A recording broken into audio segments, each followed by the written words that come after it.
天色越来越晚了，要不了多久，夜幕就会降临，彻底笼罩整片大地。陈凡站在人群中，也跟绝大多数人一样，踮起脚尖，往远处的地平线努力眺望着。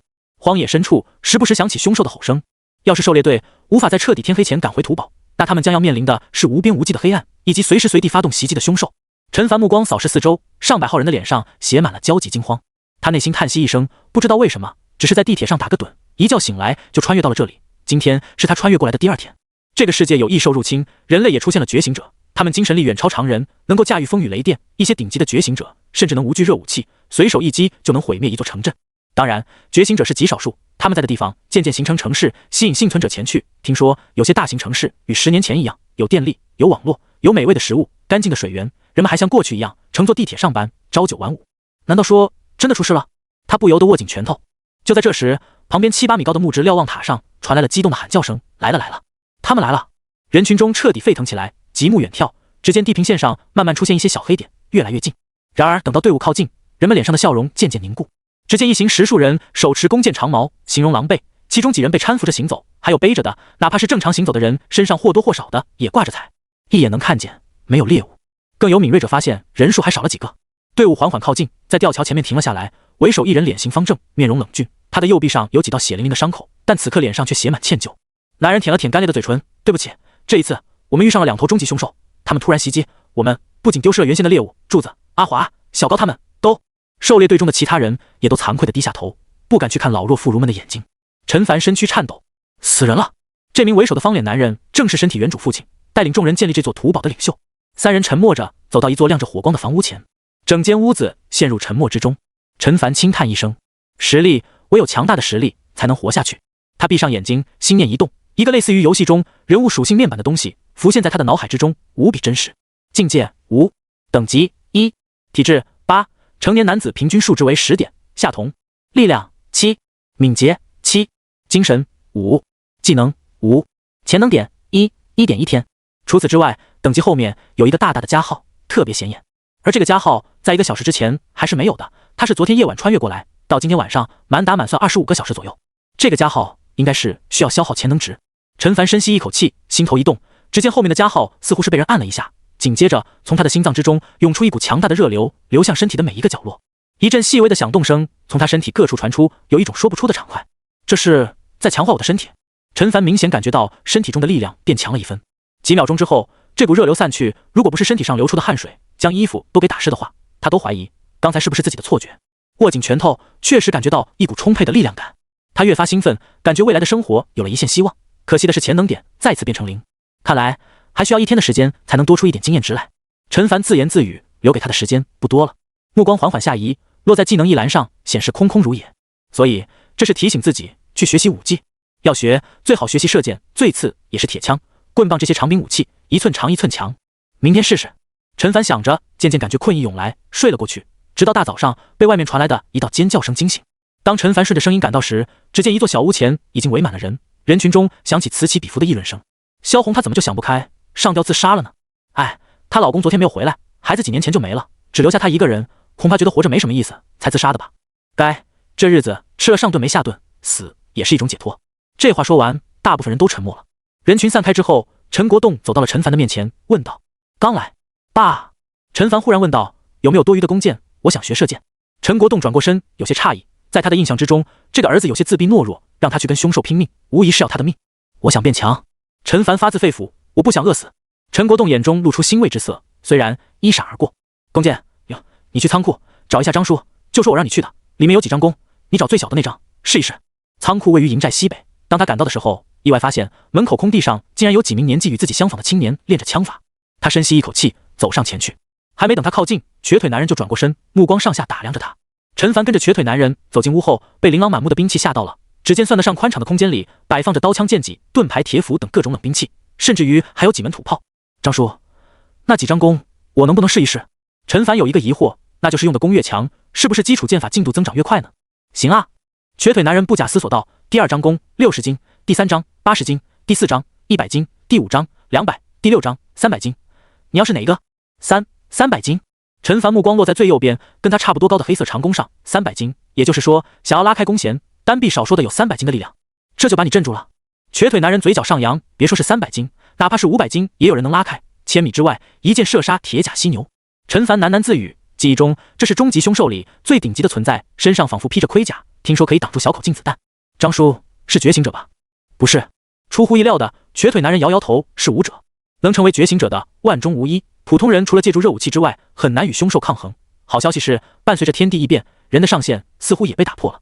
瘸腿男人喃喃自语道：这些人淬炼身体，打熬筋骨，能拥有超越寻常人的力量，这就是武者。距离我们寨子几公里之外的赵家堡，就有一位能够拉开这300斤战功的人，他就是一位武者。那武者与觉醒者相比呢？陈凡继续问道。差远了。瘸腿男人看过来，刚觉醒异能的觉醒者很容易被武者击杀，可等他能够熟悉异能运用之后，击杀武者易如反掌。就好比赵家堡那位，能挡得住子弹吗？可觉醒者可以，一些强大的觉醒者甚至不惧怕大规模杀伤武器，举手投足就能毁灭一个城镇，这根本就不是同一个层次的。陈凡嘴巴微张，觉醒者竟恐怖如斯。他隐约有种感觉，自己这个系统恐怕与武道有关。按照面前张叔的说法，走武道这条路是普通人退而求其次的选择，上限低得很。行了，你小子问题怎么这么多？瘸腿男人不满地看了陈凡一眼，将墙上那张60斤的弓扔了过来。试试吧。陈凡回过神，将40斤的弓放下，试图拉开60斤的硬弓，拉到一半，他的脸就涨红了，右臂急速颤抖。等拉开大半的时候，他实在是没有力气，只得放弃。陈凡接过弓箭，两脚开立，与肩同宽，左手持弓，右手搭箭，大概是第一次这么正式的练箭，他有点紧张。深呼吸，随后他缓缓拉开弓弦，同时眯起一只眼睛，保证与准心以及靶上的瞄点连成一线。渐渐的，弓弦被拉到最大，发出吱呀的声音，右边肩膀上传来一股极大的拉力。说时迟，那时快，他扣弦的右手3根手指飞快张开，只听咻一声，箭矢飞速射出。意料之中的拖把。下一刻，他心神一动，只见属性面板浮现眼前，看清楚后，脸上露出一抹笑容。基础剑法 LV0 3%，也就是说，刚才那一箭尽管没中，却一下子增加了2%的进度条。只要他再来49次，就能将基础剑法的等级提升到1级了。你们说他能坚持几天？趁着中途休息的时间，几名青年聚集在一起，小声议论道：撑死了2天。2天？我看1天都够呛。难道你们没发现他这才不到1个小时，右手都快抬不起来了吗？说句不好听的，下午他估计就得放弃。你这一说，我立马想起来了，当时我练了1天的射箭，晚上回去碗都端不起来，手指都脱皮了。嘿嘿，谁不是呢？相比之下，还是练枪容易些，要是能有手枪的话，那就更好了。一名青年傻傻的笑道：你想得美，枪械的价格都被那些黑心商人炒到天上去了，一颗这么大点的子弹都要拿好几斤粮食换，太费心了。几人聊着聊着，话题就从陈凡身上转移到了别处。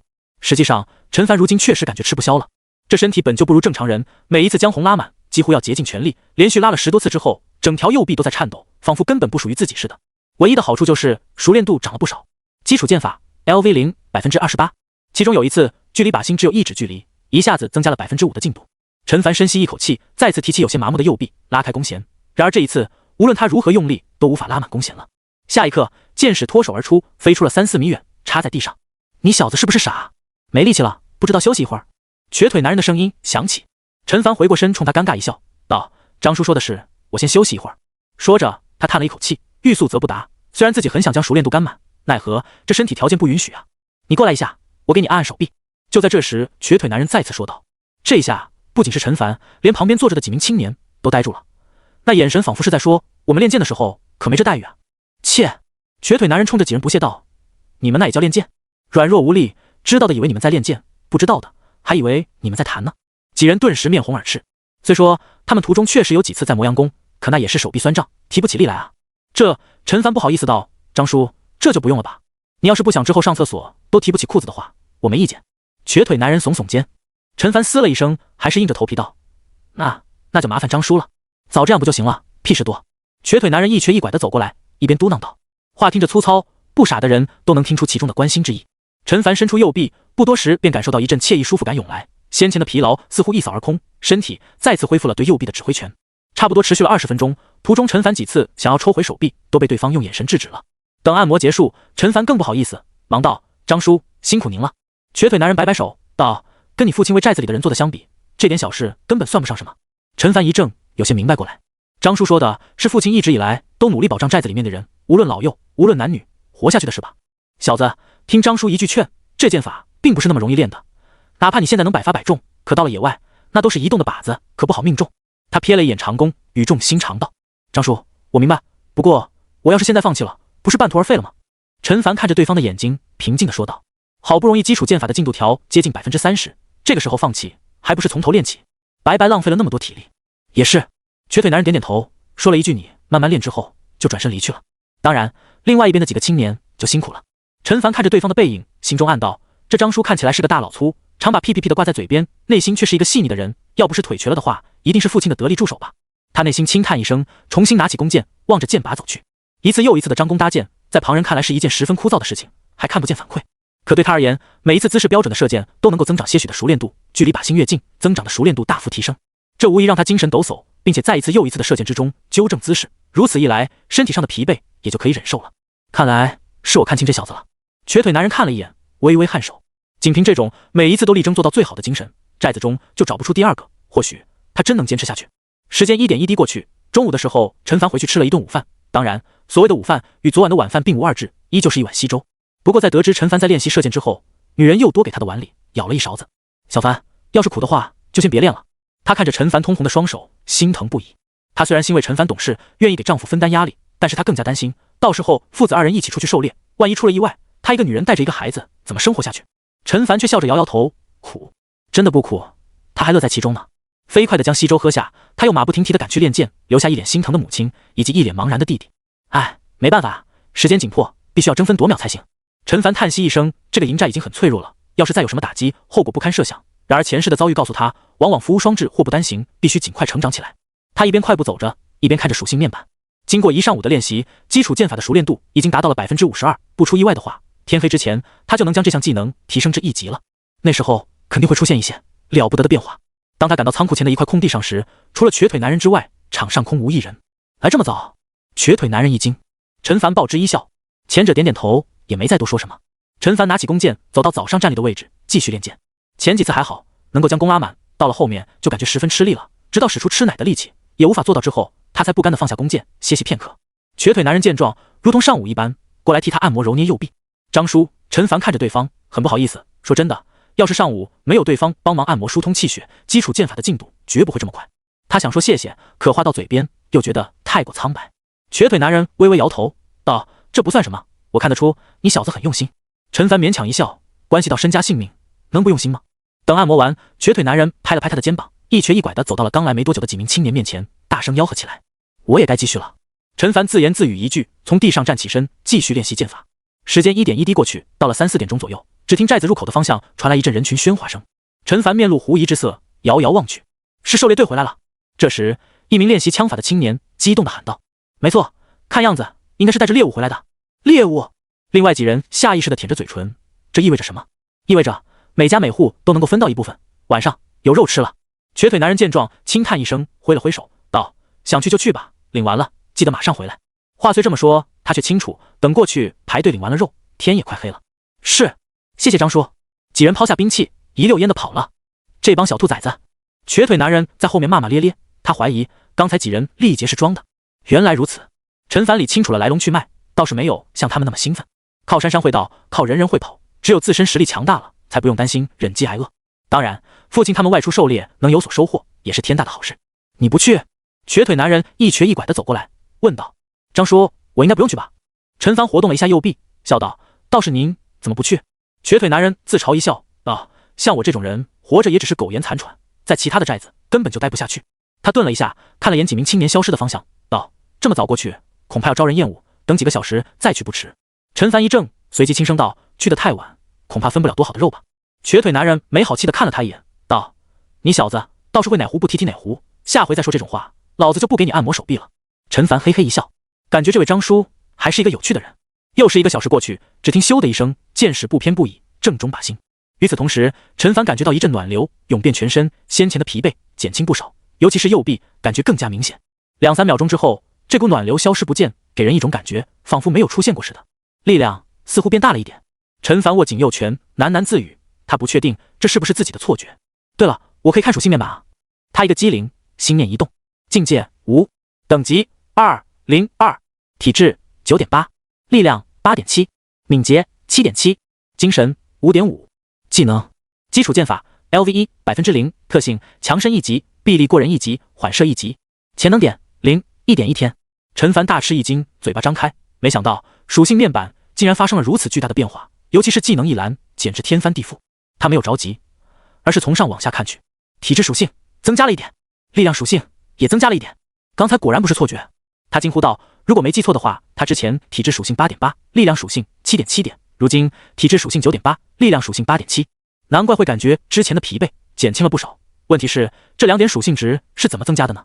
等级还是2级，并没有发生变化，恐怕是基础剑法提升1级带来的效果。”他目光掠过下方的另外2个属性，并没有变化，最终落在基础剑法上。经过一个白天的努力，基础剑法从0级升到了1级，后面还有了特性。这个特性是什么鬼？升级带来的效果吗？他注意力放在墙身上，顿时一行小字浮现在他的脑海之中。墙身技能每提升1级，提升1点体质属性。他又看向臂力过人，臂力过人技能每提升1级，提升1点力量属性。嘶！陈凡倒吸一口冷气，他什么都明白了。1级的臂力过人给自己增加了1点力量属性，那要是到了2级就能加2点，以此类推，强身特性也是同理。那缓射又是什么？他嘀咕道，貌似并没有其他属性得到增加。缓射技能每提升1级，提升射箭 30% 的命中几率。原来如此，陈凡激动的身躯微微颤抖。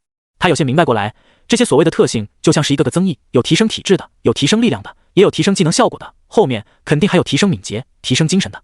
最关键的是，这些特性是可以升级的。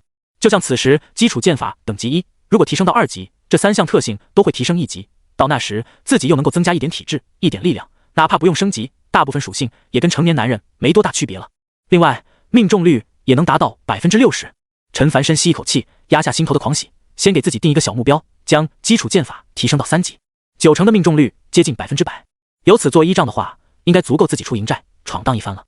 确实如同瘸腿男人预料的那样，即便是天都黑了，那几名青年人都没有回来。前不久气氛沉闷，处处透露着绝望气息的营寨，此刻却从各处传来欢声笑语，以及肉煮熟之后发出的香味。咕噜，陈凡的肚子不争气地叫了一声。其实他早就已经饿了，支持他一次又一次张弓搭箭的动力是看着基础剑法的进度条一点一点的上涨。达到1级之后，他明显感觉到将弓拉满不再那么吃力，能一连射出10支箭才感觉到手臂酸胀，还有余力。坏消息是，每次射出1箭增加的熟练度只有 0.5% 不到，即便是射中了靶心，才超过1%多一点。换句话说，至少他也要射箭100次，还是正中靶心的情况下，才能将基础剑法从1级提升到2级，难度是之前的2-3倍还多。没事，慢慢来吧。他心中暗道，也就是1-2个白天的事情，如果再算上夜晚呢？你小子练起剑来还真是废寝忘食，连天黑了都不知道。瘸腿男人的声音响起。张叔。陈凡如梦初醒，转身看向他，挠挠头。瘸腿男人目光柔和，这一下午他也闲着无聊，看陈凡练剑，越看他的内心越发震惊，因为他发现这小子的剑术好像进步神速。上午的时候明显还是一个菜鸟，调整姿势都要半天，可到了下午，姿势标准不说，每射3-4支箭就有1支正中靶心。要不是他亲眼所见的话，根本不敢相信这是一个初学者。那几名一开始练剑的青年人，有的练了2天才能瞎猫碰到死耗子正中靶心1次，之后再也中不了了。他尽量让自己保持镇定，道：“时候也不早了，我也是时候去门口那边看看，你也该回去了，明早再来吧。”空气中飘来的肉香同样让他食指大动，哪怕现在去只能拿到一些下水，可也比没吃的好。张叔，你去吧。陈凡点点头，犹豫了一下，道：“张叔，我待会儿能不能在这里点上火把，再练一会儿？”瘸腿男人瞪大眼睛，似乎是听到了什么不可思议之事。你晚上还要继续？他真的惊呆了，见过勤奋的，没见过这么勤奋的。别说是那几个青年人，整个寨子里都找不出比这小子更加勤奋的了。是啊，陈凡哈哈一笑，晚上回去也睡不着，闲着也是闲着，不如继续练剑。张叔是不方便吗？如果不方便的话就算了。他心中叹息一声。瘸腿男人摆摆手，道：“这没有什么不方便的，等会儿我给你在这里点一个火把，你想练就继续练好了。”谢谢张叔。陈凡激动不已。按照眼下的进度，明天这个时候基础剑法等级应该就能到2级了。就在这时，一阵脚步声由远及近而来，两人不约而同看去，只见一名中年男人手中提着一块肉走了过来。父亲，国栋。两人齐齐惊呼一声。陈国栋点点头，看得出他今天心情不错，往日严肃的脸上难得多出一丝笑容。阿仁，给你的。说着，他将那块接近2斤的后腿肉递给对方。瘸腿男人眼眶一红，看着陈国栋手中提着的那块后腿肉，感动道：“国栋，你怎么直接给送过来了？还把这么好的肉给我？”没事。陈国栋摆摆手，寨子里的年轻人都要由你进行指导，将来寨子的未来就要靠他们了。你这么辛苦，拿着后腿肉也是应该的，他们都知道，没人有意见。瘸腿男人闻言，这才缓缓伸出手，将肉接过，道：“今天收获不错吗？”是啊。陈国栋脸上笑容浓厚，今天运气不错，打到了2只荒原兔，大的那一只接近50斤，剥掉皮还有40斤出头，小的那一只也有30多斤，寨子里每户分到1斤肉还是够的，除此之外，一直给寨子出力的人再多给一些，挺好。瘸腿男人也笑了，感叹道：“真希望接下来的每一天都有这样的收获。”是啊，陈国栋也点点头。气氛陷入短暂的安静，随后他的目光落在陈凡身上，露出一抹微笑：“小凡，跟我回去吧，肉已经煮好了，就等着你回去了。”是，爸。陈凡应了一声，他也期待得很。告别了瘸腿男人，两人一前一后踩在凹凸不平的土路上。听你妈说，你今天一整天都在练剑。中午的时候，筷子一放下，就来了这里。陈国栋一边往前走着，一边问道：“陈凡应了一声，让他跟这个父亲单独相处，确实有点不自在。感觉怎么样？感觉还行。陈凡试探性地问道。还行就好。陈国栋点点头道：“你要是真想继续练剑，等你魏叔叔他们什么时候有空，我让他们指导你一下。今天能有这么大的收获，也是多亏了他们。”好的。陈凡点点头。他听瘸腿男人提起过，魏氏兄弟能开100斤的功，射术必然精湛，能得到对方的指点，应该会有不小的好处。陈国栋说完，两人之间再次陷入沉默。好在家就在眼前，转过一个弯就到了。就在这时，陈凡却是眼睛微眯，只见自家的正屋中，除了母亲跟弟弟之外，还站着3、4名中年男人，或站或坐着，显然是在等待自己的父亲。难道是过了庆祝的？他暗暗想到，不知为何，内心有种不安的预感。天公、天元，你们怎么来了？陈国栋眼中露出惊诧之色，快步走上前，道：“来得正好，晚饭还没有吃吧？不如就在我这吃了好了。”旁边的女人心中一惊，不过还是笑着附和道：“是啊，是啊，饭已经做好了，都坐都坐。毕竟今天的猎物可是多亏了魏氏兄弟精湛的剑术，否则凭人2条腿，怎么可能撵得上擅长奔跑的荒原兔？然而几人却是你看看我，我看看你，最终落在为首那名有些谢顶的高大中年男人身上，正是魏天公，魏氏兄弟中的大哥国栋。”魏天公深吸一口气，看着他道：“我们几个人今晚过来是要跟你辞行的。”辞行？陈国栋整个人如遭雷击，伸出去的手悬在半空中，他硬是挤出一抹笑容，声音微微颤抖道：“好端端的，为什么要走呢？是因为对之前猎物的分配有意见吗？如果有意见的话，我们可以好好说，不是吗？”任谁都听得出他慌了。女人抱着小男孩，惊惶无措地看着眼前这一幕，他大脑一片空白，以至于都忘了要说挽留的话。陈凡同样内心一惊，他想起张叔之前说魏氏兄弟只怕不会留下太久，谁想到这么快就应验了。国栋哥，不是你想的那样。一名长相与魏天公有几分相似却年轻一些的男人站了出来，不过却有点不太好意思注视陈国栋的眼睛。我们对猎物的分配并没有意见，对国栋哥你也没意见，当初是你鼓舞着大家深挖壁垒，击退凶兽。是啊是啊。兄弟二人身后的两人也猛地点头。那为什么还要走？陈国栋额头狂冒冷汗。寨子中成年男人本就没多少了，结果这一走就要走4个，魏家2兄弟也在其中，他们一走，本就贫苦的寨子更要雪上加霜了。陈凡的心也提到了嗓子眼上，他当然也不希望这些人走。魏天元看了自家哥哥一眼，后者微微点头。国栋哥，那我就实话实说了，你不要生气。怎么会？陈国栋强颜欢笑道。他最害怕的就是这种权衡利弊之后做出的选择，因为这意味着无法挽留。魏天元深吸一口气，与陈国栋对视道：“因为留在这里没有希望。”这一句话说完，屋中仿佛响起了什么东西碎掉的声音。国栋哥，我们这里满打满算也就100多人，成年男人不到20，算上几个毛头小子，其余的都是老弱妇孺，这么多张嘴，就凭我们几个人是很难养活的。是很难。陈国栋嘴巴张了张，可我们一直坚持到了今天，不是吗？我们还可以再坚持下去的。那我们呢？这个时候，魏天公说话了，他的眼神冷静无比。赵家堡的赵家兄弟，前几年跟我们一样，都只能开100斤的猎弓，可这几年过去，他们凭着足量的凶兽肉，到了武道中的淬体后期，能拉开300斤的硬弓。如果我们有足够的食物，我们也能做到。陈国栋顿时哑口无言，羞愧难当。是啊，狩猎队每次打到猎物，一大半都是魏家兄弟的功劳，结果每次回来，他们只能分到很少的一部分。国栋似乎是意识到自己说话重了点，魏天公叹息一声，语气稍缓道：“听我一句劝，继续留在这里是没有希望的，不如跟我们一起去赵家堡，在那里不仅食物多，生活条件也好得多，最关键的是还能学到一些强身健体的功夫，在这个世道，有实力才能够活下去。”是啊，国栋哥，跟我们一起走吧。魏天元眼中充满希冀之色，他们兄弟二人为寨子付出这么多，问心无愧，如今他们也该为自己而活，变得更强，让家人不再过饥寒交迫的生活。陈凡看向自己这位父亲，如果他没猜错的话，果然，陈国栋深吸一口气，眼眶湿润，泪中带笑道：“我明白了，天公，去赵家堡确实是最好的选择，我怎么会怪你们？一直以来，要不是你们一直在默默付出，寨子不会坚持到今天。”闻听此言，魏天公几人都松了口气，但心中也隐隐有些愧疚。国栋哥，你不跟我们一起走？魏天元反应过来，急忙问道。不了。陈国栋微微一笑，看向不远处的房屋，道：“在寨子还没有建立时，我就答应过大家要带着他们一起活下去。可以说，这座寨子是大家共同努力的成果，少了任何一个人都建立不起来。现在，他们之中不少人已经不在了，就像阿全、大飞、柱子他们，可他们的家人还在，我不能抛弃他们。”话音落下，四周一片死寂，在场的男人眼眶都红了。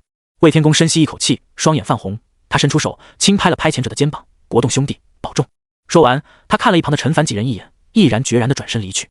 国栋哥，对不起。魏天元鞠了一躬，快步跟了上去。国栋哥，我们走了，保重啊，保重。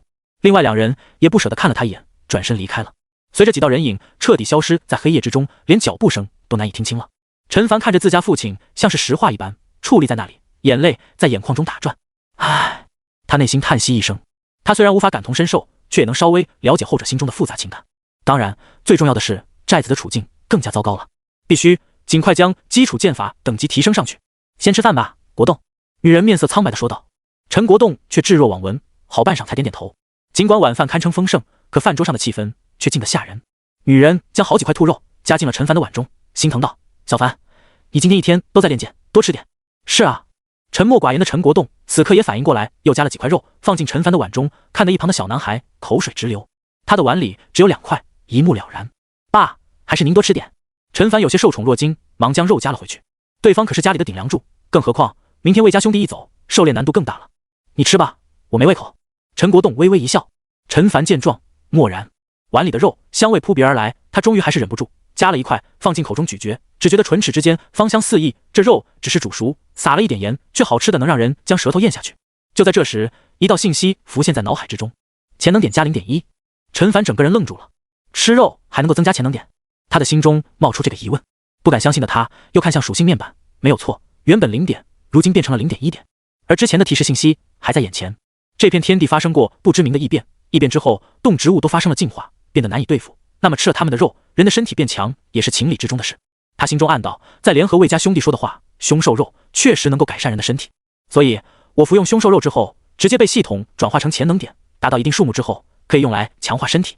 他越想越觉得就是如此，连忙再次夹起一块肉放进口中。不得不说，母亲的刀工确实了得，这些肉片都切得差不多大小。潜能点加 0.1。 脑海中再次浮现提示，伴随着一块一块的肉被咽下去，面板上的潜能点也开始快速上涨。看着陈凡狼吞虎咽，陈国栋与女人相视一眼，会心一笑，看得出小凡是真的饿了。不过陈国栋的眉头微微拧起，少了魏家兄弟，再想抓到荒原兔，估计就只能依靠陷阱了。可是陷阱这东西还是看天吃饭，不多不少，正好10块肉增加了一点潜能。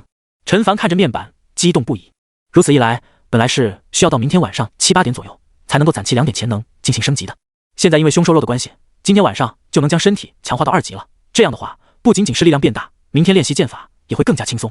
不是今晚，小凡还没有吃饱吧？女人眼中露出关爱之色，将自己碗里面的2块肉也夹到了陈凡的碗中。陈凡连忙将肉又夹了回去，故意打了一个饱嗝，道：妈，我已经吃饱了，您自己留着吃吧。说完，不等女人说什么，他就从凳子上站起，笑着对陈国栋道：爸，我吃饱了，去张叔那边练一会儿剑，晚上给我留个门就行。什么？陈国栋一怔，不仅是他，女人也是一愣，只有小男孩还是一脸懵懂之色。爸，魏叔他们走了，没有弓箭手，往后狩猎难度很大，我如果能够尽快学会射箭，就能早一点帮上您的忙。陈凡认真的说道。陈国栋感觉一股暖流流遍全身，不禁感动道：你有这个心就好。走了。陈凡说完转身几步就消失在几人面前。这孩子好像是长大了。陈国栋看向女人，又像是在自言自语。女人却神色复杂，她既欣慰陈凡懂事，勇于承担责任，又担心陈凡要是真的随着队伍出去狩猎会发生意外。可她也很清楚，陈凡迟早有一天要跟着狩猎队出去的，估计还有1个小时的时间。陈凡看了眼面板，好在他不急于这一时。走着走着，前方亮起火光，只见地面上点燃着一堆篝火，还有一阵香味，竟然有人在上面烤肉。你来了。瘸腿男人转头淡定地瞥了他一眼，道：要不要吃点？张叔，你要是说真的，那我不介意吃一点。陈凡看着烤的外焦里嫩的兔肉，十分诚实道：那算了，我只是客套一下。瘸腿男人如实说道，用身体挡住了陈凡的视线，然后冲着不远处摆放的弓箭努了努嘴。陈凡忍住冲他比一个中指的冲动，默默走过去，拿起弓箭。说来也怪，手指处碰到弓箭的刹那间，一股熟悉感就涌上心头，就像是立刻进入了状态一样。他走到白天的位置，继续重复之前的动作。不一会儿，瘸腿男人吃完了肉，慵懒地靠在一旁，看着陈凡表演。毕竟闲着也是闲着。时间1分1秒过去，一开始其实还好，刚吃完饭，干劲满满。结果射箭10多次后，整个手臂白天的疲劳也被唤醒了，酸胀的不行。往往射完一箭要休息3、4分钟才行，所以1个小时过去，总计射箭20次出头。基础箭法 LV1 16%，特性强身1级，臂力过人1级，缓射1级。照这样子下去，估计明天中午能够到2级，前提是手臂还能坚持得住。陈凡心中暗道：小子，要不今晚就到此为止吧。身后瘸腿男人的声音响起：你要是再这么练下去，我怕你明天早上剑都拿不起来。我再练一会儿吧。陈凡冲着他笑了笑。那随你。瘸腿男人站起身，拍了拍屁股。老实说，看久了也挺无聊的。我走了，火要是快灭了，你就再放几块木头进去。木头都在那里。知道了，谢谢张叔。陈凡忙道。瘸腿男人摆摆手，走进一间屋子，关上了门。呼，陈凡缓缓吐出一口气，休息。他倒也想，奈何时间不等人。他心念一动，看向属性面板，顿时精神一振，不知不觉1个小时已经到了，潜能点也到了2点。与此同时，原本等级这一行小字的后面也多出了一个十分醒目的加号，终于可以升级了。陈凡心中欣喜，回想起那种变强的感觉，让人上瘾一般。他心念一动，将2点潜能点加了上去，霎时似曾相识的感觉再次出现，一股强大的热流从心脏深处涌遍四肢百骸，全身上下各处传来轻微的骨头响动声，原本的肌肤也紧实了一些。很快，这股热流消失不见，让陈凡感觉意犹未尽。境界5，等级304，体质9.8加0.98，力量8.7加0.87，敏捷7.7加0.77，精神5.5加0.55，潜能点0，1.1天，全属性提升了10%。如今我的身体素质与成年男人十分相近了。陈凡欣慰的点点头，让他更加惊奇的是，先前练习1天，身体各处的疲劳以及哪怕放着右臂不动，都传来阵阵的酸胀，在此时竟然一扫而空。不仅仅是身体，精神上也是如此。没想到强化一次身体竟然还有这种好处。意识到这一点，陈凡狂喜。如果合理运用的话，他可以像一个机器人，从早练习射箭到晚上。当然，也有一个不太好的消息，那就是身体的强化等级，想要从3到4的话，需要4点潜能点。按照眼下1天1点的潜能值增长速度，需要4天才能做到。如果能够多吃一些煮熟的瘦肉，也许2天就够了。他喃喃自语，脸上渐渐浮现出一抹苦笑。可想而知，即便今天狩猎队收获不错，自家能够分到的肉也是不多的，2斤就很不错了。今晚他一个人几乎吃了一半，身为顶梁柱的父亲却只吃了几块，这肯定是不行的。还是尽快将基础剑法等级提升上去，身体强化不着急，毕竟父亲他们体质也比正常人强不了多少，总不能一直让他们承担风险。想到这里，陈凡深吸一口气，拉开弓弦，顿时感觉轻松许多。不用想，肯定是身体强化带来的好处。手指一放，咻的一声，箭矢正中靶心。他调整了一下呼吸，之后继续射出第2箭、第3箭。远处的荒野之上，时不时响起不知名凶兽的吼叫声，叫声过后就陷入死一般的寂静之中。不知道过去了多久，陈凡觉得一阵困意袭来，手臂也是酸胀的不行。看来今晚就只能到这里了。他打了一个哈欠，看向技能栏，基础剑法 LV1 76.5%，比我想象的还要快一点。他脸上露出轻松之色，看样子明天早上再练2-3个小时，基础剑法就能达到2级，算上下午以及晚上的时间，3级应该可以吧？进展顺利，那后天自己就能与狩猎队一起出去。如果能够有猎物，不仅可以活下去，还能变得更强。次日，夜幕缓缓退去，远方的地平线上露出一抹鱼肚白。没多久，天亮了。营寨入口处已经围满了人，大部分都是老弱妇孺，面黄肌瘦，眼神复杂的看着外面的一行10几人。他们知道，这些人是要去投奔赵家堡的，那是附近方圆100里最强的一处人族聚集地，听说不缺衣少食，住在里面的人很幸福。当然，如此优渥的待遇不是每个人都能进的。健壮的成年男人可以拖家带口的进入，40岁以下的女人也可以，其他的像是瘦弱的男人、老人、小孩就别想了。如今魏家兄弟他们就要带着家人去了，他们一走，往后寨子里吃的东西就更少了。陈国栋站在人群最前方，眼含热泪。今日一别，除非在野外才能遇见，而那时双方也不是朋友，而是竞争者。保重！他激动地拍了拍魏天公的肩膀，目光扫过后面几张熟悉的面孔。保重，国栋！魏天公也拍了拍陈国栋的肩膀。保重啊，国栋哥！国栋哥，如果你要来赵家堡，我们可以帮你介绍。是啊，国栋哥，我们等着你。陈国栋摇摇头，他做好的决定不会改变。大家保重！几人身后的家属也依依不舍地向着人群中的熟人挥手道别。不是万不得已，他们也不想走，可继续留下是没有希望的。一时间，哭泣声响成一片，在众人的目光中，魏天公一行人渐行渐远，变成远处的10几个小黑点，最终彻底不见了。魏哥他们走了。一名平头男子怅然若失地说道，眼中充满了迷茫以及对未来的担忧。陈国栋回过身，注视着众人，清了清嗓子道：大家都回去吧，其他人都准备一下，待会儿出去狩猎。天公他们是离开了，但我相信凭我们的力量也能好好的活下去。人们意志消沉，三三两两的离去。好好的活下去，真能好好的活下去吗？等老弱妇孺们离开，原本10几个人队伍一下少了一小半，算上陈国栋在内，只有8个人了。光头大汉笑道：还不错，还有8个人呢。其他人闻言都面露苦笑。他们几个人中倒是也有人可以去赵家堡，只是终究顾忌与陈国栋之间的感情，不愿意在这个时候离开。光头，你这个语气倒是轻松。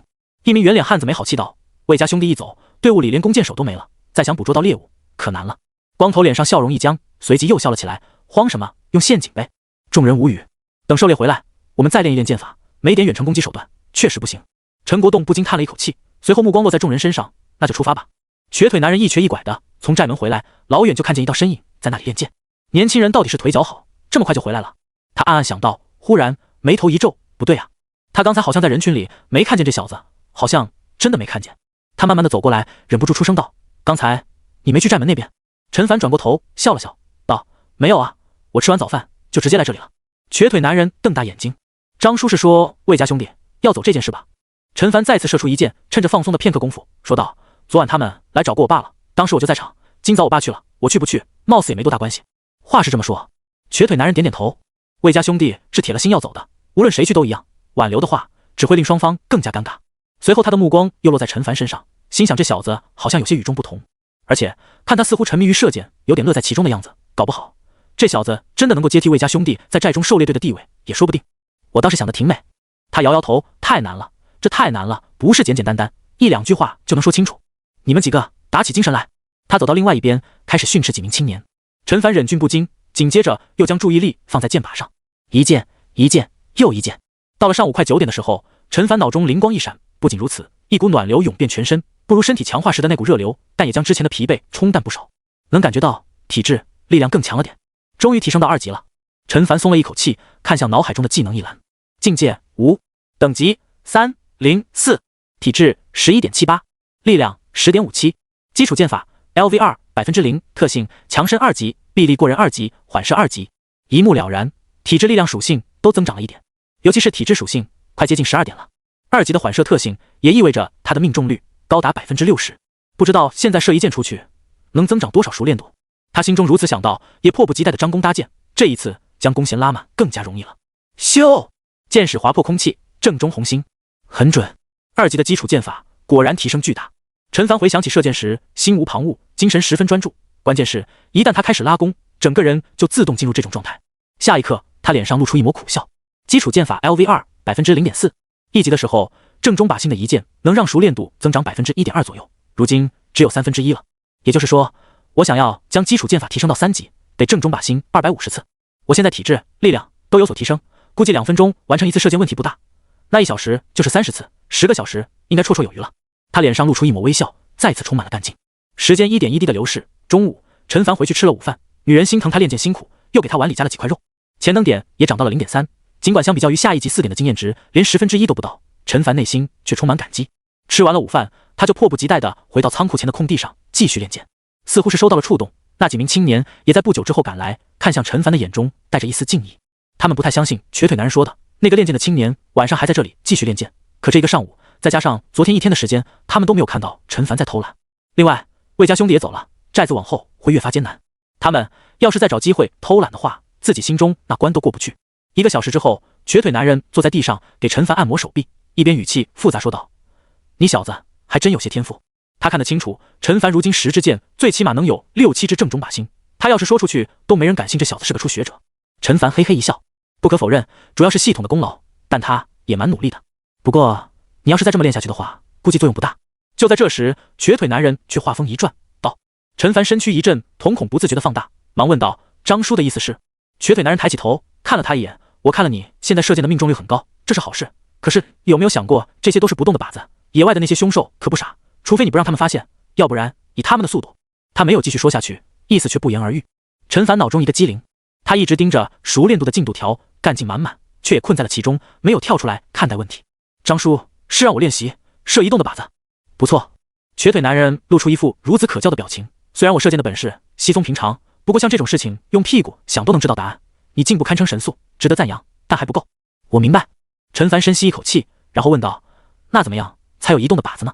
瘸腿男人感觉给自己挖了一个坑，沉默了2、3秒钟之后，还是给出了自己的答案：我来帮你吧。于是没一会儿，几名青年人便看到了这一幕。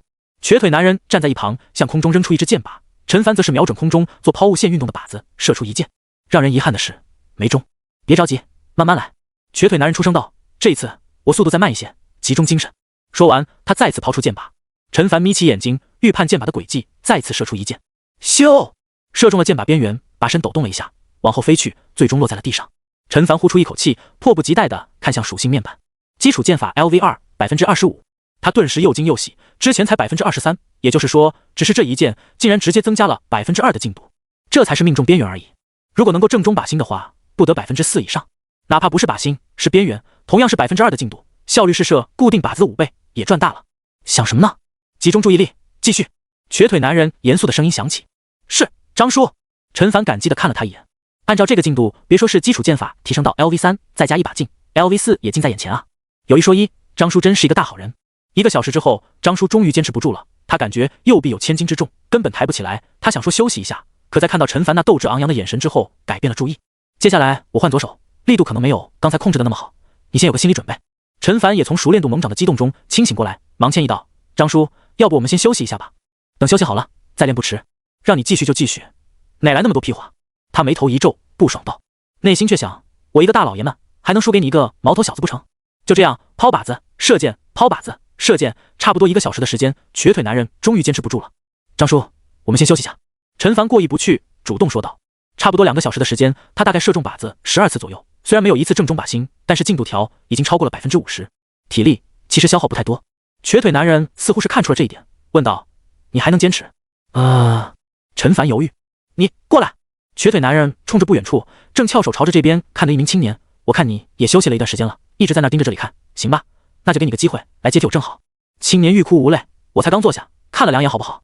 在瘸腿男人保证待会儿让他额外多休息1个小时之后，这名短发青年屁颠屁颠的跑了过来。“凡哥好。”他脸上堆满笑容，点头哈腰，一副很是谄媚的样子。陈凡被对方的热情弄得有点不好意思了，而且双方年纪也一般大，忙摆手道：“别这么客气，叫我陈凡就行。对了，你叫王平，称王的王，平原的平。”王平嘿嘿笑着：“别傻笑了，赶紧开始。”瘸腿男人在一旁没好气道：“刚才我做的你也看到了，照做就行。”“是，张叔，放心，一切包在我身上。”“麻烦了。”陈凡则是感激道，毕竟是占用了别人的时间精力，可要是不这么做，他基础剑法的熟练度提升要慢上一大截，在如今这种紧要关头，每一分每一秒都尤为珍贵，只能等我基础剑法练成，出去狩猎到猎物，再感激他了。他在心中暗暗对自己说道。“没事没事。”王平嘿嘿一笑道：“凡哥，你是国栋叔的儿子，当初要不是国栋叔一直收留我们早就在外面被凶兽杀了，怎么可能活到现在？这一点小忙算不了什么，嘿嘿。”似乎是注意到自己废话多了点，他急忙打住，捡起剑把，站在原先瘸腿男人的位置。“凡哥，我要开始了。”陈凡深吸一口气，点点头，进入状态之中。两人一开始配合还很生疏，到了后面就好多了，基础剑法的熟练度稳步上涨着。差不多过了1个多小时，王平辛苦了。陈凡见对方极为费力地抛出剑把，举着弓箭的手缓缓放下，感激道：“凡哥，实在是不好意思。”王平苦笑一声，他实在是坚持不下去了，2条手臂跟灌了铅似的。瘸腿男人见状也准备接替对方，尽管他双臂恢复了些，不过能不能坚持1个小时难说。“我来吧。”就在这时，原本坐着正在休息的青年站了起来，他身材高大，最起码有1.8米，却很瘦削，如同皮包骨头。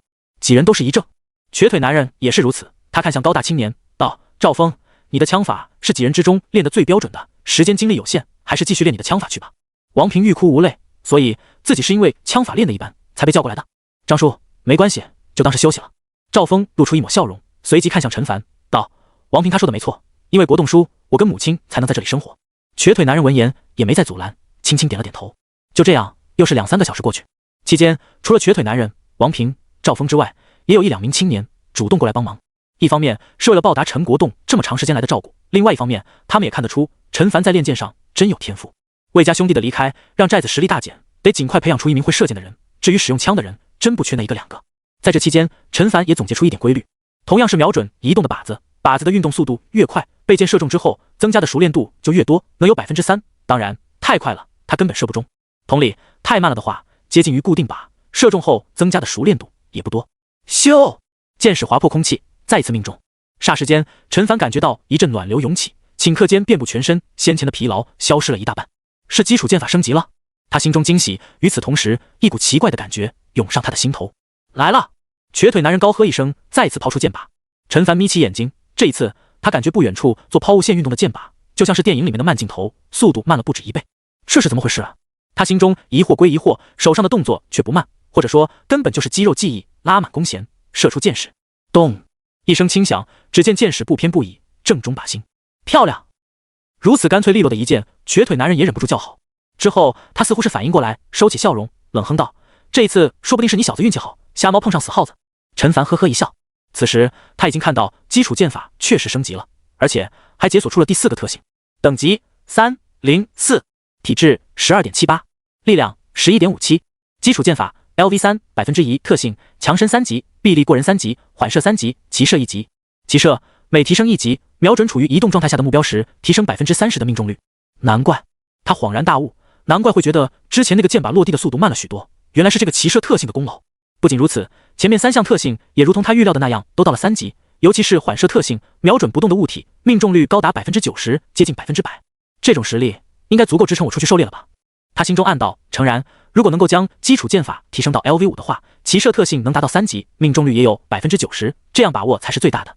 可他也注意到了，刚才那一剑尽管正中靶心，却只增长了1%的熟练度，要在移动状态下射中靶子100次才能提升到 LV4。LV4 到 LV5 难度会更大，2天，最起码都需要2天，没那么多时间了。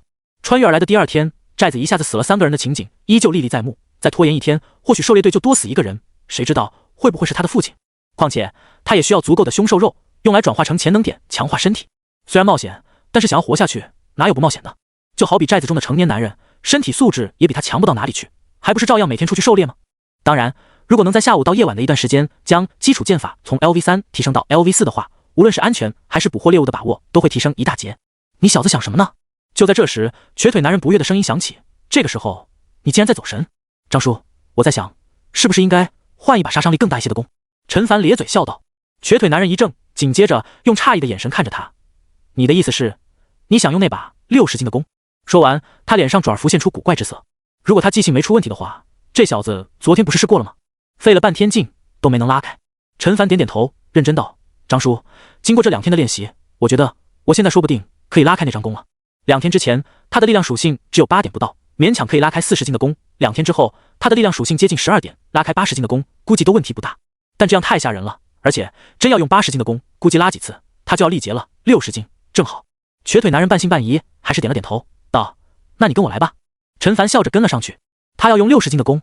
2人的对话也传到了王平几人的耳中，引起一阵议论。60斤，难度直接提升1半，陈凡他真能做到吗？赵峰，你不是拉过60斤的弓吗？感觉如何？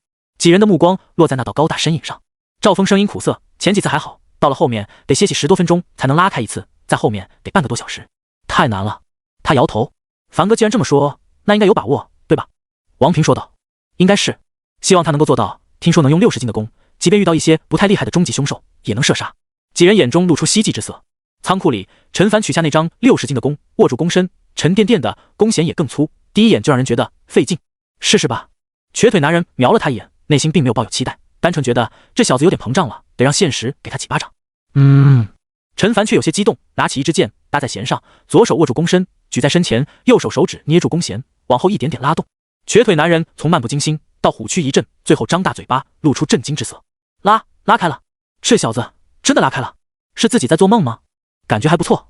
陈凡脸上露出微笑，手指松开，箭矢激射而出。张叔，就拿这张弓好了。他抬起头看向瘸腿男人道：嗨。瘸腿男人脸上露出一抹尴尬，道：你能拉开就行，这张弓50米左右的杀伤力，与之前那张弓30米的差不多，如果是30米的话，威力更强，射杀一般的低级凶兽应该是足够了。50米吗？陈凡点点头，不过为了保证效果，这个距离还是有点远了。他抬起头，目光落在剩余几张弓，尤其是最后一张上，这张300斤的弓，不知道自己何时才能拉开，但他相信那一天不会太远。这小子，一旁的瘸腿男人将他的举动尽收眼中，还挺有野心的。不过从他这2天的表现来看，也许还真有这个可能。将40斤的那张弓重新在墙壁上挂好，2人一前一后走出了仓库。准备好了吗？瘸腿男人站在老位置，目视陈凡。陈凡点点头，下意识地舔了舔嘴唇。他也想看一看，换了对力量要求更高的长弓之后，技能熟练度会不会有所增加。随着靶子被抛向空中，那股熟悉的感觉再次涌上心头。咻！破空之声响起的刹那间，箭矢就狠狠地扎进靶心之中，箭靶子被狠狠撞中，在空中往后直倒退了数米，才缓缓飘落在地上。好小子！瘸腿男人看着，心中惊叹，这一箭要是射在人身上，必死无疑，哪怕是换做一些带甲的终极凶兽，也能扎进去，造成伤口吧。陈凡却是急忙看向系统面板，这一看，脸上笑容更甚了。基础剑法 LV3 4%，也就是说，刚才那一箭直接增长了3%的熟练度。如此一来，想要在明日出发前将基础剑法从 LV3 提升到 LV4，可能性更大了。有那么一瞬间，他都想用那张80斤的长弓，考虑可持续发展的道理，还是取消了这个打算。接下来的过程自然是重复这个过程。瘸腿男人累了就换坐王平上，王平累了换赵峰，等赵峰也累了，天色也暗了下来。不远处的营寨入口传来一阵动静，不过没一会儿，动静就小了下来。寨子里面的人三三两两的往回走。显而易见，今天狩猎队并没有捕捉到猎物。空地上几人的心情顿时沉重起来。这才是一天没有关系，可要是接下来的几天都没有猎物的话，王平几人相视一眼，不敢再想下去。但他们都清楚这种可能性恐怕才是最大的。行了，天色也晚了，你们几个回去吧。瘸腿男人说着，又看向陈凡，问道：晚上继续？继续。陈凡不假思索的点点头。在夜间想要命中一动的靶子，难度要比白天大上不少，可也没办法。瘸腿男人点点头，表示知道了。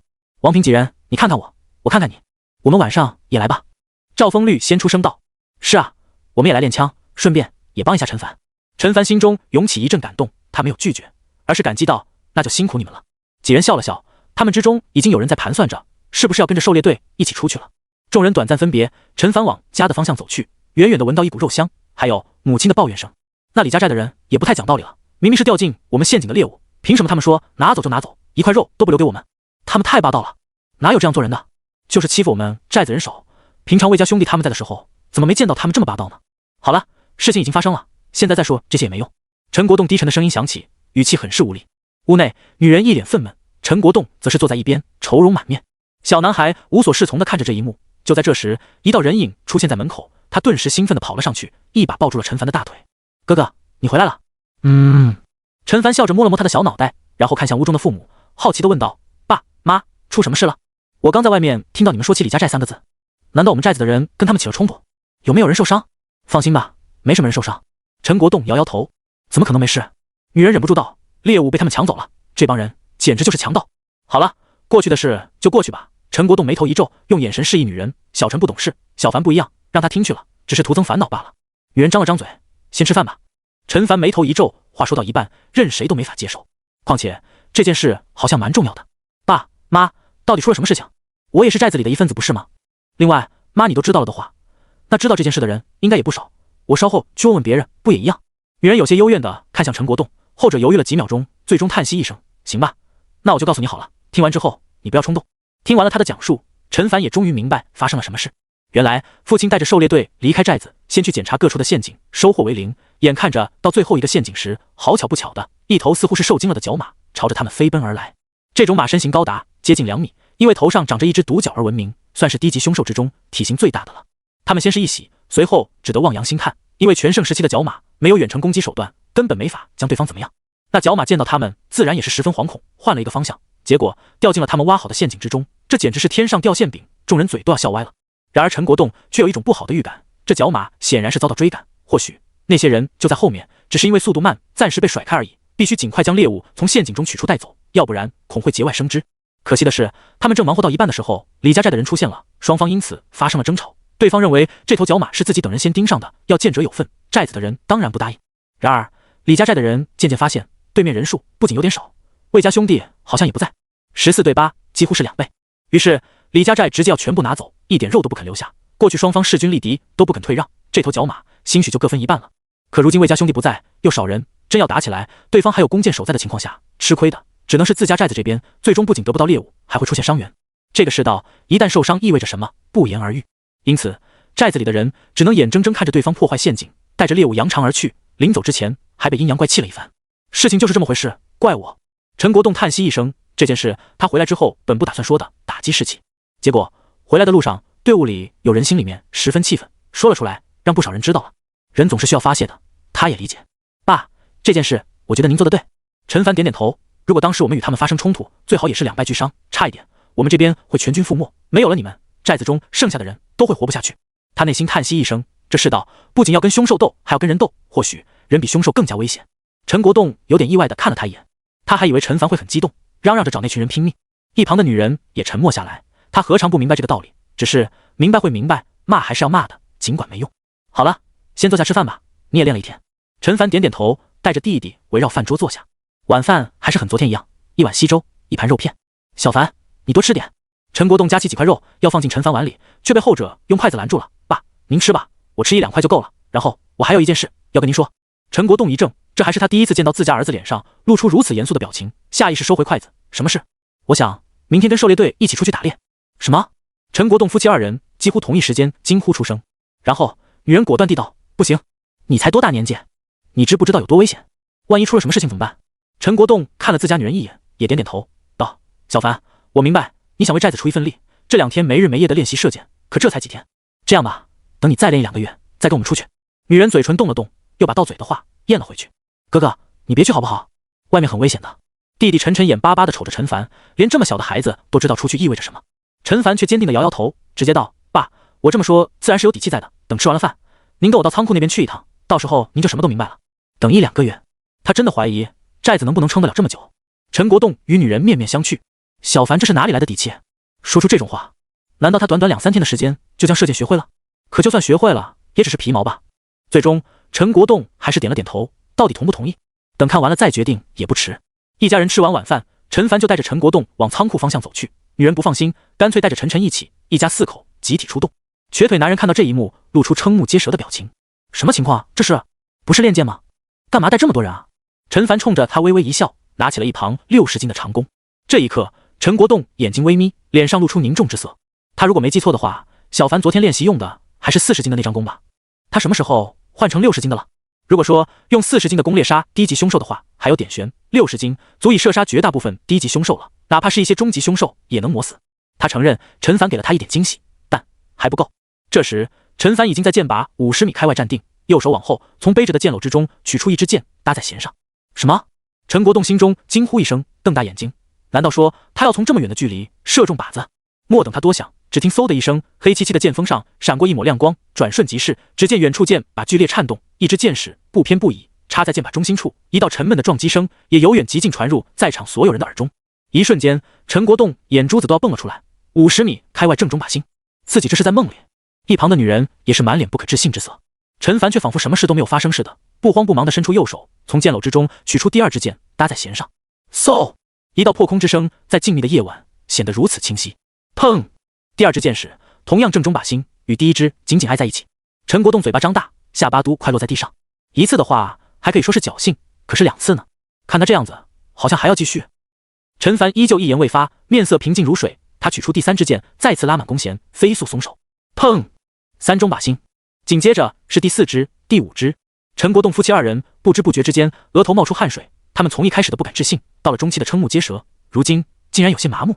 而不知何时，王平几人也到了这里，看到这一幕都吃惊地站在那里，说不出话来。尽管能猜到陈凡剑术肯定不赖，可他们没有想到能不赖到这种地步，简直就是100发100中吧。瘸腿男人站在一旁，嘴角抽搐了2下，感情这小子带着家人过来是来装逼的，可恶啊，还是被他装到了。这时陈凡才转过身，脸上挂着淡淡的笑意：“爸，明天我应该可以跟着你们出去狩猎了吧？”话音落下，周围再次一静，这一下包括瘸腿男人在内都露出震惊之色。陈国栋面露苦笑，都到了这个时候，他还能说什么？这种射箭水平，即便与魏家兄弟有些差距，可考虑到陈凡才练了2-3天，已经殊为不易了。一旁的女人张了张嘴，不知道该说什么好。我觉得这件事还是要慎重。瘸腿男人的声音响起，他面色凝重地看着陈凡道：“野外不比寨子里，危险不说，凶兽也不是活靶子。你的剑术最好再磨练几天再出去的好。”“是啊，是啊。”女人闻言连忙附和道。主要是陈凡这说出去就出去，他没有丝毫心理准备。陈国栋眼神微动，显然也有此意。陈凡却摇摇头，坚定地说道：“张叔，我明白您的好意，只是在野外同样也能够磨练剑术，不是吗？”瘸腿男人一怔，竟然有些哑口无言。是啊，实战永远比日常训练进步更快，无论是剑法还是枪法都是如此，这是很浅显的道理。至于危险，哪里不危险呢？陈凡说了一句，目光灼灼地看向陈国栋，似乎在说：“爸，您这下子应该没有理由拒绝了吧？”“好。”陈国栋似乎是鼓足了勇气说出这个字：“明天早上你跟我们一起出去。”“国栋！”女人惊呼一声。陈国栋冲着他摇摇头，看向陈凡道：“明天要出去，今晚不要练太晚，早点回去休息。”“陈凡露出一抹笑容。回去的路上，女人埋怨道：“你怎么就答应他了？他都还没有成年，万一出去有个好歹怎么办？”陈国栋叹息一声：“总要出去的。小凡的剑法你也看到了，真要是出了野外，能射中1-2头猎物，能帮寨子缓解很大的压力。”女人一下子沉默了，半晌才说道：“那你要保证他的安全。”“放心，除非我死。”陈国栋斩钉截铁道。虽说如此，他内心并没有多乐观。正如张人所说，野外的凶兽不是活靶子，察觉到危险会逃走，而且速度很快，普通人根本没法追上。当然，也有不会逃走的，这些都是危险的代名词。小凡是能够在50米外射中靶心，可真到了野外，面对飞奔的凶兽，还能射中吗？但无论怎么说，狩猎队有他的加入，能给众人增加不少信心，就算射不中，大伙儿也不会说什么。空地上，瘸腿男人眼神复杂：“你小子要出去狩猎，怎么就不跟我商量一下？陈凡挠挠头，不好意思道：“张叔，我也是心血来潮，在饭桌上跟我爸商量了一下，还没有来得及跟您商量。你还是太冲动了。”瘸腿男人摇头，再练习几天，熟练一些，不是更好？张叔，没那么多时间了。陈凡不得已说道。果然，瘸腿男人眼神顿时暗淡下来，连带着气氛也变得凝重。陈凡并不喜欢看到人愁眉苦脸，尤其是自己的话而引起的，笑道：“张叔，麻烦您接下来帮我训练了，一点小忙而已。”瘸腿男人说完，一瘸一拐地往远处走去。他何尝看不出来，陈凡是在岔开话题，只是面对寨子的窘境，他也束手无策。所做的大概就是在他训练时帮忙了。4、5个小时过去，包括瘸腿男人在内都疲惫不堪，饶是如此，也没有人叫苦叫累，轮流着帮着陈凡训练剑术。他们之中也有人想跟着陈凡一起出去，可终究鼓不起勇气。伴随着一道沉闷的响声，一股暖流流遍全身，基础剑法升级了。陈凡终于如释重负，心念一动，基础剑法 LV4 0%，特性强身4级，臂力过人4级，缓射4级，骑射2级。2级的骑射意味着他瞄准移动目标时，命中率能够达到 60%， 无疑给他明天出寨子狩猎增添了极大的战力。而缓射达到了4级，这让他有点疑惑。如此一来，瞄准固定的目标物，命中率达到了 120%， 超过了100%的那部分，有什么意义吗？不都是稳中？不对。他眉头一皱，或许这命中率只是面板上的理论数值，不是在瞄准猎物之后的实际数值。同样是瞄准50米外的箭靶，无风与有风相比，当然是有风的情况下更难命中。要是风很大呢？或者天气恶劣，下雨甚至下雪，难度就更大了。这应该就是缓射特性，命中率超过100%，还可以继续提升的意义所在。骑射特性目前才2级，但可想而知，等基础剑法等级提高，它也能达到乃至于超过100%，甚至可以得到200%、300%。意义大概就是在于瞄准移动状态下的目标的相对速度是不一样的。相对于射手，目标的速度越慢，射手越容易射中，差距到一定地步，与瞄准固定靶可能没有多大分别。反之，要是目标相对于射手的速度越快，那么就越难以命中。因此，骑射特性超出100%的部分，应该是用来弥补这其中差距的。总而言之，命中率是越高越好，这一点毋庸置疑。陈凡又往前2项特性看了一眼，强身跟臂力过人就没有什么好解释的，自然是越高越好。等级304，体质13.78，力量12.57，敏捷8.47，精神6.05，潜能点0，1.1天。潜能点增长速度还是1天1点。陈凡内心叹息一声，不知道能够用什么速度才能让这个增长速度变高一点。好在他知道吃凶瘦肉可以获取潜能点。今天就到这里吧，辛苦了。他看向远处的赵峰，笑道：“没事，我还可以继续。”赵峰摇摇头：“真不用了。”陈凡有些感动，目光在几人身上扫过：“今晚辛苦大家了，都回去休息吧。”他没敢说等我明天的好消息，万一呢？万一没有猎物，岂不是让大家空欢喜一场？好在几人也没在意这些，都面露担忧。凡哥，要是实在不行的话，就等2天再出去。王平嗫嚅着道：“是啊是啊。”陈凡笑笑，意思不言而喻。那真要出去的话，小心啊。是啊，凡哥，一定要活着回来。一名瘦小的青年动容道，话还没说完，就被王平拍了一下。怎么说话呢？那肯定是安然无恙的回来啊。对，我不会说话。凡哥明天不仅能回来，还能带着猎物回来。瘦小青年忙道。众人哄笑，陈凡也忍俊不禁。几人离去，场中只剩下陈凡跟瘸腿男人2个人。明天出去，记得躲在你爸他们后面，不要仗着自己会射箭逞英雄。瘸腿男人反复叮嘱：“以你的天赋，如果迟几天出去，多好。”张叔，我知道了。陈凡假装不耐烦的摆摆手：“就这样吧，张叔，我回去了，你也早点休息。”这小子，瘸腿男人看着他潇洒的背影，气得牙痒痒。罢了，叹息一声，暗道：希望这小子明天能够平安无事吧。至于能不能打到猎物，并不奢望。次日一早，天空阴沉沉的，像是随时要下雨，可偏偏又不下，让人无形之中多了一些烦闷。好在寨子里的人并没有受此影响，因为此刻发生了一件稀奇的事情。入口处，众人看看左手持弓、背负剑篓的陈凡，又看看站在他身前，面色一如既往平静的陈国栋。国栋，你这是要带着他一起出去狩猎？光头大汉摸了摸自己的光头，龇着牙问道。陈国栋点点头，看表情不是在开玩笑。人群之中顿时起了波澜。什么？国栋他竟然要带着儿子一起出去，这是不是太冒险了？没必要，这孩子才多大，外面是他能去的吗？国栋啊，你让他回来吧，我们怎么好意思让你做到这种程度啊？一名老者泪流满面，声音颤抖。狩猎队的其他人也看不下去了。国栋，虽说打虎亲兄弟，上阵父子兵，可你这是不是太突然了？况且说话的人瞅了一眼陈凡拿着的长弓，我要是没看错的话，这是寨子里那把60斤的长弓吧？你这是不是太过分了点？是啊，这弓就算是我们拉的也挺费力，你怎么能让一个孩子用这种弓？换成那把40斤的也行啊。就是，太过分了。陈国栋被说得面红耳赤，有点哑巴吃黄连，有苦说不出。嗨，陈凡连忙咳嗽一声，解释道：各位叔伯，你们不要误会，是我主动要求，今早跟你们一起出去狩猎的，跟我爸没多大的关系。人群顿时一静，陈国栋总算是松了口气。小凡，是不是他强迫你这么说的？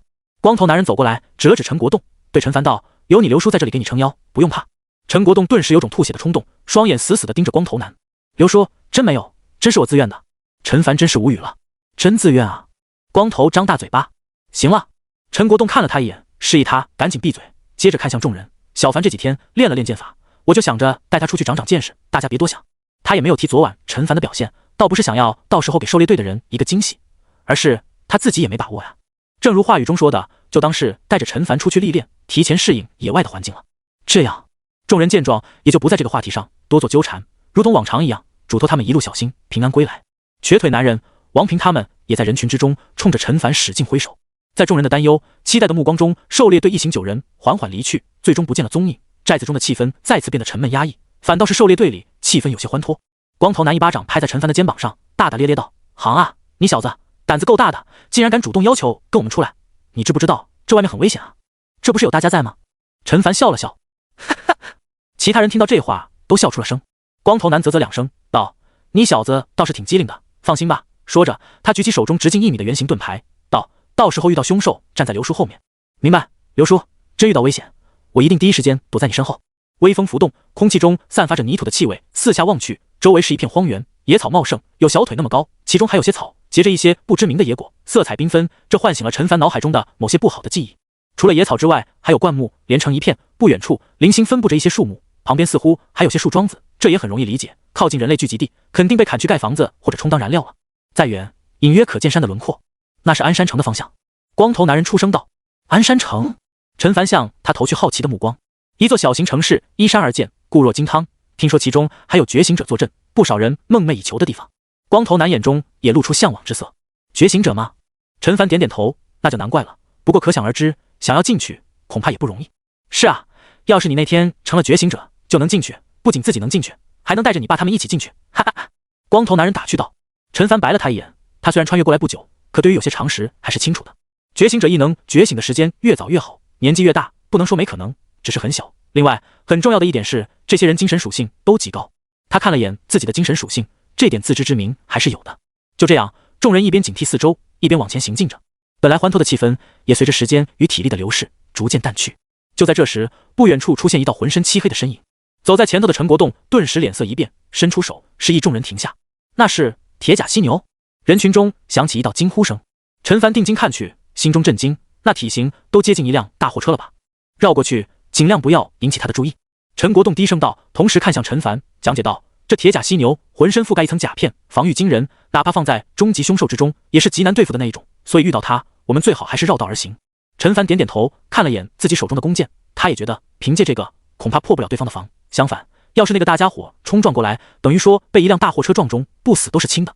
一行人绕了一个大圈子，直到见不到对方的身影之后，才松了一口气。不只是铁甲犀牛，陈国栋补充道，然后只要遇到终极凶兽，我们最好不要惊动他们，绕道而行，不然的话，即便是杀了他，我们也得付出不小的代价。陈凡应了一声。所谓的终极凶兽，只是一个大致的分类，指的是需要数个成年男人合力才能击杀的凶兽。击杀是能击杀，但想不付出代价也是不可能的。就好比要狩猎那头铁甲犀牛，总得有人顶上去，不然其他人别说输出机会，能不能跑得赢对方还不一定呢。那顶上去的那个人，即便是有盾牌挡住，恐怕也是凶多吉少。而低级凶兽，则是指一名成年男人能够在手持武器情况下战胜的一类凶兽，跨度也很大，有的可能没什么攻击性，遇到危险只会逃跑，有的可能会让人受伤，甚至与人同归于尽。其实也没什么，等你之后见多了也就习惯了。光头男笑了笑，其他人也是一副见怪不怪的样子。陈凡也冲着他们笑了笑，有一说一，刚才他确实挺紧张的。走吧，先去第一个陷阱看看，希望能有收获。陈国栋说着往前走去，其他人也陆续跟上，陈凡则被保卫在中心。走了大概2-3分钟的时间，走在前面的陈国栋再次脚步一顿，指了指前方。众人定睛看去，只见茂盛的草丛之中，一只荒原兔正在啃食草种。他似乎是没有注意到有人到来。那是荒原兔。光头男丫低声音道：“这家伙眼神不好，只能看清10多20米的东西，再远就很模糊。这家伙的听力很好，30-40米外的动静都能让他警惕。”似乎是为了印证他的话，那只荒原兔忽然直立起来，似乎察觉到周围情况有些变化。这兔子也太大了，陈凡忍不住吐槽，都跟前世的土狗一样大了，不，还要更大一些，因为它很肥，看上去肉嘟嘟的。把剑给我。光头男低声道。陈凡一愣，惊讶道：“刘叔，你还会射箭？”“不会，不过都到这个时候了，管他呢，死马当成活马医呗。”光头男大大咧咧道：“万一自己射中了呢？不然的话，等大家再往前走几步，这兔子一溜烟就没影了。”陈国栋也是看向陈凡，心中有些期待，但不敢期待太多。刘叔，那还是让我试试吧。陈凡忍不住说道。也行。光头男愣了一下，点点头。陈凡左手持弓放在身前，轻手轻脚地从剑篓中取出一支箭，与此同时，心脏不争气地加速跳动起来。毕竟是第一次到野外狩猎，还遇到了猎物，如果能够射中了的话，那寨子里的食物就有了着落，自己还能有不少钱能点。可要是射不中的话，那就是错失机会，还会让老爸失望。他努力控制自己，脑中杂念却还是不断跳出，以至于连拿着剑的右臂都紧张地颤抖着。这一幕落在其他人的眼中，不禁令他们暗暗摇头。不过这也是情理之中，谁第一次到野外不是紧张的浑身颤抖呢？陈国栋心中也叹息一声，也罢，就当做给小凡练手吧，多练几次就好了。然而在陈凡将剑搭上弓弦的那一刻，脑海中的杂念都消失不见，将箭头对准猎物，缓缓拉开弓弦，这一套动作仿佛已经演练了成千上万遍，以至于只是凭借着肌肉记忆行动。说起来长，其实也就在眨眼间，等到弓弦被彻底拉满，发出咿咿呀呀的响声后，咻的一声，箭矢呼啸而去。荒原兔似乎是感知到了危险，耳朵颤动，后腿用力，想要蹬离地面。好消息是蹦起来了，坏消息是被一箭穿过兔头，在强大的惯性作用下带着飞起来的。大概飞出3-4米远后，落在地上，荒原兔后腿蹬了2下，不动了。这一刻，陈国栋等人鸦雀无声，一个个嘴巴张大，如同石化了一般。好半晌之后，光头男的声音才响起：“我不是在做梦吧？应该不是。”旁边响起吞咽口水的声音，此起彼伏。那么大一只的荒原兔倒在那里，一支箭矢透体而出，已经死得透透的。陈国栋脸上同样写满震惊之色。不过昨晚见识过陈凡的剑术，是人群中第一个反应过来的，脸上的震惊很快被骄傲自豪所取代。有人忍不住跑过去，将那只荒原兔捡了回来，有点吃力地道：“快赶上前天那只了，最少也有40斤。”众人收回目光，落在陈凡身上，眼中充斥着难以置信之色。小子，你到底是怎么做到的？光头男忍不住问道。印象中这种射术只有魏家兄弟能够做到吧？陈凡被看得有点不好意思，挠挠头：“刘叔，我也没想到一下子就射中了，可能运气比较好。”运气？众人看了一眼那支箭，是从脖梗处传过去的，可以说正中要害，这是运气可以解释的吗？你小子不老实，没说真话。光头男一脸不信：“你是不是偷偷练过？”“是练过，但不是偷偷练的。”陈凡无语：“真练过？”这回众人更震惊了，七嘴八舌地问了起来：“你什么时候练的剑法？我们怎么一点都不知道？”“是啊，小凡，这剑法你练了最起码有2-3年了吧？这么远的距离，一箭毙命，我的乖乖，这也太猛了！你小子藏得够深的呀，把我们都给骗过去了。要不是今天露这一手，我们都还被你蒙在鼓里呢。老刘之前还说让他射一箭，幸亏你没听他的，不然这兔子早跑了。”光头男老脸一红，摸了摸自己的大光头，他也不知道陈凡剑法这么厉害啊，要不然就不会说那几句话了。回想起来，真让人尴尬。陈凡看了不远处的陈国栋一眼，后者微微摇头，于是他含糊其辞道：“确实是练了一段时间了。”“我就说，真厉害啊！你小子先前在寨子门口小看你了。”几人有说有笑，看得出是打心底里高兴。一向寡言少语的陈国栋，此刻脸上也露出难得的笑容。他刚才冲着陈凡摇头，就是让他不要说出实话，不然要是众人得知陈凡是练了2-3天就有这种剑法，不知道又会引起多大的轰动。至于他自己心里，除了震惊，确实也有点好奇。不过这世界上从来不缺天才，或许自己儿子就是那种剑术天才呢。就好比那些觉醒者没觉醒，跟普通人没什么两样，可一旦觉醒，实力突飞猛进，甚至可以飞天遁地。反过来看陈凡，就显得正常多了。好了，接着往前走吧。他出声道。对，众人如梦初醒，有一只猎物确实可喜可贺，可就这么一只，不够寨子分啊。但无论怎么说，这是一个好的开端，更重要的是见识到了陈凡的剑法，这要是接下来再遇到几只荒原兔，岂不是？肉眼可见的，队伍内气氛热烈起来。陈凡依旧被簇拥在最中间，被保卫得更加严实，颇有一种游戏里保护我方射手的感觉。趁着这段时间，陈凡看向先前脑海中浮现过的一道信息：经验值+3。他看着这行字，内心泛起了嘀咕：经验值，这是什么东西啊？难不成是自己击杀荒原兔时系统奖励的？可能性很大，有什么用呢？他目光看向自己的属性面板，顿时眼睛瞪大。只见潜能点的下方再次出现了一行小字：经验值3。与此同时，原本基础剑法的后面也多出了一个加号，先前是没有的。他脑中灵光一闪，这经验值是用来加技能熟练度的。不对，这基础剑法的熟练度怎么也增长了？他有些愣神，没记错的话，在基础剑法升到4级后，他就停止了练习，熟练度应该是0%才对，现在却一下子跳到了3%。要知道，基础剑法3级时，命中固定靶增加的熟练度连1%都没有，更别说惊人的3%了。信息量有点大。他深吸一口气，整理了一下思绪，最终得出以下结论：实战中，技能熟练度的增长是大于还是远远大于平常练习的。击杀凶兽可以获得经验值，而经验值并不能替代潜能点强化身体，似乎可以用来提升技能熟练度。前2个结论都得到了验证。至于第3个结论，实验一下就好了。他心念一动，尝试点了一下加号，瞬间经验值从3点降到了2点，熟练度从3%升到了4%。真是这样？陈凡呼吸急促。这样的话，增加技能熟练度的方法又多了一种，通过杀死凶兽获取经验值。从刚才看，这经验值提升的效果有点低，远赶不上射中的那一剑给基础剑法带来的熟练度提升，想来其中应该有基础剑法等级较高的缘故。要是这几点经验值用在将来学习的其他技能上，恐怕会节省下不少时间。人的精力是有限的，每天通过练习提升的熟练度终究有上限，越往上越难，不然也不会有瓶颈之说。但只要有经验值都不是问题，经验值足够，再多的技能都能学。而且荒原兔是低级凶兽之中威胁性不大的，如果是那些凶狠一些或者击杀终极凶兽，经验值应该更多才对。陈凡心中暗道，不禁想到之前遇上的那头铁甲犀牛，如果能射杀这种级别的凶兽，提供的经验值一定不少吧。小凡，小凡！就在这时，耳畔响起滴滴的呼唤声。陈凡回过神来，正要说话，光头男冲着他做了一个噤声的手势，然后示意他往东南方向看去。陈凡定睛看去，是一只通体黢黑、有脸盆大小、油光水滑的老鼠，上半身探出洞，似乎正在查看环境。这是一种叫做黑鼠的低级凶兽，没什么攻击性，奈何善于打洞，人很难抓到它。有把握吗？光头男问道。不仅是他，其余人的目光也汇聚在他身上，带着浓浓的期待。我试试。陈凡说着，从剑篓中取出剑矢。他正要再验证一下这经验值是怎么来的，这送上门的机会自然不能错过。当然，前提是得射中。好在有了上一次的经验，这一次他的动作很稳。当剑矢搭上弓弦时，更是进入了心如止水的状态。咻！破空之声响起，那黑鼠还没有反应过来，就被利剑穿透脑袋，钉在了地上，徒劳地挣扎了一番，依旧是一剑毙命，干脆利落，厉害！众人情不自禁发出感叹声。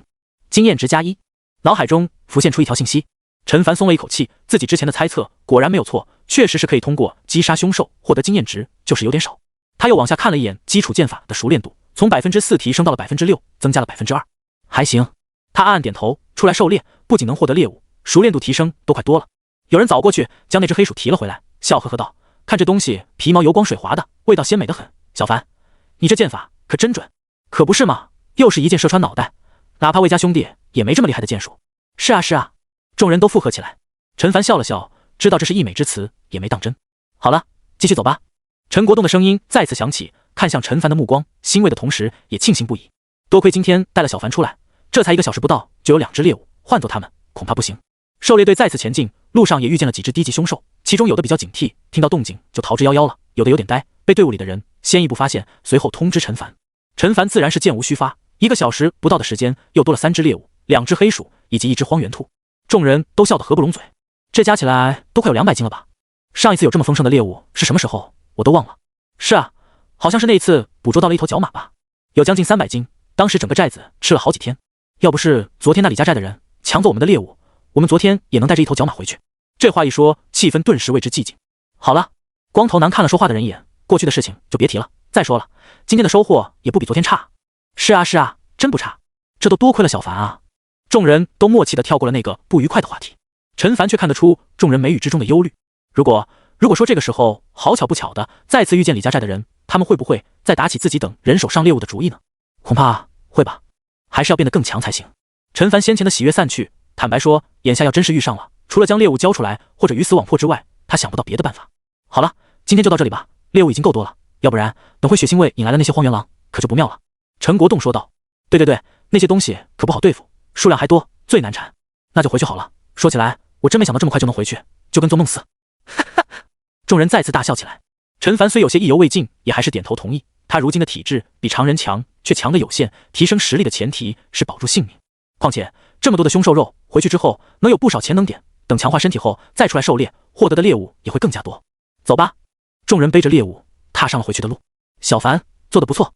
光头男冲着陈凡竖起大拇指，今天这些可全都靠你，要没有你的话，我们估计又得空手而归。刘叔，您这太客气了。陈凡摆摆手，要是没有你们发现猎物，我真不能发现他们。这倒不是他谦虚，而是事实，那些凶兽葬地很巧妙，不是老手真看不出来。你小子还真是会说话。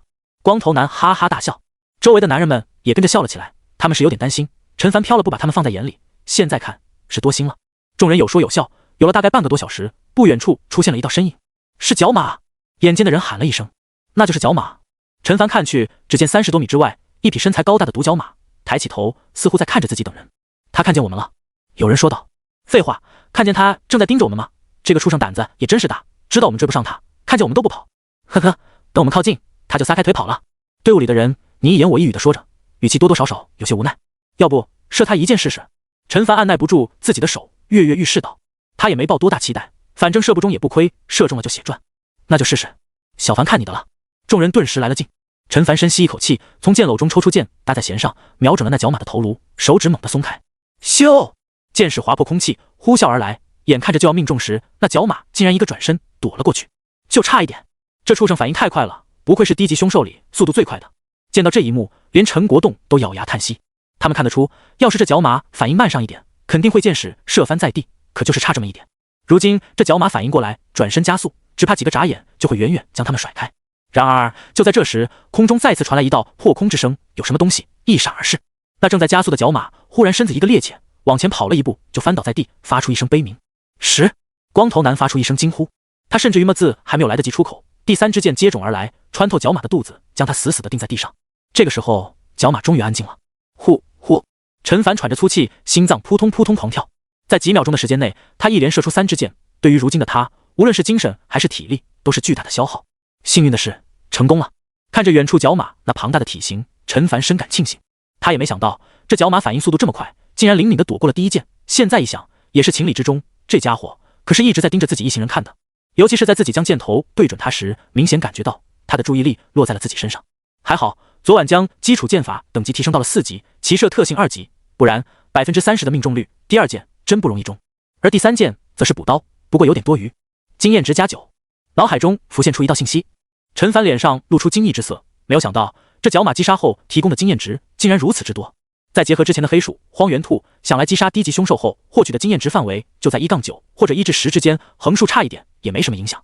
他的目光下移，落在基础箭法上，顿时吃了一惊。只见熟练度条已经涨到了30%，也就是说刚刚那3箭增长了15%的熟练度。无论是瞄准固定还是移动的靶子，果然还是实战之中熟练度涨得最快。他内心感叹一声。而在这时，周围的众人也都陆陆续续的反应过来。我没看错吧？那角马被射中了。应该没看错吧？脖子上那一箭直接要了他的命。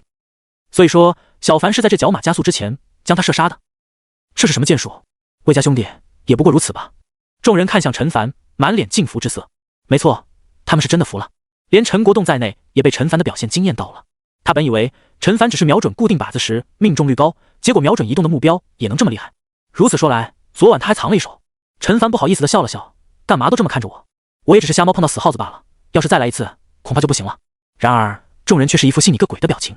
小凡啊，这个借口你上一次已经用过了，忘了吗？光头男人拍了拍陈凡的肩膀，下一次记得换个新鲜点的。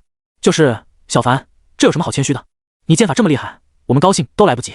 可不是嘛，今天这是我们寨子收获猎物最多的一天，寨子里的人要是见到我们带着这么多猎物回去，嘴都要笑歪了。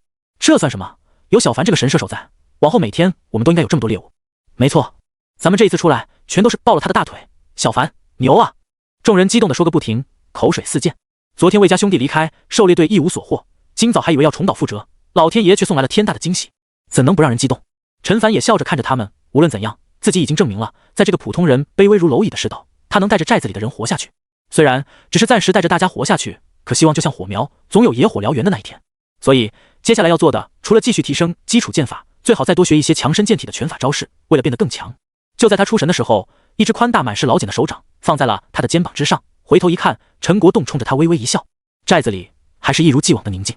仓库前的空地上，王平等人依旧练着枪法，瘸腿男人站在一旁，明显有些心不在焉。张叔，你是不是在担心凡哥他们？王平问道。瘸腿男人看了他一眼，道：就你事多，看来待会儿其他人休息，你不需要。别啊！王平欲哭无泪，他有点后悔自己多嘴，可又有点忍不住。赵峰这时出声道：张叔，以陈凡的剑术，能射中猎物吗？难。瘸腿男人不假思索道：啊，不会吧？王平目瞪口呆，凡哥他那么厉害，上一次射几箭中几箭，怎么可能会射不中猎物？是啊，这话引起了其他人的共鸣。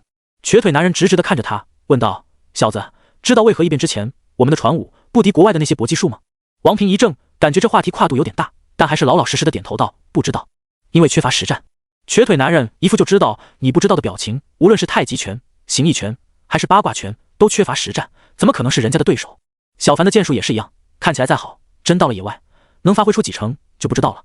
你们也是同理，你看你们现在拿着枪像模像样的，真到了野外，跟凶兽动手，恐怕腿都要下软，更别说握紧枪了。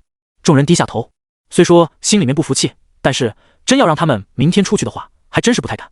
不过，就在他要出言鼓励众人一番的时候，寨子入口处传来一阵喧哗之声，动静之大，前所未有。霎时，几人面面相觑，什么情况？王平看向那边，一头雾水。这动静，难道是狩猎队回来了？不可能吧？他们怎么可能这么早就回来了？旁边的青年下意识地反驳：“可以往狩猎队带着猎物回来，就是这样。可国栋叔他们不是刚出去吗？这么快就回来了，还是带着猎物？”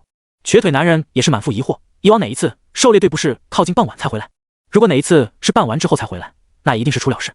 那要是提前回来，过去看看。他说着，一瘸一拐地往前走去，心中隐隐有一种猜测：难道有猎物了？几人还没有靠近，就听到奔走相告之声，说这一次大丰收，不仅有好几只荒原兔，还有一头200-300斤重的角马。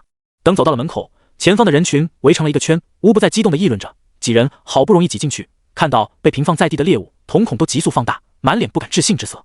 然而，瘸腿男人却注意到一个共同点，那就是这几只猎物身上都插着箭矢，无一例外都是正中要害。难道说是他？他面孔呈现出青白之色，脑海中浮现出一道人影来。陈凡，魏家兄弟走了，狩猎队之中除了他之外，还有谁能够用剑？可这怎么可能呢？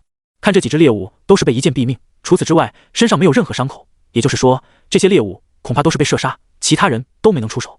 陈凡，他不过是个练剑的新手，才第一次出寨子就斩获如此之多的猎物，这可能吗？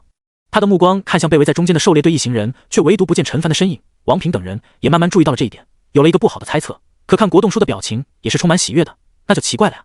四周赶到的人也越来越多，看着猎物喜出望外，个别激动到热泪盈眶。嗨，大家安静一下。光头男人见差不多了，让众人安静下来，这才指着地上的猎物道：大家知道我们今天是怎么打到这么多猎物的吗？上百人，你看看我，我看看你。有人说道：是用箭射杀的。没错。光头男人很高兴，一下子锁定了在人群之中的王平。唰的一下，几十上百道目光看来。王平硬着头皮道：刘叔，是凡哥他做的吗？是啊，是陈凡他做的吗？赵峰几人不自觉地紧张起来，直落告诉他们应该是，可没有得到确切的答复，又不敢下定论，因为之前张叔说了，陈凡第一次出去就想射中猎物，可能性极小。光头男人笑意浓厚，目光扫过在场众人，没错，这些猎物都是陈凡射杀的，我们今天跟着出去，除了帮忙将猎物运回来之外，几乎什么忙都没帮上。话音落下，四下里响起一片倒吸冷气之声。陈凡，陈国栋的儿子，今天早上背负弓箭要跟着狩猎队出去的那个，他们当然记得，当时还引起了一番议论。在他们看来，这么大的孩子出去实在是太危险了，不奢望他能够射中猎物，能平安无事的回来就是幸事了。结果刘勇说这些猎物竟然是他一个人射杀的，这听起来简直就是天方夜谭。你们不信？哈哈，要不是我们亲眼所见的话，我们也不信。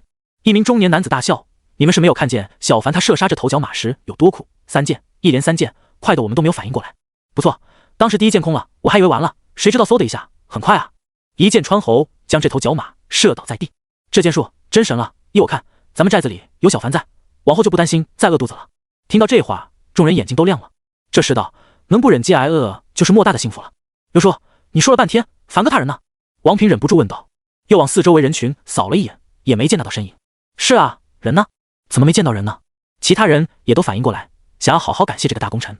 嗨，光头男人哈哈一笑，他脸皮比较薄，已经回去了。不过大家放心，想要见面的话，往后多的是机会，来，都排好队，分肉。霎时，现场氛围直接被推上顶点。陈凡此时正在家中，有些无奈地看着眼前的母亲。妈，我真没事，一点伤都没有。说着，他还转了几个圈。真没事？女人还是不太相信。弟弟在一旁点点头，也是一副将信将疑的表情。是啊。陈凡叹息一声，坐下喝了一口水。虽然缺衣少食，可寨子里水还是不缺的，肚子饿了能用水充饥，不放心还可以烧热了再喝。没事就好。女人这才彻底松了一口气，诉说道：你跟你爸出去，我在家里坐立难安，生怕你们两个有一个出了事。还好你们都安全回来了。对了，他似乎是才发觉不对劲，你们今天怎么回来这么早？是啊，哥哥，寨子门口好热闹啊，是抓到猎物了吗？陈晨眼巴巴地看着陈凡。是啊。陈凡摸了摸他的头，笑道：不仅抓到猎物，还是大丰收哦。大丰收？陈晨哈喇子都要流了出来。大丰收？女人愣了愣。是啊。陈凡笑着将事情的经过说了一遍，听得两人目瞪口呆。也就是说，那些猎物都是你一个人用弓箭射杀的？女人看着陈凡，瞠目结舌地问道。也不能这么说，陈凡摇摇头，大家都有出力，观察警惕四周，以及最后运输猎物再其次，主要还是人多力量大，无形之中避免了不少麻烦，否则让他一个人出去，能不能平安回来真难说。那不还是你出了大力吗？女人翻了一个白眼，随即道：放心吧，你妈我不是那种不识大体的人，以往魏家兄弟在，捕获的猎物都是他们出了大力气，对于这种分配，他们也没有说什么。如今换成你，我也不会说什么，只是要是他们能晚一天走，该多好。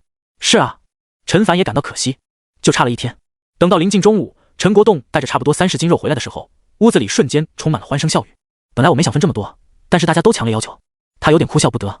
不过这一次寨子里其他人也都分到不少，每一户起码也是5、6斤起步，省着点吃，能有1星期了。我去煮了去。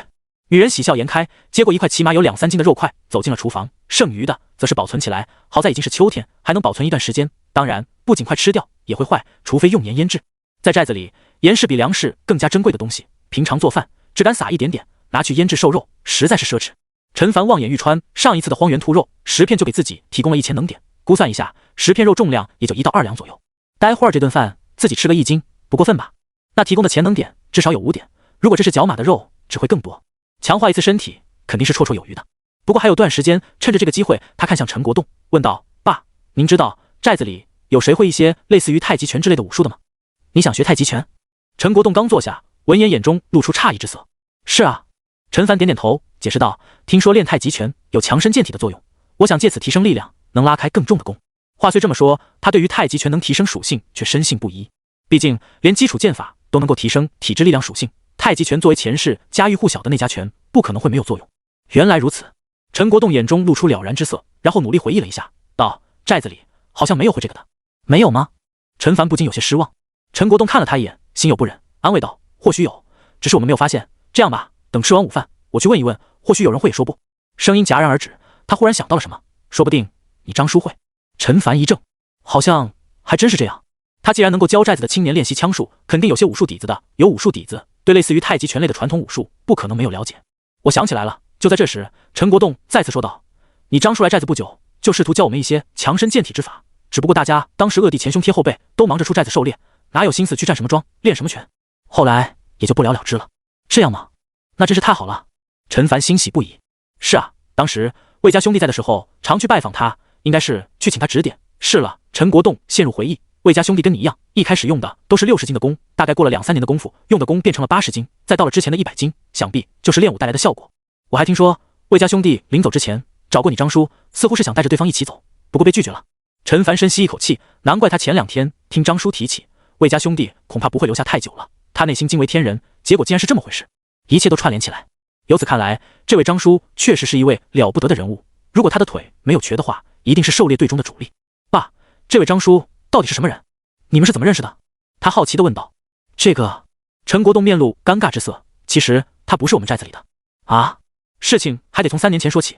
当时我跟你刘叔魏家兄弟狩猎回来的途中，遇到一个浑身鲜血的男人，趴在草地之中，鲜血引来了1、2只荒原狼，在不远处虎视眈眈。当时我还以为是一个死人，结果你刘叔跑去看了下，发现还有呼吸，就把他扛了回来。他的体质确实很不一般，受了那么重的枪伤都还能活下来。枪伤？陈凡惊呼一声。没错。陈国栋眼中也露出后怕之色，我从没见过一个人身上竟然留着10多发子弹，也因为这件事大家产生了分歧，认为不应该留下这个人，最后还是留下了。陈凡说道。陈国栋哭笑不得，道：“是啊，都把人救回来了，总不能再扔出去。当时他躺在路边，也没有人看到是谁带走了他，我就做主留下了他。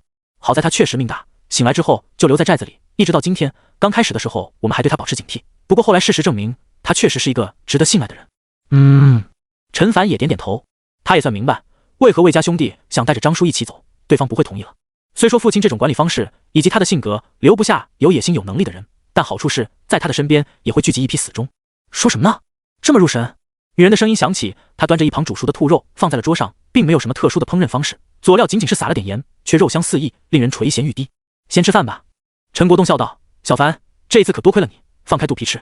陈凡嘿嘿一笑，没急着吃，夹起好几块肉片放进一旁弟弟的碗里面，后者口水都快成瀑布了。哇，谢谢哥哥！陈晨高兴地大喊起来。陈国栋2人见到这一幕都会心一笑。陈凡这才夹起一块兔肉放进嘴里，细细咀嚼起来。虽说他迫不及待想要通过食用凶兽肉增加潜能点，可这吃肉的过程本来就是一种享受啊。直到将肉片咽下肚子之后，一道信息浮现在脑海之中：潜能点加0.1。就这样，时间1点1滴流逝，陈凡吃了差不多1斤肉，才感觉有了6、7分饱。爸妈，我吃饱了。他放下筷子，满足地摸了摸肚子。不夸张地说，这应该是他穿越过来这几天吃的最饱的一次了。至于为什么不吃个10分饱，是因为爸妈他们压根儿就没有动筷子，这就吃饱了。女人笑的眼睛眯成了一条缝，还有一半呢，再多吃点。是啊，待会儿练功没力气可不行。真饱了。陈凡嘿嘿一笑，我去找张叔了。说完，他一溜烟就不见了。这孩子好像懂事了好多。女人感慨。是啊。陈国栋欣慰地点点头。陈凡走在通往仓库的泥巴路上，看向属性面板，潜能点 5.6，1.1天。没错，如此之多的潜能点已经足够让他再次强化一次身体了。但是他没着急强化。吃过午饭的他，如今精力旺盛，立刻强化反而浪费了一次身体恢复机会。等待会儿练剑精疲力尽时再强化，无疑更好。当然，不仅仅是练习剑术。等他赶到仓库前的空地上时，立刻引起了轰动。王平几人激动地将他围了起来，七嘴八舌地道议论起来：“凡哥，牛啊！听说这一次的猎物都是你射杀的，太厉害了吧！我就知道，凡哥你剑法这么厉害，到了野外必定能大放异彩。凡哥，你简直是我的偶像，带带小弟吧。凡哥，我要是女的，一定给你生孩子。行了行了。”陈凡刚吃的饭差点给吐出来，问道：“张叔呢？”“张叔啊，在那儿呢。”王平几人转身指着不远处的瘸腿男人道。后者此刻一脸平静的样子，看了眼陈凡道：“你来了，这次表现不错，别骄傲自满，就算是角马，那也是低级凶兽，真要是遇到中级凶兽，你就知道你手里那张弓根本就是给他们挠痒痒了。”啊，这……王平几人听到这话，面面相觑。张叔这人也太不近人情了。凡哥这一次是狩猎队里当之无愧的 MVP， 寨子里的人都赞不绝口，他夸两句会死吗？陈凡却不在意的一笑，点点头道：“张叔教训的是，我们这一次出去就遇到了一只铁甲犀牛。”“铁甲犀牛？卧槽！”王平几人大吃一惊，瘸腿男人的眼皮也急速跳动了几下。我们绕道行，没引起他的注意。几人顿时松了一口气。凡哥，你吓死我了，那玩意可不是一般人能够招惹的。王平无语道：“是啊，我听说有寨子的人招惹了几头铁甲犀牛，被一直追到了寨子还没完，围墙都被发狂的铁甲犀牛冲撞开了，好不容易才等他们发泄一番后离开。”陈凡点点头，随即目光落在瘸腿男人身上。所以，张叔，我想跟你学一些增长气力的拳法招式，如果哪一天真跟铁甲犀牛遇上，也能有自保之力。增长气力的拳法招式。王平几人嘴巴张大，看看陈凡，又看看瘸腿男人，这什么情况？好端端的，怎么就聊到这个了？瘸腿男人眼底深处闪过一抹诧异，随即问道：“你都知道了？”陈凡应了一声，魏叔他们应该就是学了这些，才能从一开始只能拉开60斤的弓，到现在能拉开100斤的弓的吧？王平等人愣住了，赵峰的呼吸则是急促起来，他隐约中察觉到自己好像接触到了什么不得了的东西。不错。瘸腿男人点点头，目光扫了王平几人一眼，之后又落在陈凡身上。你还记得跟你提过的武者吧？当然记得。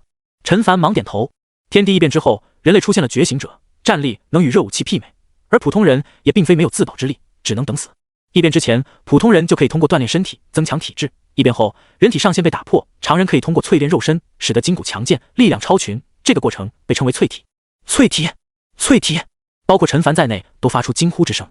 对于王平他们而言，这种说法显然是闻所未闻，而陈凡却有些心理准备。他想到系统上的境界一栏现在显示是无，要是显示有的话，应该就是张叔所说的淬体吧。不错。瘸腿男人一脸严肃。淬体按照肌肉力量划分为1到3重，按照前中后期划分也没什么错误。一般情况下，普通人出拳时的肌肉力量不会超过50公斤，寨子中绝大多数人都是这个水平。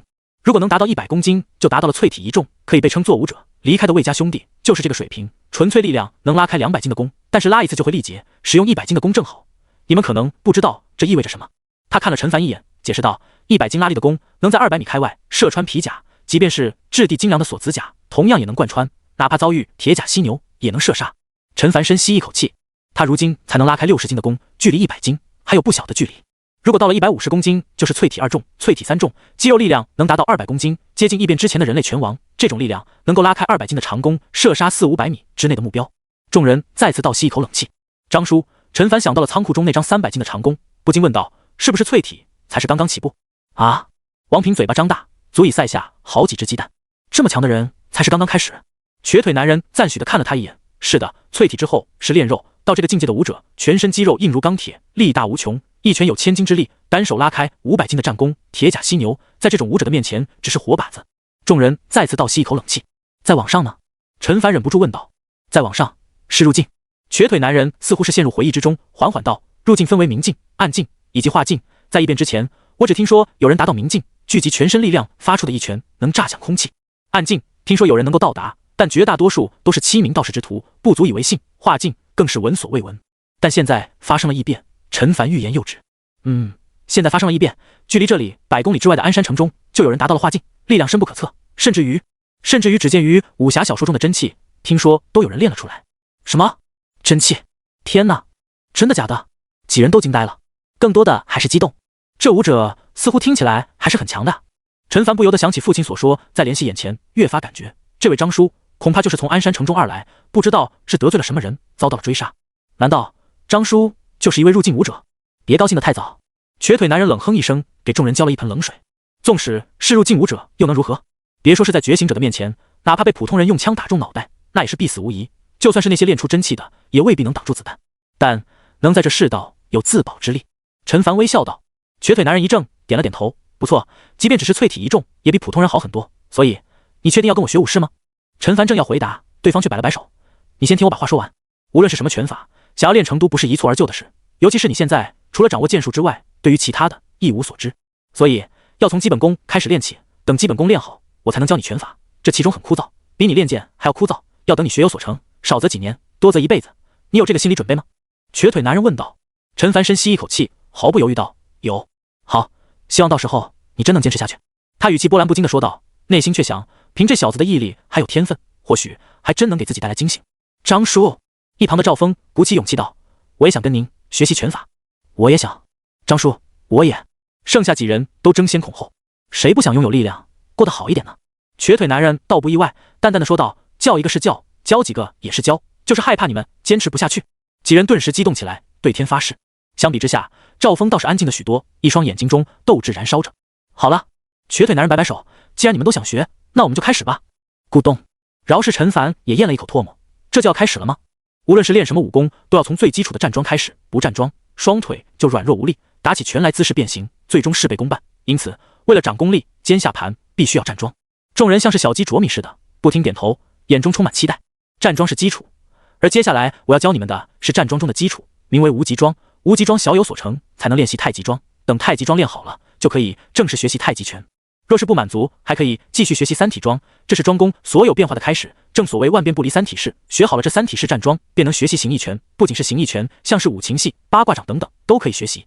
众人听得面露难色，得先练无极桩，无极桩练好了，还得再练太极桩，然后才能学太极拳。至于想学形意拳，还得接着太极桩后练三体桩，这得要多久？怎么这就觉得难了？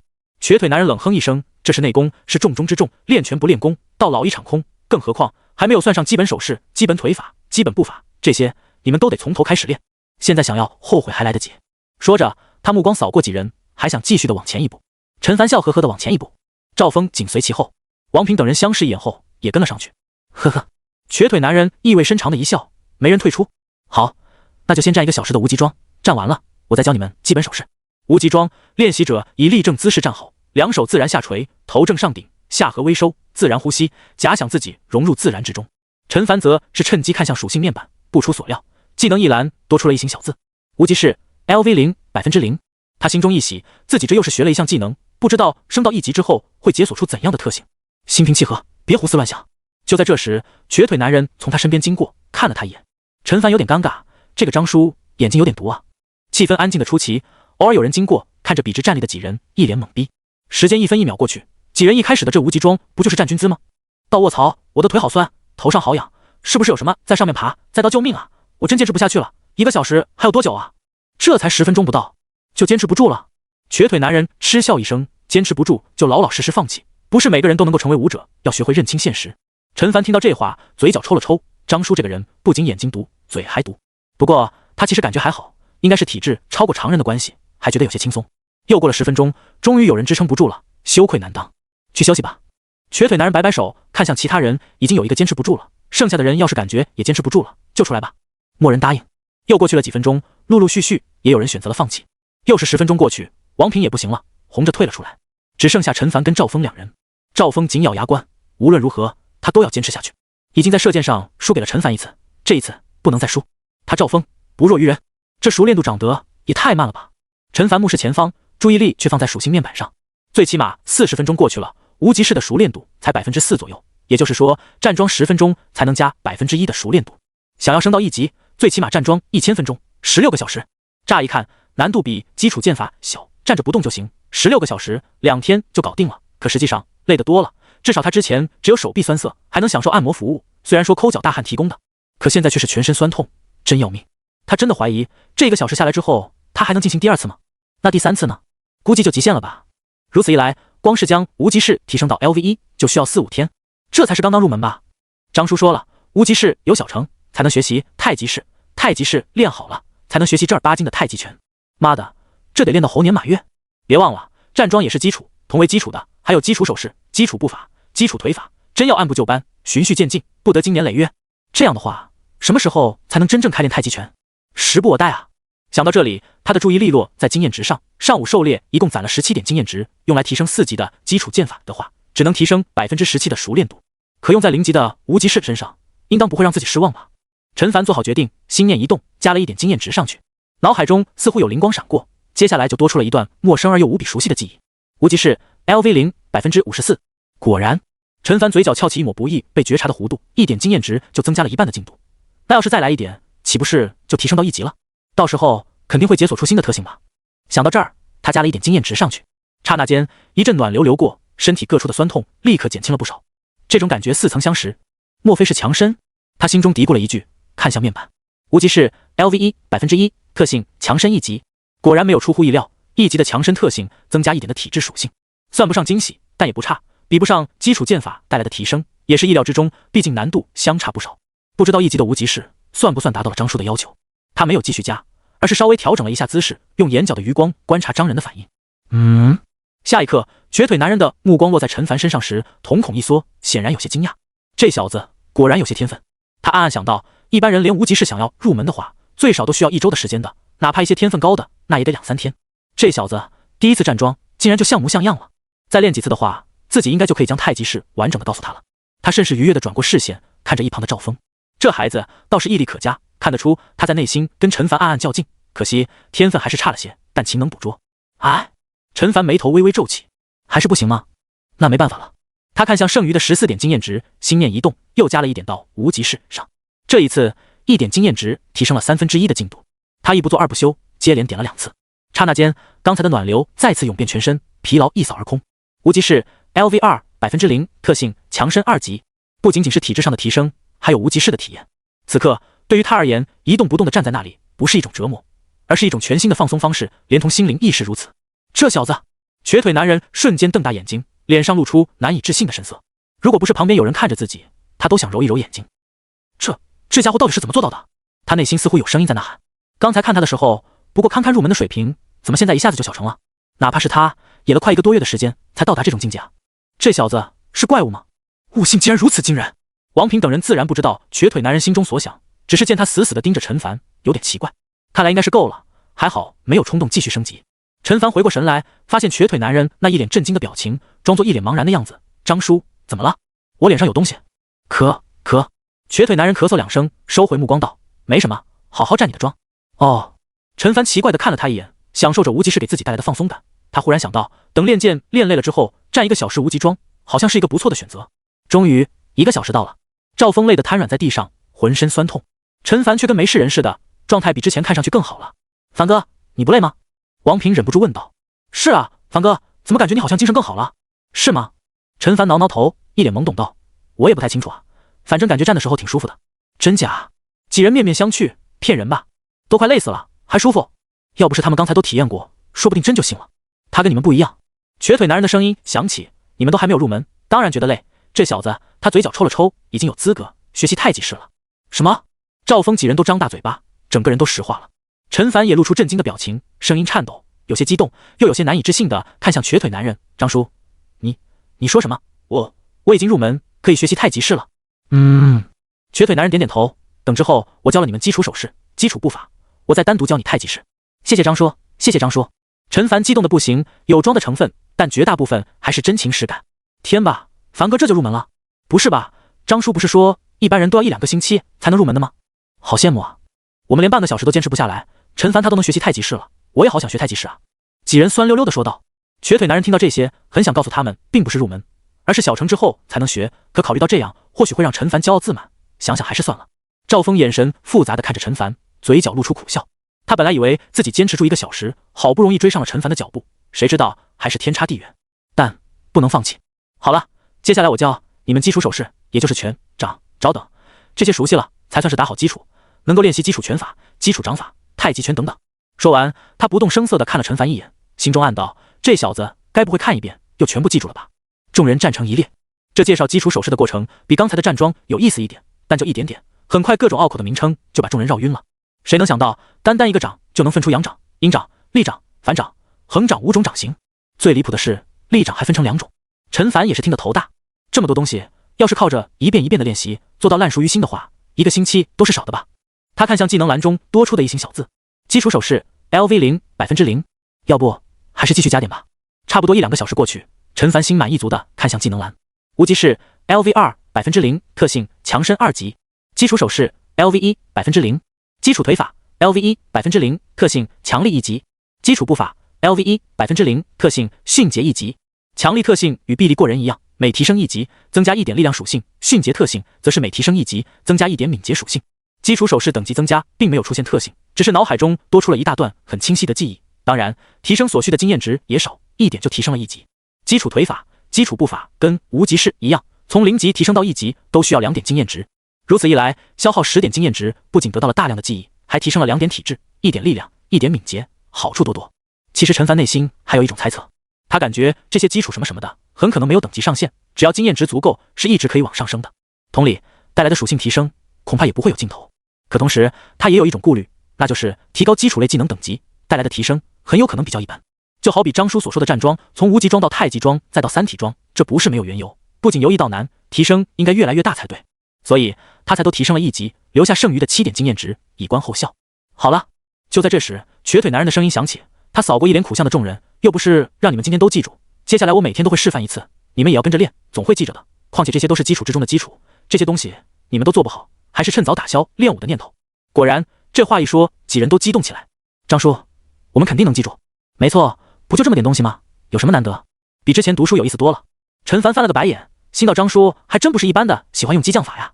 不过王平他们好像就爱吃这一套，也难怪，毕竟不是谁都跟他一样两世为人的。好了，今天就到此为止，你们都去练习枪法吧。陈凡，你留一下。话音落下，几人都一脸羡慕的离去。陈凡不好意思的笑了笑，道：张叔，你要教我太极式了。张仁见状，总觉得对方贱兮兮的，莫名有点不爽，从鼻子里冷哼了一声，道：你小子到底是怎么做到一次就入门的？啊？陈凡挠挠头，我也不知道啊，就是有种感觉，那样子站不费力气，而且还能放空大脑，就跟抽烟时的感觉很像。抽烟？张仁下意识舔了舔嘴唇，嘿嘿，这跟抽烟有1毛钱的关系。你小子不会比喻就别比喻，总之你的天分还行，接下来用心学太极式的话，1周时间就能入门，我们当初都是这样。是。陈凡连连点头，仿佛在说，那还等什么，赶紧开始吧。听好了。张仁脸色又恢复如初，太极者，无极而生，阴阳之母也，意思就是太极是由无极演化而生，是阴阳的本性，天下万物都有阴阳两面。谈到武术，必要谈及桩功，桩功则分为静桩、动桩，静桩练好了，才能开始练动桩，也就是接下来我要教给你的太极桩。很快，陈凡就明白了对方说的确实是事实。太极式 LV0 0%，解锁要求无极桩 LV2 已达成，这让他隐约有些猜测，莫非之后的三体式，包括太极拳，都有类似的前置要求，达不到的话，常人是无法入门，换做他，就是熟练度无法开启。或许还真是这样。接下来就是开始练习，起初的动作与无极桩类似，紧接着就要微曲双腿，两臂慢慢抬起，在胸前呈环形。没坚持几分钟，陈凡就感觉双臂发酸，有点坚持不住了。还记得我教你怎么收吧？每坚持5分钟，可以休息1分钟，站足1个小时就行。张仁看了他一眼，淡淡道。陈凡松了一口气，收拾之后活动了一下筋骨。不得不说，这太极式比无极式累多了，要是到后面的三体式，岂不更累？趁着这个机会，他看了一眼技能栏，果然浮现出新的一行小字：太极式 LV0 0.05%。他有点目瞪口呆，好家伙，5分钟才涨了5/1000，1分钟涨1/1000的熟练度，想要提升1级，得站10000分钟啊！166个小时，不眠不休，正好1周的时间。他看了一眼张仁，心道张淑珍是一个狠人，为了练功，厕所都不上吗？你先慢慢练，这太极式是太极拳所有套路的起始动作，练好了能事半功倍，别偷懒。张仁说完，往王平几人走去。陈凡咬咬牙，看着他的背影，还是暂时打消了加点的打算。毕竟这才5分钟就入门了，也太快了点。等差不多的时候再加算了。好在他如今的体质属性已经超过常人，休息1分钟能恢复不少。1个小时即将过去，张仁走了过来，见到陈凡的姿势，不知为何，内心稍稍松了口气，点点头道：好了，桩功的练习就到这里，明天接着练。是，张叔。陈凡吐出一口气，1个小时下来，他也累得慌。你先休息会儿，待会儿我们继续帮你练剑，剑法有些特殊，1天时间不练就会生疏。陈凡点点头。如今基础剑法的熟练度已经接近60%，下午再加上晚上就能升到5级，到时候3级骑射特性能提供90%的命中率。要是再遇上角马的话，他的第一剑可就没那么容易躲掉了。至于练习装法、拳法，则是为了提升实力，好拉开更重的弓。这时，他的目光看向不远处的一道人影，有些稀奇地问道：“张叔，赵峰他也打算练习剑术了吗？”“可能是受到了你的刺激吧。”张人也看了过去，不过他要是真能够练成的话，对寨子而言也是一件好事。陈凡深以为然，寨子中其他人越强大，他肩膀上的压力就越小。当然，最重要的还是自己的实力要强。明天早上不出意外，要继续出寨子狩猎。陈凡眼睛微微眯起，他倒是想按部就班地来，保存一些实力，以免引起过分的关注。可每一次出去都是在生死线上挣扎，一不小心就会丢掉性命。这个时候还纠结会不会暴露实力，就太迂腐了。所以太极式继续加点，在消耗1点经验值之后，太极式的熟练度直接增长了1/4。陈凡松了口气，看了眼还剩下6点的经验值，一口气又加了3点。顿时，一股清晰的记忆浮现在他的脑海之中，仿佛他已经练习了1月之久。与此同时，一股比之前更加庞大的暖流流遍身体各处，仿佛浸泡在温泉之中，浑身上下暖洋洋的。太极式 LV1 0%，特性强健1级。咦，新特性？陈凡顿时瞪大眼睛，这个特性一看就能猜到是给人增加体质的，莫非是强身的升级版？强健每提升1级，体质属性增加2点。还真是，陈凡心中惊喜。这么一看，自己的猜测是对的，高级的技能提供的属性加成更高，但很快他就有点笑不出来了，因为升级所需的经验值更多，甚至于同样的经验值用在无极式上，最终提供的属性加成还多一点。或许还有什么东西没有发现吧？他心中暗道。再说这样也还不错，等他有了足够的经验值之后，就将无极式与太极式一起提升，反正体质属性越高越好。小孩子才做选择，大人当然全都要。经验值还剩下2点，做不了什么，看看属性如何吧。陈凡有些期待。境界5，等级304，体质17.78，力量13.57，敏捷9.47，精神6.05，潜能点5，1.1天。体质属性提升了4点，是几个属性之中提升最大的。力量、敏捷也各自提升了1点，精神属性则是没有任何变化，境界则是同样。他不禁眉头微皱，难道是自己的属性还不够？按照张叔所说淬体境界的划分，肌肉力量达到100公斤才算是淬体1重的话，那自己的力量属性至少也得到20点才行，还差得远啊。好在还有5点潜能点没用，先练功吧，争取今晚将基础剑法提升到5级。陈凡看向远处矗立的剑靶，眼中流露出坚定之色。时间1分1秒过去，众人知道陈凡如今是整个寨子的希望，陪练起来也十分卖力，而且不再是控制出手速度，是使出最大的力气将靶子抛上高空，增加难度。如此一来，射中后熟练度增长得更快，众人的体力消耗也更快，不一会儿都累趴下了。凡哥，实在是不好意思，等我们休息一会儿再继续。王平气喘吁吁道，在这儿的人基本上都练了一天，早就饿地前心贴后背了，更别说向上抛出靶子是不折不扣的力气活。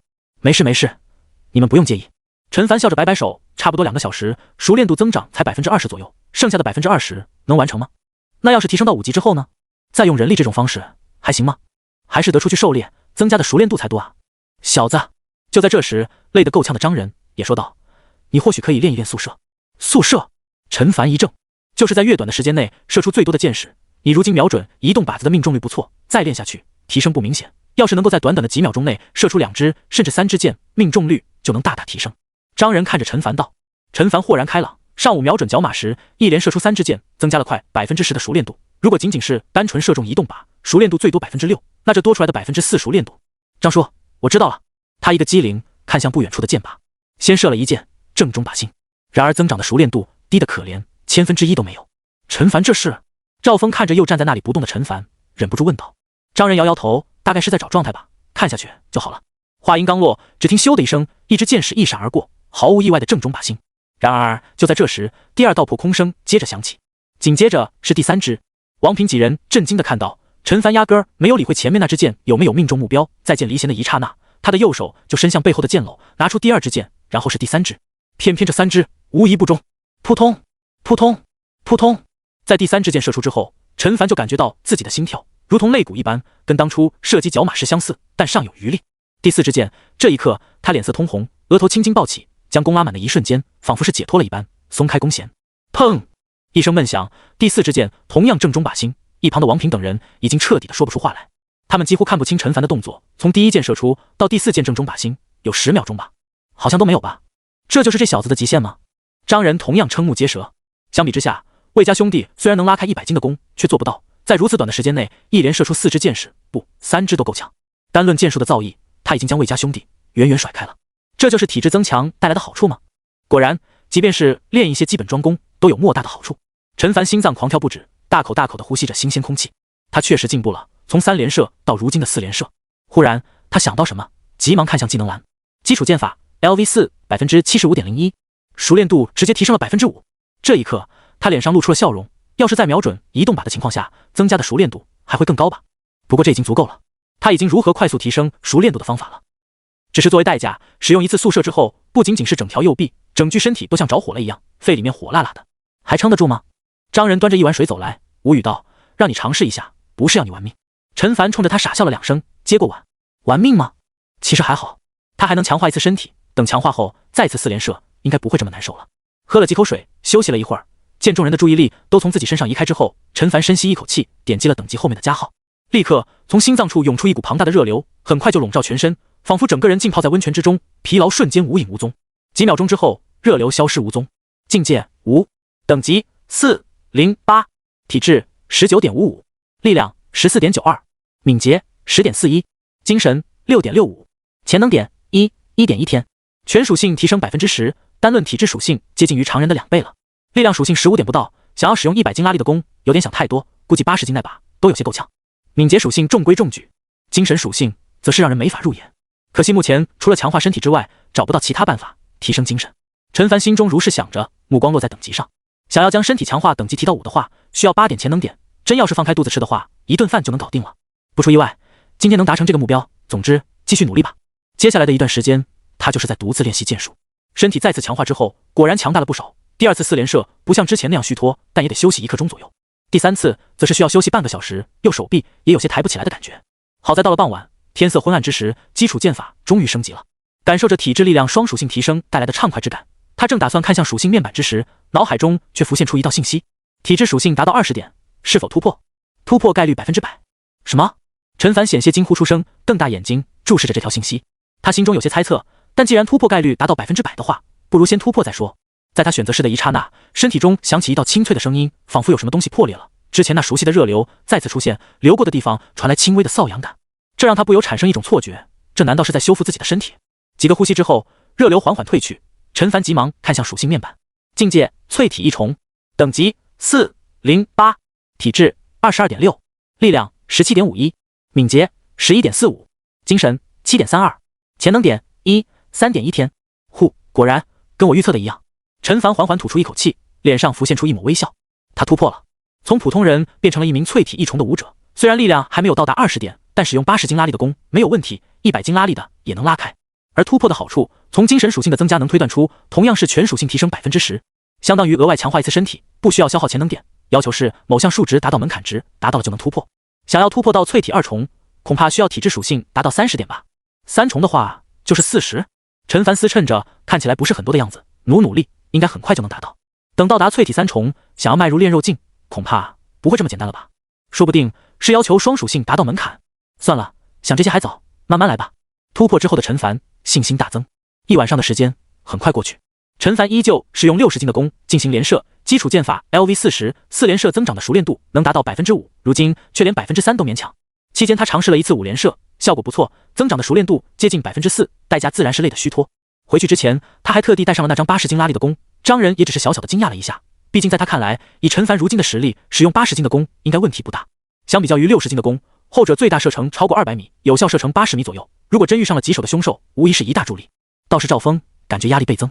次日上午，狩猎队众人再次集合在寨门口处，因为昨天猎物较多的关系，陈国栋让众人多休息了2个小时。果然，每个人红光满面，神清气爽，眼中充满了斗志。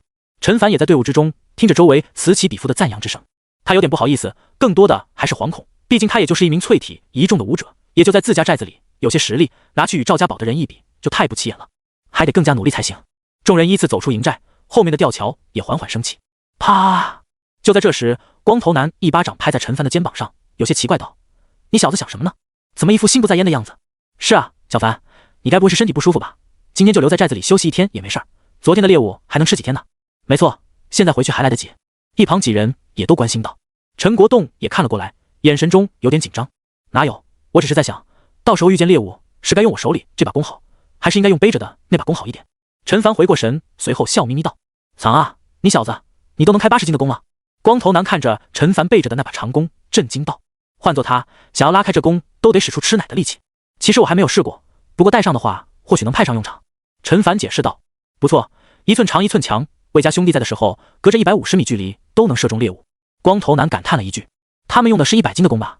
那可不是一般人能够拉开的。哼，这有什么？我相信小凡他总有一天也能拉开。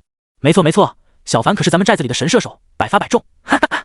众人有说有笑，让他们没有想到的是，走了不到10分钟的功夫，斜对面走来一伙人。这伙人收获颇丰，手提肩扛，还拖着2头200-300斤的大型猎物，同样有说有笑。队内的气氛瞬间安静下来。陈凡心里咯噔一声，不禁握紧了长弓，心道莫非这群人是李家寨的？然而仔细一想，陈凡觉得自己多虑了。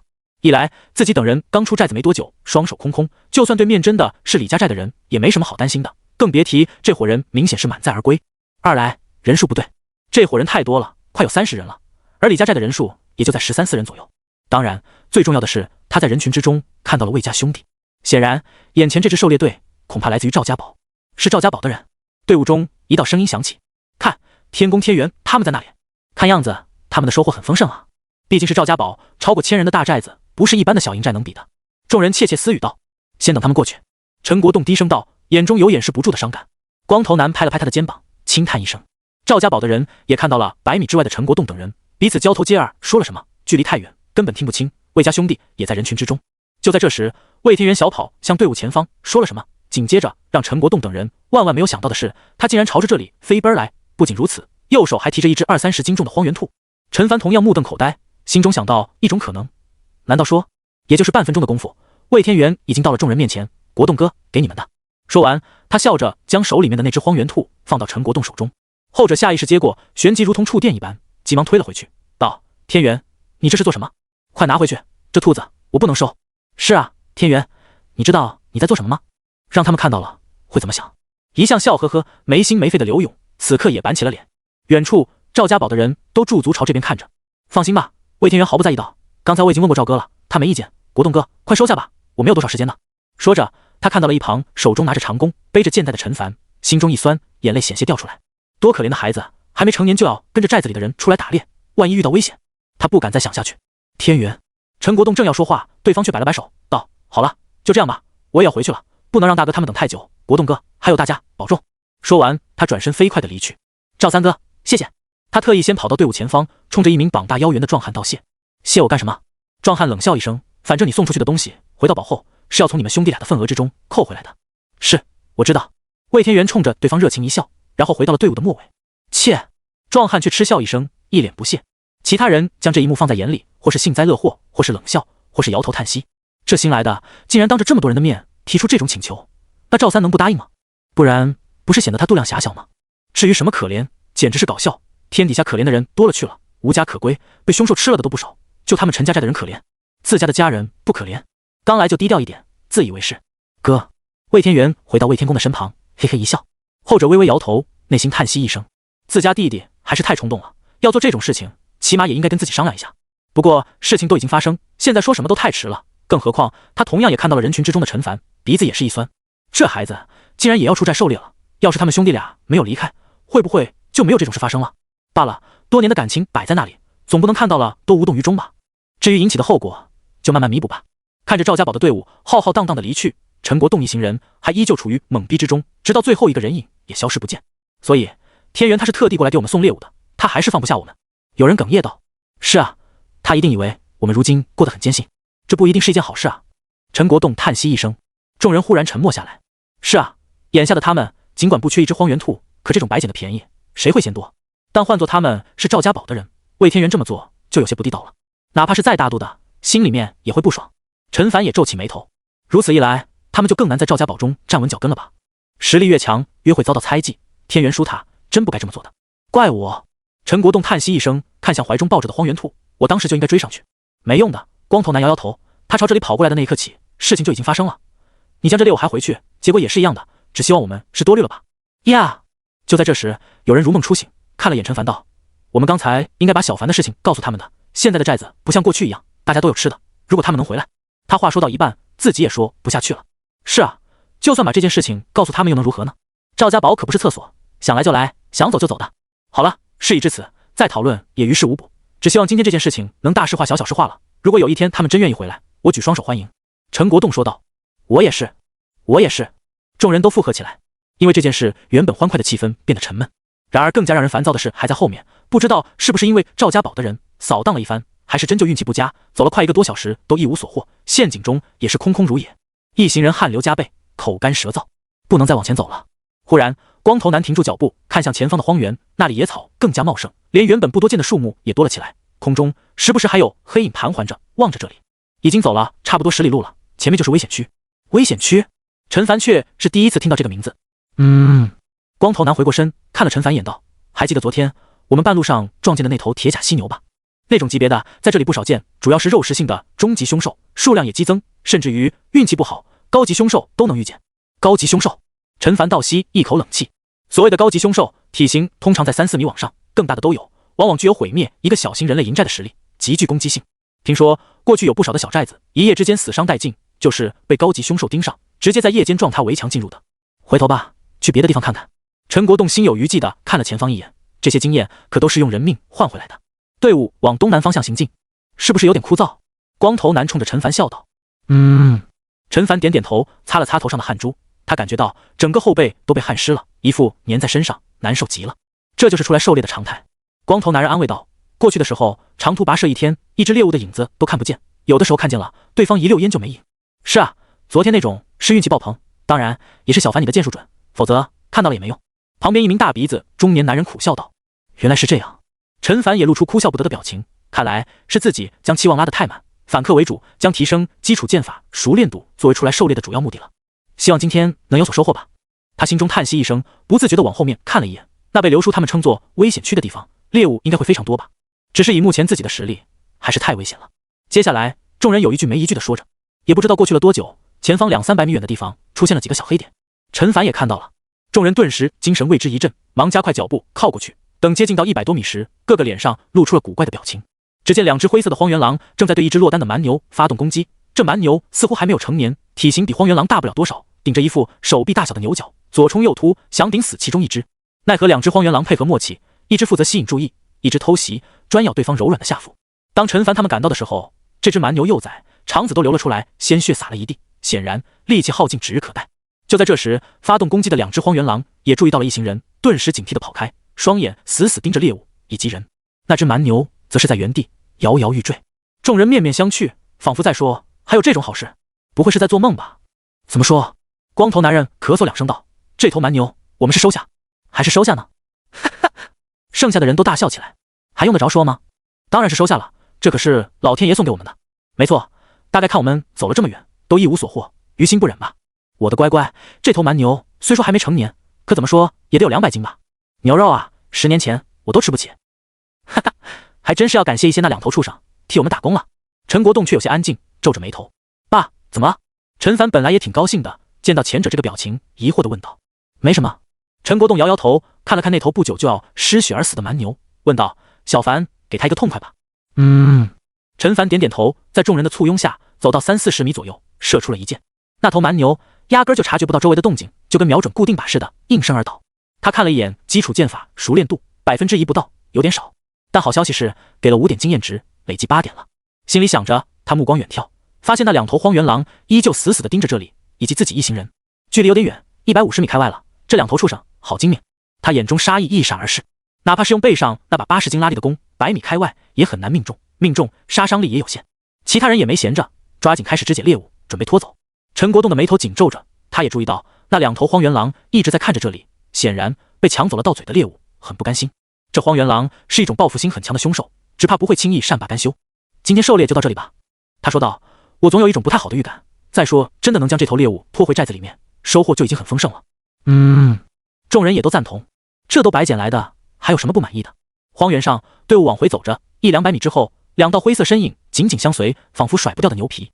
陈凡也试过主动出击，然而他一追，这2头荒原狼就往回跑，他回去，他们就回来，算是将敌退我进，敌进我退完明白了。妈的！陈凡内心爆了句粗口，这些狗东西怎么这么狡猾？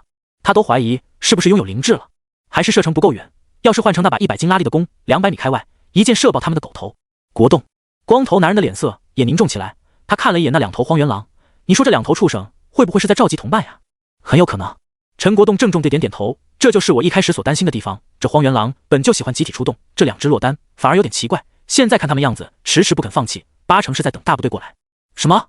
这该怎么办？一听这话，队伍中其他人都有些慌了。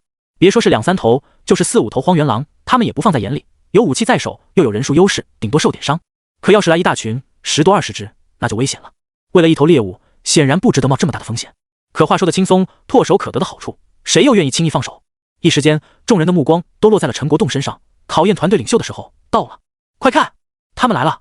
这时惊呼声响起，众人忙定睛看去，远方数百米开外，缓缓出现了数道黑影，黑影们越走越近，最终与那2只荒原狼汇聚在一起。1、2、3，光头男眯起眼睛，一边数着数目，11头，加上之前那2只，总共11头。众人心中一沉，其实不需前者说，他们也能看得出来。妈的，有点多啊！有人往地上吐了一口唾沫，骂骂咧咧道：“是啊，要是7、8头还能搞一搞，结果一下子来了11头，有点棘手了。要是之前能把那2头处理掉，现在压力就小多了。刚才小凡打算这么做，你又不是没看见，那2头畜生机灵得很。那现在怎么办？”数道目光落在陈国栋身上，陈凡暗地里也捏了一把汗。这野外果然危险，如果是落单的人遇见这群家伙，恐怕会被啃食的骨头都不剩吧。想到这儿，他握紧了手中的长弓，手心都在出汗。算了吧。陈国栋吐出一口气道。人群中有人松了口气，也有人激动起来。国栋不过是10多头低级凶兽而已，怕什么？说话的是一名手拿短矛的中年男人，声音洪亮。他们真要是赶过来，我们一轮投射最少能弄死2、3头。是啊，国栋，你看他们分明也是在忌惮我们，不敢轻举妄动。国栋，这头蛮牛要是带回去，足够整个寨子的人吃上好几天了。高阳，我明白你的意思。陈国栋看向那名拿着短矛的男人，就算一轮投射弄死了2、3只，那还有8、9只，一人对1只的情况下，你就敢确保不会有人受伤吗？高阳一怔，万一有人被咬伤，感染了狂犬病毒怎么办？难道你忘了之前受伤的人？陈国栋不忍再说下去。老高，听国栋的吧。光头男拍拍他的肩膀，我们寨子没多少人了，能不冒险还是别冒险。高阳尽管不甘，还是选择了接受，将短矛收起。众人的情绪也低落下来，好不容易捡了个便宜，却要吐出来。陈凡看向远处的狼群，脑海中却升起一个大胆的想法。满心不情愿地将分解好的蛮牛肉块扔下之后，狩猎队快速地离开。当然，有人挑了一块上好的肉带走，陈国栋也算是默许了。见到人影渐渐消失之后，10多头荒原狼也慢慢向这里靠近着。其中2、3头狼率先啃食着肉块，血肉混合着大量的鲜血被他们吞入腹中。其他的狼很快也加入了战场，一个个狼吞虎咽，时不时有骨头被嚼碎的声音从他们口中传出。个别吃得爽的还不忘扬起脖子长啸2声。他们浑然不知，先前离去的一行人正猫着腰，亦步亦趋地朝这里靠近着。500米、400米、300米。小凡，光头男走在最前面，忍不住说道：“就算我们回来也没用了，以那帮畜生的速度，200斤的骨头带肉，现在能剩下100斤就谢天谢地了。”其他人也都附和着，同时也一头雾水。陈凡却微微一笑，道：“刘叔，谁说我是冲着那头牛来的？”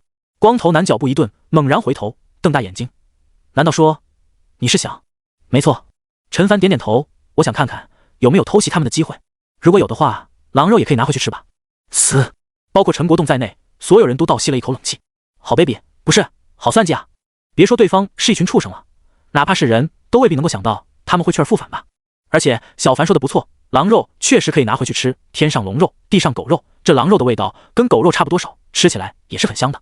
尤其是刚才一脸不甘心的高阳，听了陈凡的话，激动得满脸通红。这才对嘛！身为人类，竟然被一群畜生给抢走了猎物，简直是奇耻大辱啊！当然，陈凡也不是鲁莽行事，眼看着距离不到200米，他压低声音道：“风向是从狼群方向朝着我们这边吹的，他们能够闻到我们气味的概率不大。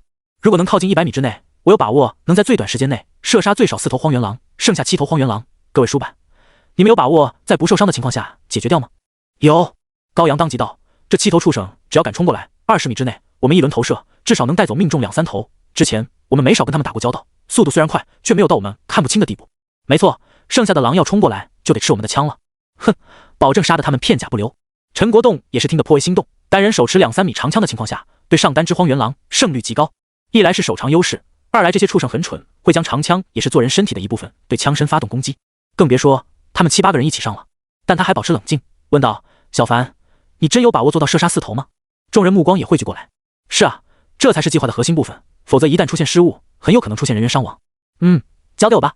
陈凡点点头，距离已经拉近到了150米之内。他悄悄换下背着的那把80斤拉力的弓，右手取出箭矢，俯身前进。距离越来越近，不远处的咀嚼声显得如此清晰，众人的心也提到了嗓子眼上。偷袭狼群，这还是他们第一次这么玩，紧张的连自己的心跳声都能听到。风险确实有，可不冒险哪来的收获呢？130米、110米、100米，少数一两只有些有所察觉，抬起头嗅息周围。遗憾的是，血腥味太浓重，他迟疑片刻，又低下头，从猎物身上撕下一大块肉。小凡，已经有100米了吧？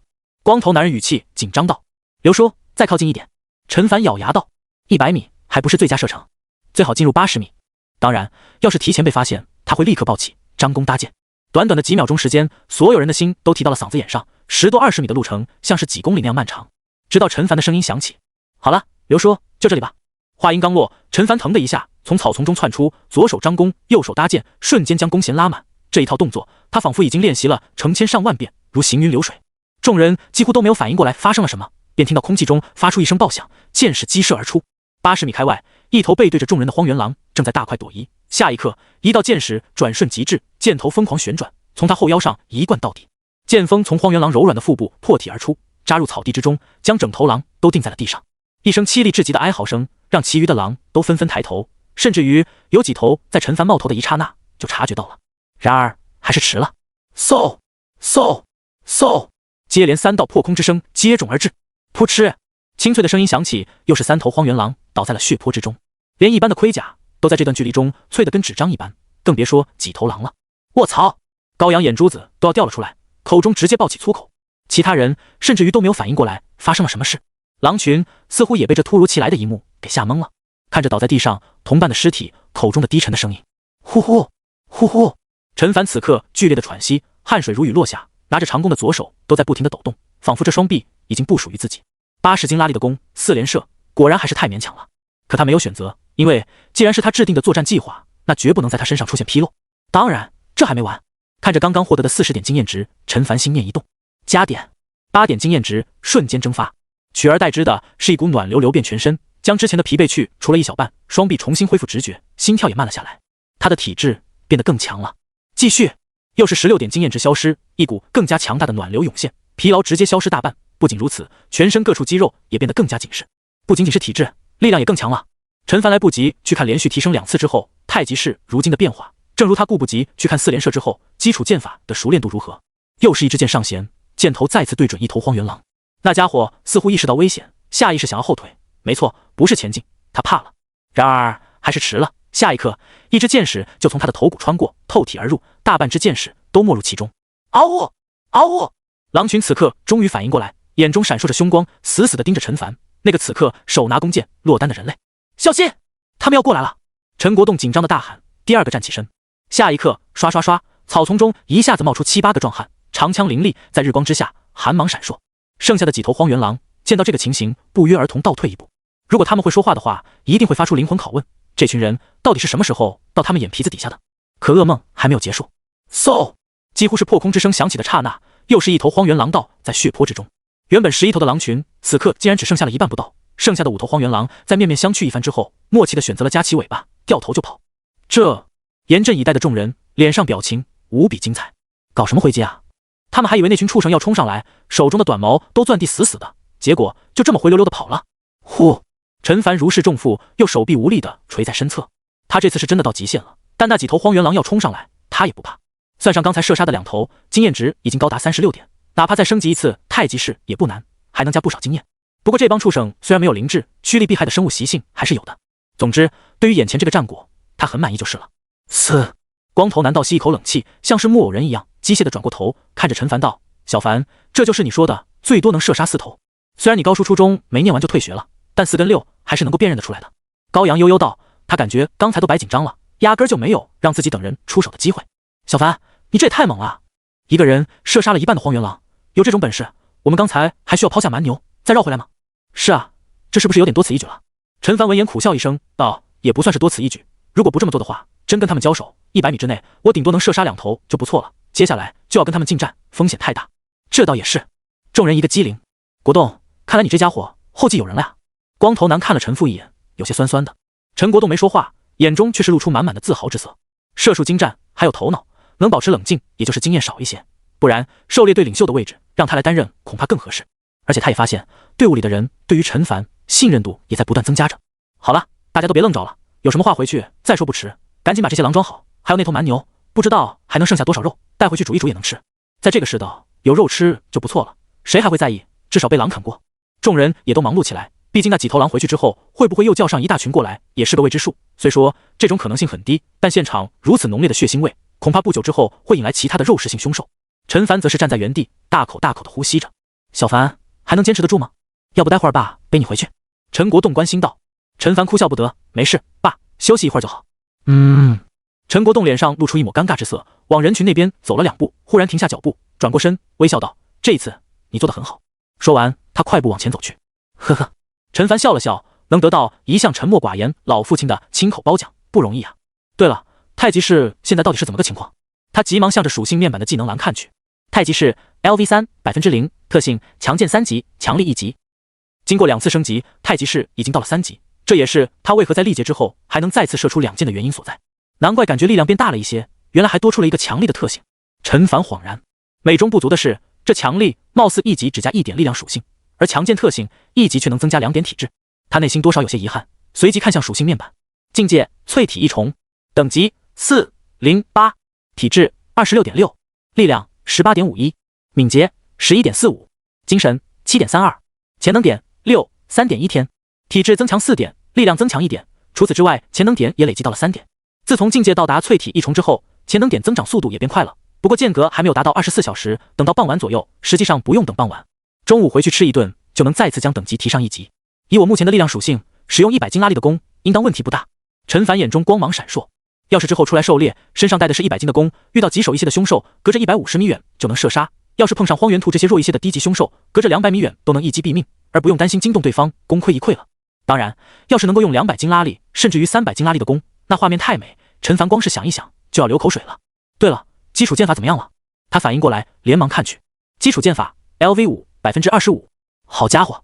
陈凡瞪大眼睛，暗自啧舌。出发前熟练度才10%不到，如今却一下子增长将近16%，就算扣去射杀蛮牛那一剑的1%，也有15%啊！要是再多来几次……想到这里，陈凡连忙打住，再来几次自己恐怕就废了。也可以了，说实话，尽管实战熟练度增长最快，可也危险啊！要是没有寨子中的人作为后盾，他一个人对上狼群，那是有多快跑多快。而在寨子里练习，熟练度长得慢，却十分安全。陈凡叹息一声，果然，这天底下就没有十全十美的事。寨子里，人们3、5成群的聚集在一起，一边晒着太阳，一边聊着家常，打发时间。不远处，孩童们也聚成几堆，玩着跳格子的游戏，玩得不亦乐乎。孟姐姐，孟姐姐！就在这时，一名6、7岁、扎着双马尾的小女孩走到一名形单之影的女子身前，拉了拉她的衣服，奶声奶气道：“跟我们一起玩吗？”女子看上去20岁出头，一张瓜子脸，一头披肩长发，正在看着寨门方向发呆。察觉到动静，低下头，眼神温柔地看着小女孩道：“瑶瑶，你们玩吧。”不嘛！小女孩撒娇地拉着她的衣袖：“孟姐姐，一起玩，一起玩。”其他几个男孩女孩也跑了过来。女子没办法，苦笑一声道：“好好好，我就陪你们玩一会儿，就一会儿。”耶！孩子们顿时高兴地叫了起来。孟雨微微摇头，昨天狩猎队满载而归，连带着寨子的气氛都乐观起来。老人们不再缩在家里，孩子们也恢复了这个年纪该有的朝气。只是如果自己的梦境没有出错的话，今天的狩猎队直到黄昏时分回来也没有多少收获，除了一大块牛肉以及一只荒原兔吧。就这么一点猎物，寨子这么多人，显然是不够分的。大家都高兴得太早了，还是应该多做少动，节约能量啊。然而下一刻，一道人影由远及近飞奔而来，一边跑一边激动大喊：“狩猎队回来了！国栋他们回来了！好多猎物，好多猎物啊！”刹那间，在场众人都是一惊，旋即无论是孩子也好，老人也罢，都火急火燎地往寨子门口而去。孟雨却猛地怔在原地，脸上浮现出难以置信之色。这怎么可能？不多时，寨子门口再次围满了人。王平等人自然是听到消息的那一刻就飞奔过来。出乎意料的是，张人也走了过来，还没靠近，便听到人群中此起彼伏的惊叹声。我的天啊！1、2、3、4、5、6，整整6只荒原狼！狩猎队也太猛了吧！是啊，这可是荒原狼啊！一不小心被咬到，后果不堪设想。偏偏这些狼都是集体出动，国栋他们到底是怎么做到杀死这么多的？哈哈！光头男闻言大笑道：“当然是被箭射死的。为了运输方便，荒原狼身上的箭矢都被拔了下来，因此众人第一时间没看得出来。”果然，人群中再次爆发出惊呼：“什么？是被箭射死的？好像是。你们看这些伤口都比较细，不像是被枪戳死的。箭，等等，难道说这几头狼都是被凡哥用箭射死的？”王平眼珠子都要掉了出来。其他人也都后知后觉地看向陈凡，震撼到了极点。在他们看来，陈凡昨天能射杀角马那么大只的猎物，已经非常厉害了。结果今天竟然射杀了比角马凶悍不知道多少倍的荒原狼，还是整整6只，这也太猛了吧！陈凡被众人看得不好意思，咳嗽2声道：“都是大家的功劳，就我一个人，怎么可能做到这种地步？行了，小凡，狩猎队里有人笑道，我们除了眼神助攻，可什么忙都没有帮上。就是要不是你艺高人胆大，说要绕回去，我们今天怎么可能会有这么大的收获？都到这个时候，你就别谦虚了。几人你一言我一语的说着，众人也渐渐弄清楚了这是怎么一回事，看向陈凡的眼神从佩服慢慢成了敬服，尤其是王平几人更是五体投地的那一种。这得多大的心脏啊，才能在对方的眼皮子底下绕回来？还得临危不惧，从容淡定，否则出现失误的话，陈凡被夸得恨不得在地上找一条缝钻进去。他预料到回来会有这么一幕，可还是低估了众人的溢美之词。这小子倒是有两把刷子，这一招对付低级凶兽还行，遇上中级、高级凶兽就没那么容易奏效了。边缘处的张人嘴角上扬，嘀咕了两句，随后转过身离去。是张叔。陈凡看到了那道熟悉的背影，正要跟过去，忽然有所感应，身子左转，目光与一名黑发女子撞个正着。黑发女子脸一红，迅速的将头埋低。倒是他身边不远处的一名身穿紫色衣服的女子，大胆的看着陈凡，嘴角勾勒出一抹浅浅的微笑。奇怪，他收回视线，对于有女子看自己，他并不意外，因为所有人此刻都在看他。可不知为何，他有一种奇怪的感觉，到底哪里奇怪，他说不上来，但就是跟其他人的目光不一样。是我的错觉吗？他内心嘀咕一声。众人的热情确实让他无法招架，跟陈国栋说了一声之后，他快速的朝着张人离去的方向追去。哎，凡哥怎么走了？王平疑惑道。应该是脸皮薄，不好意思吧？赵峰说道，眼中流露出羡慕之色。要是自己也能够像陈凡一样，成为寨子里面的英雄该有多好。当然，光空想是不行的，还得努力。应该是去找张叔了吧？我看他去的方向就是张叔离开时的方向。那咱们还等什么？赶紧过去吧。可有人看向猎物，脸上恋恋不舍。哎呀，走了。旁边的同伴一把将他拽走，嘟囔道，少不了你的，再说也没那么快啊，等会儿再来还正好。他注意到我了。孟雨的心砰砰跳个不停，脸上红晕久久未散去。不对不对，他摇摇头，像是要把这些想法甩走一般。紧随着他的眉头就皱起。按照梦中的情景，狩猎队今天应该是傍晚才回来，猎物也不多，可现实中却是带了这么多的荒原狼尸体回来，这到底是怎么回事？没记错的话，这是7、8年以来自己的梦境第一次出错吧？可姐姐说过，他们的梦境是不会出错的。不对。忽然之间，他瞪大眼睛，脑海中浮现出陈凡的身影。他认识陈凡，知道他是陈国栋的儿子，可在1个月前，他的梦中今天出去的狩猎队里根本就没有陈凡这个人。没错，8个人，只有8个人，不是9个。想到这里，他的额头冒出了冷汗。也就是说，这个人是梦境外的人，改变了应该发生的事。怎么会这样？姐姐好像没说过会有这种情况发生啊！这到底是怎么回事啊？张人一瘸一拐地前进着，忽然他耳朵动了动，停下了脚步，道：“你怎么也跟过来了？”不习惯被众星捧月的感觉。陈凡嘴角微微抽搐，他发现张叔这个人有点欠揍，就好比这个时候知道自己来了，把身子转过来说话，不是更好吗？心中吐槽归心中吐槽，表面上还是恭恭敬敬地道：“确实不太习惯。”呵呵。张人转过身笑了2声，这有什么不好的？很多人想得到这种待遇都没机会。就在这时，一阵密集的脚步声响起，王平等人也跟了过来，七嘴八舌的就说了起来，无外乎是凡哥牛蛙，太厉害了，凡哥你是我偶像之类的话。好了，陈凡哭笑不得，目光看向张人道：“张叔正跟我说话呢。”可嗨。几人连忙咳嗽几声，急忙抬头望天，要么低头看鞋，一副什么事都没发生的样子。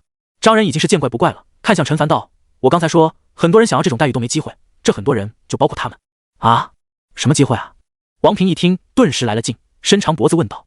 陈凡无语，心道你还真以为是什么好话啊？赵峰见状，悄悄拉了拉王平的衣服，后者这才把伸长的脖子又给缩了回去。你能有这份心态是一件好事。张人这才语气认真道：“武道之路容不得骄傲自满，否则就会生出懈怠之心，导致修为停滞不前，等醒悟过来，往往也为时已晚。”张叔说的是。陈凡深吸一口气，对方的话不好听，却是金玉良言。事实上，他并没有丝毫懈怠，可有则改之，无则加勉，也没错。还有今天的事。张人看着他道：“你做的确实很好，哪怕是我在场，恐怕都会选择放弃，而不是迂回打对方一个措手不及。从这一点上说，你已经超出我不少了。”身后的王平等人呼吸立马急促起来，没听错吧？张叔竟然还会夸人。陈凡的瞳孔也不禁放大，但是他知道后面肯定会跟着一个但是。但是，张人神情严肃道：“如果下回还有这种事情，我希望你不要逞能，不怕1万，就怕万一。万一你没有在最快时间射杀足够的荒原狼，结果会如何？”陈凡老老实实点点头，道：“张叔，下一次我会再沉稳些，你能记在心里就行。”张人点点头，无论是什么时候，保住性命才是最重要的。至于猎物，哪怕没了又如何？留得青山在，不怕没柴烧。陈凡听着，内心叹一口气。他也不仅仅是为了猎物，不射杀凶兽就没办法获得经验值，没有充足的经验值，技能等级提升速度是比一般人快，但也需要数天乃至于数周的时间。荒野上一座由3、4米高的土墙圈起的营寨，实在无法给他太多的安全感。这小子还是没有把我的话听进去啊？张仁内心叹息一声，也是，换做自己如此年纪的时候，表现得比这小子更加叛逆，自以为有了些本事，谁也不放在眼里。若不是如此的话，也不会。行了，就说到这里吧。他自己也觉得烦了，距离吃午饭还有一段时间，待会儿到了仓库那边，你把太极式给我练一遍看看。好，张叔。陈凡答应下来，眉头却微微皱起。他这太极式已经达到3级了，要是正常发挥，未免太害人了些。而且这太极式，只要入门就能够学习太极拳，也没必要暴露真实水平，那只能稍微控制一下了。然而即便如此，到了仓库空地上后，张仁的脸上还是露出了见鬼一般的表情。哪怕是有名师指点，练武者也得1个月才能入门，这还是快的，真正百里挑一的那种，可能半个月就行。可一天太极式就入门了，是什么鬼啊？这种速度，10多年前的国术界简直闻所未闻。难道一变之后，不仅仅是人的上限，连人的悟性也提升了？可不对啊！他看了不远处的王平几人一眼，这几个人还是一样笨啊。张叔，陈凡语气忐忑道：“我是不是哪里做的还不够到位啊？”听到这句话，张仁差点一口老血喷出来。你还有什么地方不到位？你还想怎么到位？太极是1天时间入门，你还觉得长了是吗？不知为什么，他觉得眼前这小子是故意用这副语气说话的，可他没证据。不远处正在站桩的王平几人也都看了过来。张仁眉头微皱，缓缓说出2个字：还行。那我现在可以学习太极拳了吗？陈凡问出了心中按耐已久的问题。气氛再次安静。差不多了。张仁点点头。什么？果不其然，他话音刚落，王平几人就激动异常。凡哥他能学太极拳了？这么快？张叔不是说太极庄想要入门至少要1个月的吗？是啊，太极庄入门了才能学习太极拳，也就是说凡哥已经……说话的人嘴巴张大，好像能吞下一筐鸡蛋。真的吗？陈凡脸上也露出惊喜之色。太好了，张叔，谢谢你。张仁淡淡的应了一声，莫名有些烦躁。要不是对陈凡有所了解，他真怀疑对方是不是觉醒者。乍一看，练武跟异能八竿子打不着，实则不然。觉醒者的类型千奇百怪，只有你想不到，没有他们觉醒不了的异能。但异能觉醒，这就像每个人与生俱来的天赋，有就有，没有就没有，不可能说前几年跟常人无异，后几年才觉醒。也许有这种人存在，可他并未听说过有这种。难不成这小子真是万中无一的练武奇才吗？我擦，凡哥真入门了，牛啊牛啊！好羡慕，凡哥都开始练习太极拳了，我们还在练基础的基础。哎，闭嘴！张仁猛地一转身，无极桩时间延长10分钟，再有人多嘴就延长半个小时。几人顿时像是鹌鹑一样，老老实实一言不发。看来我是真没机会追上他了。赵峰内心苦笑一声，不过为了自己，我也要坚持下去。1个小时过去，陈凡结束了太极桩，朝着王平几人眨眨眼，然后嬉皮笑脸地看着张仁道：“张叔，接下来。”张仁先闭上眼睛，似乎是调整了一下，然后缓缓睁开眼，道：“我之所以让你从无极式开始练起，就是因为走步在太极里面是基础。太极强调的是立始于脚跟，发于腿，主宰于腰，行于手指，由脚而腿，而腰而手，上下相随，完整一气，下身决定上盘，步伐要准更要稳，上盘才不会晃。”陈凡连连点头。一个人太极打得好不好，首先看走的步伐，其次看出的拳是否准确，然后再配合基本吐纳之术，这就是一套的完整的太极拳法。步法、拳法，还有吐纳之术。陈凡眼睛一亮，吐纳之术，莫非练到一定境界，能够练出真气来？张仁瞥了他一眼，似乎是看出他心中所想，道：“这吐纳之术不是什么武侠小说中的武功心法，没有你想的那么厉害，只是太极拳中的一个部分而已。”陈凡讪讪一笑：“我先给你完整的打一遍，看好了。”啊！不远处，王平惊呼一声，目光有意无意地看了一眼对方的那条腿。啊什么啊？我是腿瘸了，不是腿断了。张仁没好气地说了一句：“等他们都站完了，你再站半个小时。”王平一脸生无可恋。很快，张仁开始打起了太极拳。一开始的时候还没什么，要是换做一些年轻人，早就不耐烦了。可看着看着，就让人不知不觉沉醉其中。他的动作上下相随，仿佛与周围环境融为一体，举步轻如鸿毛，落步重如泰山，甚至于你绝对不会想到这个人腿瘸了。几分钟后，张仁缓缓收工，额头上也出现了一层薄汗，面色更是肉眼可见的红润起来。与此同时，陈凡看向属性面板的技能栏，果然出现了一行小字：张氏太极拳一窍不通0%。在下面还有一行变灰了的小字，是前置条件，比如太极式 LV1、基础步法 LV1 等，还好他全都达到了。他长长呼出一口气，了不少功夫，总算是将太极拳学到手了，不容易啊！不知道能解锁出怎样的特性，但应该会比太极式的提升大得多吧。只是奇怪的一点是，不同于基础剑法、基础步法等，这太极拳的熟练度好像不是用等级来衡量，而是一窍不通这种评价的成语。这是张氏太极拳。张仁的声音响起，真正的太极拳早已经失传，如今的各家太极拳都是前人根据古书上保留的一些招式，配合其他武术推演完善而成，但大同小异。话说到一半，一阵轻微的脚步声由远及近传来。就先这样吧，具体的等你吃完午饭我再教你。好。陈凡有点奇怪。哥哥。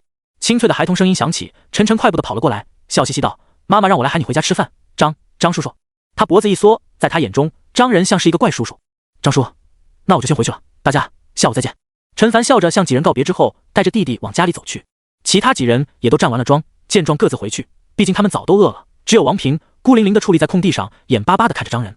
哥哥，今天妈妈做了好多吃的。有这么多。他双手环抱。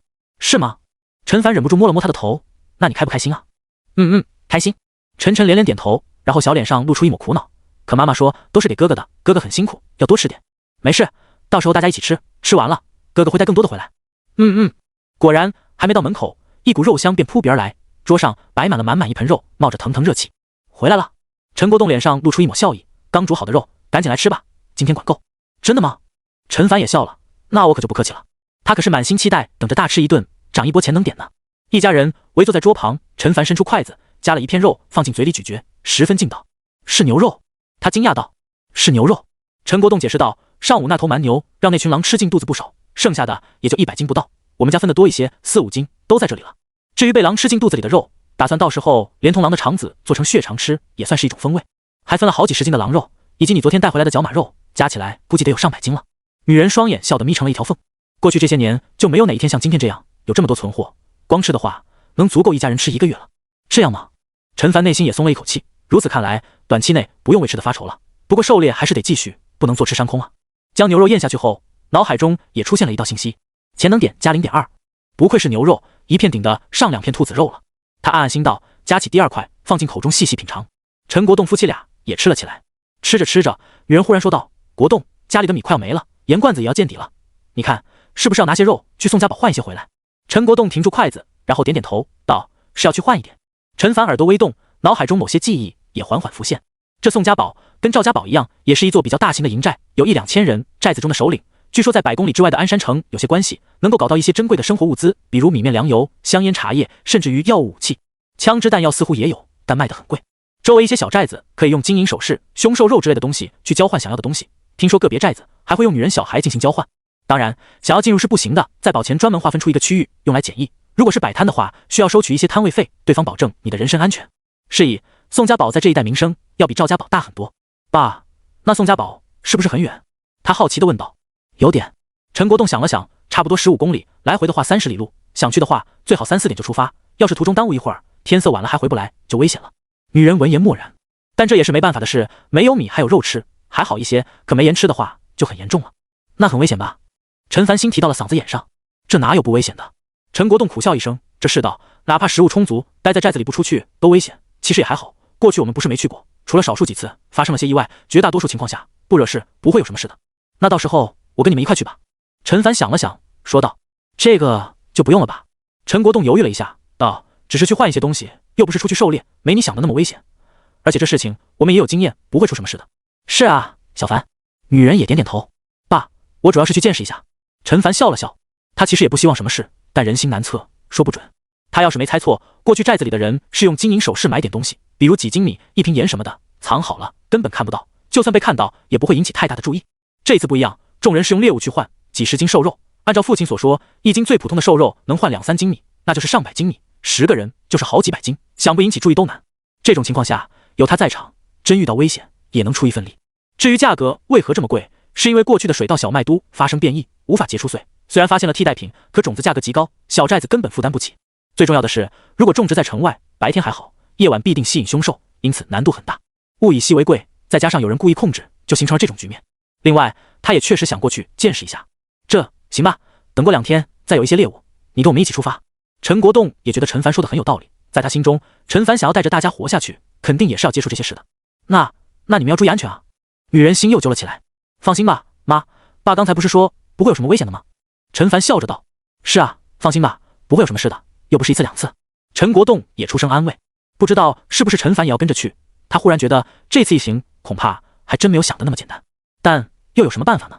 还是要去的。一顿风卷残云之后，满满的一盆肉被一家4口吃了个精光。陈凡一个人大概吃了2斤肉，肚皮滚圆。来这里这几天总算是吃饱了一次，不容易啊。不仅如此，钱能点也从6点涨到了28点，将身体强化2次，估计是足够了。还有2、3天的时间，最好能够达到淬体3重，实在不行淬体2重也行。他暗暗想到，如果达到淬体3重，就能用那把200斤拉力的弓有限射程，估计能有200多，接近300米。无论是遇上凶兽，或是被人跟踪，有这种强弓在手，队伍全身而退的概率能大不少，甚至还可以去刘叔等人口中的危险区闯荡。淬体二重的话，依旧还是只能使用拉力100斤的弓，当然200米有效射程其实也还不错，对付普通人以及一些中级凶兽都绰绰有余了。除此之外，最好再将基础剑法等级提升1级，3级的骑射特性命中率还没有达到100%，提升到4级，确保万无一失。总之，希望一切平安无事，但也要做好应对突发情况的准备。爸，我去找张叔练武去了。啊！陈国栋一怔，再抬头，眼前早就没了陈凡的身影。这孩子，他脸上露出一抹苦笑。他也很辛苦啊。女人脸上露出心疼的表情。是啊。陈国栋叹息一声，毫不夸张地说，如今整个寨子的人都指望陈凡的剑术过活，哪怕是他也是如此。陈凡走在黄土路上，看着属性面板，力量属性 18.51， 还差一点就20。他原本打算体力耗尽时使用，看这个情况，要不先强化一次，因为力量属性达到20点之后，就能正常使用100斤的弓，用这把弓练习剑法，熟练度也会长得更快吧。那就先强化一次。陈凡很快做好决定，点击了一下等级后面的加号，熟悉的热流再次从心脏处涌出，流遍全身，几个呼吸之后慢慢平息。呼！陈凡擦了擦额头的汗水，不知道是不是刚吃过饭的缘故，这一次强化热的不行，好像有一团火在体内燃烧着，精力特别旺盛。等级5/016，体质29.26，力量20.36，敏捷12.59，精神8.05，潜能点20，3.1天，经验值36。不错，这下子使用100斤的弓应该得心应手了。陈凡脸上露出一抹微笑，看着还剩下的20点潜能点，还可以继续强化一次身体。他有点犹豫，是用在下午的练习剑法的过程中，还是留着明天出去狩猎体力耗尽时用？毕竟这不仅仅是提升10%的全身属性，还相当于一次体力恢复，还是留到明天吧。想了想，他还是选择了后者，再次强化，力量也才22点，想要拉开200斤的弓，力量起码要求40点，差得太远了，不如留着保命。到了仓库那边，大部分人都已经到了。来了。张仁转过身朝他看了一眼。来了。陈凡点点头，接下来就要麻烦张叔了。张仁摆摆手，示意不用说这些客套的话，虽然你太极室已经入门，可也只是达到了学习太极拳的门槛，接下来对你而言会很累，你要有一个心理准备。是。陈凡也有点紧张起来，可当他模仿着张仁的一招一式时，感觉双腿也没有想象中的那么吃力，甚至于还游刃有余，只是一起一落，十分僵硬，完全没有张仁那种轻灵而又沉稳的感觉。等一套太极拳打完，陈凡迫不及待地看向技能栏，张氏太极拳一窍不通 0.01%。啊！他瞬间张大嘴巴，以为自己出现了幻觉，多看了几遍。1/1000的进度，那岂不是要打1万遍？按照1遍5分钟计算，就是5万分钟，833个小时，34.7天。也就是说，不吃不喝的打1个月才能入门吗？而太极室想要入门也才7天而已，这是不是太久了点？感觉怎么样？张仁转过身来，他这一套太极拳对双腿力量要求很高，需要不断压低重心再抬起，跟异变发生前，公园里老头老太太打的可不一样，哪怕是年轻小伙子，认真的打一套下来也是气喘吁吁，换做老头老太太，可能半条命都没了。而陈凡仅是出了一些汗，让他有点意外。陈凡连忙道：“张叔，感觉还好，就是动作十分生疏，一开始不是很正常，熟悉之后就好了。来，打一套给我看看。”好。于是两人一个人打，一个人在旁边看，时不时指点几句。等一套打完之后，陈凡顿时感觉累了很多，全身都被汗水淋湿了。张仁微微点头，这小子不愧是能拉开80斤强弓的人，体质确实不一般。你先休息一会儿，接着再跟我练。是。陈凡应了一声，看向技能栏，眼中露出一丝诧异。张氏太极拳一窍不通 0.025%， 涨了 0.015%， 比上一次还多了 0.005%， 让他有种莫名激动。这说明动作越到位，增长的越快。好像是一句废话。他脸上的笑容散去，而且随着他的动作越发标准，提升的熟练度也会无限接近一个固定值，比如2/1000或者3/1000，哪怕是3/1000，太极拳要入门也得不吃不喝练上10天。拳法提升还是太慢啊。他轻叹一声，像基础剑法，只要换更强的弓或者提升宿舍的数量，熟练度蹭蹭涨，要是实战更快。太极拳好像只能慢慢练，实战可能提升的也快，但怎么实战呢？跟人切磋，还是用太极拳赤手空拳打死凶兽？这个听起来就不靠谱，所以归根到底还是得靠加点。不一会儿，张仁就走过来继续指导太极拳。事实证明，陈凡的猜测并没有错，经过了几次练习，最终一套太极拳打下来，熟练度增长就停留在了2/1000。想要入门，得不眠不休练半个月。像模像样。张仁点点头，就这样，每天练一练，3年就能入门了。噗！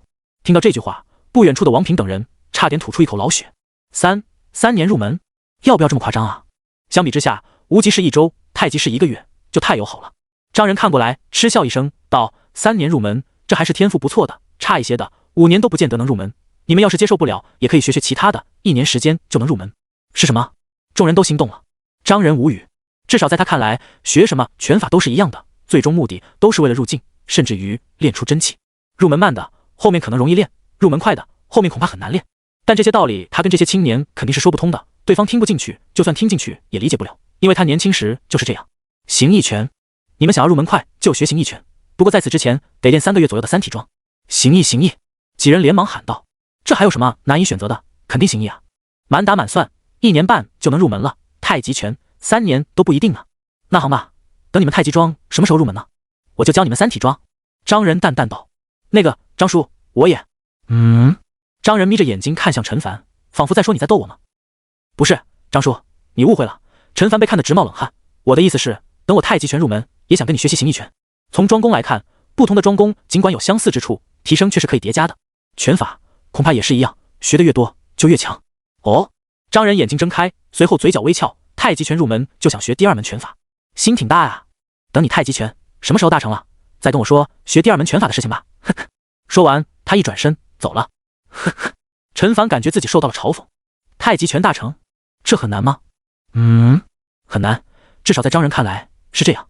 太极拳即便是圈子里有天分的，少说要3年才能入门，想要登堂入室得再个5年，还想要进入下一个层次大成境界，没有10年不现实。这么一算，18年就过去了。实际上这还是快的，能20-30年拳法大成就很了不起了。大成之后的境界登峰造极，这在10年前只有少数几位大家才能够达到这种层次。他们虽然白发苍苍，却精神矍铄，声如洪钟，正是长期练拳的功劳。至于在网上的圆满之境，大概只存在传说之中了吧。因此很多人在一门拳法达到大成境界进步缓慢之后，都会另辟蹊径练习第2门拳法，像是形意拳、八卦掌等等。一方面是融会贯通，不经意之间拳法就会突破；另外一方面，能数10年如一日修炼拳法的，心中对武术是发自真心的喜爱，练习别的武学，体验不同拳法之间的区别，领略其独有的魅力，也是一件乐事。当然，如今天第一遍，过去练武的经验是否还适用于现在，得打一个问号。但陈凡连入门都还没有入门，就惦记着练习第2门拳法，实在是想得太简单了。他摇摇头，走到了王平几人面前，开始指点枪法。陈凡则是看着技能栏，心念一动，加了一点经验值上去。太极拳的熟练度直接增长了 5%。与此同时，他脑海中关于太极拳的心得体会也深了一点。先前看似已经到位的动作，此刻看来破绽百出，还是加点来得快啊！陈凡感叹一声，又有点心疼。这太极拳消耗的经验值是不是太多了点？要20点经验值才能入门吗？太极式入门才消耗4点而已，恐怕这才是一个开始。入门之后所需的经验值只会更多。想到这里，陈凡高兴的同时又有点忧愁。嗨，慢慢来吧，车到山前必有路，船到桥头自然直。光是入门就这么难，带来的提升也必定不小。心中期待归期待，总得有一个循序渐进的过程，哪怕这个循序渐进是火箭式的循序渐进。他深吸一口气，放松身体，再次打起了太极拳。这一次打完，熟练度增长幅度达到了3%。看来并不是非得3年才能入门，动作越熟练，提升的熟练度也越多。不过我还是习惯加点。陈凡又加了一点经验值，太极拳熟练度再一次飙升 5%。就这样，时间1分1秒流逝。过来查看的张仁不禁倒吸一口冷气。他看陈凡打了好几次太极拳了，一开始还没在意，后面感觉好像开始不对劲了。这小子打的一次比一次标准，一次比一次到位，用进步神速来形容丝毫不为过。要是按照这个速度进行下去，再来个10几遍，恐怕当场入门。可这怎么可能呢？这不可能啊！一天不几个小时就太极拳入门，简直闻所未闻。难不成他虎躯一震，瞳孔猛地瞪大，自己真碰到了传说之中的武学奇才，一学即会的那种？陈凡见状暗自得意，没错，要的就是这个效果。如果只是惦记太极拳，他完全没必要在这里反反复复的练习，直接回去加点就行。可他的目标不仅仅是太极拳，如此一来，将来想要学习其他拳法，必须要通过张叔的检验。那忽然有一天跑过来跟他说，我太极拳大成了，换做他也很难接受。因此只能在他面前打了，展示进步。虽然自己的进步堪称逆天，可自己的修炼速度就是这么逆天啊！心中这么想着，他却疑惑地看向张仁，问道：张叔，你干嘛这么看着我？是我哪里打得不好吗？张仁剧烈咳嗽了2声，道：没有，你继续。说完，他转身离去，然后时不时朝这里看几眼，1遍2遍3遍。张仁的心也缓缓提到了嗓子眼上。没错，这小子还在进步，他该不会真一天入门吧？就在这时，陈凡收势，在空地上缓缓走动。呼！张仁如释重负，还好，不是一天入门。不过看他这样子，好像入门也就是2-3天的事情，这跟一天入门有区别吗？霎时，他整个人都愣住了。是啊，好像没区别啊。这小子恐怕大概可能是武学奇才吧？我应该高兴的不是吗？这小子越强，寨子的安全性就越高。可为什么我心里有种怅然若失的感觉？张仁45度仰望天空，眼角似乎有泪水划过。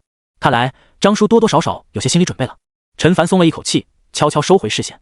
太极拳的提升，他可没打算到此为止，明天要出寨子，实力自然是越强越好。心念一动，10多点的经验值加了上去。轰！心脏似乎猛地颤动了一下，万籁俱寂。紧接着，一股庞大的热流从中涌出，是太极式升级时的好几倍，冲刷着四肢百骸，全身骨骼咔咔作响，连脚下都觉得轻灵不少。与此同时，脑海中也多出一段记忆，仿佛太极拳他已经打了成百上千遍，刻在了骨子里。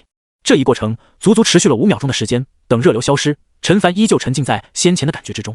又是几秒钟之后，他才深吸一口气，再缓缓吐出。身体上传来的感觉告诉他，这一次提升恐怕不简单。太极拳初窥门径 1.2%， 特性延年益寿1级，力壮1级，轻灵1级，3个特性。陈凡顿时惊呼一声，难怪要这么多经验值，而且还都是新的特性。他一一看去，延年益寿每提升1级，提升5点体质属性；力壮每提升1级，提升3点力量属性；轻灵每提升1级，提升3点敏捷属性。5点体质，3点力量，3点敏捷，也就是说，熟练度提升一次就给我加了11点属性值吗？陈凡嘴唇颤抖，这太极式根本不能比，没法比啊！乍一看，经验值消耗有点多，20点。刚刚入门的经验是基础武学的好几倍了，可要从性价比来算，要高出一大截。比如太极式，从2级提升到3级，需要消耗16点经验值，才提升了2点体质，1点力量，总计3点属性，折合提升一个属性点，差不多要5点经验。而太极拳20点换来11个属性点的提升，每个属性点才消耗2点经验不到，有多划算显而易见。这么看下来，基础武学的上限比这些进阶武学差远了呀。暂且将这些称作进阶武学，虽然不知道外面的武者怎么称呼的，陈凡暗道，随即看了一眼剩下的16点经验值，他有点后悔把太极式提升到3级了，省下来的经验值用在太极拳上不好吗？奈何当时情况也不允许，摇摇头，目光又落在太极拳上。尽管知道就凭这剩下的17点经验，肯定是无法将太极拳提升到下一个水平，但他还是忍不住想试一试，起码知道提升到下一个层级要多少经验值。于是他浅浅加了一点。太极拳的熟练度似乎是不情愿的往上跳了一下，然后说什么也不肯动了。2%，他松了一口气。这么看来的话，50点经验值就能搞定，也就是说还需要34点。还好2-3次狩猎的事情，要是运气好，一次就能搞定了。太极拳今天就练到这里好了。他期待的看向属性面板，如果没猜错的话，体质此时已经超过30点，境界应该可以再次提升了。境界淬体一重，等级5/016，体质34.26，力量23.36，敏捷15.59，精神8.05，潜能点20，3.1天，经验值16。果然，在淬体一重后面也出现了一个加号。是否突破？突破成功概率100%，还是100%？陈凡呼吸骤然急促，其实是有点担心其他属性跟不上，导致概率达不到100%的。结果还是体质属性达到门槛就行。那还犹豫什么？先突破再说吧。他点了下去，顿时脑海之中再次传来什么东西碎裂的声音，庞大的热流眨眼间席卷四肢百骸，全身的骨骼发出轻微的响动之声。不仅仅是如此，连带着五感也清晰许多，应该是精神属性提升的效果吧。陈凡暗暗想到，感觉自身注意力更加集中了。数息之后，一切复归平静。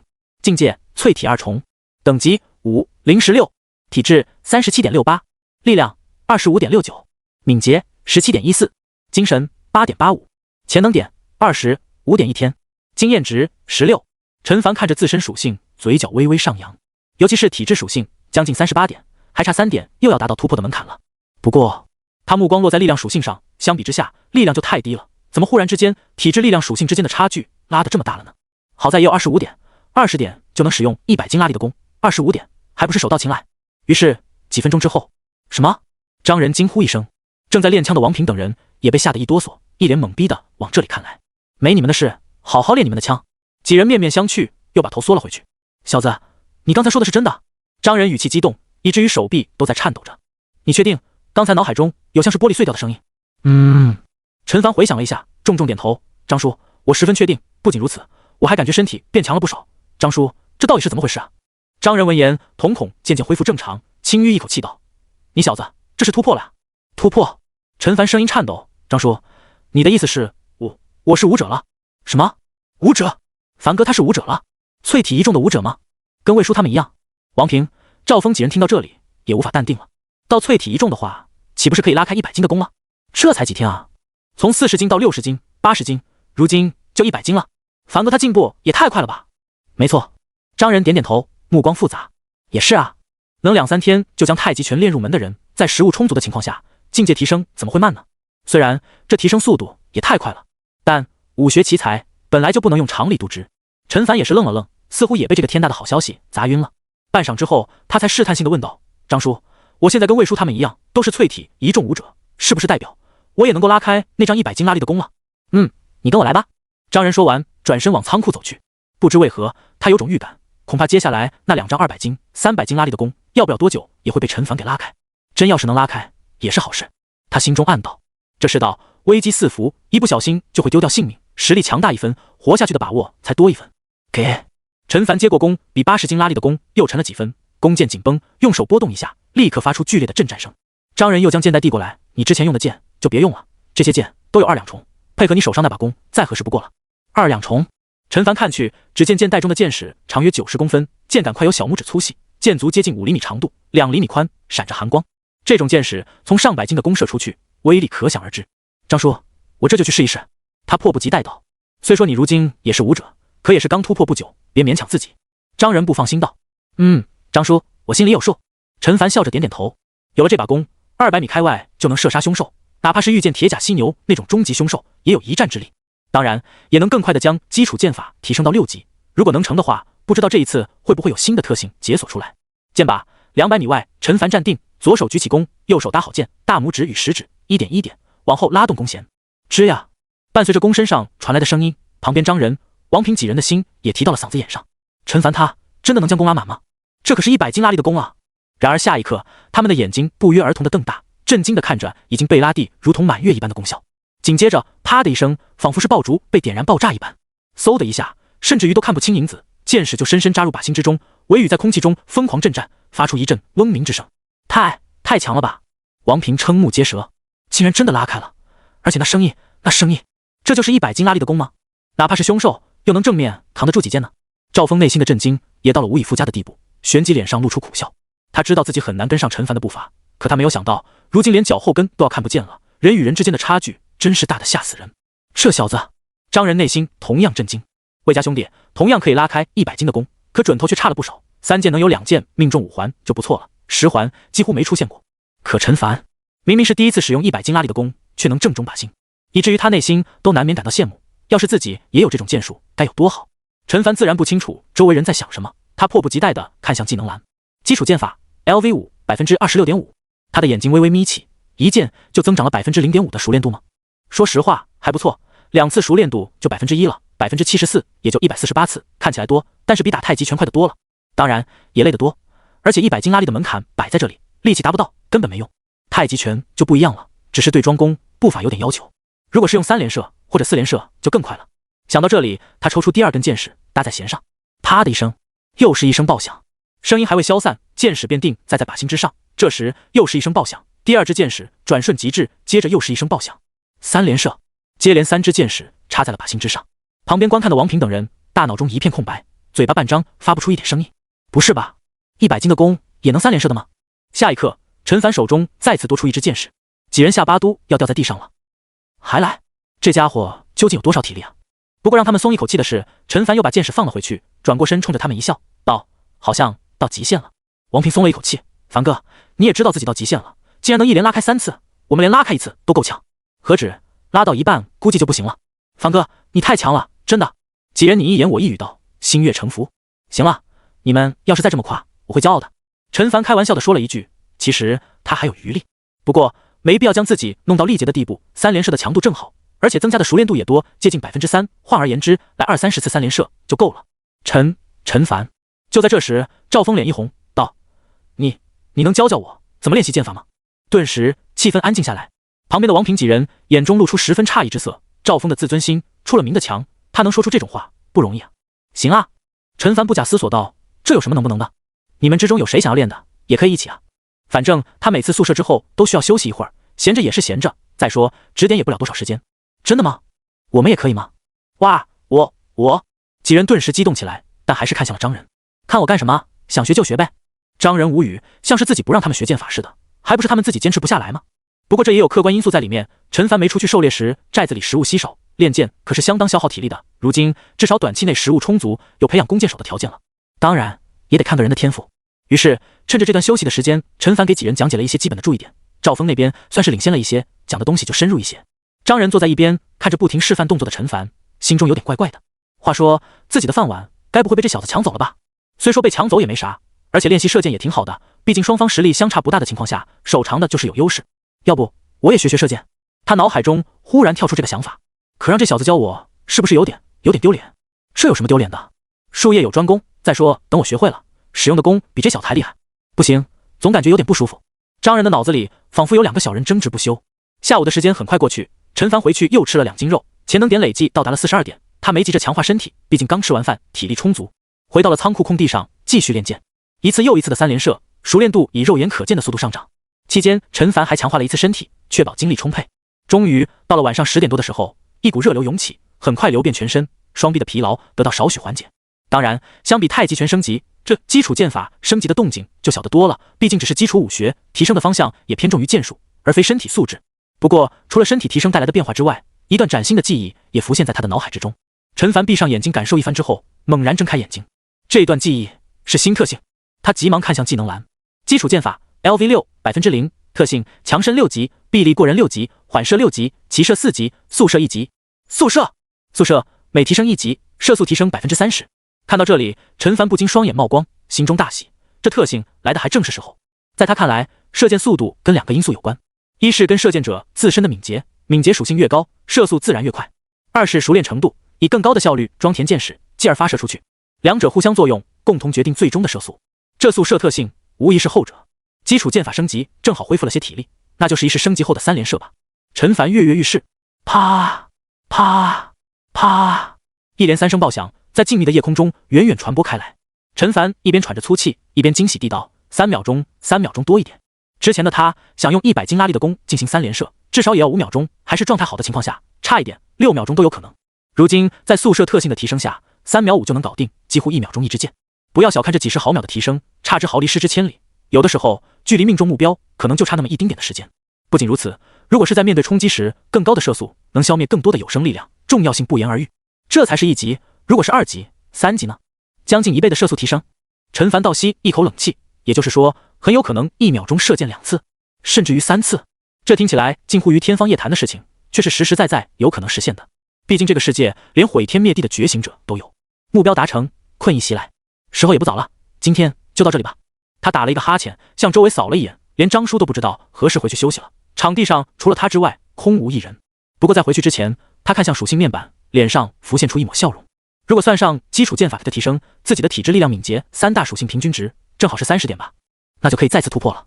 境界淬体2重，等级6032，体质42.44，力量29.25，敏捷18.85，精神9.75，潜能点35.1天，经验值16。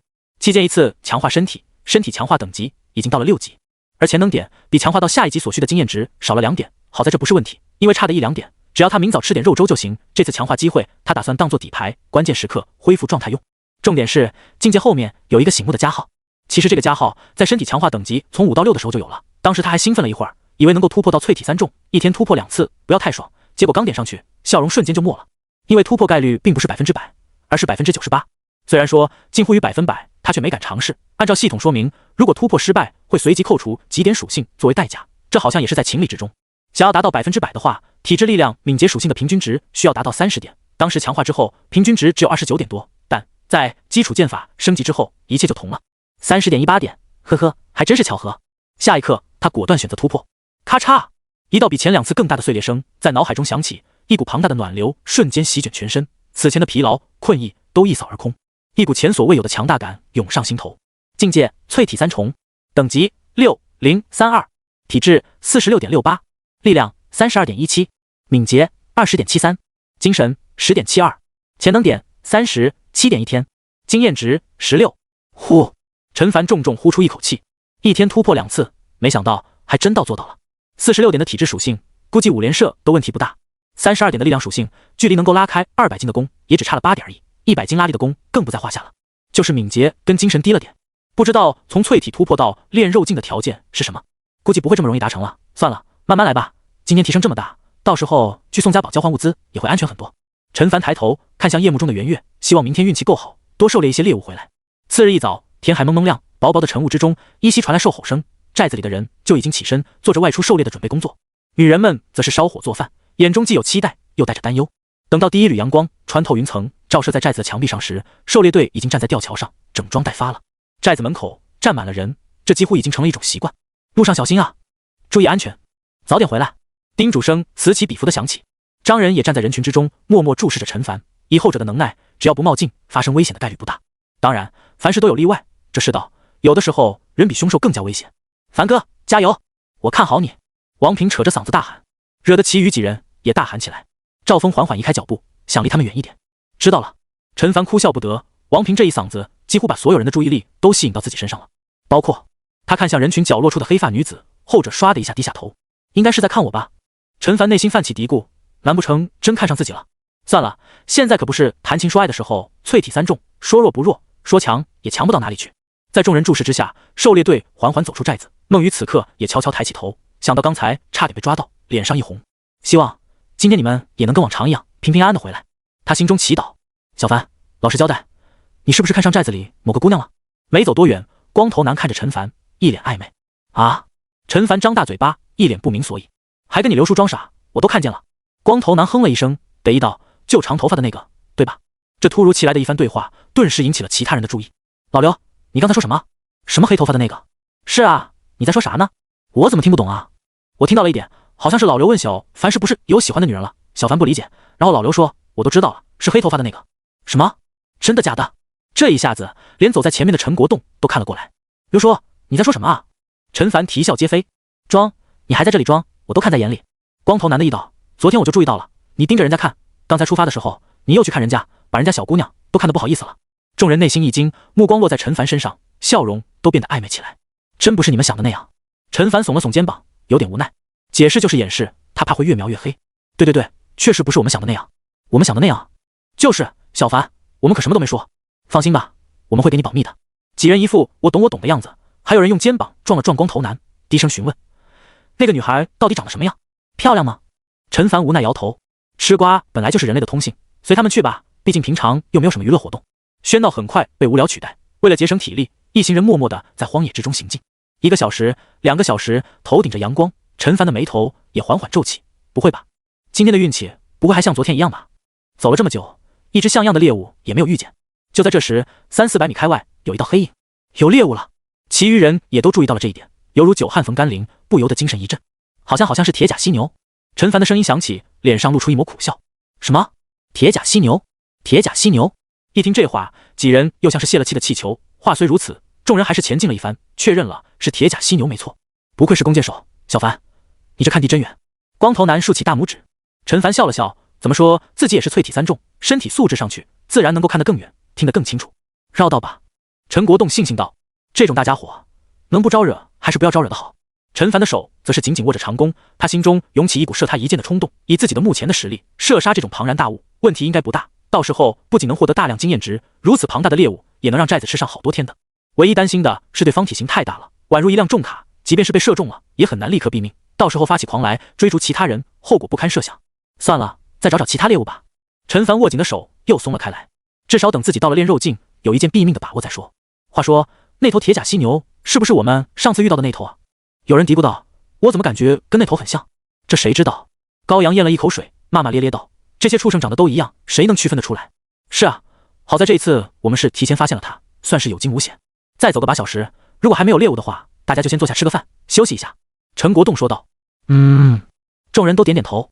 小凡，感觉怎么样？要是累，就先休息会儿。光头男冲着陈凡投去笑容。没关系，刘叔，继续前进吧。陈凡笑了笑，高达46点的体质可不是开玩笑的，至少这2个多小时的长途跋涉对他的影响很小。又走了1个小时左右，这一次倒是走了猎物，2只荒原兔。陈凡有些无奈，就这么点猎物，拿去交换的话，差得太远了。2只荒原兔还可以了，起码最后寨子的人吃1-2天。陈国栋似乎是看出了陈凡的心思，出言安慰了一番，然后看向众人道，就在这里吃个午饭吧，养足精神，或许下午就有猎物了。几人盘腿坐下，从随身携带的袋子里取出肉干，就着水慢慢吃着。闲着也是闲着，于是众人又聊起了八卦的话题。老刘，我想起来了，你说的那个瓜子脸、长发披肩的女孩，好像是姓孟，叫孟雨。高阳点头道，小孟啊。旁边一名高鼻梁的中年男人脱口而出道，她我认识啊，早说不就完了。这姑娘长得确实挺漂亮的，小凡有眼光啊。陈凡直翻白眼，老秦你认识啊？那再好不过了，啥时候带小凡去跟他们说一说，咱们小凡也是一表人才，文武双全啊。就是，光头男一副看热闹不嫌事大的样子。我记得这姑娘当初是一个人来的。秦明回忆道。一个人吗？这么说他的父母……秦明叹息一声，八成是在路上出了事，才留下他只身一人。这姑娘也不容易啊。是啊，小凡，你还愣着干什么？还不抓住机会？大老爷们有什么好害羞的？就是，主动才有故事，何止还能有孩子？陈凡无语。忽然他察觉到了什么，转头往东南方向看去，只见一行人正朝着这边走过来。有人来了。话音刚落，刚才还在嬉皮笑脸的光头男几人也脸色严肃，拿起地上的武器，顺着方向看去。不过在看清之后，几人都松了一口气，是顾家寨的人。陈国栋一边看着一边解释道，是一个小寨子，只有30-40个人，领头的叫顾江海，人还不错。就在这时，对面几人也注意到了坐在这里休息的众人，双方挥了挥手，算是打了一个招呼。随后顾家寨一行人便换了一个方向前进。显然大家也只是点头之交，在荒郊野外戒备心还是挺重的。咦，就在这时，陈凡却注意到其中一个手拿弓箭的人眼中露出一抹诧异，因为那也是一个青年，看上去年纪与自己相仿。那青年似乎有所感应，远远的与陈凡对视一眼，然后又扭过头往前走去。有点不简单啊，这家伙。陈凡暗暗想到，原因很简单，对方的队伍里只有他这么一个弓箭手，大概率这个青年箭术不差，后面的人手中的一只黑鼠就是最好的证明，就是不知道用的是多少拉力的弓。他有点好奇。小凡，你也看到了？光头男笑着有意无意地看了陈凡跟陈国栋一眼，那是顾江海的儿子顾泽啊。陈凡眼睛瞪大，还有这要巧合的是？陈国栋轻咳2声，语气平静道，就是你刘叔说的那样，那个顾泽听说力气不小，能拉动80斤拉力的弓。说起来当时他内心也羡慕不已。话音刚落，不屑的声音就响起，这有什么？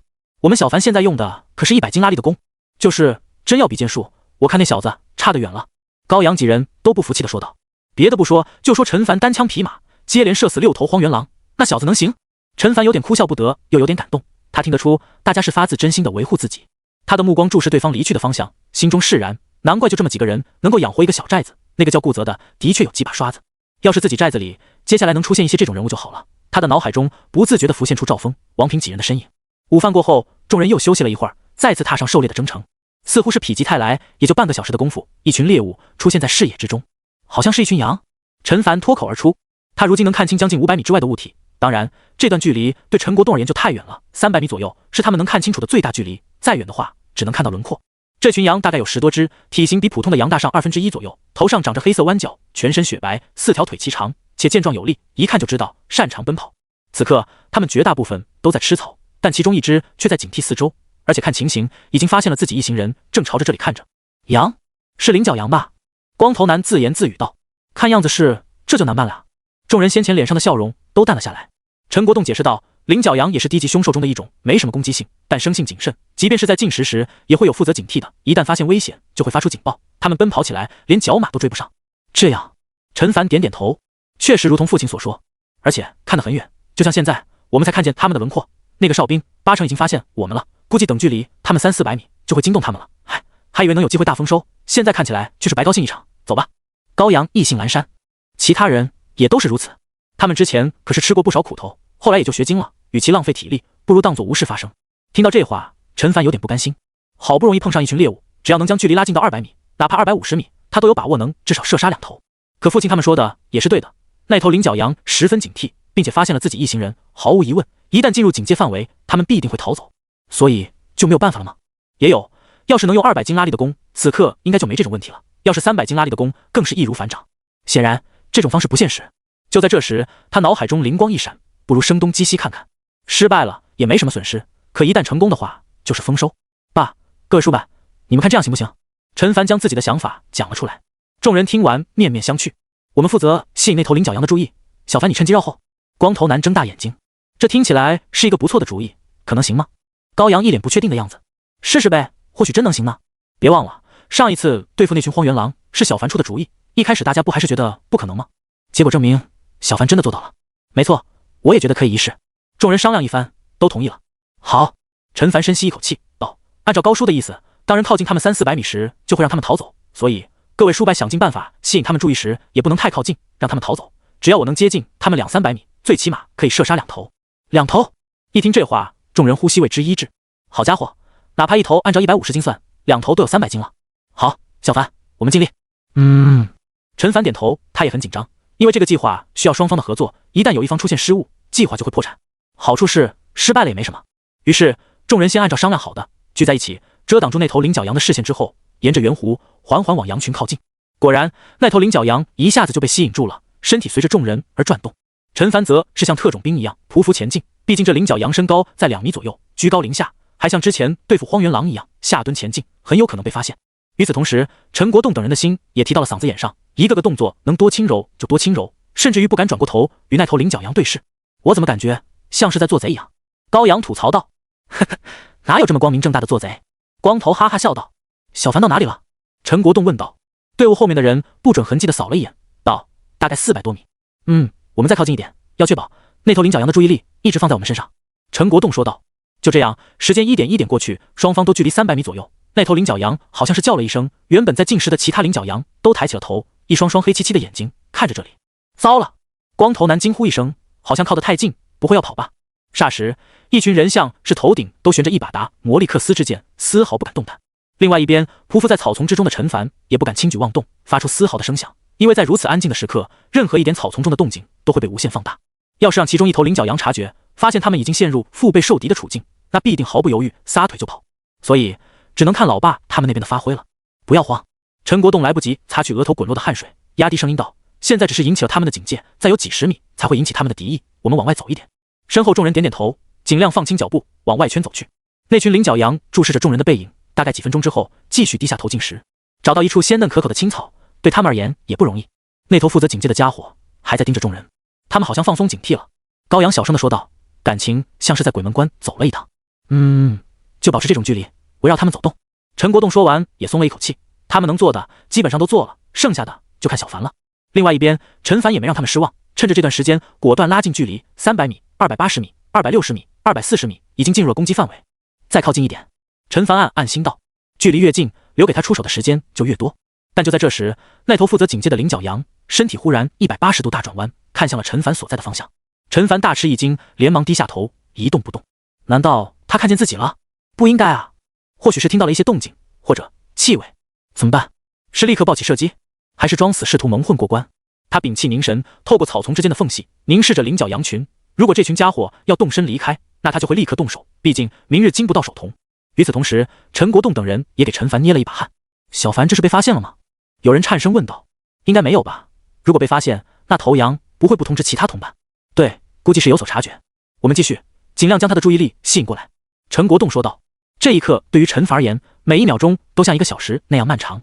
好在有惊无险，那头领角羊或许没看见他，或许看见了，却误以为是草丛中的一截木头。再加上陈国栋那边似乎又在缓缓靠近，他又将注意力转移过去。陈凡长舒一口气，继续一点一点地拉近距离，220米、200米，一直到了180米。那头领角羊似乎察觉到了什么，四只蹄子焦躁不安地地上摩擦着，口中发出细微的声音。另外10多头正在进食的领角羊纷纷抬起头，似乎是有些茫然。然而就在这时，一道人影以迅雷不及掩耳之势从草丛之中窜起，一边往着羊群飞奔，一边张弓搭箭。他的速度飞快，短短的1-2秒钟，距离再次拉近10米。10多只领角羊似乎是怔了一下，好像有点搞不清楚眼前的情况。就这么一下，嗖的一声，空中响起利箭破空之声，100多米的距离转瞬即至。那头距离最近的放哨羊扑通一声翻倒在地，四只蹄子抽搐了几下就不动了。他的脖子直接被小拇指粗细的利箭射穿，鲜血汩汩流出，甚至于那只箭矢都飞出几10米远，深深地插进地里。然而陈凡根本没有多看一眼，第一支箭矢刚飞出去，第二支箭就已在弦上，他并没有将弓拉满，如此一来射速更快。咻！第二头领角羊应声而倒。这下子其余的10多头领角羊终于反应过来，口中发出惊恐的叫声，不约而同地往着远处狂奔而去。陈凡动作毫不停顿，高达40多点的体质以及速射特性的加成，他能做到5秒之内4连射，更别说前2次弓弦都没有拉满，速度更快。咻咻，又是2道破空之声。末尾的那2头领角羊纷纷中箭，在奔跑惯性的作用下，又往前翻滚了10多米才停了下来。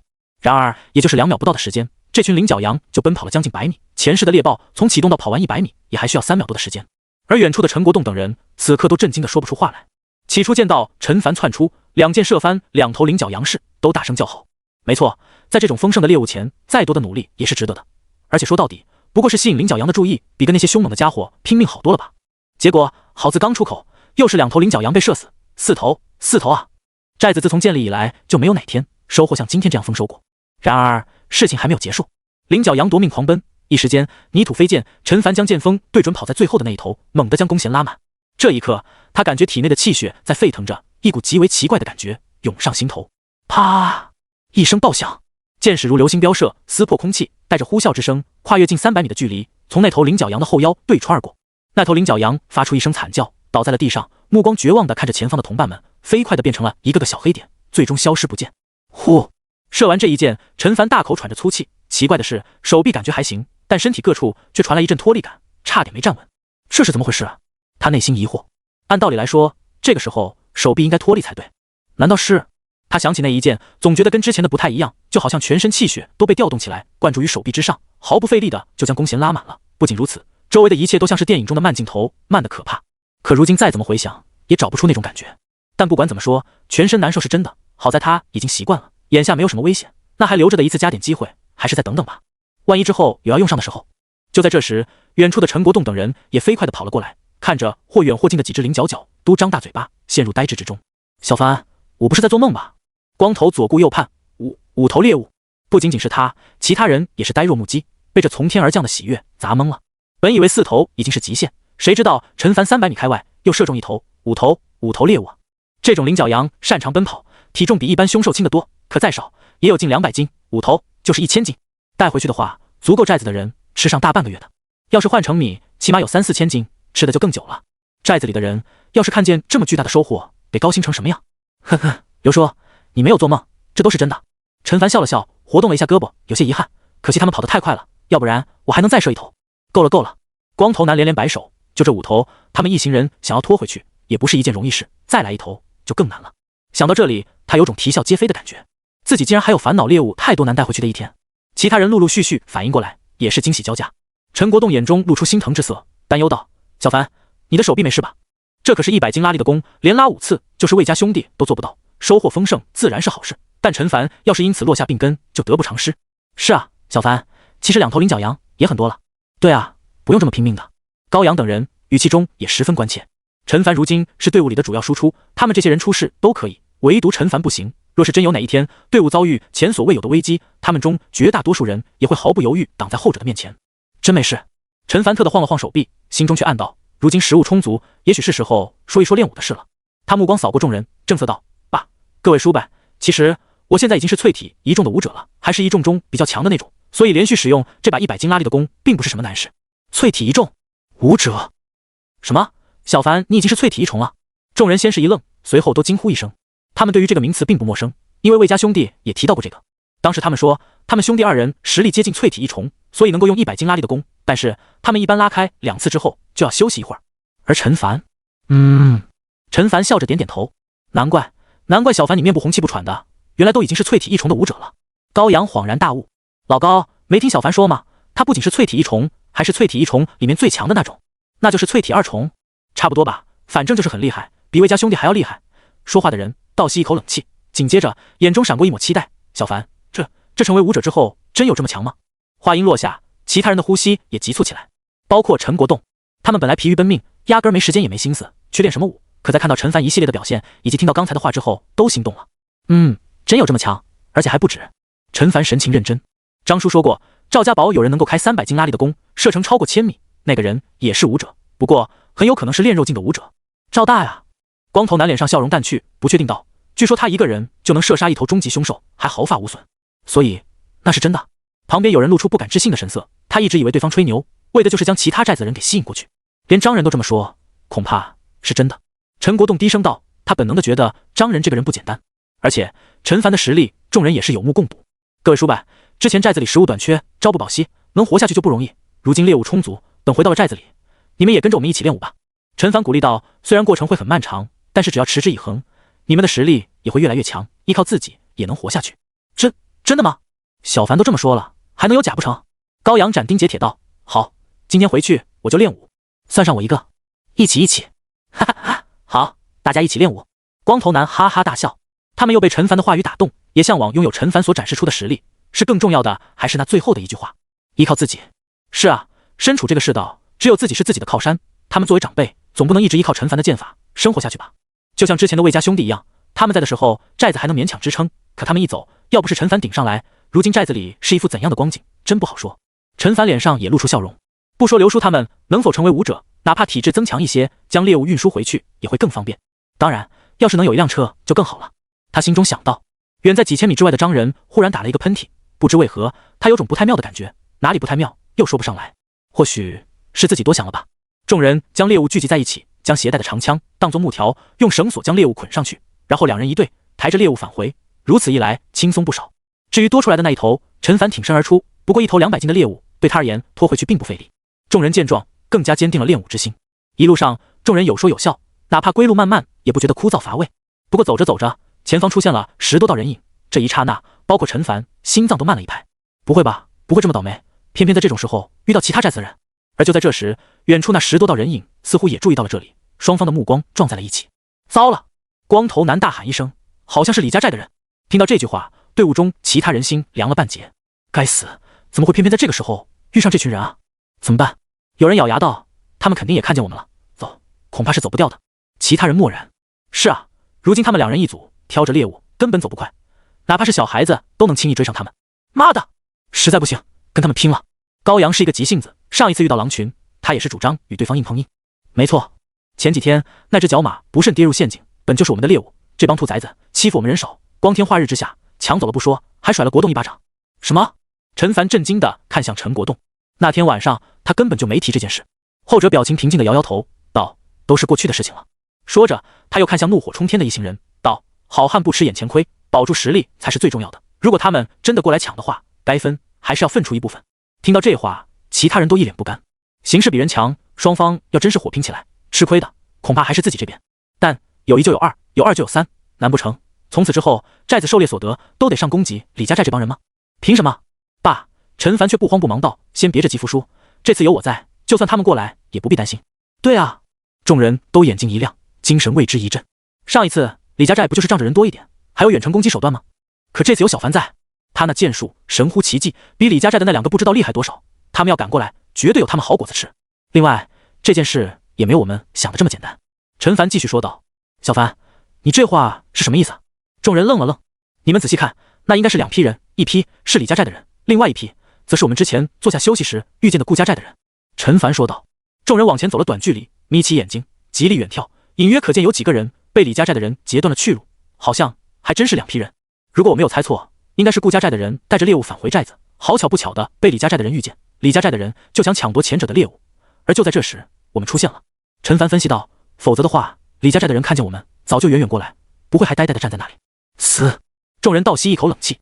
小凡说的确实有道理，李家寨这帮人向来欺软怕硬，那些小寨子过去没有少被他们欺负，甚至其中几个人都跑光了。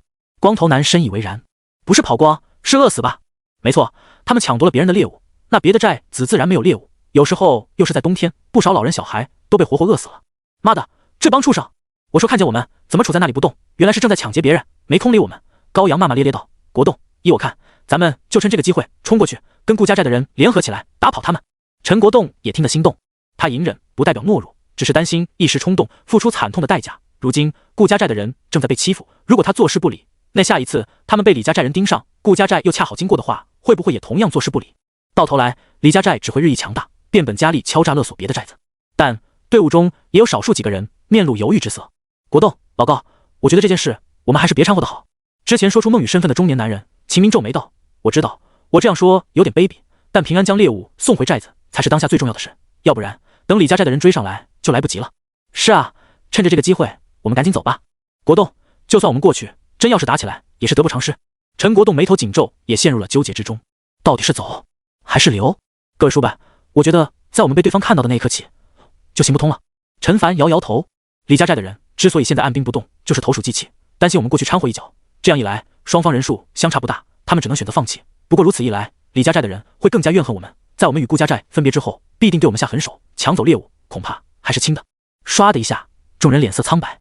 不错，李家寨这帮人就是一个个恶霸，虽然一直以来他们都是用间接的方式害死了不少人，但是要把他们惹火了，很有可能杀人泄愤。主张过去帮助顾家寨的高阳等人后背同样生出一层冷汗。是啊，除非当场联合顾家寨与李家寨狠狠地打上一场，要不然他们很有可能替人受过。但这个不说，顾家寨愿不愿意答应？就算愿意答应，真打起来就是你死我活，不好收场了。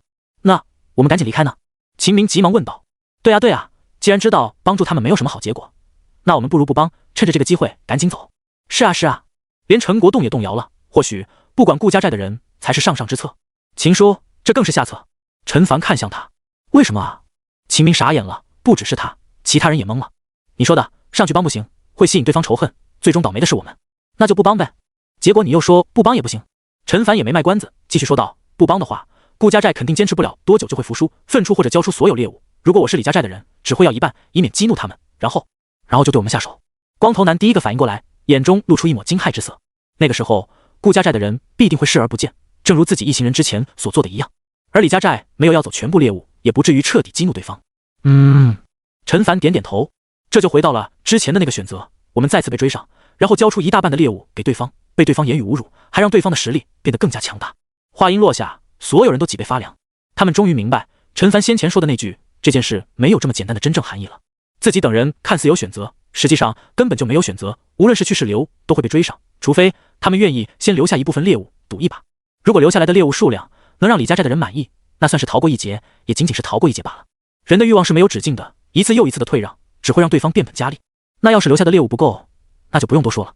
众人面面相觑，脸色都难看无比。以他们对李家寨那群人的了解，这种事他们真能做得出来。小凡，你认为我们接下来应该怎么做？陈国栋问道。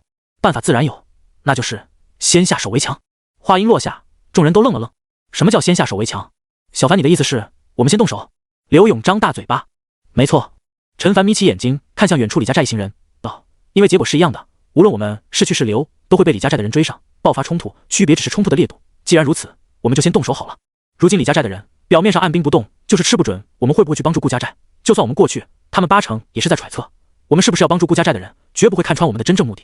所以我们完全假装路过，等靠近之后突然发难，我会第一时间射杀对方那2名弓箭手，防止他们对我们造成威胁。200米的距离，等他们冲过来也不会剩下多少人，到时刘叔你们再上，一网打尽。说完，陈凡有些庆幸，还好有一次加点强化的机会没用，这不就派上用场了。死！所有人都明白了陈凡的意思，包括陈国栋在内都倒吸一口冷气，这是要杀人啊，而且不是杀一个，是杀10几个。爸，各位叔伯，如果有的选，我也不想这样做。陈凡见状叹息一声，但我们没有选择，除非我们愿意将猎物拱手相让。一提到这几个字，在场众人的怒火顿时蹭蹭往上冒。小凡说的没错。高阳第一个出声道，妈的，这群畜生虽然没动手杀过人，可他们抢走了多少人的猎物，害死了多少人，杀了他们也是替天行道。没错，李家寨的人大家还不知道吗？上一次抢走了我们的猎物不说，还嘲讽说什么早这样做不就什么事都没了。这一次他们肯定不会放过我们，既然如此，就先下手为强。对，老子忍他们很久了。大家都是2个肩膀扛着一个脑袋，谁怕谁。接连5、6个人都附和道，只剩下陈国栋、光头男几人。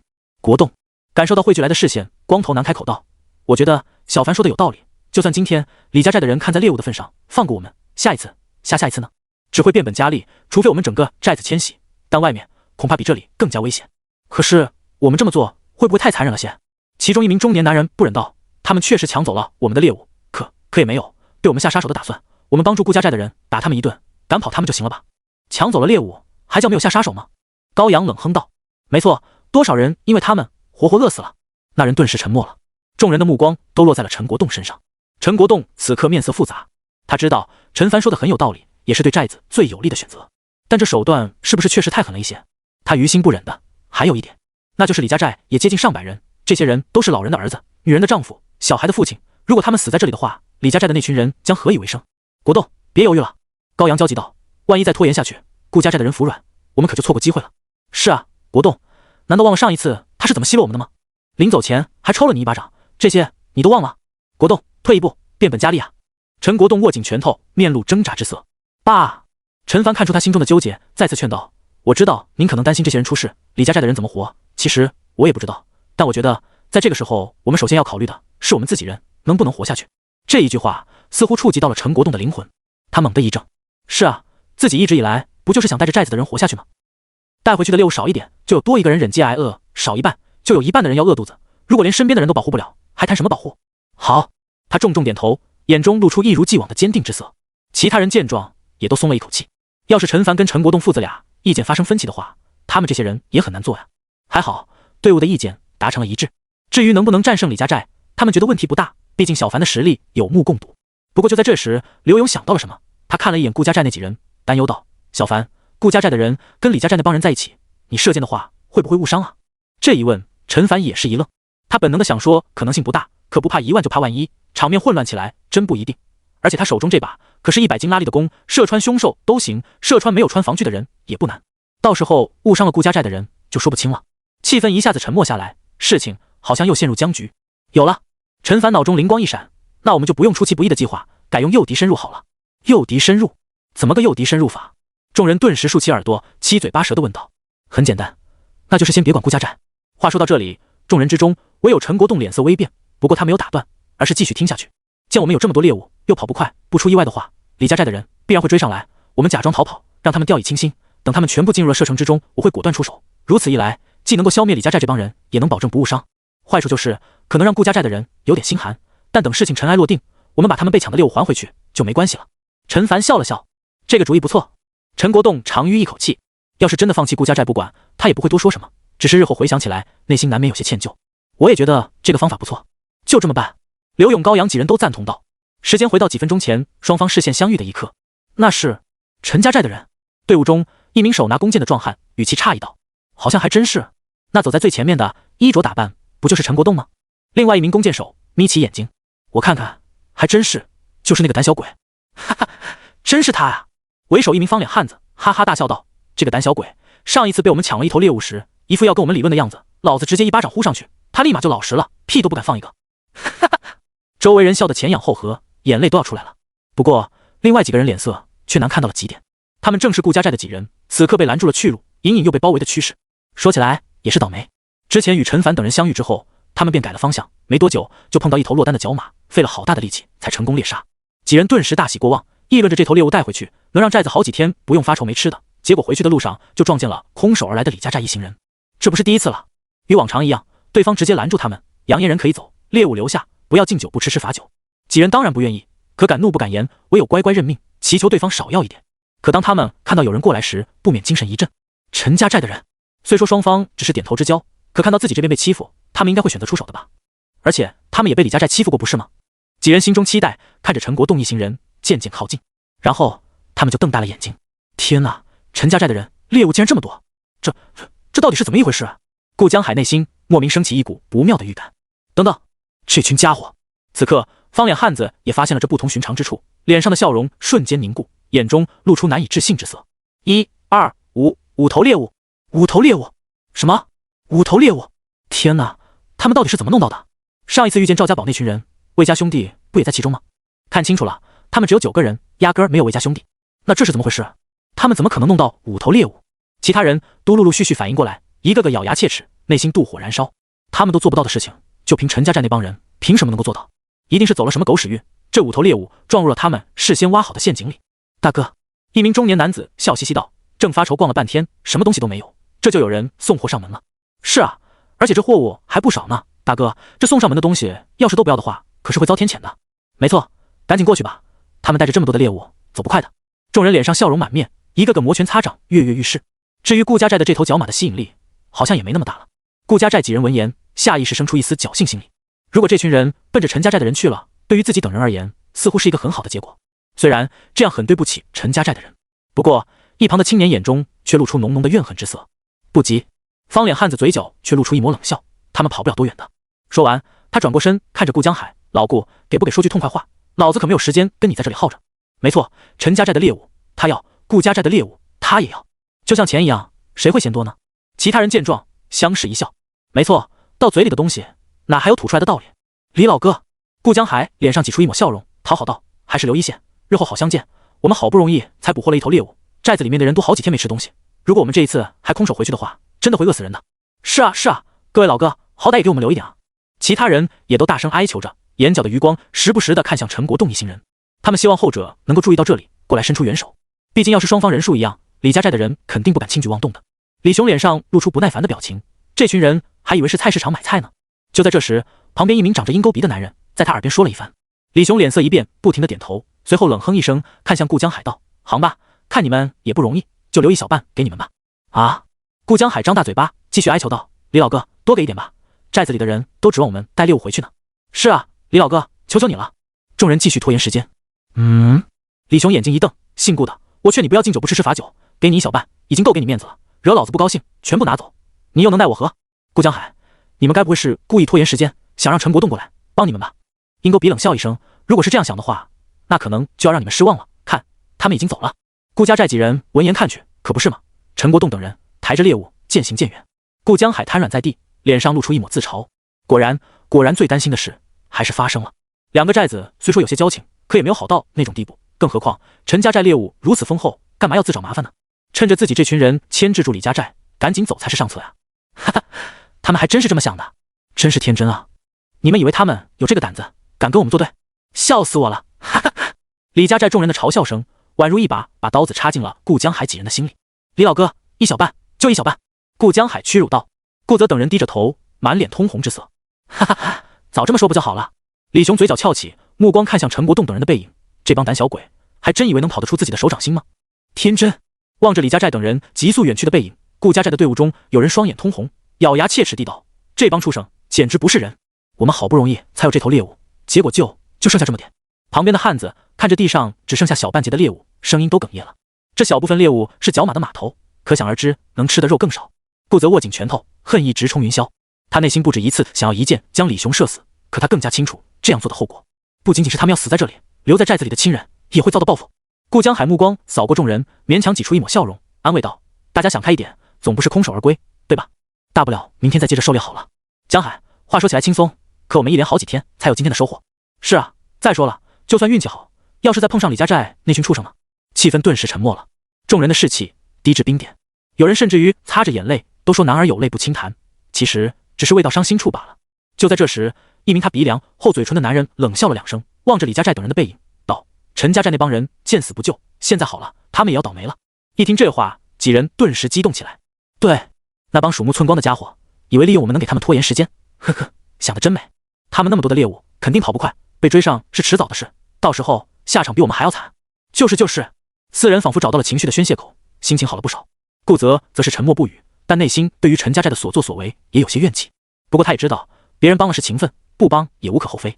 顾江海却是腾地站起，望着远方道：“我们也赶紧跟上去，或许能帮上忙。”什么？顾泽五人都露出见鬼的表情。江海，你知道你在说什么吗？他鼻梁的男人语气激动道：“陈家寨那帮人路过的时候，看都不往我们这里看一眼就走了。我们需要他们援助的时候，他们在哪里？现在他们有麻烦了，我们还要去帮他们？你在开玩笑吧？”不仅是他，其余的人也无法接受，纷纷嚷嚷起来：“爸，他们都不愿意帮我们，我们凭什么还要帮他们？”顾泽不满道：“哎，帮他们就是在帮我们。”顾江海叹息一声：“我们人数少，遇见李家寨肯定吃亏，可陈家寨不一样，比对方少不了几个人，再加上猎物丰厚，未必肯老老实实交出来。如果两方真的打起来，咱们就能帮着陈家寨那一方打跑李雄，抢回我们的猎物。”众人顿时眼睛一亮。那要是没打起来呢？有人质疑。没打起来，我们也能够站在原处，给陈家寨壮壮声势，让李家寨的人有所顾忌。这样一来，说不定让陈家寨的人感激咱们。不然的话，我们寨子人少，永远摆脱不了吃亏的局面。几人被说的心动，可还是有些不甘或者不舒服。行了，都起来吧，再晚恐怕就赶不上了。顾江海催促着，拿起武器，快速跑了过去。几人相视一眼，一咬牙，也都跟了上去。快看，他们就在前面了！李家寨一行人紧赶慢赶，终于看到了远处的几道身影，距离也就500-600米左右。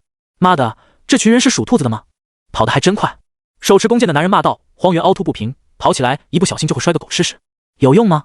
旁边的同伴冷笑一声，跑得再快也没用，除非他们放下猎物。放下猎物，他们舍得吗？哈哈！闻言，众人都大笑不止，个个眼中闪烁着贪婪的光芒。大哥，这5头猎物我们要多少？有人一边往前追，一边问道。这还用问？当然是全要了。李雄狞笑道。啊，不好吧？要是把他们都饿死了，往后谁给我们打猎？是啊，李哥，从可持续发展的角度来说，给他们留个半头好了。你们说的也有道理。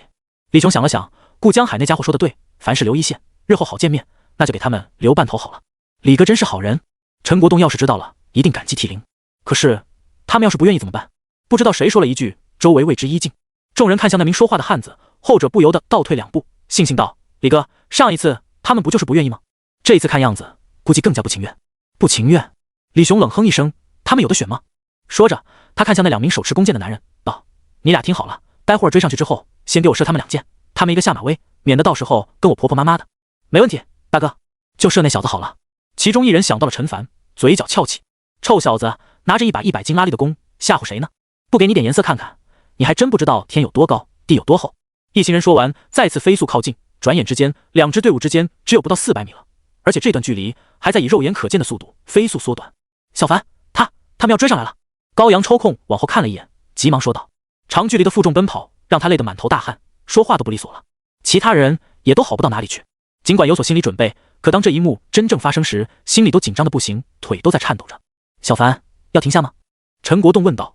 不要停。陈凡冷静道，继续往前跑，最好加快速度，让他们以为我们怕了。众人相视一眼，再次撒开腿往前跑去。陈凡一手拿弓，一手拖着猎物，跑在队伍的末尾。他往后瞥了一眼，然后收回目光，嘴角露出冷笑。好，既然天堂走路你们不走，那就让我来送你们下地狱好了。看到前方的陈国栋等人宛如一只只受惊的兔子往前飞奔着，李家寨一行人笑得更加猖狂。哈哈，看样子他们也发现我们了。那又如何？他们该不会真的以为能跑出我们的手掌心吧？跑在最前面的一名弓箭手阴阳怪气道。哈哈，老杨，你总得让人挣扎一下吧？就像是要被淹死的人，明明知道越挣扎沉得越快，可还是会拼命临死挣扎一样。就是，众人边笑边追，俨然早已胜券在握。眼看着距离已经接近300米了，跑吧跑吧，我倒要看看他们能跑多远。李雄听着周围的议论声，舔了舔嘴唇，脸上露出一抹病态的喜悦。过去也有不少人在他面前这么跑过，可惜没有人能够逃脱，陈家寨的人也不会例外，除非他们将猎物全部抛下。大哥，有人在我们后面！忽然，队伍后面传来一声惊呼。什么？所有人速度一缓，纷纷转身往后看去，随即他们的脸上就露出不敢置信的表情。是顾江海他们！妈的，他们竟然还敢跟上来！找死是不是？一帮人顿时气不打一处来。就是再傻，他们也知道有人跟在后面不是一件好事，更何况他们先前还抢走对方大半的猎物。熊哥，事情似乎有些不妙。鹰钩鼻面色凝重。先前李雄想夺走顾江海所有猎物时，就是他提醒前者留一点余地，以免遭到报复。在他看来，陈国栋等人选择袖手旁观，顾江海等人心中必然有怨气，别说帮忙，甚至于巴不得他们被抢了。可现在有点不对劲，别管他们。李雄面色一沉，先去追前面的陈国栋，他们才是主要目标。至于顾江海他们，哼，有的是时间收拾他们。说着，他看向前方的那2名弓箭手，道：“老李、老纪，等到了射程，先射杀他们2、3个人，杀鸡儆猴，省得麻烦。”没问题，大哥。200米。另外一名弓箭手比了一个耶的手势，只要距离接近200多米，陈家寨那帮人全都是活靶子，一个都跑不了。好，接着追。李雄死死地往后瞪了一眼，然后头也不回地往前跑去。他这一眼却让顾家寨几人身躯僵硬，如坠冰窖之中。江海，他们发现我们了。李雄那家伙在警告我们呢，要是我们再追上去，恐怕有人哆哆嗦嗦道。顾江海一咬牙道：“被他们发现是迟早的事，更何况你们以为我们现在退回去，李雄那家伙会当作无事发生吗？”事已至此，已经没有回旋的余地了。一听这话，几人终于下定了决心。爸，顾泽这时候皱眉不满道：“陈家寨那群人直到现在还在逃跑，他们难道不清楚自己是跑不掉的吗？”他真的怀疑这么胆小的一群人被追上之后，会不会根本就没有反抗的勇气，甚至于奴颜屈膝将猎物双手奉上。那如此一来的话，他们可就被害苦了。这个顾江海内心也是一沉，应该只是下意识的反应吧。他解释道：“或许是想尝试一下能不能甩掉李家寨的人，等到他们反应过来，应该就会停下，拿起武器准备反抗的。”身后几人面面相觑，眼神有点虚。希望如此吧，要不然他们下一次遭遇李家寨的人，恐怕就不是交出猎物就能走这么简单了。300米。陈凡往后瞥了一眼，然后转过身继续逃跑。他已经看到跑在最前面的2名弓箭手已经拿出了箭矢，随时搭在弦上。呼呼，拼命奔跑的陈国栋等人感觉肺里像是有火在烧，疼得要命。可陈凡没有喊停，他们也不敢停下，因为翻盘的希望就在陈凡的箭术之上。要是没有陈凡在，他们无论如何都不可能是李雄等人的对手。转眼间，距离又拉近30-40米，距离差不多了。老李说着，将箭矢搭在弦上，握住长弓的左手缓缓往上抬起。别急，另外一个人笑道：“200米左右是最好的距离，远了的话，箭矢威力始终差点。”老李点点头，左手又缓缓放下。至于其他人，脸上笑容越来越浓，脑中已经开始幻想起来。这一幕也让最后面的顾江海几人心急如焚。就快要进入弓箭的射程了，陈家寨那帮人到底在想什么东西？人的2条腿再快，还能比飞出去的箭更快吗？赶紧停下，躲在盾牌后面或者反击啊！是啊，他们之中不是有一个弓箭手吗？怎么不反击啊？你说的是那个跟小子差不多的家伙吧？如果是他的话，恐怕就看错人了。他拿着那把弓，8成是吓唬人的。顾江海嘴唇微动，听到这话也不知道说什么好了。是啊，那小子看起来太年轻了，不是每个年轻人都能像自家儿子一样拉得动硬弓的。所以是自己想太多了吗？他眼中露出一丝绝望，仿佛已经看到陈家寨的人先后被弓箭射中的场景。然而下一刻，奇怪的一幕出现了，一直在逃跑的陈家寨几人竟然不跑了，转过身看着后面正在狂追的李雄等人，以及掉在后面保持距离的顾江海等人，不约而同的一怔。哈哈，跑不动了这群家伙！李家寨众人顿时大喜过望，更加拼命的往前跑，浑然不知队伍最后面的那个青年顷刻间将弓拉满，弓身上发出令人牙酸的声音。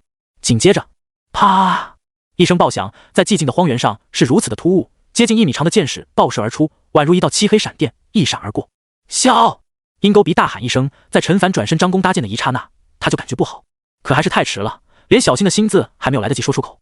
其他人脸上的笑容还没有来得及凝固，只听到前方传来撕裂空气的声音，好像有什么东西正在以极为恐怖的速度飞速靠近。前方的老李瞪大眼睛，他看见前方一个小黑点越来越大，越来越大，然后噗嗤，无比清脆的声音响起，箭矢穿胸而出，强大的动能让他感觉像是被一辆汽车正面撞中，四肢往前，身子往后，凭空飞起。李家寨等人根本就没反应过来发生了什么，甚至于还在奇怪：哎，老李好端端的，怎么飞起来了？啪！呼啸之声再起，这一次是老纪，他甚至于都没有意识到危险的降临，只感觉到一股剧痛传来，仿佛全身骨头都碎裂一般。李雄忽然一个机灵，看向前方，紧接着他脸上就露出害怕到极点的表情，张开嘴，不字还没有来得及说出口，噗嗤一声，箭矢穿胸而过，一道惨叫声响彻天空。小心！终于有人反应过来，大吼一声：啊啊！先后2道惨叫声响起，又是2人被箭射中，立时殒命。转眼之间，13人的队伍没了快一半，甚至于李家寨剩下的人到现在都还没有搞明白发生了什么。可顾江海等人看傻了，是队伍末尾的那个青年，他好像是一边往李家寨那边走，一边射出箭矢，距离太远，他们无法看清动作。可是李家寨的人却一个接着一个飞起，甚至于是前一个还在半空，第2个就飞起来了，然后是第3个、第4个，一切如同电影里的慢镜头。顾泽额头冷汗直冒，怎么可能？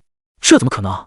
他之前特地留意过陈凡，看得出他拿的是100斤拉力的弓，如今眼前这一幕也证实那确实是100斤的弓，不然李家寨那2名弓箭手绝不会不反击。不，恐怕他们反应过来也来不及反击。这家伙速度太快了，那种威力的弓，极短时间内接连射出5箭，他肩膀不想要了吗？不，他好像已经停下来了，应该是……怎么可能？下一刻，他失声惊呼。只见那青年又开始往前走动，射箭，每一道声音响起，不远处就有一道身影往后飞出，伴随着凄厉至极的惨叫声，甚至于连那个躲在圆盾后面的家伙都没能幸免，盾牌被射穿，箭矢透过他的心脏，剑锋上鲜血淋漓。1个、2个、3个、4个，倒下来的人越来越多，那青年的射速也越来越慢，甚至于是射一箭之后往前走几步，再发出下一箭。不要杀我！不要杀我！有人扔掉兵器，一边往远处狂奔，一边大喊着：求求了，求求你，我还有80岁的老母，3岁的孩子等着我回去呢。有人吓得腿软，跪在地上，双手合十，涕泗横流。我跟你拼了！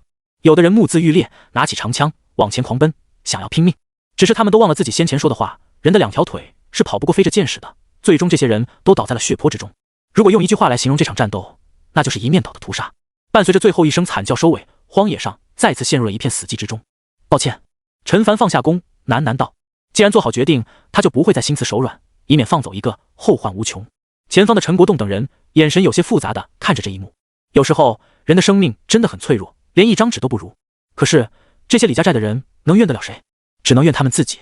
后方顾江海等人一个个如同被雷击中呆立在当场。这是在做梦吗？李家寨的人死了，都死了，还是被一个人射杀，一个人就灭了他们整支队伍？是他，那个拿着弓的青年。有人结结巴巴道。几人闻言机械地朝着远处的陈凡看去，内心如山崩海啸。是他，竟然是他！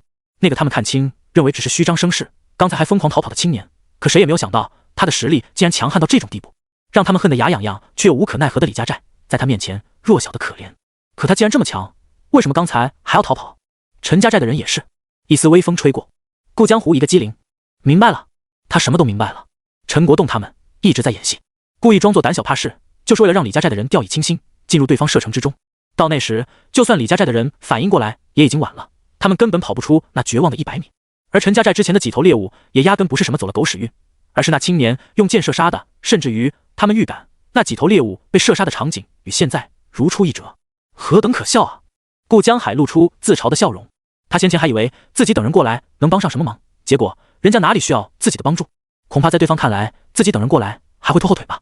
最可笑的还是李家寨的人了，别人想要射杀他们根本就是易如反掌，只是单纯不想惹事，选择了避让。李家寨却认为对方软弱好欺，穷追不舍。即便到这里，陈家寨的人也还是选择退让，继续逃跑。结果李家寨反而更加得意忘形，最终自食恶果。这大概就是天理循环，报应不爽吧。他转过身苦笑一声，走吧，回去了。既然李家寨的人没了，那他们留在这里也没有什么意义，或者说他们的到来也是毫无意义的。啊！正对面的汉子瞪大眼睛，不舍道：“可是我们的猎，那是陈家寨的猎物，不是我们的。”顾江海打断了他。几人闻言都低下了头。是啊，那是陈家寨他们的战利品，虽说本来是自己等人的猎物，可经过李家寨人之手就不一样了。他们要是赶上去要的话，就不怕跟李家寨的人一样，全军覆没在这里吗？退一万步说，就算陈家寨的人愿意把猎物再还给他们，他们敢要吗？几人垂头丧气的往来时的路走去，也不是没有好事。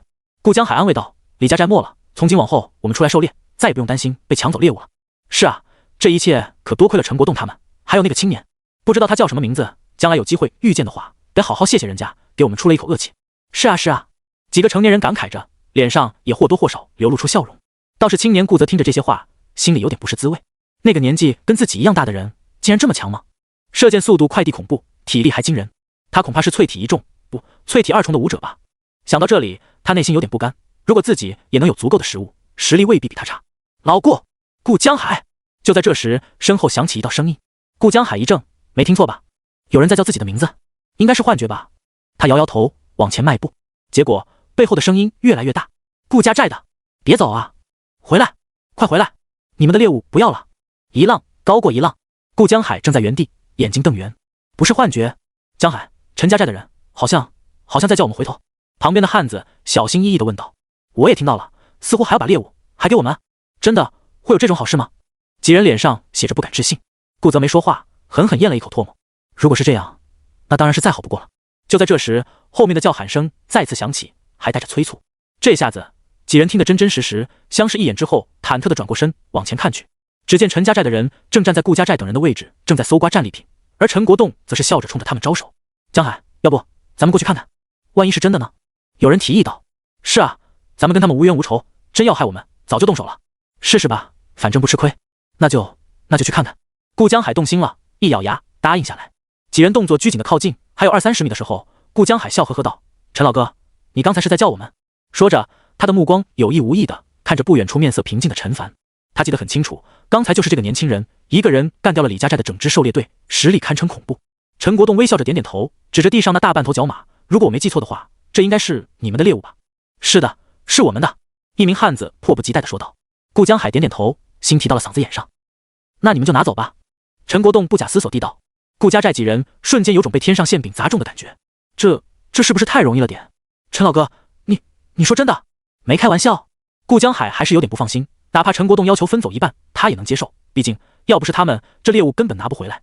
哎，一旁的刘勇忍不住笑道：“老顾，你这个人有点意思啊，我们难道还骗你们不成？就是，你们要是不想要，我们可就拿走了。想要。”顾江海像是被踩到了尾巴。那你们这么婆婆妈妈干什么？好了，陈国栋笑了笑，看向顾江海：“老顾，我明白你担心什么，放心吧，没有什么额外的条件，这个猎物是谁的，应该就让谁带走。”听到这话，几人激动得热泪盈眶，从语气中就听得出来，陈国栋是真心实意要把这头猎物还给他们。陈老哥，谢谢你们，要不是你们仗义相助，我们就带着那么点东西回去，都不知道该怎么面对寨子里的人。是啊，这下子太好了，大家都有吃的。几名汉子一边说一边擦着眼泪。陈凡静静地看着这一幕，有点好笑，但更多的还是心酸。成年人的世界就没有容易二字。老顾，别这么说。陈国栋摆摆手，轻叹一声，说起来是我应该向你们感谢才对。啊！低头抹着眼泪的汉子都瞠目结舌地抬起头。陈国栋解释道：“之前遇到你们的时候，我们没有出手相助，其实并不是因为怕惹麻烦，而是担心误伤到你们，所以才装作逃离，引李兄带人来追。这样做肯定会让你们寒心，所以我们也没有指望你们会跟过来。然而你们却还是追了过来，应该是想到时候助我们一臂之力吧。”刘勇等人闻言不禁微微颔首，连陈凡当时都有些意外，他们确实没有想到顾家寨的人能有勇气追过来。从这一点看，这几个人还是值得深交的。顾家寨几人中，除了顾江海之外，其余几人都羞愧不已。原来一切竟然是这样，难怪他们明明有这种实力，还要多此一举，选择逃跑，感情是怕见识无眼造成误伤。而他们呢，却是怀恨在心，巴不得陈家寨的人步他们的后尘。要不是江海力排众议，一马当先，他们根本不会追过来。如果真是这样，可想而知，这猎物他们绝对是拿不回来的。不仅如此，往后每次狩猎还得提心吊胆，更不会懂陈国栋等人的良苦用心。陈老哥，惭愧啊！顾江海的眼眶也湿润了。说起来，我们根本就什么忙都没有帮上，你有什么必要跟我们说谢谢呢？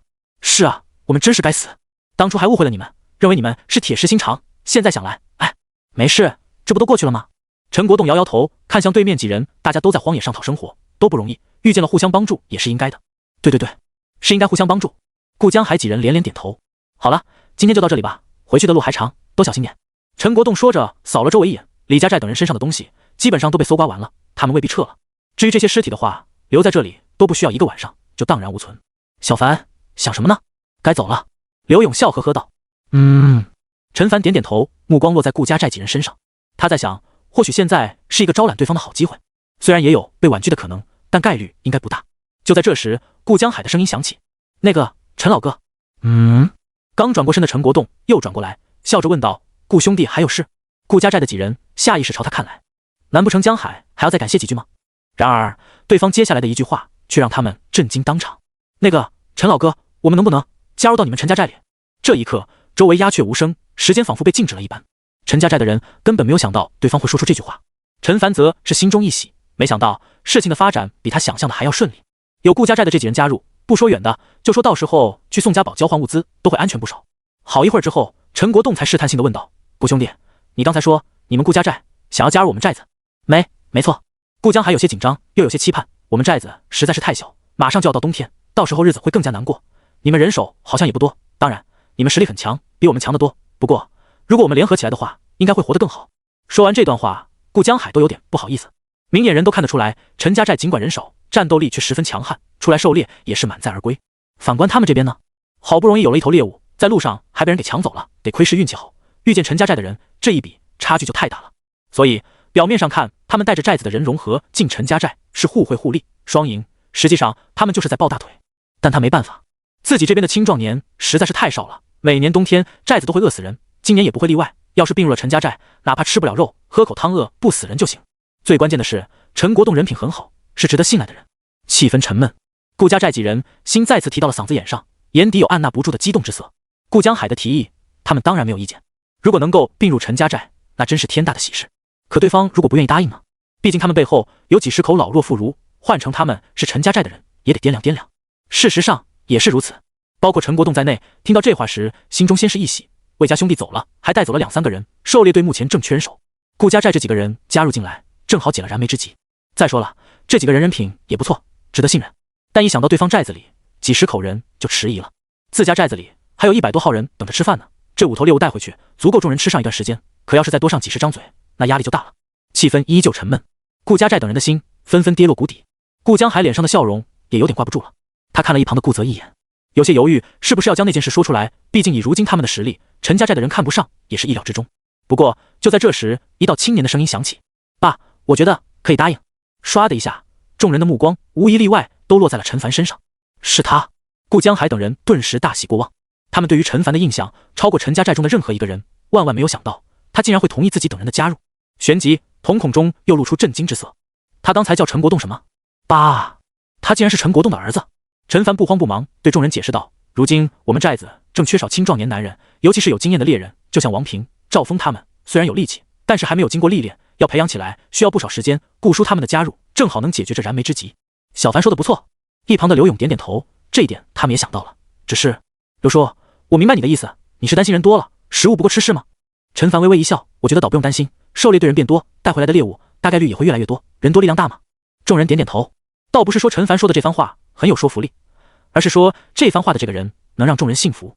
国栋，既然小凡同意了，那我们也没有意见。是啊，顾兄弟他们想加入我们，那就同意好了。小凡说的对，有人干脆直接说道。陈国栋点点头，笑着看向顾江海：“顾兄弟，你们想好了吗？要是真的想好了，那我们欢迎你们加入。”这就答应了。顾江海等人反而有点迟钝，他们本来以为就算对方要答应，也得经过一番讨论，最终多数压倒少数。结果对方中的那个青年说了几句话，陈家寨的人一致通过。江海，旁边的汉子用手碰了碰他，催促道：“还愣着干什么？赶紧答应啊！”是啊，江海，要是人家反悔，可来不及了。顾江海如梦初醒，连忙道：“顾老哥，想好了，我们愿意加入你们陈家寨之中，从今天开始就没有顾家寨了。”对，我们都是陈家寨的人。几人兴奋的大喊。顾泽脸皮薄，有点不好意思。哈哈哈哈，好，大家以后都是一个寨子的人。陈国栋也是大喜过望，刘勇等人也都是笑着点头。从今往后，出来狩猎的人多了，真遇上危险，压力也会小很多。不仅如此，寨子也注入了新鲜血液，变得更加热闹。当然，他们这些人也得更加努力才行，不然可养不活这么多人。陈老哥，这个小伙子是你儿子吧？顾江海笑着看向陈凡，问道。是啊，真是英雄出少年啊。顾江海感叹，我们这么多人在李家寨面前，忍气吞声。可这个小伙子一个人就能把他们全部干掉，厉害厉害啊！是啊，竟然能够拉开100斤的弓，何止连续拉开10多次，这是一般人能做到的。其余几名汉子都赞不绝口。陈凡冲着他们笑了笑，目光落在最右边的顾泽身上时，笑容一僵，因为后者好像有点不服气的样子。年轻人也很正常，他暗暗想到，那是小凡可是我们这边最厉害的。陈家寨等人听了都十分自豪。陈国栋也掩饰不住脸上的笑意，嘴上还是谦虚道：顾兄弟的儿子也不差啊，看年纪应该跟小凡差不多大，不也能开80斤的弓？这一点哪怕是我们也做不到。这话一说，刘勇他们眼睛都是一亮。是啊，这个小伙子也不赖啊，顾家寨能坚持这么久，也有他的大半功劳。只不过风头被小凡掩盖下去，他们一时没有注意到罢了。如今强强联合，往后寨子的生活应该会越来越好。顾兄，如果我们没猜错，你儿子也是武者吧？淬体一重，他们好奇道。这个，顾江海支支吾吾起来，神情有些不自然。顾泽微微低头，似乎是不好意思接受众人的赞扬。怎么？陈国栋疑惑道，难道是我有哪里说的不对？如果哪里冒犯了，还请你们不要介意。不，顾江海连连摆手，没有，你们没有说错话，小子他能开80斤的弓，其实是另有隐情。另有隐情？听到这些话，陈国栋等人面面相觑。什么意思啊？难道这个青年还隐藏着什么秘密不成？陈凡看看顾江海等人，又看看顾泽，要是能拉开80斤的弓，力量属性距离淬体一重也不远了。可从顾叔等人的表情看，似乎并非如此。难道说，陈老哥，其实我之前就打算说了。顾江海看了看陈凡，小泽他其实是一名觉醒者。什么？陈国栋等人听到这句话，脑海中都嗡嗡直响，脸上无不露出震惊到极点的表情。觉醒者？顾泽他竟然是一名觉醒者？顾泽有些骄傲地昂起头。没错，他虽然不是武者，却是一名不折不扣的觉醒者。然后他用眼角的余光看向陈凡，却见到后者一副果然如此的表情，不禁有点气愤。他早就猜到了。顾兄弟，你说的是真的吗？陈国栋声音颤抖，看着顾泽，依旧是不敢相信。觉醒者呀，各个城市抢着要的人物，一旦成长起来，毁天灭地。没错，顾江海早料到众人会是这种反应，苦笑一声。他之前看向顾泽的时候，就是在打算要不要将后者的真实身份说出来，加重自己这边的砝码。结果那个时候陈凡就答应了。也正是因为如此，他更心甘情愿将这个秘密告诉众人。他是一名强化型觉醒者，能通过消耗精神力，短时间内强化自身1倍的力量。这也是他为何能拉动80斤弓的原因。1倍的力量，包括陈凡在内都倒吸一口冷气。难怪顾江海他们否认，原来顾泽目前其实只能用40斤拉力的弓，可是使用异能时力量增幅1倍，却能拉开80斤的弓。要是他迈入淬体一重，岂不是直接能拉开200斤的弓吗？陈凡有点羡慕，这觉醒者果然有点强。刘勇他们更是笑得合不拢嘴，暗中给陈凡竖起大拇指。万万没有想到，顾家寨里竟然有一位觉醒者。不，顾家寨已经同意加入到自家寨子里，也就是说，从今天起，自家寨子有了一位觉醒者啊！这年头，觉醒者地位不言而喻，寨子里能有这种人坐镇，安全程度大大提升。于是乎，众人又像之前顾江海等人夸陈凡一样，夸起了顾泽。陈凡在一旁看得哭笑不得。不过，能有一位觉醒者加入，对于自己，对于陈家寨，都是一件大好事。第一位觉醒者，这才哪到哪儿？顾泽冷哼一声道：“我只是刚刚学会如何控制自己的能力，1倍力量增幅只是开始。”众人再次一惊：“小伙子，你的意思是，你的力量还能增幅2倍、3倍？”高阳嘴巴张大，能吞下一筐鸡蛋。陈凡眼中也露出诧异之色。当然，顾泽不假思索道。众人齐齐倒吸一口冷气，这就是觉醒者的实力吗？嗨，见到自家儿子有点飘了，顾江海连忙咳嗽2声，道：“别听他瞎说，哪有这么容易？小泽他其实是这段时间才做到随心所欲控制自己能力的。”这段时间？陈凡好奇地问道：“觉醒者不能在一开始就自由使用能力吗？”陈国栋等人也露出疑惑的神色，他们对于觉醒者的了解比陈凡多不了什么，只知道他们很强大，其他的就不知道了。毕竟觉醒者跟普通人更像是生活在2个世界。顾江海摇摇头，小泽起初的时候根本就没有意识到自己觉醒了异能，只是情绪激动的时候力气会提升一大截，他一开始没在意，后来次数多了才渐渐发觉。我们知道以后也不知道该如何帮助他，只能靠他自己摸索，直到2年前他终于能够控制自如，不过每一次使用都会很疲惫。后来他运用的更加熟练，力量增幅也从一开始的1半到了现在的1倍。说实话，期间我们并没有帮到他什么，他一个人走到这一步很不容易。关键是小泽他虽然是觉醒者，可为了我们也没有离开。是啊，小泽他本可以走的。其他人都感动道。听到这里，陈国栋等人也不禁对这个青年肃然起敬。陈凡也微微颔首，这家伙看起来一副心高气傲的样子，人品倒是不赖。而且按照顾叔的意思，觉醒者也不容易啊。觉醒异能又如何？能发挥出多少实力，还得看各自的天分。顾兄弟，你放心，小泽是觉醒者的事情，只有我们在场的这些人知道，绝对不会传出去。陈国栋想到了什么，连忙说道：“对，我们守口如瓶。”那就再好不过了。顾江海感激地说道。陈凡，顾泽忽然看了过来。陈凡看向他。陈凡，我承认你现在是比我强。顾泽认真道，但只要有充足的食物，要不了多久，我就能把你甩在身后。陈国栋等人面面相觑，这是下战书吗？陈凡愣了愣，随即莞尔一笑，很痛快地答应道：好啊，那我等着你超过我。众人都笑了起来。天色不早，也到了分别的时刻。众人约定好明天顾家寨的人会迁移过来，陈家寨这边也做好相应的准备，然后才分道扬镳。陈国栋等人心情都很好，议论着刚才顾泽的事情，畅想着美好的将来。对了，小凡，你看看这个。忽然高阳从口袋里掏出一本巴掌大的小册子，笑呵呵道：这是。陈凡停下脚步，定睛看去，只见这个小册子很薄，只有几页纸，封面上写着几个大字：流星剑法。他瞠目结舌，看看这几个字，又看看高阳的脸，这名字一看就是武侠小说里面的功法秘籍，虽说像是太极拳、形意拳也是武功，可这画风似乎有点不一样啊。高叔，这个你是从哪里找来的？能练吗？我也不知道，反正是从那个拿着弓箭的人身上搜出来的。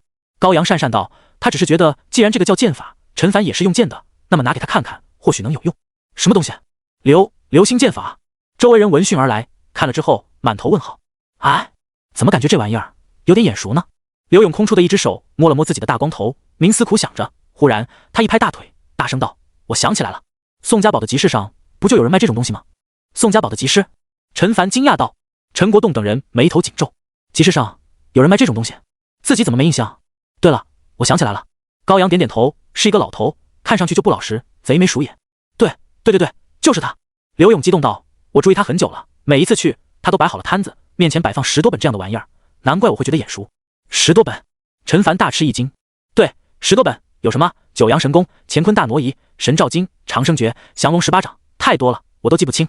刘勇说着，陈凡听得瞠目结舌。九阳神功、乾坤大挪移，不是这些不都是武侠小说里面的武学秘籍吗？这里也有。要是换成他没穿越之前，只会嗤之以鼻，都什么年代了，不会真有人相信吧？可这里不一样，抛开觉醒者不谈，按照张叔的说法，是有人练出真气来的。那真气都有了，那有九阳神功也很合理了吧？你们这么一说，我也想起来了。秦明瞪大眼睛，那好像是一个老骗子，上一次过去，我还看到有人要他退货呢。那老头不肯退，吵了起来。对，我也想起来了。那老头最后躺在地上撒泼打滚，引起了不小的动静，最后这件事也不了了之了。所以李家寨的人也从那老头手里买了这东西。众人看向陈凡手中这本薄册的眼神都古怪起来。陈凡汗颜，果然是假货吗？还好他没有抱有什么期待。不好意思啊，小凡。高阳尴尬一笑，我还以为是什么好东西呢。没事，高叔，不用放在心上。陈凡笑着摆摆手。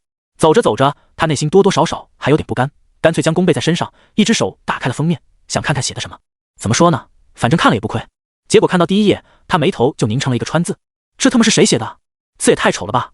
偏偏写的人还自我感觉良好，每一个字的笔画都要勾勒出笔锋来，真是画虎不成反类犬。这玩意儿真的靠谱吗？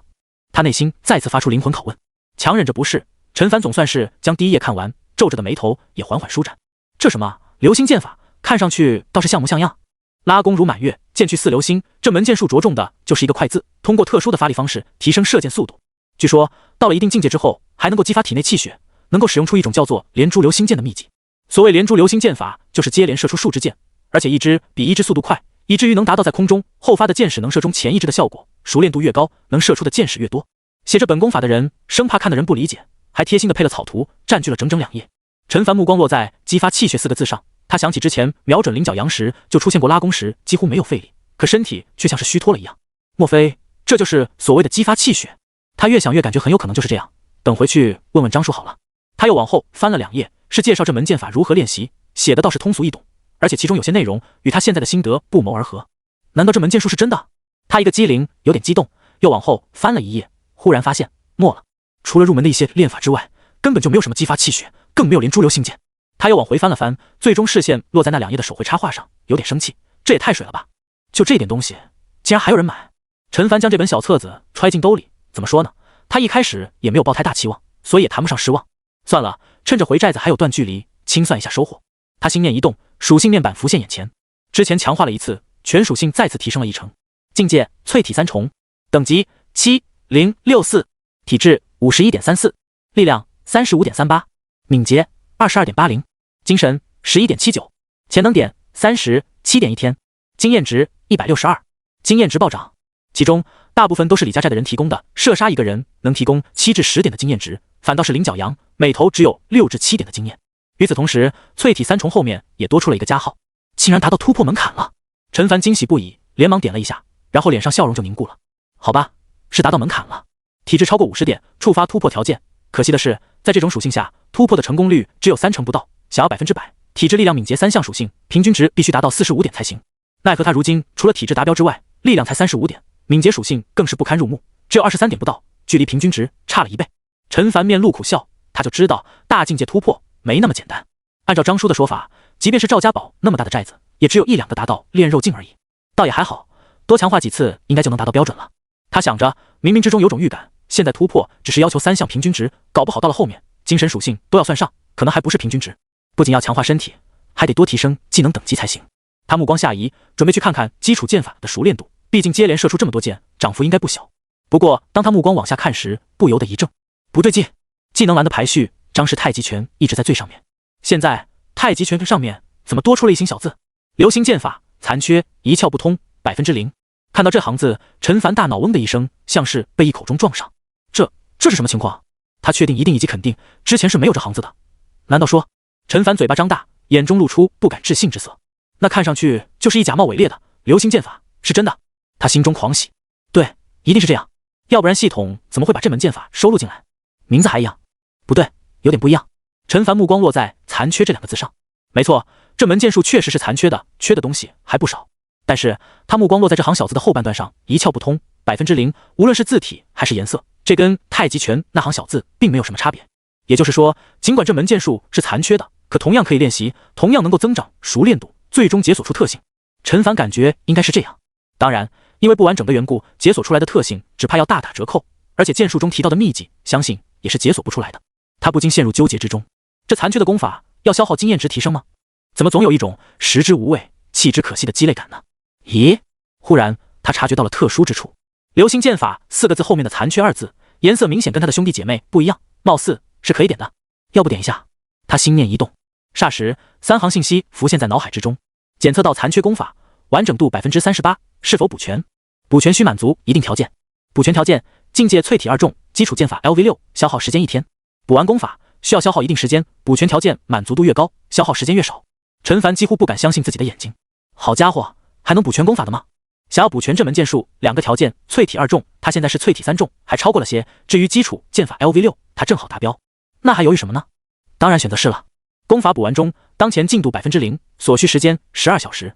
看着脑海中浮现出这道信息，陈凡有种手舞足蹈的冲动，他实在是太高兴了。毫无疑问，流星剑法必定是一门进阶剑法，对他而言是瞌睡了有人送枕头。虽然是残缺的，甚至于缺少了最重要的部分，但是他有系统能补完功法，这是不是意味着以后遇到残缺的功法，他也不用慌了？当然也是有要求的，似乎与境界以及基础武学等级有关，保不齐后面还有其他的条件。无论怎么说，这都是一个天大的好消息。陈凡嘴角翘起，半天之后，他就能拿到一门刚出炉、冒着热气的进阶剑法了。要是能有更多的，想到这里，他脑中灵光一闪，没错，刘叔他们先前提到过，宋家堡的那个老头专门卖一些武侠小说里的武功秘籍。本来以为那家伙就是一个不折不扣的骗子，现在看来也卖一点真东西，就比如这本剑术，但也阉割了太多东西。可对于他而言，没关系，哪怕拿到残本，只要是真的，就能被录入，进而补全。刘叔，刘勇脚步一顿，疑惑地转过身，看向陈凡道：“小凡，有什么事吗？”陈凡微微一笑：“你之前提到宋家堡的那个卖功法的老头，他的功法是怎么卖的？”刘勇没反应过来，就是要什么东西才能换到？陈凡笑笑，他不确定自己只需要看一段内容，还是需要看到一定的程度，才能够将功法录入进系统，所以还是先做好钱的打算。刘勇龇着牙，努力地回想着，我记得刚开始的时候，好像是100金米才能买一本，100金米换一本。陈凡大吃一惊，真有冤大头，这么多资源买不知真假的武功秘籍。从这本剑术看，就算那老头卖的是真货，恐怕也是阉割版本。刘勇大笑道：“那老头说什么自己是五岳剑派第84代掌门，货真价实，童叟无欺，还说什么哪怕是在鞍山城里面，普通人想要学一门最普通的拳法，都要300-400金米，他这都是厉害的武功秘籍，很便宜了。结果呢？结果当然是没人买，别人也不傻。后来再等我们去的时候，已经变成10金米一本了。这么黑？”陈凡啧舌，从100金米一本到10金米一本，何止是腰斩再腰斩，简直是脚踝斩了。是啊，后来有人被他蛊惑买了一本，说是能够入境的武学，结果回去之后行家说这是假的，那人气得带人来砸场子。这事情我刚才说过，那老头最后撒泼打滚，后面也不了了之了。他忽然想到了什么，睁大眼睛看向陈凡：“小凡，你该不要买吧？不说不要紧，一说大伙儿都看了过来，只是想去见识一下。”陈凡解释道：“刚才那本里面还是有一点真东西的，就是不多。”这样，刘勇挠挠头，其实我也不太懂，不过那老头就在宋家堡的集市里，等明后天我们过去，你就能看到他了。小凡，到时候你可得留2个心眼，那老头可不好对付。是啊，贼得很。高阳等人提醒道。到时候我会小心的。陈凡郑重的点点头。说实话，10斤米一本，哪怕是残本也不亏。只是如果买到了假的，那就哑巴吃黄连，有苦说不出。而且从这一系列的事迹来看，那个老头很有可能是一个没有下限的家伙。看看到时候能不能白嫖吧。想到这里，他不由得对稍后的宋家堡之行多出了几分期待。而且寨子多了顾泽等人的加入，此行也会安全一些。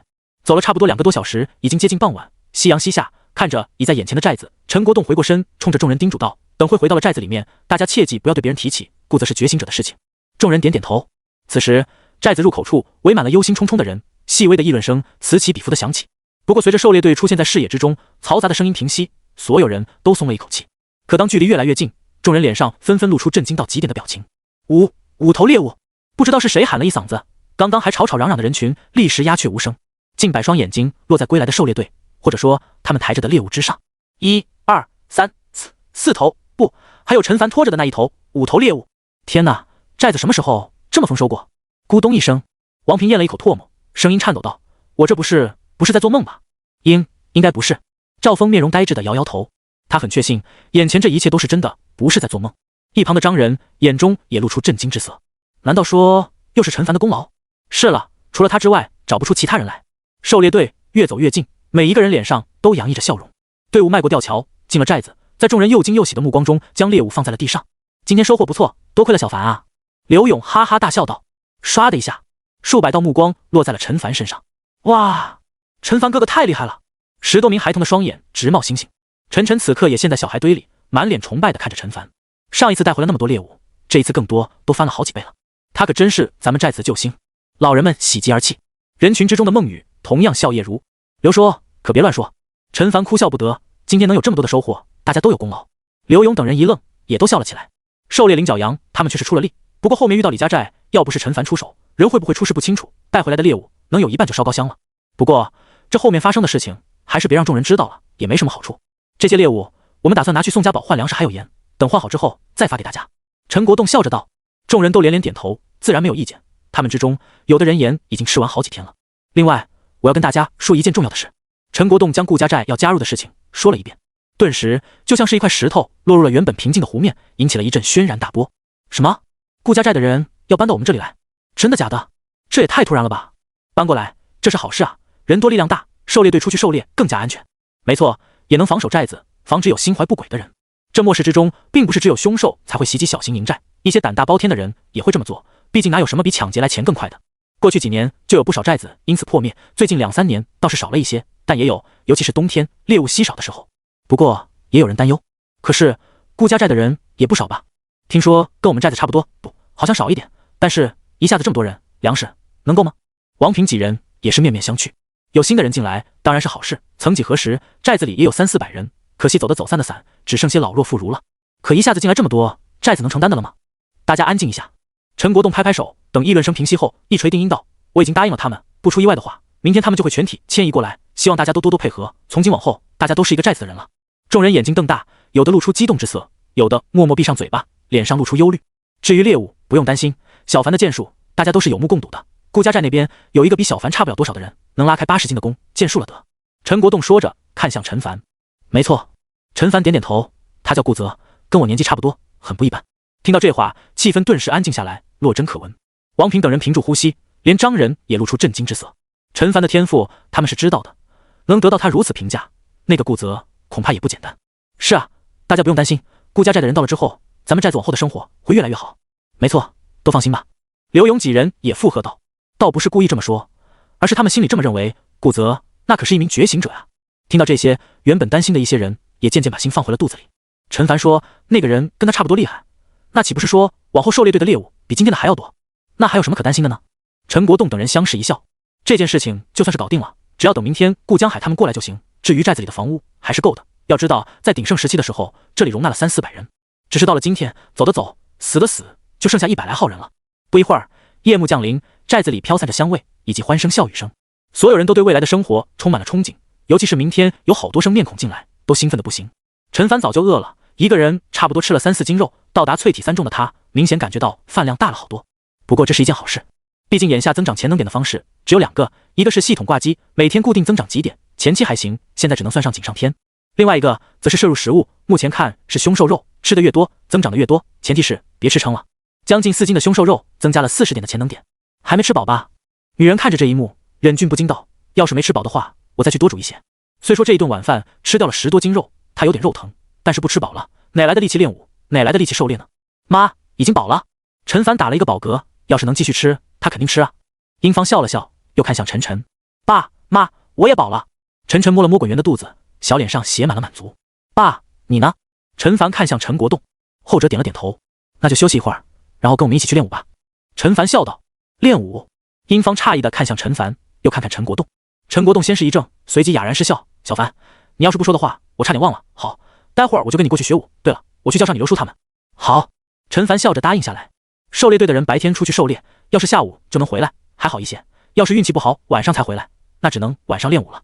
先从狩猎队开始，再到小孩子，最后才是女人，循序渐进。最好寨子里绝大多数人都是武者，虽然这样就要辛苦某个人了。半小时后，张仁看着面前一排人，嘴角微微抽搐了几下，缓缓开口道：国栋，你们决定好都要练武是吗？没错。高阳跟打了鸡血似的，或者刚吃完饭，精力十足。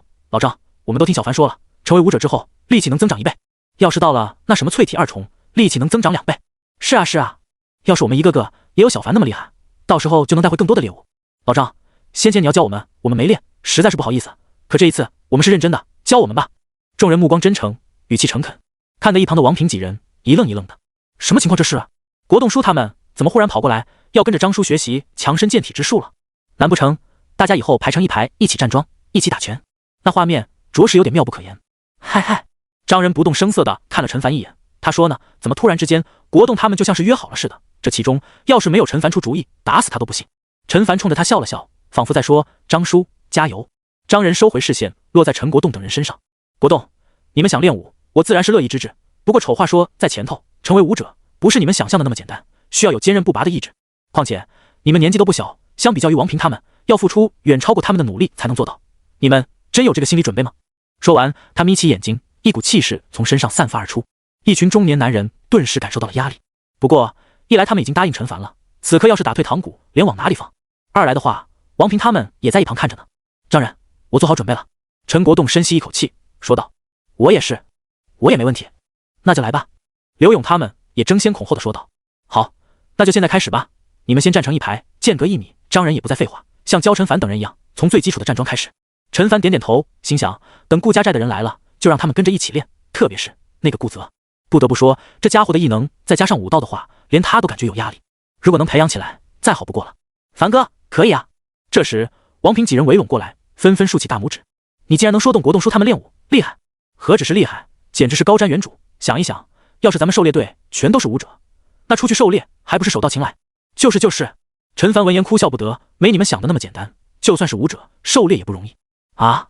王平几人脸上笑容顿时散去，就算是武者，狩猎都不容易，等到时候你们就知道了。陈凡摇摇头，没再多说。对了，陈凡，那个顾泽。赵峰眼神有点复杂，我之前听你们说，那个顾泽年纪跟你差不多大，能拉开80斤的弓，是真的吗？刹那间，王平几人都屏住呼吸，目不转睛地盯着陈凡。陈凡点点头。赵峰等人倒吸一口冷气。张叔说过，陈凡是100年难得一遇的武学天才，跟他比是给自己找不痛快。可这个顾泽看上去岁数也跟他们差不多大，怎么也能够拉开这么沉的弓？莫非他也是100年难得一遇的武学奇才？这年头武学奇才都遍地走了吗？他情况有点特殊。陈凡见状不忍道：你们不要跟他比，做好自己就行了。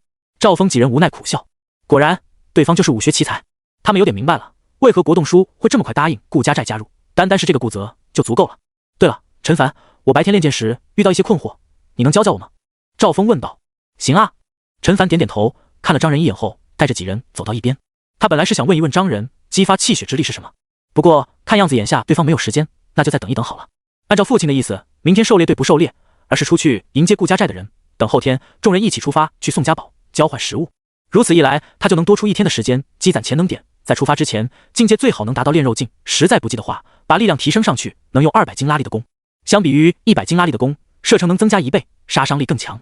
此外，还有正在被补完的流星剑法，进度已经接近1/3，估计明早就能成功补完。更强的弓配上更强的剑术，这一次宋家宝之行的把握无疑更大。等指点了赵峰等人一番剑术之后，陈凡准备去练习基础剑法。他虽然有很多经验点，但是并不打算用在这些基础武学上。一方面是这些基础武学消耗的经验值不少，提升有限，恰恰熟练度增长快，正好适合练习。而太极拳这种进阶武学有上限，进步缓慢，但提升巨大，加点提升更划算。正这么想着，一道身影一瘸一拐的朝着他走了过来。晚上好，张叔。陈凡主动打起了招呼。张仁静静的看着他。陈凡尴尬一笑，实在是不好意思，张叔，我应该事先跟你商量一下，不过今天回来地晚，所以才……我没有怪你的意思。张仁摇摇头，转过身看着正在坚持的众人道：你能说服他们是好事，不过希望他们有心理准备，因为不是每个人都能像你一样那么快就成为武者。就好比魏家兄弟也试了2-3年的时间才做到。当然相比之下，如今的食物能供应上，但是能快上多少他不知道，慢慢来吧。陈凡道是看得通透，临渊羡鱼，不如退而结网，进步缓慢，总比什么都不做好，是吧，张叔？呵呵。张仁笑了笑。对了，张叔，我正好有件事想问问你，激发气血之力是什么意思？陈凡问道。什么？张仁猛地回头，大吃一惊道：你能使用气血之力了？他声音如此之大，以至于不远处的2拨人都看了过来。陈凡也被吓了一跳。嗨嗨，没事没事，你们继续。张仁有点尴尬，打着招呼，随后目不转睛地看着陈凡。你真的能够激发气血之力了？不对，你怎么知道这些？在他的记忆中压根就没说起过，因为还没到时候。是这个。陈凡也没打算隐瞒，拿出一本薄薄的小册子。流星剑法。张仁念出名字，一脸疑惑地接过。打开封面，不出陈凡预料，张仁立刻眉头紧锁。他阅览速度极快，几乎是一目十行，没几秒钟就翻到了最后一页。这是残本。下一刻他看向陈凡。陈凡点点头，将回来时发生之事告诉了他。张仁瞪大眼睛，万万没有想到回来的路上竟然发生了这种惊险万分的事。好在陈凡临危不惧，最终化险为夷。张叔，这件事还是先别告诉寨子里其他人。陈凡低声道。张仁应了一声，随后看向手中这本薄册，自言自语道：这流星剑法应该是货真价实的剑法武学，可惜差的内容实在是太多，不过想想也是意料之中，区区10斤米怎么可能换得到一本武学秘籍？陈凡连连点头表示赞同。对了，张仁转过头，你也应该是从这里面了解到激发气血这4个字的吧？是的。陈凡犹豫着是不是要将自己之前的感受说出来。张仁的声音接着响起，这激发气血之力是炼肉境界才能有的。炼肉境才有？陈凡瞪大眼睛。是啊。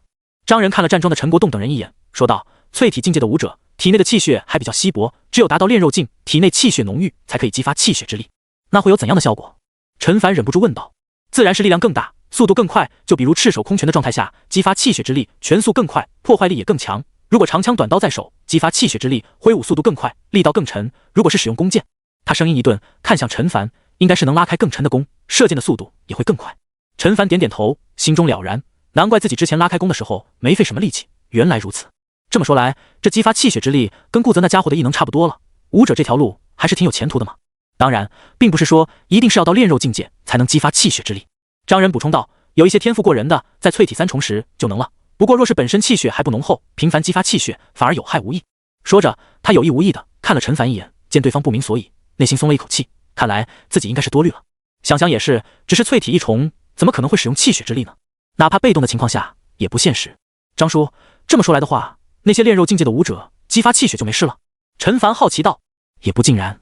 张仁摇摇头，哪怕是炼肉境界的武者，不到没有把握时不会轻易使用，因为一旦使用之后就会陷入一段时间的虚弱期，这个时候哪怕是淬体3重的武者也能将他杀死。要是经常使用，更会亏损气血，长此以往就是自毁前程。陈凡倒吸一口冷气，果然还是要节制。气血之力虽好，终究不是觉醒者的异能，用得越多就越好。忽然他想到了什么，接着问道：张叔，那入境之后的劲力就是气血之力变化而成的？张仁眼中露出一抹诧异之色，随后点点头道：不错，体质强到一定程度，体内自然而然会出现劲力，效果与激发气血之力大致相同，但威力更强，而且没有副作用。要是成为暗劲武者，更可以将自己体内的劲力送入对方身体之中，造成破坏，令人防不胜防。至于化劲武者，他没有说下去，抬头仰望星空，眼中露出憧憬之色。陈凡点头，他感觉自己好像懂了。气血之力浓厚到一定程度，转化为劲力，而劲力是不是浓厚到一定程度，就可以转化为体内真气了？很有可能啊。武道之路无止境，总之努力吧。张仁收回目光，看向陈凡，他有种预感，面前这个小子将来的成就不可限量，或许就能成为传言中体内出现气的人。当然，具体时间就不知道，可能是几年，也可能是10几年。陈凡点点头，心中不由有点好奇，不知道张叔是什么境界，至少也是入境境界了。从他刚才的表现看，很可能是暗境高手。对了，我过来找你，还有一件事情。张叔，你说，你们1、2天后就要出发前往宋家堡，对吧？陈凡点点头。宋家堡鱼龙混杂，万一爆发冲突的话，距离太近，你的剑术恐怕难以发挥平时的效果。张叔的意思是？陈凡似乎明白了。张仁微微颔首，你最好再学一门兵器，可以是枪，也可以是刀，两者各有各的好处。长枪1寸长1寸强，枪法熟练到一定程度，一枪在手，所向无敌，无论是对付人还是对付凶兽都极为有效，但也有缺点，太长了，无法时时刻刻携带，也不适合在狭窄区域作战。刀就不一样了，作为短兵器，不过1米多长，可以随身携带，哪怕是没有刀，情急之下捡起树枝、木棒等，也可以当刀使用。实战中，短刀勇猛彪悍，威慑十足，缺点是手短，遇上凶兽受伤的概率要比用枪大得多。说完，他眉头皱起，显然也在替陈凡纠结，要学哪个，或者先学哪个。按他的意思，肯定是偏向于学枪，因为他就精通枪法。可是陈凡精通剑术，无疑学习一门短兵器，补齐近战短板更加合适。而且对付凶兽，既然能远程射箭，何必近战用枪呢？张叔，要不一起学了？陈凡想了想，问道。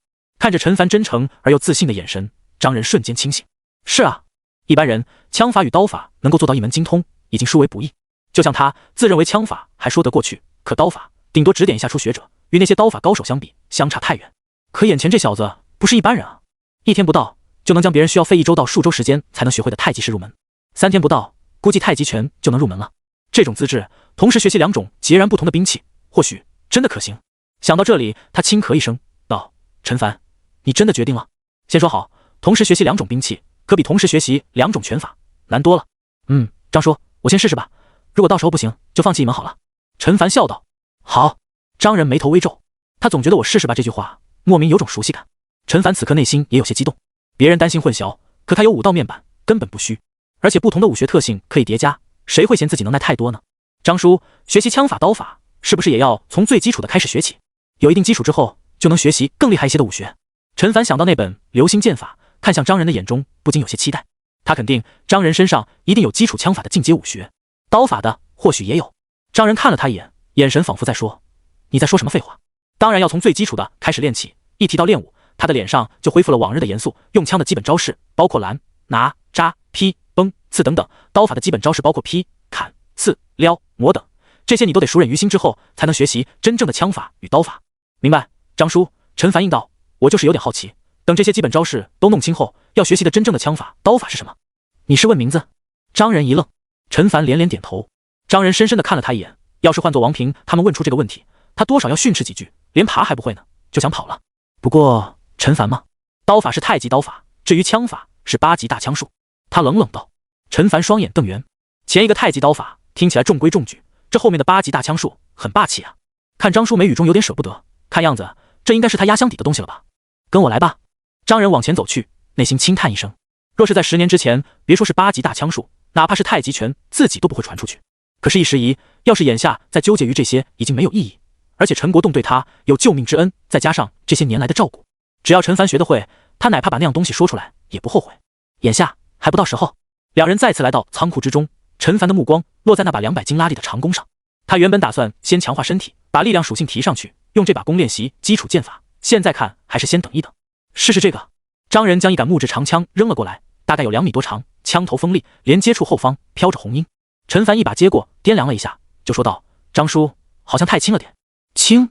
张仁看过来，这枪虽然是木质枪身，也有10斤重。别看你能开100斤拉力的弓，这种长兵器挥舞起来可没那么容易，你待会就知道了。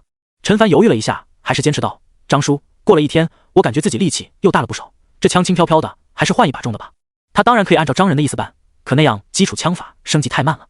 要多重的？张仁有点无奈。陈凡想了一下，20斤的吧。常人能用10斤重的枪，日积月累之下也能挥舞自然，而自己的力量属性已经达到35点，接近常人3倍有余，就先用一把20斤的练练手好了。张仁看了他一眼，转过身，从架子上拔起一杆长枪抛了过来。陈凡伸手刚一入手，手掌便往下一沉，这重量是之前那把枪的2倍，至少也有20斤。枪长接近3米长，枪身乌黑，散发着冷冽的气息，枪尖寒光闪烁，令人不寒而栗。就先从枪法开始吧。张仁说着，看了一眼不远处摆放着刀剑的架子。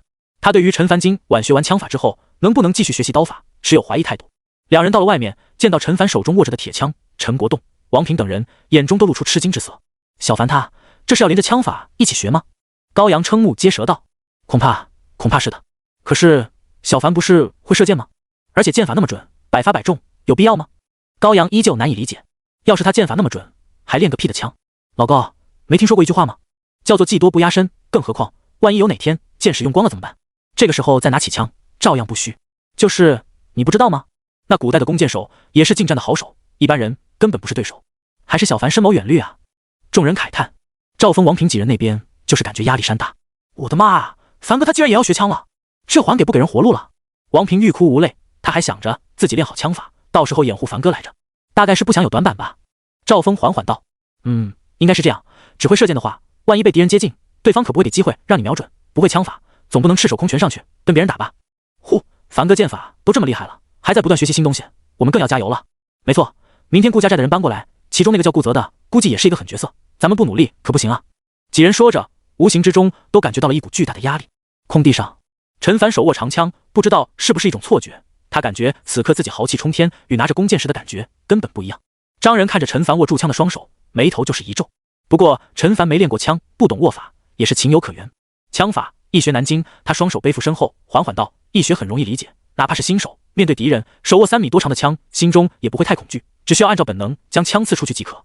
难精也是因为枪太长，尤其是大枪，至少是人身高的2倍，甚至于4、5米。你知道这意味着什么吗？陈凡下意识地摇摇头。杠杆。张仁吐出2个字，如果将你的左手视作支点，那么你的右手以及枪头就是杠杆的两端，枪头是费力杠杆，枪越长，杠杆作用越明显。在这种情况下，就算你的力量压过别人一头，技不如人，也会被力量比你小的人压着打。你要是不相信，我就用普通人的实力跟你切磋一下。当然，如果双方是相差2个小境界或者1个大境界，就不一样了。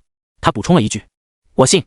陈凡正色道：他又不傻，自己连基础枪法都还没有解锁呢，就跟人还很有可能是一个用枪高手比枪法，是不是？想到这里，他忽然身躯一震。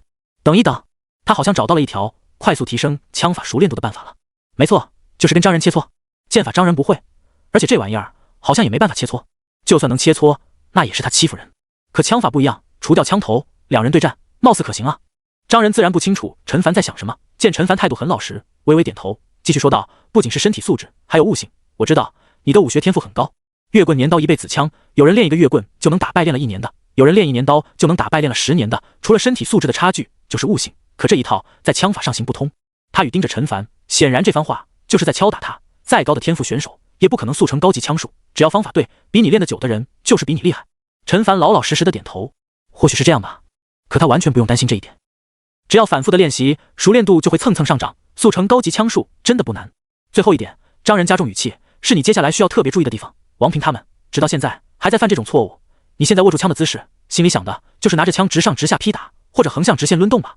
这些动作可以用，却不能常用啊。陈凡一怔，他记得张仁先前所说的枪法的基本招式中就有劈、砸之类的。因为枪不仅长还很重，一旦偏离中线，很难靠蛮力迅速回正。枪法重点就在于守住中线，凶手还好一些。如果你的对手是人，那么他的宽度也就20厘米多一点。也就是说，你的枪头偏离中线10厘米，就完全造不成伤害；而枪头偏离10厘米，你的手可能也就仅仅偏离了1、2公分。陈凡倒吸一口冷气，这大概就是失之毫厘，差之千里。所以枪尖在冠状面上的运动轨迹应该是弧形的，即所谓枪圈，这一点与枪根贴腰都是比较反直觉的，需要大量练习才能记住，懂了吗？陈凡连连点头，嘴上说没用，心里面记住才行。张仁冷哼了一声，那接下来就正式开始。首先是最基础的准备姿势。陈凡双脚分开，与肩同宽，身体自然直立，眼神注视前方，长枪稳稳握在手中，马马虎虎。张仁点点头，他走到前面，手中也多出了一条枪，开始示范基础动作：插刺、迎击、拦截、砍击、刺击、打击，以及最后的收枪。不远处的王平等人看得有点心酸，因为张仁在给他们示范时，压根儿就没有演示出这么多的动作，就只有往前刺激而已。在最后收枪之后，技能栏上也终于多出了一行小字：基础枪法 LV0 0.1%。陈凡呼出一口气，这20斤的枪挥舞起来确实不容易，只是一套动作就让他出了一层薄汗。不过距离极限还早得很，另外应该有枪身重量的因素在里面，一套动作下来，熟练度就涨了 0.1%。如果说换成之前那把10斤重的，可能只有1半左右。看来要练习1000次才能提升1级。陈凡想着，动力满满。继续。就在这时，前方张仁的声音再次响起：1遍、2遍、3遍。张仁收起枪，转过身看向陈凡：就这么练下去，练上成千上万遍，形成肌肉记忆，就算是入门了。那8级大枪术？陈凡小声道。还差得远呢。张仁瞥了他一眼，看向远处，你先在这里练，我去那边看看。是，张叔。陈凡收回目光，深吸一口气，看来8级大枪术的前置条件不低啊。虽然如此，他却没有将经验值用在基础枪法上的打算。不就是成百上千遍吗？哪怕是成千上万、10万100万遍，他也有动力坚持下来。准备，插刺、迎击、打击、收枪，每一个动作都是全神贯注，每个动作力求做到位，不敢有丝毫放松懈怠，不然不加熟练度。这么一套动作下来，半分钟差不多就要过去了。10分钟过去，他感觉有点吃力；半小时过去，他身上被汗水浸湿；1个小时过去，他像是在水里洗了澡，浑身上下湿透了。王平等人早就看得目瞪口呆。他们练枪的时候，虽说也会持续1个小时，可是动作根本没这么难，用的枪也才6、7斤。站完桩，同样开始练枪的陈国栋、刘勇他们也惊呆了。高阳擦了擦眼睛上的汗水，看看还在重复练习的陈凡，又看看张仁，下意识地问道：小凡他一直是这么拼命吗？这都1个多小时了吧？张仁看了一眼，缓缓说道：没错，他一直都是这样。瞬间，众人都沉默了，身上的酸痛在此刻仿佛也消失不见。2个小时过去，陈凡累得气喘吁吁，双臂如有千斤之重，因为动作的走形，导致好几次都没有加熟练度。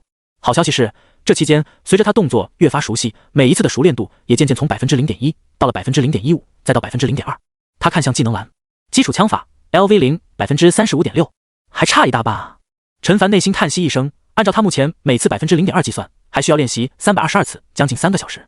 忽然，他脑中灵光一闪，不对，自己好像有点当局者迷了。明明可以更快的，怎么个更快法？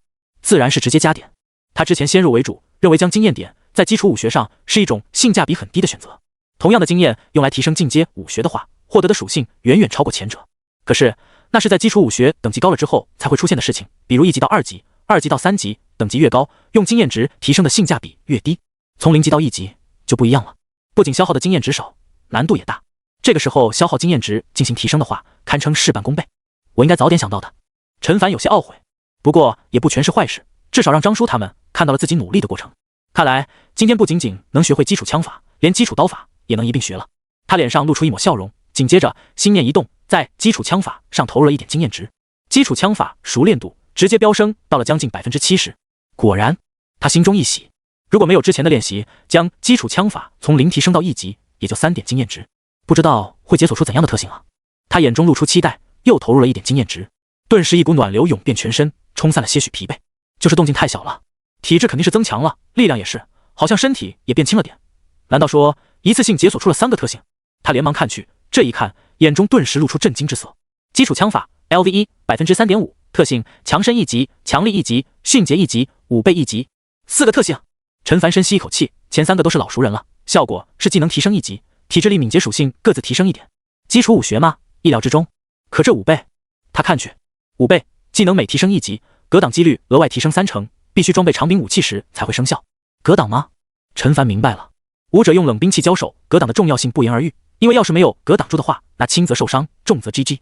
影响格挡几率的自然是双方之间的身体素质差距，是一个动态的数值。而这个特性则是在原有基础上再次提升格挡几率，不可谓不强大。从后面的一行小字看，似乎并不是只有用枪的时候才能触发，只要是长柄武器就行。陈凡看到这里，不由心道，这个特性有点厉害啊！随着等级提升，几率高到一定程度，连子弹都能格挡住呢。想什么呢？这么入神？就在这时，张仁走了过来，问道。陈凡回过神来，笑道：张叔，我在总结刚才的经验。哦。张仁眼中露出一抹赞许之色，那你来一遍，让我看看效果。陈凡正求之不得呢，也不客气，将之前演练的基础招式尽数展示了一遍。他的动作虽然称不上行云流水，一招一式却一板一眼，看起来像是那么回事。这小子果然是个怪物啊！张仁内心感慨一声，来之前他或多或少已经做了一些心理准备，结果事实证明的确如此。张叔，怎么样？陈凡收枪站好，问道。还行。张仁口中淡淡吐出2个字，距离想要练习8级大枪术还差得远呢。陈凡闻言也不气馁，反而笑嘻嘻道：张叔，我想到一个方法，或许能够让我进步更快。张仁一愣，正要询问，忽然他意识到了什么，脸上露出古怪之色。你该不会是想跟我对练吧？陈凡重重点头，眼中露出期盼之色。可以吗，张叔？如果是他独自练习，熟练度增长恐怕只有刚才的一半，很可能一半都不到。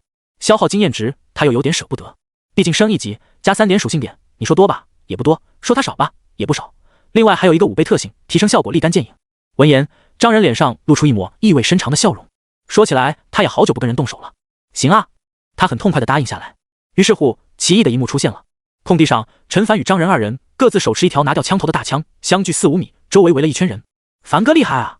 王平惊呼道：“这才刚学没多久，就要跟张叔对打了？”是啊，我们连基本的刺斗还没有学好呢。凡哥他估计不是对手吧？应该不是对手吧？陈国栋几人则是安静一些，都静静地看着。戳到我算你赢。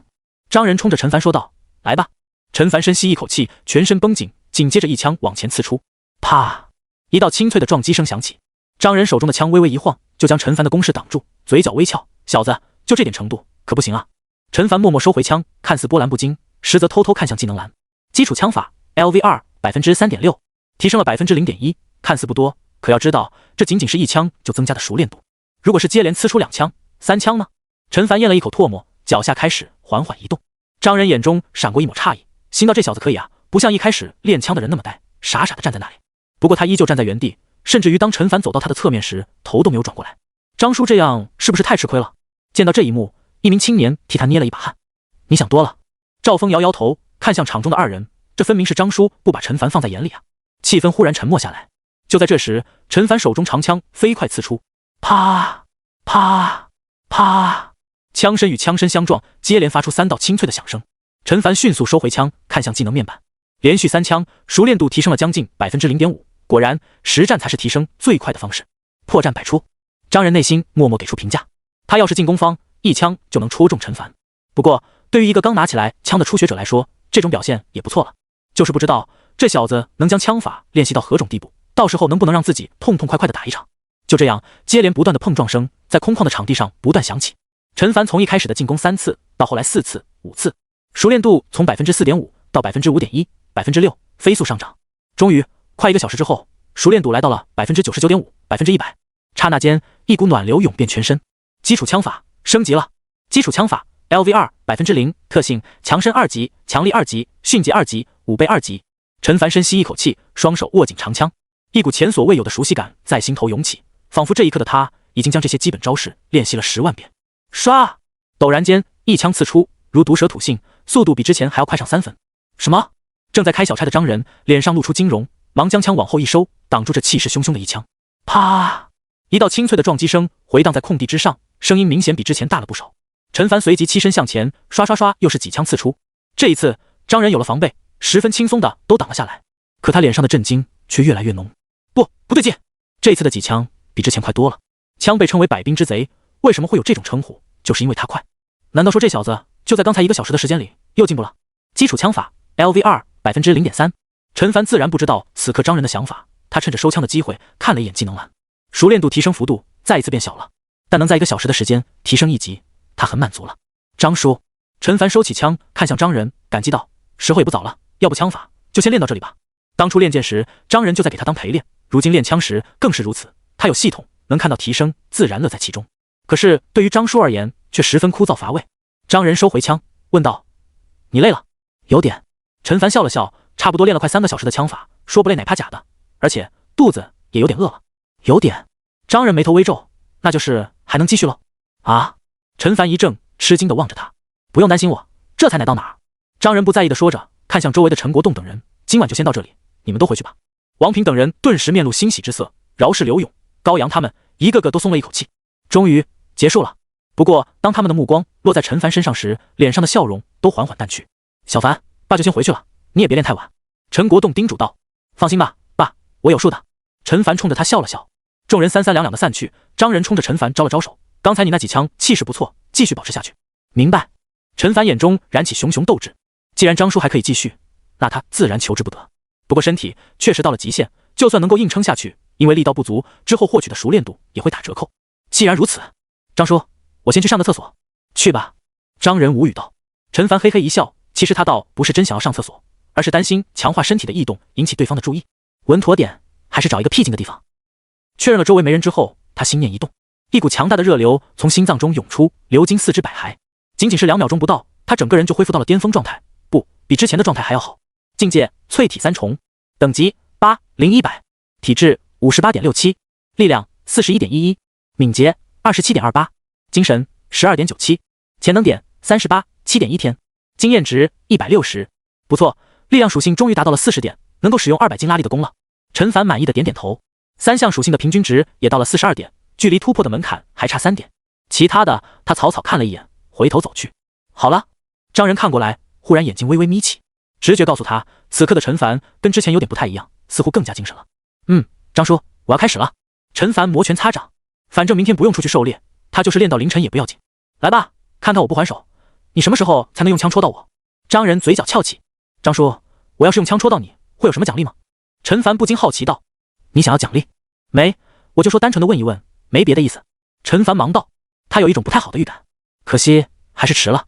当然有奖励，奖励就是我会出手。张仁意味深长地说道。陈凡无语，刚想说这算哪门子的奖励时，又把这话咽了回去，因为这是好事啊，到时候熟练度增长速度必然惊人。只是他眼下没这个能耐，张叔要是出手，恐怕根本进行不下去。好，张叔，我会尽力的，争取早日能戳到你。陈凡深吸一口气道。清脆的碰撞声再次在上空响起，这一次陈凡能连续刺出10几枪，稍作停顿之后又能继续，攻势如同滔滔江水，连绵不绝。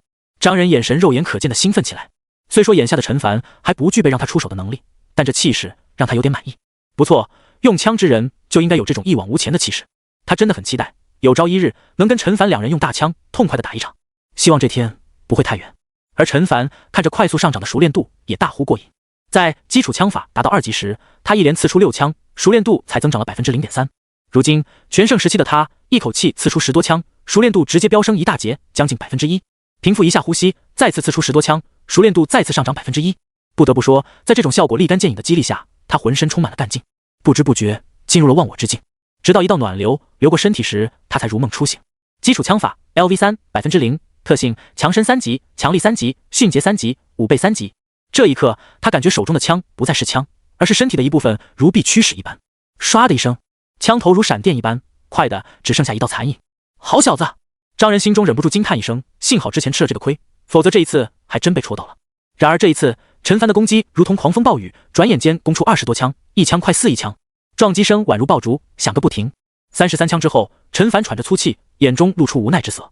他已经尽全力了，可即使如此，每一枪都被对方挡了下来。而且他毫不怀疑，就是再来100枪，效果也是一样的。小子，张仁目光中带着一丝认真，我承认，现在的你有资格让我出枪了。听到这话的陈凡心中一惊，张嘴道：张叔，你的意思是接下来你要出手了？不错。张仁轻轻点头，你进步之快，超乎我的想象，再这么一味防守下去，被你用枪戳到也是迟早的事。陈凡嘿嘿一笑，这也算是一种变相的夸奖。别高兴得太早。张仁一眼就看穿了他心中的得意，最好的防守就是进攻，当你的攻势能将对方压得喘不过气来，只能一味防守，自然值得骄傲。可如今的你显然不是。我知道。陈凡无奈，果然这才是张叔的性格。休息一下，顺便提醒你一下，待会儿可不像现在这么轻松了。张仁淡淡的说道。实则内心震惊到了极点，这小子到底是个什么怪物？哪怕是自己打到现在，他这个水平好像也费了2、3年的时间吧。结果这小子几个小时，要不是他亲身经历这一系列的变化，打死他都不行。要是有足够的时间让他成长下去，前途不可限量啊！他内心感慨。稍作休息之后，两人再次相对而立。开始之前，我问你一件事。张叔，你问吧。陈凡点头。你现在是淬体一重？陈凡脸色微变。坏了，之前他太专注，每一枪都是全力出手，压根儿没有保留实力。张仁眼中露出果然如此的表情。如果我刚才没有估计错的话，你现在的力量应该达到了淬体3重，那我就用淬体1重的力量跟你交手。说着，他的眼神复归平静。究竟是陈凡在上一次突破之后再突破的，还是一开始就突破了，只不过没有跟他说实话？或许是第一个，也可能是第二个，纠结这些并没有什么意义，变强才是最重要的事。淬体1重。陈凡一怔，他原以为对方会说我会用淬体3重的力量，旋即他明白过来，想必张叔要是拿出淬体3重的力量，再用他丰富的经验，恐怕能将自己吊起来打。张叔，我知道了。他舔了舔嘴唇，感觉有点紧张。来了。话音落下，张仁长枪一抖，整个人气势陡变。唰，好快！陈凡瞪大眼睛，急忙招架。啪一声脆响，张仁暗暗摇头，这小子还是经验不足啊。下一刻，他前一只手微微上提，后一只手下压，枪头犹如蛟龙出海，点向陈凡胸口。啪一声脆响。什么？张仁瞪大眼睛，有些不敢相信。先前陈凡的动作，在他看来至少有10多处破绽，他随意选了一种，结果竟然被挡住了。呼！殊不知陈凡也暗道惊险，他也原以为自己挡不住的，结果身体比脑子反应更快。当心！张仁的声音再次响起，长枪又是一抖，攻势再起，一连串的撞击声响起。陈凡勉力支撑，从开始到现在，他根本就没有机会进行反击，一直在被压着打。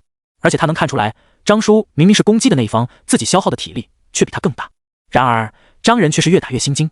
他本来以为陈凡的枪法已经有所小成，像模像样了，至少攻击这一块气势十足，换成练了几年刀剑的人，真不是他的对手。哪知道这小子防守的本事更是了得，有好几次自己都要命中了，愣是被他从各种不可思议的角度给格挡住。终于又攻出2枪之后，他抓住了一个，一枪戳中了陈凡的胸口，后者噔噔噔倒退几步，体内一阵气血翻涌。还好他是淬体3重的武者，要是换成一般人，哪怕张仁已经留手，也得倒飞出去不可。张叔，我输了。陈凡苦笑，虽说这也是迟早的事情。张仁不咸不淡的应了一声，有点郁闷。还能继续吗？要不休息一下？没事，张叔，继续，我还能坚持得住。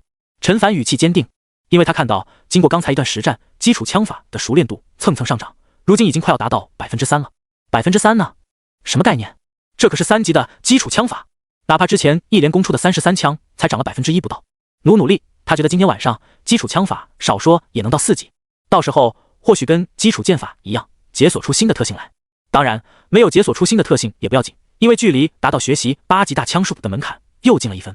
好，张仁点点头，他也不信了，哪怕自己只用淬体1重的实力对付这小子，也不该用10枪啊，3枪就足够了呀。这一次，张仁刚说完开始，陈凡就率先攻出1枪，不错，学会抢占先机了。张仁点点头，格挡之后就是1枪刺来，陈凡慌忙回枪格挡，然后就进入了张仁的节奏之中。第8枪，陈凡被点中肩膀，噔噔噔倒退几步，熟练度上涨 1.5%， 上一次少了一些，坚持的时间要更久才行。他暗暗想到，时间越久，熟练度上涨的就越多，反之亦然。张仁眉头则是轻微舒展开来，这才对嘛，不过还不够。两人第3次交手，这一次陈凡果断出手之后，准备继续刺出第2枪，张仁却早有预料，于是局势又进入一面倒之中。好在陈凡撑了很久，第11枪的时候才被戳中了身体。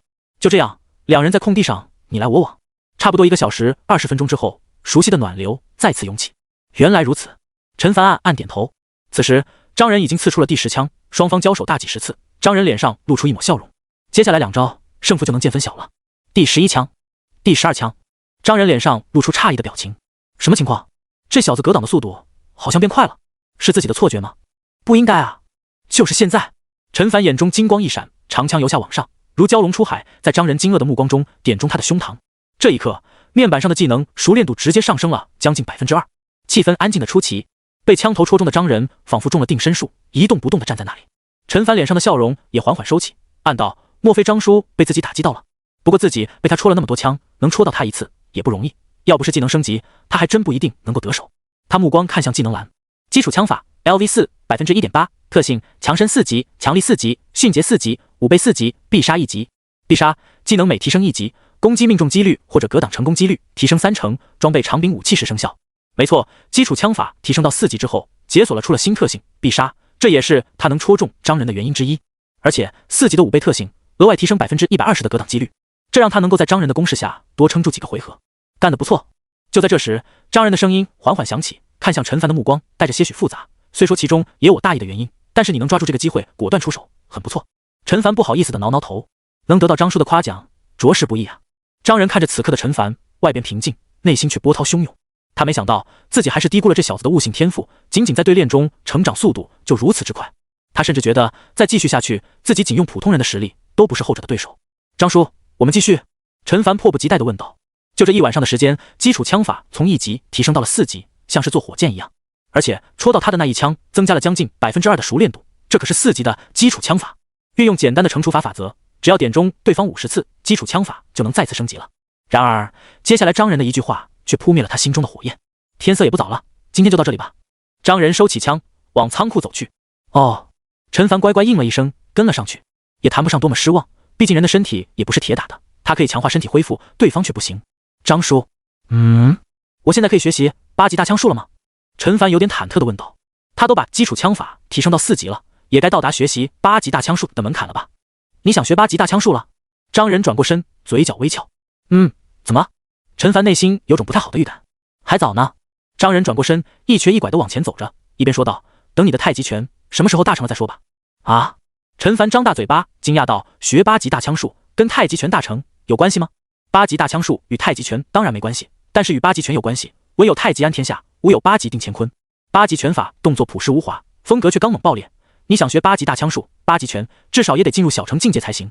我之前也说过，最起码也要等你太极拳大成，才会教你第2门拳法。现在懂了没？这样，陈凡挠挠头，感情8级大枪术的前置条件还不止一个呀。先太极拳大成，再8级拳小成，最后才能学习8级大枪术，这其中需要的经验值只怕不少啊。这8级拳听起来也是很厉害的样子，学了肯定不亏。你也不用操之过急。张仁安慰道，这期间你把基础枪法练好了，到时候学起8级大枪术也是事半功倍。谢谢张叔。陈凡忙道，不错，因为有张叔的陪练，基础枪法熟练度提升的不要太容易，比当初基础剑法要快多了。说起来，从一开始的剑法到后来的拳法，现在的枪法，张叔都毫无保留，不仅如此，还甘心陪练，这份恩情他一直会记在心里。张仁嗯了一声，两人将长枪放回去后，陈凡顿时感觉到一阵恶意涌来，看了一眼外面的火堆，张叔，你饿了没？不说还好，一说，张仁的肚子传出了响声。烤点肉吃吧。陈凡笑道，之前猎物稀少，必须省着点吃，这2趟出去收获颇丰，自然是要该吃就吃，不然潜能点积累还是太慢了。吃了将近3斤肉，陈凡才心满意足的离去，不仅填饱了肚子，潜能点增长了20多。看着陈凡离去的背影，张仁嘴角微微抽搐。罢了，反正这些猎物都是他打来的，这么想，他心里就好受多了。次日一早，寨子便热闹起来，早起的人们开始打扫空屋子，即将到来的顾江海等人做准备。陈国栋带着3、4个人也出了寨子去接应他们，毕竟顾家寨的人全体出动，老弱妇孺居多，又带着行李物品，万一遇上危险，只靠顾江海他们几个人难免照应不过来。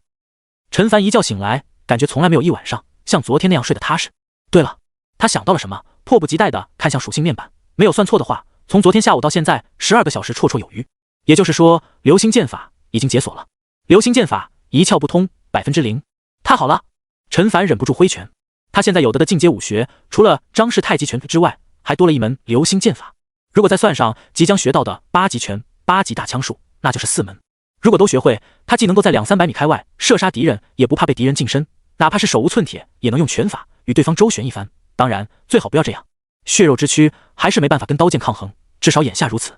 不过他眉头一皱，进阶武学多了，自然是好事，可经验值貌似就捉襟见肘了。单单是张氏太极拳，想要从1级提升到2级的话，就需要50点的经验值，要是提升到3级，估计这一次的积累就消耗殆尽了。好在目前他只有2门进阶武学。就在这时，一阵轻微的脚步声由远及近而来。小凡，你醒了。殷方轻手轻脚的走了进来，看着坐起身的陈凡，愣了一下，哑然失笑道，你爸离开的时候还让我不要叫醒你来着，说你昨晚练得太辛苦，难得睡一个懒觉。爸他们已经出去了吗？陈凡心中一惊，但一想到又不是出去狩猎，只是接应顾家寨等人，心又放了下来。是啊，估计下午就能赶回来，你要是累的话再多睡一会儿。殷方轻声道，别人都在赞扬他的儿子如何了不起，是寨子里的大英雄，他却只关心陈凡累不累。不用了，已经休息好了。陈凡摇摇头，目光看向床边，果然连弟弟陈晨都跑出去了。看来昨晚练的还是太晚了，但要是再让他选一次，他还是会这么做。不仅如此，今晚也是，就是不知道张叔那边有没有这么多空闲时间。外面依稀传来嘈杂人声，他迅速起身走下床，尴尬一笑，妈，有吃的吗？我肚子饿了。有，早就给你准备好了。殷方忙道，早餐除了点稀饭就是胸瘦肉。在母亲的注视中，陈凡吃完了早饭，看了一眼增长的10几个潜能点，他擦了擦嘴，站起身往外走去，一边走一边说道，妈，我去找张叔去了，吃完午饭再去呢。殷方不舍道，这不距离中午还有段时间吗？不能浪费了。说完，陈凡已经消失在门口。殷方轻叹一声，今天的话，先练习太极拳，将熟练度提升到小成，然后练习剑术，还有流星剑法，晚上看看能不能再练练基本枪法。陈凡一边走一边寻思，太极拳的重要性不言而喻，不仅能够提供大量属性点，还是学习其他拳法的敲门砖。哦，如今还是枪法的敲门砖，剑术也是根本，至少目前是。现在的他力量超过40点，已经可以使用200斤拉力的弓，到时候出去狩猎，有效射程也有400-500米吧。流星剑法的意义就不言而喻了，身为一门进阶剑法，据说还有秘籍，必然不简单。他很好奇，到底有没有秘籍上说的那么神。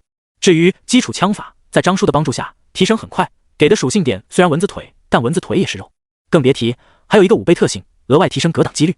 他内心有一个猜测，那就是这个格挡会不会不仅仅是招架长兵器，而是连箭矢也能格挡呢？如果可以的话，那提升的足够高，是不是就不用担心被人远程用弓弩瞄准了？几十米的距离转瞬即至。等陈凡赶到空地上时，王平等人早就到了。不仅如此，还有2-3名没有随去的成年男人也在练着枪法。小凡来了，休息好了吗？听说昨晚你练到12点多才回去。几人脸上笑容洋溢。是啊，钱叔已经休息好了。陈凡冲着为首一名男人笑道。来了。张仁走了过来。张叔，不好意思，来晚了。陈凡呵呵一笑，我打算先练一会儿太极拳，然后练习一下剑法，晚上再给你练练枪法。张仁听完点点头，表示赞同。有什么不懂的地方，可以随时来问我。说完，他转过身，往远处走去。陈凡调整了下呼吸，看向技能栏，张氏太极拳初窥门径 1.2%， 特性延年益寿1级，力壮1级，清灵1级。按照张叔的说法，入门之后是小成，然后是登堂入室，在之后才是大成，得升3级。他又看了眼经验值160点，提升到小成肯定是绰绰有余了。或许登堂入室也有机会，但大成肯定够呛。那就先小成好了。他打定主意，开始练习太极拳。这一出手就是入门的水平。不远处的张仁一挑眉，心道果然，这小子的太极拳已经入门了呀。他的心中有几分惆怅。他自己练太极拳的时候才不过6、7岁，也试了2、3年的时间才算入门。不过从入门到小成可没那么容易。他心中暗道，陈凡今天一过来就要练习太极拳，必然是想早点学习8级拳，最终学习8级大枪术。然而真没那么容易的。他如是想着，然后就发现往日熟悉的场景再一次上演。陈凡的太极拳每打完一遍，第二遍都要比上一遍好上一点点，虽然就是一点点，可是10几遍下来已经好上太多了。怎么会？难道说？他猛然瞪大眼睛。又是一套太极拳打完，陈凡收工，默默加了一点经验值上去，熟练度立刻上涨了 2%。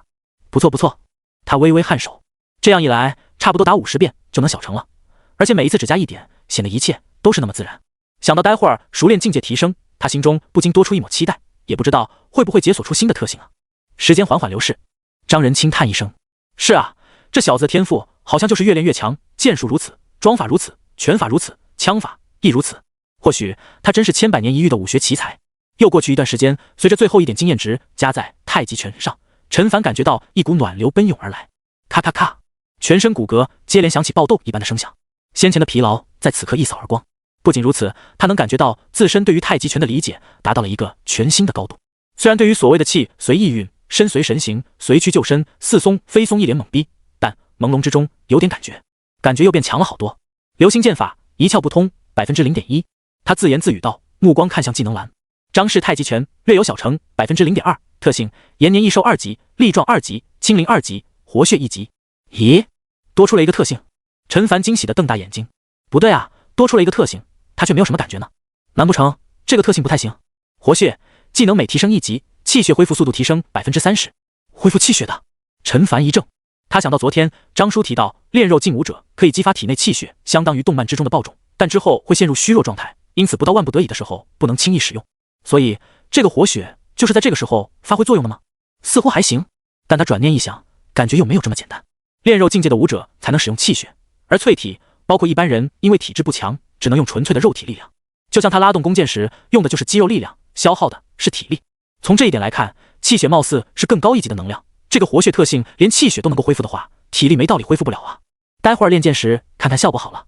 这一次太极拳境界提升，除了解锁出新的特性之外，再次提供了一大波属性点，再加上基础枪法连升几级，又提供了一些属性。境界淬体3重，等级8、0、100，体质65.67，力量46.11，敏捷32.28，精神12.97，潜能点88 7.1天，经验值111，体质属性已经达到了惊人的65点。陈凡估计练肉初期的武者体质也就这么高了。力量属性45点，敏捷属性将近33点，3项评论值47.6，已经超过了境界突破时所需的45点了。陈凡有点激动，点了一下境界后面的加号，果然此刻突破的成功率已经达到了100%，也就是说只要再次点击一下是，那么他下一刻就会成为练肉劲武者。陈凡舔了舔嘴唇，感觉莫名口渴起来。他本以为要达到45点的门槛需要一番波折，至少得强化2、3次身体，然而过程比他想象的轻松不少。他只是强化了1次身体，其余的属性提升都是练习武学带来的。是突破还是等一等？他的脑海中冒出这个疑问，但很快他就做好了选择，再等一等吧。经验值还有100多点，完全可以将其他武学的熟练境界再提升1级，而且还有基础枪法，哪怕后者提升1级只加3点属性，在突破的全属性提升 10% 的效果下，也能额外提升 0.3 呢。是时候去练习流星剑法了。不过在此之前，他的目光看向仓库，要去换一把更强的弓。就在这时，寨子入口方向传来一阵不小的动静，似乎比往常狩猎队回来还要大。国栋他们回来了！一名中年男人惊呼道：“比想象的快啊！”是啊，从顾家寨那边过来也有10里路呢，还有不少老人孩子，没想到中午就到了。那咱们过去看看。几人说着，往陈凡那边看了一眼，后者此时正好走进仓库。算了，那边有国栋他们照顾着，不会有什么问题。继续练枪吧。寨门处人声鼎沸，顾家寨一行人携老带幼，背着大包小包，眼神紧张地看着面前这座寨子以及眼前的一大群人。这就是陈家寨吗？人好多呀！陈家寨的人也都好奇地注视着眼前这一批人，大家大眼瞪小眼，气氛挺尴尬。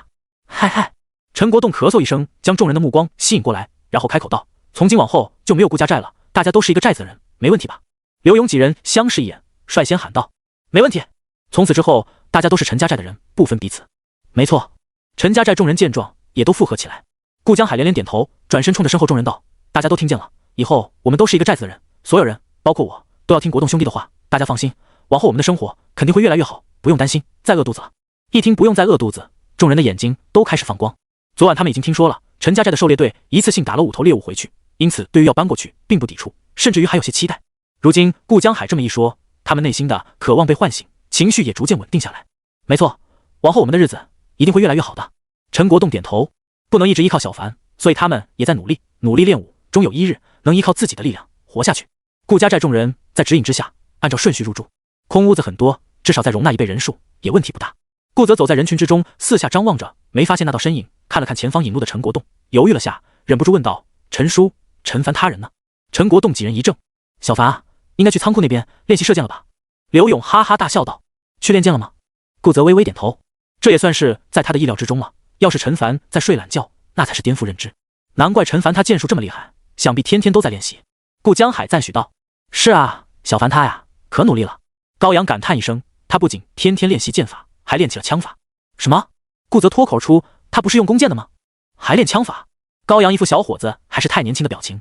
小凡他不只练枪法，还练拳法呢。可不是吗？我们几个还在练习最基础的站桩功夫，小凡他听说拳法都要入门了。什么？这一回轮到顾江海诧异了，他目光依次在高阳几人脸上扫过。你们还练武？是啊，我们都在练武，昨天练了一晚上呢。几人一副习以为常的语气，内心有点暗爽。果然，顾江海几人都倒吸了一口冷气。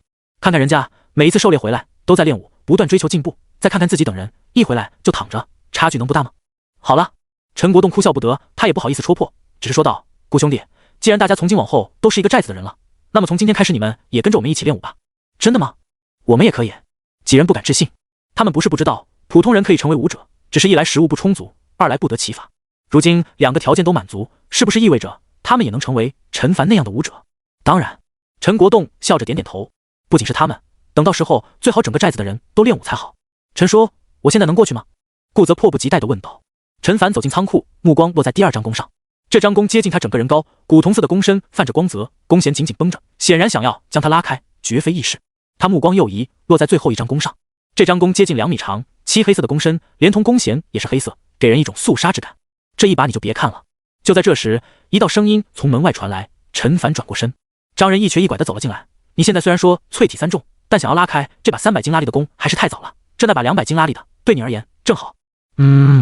陈凡应了一声，旋即有点好奇地问道：“张叔，这把200斤拉力的弓威力如何？”张仁目光微微眯起，从口中缓缓吐出2个字：“很强。”很强。陈凡重复了一下，心想：我当然知道他很强，可究竟有多强？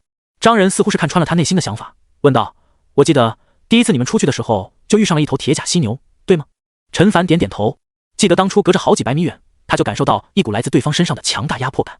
后来的时候又遇上了一次，当时他手中拿着的正是之前那把100斤拉力的弓，还有点心痒痒来着。如果你当时手中拿着的时候是这把200斤拉力的弓，并在100米内射中铁甲犀牛的头部，就能让他当场毙命。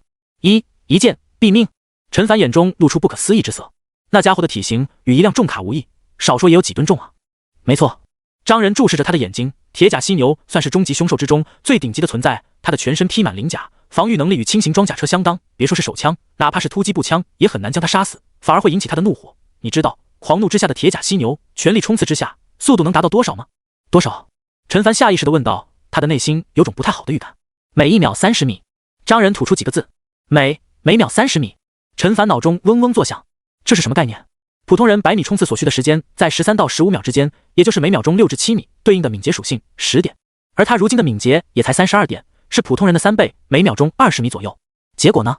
看起来那么笨重的铁甲犀牛，冲刺速度竟然达到30米每秒，比他还要快。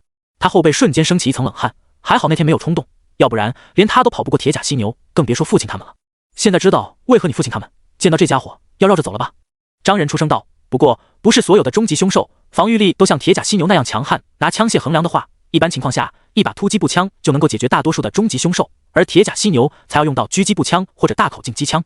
张叔，你的意思是这把200斤拉力的弓射出去的一箭威力相当于狙击步枪？陈凡眼睛一亮，差不多。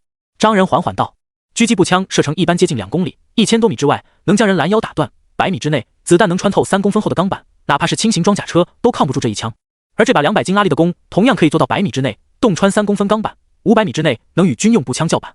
陈凡看向墙上那把200斤的弓，不知不觉之间自己已经变得这么强了吗？这才是200斤拉力的弓，要是换成后面那把300斤拉力的弓呢？威力岂不是堪比狙击炮？先不要高兴得太早，我这么说只是让你对于这把弓的威力有所了解。张仁冷冷道，它的威力强势不假，可是想要一箭射杀铁甲犀牛，有2个条件，一是要在100米之内，2还必须命中它的要害，否则只会让它负伤进入狂暴状态。那时100米距离，它只要3秒左右就能冲到你的面前，你可以想象一下近2吨的冲击力撞在你身上时会如何。陈凡一怔，随即苦笑，2吨别说是血肉之躯，即便是大卡车也得被撞得粉身碎骨。当然如果能在对方冲过来的那2-3秒之内再次射出一箭，杀死对方的概率会大得多，只是能有多少人还能在那种情况之下不动如山呢？张叔，听你这么说，感觉如果是手持狙击步枪或者大口径机枪应该会好得多，只需要按住扳机将对方打成筛子就行。说的倒是轻巧。张仁淡淡道，那你有没有想过，别说将距离拉近到100米，就是200米，铁甲犀牛会无动于衷吗？一旦引起对方的敌意，哪怕是我们武者不携带枪支弹药的情况下都不一定能够跑得过对方，更别说大多数使用这些枪械的都是普通人了。陈凡闻言点头，现代枪械的威力是足以击杀终极凶兽，但这个过程绝不是想象起来的那么轻松，这才是终极凶兽，如果是高级凶兽更难对付，不仅防御力堪比重型装甲车，哪怕用大口径机枪或者手榴弹也不能将它怎么样，最恐怖的是它的速度。张仁说着，眼中露出浓浓忌惮之色。它的速度？陈凡不禁问道。接近100米每秒。张仁缓缓吐出几个字，100米每秒。陈凡倒吸好几口冷气，是终极凶兽的2倍还多，防御力更上升好几个级别。在这种高级凶兽面前，别说是自家寨子，哪怕是赵家堡，或许包括宋家堡，也只有被毁灭的份吧。就在这时，一个可怕的想法在他脑海中升起。张叔，是不是就算是高级凶兽，在凶兽之中也就那样？张仁沉默了一下，点了点头。没错，在高级凶兽上面还有精英级、统领级、兽王级以及最强的兽皇级。兽皇级？是啊，这才是凶兽中最可怕的存在，哪怕是最弱的兽皇级凶兽，随手一击都相当于一枚载重几百公斤炸药的中程弹道导弹，轻易抹平一条街道，数万人口。全力爆发之下，最少等同于40万吨炸药同时引爆，威力堪比核弹。10年前，我们的绝大多数城市就这样被毁掉的。陈凡瞠目结舌，原主的脑中对于这段记忆很是模糊，不知道是不了解其他的缘故。张叔，那后来？他连忙问道。强悍到这种程度的凶兽，人类武器之中，貌似也只有核武器才能应对了吧？后来，当时的高层经过数年的谋划，最终动用数千枚核弹头，其威力足以洗平一个中等国家。那一次不负众望，确实杀死了2头兽皇级凶兽。然而，接下来各地就遭到其余几头兽皇级凶兽的报复，同样的招数很难再奏效。我们燕国局势岌岌可危，眼看着就要支撑不下去了。觉醒者出手了。张仁点点头，确切的说，是最强的那一批觉醒者出手了。举燕国之力，终于培养出3名 S 级觉醒者，雷皇、冰皇以及战皇。3人联手，与当时在我们大燕境内的3头兽皇级凶兽鏖战10个日夜，才算是将他们逼退，兽潮退去。3位 S 级觉醒者各自坐镇一座城市，正是我们燕国境内的3座超大型城市，人口超过1000万。陈凡点点头，人口过1000万，确实是超大型城市了。这一战为我们燕国赢得了短暂的安宁，除了3座超大型城市之外，各地也相继出现大型城市、中型以及小型城市，都有强大的觉醒者坐镇，吸引着各地的幸存者过去。当然，能够进去的终究是极少数，更多人只能在城外住下，他们的房屋绵延百里，每日站在门口，朝着城墙眺望，等着有朝一日得到进入到城市之中的名额。就好比鞍山城。陈凡默然，他能想象得出那种情形。僧多粥少，想得到进入城市，哪怕是进入小型城市的名额，对于普通人而言都难比登天。夜晚对于普通人而言实在太危险，所以因为距离太远，无法赶过去的，只能留下结寨自保。恐怕只有成为觉醒者，才会被纳入城市之中。张仁叹息一声，这也是没办法的事情。不仅是我们燕国，世界上其他国家也一样，甚至超过9%的国家已经被灭了。如今我们人族整体都处于劣势，只能被动防守。即便如此，这几年以来，也有不少的中小型城市被兽潮淹没。说起来很打击人的信心，但事实就是如此。那些大型的人族聚集地是安全，可恰恰也是最能吸引强大凶兽过去的地方。住在城外等待着有朝一日进入城中的人，或许第2天连骨头都不会剩下。而散落各地结寨自保的人，某种程度上来说还好一些，只要不是自己作死，遇上一头高级凶兽都不容易。当然，一旦被盯上，人间蒸发也是一夜之间的事。所以说，我们现在与凶兽处于微妙的平衡，一旦凶兽中出现第4个兽皇，或者我们燕国出现第4名 S 级觉醒者，平衡就会被打破。陈凡的声音响起，至少眼下来看是这样。张仁语气有些无奈。陈凡深吸一口气，所以现在算是暴风雨前的宁静，或许一场更大的风暴正在酝酿之中。你也不要想太多。张仁看来做好眼前就行，毕竟哪怕以他的实力都根本没法做什么，唯一能做的大概就是祈祷，尽快有 A 级觉醒者突破，成为第4名 S 级觉醒者。不过想想也知道没那么简单，当初可是举国之力才诞生3位而已。陈凡应了一声。不可否认，气氛很沉重。如果他是一个普通人，听到这些，除了认命之外，大概别无选择。可他不是，兽皇级凶兽确实很强，随便一发平 A 就能打出成千上万吨炸药的恐怖效果。但他相信，迟早有一天，他也能做到。张仁取下长弓，顺便将旁边的剑篓也拿了过来。这剑篓的里面的箭矢要比之前的还大上一些，看重量，恐怕得有150克。陈凡伸手接过，然后就看到张仁取下了那张300斤拉力的弓。张叔，他不解地看向对方。哦，我也打算练一练剑术。张仁面色平静道：如今寨子的人越来越多，想要练武的人也会变多，不是每个人都想练枪法，不是吗？陈凡了然，嘴角微翘，这确实是一件好事。如果张叔能够学会剑术，以他的武道境界，这一箭射出去，不比赵家堡那位练肉劲武者差。甚至于，要是有更强的弓，他都毫不怀疑，以前者的本事都能拉开。两人一前一后走出去，就在这时，一阵急促的脚步声由远及近。是顾泽。他问了陈国栋之后，便迫不及待地朝着这里赶来。想到陈凡在努力刻苦训练，自己却跟着众人乱逛，他心中就升起一股罪恶感。终于到达，他目光扫视全场，一眼就看见了陈凡。不过下一刻，他整个人就呆住了。顾泽。陈凡也看见了他，有点意外，随即热情地给众人引荐。原来他就是那个顾泽。王平等人暗暗想到，目光无一例外的落在对方手中那把弓上，确实是80斤拉力的弓啊！看来真的如同凡哥先前说的那样，这家伙是一个狠角色。原来是小泽呀，怎么你一个人过来了？是啊，你爸他们呢？莫跟着过来吗？顾泽却好像没听见似的，颤声道：你这弓！说着，他的视线像是被焊死在了那把弓上。他记得很清楚，陈凡先前用的那把弓根本就没这么大。这一说，其他人目光也汇聚过来。这是那把200斤的弓。王平眼珠子都要瞪出来了，张大嘴巴惊呼道：凡哥，你能开200斤的弓了？200斤的弓？200斤！其他人纷纷倒吸一口冷气。200斤？这是200斤拉力的弓？顾泽脑袋嗡嗡直响。开玩笑吧，这家伙之前不是用的100斤的弓吗？这才过去1个晚上就翻了1倍，明明自己才是觉醒者，我就想试一试。陈凡笑道：试试。众人无语，以他们对陈凡的了解，说试试9成能够做到。忽然王平再次惊呼一声，指着一旁张仁手中的弓：你们快看，张叔手里那把弓不是那把300斤的吗？众人再次看去，老张，你……旁边几名汉子说话都不利索了，他们知道张仁牛皮，没想到他这妖牛啊！我也试试。张仁干笑2声，几人彻底无语了。顾泽呆立当场，整个人石化了一般。陈家寨这么强的吗？200斤拉力的硬弓，除非站在几百米开外，否则就是箭靶杀手，没有哪一支箭靶能够挡得住一箭。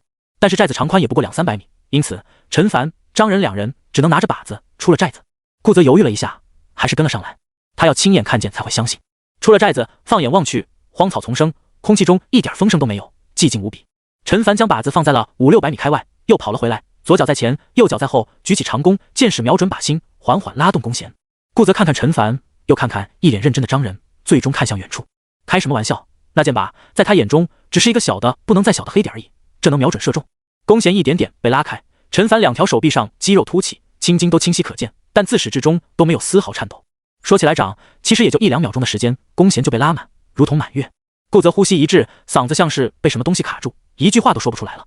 紧接着一声比爆竹还要响亮的声音响起，1米多长，2根手指粗细的箭矢闪电一般射出。2个眨眼不到的时间，500-600开外的箭靶处传来一道清脆的声音，箭矢穿破箭靶飞了过去。好快！陈凡不禁感叹。他用那把100斤拉力的长弓时，箭矢的飞行速度大概是100多米每秒，他能够勉强看清。可这一把200斤拉力的长弓射出的箭矢接近音速，哪怕是他也只能看到一道模糊的残影。确实很快，跟普通手枪子弹的速度差不多了。张仁在一旁说道。顾泽呆若木鸡的看向二人，那道清脆的声音他听得清清楚楚，确实是箭靶被射穿的声音，500-600米外射中靶子，这是何等恐怖的箭法。结果这2个人却若无其事的讨论着箭矢快不快，好像没射中才是意料之外的事情。陈凡看了一眼技能面板，基础剑法 LV6 45.5%，之前遇到李家寨爆发的一场战斗，让他的基础剑法熟练度上涨了45点几，也就是说这一剑增长了0.3%的熟练度。只是普普通通的一剑就能增长这么多，很不错了，将剩下的熟练度升满的话，也就100多箭的事情。当然以他的体力，1分钟能射出20箭，差不多就是极限了。如果是速射的话，3连射估计就得力竭。张叔，你试试。陈凡将手中的弓箭递过去，顺便我帮你看看有什么不到位的地方，我帮你纠正一下。好。张仁接过弓箭，回想了陈凡刚才的姿势，张弓搭箭瞄准箭靶。张叔，你太紧张了，身体绷得太紧，手也有点颤抖。陈凡一边说一边纠正他的动作。张仁有点不好意思，不过陈凡的剑法造诣毋庸置疑。在调整好姿势之后，张仁松开手指，剑矢飞出后不久，远处再次传来一道清脆的响声，显然中了。张仁深吸一口气，从剑篓中又取出了第二支剑。顾泽在一旁看得有点羞愧，他本以为自己的剑术算不上很厉害，但也不错了。结果按照陈凡如今的说法，好多都是新人会犯下的错误，如果不尽早改正，形成习惯，将来剑法可能也就那样了。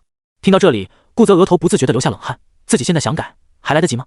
指点了差不多10分钟之后，张仁走到一旁独自练习去了，毕竟知道跟做到之间有着相当长的距离，只能通过实践弥补。那个陈凡，顾泽抓住机会支支吾吾道，你能不能也指点我一下？说完他有点紧张，都不敢去看陈凡的眼睛，害怕遭到拒绝。毕竟两人认识才不到2天，他还口出狂言要将后者甩在后面，这个时候却主动请求对方指点自己，怎么看有点说不过去。可以啊。然而下一秒陈凡就一口答应下来。你答应了？顾泽抬起头，脸上惊喜交加。陈凡啼笑皆非，怎么，你以为我会拒绝？顾泽没说话，不过脸上的表情却出卖了他内心的想法。陈凡拍了拍他的肩膀，我们是一个寨子的人，不是吗？顾泽重重点头，不错，从今早开始，顾家寨就不复存在了。陈凡，谢谢，我承认你在剑法上确实比我想象的厉害得多，不过我的实力总有一天会超过你的。他一脸坚定地说道。好，我也期待会有那么一天。陈凡笑笑，有目标总是好事，如果这能让顾泽不断成长，不断变强的话。不过顾泽的悟性相比较于张仁就差了好多，后者做错了1-2次之后就不会再犯第3次，顾泽就不一样了，总是顾此失彼，这让他很不好意思。陈凡心态挺好，剑术嘛，跟枪法相似，容易入门，很难学精。可能你10米内能射中靶子，15米就不行了，更别说现在动辄是100米开外，200、300米，想要射中靶子，要考虑的因素实在是太多了。大概教了20分钟的时间，陈凡才回到了自己的位置，目光落在流星剑法上，技能熟练度0。刚才他射出的那一剑，虽然让基础剑法的熟练度上涨了一点点，但是流星剑法的熟练度并没有发生变化。也就是说，想要提升流星剑法的熟练度，只能用速射。陈凡想到这里，抬起长弓，对准了剑靶，啪一声爆响。一旁的顾泽朝这边看了一眼，心中有些羡慕。然而还没有等他多想，又是第2声、第3声。顾泽瞬间瞪大眼睛，什么情况？刚刚响了几声？呼呼！陈凡胸膛剧烈起伏，双臂忍不住颤抖。果然，200斤拉力的强弓，3连射就接近极限了。4连射的话，恐怕身体会吃不消，除非激发气血之力。可一来没必要，二来他也不知道该如何激发。不过就在这时，他仿佛听到体内液体流动的声音，好像小河哗啦啦的流淌着。流过胸口时，呼吸平复了少许；流过手臂时，明显感觉到颤抖减轻不少。是活血！他眼睛一亮，他能感受到体内在不断恢复，比往常的速度快得多。毫无疑问，是活血特性发挥了效果。猜测没有错，活血不仅能够恢复气血，还能恢复体力。太好了！陈凡喜不自胜，恢复能力得到增强，代表原本他3连射之后要休息10多分钟时，现在可能10分钟就行。这才是1级，如果活血特性达到2级、3级呢？将近1倍的气血恢复速度，强大的恢复能力对于武者而言，重要性不言而喻啊！想到这里，他都有一种冲动，将接下来的经验值都加在太极拳上。不急，先看看流星剑法的提升速度再说。他看向技能面板，流星剑法一窍不通，0.1%。陈凡擦了擦眼睛，几乎怀疑自己是不是看错了。一次3连射只加了0.1%的熟练度。要知道，基础剑法6级的基础剑法可是加了足足0.8%。如果刚才是4连射的话，毫无疑问，增长幅度肯定突破1%了。而且这还是用的200斤拉力的弓，要是换做100斤的，那增长是不是只有万分之几？陈凡深吸一口气，1000次3连射才能入门。按照他目前的状态，10分钟能进行一次3连射的话，1个小时就是6次，1000次166小时，7天，这才是仅仅入门罢了。要是到了小成，需要的天数更多。还是加点吧，这时间太久了，等不起啊！陈凡做好决定，投入了一点经验值上去。流星剑法的熟练度立刻提升了5%，20点不多。他心念一动，又加了19点经验值上去。身体上并没有发生什么变化，脑海中却多出了一道信息：流星剑法初窥门径0%，特性瞄准1级。瞄准1级，主动技能，消耗少部分精神力，激活后小幅提升视力，持续时间1分钟，每提升1级，时间延长1分钟。竟然是一项主动技能，陈凡很是意外，一来就有主动技能了吗？不愧是进阶武学，消耗精神力，提升视力吗？他说着，按照脑海中的信息，心念一动，刹那间少许疲惫感油然而生。与此同时，他感觉到双眼处传来一股温热感，让他不由自主地闭起眼睛，再次睁开时，周围事物纤毫毕现，就好像视频画质从超清提升到了蓝光。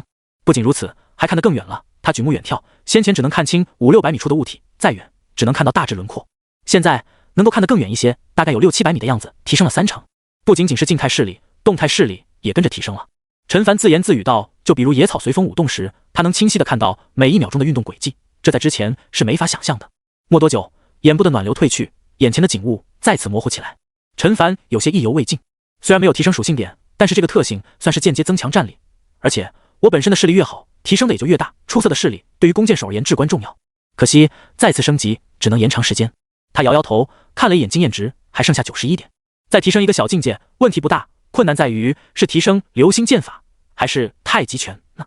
剑法作为目前的主要杀伤手段，重要性不言而喻，就是不知道提升到下一个熟练度的话，会不会出现新特性。如果不能的话，就等于只提升了1级瞄准，战力提升有点小。若是提升太极拳，能带来好几点属性以及30%的恢复效果，要是再出现新特性，就更赚了。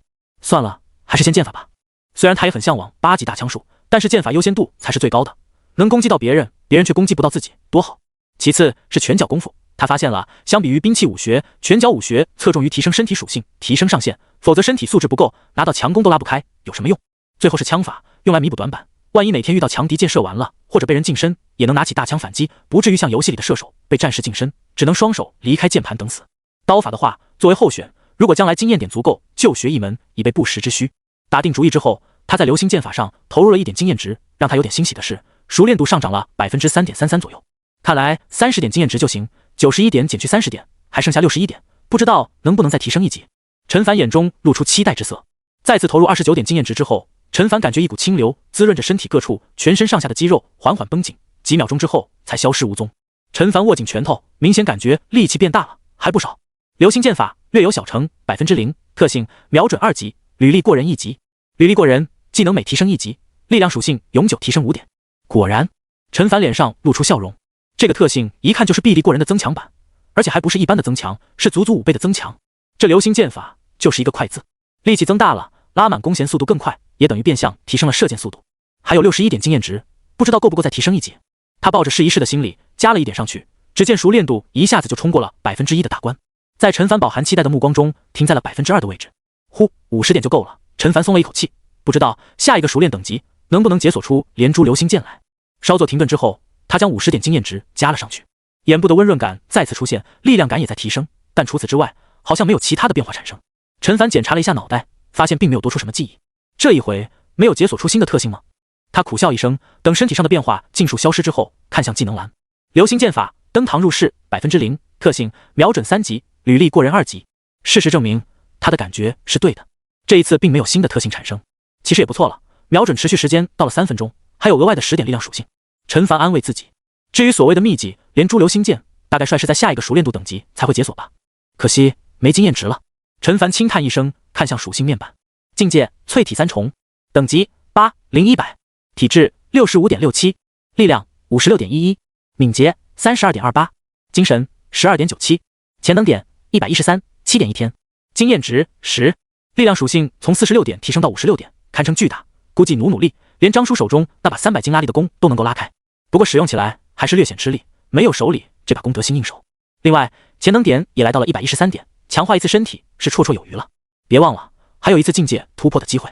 从利益最大化的角度出发，自然是将属性堆得越高，到时候突破的收益越大，但也不能太死板。陈凡计划着，如果中途没有出现什么样危险的话，至少等将太极拳、流星剑法2门进阶武学提升到不能再提升之后，再进行突破。说不上收益最大，但也不小，总不能一直不突破吧。接下来的时间都用在练习基础剑法上。他没有着急，就这样一箭又一箭的朝着靶子射击，1分钟能够射出20箭左右，熟练度增长 6%。当然，射出这么多箭之后，也需要休息10多分钟，否则身体同样吃不消。好在有1级活血的效果在，能让休息的时间缩短1/3，同样加快了熟练度的增长。差不多2个小时之后，陈凡感觉到一阵微乎其微的暖流流遍全身。显然，在他如今的属性下，基础剑法提升1级所带来的属性点增益太少了。基础剑法 LV7 0%，特性强身7级，臂力过人7级，缓射7级，骑射5级，速射2级。陈凡的目光落在最后的速射特性上，没错，这才是他看中的地方。2级的速射特性提升60%的射速，换句话说，他如原来用这把200斤拉力的弓，1分钟最多射出20箭，现在则能射出26、7箭。全力爆发下，3连射时间原本是5秒钟左右，如今也能做到4秒多一点。乍一看，比之前表现差远了，可实际上这是200斤拉力的弓，威力何止是前者的2倍。继续争取再提升1级，出现新特性就更好了。陈凡略作休息，再次朝着靶子射出1箭，然后看向技能栏，熟练度涨了 0.1% 不到，也算是在意料之中。射出1000箭就能将基础剑法提升到8级，按照1分钟1轮27箭，1个小时6轮的话，就是162次，6个小时就行。陈凡面色严肃，算上下午的时间足够了。他这么执着将基础剑法提升到8级，也是有算计在其中的。因为等基础剑法达到8级之后，3连射的时间能控制在3秒左右，哪怕到时候真的遭遇铁甲犀牛那种终极凶兽，100米的距离足够他射出3箭了。而铁甲犀牛冲刺100米所需的时间也就是3秒多一点。200斤拉力的弓，一箭命中要害的话，足以让铁甲犀牛当场毙命。要是3箭都射不中要害，杀不死对方，他也无话可说，被撞死算了。就在这时，陈国栋的声音从寨子里传出来：“该吃午饭了。”张仁收起了弓箭，看向陈凡道：“我今天就练到这里吧，毕竟在这里还有不少人等着他下午去指导，要是再加上顾家寨的人，就更多了。”陈凡笑了笑：“张叔，那等到晚上还跟昨天一样，我们练习枪法。”行。张仁愣了一下，似乎有点意外，然后一口答应下来。看到陈凡愿意不少的时间在枪法上，他还是挺高兴的。顾泽，下午的时候，你跟顾叔他们一起去仓库那边学习练武吧。陈凡看向一旁的顾泽，练武？顾泽愣了愣，练拳不练功，到老一场空，剑法也是同理，不把身体素质提升上去，剑法再高，面对终极凶兽也无济于事。好，我明白了。顾泽看着手中的弓箭，眼神有点不舍。但陈凡说的对，无论是对于普通人还是武者来说，身体都是越强越好，对他而言更是如此，因为他是觉醒者，能将力量增幅1倍。三人拿着剑把回了寨子，让陈凡意外的是，自家竟然跟顾泽家一起吃饭。饭桌上，陈国栋与顾江海相谈甚欢，欢声笑语不断。殷方跟顾江海的妻子也有说有笑，倒是陈凡跟顾泽比较安静。前者的内心在想着，今天下午一定要将基础剑法提升到8级；后者内心想的是，下午一定要好好练武，争取早日突破到淬体一重。如此一来，在异能的增幅下，他也能够使用200斤拉力的长弓。唯有陈晨心无旁骛地享受着食物。吃完午饭，陈凡独自出了寨子，继续练剑。陈国栋则是带着顾江海几人一起去仓库前面站桩。虽说如今寨子里食物足够，但是还是无法满足让所有人都练武。就好比陈凡，如今一天要吃将近10斤肉，其他人练武之后真敞开肚子吃3、4斤也是要的，因此只能优先满足成年青年男子。时间流逝，一直到日落西山，夜幕就要降临了。小凡，快回来吧！瞭望塔上，男人焦急的声音响起。远处依稀传来兽吼之声，已经到了凶兽活动的时间了。陈凡要是还在外面，很有可能吸引一些强大的凶兽过来。马上。陈凡说完，看着即将满的熟练度，果断施展了一次3连射。第3支箭离弦的瞬间，熟悉的微弱暖流再次涌起。基础剑法升级了。基础剑法 LV8 0%，特性强身8级，臂力过人8级，缓射8级，急射6级，速射3级。呼！陈凡长出一口气，总算是在天黑之前做到了。速射3级，除非是运气不好遇到高级凶兽，否则任何中级凶兽都无法在100米内抵挡住这相当于3发狙击步枪子弹的威力。这一次宋家堡之行，应该不用再担心遭遇凶兽了。不过也不能掉以轻心，末世中人或许比那些中低凶兽更加危险。收起靶子走入寨子，陈凡能感觉到寨子热闹许多，不远处依稀传来孩童的打闹以及母亲的责备声，恍惚之中让人产生一种错觉，仿佛现在根本不是末世。陈凡笑着摇摇头，往家的方向走去，等吃完了晚饭再去找张叔切磋枪法吧。那个陈凡。就在这时，一道黄鹂般清脆动听的声音在他身后响起。陈凡转过身，夜色之下，一名长发女子正怯生生地看着自己。是她？陈凡瞳孔收缩，眼前这个女子正是之前情书口中提到的那个孟雨。当初给他一种奇怪的感觉，因此还被众人误会。不过这2天来，他醉心于武道，都快把这件事忘了。你找我？孟雨咬住嘴唇，看上去很不好意思。你现在有空吗？我有很重要的事情想对你说。很重要的事情？陈凡愣了愣。那你在这里等我一下，我回去跟爸妈他们打声招呼，不然我怕他们找我。好的。孟雨答应下来，看着陈凡的身影迅速远去，双手不知不觉放在心口。我这么做的话，算不算辜负了姐姐的期望？她咬住嘴唇，姐姐说过，让我不要对任何人透露这件事，否则下场就会跟她一样。可如果我选择不说的话，就会有人死去，还是对我很好的人。就在这时，一道身影快速走来，不好意思，久等了。陈凡冲着他笑了笑，你叫孟雨吧？孟雨睁大眼睛，听情书提起过你。陈凡解释了一句，接着问道，你刚才提到的重要的事情是？孟雨往四周张望了一下，一副做贼心虚的样子，然后轻声道，可以进来说吗？不会耽误你多长时间的。陈凡眼中露出一抹诧异，点了点头，走了进来。屋里点燃着篝火，屋内陈设简陋，好在整洁。他刚在凳子上坐下，一声轻响，孟雨关上了门。陈凡不禁咽了一口唾沫，这是什么情况？就算有很重要的事情，也没必要关着门吧？更何况天色已晚，不会有什么人闲着没事到处走动的。孟雨似乎也注意到气氛有点不同寻常，连忙摆手道，不是你想的那样子，是因为这件事关系到我的安全，所以不能让其他人知道。关系到你的安全？孟雨点点头，走到桌边坐下后，犹豫片刻，才缓缓道，其实我是一名觉醒者。陈凡瞬间瞪大眼睛，脸上露出震惊之色。你是觉醒者？孟雨与陈凡目光对视，神情泰然。陈凡深吸好几口气，难怪对方一副小心翼翼的样子。不对啊，他疑惑道：孟雨姑娘，如果你是觉醒者的话，完全没必要藏着掖着，不是吗？别的类型的觉醒者或许可以，可我不行。孟雨听出了陈凡的言外之意，低头看向桌面，道：因为我的异能是预知未来。陈凡整个人石化了一般。预知未来，虽说这的确是异能的一种，可是真有这种堪称 BOSS 级别的觉醒者存在吗？我知道你不信，但是我姐姐觉醒的异能都是预知未来。孟雨语气有点紧张。那你姐姐她？陈凡下意识看了一下四周，屋里面只有他们2个人，而且他也想起来秦叔说过，当初孟雨是1个人到了这里，并不是2个人。我姐姐她在鞍山城里。孟雨眼中流露出浓浓的悲伤之色。鞍山城里，陈凡下意识的想说，这不是一件好事吗？多少人求之不得想去的地方。但孟雨的眼神告诉他，这件事情没有想象的这么简单。你姐姐她？我姐姐被控制住了。孟雨眼眶通红，虽然我们都是觉醒者，能力也一样，可我们对于异能的掌控天差地别。我对未来的预知只能以梦境的形式出现，而且预知的事情并不是100%受我的控制。可姐姐能够随心所欲的使用这项能力，预知她想要预知的事。陈凡听到这里恍然大悟，所以你姐姐明面上是被人保护起来，其实是被软禁起来，不停的替别人预知未来。孟雨看向陈凡，眼底深处划过一抹忐忑。在将自己的身份告知陈凡之前，他不止一次的害怕自己也是这种下场。可是路遥知马力，日久见人心。这些年来，陈国栋对寨子里的人一视同仁，与别的寨子领袖根本不一样。而陈凡身为对方的儿子，同样有一颗仁义之心，这是让他鼓起勇气的最大原因。那你姐姐她还好吗？陈凡有种不好的预感。不出意外，孟雨摇摇头，哽咽道：姐姐她一直在透支生命，恐怕活不了多久了。什么？陈凡一惊，望着对方的眼睛。难道觉醒者使用异能会透支自己的生命？孟雨轻轻摇头，一般情况下不会，只是我们的异能有些特殊。有些特殊？普通人有自己的极限，觉醒者也如此，超过他们能力的事，他们想做也无法做。可我们不太一样，理论上来说，我们可以预知任何事情，只要我们的精神能够撑得住。你的意思是说，精神如果撑不住，就会消耗生命力作为代价？陈凡说完这句话，感觉后背升起一股凉意。孟雨眼中露出一抹诧异，然后点点头，没错，并不是所有事情都能够预测的，事情牵连的人越多，牵连到的人实力越强大，我们因此承受的代价就越大。姐姐告诉过我，某件事能不能预测，预测后会有什么样的代价，我们能否承担这种后果，心里都会有预警。可是他知道这些，却被那些人逼迫着不断去使用自己的能力，预知未来。短短几年的时间，他已经苍老成了70、80岁的样子。可是，孟雨泣不成声，她是我的双胞胎姐姐。孟雨呜咽着讲述自己姐姐的遭遇。陈凡听着听着，不自觉握紧拳头，一股怒意从心底深处涌起。果然，永远不能低估人性的恶。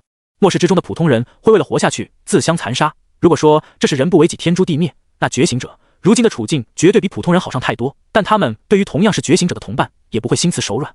那些人在刚开始得知孟雨姐姐能力时，态度都十分友好，可随着时间发展，尝到了预知未来的甜头之后，就一发不可收拾。当中有看不下去的觉醒者，结果却在沉默的大多数面前被迫离开，留下的人日复一日变本加厉。整段故事只有2个字：吃人。不过他的内心也有疑问，那就是那群人就算不知道孟雨也有跟他姐姐一样的能力，但放孟雨离开也不现实吧？毕竟对于孟雪来说，她的妹妹就是她的软肋，哪一天她不想配合，那群人就能用孟雨威胁。事实上一直以来他们就是这样做的。你是在疑惑我是怎么逃出来的吧？就在这时，孟雨问道。陈凡犹豫片刻，老老实实的回答道：你虽然是觉醒者，但是异能并不能用于战斗，身体素质也与那些人相去甚远，他们也会派人无时无刻盯着你，不会让你有逃跑的机会。我并不是逃出来的，是他们放我走的。孟雨低头道：那一次他们想去一头精英级凶兽的地盘偷取一种果实，那种果实吃了之后能大幅提升精神力。精英级凶兽？陈凡呼吸一滞，如果是高级凶兽，相当于一辆轻型装甲车，刀枪不入，那么精英级凶兽论防御力几乎等于一辆重型坦克。别说是狙击步枪，哪怕是部分榴弹炮，在这种存在面前都很难造成实质性伤害。更恐怖的是，他们速度奇快，普遍达到200米每秒，可以说每一头精英级凶兽都拥有摧毁一座小型城市的能力。他们知道这件事情很危险，所以想带着姐姐一起，途中让她不断预测。然而这一次，姐姐态度很坚决，除非他们愿意放我离开，不然姐姐就是死也不会再替他们预测下去。他们答应了？陈凡有点意外。答应了，虽然我并不知道具体的过程。当得到消息的时候，我的大脑都失去了思考能力，哭着喊着不愿意离开。姐姐几乎是用恳求的语气让我走，我至今都还记得那些话。孟雨眼泪再次夺眶而出，她说我必须走，她活不了多长时间了，她活着的这段时间会不断用预知能力检查鞍山城那帮人是否在暗中调查跟踪我，但她坚持不了几年了，往后的一切只能靠我自己。还有，她让我记住，千万不要对别人提起自己的能力，否则会重蹈覆辙。陈凡明白了。不错，在能够预知未来的手段面前，一切的小动作都将无所遁形。鞍山城那帮觉醒者同样明白这一点，因此并没有做无用功，毕竟对于他们而言，孟雨只是一个普通人而已。但是他姐姐有一句话说得对，这一切都是建立在他还活着的份上。孟雪既然有能够预知未来的能力，那身为她双胞胎妹妹的孟雨就不一定没有。以那帮人的道德底线，一定会在孟雪死后急着搜寻孟雨的下落，毕竟万一找到了的话是意外之喜，找不到那也没损失。你姐姐让你保密，可是你还是选择告诉了我，你就不担心我跟那些人一样？陈凡面色认真地问道。孟雨摇摇头，我相信你跟他们不一样，你是个好人，而且我已经说出了口，如果你跟他们一样，我说什么也都晚了。说完，他的身躯微微颤抖着，显然他的内心并不像表面上那么淡定。陈凡有点无语，好吧，自己确实是一个好人，可这种说法总感觉有点怪怪的。放心吧，我不会辜负你的信任，而且你的身份我也不会说出去。听到陈凡的保证，孟雨松了一口气，然后小声补充道，虽然我也能预测未来，可是只能通过梦境的方法进行，梦境的内容还是随机的人。我知道。陈凡哭笑不得，预测未来是好，可是用的多了，形成依赖就不好了，长此以往也会失去进取之心，成为一个不知道正确答案就不知道该怎么做的废物。因此他的态度是随缘，有更好，没有也没关系，只要自己的实力一直在提升，哪怕遇到困难也总能克服，如果不行那就继续提升，直到克服为止。见到陈凡真没有打自己主意的意思，孟雨终于松了一口气，虽然不知道未来如何，但当下眼前这个人应该是值得信任的。我这次找你就是因为昨晚我梦见你们出事了。陈凡眼睛瞪圆，没有出声打断他。孟雨接着说道，我梦见有一伙人在鞍山城门外2公里左右的地方，为首的一个人拿着一副望远镜，你们出来之后，他们立刻骑上了旁边的角马，等你们走出一段距离之后，朝着你们飞奔而去。骑着角马？陈凡吃了一惊，他们有多少人？30个左右。孟雨回忆了一下，他们大概有30个人，都手拿弓箭，为首的一个人留着光头，体型很魁梧。就在他们靠近你们700-800米的时候，我看见你应该是发现了他们，一边让其他人快走，一边将手里面的长枪插在地上，拿出了身后的弓箭。陈凡不由得紧张起来，全力奔跑之下的角马能达到1小时100公里，也就是说每秒钟将近30米，600-700米，也就是20秒的时间，自己真有把握在20秒内射杀30个人吗？还有一点，对方手中全拿着弓箭，也就是说距离差不多200米时，对方就能攻击到自己，那时候的话自己还能平安无事吗？你很厉害。孟雨眼中露出一抹异色，在他们冲刺到500米左右时，你开始张弓搭箭，几乎每1秒钟就会射出一箭，箭无虚发，10几秒钟过去，那帮人就有一半死在你的箭下，甚至于还有一前一后的2个人被你一箭双雕。陈凡听到这里点点头，这算是他的正常发挥，只是他的脸上并没有露出多少高兴的神情，因为孟雨说过对方的人数还有一半。那后来呢？后来那些人应该是进入了射程，在前面那个光头的组织下，所有人都瞄准了你。那我？陈凡下意识地问道。跑，恐怕是跑不过的。如果他身临其境的话，只有2种选择，一是继续射箭，与此同时他也会被对方射到；二是拿起长枪，看看能不能格挡住箭雨。你？孟雨眼中露出敬佩之色。我看见你犹豫了一下，将弓箭扔掉，拿起了一旁的长枪，将那些飞来的箭矢都抵挡下来。陈凡眼中也露出一丝惊喜，应该是基础枪法发挥作用，必杀配合上5倍特性，格挡成功率高的吓人。但如此一来，就陷入了被动的境地。就算这些人短时间内不能奈何自己，可老爸他们就……那些人又朝你射击几轮之后，为首的光头发现奈何不了你，就从马上跳下，提着长斧朝着你冲过去。其他人则被他叫去追赶国栋书他们。孟雨停顿了下，然后说道：“我的梦境就到这里，已经够了。”陈凡苦笑一声，自己的结局且不说，爸、刘叔、顾叔他们下场肯定好不到哪里去，在宫崎手面前只能沦为活靶子一般的存在。至于顾泽，他或许都来不及射箭，因为他必定会成为对方的集火目标。这可真是一个很差的结局。听你的意思，这是明天会发生的事情。孟雨点点头，犹豫道：“我想，你们如果明天不去，应该就可以避免这种事情的发生了。我明白你的好意，其实这件事情恐怕没有这么简单。”陈凡深吸一口气，道：“你之前说过，那群人一直在外面等着我们出去，对吧？”我看见那个光头拿着望远镜。他连忙说道：“这说明对方早就盯上我们了，应该是在我们进入宋家堡的那一刻起就被盯上了，所以即便我们明天不去，后天去的话，照样还是会被盯上。”好像是这样。孟雨想了想，点点头，看上去有点呆呆的。宋家堡外面应该有他们盯梢的人，专门挑选目标。如果你梦境中的事情真的会发生的话，那明天我们一定要去。陈凡毫不犹豫道。啊？孟雨脸上露出不解，他甘愿暴露身份，就是想提醒大家明天不要去。结果陈凡听了之后，反而更加坚定了去的念头。他有点难以接受。陈凡看了他一眼，解释道：“因为你的预知能力，我现在已经知道了他们的情况，但如果明天不去，后天去，大概率也要遇上他们，可能那时候情况就跟明天不一样了。你打算先下手为强？”孟雨露出震惊的神情。陈凡眼中闪过一抹杀机。梦境中我第一时间发现了他们，但还是太迟，结果陷入被动。但如果我是先下手为强，结局就会大不一样。虽说他的射程没有改变，依旧是500米左右，可一来能让对方措手不及，二来加速是需要时间的，别小看这2段时间差，足以决定很多事了。孟雨愣了愣，回想一下，陈凡好像确实有这个实力。那他支支吾吾道：“那你一定要小心为首那个光头，他的实力很强，你射出的2箭都被他用斧头挡了下来。”什么？陈凡不敢相信道：“你确定他挡住了我的2箭？”他见到你瞄准他之后，就拿起了长斧，将你射去2箭一一挡了下来。孟雨低声道。陈凡脸色变幻，看来这是一个使用长兵器的高手，也难怪在梦境的最后，他会让其他人离开，与自己单挑。我瞄准他时，距离是多远？400-500米。孟雨回忆了一下，他冲在最前面的几个人好像都没有拿弓，都是举的盾牌。你第一个瞄准的就是那个光头，被挡下之后，你就瞄准了其他人，包括那些举盾的，最后也倒在你的剑下。我知道了。陈凡明白了，本着擒贼先擒王的原则，他第一个瞄准那个光头很正常，只是没有想到一脚踢到了铁板上，浪费了2箭机会。如果重来一次的话，要么趁着对方没有防备，第一个将他射杀，要么等对方靠近100-200米的射程，那时候一箭的威力足以将他手中的长斧震碎，想挡也挡不住。具体用那一种，只能到时候见机行事了。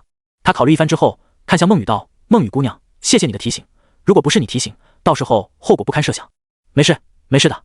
孟雨脸一红，连连摆手道：“当初多亏你们收留了我，还给我吃的，要不然我也活不到今天。再说了，如果你们出事，到时候寨子里的人都会活不下去的。”陈凡微微颔首，不错，如果他们出事，陈家寨剩下的人只能等死。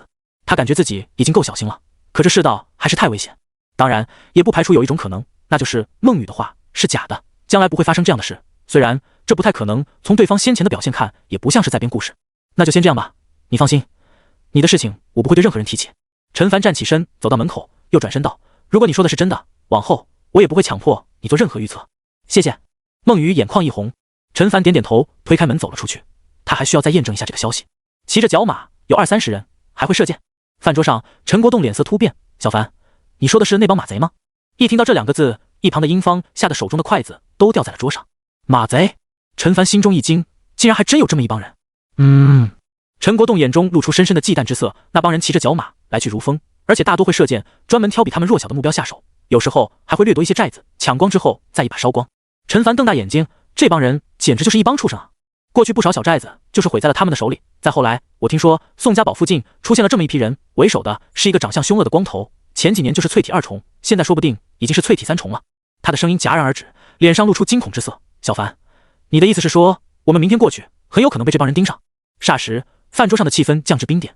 殷方身躯颤抖不停，要不明天就不去了？那帮马贼都是杀人不眨眼的。爸妈，别紧张，我就是打听一下。陈凡微微一笑，道：“哪有这妖巧的事情？他们不盯上其他人，就盯上我们呢。再说了，爸，你们也不是没有去过宋家堡，不都没事吗？”对，过去确实没什么事发生。陈国栋说着，眉宇之间也有些担心。以往他们过去都是拿些值钱的东西换粮食，换的也不多，不一定能入对方的眼。可这一次不一样，这么多东西，哪怕是赵家堡的人看到了，也得动心。但是如果不去，粮食就要吃完了，眼也见底。要不少换一点？可是1斤肉能换3-4斤米，足够寨子里的人吃几天了。马上就要到冬天，到时候狩猎难度太大，不多换一些粮食不行啊。他一时陷入纠结之中。陈凡默默地吃着肉，20-30人，为首的是一个光头，都跟孟雨所说的对上了。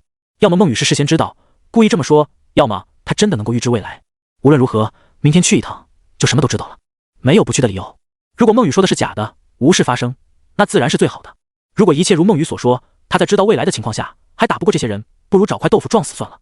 吃完了饭，稍作休息之后，两人前往仓库练武。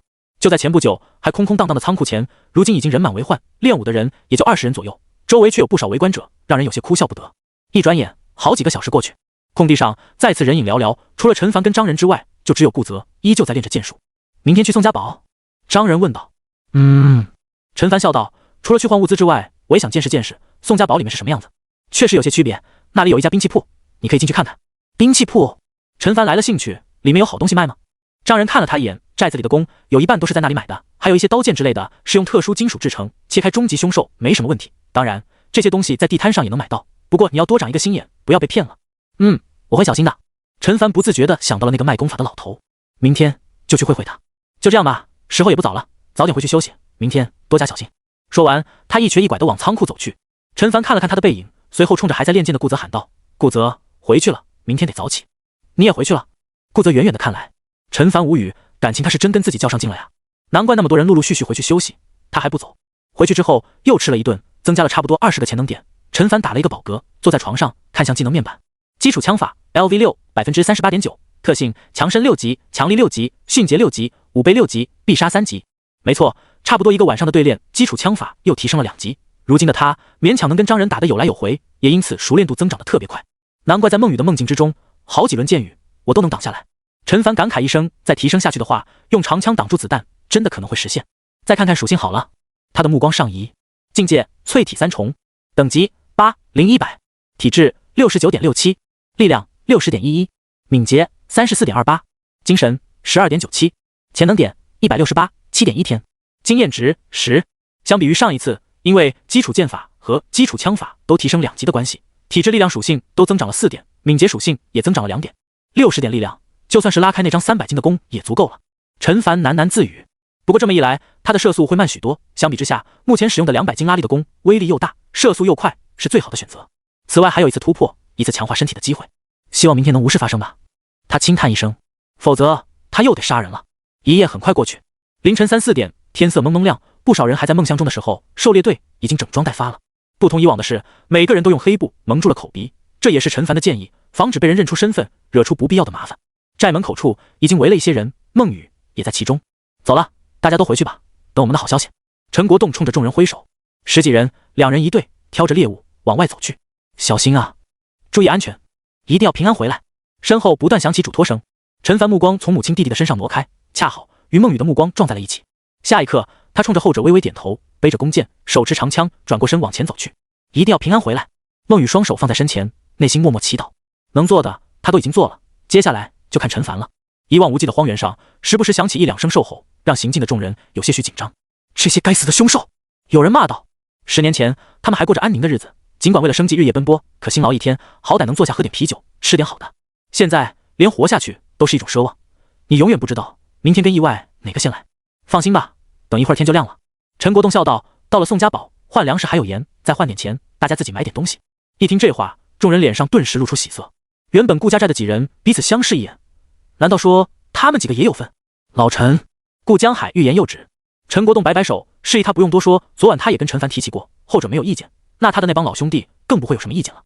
这点福利也是他们狩猎队的人该得的。陈凡走在后面，听到这段话，有些好奇地问顾泽道：宋家堡那边不是只能用金银或者以物易物吗？还可以用钱？顾泽先是愣了一下，随即有点奇怪道：你该不会都没去过宋家堡吧？那边想要交易，除了可以用金银购买以物易物之外，还可以用货币，不过异变之前的货币是没办法使用的。现在的货币用元作为单位，面额分为1元、2元、5元、10元、20元、50元以及100元、1000元、1万元，最高就是1万元。陈凡听得目瞪口呆，这听起来好耳熟啊！不过确实是新的货币单位，之前的单位是索尔。为了感激这10年来觉醒者们的贡献，不同面值的货币背后都印着不同的觉醒者肖像，比如面值最大的1万元，纸币背面就是雷皇的肖像，1000元是战皇，以此类推。如果有谁做出的贡献比雷皇更大，或许就会出现价值10万元面额的纸币，背后印着他的肖像。这样啊，陈凡点点头，确实挺不错的设计。接着问道：那1元钱的购买力如何？能买到1斤最普通的大米。顾泽伸出一根手指头。陈凡点点头，那1斤最普通的凶兽肉就是3块1斤了。多少钱能买到1颗黄金？哪有这么多？顾泽摇头，一般一只金戒指只能换几斤米，金手镯、金项链多一点，换个10几20斤，毕竟这些东西又不能吃，真到了山穷水尽的地步，只能拿出去换。这样，陈凡心道还真够便宜的，不过确实没啥用处。就像在沙漠里面，一瓶水能卖上天价，得看供需关系。对了，待会儿你有钱了，想买点什么？顾泽好奇道。到时候看有什么好东西吧。陈凡耸耸肩。顾泽哦了一声。差不多走了半个多小时，众人也都安静下来，就这么往前走去。又1个小时过去了，大家加把劲，还有个把小时就要到了。陈国栋转过身给众人加油打气。不过就在这时候，一阵动静从后面响起。陈凡下意识转过头看去，顿时一愣。一辆车，一辆大卡车正在往这边行驶着，速度不快，却也不慢，估计1、2分钟就会赶上来。是赵家堡的人。刘勇一眼就认了出来。那些家伙真有钱啊，每一次去宋家堡都是开车。是啊，光是一来一回就要烧点不少汽油，好几斤米才能换1升汽油呢。高阳语气又是羡慕又是嫉妒。这一来一回30里路，他们得走半天，累得要死，还得担心遭遇凶兽，虽说可能性不大，可赵家堡的人10几分钟就到了，换完东西10几分钟就回去了。先让他们过去吧。陈国栋说道。虽说赵家堡的人平日里面对自己等人顶多也就是瞧不起，没有露出过敌意，可防人之心不可无，万一他们看到这么多猎物起了歹心呢？真到那时也好有个防备。众人放下猎物，站在一旁看着这辆大卡车缓缓靠近。车后面大概有20个人，也都看着这里，脸上或多或少有些诧异。那是哪个寨子的？竟然带着这么多的猎物，都蒙着面看不出来，不过像是李家寨的，还是陈家寨的？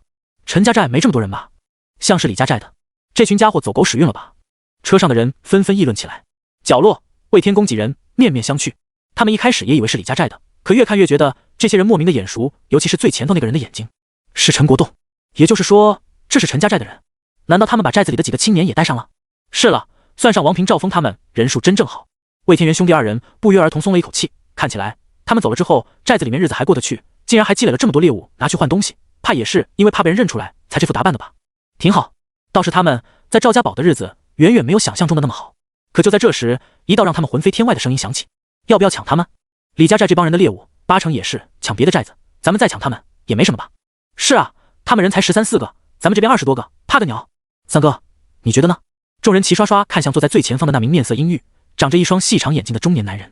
赵三嘴角微翘，道：也不是不行，不太好吧？赵三话音刚落，一道声音急促的响起，10多人的目光顿时看了过来。魏天元低下头，结结巴巴道：万一他们不是李家寨的，岂不是抢错人了？是啊，也许是其他寨子的人呢。其余几个人打着哈哈。先前鼓动的那人闻言眉头一皱，不悦道：就算不是李家寨的人又怎么样？他们要是敢反抗，就把他们都弄死在这里。没错，管他们是哪里的人，抢了再说，对吧，赵三哥？其他人看向赵三，纷纷摩拳擦掌。平日里面他们不抢其他寨子的猎物，不是因为心善，而是看不上。眼下这情况就不一样了，足以让他们动心，反正都是顺路的事，何乐而不为呢？魏天公几人的心瞬间提到了嗓子眼上，怎么办？要是到时候赵三跟国栋他们发生冲突，自己几个人应该帮谁？恭喜23年6月14日凌晨前看到这里的书友们将解锁特殊任务君子之约。任务详情，作者想直接从第3轮晋升下周的3将推荐。任务要求，追读完6月13日的最新章节。任务奖励，上架当日除最基本的1万字之外，再报更1万字。是否接受任务？选项1是，选项2支持，必须追读。算了，这一次就先放过他们吧。赵三说完，有意无意地看向魏天公几人。哎，真可惜。其余人脸上露出不甘而又无可奈何的表情。顾天公几人终于松了一口气。如果到时候真的打起来，他们恐怕还是会帮助陈国栋他们吧。是怎么一来，无疑将赵家堡的人得罪死了，他们在堡内的家人想要安全出来，恐怕很难。果然如此，赵三嘴角露出一抹冷笑。他就说呢，为什么之前魏天元反应那么激烈？看来这伙人有很大概率是陈家寨的人啊。别看自己这边人多，真打起来，局势恐怕会瞬间逆转。即便不是陈家寨的人，抢夺猎物这种事，恐怕也不能指望他们能帮多少忙。赵老三眸光一冷，既然如此，要他们还有什么用？淬体一众，寨子里面不多，却也不少。不过这几个人杀了也可惜，也罢，等回去之后，就让他们跟寨子里其他人一样去做苦力吧。卡车行驶而过，无事发生。陈凡紧绷的精神也缓缓松弛下来。对方车上的对话，他听得七七八八。这赵家堡的人，貌似也不是什么好东西啊。魏叔他们又帮了自己等人一次啊！看着赵家堡一行人消失在视野之中，众人眼中都流露出艳羡之色。要是他们也能有一辆车，那该多好，省得这么辛苦。万一运气不好遇到凶兽，跑都跑不了。就在这时，陈凡的声音响起：“爸，你看见魏叔他们了吗？”众人一愣，看见了。陈国栋回过头，眼中流露出一丝伤感。不仅是他，刘勇等人的情绪也低落下来。爸，我觉得是时候让魏叔他们回来了。陈凡认真道：“如今寨子蒸蒸日上，作为寨子过去的最大功臣，魏叔他们却不在，这像话吗？”出乎意料的是，没有人第一时间表示赞同，气氛安静的出奇。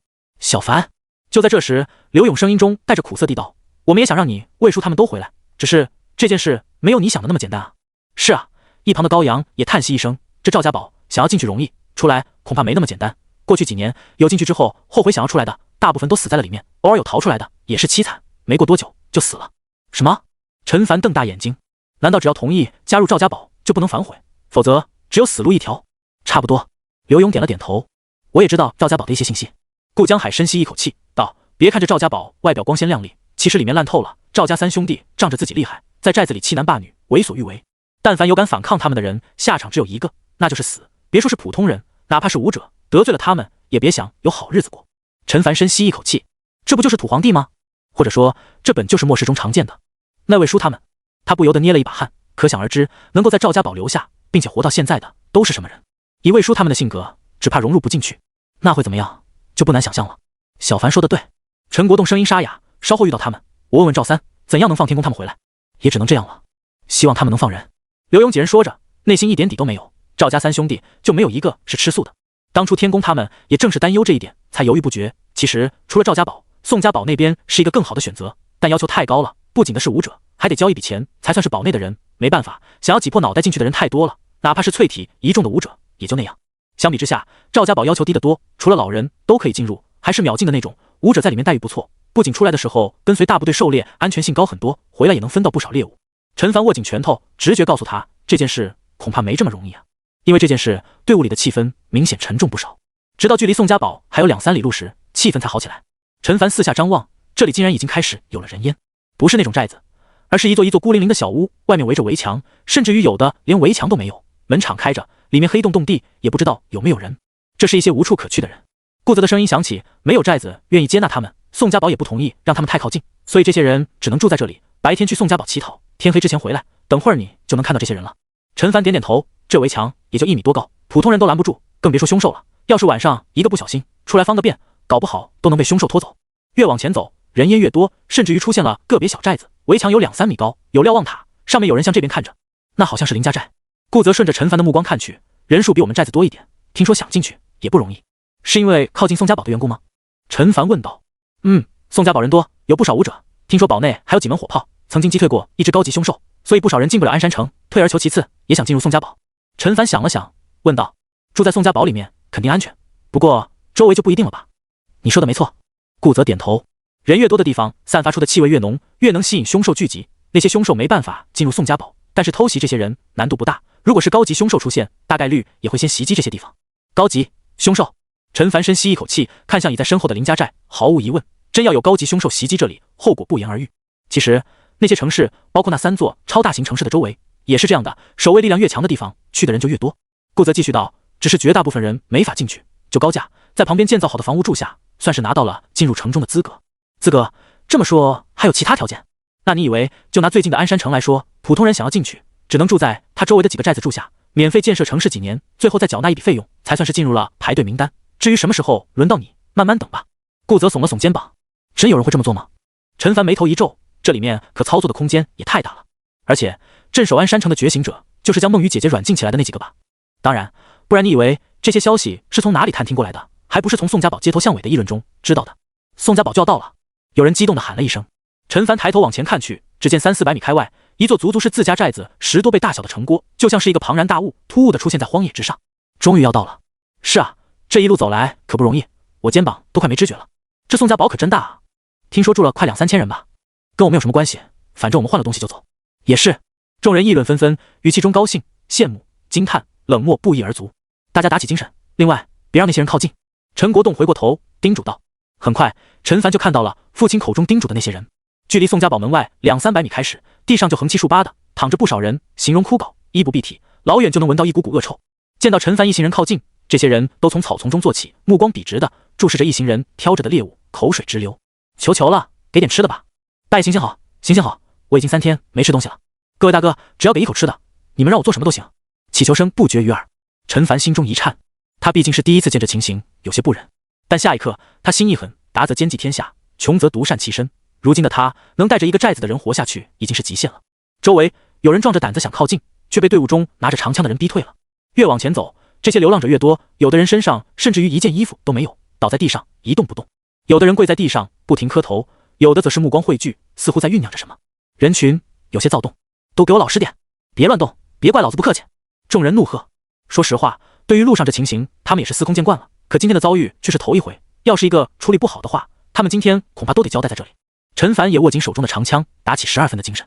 他有点庆幸，还好听从张叔的意见练了枪法，或许是察觉到了眼前这群人不好惹，人群中的躁动渐渐平息，哀求声也小了下去。呼，总算是有惊无险。高阳擦了擦额头的冷汗，心有余悸道：是啊，要是我们刚才的气势弱一点的话，后果不堪设想。等会儿出来还有一次，不过他们应该不敢再打我们的主意了。众人你一言我一语的说着。此时距离宋家堡只有100米不到，肉眼可见地整洁不少，偶尔也有从其他方向过来的人，有遮挡住面目的，也有没遮挡的，无一例外都很安静。陈凡目光注意着四周，他注意到先后至少有10多道目光扫过自己等人，有的时候被自己看到，随即就很快地转过了视线，装作若无其事的样子。其中恐怕就有那伙马贼的眼睛，不过不急，先办正事再说。他收回目光，开始打量面前这座庞然大物。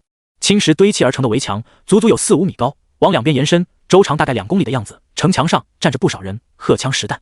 那是……陈凡瞳孔骤然收缩，只见城门楼上几个黑黢黢的炮口正对着这里，给人一种毛骨悚然之感。那就是顾泽先前提起击退过高级凶兽的火炮吧？他咽了一口唾沫，目光往下看去。城墙下有3道门，一大二小，都站着全副武装的士兵。左边的小门人很多，排成了一条长龙，手提间扛着猎物，显然跟自己等人一样，都是来这里交换物资的。右边的好像是出口，有人出来的时候递上了一张小纸片，然后才得以通行。中间的大门有3辆车宽，偶尔有车辆进进出出，大部分时间是空着的。其实城墙外还停着几辆车，赵家堡的那辆大卡车就在其中。由此可见，这大门是给有身份有地位的人准备的，不是有车就能通过。我们也去排队吧，大家安静一点，那些守城的士兵可是真敢开枪的。陈国栋说着，特地看了陈凡一眼。要说队伍里面没有来过的，也只有后者了。一行人排在了队伍末尾，慢慢等待。前方时不时传来这样的说话声：几个人？15个。进城费15元，或者等价的凶兽肉，下午5点前拿着纸条出城，不然后果自负，还有别惹事。是，谢谢大哥。一行人鱼贯涌入城中，紧接着大同小异的对话声再次响起。看来入城还需要缴纳一笔入城费，而且天黑之前还得出来。陈凡思考着，看样子他们应该也会在天黑之后检查每个人的身份，以防止有人混入城里。大概率住在这里的人都有类似于身份证的东西，而他们这些外来者是没有的。不过这可真赚钱啊，一个人1元钱，一天几百个人总有吧，那就是几百元了，这才是一天的收入。很快轮到了陈国栋等人。陈国栋拿出事先称量好的凶兽肉，对方有人称了一遍，点了点头。负责登记的那人将一叠纸条递了过来，面无表情道：纸条收好，出来时再交还，天黑之前出来，别惹事。好的。陈国栋连忙接过，散发到每个人的手里。陈凡也拿到了，是一张纸片，身份证大小，正上方写着通行证3个大字，下面写着日期11月12日。下一个。身后再次响起男人的声音。陈凡跟随着队伍进入城中，刹那间有些恍惚。只见眼前是一条宽敞的水泥路，路的两旁有不少店面，其中显眼的是一家收购凶兽材料的，是一般店铺的几倍大小。除此之外，还有住宿的、吃饭的、洗脚按摩的，人还不少。有的地方还有不少人摆着地摊，大声吆喝，宛如集市。不仅仅是他，进来的所有人也都注视着周围的景象，眼中露出向往之色。陈国栋轻咳一声，好了，我们先去把东西换了。那家店除了收购凶兽材料，还会出售各种各样的兵器。小凡，你看看有没有什么想买的？行。陈凡心念一动，他来之前就听张叔说了，眼下正好去见识一下，然后再去找那个卖功法的老头，最后再去处理那帮马贼。如果他们真在老位置的话。就在这时候，迎面走来一群人，其中有人阴阳怪气道：我说路上为什么看着有点眼熟呢？这不是陈家寨的吗？干嘛还藏头露尾的，见不得人啊。唰的一下，周围的目光尽数落在了陈国栋等人身上。陈家寨的人？他们是陈家寨的？什么陈家寨？大部分疑惑不解。宋家堡东面几个寨子中的一个。奇怪，他们这一次是走了什么狗屎运？猎物竟然这么多，整整4头菱角羊，能换不少好东西啊，价值3、4千元呢。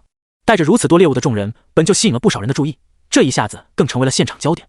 周围议论声一片，有知道陈家寨的，也有不知道的，但现在所有人都记住陈家寨这个名字了。刘勇等人眼中浮现出一抹怒色，这家伙是故意的。陈凡盯着说话的那名男子，后者一脸讥笑，还有些得意。陈国栋，你们寨子运气不错啊，这么多猎物怎么弄的？是啊，我记得前些日子我们里面的某些人还送过你一只兔子，看来是多此一举了。恭喜啊，这次能换不少钱了吧？下一次可别让我们再接近你们了。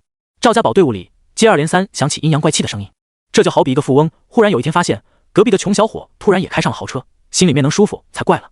魏天公几人眼中露出担忧之色，没想到他们刚换完东西打算出去，就遇上了陈国栋等人，还在大庭广众之下被识破了身份。陈国栋面色微变，目光在魏天公几人身上稍作停留之后，看向了为首那名男人，低声道：赵三哥，能不能跟你商量件事？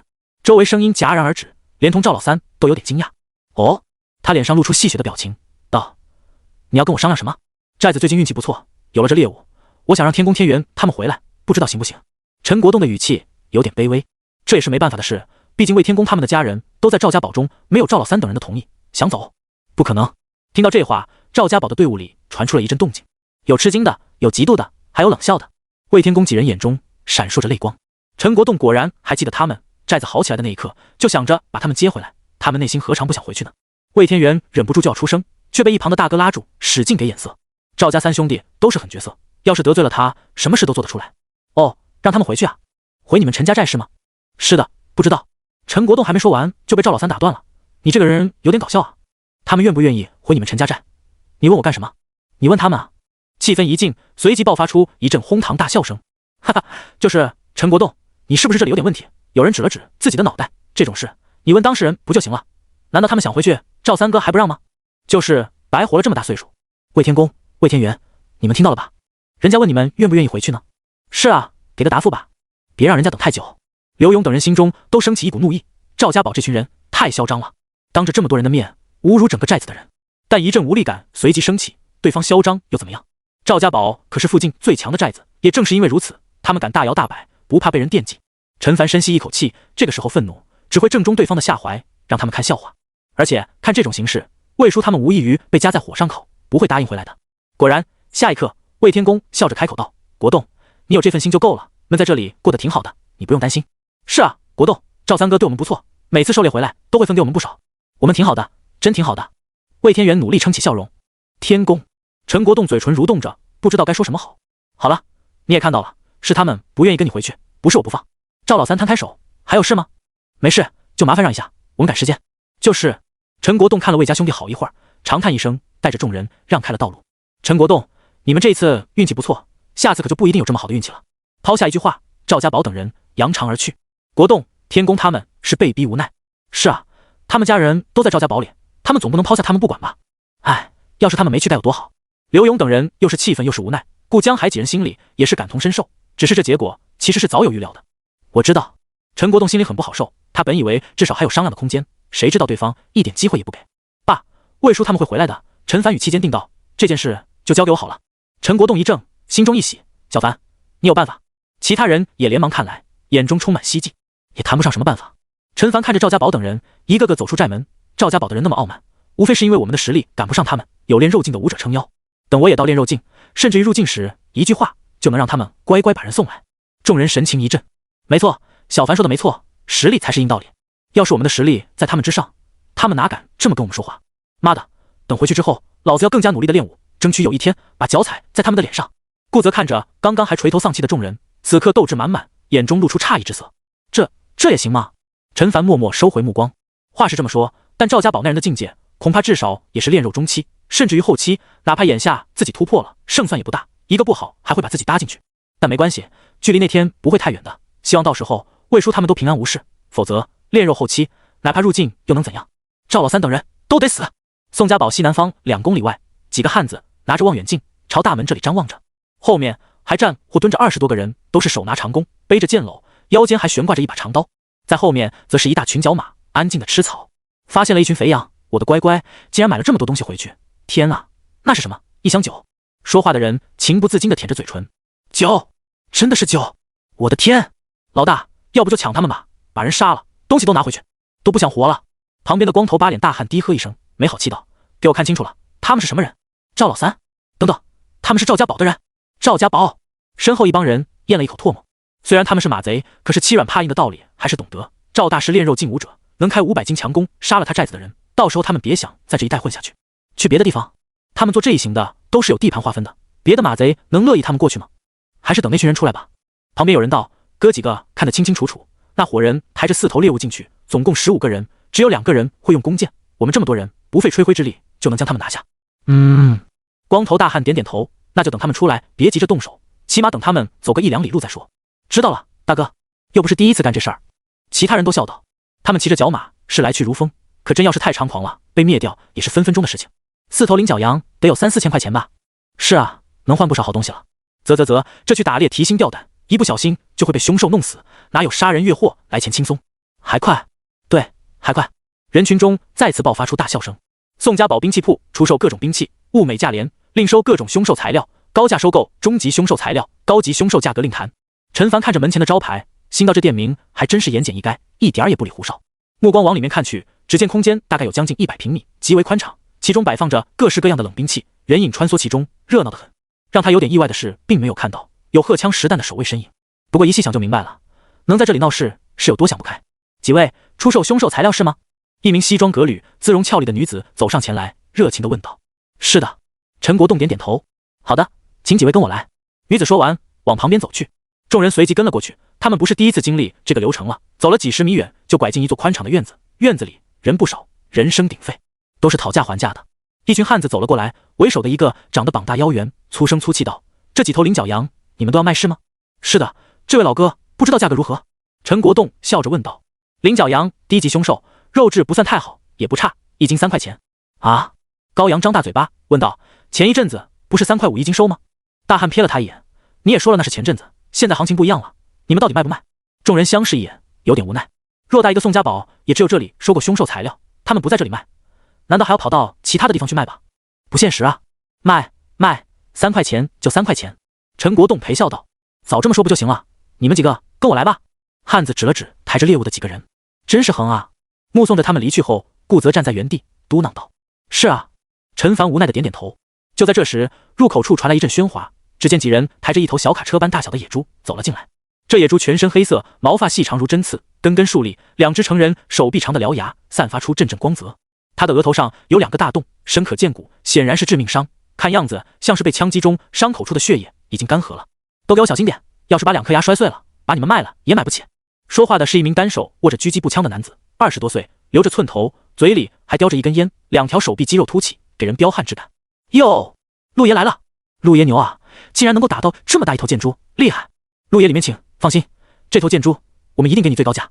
几名汉子一脸热情的将那人迎接进去。那是谁啊？旁边有人好奇的问道。他你都不知道？堡里面的狂风武馆听过没？狂风武馆，我当然知道，听说馆主视入境武者，一拳能打死一头终极凶兽。没错，这年轻人就是狂风武馆的2弟子，听说才20几岁就达到炼肉境，我们遇到终极凶兽都得绕道行，这位直接提着狙击步枪冲过去就是几枪，猛的一批。霎时周围响起一阵倒吸冷气的声音。切！顾泽闻言嗤笑一声，有点不屑。拿着狙击步枪击杀终极凶兽，他也能做到，有什么好得意的？有点意思。陈凡露出饶有兴趣的表情。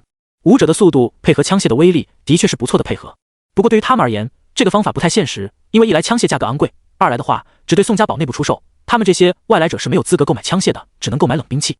这也算是凸显宋家堡竞争力的一个地方。就在这时，陈国栋带着人走了过来，看得出每个人眼中都充满了笑意。小凡，陈国栋走到陈凡面前，压低声音道：“4头猎物，一共1020斤，按照3元1斤的价格，总共3060元，这一半1530元是你的。”说着，他从口袋里掏出一把钞票递了过来，其他人则将2人围在里面，遮挡住别人的视线。这里的确人多眼杂，但外面更是鱼龙混杂。陈凡看着这些绿绿的钞票，愣了一下，这就是新型货币吗？其中大多数是紫色的纸币，面值100元，还有2-3张淡蓝色的，面值10元。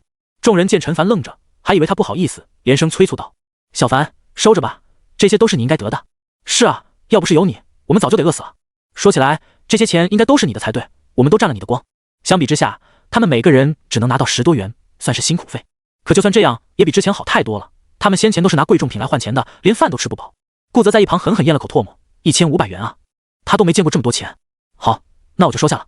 陈凡点点头，伸手接过，这是他应得的，不必不好意思。而且他正想去兵器铺看看，想着看中什么买下来，或者买几本武学秘籍，进一步提升实力。陈国栋目光扫过众人，叮嘱道：“接下来给大家1个小时的时间，想去地摊上买什么就去买，不过还是要小心点，可能有扒手混在人群之中。1个小时后在粮店门口集合。”明白。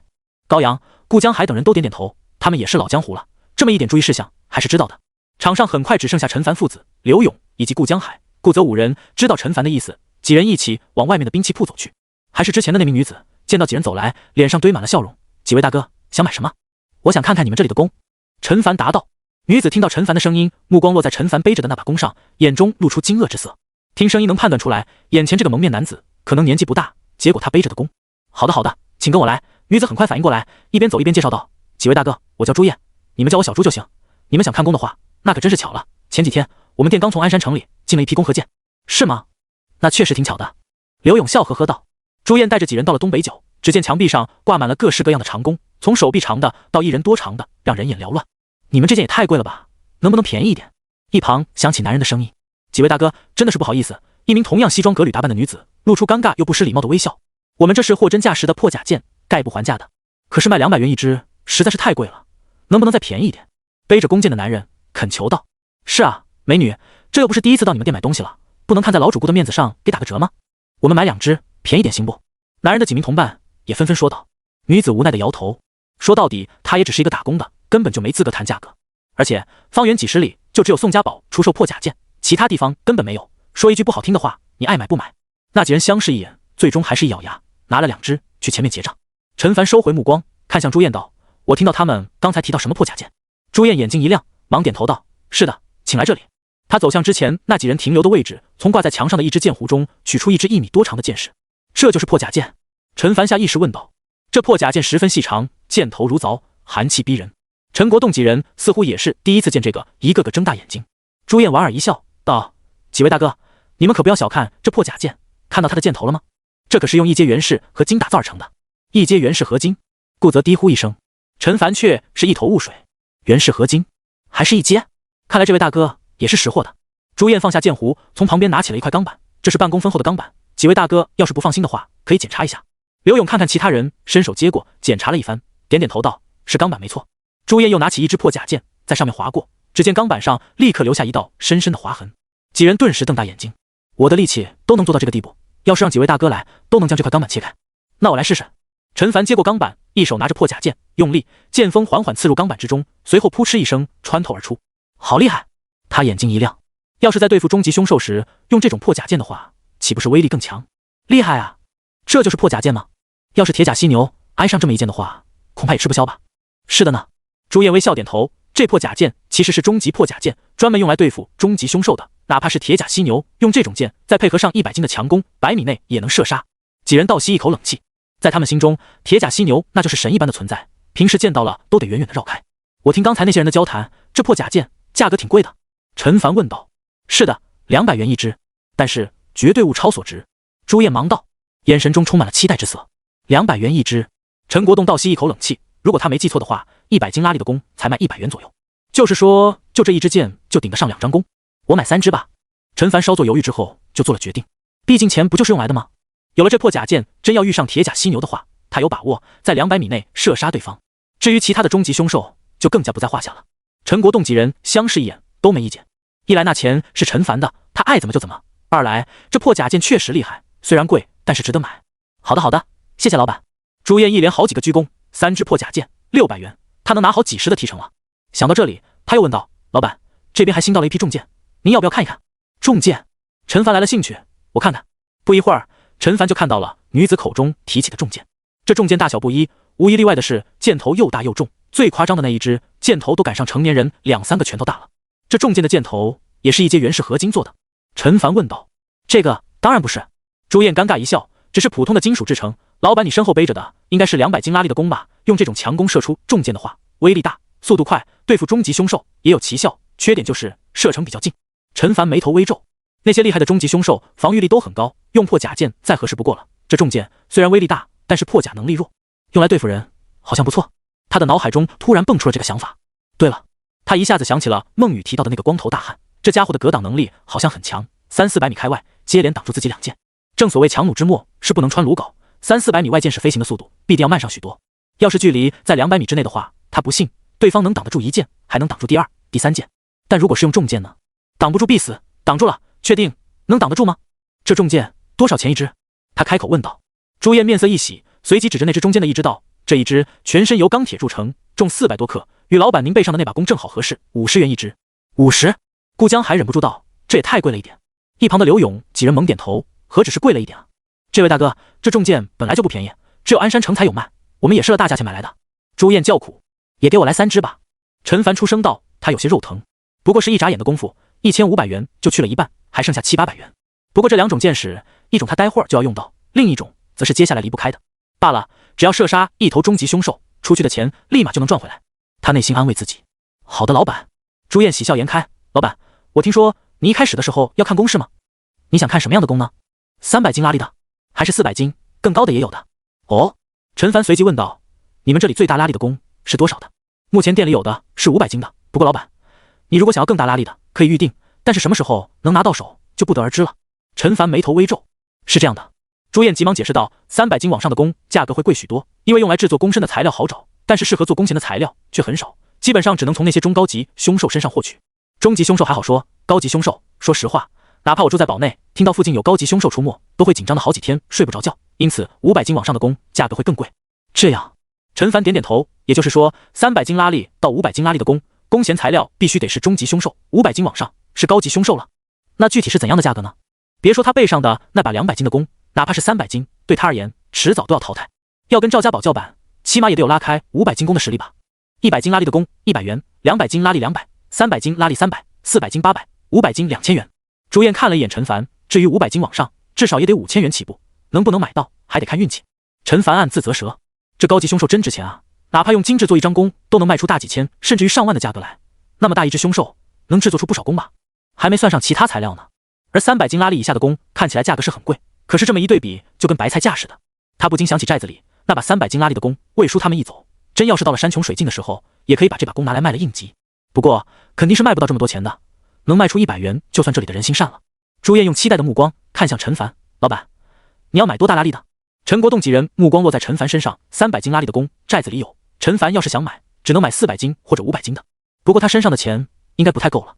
想到这里，陈国栋一咬牙道：“小凡，要不就先买那把400斤拉力的吧，他这里再拿一些钱出来凑凑就该够了。要是买那把500斤的，就没钱再买粮食跟盐了。”陈凡看了父亲一眼，轻咳一声道：“等下一次吧。”刘勇几人顿时松了一口气。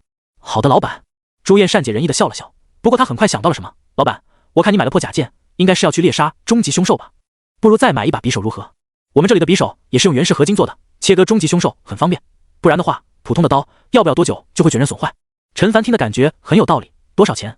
最小的一把300元，不过只有10公分左右，刀刃用的是一阶原始合金，好一点的要600元，刀身有巴掌大小，有1/3都是用的一阶原始合金，再好一点上千，大小差不多，但基本上都是由原始合金制成，很耐用。拿600元的那把吧。陈凡轻叹一声，对方说的确实有道理，一般的刀具拿终极凶兽没办法，而且这匕首还可以防身。只是这么一来的话，他原本揣着的1500元巨款只剩下200元不到了。对了，老板，看你好像还会用枪呢，有没有换一个合金枪头的打算呢？没有吗？好的，其实我们这边也新到了一批合金战刀啊，不需要是吗？好的好的，老板，欢迎下次再来啊。朱燕依依不舍地目送着陈凡几人走出店里，街上人来人往，几人间的气氛却很安静。半晌，刘勇龇牙道：“真他娘的贵啊！”是啊，比去抢来钱还快。顾江海倒吸一口凉气。顾泽看着陈凡，心道：“你这家伙钱的速度不比你挣钱的速度慢呀。”陈凡笑了笑道：“贵是贵了点，但钱在刀刃上。”这倒也是。几人点头。刘勇忽然想到了什么：“小凡，我记得上一次你不是说要去地摊那边找那个卖功法的老头吗？”卖功法的老头？顾江海父子俩相视一眼，感觉有点印象，但又很模糊。陈凡笑道：“我正打算过去呢，走，我带你去看看。”刘勇说着，大步往前走去。几人沿着路往里走，远远看见道路两旁摆了不少地摊，吆喝声此起彼伏。瞧一瞧，看一看啊，旧书旧报纸，买回去消遣，看完了还能擦屁股，稳赚不亏啊。有人要买镜子的吗？梳子、牙刷、毛巾，通通便宜卖。护肤品有要的吗？还有香皂、洗发露，有买围棋象棋的吗？可小刀。大部分摊位前人影稀疏，偶尔有路过的打听了价格之后也摇摇头离开了。这些小玩意价格最少的都要1元钱，1元钱能换1斤普通的大米，省着吃，能够一个3口之家吃2天呢。相比之下，路口处的几个摊子被围的是水泄不通。陈凡走近一看，才发现这些人都是来买肉的。刘勇在一旁解释道：“这几个人都是宋家堡或者就近寨子的人，在这里摆摊卖肉，价格要比直接卖给收购凶兽材料的人高不少。不过我们没这么多时间。”是啊，要不然能多换一些粮食回去。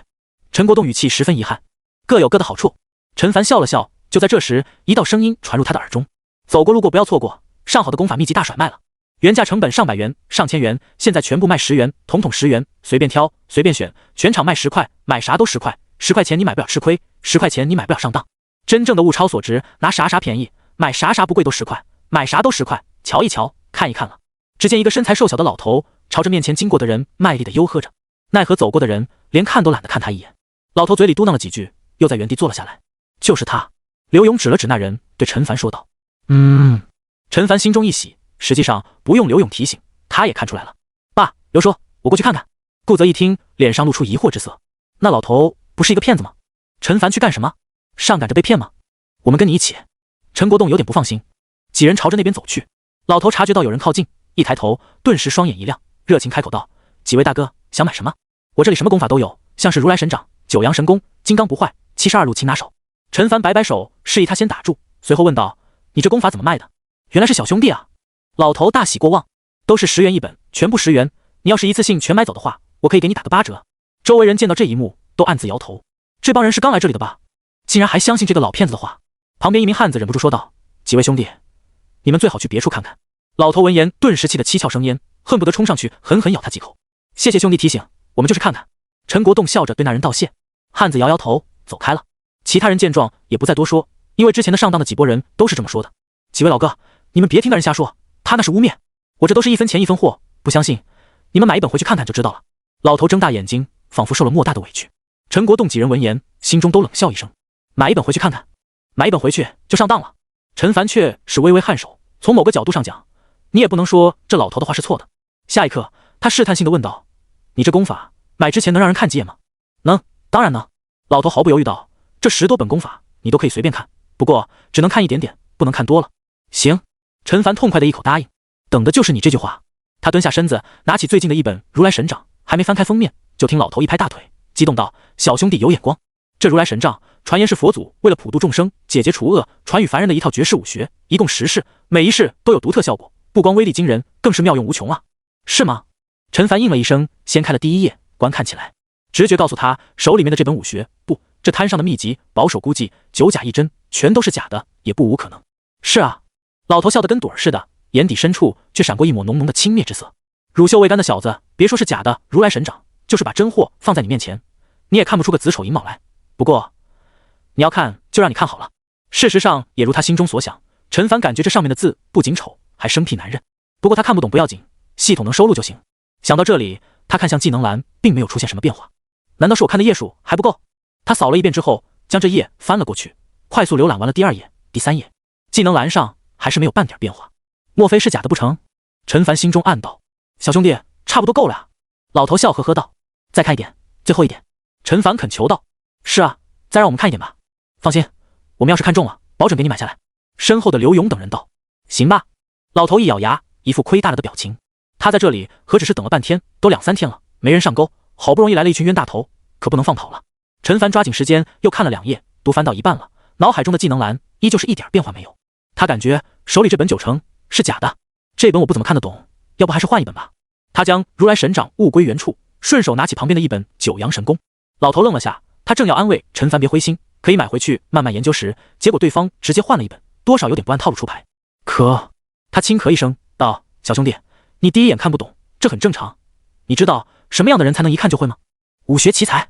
只有武学奇才才能做到一看就会，像我们这种天分一般的普通人，都是要一句话翻来覆去的看，经年累月的看才能明白的。尤其是你手中拿着的这本九阳神功，更是绝世武学，练成之后内力自生速度奇快，普通拳脚也能使出绝大威力，还能防御反弹外力攻击，百病不生，诸毒不侵。哎，小兄弟，过分了呀，你这都翻了快一半了啊。是吗？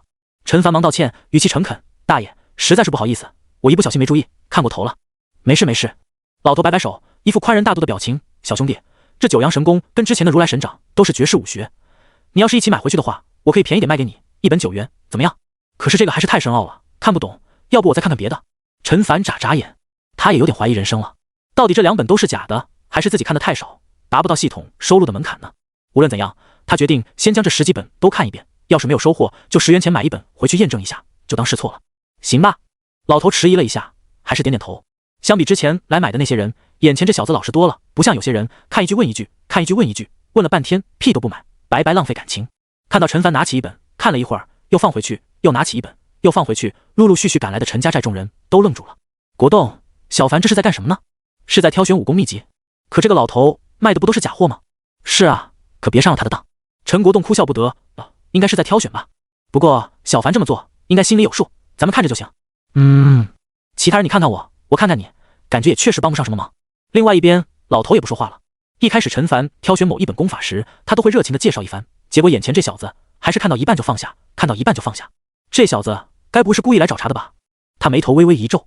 就在这时，陈凡心跳陡然加速。有了，没错，他发现一本真的了。具体信息如下：无影快刀残缺，一窍不通0%，搜集进度36%，补完条件淬体3重，基础刀法 LV5，条件不满足无法补全。这套刀法速度极快，往往对手还没看清你的动作，刀就已经到了眼前，故名无影快刀。巧的是，他刚刚买了一把匕首，匕首既不是刀也不是剑，但是既可以当刀也可以当做剑使用，因此正好用来练这门刀法。如此一来，哪怕被人近身来不及用枪，他也能用刀防身。想到这里，陈凡心中大喜，却不敢在眼神中表现出丝毫，因为保不准其他没看过的秘籍里也有真货。而作为写下这些功法的老头，肯定是门清的，所以要是自己的异样被他察觉，想继续白嫖肯定行不通。难道这小子发现了这门刀法是真货？殊不知老头还是发现了一丝不对劲。不过就在这时，陈凡如同先前一样，将这本秘籍放到原处，拿起了旁边的一本。我说，小兄弟，你到底买不买？眼看着一半的秘籍都被看过，这小子还是半点买的意思都没有。老头不耐烦了：“买，当然买。”陈凡不假思索道：“那你看了半天，一本看中的都没有？”“也有，只是我想看看后面有没有更好的。”陈凡笑呵呵道。老头的目光有意无意的在一本秘籍上飘过，心道有当然是有，不过就算你看到了，也会错过。当然，要是全部买了，就不会错过了。就是怎么说呢，只是残本，毕竟就10元钱。你要什么自行车？陈凡松了一口气，继续拿起一本秘籍。秘籍的名字很耳熟，叫做《轻功水上漂》，一看就是那种烂大街的武学。不过要是真的话，就不一样了。陈凡看了一页之后，看向脑海中的技能栏，顿时心中一喜，又是一本水上漂，残缺，一窍不通，0%，搜集进度10%，补完条件淬体2重，基础身法 LV3，条件不满足无法补全。基础身法，他内心泛起了嘀咕。基础步法他倒是知道，这基础身法是什么？算了，现在不是想这些的时候，继续看下去，提高搜索进度才是当务之急。他翻过一页，快速浏览起第2页。技能栏中水上漂的搜索进度以肉眼可见的速度提升。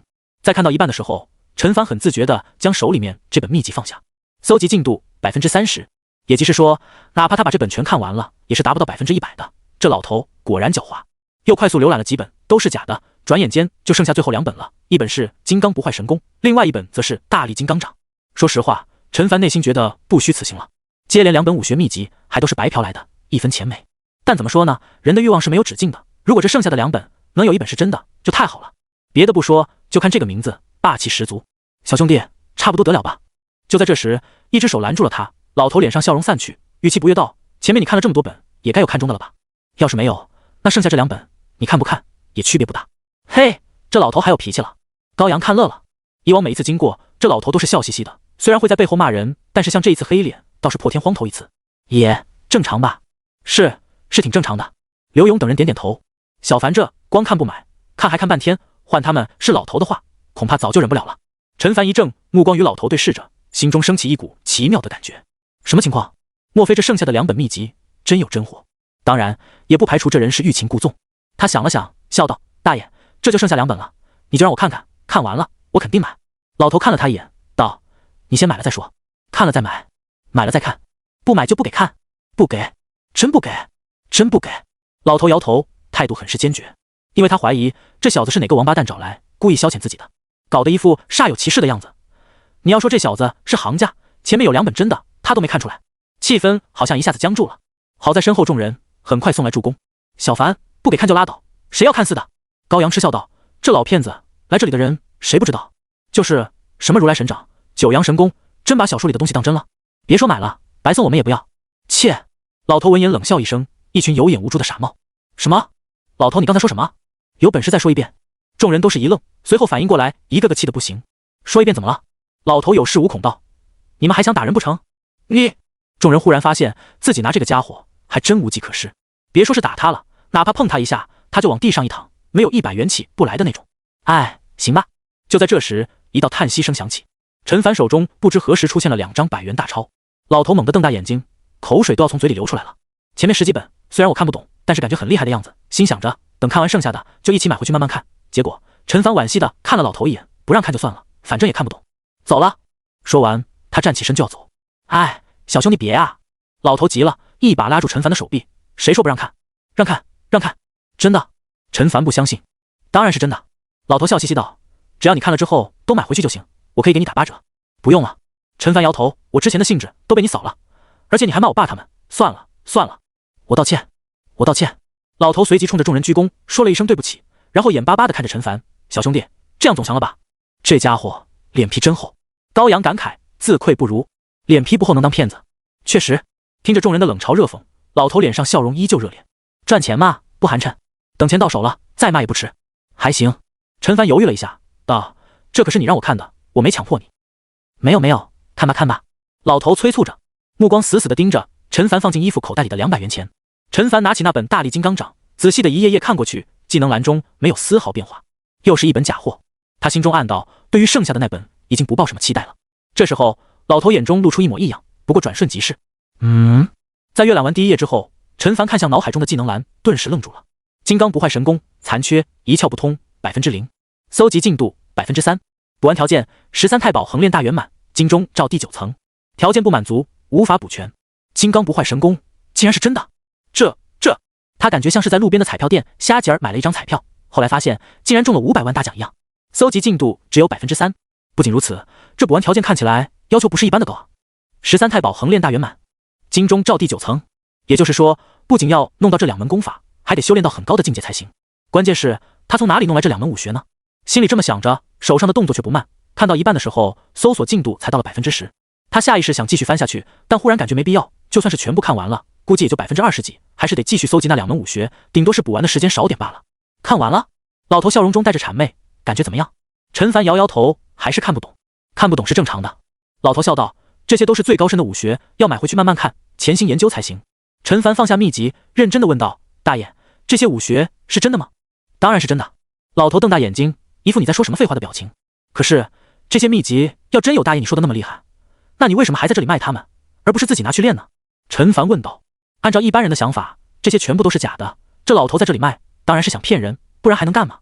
可他却知道里面有真的，还有一本很厉害的金刚不坏神功。按照上面的描述，练成这种神功，一旦变身，全身就会变成金黄色，成为真正的无坚不摧、万毒不侵、金刚不坏、至刚无敌的金刚不坏之身。就算除去这个，还有无影快刀、水上漂，这些武学都是真的。能拿出这么多货真价实武学的人，怎么会做一个地摊小贩，依靠坑蒙拐骗过日子？老头一愣，眼中似乎是闪过一抹伤感，道：没想到我隐藏的这么深，还是被你看出来了。什么？陈凡一惊，又有点兴奋。其实我是一名隐世多年的武道高手，过惯了闲云野鹤的生活。哪知道天有不测风云，人有旦夕祸福，天地异变，凶手入侵，老夫也不能独善其身啊。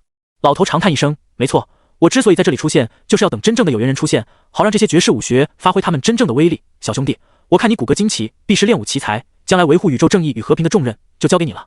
你看这些武学秘籍本来是10元一本，一共160元，但是这么多年来，你是第一个问我这个问题的人，看在你我缘分不浅的份上，100元你全部拿走。说完，他露出一副痛苦的神情。陈国栋等人面面相觑，这都什么跟什么啊？陈凡也是翻了一个白眼，就知道想让这老头说真话不容易，想探听他的身份更是难比登天。全部拿走了不是不行，只是100块太贵了，最多50。什么？小凡？众人的声音接连响起。陈凡，你是不是疯了？顾泽忍不住道，难道你没看出来他是在骗你吗？别说是50，5块都多。不仅是陈家寨众人，一直在旁边看热闹的也都纷纷摇头。这小子怕是脑袋被驴踢了吧？难怪这老头能一直坑蒙拐骗下去，傻子太多，骗子不够用啊。陈凡转过身说道，我知道这位大爷不老实，卖的都是假货，但是万一呢？万一里面有真货，买回去岂不是赚大了？说完，他冲着众人眨了眨眼睛。顾泽正要说什么，顾江海将一只手放在了他的肩膀上。好了，陈凡这么做肯定有他的道理。一旁的陈国栋等人也不再多说。确实，小凡不像是那种容易上当的人，莫非他真的捡到漏了？顾泽无语，能有啥道理？把钱送给那个老骗子，不如送给自己呢。大爷，你也听到了。陈凡看向老头，脸上露出十分无奈的表情。大家都觉得你卖的东西是假的，所以你这些秘籍我最多出50，不能再多了。你要是愿意，咱们就一手交钱一手交货，不愿意那就一拍两散。话说他起初的确是打算来白嫖的，1块钱都不给，不过在得到金刚不坏神功之后改变了主意，因为想要补完这门武学，必须要拿到13太保横练与金钟罩才行。除了从这个老头身上想办法之外，目前没有其他选择。要是主动问对方要，恐怕会让对方起疑心，就算后者确实有这2门功法，也不一定会老老实实的交出来，搞不好还会狮子大开口。因此不如装作是一个小白，一次性把他这里的秘籍都买回去，下一次来不出意外的话，这里有概率会出现新的一批武学。如果是白嫖的话，那就算下一次来地摊上卖的不是这批功法，他再想故技重施就难了。正所谓舍不得孩子套不住狼，50元钱换3门武学，他肯定大赚，老头也不亏，双赢。老头这时脸上露出苦大仇深的表情，道：小兄弟，你这砍价有点狠了，直接腰斩。不行不行，少说也得这个数。他伸出右手比了一个80元。你怎么不去抢？高阳顿时嚷嚷起来。就是小凡，咱们不买了，万一买回去都是假货，岂不是亏大了？刘勇也附和道。陈凡内心给几人点了个赞，行吧，既然大爷你不愿意，那就算了。哎，老头急了，跺脚道，行了，50就50，你全部拿走。哎，今天真是倒了大霉，遇见你们亏大了，亏大发了呀。他一个劲地说着，眼眶都红了，内心却窃喜不已。他的成本就是几张纸跟一点笔墨而已，结果一下子赚了50元。虽说这里面确实有真的，可不全啊，买回去也没用。这傻小子还真以为他赚大了，可惜了，这种肥羊得不知道多久才能遇到一次。哎，要是天天遇到这种冤大头该有多好。好，陈凡也不拖拉，将50元递了过去，然后将地摊上的秘籍一本本收进怀里。周围人见到这一幕，纷纷扼腕叹息，又是一个上当的，人傻钱多，50元得买多少白纸？结果这小子买了这些回去，恐怕要不了几天就会过来嚷嚷着退货。老头听到这里，忙将钱揣进怀里，一本正经地说道：“小兄弟，我这里的东西一经购买，概不退换。”没问题。陈凡一口答应下来，说道：“大爷，我回去研究一下，要是效果不错的话，下次我还过来买。”这话一说，在场所有人都愣住了，一个个目瞪口呆，好像中了定身术，一动不动。老头也震惊了，什么情况？见过傻的，没见过这么傻的。被自己宰了一次，还要上门主动要求被自己宰第二次，他这辈子没听过这种要求。顾泽忍不住撸起袖子，他看不下去了。50元啊，50元能买50斤大米，能养活多少人？你就是这么糟蹋钱的？顾江海一把拉住他，摇了摇头。他也不懂陈凡心里究竟是怎么想的，但是只能在这个时候选择相信他。老头咳嗽一声：“小兄弟，你是认真的吗？”陈凡很认真的点头。我觉得大爷你之前说的不错，这些都是绝世武学。我现在之所以看不懂，是因为我的水平太低了，但只要我愿意时间去研究，总有一天能看明白。所以像这种武学越多越好。大爷，你能明白我的意思吗？老头看着陈凡真挚的眼神，心中有一丝不忍。但是送上门的钱干嘛不要？天与不取必受其咎啊。行吧。他叹息一声，本来像这种绝世武学，常人能得其一已经是天大的造化，但看在你一片赤子之心的份上，我就破例多传授你几门好了。大爷，你的意思是？老头微微颔首，等你下一次过来，我会给你另外一批武学秘籍，这一批比你手上的更加厉害，当然价格也要稍微高那么一丢丢，希望你能有个心理准备。大爷，钱不是问题，只要跟这些不一样，无论多少我都要了。陈凡激动道。他承认之前有装的成分，可是这一次是真情流露。殊不知周围看热闹的人都看不下去了，一个个转身走开。要不是亲眼所见，他们真不敢相信天下竟然有如此愚蠢之人。甚至于一些人眼珠子滴溜溜转动，觉得既然赚那小子的钱这么容易的话，不如自己也试试，万一成功了呢？好，小兄弟，你放心，等你下次过来，我一定把最好的秘籍都给你。老头热泪盈眶，叮嘱道：“你应该不是宋家堡的人吧？等回去时一定要注意安全啊！来的时候也是，知道吗？要小当心那些凶兽，更要当心人。我听说外面有一帮马贼，专挑10多20人的目标下手，千万要小心啊！”此刻除了陈家寨众人，又多出了一个真心盼望陈凡平安无事的人。大爷，陈凡也感动的不行，要不就别下一次了，就这一次吧。你把你知道的功法都写下来，实在不行口述也行。相比较于只写，口述要快得多。他甚至可以坐下来听老头从现在说到下午。一听到这话，老头眼中顿时露出躲闪之色，还是下一次吧。我这年纪大了，记忆力不好，一时之间想不出来，需要几天时间。等几天后你过来，大爷不会让你失望的。行吧。陈凡脸上露出一抹失望。大爷，你也多保重，希望我下一次来还能见到你。老头瞪着眼睛，你这话怎么听起来像是在咒我呢？大爷你别生气，我没别的意思，就是单纯想下一次过来的时候再看到你。陈凡忙解释道。放心吧。老头摆摆手，下一次还是这里，你过来就能看到我了。目送着陈凡离去，老头轻叹一声，多难得的一个傻小子啊。老头本来只想坑你一次，结果你非要让我坑你第二次，那就没办法了。希望有朝一日你得知真相之后别生气，毕竟生气也没用。当然要是你被坑了第二次，还要被坑第3次第4次，那到时候老头我就给你一本真家伙吧。不过老头的眼中露出一丝迷茫，真的有人能练成这些东西吗？陈凡，你确定这里面有真的？顾泽一脸怀疑。陈国栋等人没说话，但是目光都看着陈凡。这里面确实有真的。陈凡语气平静。众人一惊，顾泽也是睁大眼睛，不过他看上去还想说什么。放心吧，我后面会证明给你们看的。陈凡说了一句。目前来看，无影快刀是最容易解锁的，只需要几级的基础刀法就行。水上漂恐怕难一点，需求条件是基础身法，他完全没有头绪，只能回去问一问张叔。金刚不坏神功，短期内是别想了，补完难度极大。不过这种武学一旦练成，自身的生存能力将大幅提升。试问有什么比一个又肉伤害又高的神射手更加恐怖的对手呢？既然小凡这么说，那肯定是真的了。刘勇哈哈一笑，是啊，小凡可是武者，他的眼光比我们不知道好到哪里去了。就是。众人不以为意。说起来，他们带来的猎物都是陈凡出的力，他的钱想怎么就怎么。顾泽只能无奈接受，心想既然你这么说，那我就等着你证明了。众人沿着道路往粮店走去。忽然陈凡脚步一顿，在一个卖面具的小贩面前停了下来。怎么了？陈国栋疑惑地看过来。倒是地摊后面那名身材瘦弱手指细长的男人一脸热情地看向陈凡，这位大哥买面具吗？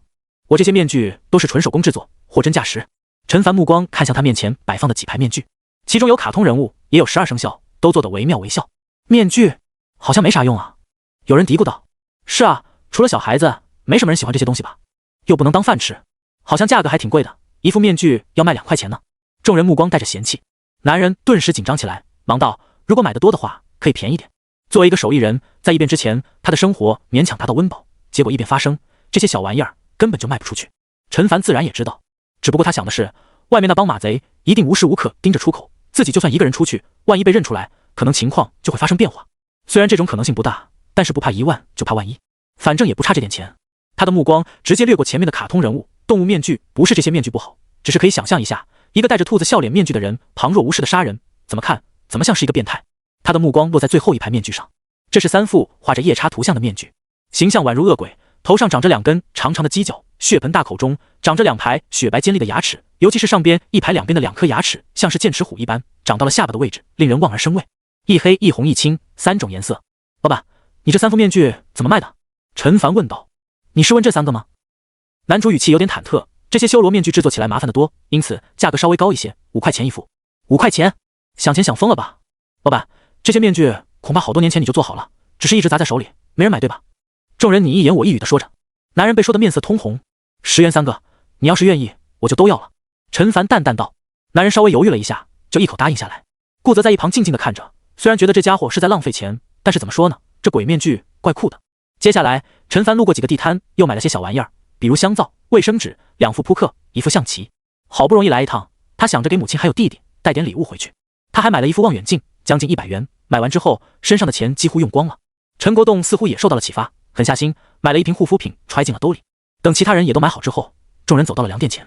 不同于其他地方，这里门口站着数名手持步枪的大汉，用警惕的目光盯着进来的每一个人。屋内柜台后面站着一个秃头的中年男人，低着头，似乎在看一本小说，时不时发出1、2声笑声。老板，你这里米怎么卖？盐呢？陈国栋走进来，率先问道。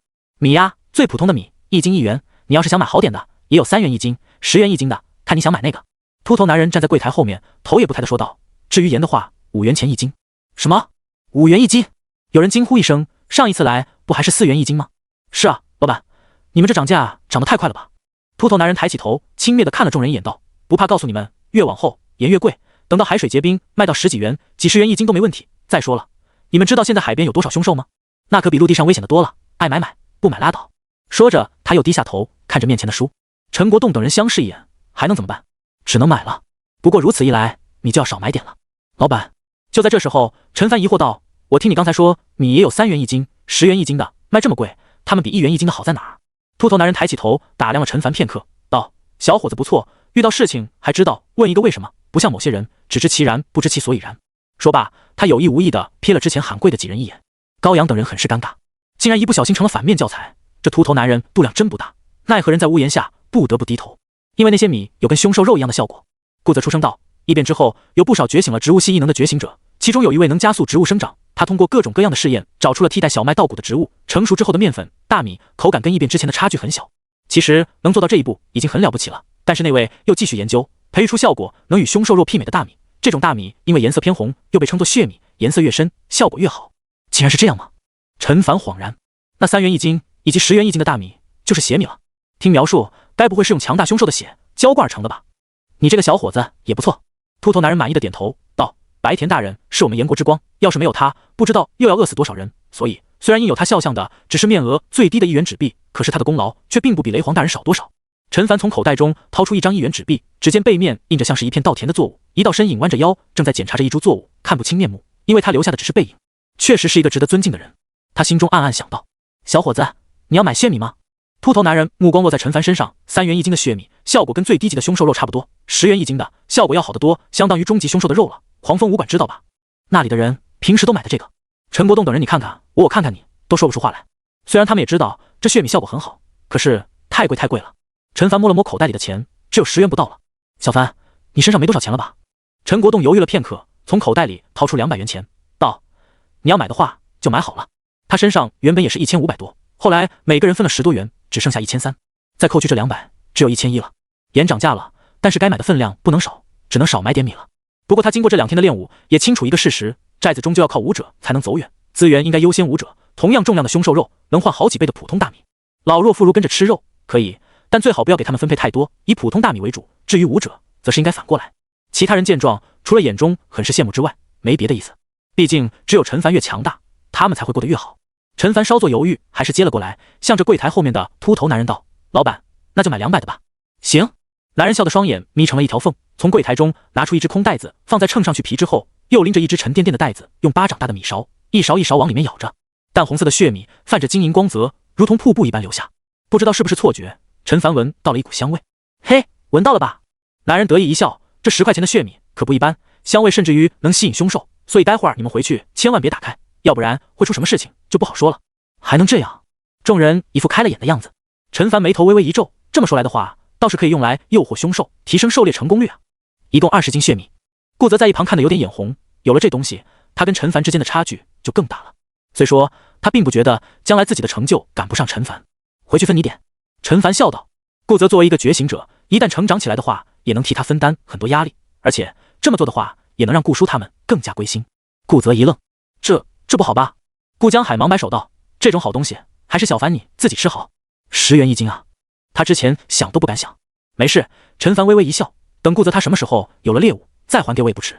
顾江海愣了愣，我会很快还给你的。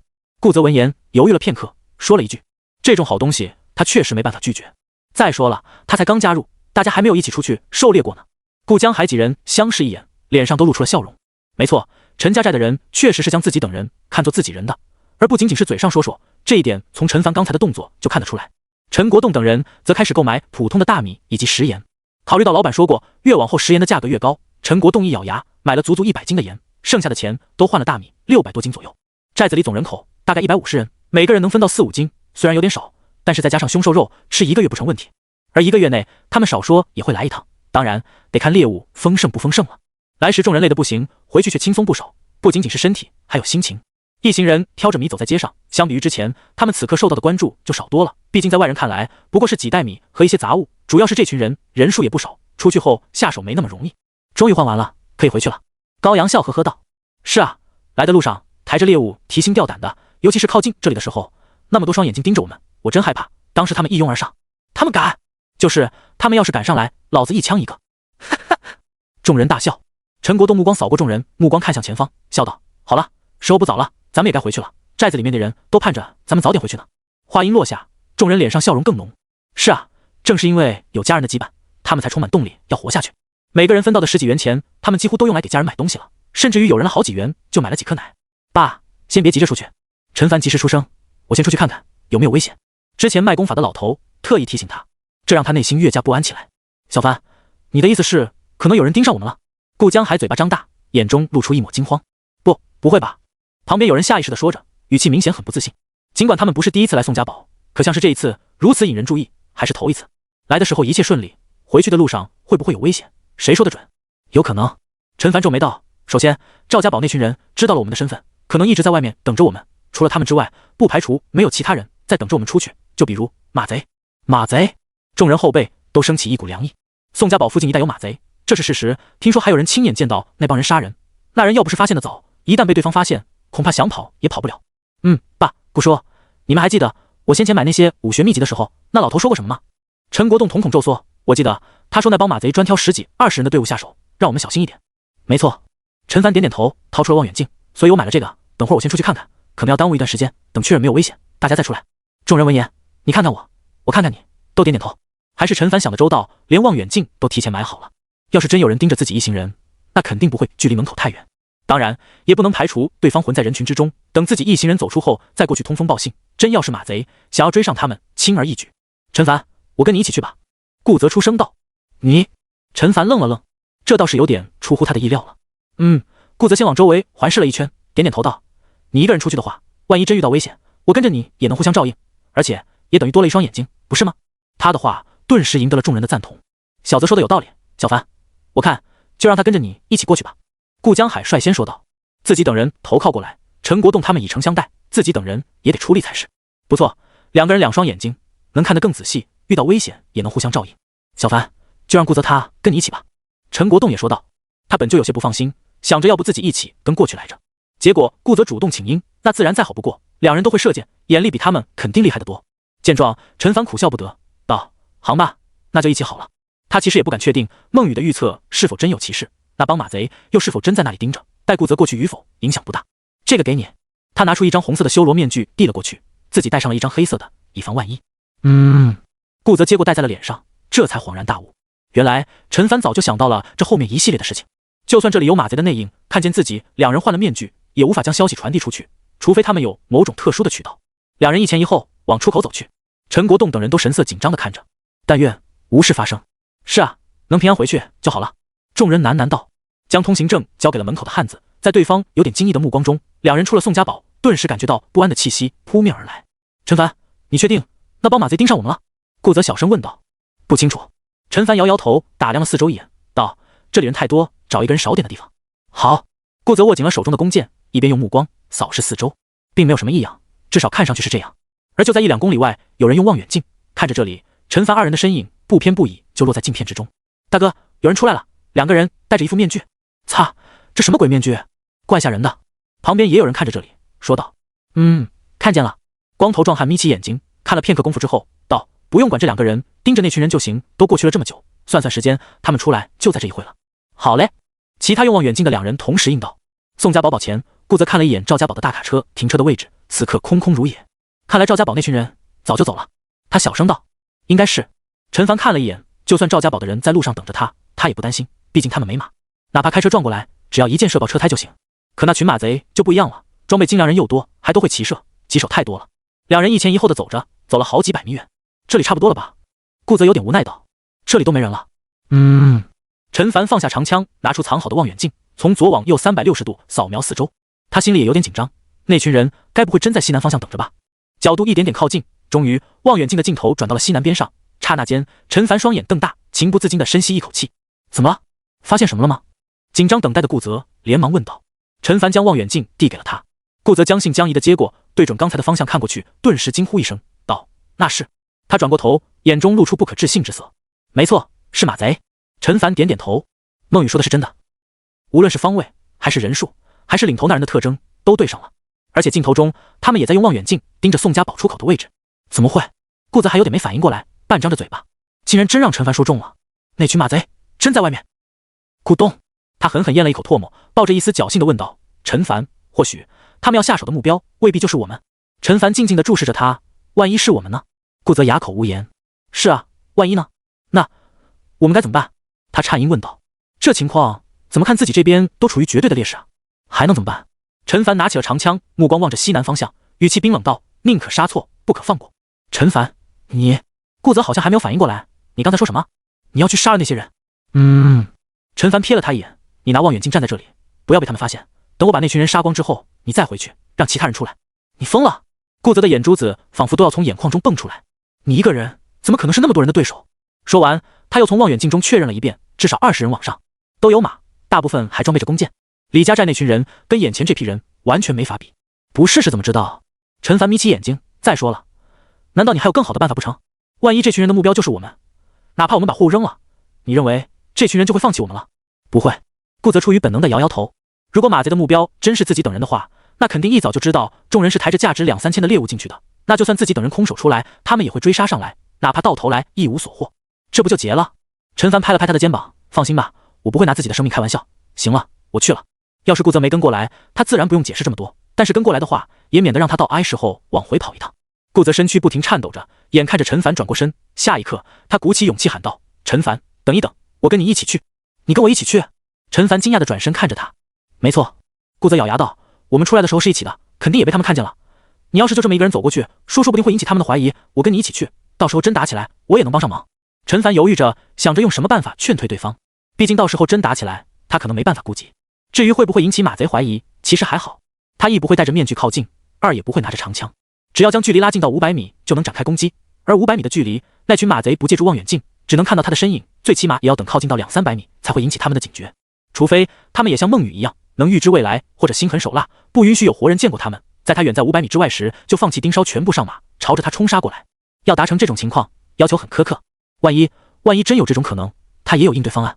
孟雨预见的未来，他因为要保护寨子里的人撤退，只能留下断后，无法后退，因为一旦后退，就是寨子的人暴露在对方的箭雨之下。可如今他只有一个人，可以放风筝，且战且退。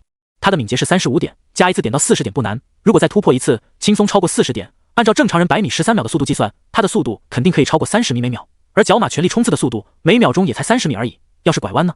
因此对方进入射程后，他完全可以往后跑，一边绕圈圈，一边瞄准射击，难度是大，但是完全可以操作。陈凡，别瞧不起人。顾泽似乎是猜到了，咬牙道：我不会拖你后腿的。其实他的内心确实害怕，那可是马贼，杀人不眨眼的马贼。哥哥手里面都沾满鲜血，自己要是跟上去会死。但是男儿的血性无法让他坐视不理。顾泽，陈凡脸色无比认真地看着他，我没有瞧不起你的意思，相反，你的勇气让我敬佩。但是这一次就算对我而言也十分危险，如果你也跟过去，反而会让我分心。你明白我的意思吗？顾泽脸上露出不甘之色，他知道自己与陈凡实力差距有点大，但是让他在后面远远看着他。好了，陈凡拍了拍他的肩膀，别忘了你也有任务，等尘埃落定，我会给你信号，到时候你再让我爸他们出来。顾泽挣扎了一会之后，终于说道：好，你一定要平安无事，不然我没办法回去交代。放心吧，我已经做好万全之策了，不会有事的。陈凡闻言笑了笑，将枪交给他，又拍了拍他的肩膀，这才往西南方向走去。顾泽的表现有点出乎他的意料，是个汉子。西南方，马贼们迟迟等不到陈国栋等人出现，不禁有些不耐烦了。什么情况？这帮人到底要什么时候才肯出来？是啊，我们都在这里等了快2小时了，还要等多久啊？妈的，把老子弄火了，直接冲进去砍了他们！一名脾气暴躁的壮汉骂骂咧咧道。话音刚落，身后人都笑了。老马，瞧把你能的，就凭你手里面这把刀，就敢跟人家火炮叫板？就是，人家一炮能把你连人带马打的渣子都不剩。杀鸡焉用牛刀，那些守卫直接一梭子子弹就能把他打成马蜂窝了。人群中再次响起快活的笑声。妈的，你们这帮人真不够意思！汉子骂骂咧咧道：老子明明是帮你们说话，你们还编排老子，咒老子被打成马蜂窝。开个玩笑，开个玩笑。就是老马，大家都是开玩笑的，谁要是敢把你打成马蜂窝，老子杀他全家。没错。就在这时候，有人咦了一声，指着远处一道人影，疑惑道：兄弟们，你们看那边是不是有人啊？其他人闻言都点起脚看去，一息中确实有一道人影，不过不知道是朝那边走的。我看看。手持望远镜的一人朝着同伴口中所说的人影看去，是一个拿着弓的家伙，蒙着面，好像是朝着南边走的。就一个人。光头一边盯着宋家宝一边问道：老大，就一个？那不用管。吴斌不假思索道：他们的存在又不是什么秘密，见过他们样子的人也不少。老大，脾气暴躁的那个汉子一脸讨好的笑道：兄弟们闲着也是闲着，不如去打猎。是啊大哥，我们在这里等着多谢了。大哥，那帮人出来我们就回来，保证不耽搁。其他人闻言也都附和起来。他们口中的打猎显然不是什么正经的打猎，而是将人作为猎物，享受追杀的乐趣。吴斌眉头一皱，不得不说这一次等的确实有点久。罢了，就让他们找点乐子就好了，省得在自己耳边吵得人心烦。快去快回。好嘞。几人快步跑回去，飞身上马，握着弓身往角马屁股上一拍，快速朝着600-700米外的那人奔去。600米开外，陈凡看到朝着自己飞奔来的几个小黑点，也愣了一下。什么情况？这帮马贼这么警觉吗？难道说自己最不想发生的情况就要发生了？他深吸一口气，没办法了，那就来吧，狭路相逢勇者胜。但是又往前走了几步之后，他发现情况不对，因为朝着自己冲来的始终只有4-5道人影，而远处马贼的大部队依旧纹丝不动。他的脑海中生出一个荒诞不经但是合乎情理的念头，他们该不会是认为仅仅派出这么几个人就能干掉自己吧？有意思。陈凡嘴角翘起，内心也如释重负。早知道他们会这么一个个过来送，他事先就不用想什么万全之策，直接莽就行了。身后远处的顾泽看见这一幕，却替陈凡捏了一把汗。毫无疑问，那几个马贼必定是冲着陈凡去的，他已经被发现了。陈凡，你要怎么面对这种局面？几秒钟的时间，5名马贼的速度就已经到了极致，100米的距离，不过3-4秒钟就被甩在身后。风声呼呼在耳边刮过，暴躁汉子狂笑着，不远处那个可怜虫还没有意识到危险的降临。等他反应过来，不，就算他反应过来也来不及了，人的2条腿还能跑得过4条腿不成？身后4人脸上也露出狰狞的笑容。他们最喜欢骑着马追杀猎物，等猎物精疲力尽跪在地上求饶时，他们才会觉得无趣，给对方一个痛快。等等！就在这时，其中一人瞪大眼睛，用难以置信的语气道：他好像在朝我们加速靠近。什么？其他人听到这句话都有点懵。不对，他看到我们了，他在加快脚步。另外一道声音响起：怎么可能？冲在最前面的汉子努力睁大眼睛，他想不通，怎么可能会有人在这种情况下不退反进？550米。陈凡估了一下与马贼大部队的位置，而眼前的5人距离已经接近350米了。下一刻，他果断张弓搭箭，瞄准了首当其冲的那人胸口，弓弦拉开大半时，果断松手。啪！一声爆响，箭矢激射而出，在那人瞠目结舌的表情中，一箭穿透他的心脏，后者甚至于没有来得及发出一声惨叫，就从往前飞速奔驰的角马身上摔落，在地上翻滚了好几圈。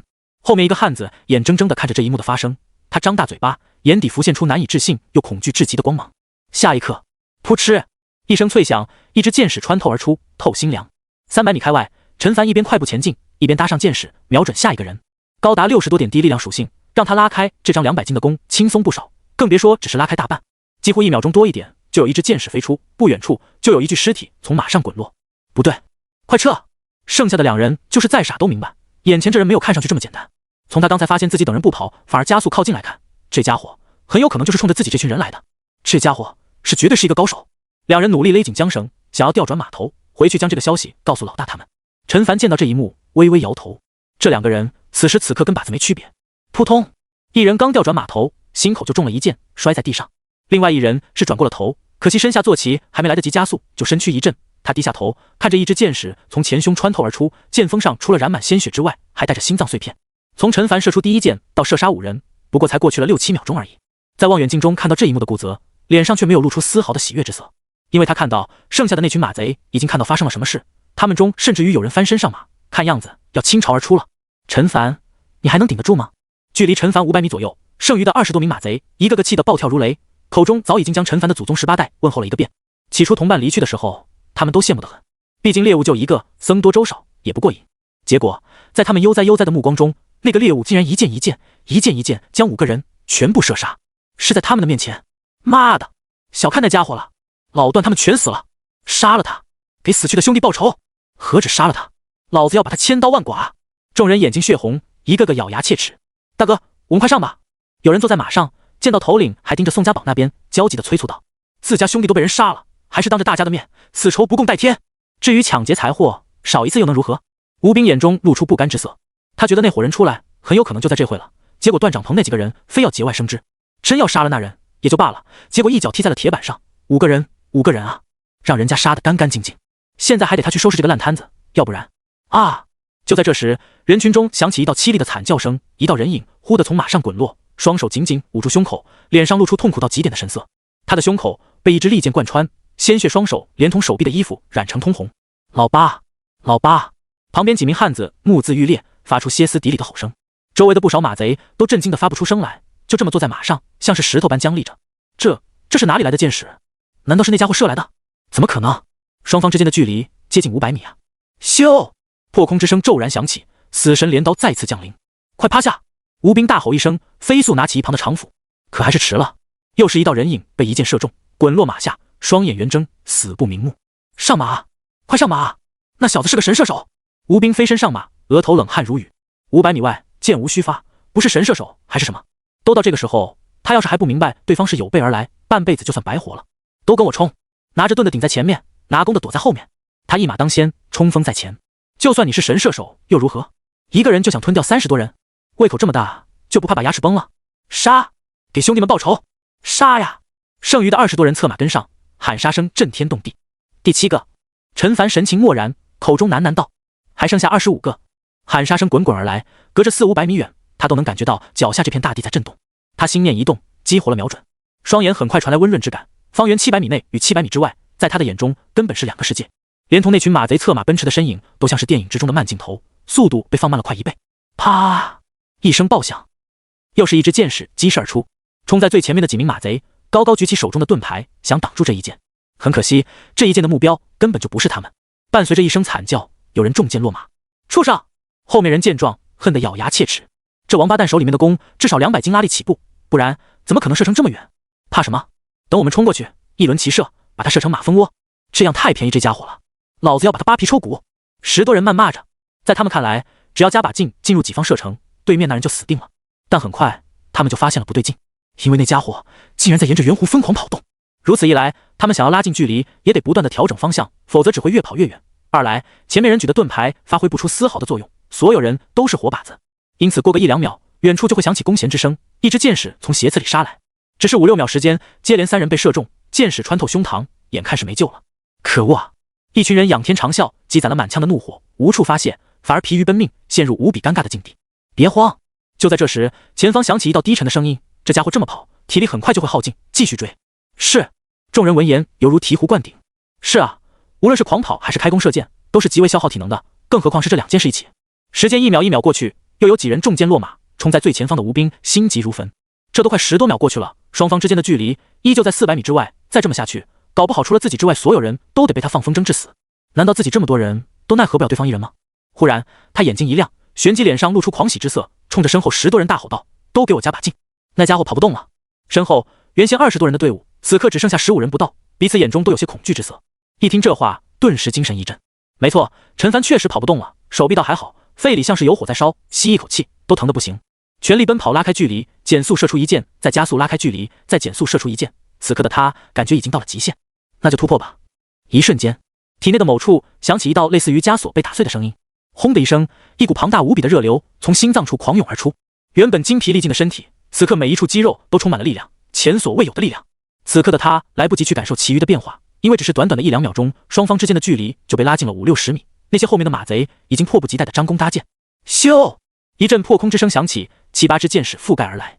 陈凡见状，嘴角露出一抹冷笑，哪怕没有瞄准技能的加持，这从300多米射来的箭矢，他都不放在眼里。下一秒，他猛地窜出，只是几个呼吸间，又将双方之间的距离拉开了10多米。什么？吴斌脸上的狞笑瞬间凝固，取而代之的是一脸愕然。怎么可能？这家伙明明已经到了强弩之末，怎么忽然像是回到了全盛状态？不，好像速度比之前还要快一点。难道这家伙是觉醒者？一股巨大的恐惧从他的心头油然而生。啊！又是一声惨叫。第22个。陈凡看了一眼还在疯狂追赶的10个人，继续沿着圆弧绕圈圈。我们真的要追下去吗？前面一名举着盾牌的男人看向前方的吴斌，颤声问道：大哥，要不撤了吧？他们真的怕了。他们眼睁睁地看着自己的同伴一个接着一个，一个接着一个倒在对方箭矢之下。再这么追下去，他们也会死的吧？啊！又是一道惨叫。23，差不多了。陈凡说完，忽然停下，瞄准后方的一名弓箭手，一箭射出，对方应声而倒。24，然后他再次拉开弓弦，接着瞄准下一人。只剩下8个人，弓箭手更是寥寥无几，他已经不需要再放风筝了。这一幕直接让远处时刻观察这里局势的顾泽以及心生恐惧打算退去的吴斌等人愣住了。顾泽张大嘴巴，陈凡这是在做什么？之前的战术不是很奏效吗？继续不就好了？刚什么正面啊？大哥，有人不敢相信自己的眼睛。那人为什么停下了？是跑不动了吗？可是上一次的教训还历历在目，他们不敢再相信了。冲！吴斌大吼一声，跑！在对方的射程之中，将后背暴露给一个神射手，是一件多么愚蠢的事情。事到如今，他已经来不及细想这究竟是怎么回事，犹豫就会败北。冲！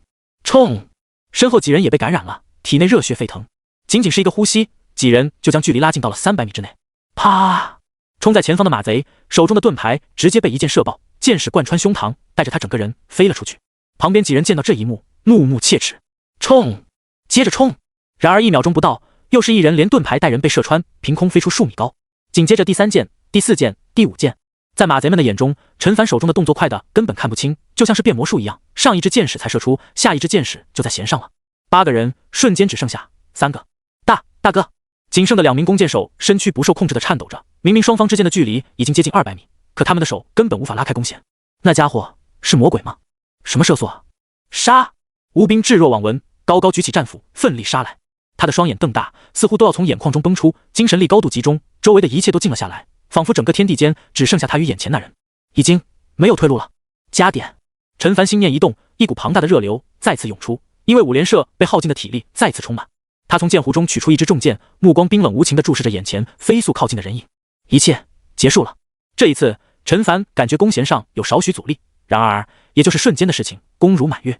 几乎是同一时刻，吴斌全身汗毛炸起，像是被什么极度恐怖的东西牢牢锁定。他的目标是我。吴斌心中升起这个念头，旋即一股前所未有的恐惧感如潮水般涌遍全身。他有种大难临头的感觉。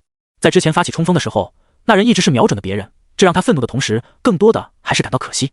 因为之前有不少善于弓箭的人将他选作第一目标，结果射出的箭矢无一例外被他全部挡下。而那人呢，似乎是知道这一点，一直在挑其他人下手。然而此刻，他却将箭头瞄准了自己，是不是说他已经有了必杀的把握？不可能！吴斌内心发出歇斯底里的吼声，我绝不会死在这里，绝不会！啪！爆响声几乎是刚刚响起，箭矢就已经飞到了眼前，劲风刺的人脸上生疼。给我挡住！吴斌暴喝一声，手臂上肌肉球结，青筋凸起，宛如一条条狰狞的蚯蚓。他凭着心中的直觉，手中的长斧朝着身前某处狠狠劈下。当！一道清脆的碰撞声响起，挡住了！吴斌大喜，但旋即感觉到不对，因为他整个右臂都失去了知觉，长斧更是脱手而出，斧头碎裂成大小不一的铁块，爆射向四面八方。这剑不对劲！他心中刚刚生出这道念头，下一刻，风声在耳畔响起，一股巨大的痛楚从胸口传来。他勉力低头看去，只见自己已经飞了起来，胸口更被穿出一个碗大的血洞，甚至于能看到后面的情景。而那支箭矢已经不知所踪了。或许我不该冲！他低下头，彻底的失去了意识。仅存的2名马贼眼睁睁的看着这一幕，嘴巴张大，说不出半个字来。老大，连老大也死了！30多个人啊，30多人！转眼间就剩下他们2人了。不过他们的震惊并没有存在太久，很快就被接连而来的2箭射中，暴毙当场。呼！陈凡这才长出一口气。此时他的全身已经被汗水浸湿，说是洗了一个澡也不为过。从战斗开始到结束，连1分钟的时间都不到，一旦有所差池，就会万劫不复。好在一切都在他的计算之中，先用放风筝的方式消灭对方的大部队，期间将突破的机会用掉，补充体力。等对方人数在10人以下，就用速射，力求在最短时间内杀死一定数量的敌人。这个时候体力再次到达极限，想要自行恢复，显然不可能，对方也不会给这机会。因此再将最后一次强化机会用掉，用早已准备好的重剑打掉那光头手里的兵器，再一箭射杀。剩下的早已被吓破胆，不足为虑。对了，顾泽他应该一直在盯着这里吧？他转过身，朝着东北方向比了一个 OK 的手势。远处顾泽还处于震惊之中，直到看到陈凡的手势才如梦初醒。一人对32人，还是装备精良的马贼，硬是将对方团灭，这是何等恐怖的实力！他深吸一口气，想起之前自己大言不惭要随着陈凡同去，不由感到一丝庆幸。幸好自己没跟着去，要不然只会成为他的累赘，搞不好2个人都会死在那帮马贼手中。总觉得他比上一次见面时实力更强了。顾泽脸上露出复杂神色，自己真能追上这家伙吗？算了，现在不是想这些的时候。他摇摇头，将这些念头从脑中驱除。我必须尽快赶回去，让大家会合。毕竟宋家堡并非久留之地，耽搁越久，越容易引起不怀好意的人注意。他收起望远镜，快速往回跑去。2公里外，陈凡估计差不多了，于是转过身看向远处一地的尸体。我这也算是为民除害了吧？如果再让这群马贼活下去，不知道又有多少无辜之人死在他们的手上。咦？忽地，他眼睛一亮，只见空旷的荒野上20多头角马3、5成群的站在一起，有一些已经开始低头吃起了野草，就好像什么事也没发生似的。陈凡愣了一下，他还以为这些角马在失去主人之后会四散奔逃来着。或许我可以把这些家伙带回去。他脑中浮现出这个想法，一旦有了这群坐骑之后，无论是出寨子打猎，还是来宋家堡交换物资，都会便捷许多。不过这角马的数量也太多了，更让人无奈的是他也不会骑马，不知道如何才能将他们带回去。对了，好像可以把他们全部牵回去。陈凡脸上露出笑容，一人牵着1头的话，只能牵走15头，但如果一人牵着2头呢，不就搞定了？想到这里，他心中更加庆幸，让顾泽几人加入寨子，人多力量大。对了，趁着周围没什么人，先尽快搜刮一下这些马贼身上的东西，到时老爸他们也应该赶过来了。他打定主意，往那光头大汉的方向走去。要说身上东西最多的，应该就是这家伙了。尸体双眼圆睁，脸上布满了痛苦之色。陈凡轻叹一声，走到他的面前，蹲下，先翻开了左边的口袋，一只巴掌大的钱包滚落在了草地上。陈凡呼吸顿时急促起来，捡起钱包，第一感觉沉甸甸的，打开一看，厚厚一叠钞票，几乎都是100元的大钞，混杂着50、10元的，还有几张1000元的，1000、2000、3000。他迅速清点了一下，最终确定13000多元。什么概念？他之前想买的那把500斤拉力的弓，现在可以轻而易举的买到。想买的合金枪头，1米多长的合金战刀，都不是问题。哪怕全部换算成10元1斤的血米，也能买到1300多斤，还是杀人越货来钱快啊！陈凡感慨一句，说不定这还是这群马贼天9地之后剩下的。钱包里除了这笔钱之外，还有一张照片，上面是一个3口之家，1男1女，还有一个女儿。女儿看上去5、6岁，脸上露出童真的笑容。男人看相貌正是地上这具尸体，不过照片中他还留着头发，大概是经历了什么不好的事情吧。陈凡如是想着，将那张照片从钱包中取出，塞进了对方的手中。然后他将钱包揣进口袋里，走到了对方的另外一边，翻开另外一边口袋，滚出1包香烟、1支打火机，还有一个小的记事本，本子封皮上别着一支圆珠笔。陈凡拾起打火机跟香烟，他不抽烟，抽烟有害健康，但是可以拿去卖，1包烟换20-30斤普通大米还是没问题的。紧接着他好奇地翻开记事本，只见有一半都写满了密密麻麻的小字，每一页上方还写着日期。这家伙还每天写日记。陈凡脸上露出古怪的表情，正经人谁写日记啊？不过这日记本里面或许有一些他不知道的信息，比如周围还有那些寨子，哪些势力。毕竟对方是马贼，还骑着马，以他的速度，哪怕去100里之外的鞍山城，也就是2-3个小时的事情。为什么不是1个小时？因为100公里每小时是角马的极限速度，无法保持太长时间。他将日记本也揣进兜里，眼下时间紧迫，等回去之后再慢慢看。我记得之前他手上拿着望远镜来着。陈凡沉吟片刻，避开血迹，在对方上衣口袋摸了摸，果然传来坚硬物体的手感。翻开一看，果然是一只望远镜。除此之外，还有一些纸币，都是1元、2元、5元的，加起来10几块左右。蚊子腿再小也是肉，陈凡也揣进了兜里。不应该啊，这家伙身上没有武学秘籍吗？陈凡眉头微皱，他又摸索了一遍，毫无所获。或许是没有带在身上吧。搜索了半天，依旧是毫无所获。陈凡只得接受了现实。好在一下子收获了1万多元，已经是意外之喜了。他站起身，往旁边2具尸体走去，摸索了一阵。相比于他们的老大，这2个人身上的钱就少多了，加起来才几百元。不过其他的小玩意倒是挺多，1包半的烟，几支打火机，1把小刀，1小瓶调料。陈凡打开闻了闻，竟然是孜然。他心中不禁暗道，莫非这群人是随时在外面野炊的吗？接下来的搜索验证了他心中的猜想。味精、盐，甚至于还有些蜂蜜，看得出这群人很会享受。各种杂物超乎想象的多，陈凡双手渐渐拿不下，干脆扒了一人的外套，打了个结，将搜刮来的东西都放了进去。当然，他也不忘将对方手中的武器从对方的手中掰出来，这些可都是钱啊。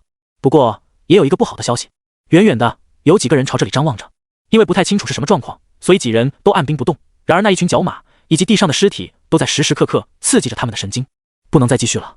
陈凡眯起眼睛，还有几具尸体，他没来得及搜索，距离比较远，他担心自己过去，那群人会打那群角马的主意，这可不行，那都是他的东西。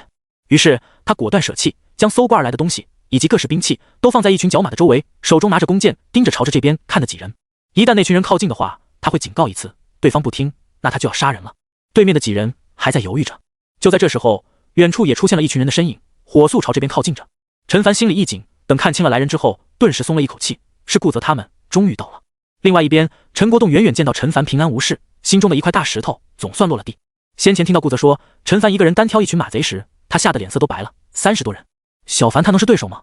尽管顾泽再三重复，他还是心神不宁，一路上飞奔，生怕来晚了发生什么变故。好在都是虚惊一场。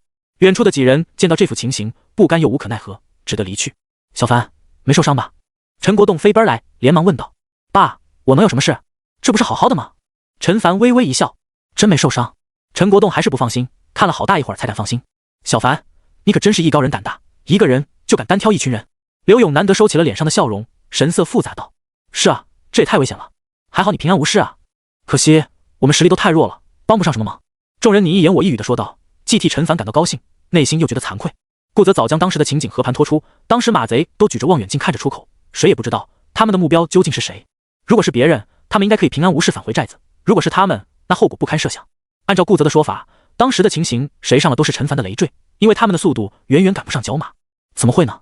陈凡不在意的一笑，我也是有把握才这么做的，事实也证明有惊无险，各位叔伯不必往心里去。说起来他也是非要涉险的，如果再等几天，他的实力只会更强，对付这些马贼也会轻松得多。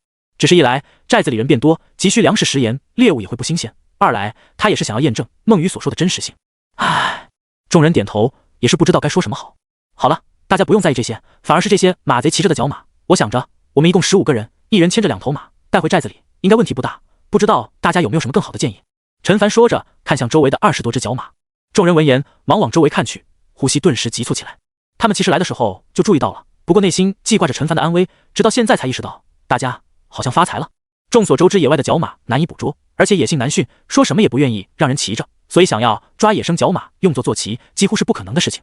因此这些坐骑肯定是被人从小就开始豢养的，性格温驯，可供人骑乘。这么一来，价格少说要高3、4倍。普通成年角马按照5元1斤的价格计算，一头也价值1、2千元，这种成年坐骑没有5、6千元根本拿不下来。也就是说，面前这20多头就价值10多万，这是何等惊人的数字！关键是这是坐骑，有了它们，往后大家出寨子狩猎，无论是便捷性还是安全性都大大提升，节约出大量路上的时间，用来练武不香吗？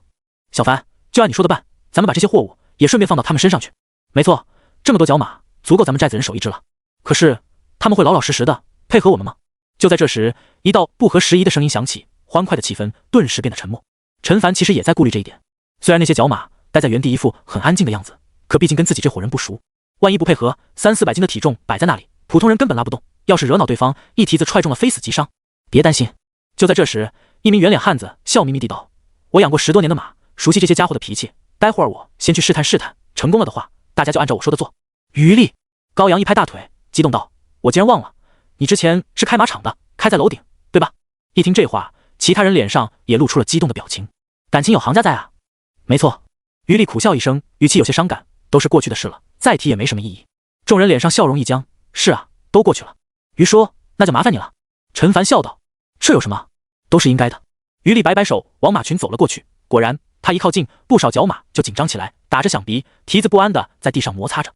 众人远远的看着，内心都替他捏了一把汗。别怕，我没什么恶意。余力举起双手，面带微笑，他确实有真本事，摸一摸这头，又摸一摸那头，不一会儿就将整个马群都安抚好了。大家两个的过来。余力喊道。陈国栋与顾江海相视一眼，走了过去。两人按照前者传授的办法，顺利牵起了2头角马，剩下依法炮制。按照余力的说法，这些角马里面还有几头母马，性格更加温顺，可以将货物放在他们的身上。另外，让这几头母马走在最前面的话，剩下的公马也会一直跟在后面。众人牵着马，心情既高兴又紧张，又有些忐忑。毕竟这可是一笔巨大的财富，一旦带回去的话，往后日子要舒服不少。但路上要是被别人看见，指不定会引来麻烦。走吧，咱们回去。陈国栋走在前头，回过身对众人笑道：“此行算是有惊无险，寨子里的人之后也会很高兴吧？”人手足够，陈凡也就没有牵着马。他举起望远镜，眺望四周，或许是下午的原因，人肉眼可见的稀少，这让他松了口气。可就在他的目光落在后方宋家堡的城墙上时，脸色忽的一变，因为他透过镜片看到，同样有人举着一只望远镜，正在看着这里。当他再仔细看去时，那道手持望远镜的人影已经消失不见了。一瞬间，陈凡的脸色难看到了极点。怎么了？一旁的顾泽见状，好奇地问道。前面的众人都沉浸在满载而归的喜悦中，压根儿没听到后面的交谈声。哦，没什么。陈凡放下望远镜，摇了摇头。顾泽奇怪地看了他一眼，直觉告诉他，陈凡肯定是看见了什么，但是他不肯说。陈凡面色凝重，他不知道站在城墙上的那个人是什么时候注意到自己一行人的，是自己单挑马贼的时候他就在看着了，还是来自己搜刮战利品时才注意到，亦或是寨子里的人相继赶来时他注意到这里。但无论是这三种之中的那一种，都不是一个好消息。俗话说财不露白，被一般人看见没有什么，可那人显然是宋家堡守卫队的人，地位不一般。要是他心生歹念，将这个消息告诉其他人，会不会不久之后就有人追上来？到那时他该怎么做呢？陈凡眉头紧皱，若是人不多，不妨一战；若是多的话，只能壮士断腕了。这么多的角马，他当然舍不得。可是宋家堡的实力还是太强了，人均手持步枪，不排除会有狙击枪、机枪。哪怕是他在这种火力面前，也只能乖乖束手就擒。就算没有人追来，这宋家堡往后也不能多来了。想到这里，他内心很是不舍。他跟那卖功法的老头约好了，下一次还会再来，结果却发生了这么一件事。不，也不是不能来，大家都蒙着面，那人当然不知道自己等人的长相，所以即便走到他面前，他也不一定可以认得出。但是要是这么一群人走到他的面前，就会让他产生怀疑了。所以以后交换物资的话，只能去其他的地方，而自己还是可以一个人过来购买老头的武学秘籍，当然也得小心。但怎么说呢，他一个人行动反而更加安全。希望别有人追来吧。陈凡内心叹息一声，但愿这只是一个小插曲，不会节外生枝。想到这里，他再次朝着宋家堡的城墙上看去，这一次依旧没有能够看到那道身影。时间回到几分钟前，宋家堡城墙之上，一名手持望远镜的男子像是受到了什么惊吓，猛地转过身，躲在城墙后面，心脏跳个不停。那家伙看到我了，他一定看到我了。杨小春，你怎么了？旁边一名手握步枪、尖下巴的男子见状，疑惑地问道。是啊，你没事吧？怎么脸色这么苍白？看到不该看的东西了？霎时，周围人都围了过来，关心道。没事。杨小春支支吾吾地说道。你的脸色都难看成这样了，还说没事？之前关心他的男子眉头一皱，说吧，到底看见了什么？把你吓成这样？我看见马贼杀人了。杨小春吞了一口唾沫，惊恐万分道。妈的，那群畜生！老子真想出去一枪崩了他们。没用，那群人狡猾得很，他们手里也有望远镜，一旦发现我们靠近，跑得比我们车开的还快。几人气愤道。这样啊。手持步枪的男子拍了拍他的肩膀，你之前不是也看过吗？怎么这一次就吓成这样？他们手段太残忍了。杨小春结结巴巴地说道。几人见状又出言安慰了一番，才回到各自的岗位上。只有那名尖下巴的男人眼中闪过一抹怀疑，这小子是不是在隐藏什么？难道真是我想多了吗？眼看着寨子就在前方，陈凡暗自疑惑。这一路上他不敢有丝毫的掉以轻心，时不时用望远镜眺望后方2-3公里之外的动静，生怕后面忽然出现一大批荷枪实弹的追兵。结果显而易见，并没有什么追兵。陈凡，你是担心有人跟踪我们？顾泽问道。他这一路上看到陈凡不停往后查看，也有点慌，不时用望远镜眺望。陈凡冲着他笑了笑，是啊，幸好并没有什么追兵。顾泽点点头，心道这再好不过了。他的目光落在这一大群角马上，眼里也有些担忧。不说远的，就说附近赵家堡的人，要是发现了，恐怕会有麻烦啊，还是得低调行事。陈凡目光看向前方，心道自己一行人平安带着角马返回寨子，自然是好事，但也不能大意。毋庸置疑，宋家堡守卫队里肯定有人看到了这一幕。问题在于对方是否知道自己等人的身份，按道理来说是应该不知道的。可别忘了，在他们刚进宋家堡的时候，被赵三等人识破了身份，当时不少人都听到了。要是用望远镜的那人也听到了的话，事情可能就有些麻烦了。实在不行，回去让孟雨帮忙预测一下，如果能预测到，再好不过；预测不到，也只能走一步看一步。实力必须更强才行。陈凡握紧拳头，瞭望塔上，男人瞥见一支马队浩浩荡荡地朝着这里走来，心情顿时忐忑不安起来。难道说是马贼来进犯了？如果是这样，那就糟糕了呀。寨子的主力不在，就凭他跟张仁、王平几个青年，能挡住这伙穷凶极恶的马贼吗？但渐渐的，他觉得有些不对劲，因为那群人好像是牵着马往这里走来，马贼那是来去如风，怎么可能这么慢吞吞的？等等，他一只手放在额头前，拼命地眯起眼睛，然后像是被雷击了一般，瞬间呆立在原地。也不知道过去了多久，他才反应过来，急忙敲响了警钟。当当，悠扬空灵的钟声远远传播开来。霎时，嬉闹的孩童、聊着家常的老人、练武的青年，所有人都放下手中的事情，向着寨门方向看去。是钟声？难道狩猎队回来了？这么快吗？这才4点多吧。管他呢，去看看不就知道了。众人纷纷往寨门口走去。奇怪的一幕发生了，寨子门口聚集的人明明越来越多，气氛却安静的落针可闻。怎么这么多人站在那里，一句话都不说？王平他们是最后赶到的，同行的还有张人。是啊，怎么回事啊？我们去看看，到底是不是樊哥他们回来了？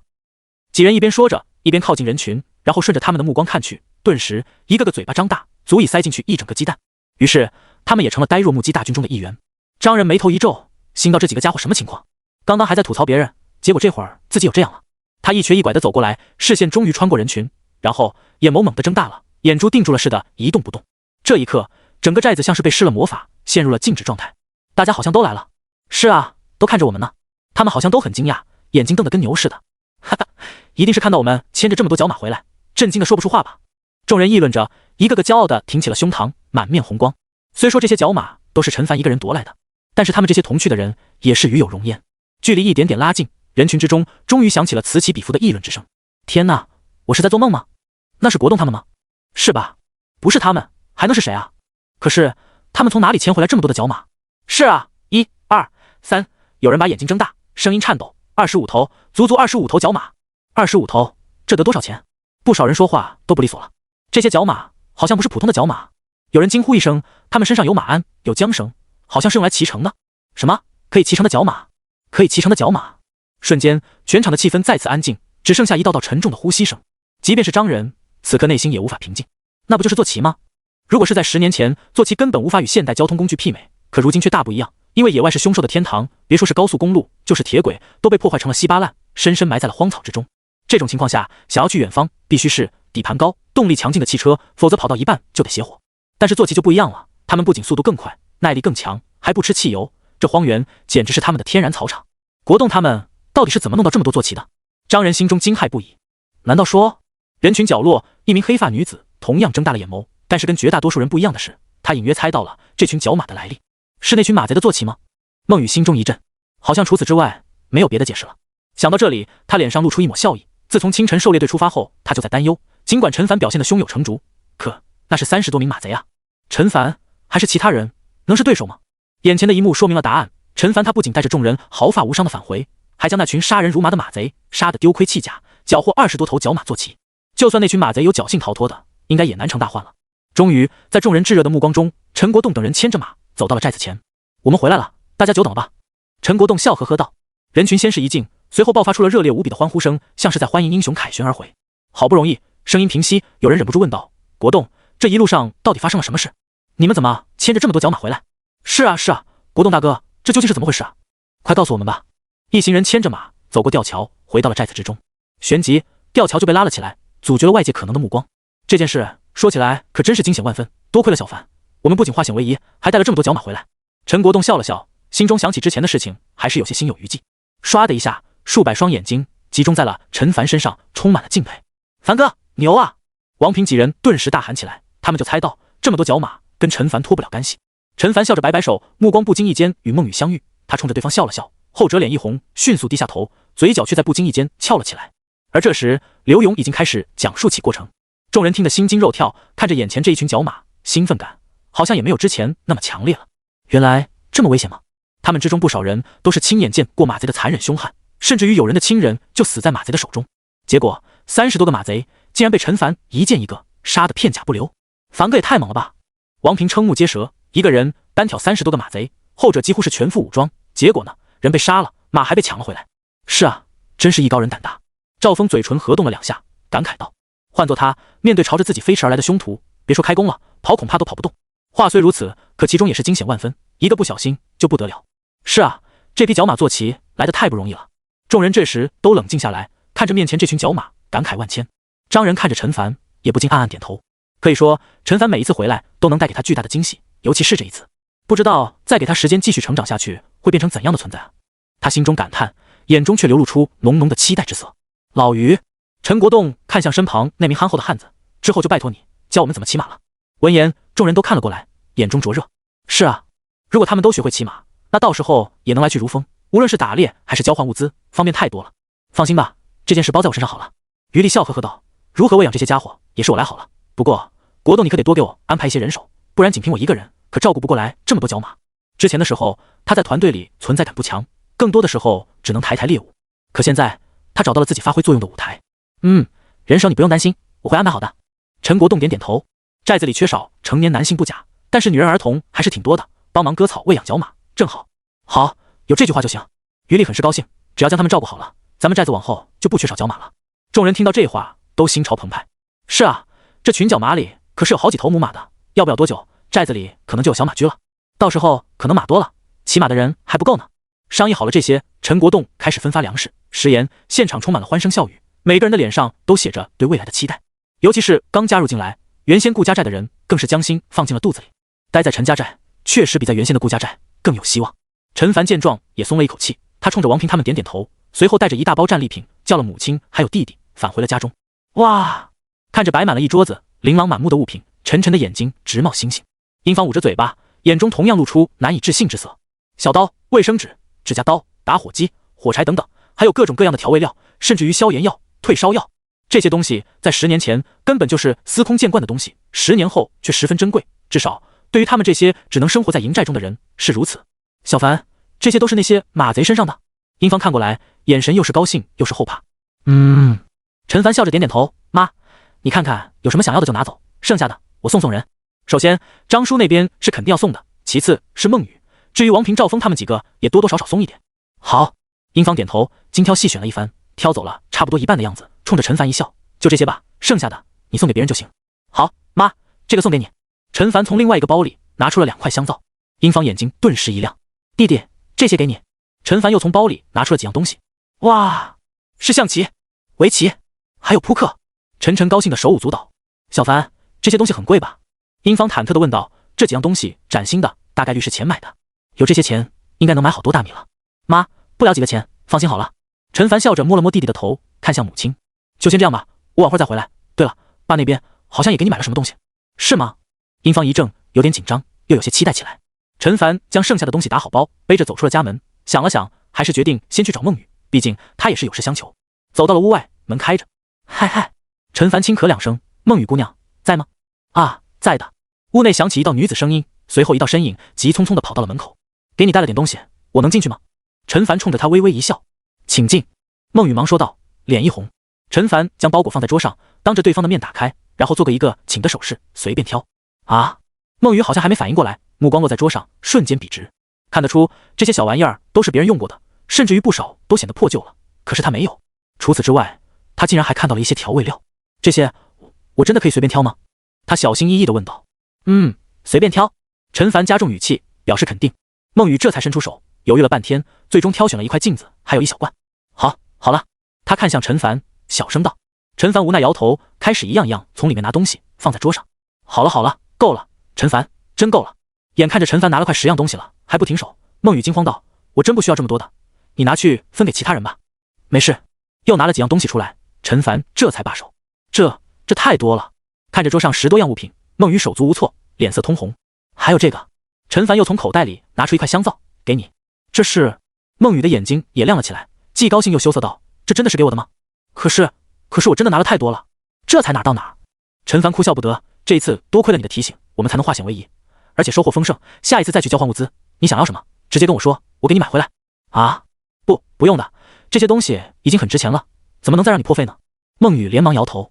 陈凡出去狩猎既危险又辛苦，好不容易才有了几头猎物，换了些钱，这些可都是血汗钱。陈凡笑了笑，从钱包中拿出一叠厚厚的钞票放在了桌上。孟雨一下子呆住了，这是？他看看桌上的钞票，像是被雷击了一般，瞬间呆立在原地。从马贼身上搜刮来的。陈凡从中拿出一张红色面额1000元的大钞放到他的面前，下一次出去你想买什么就拿着这个钱找我。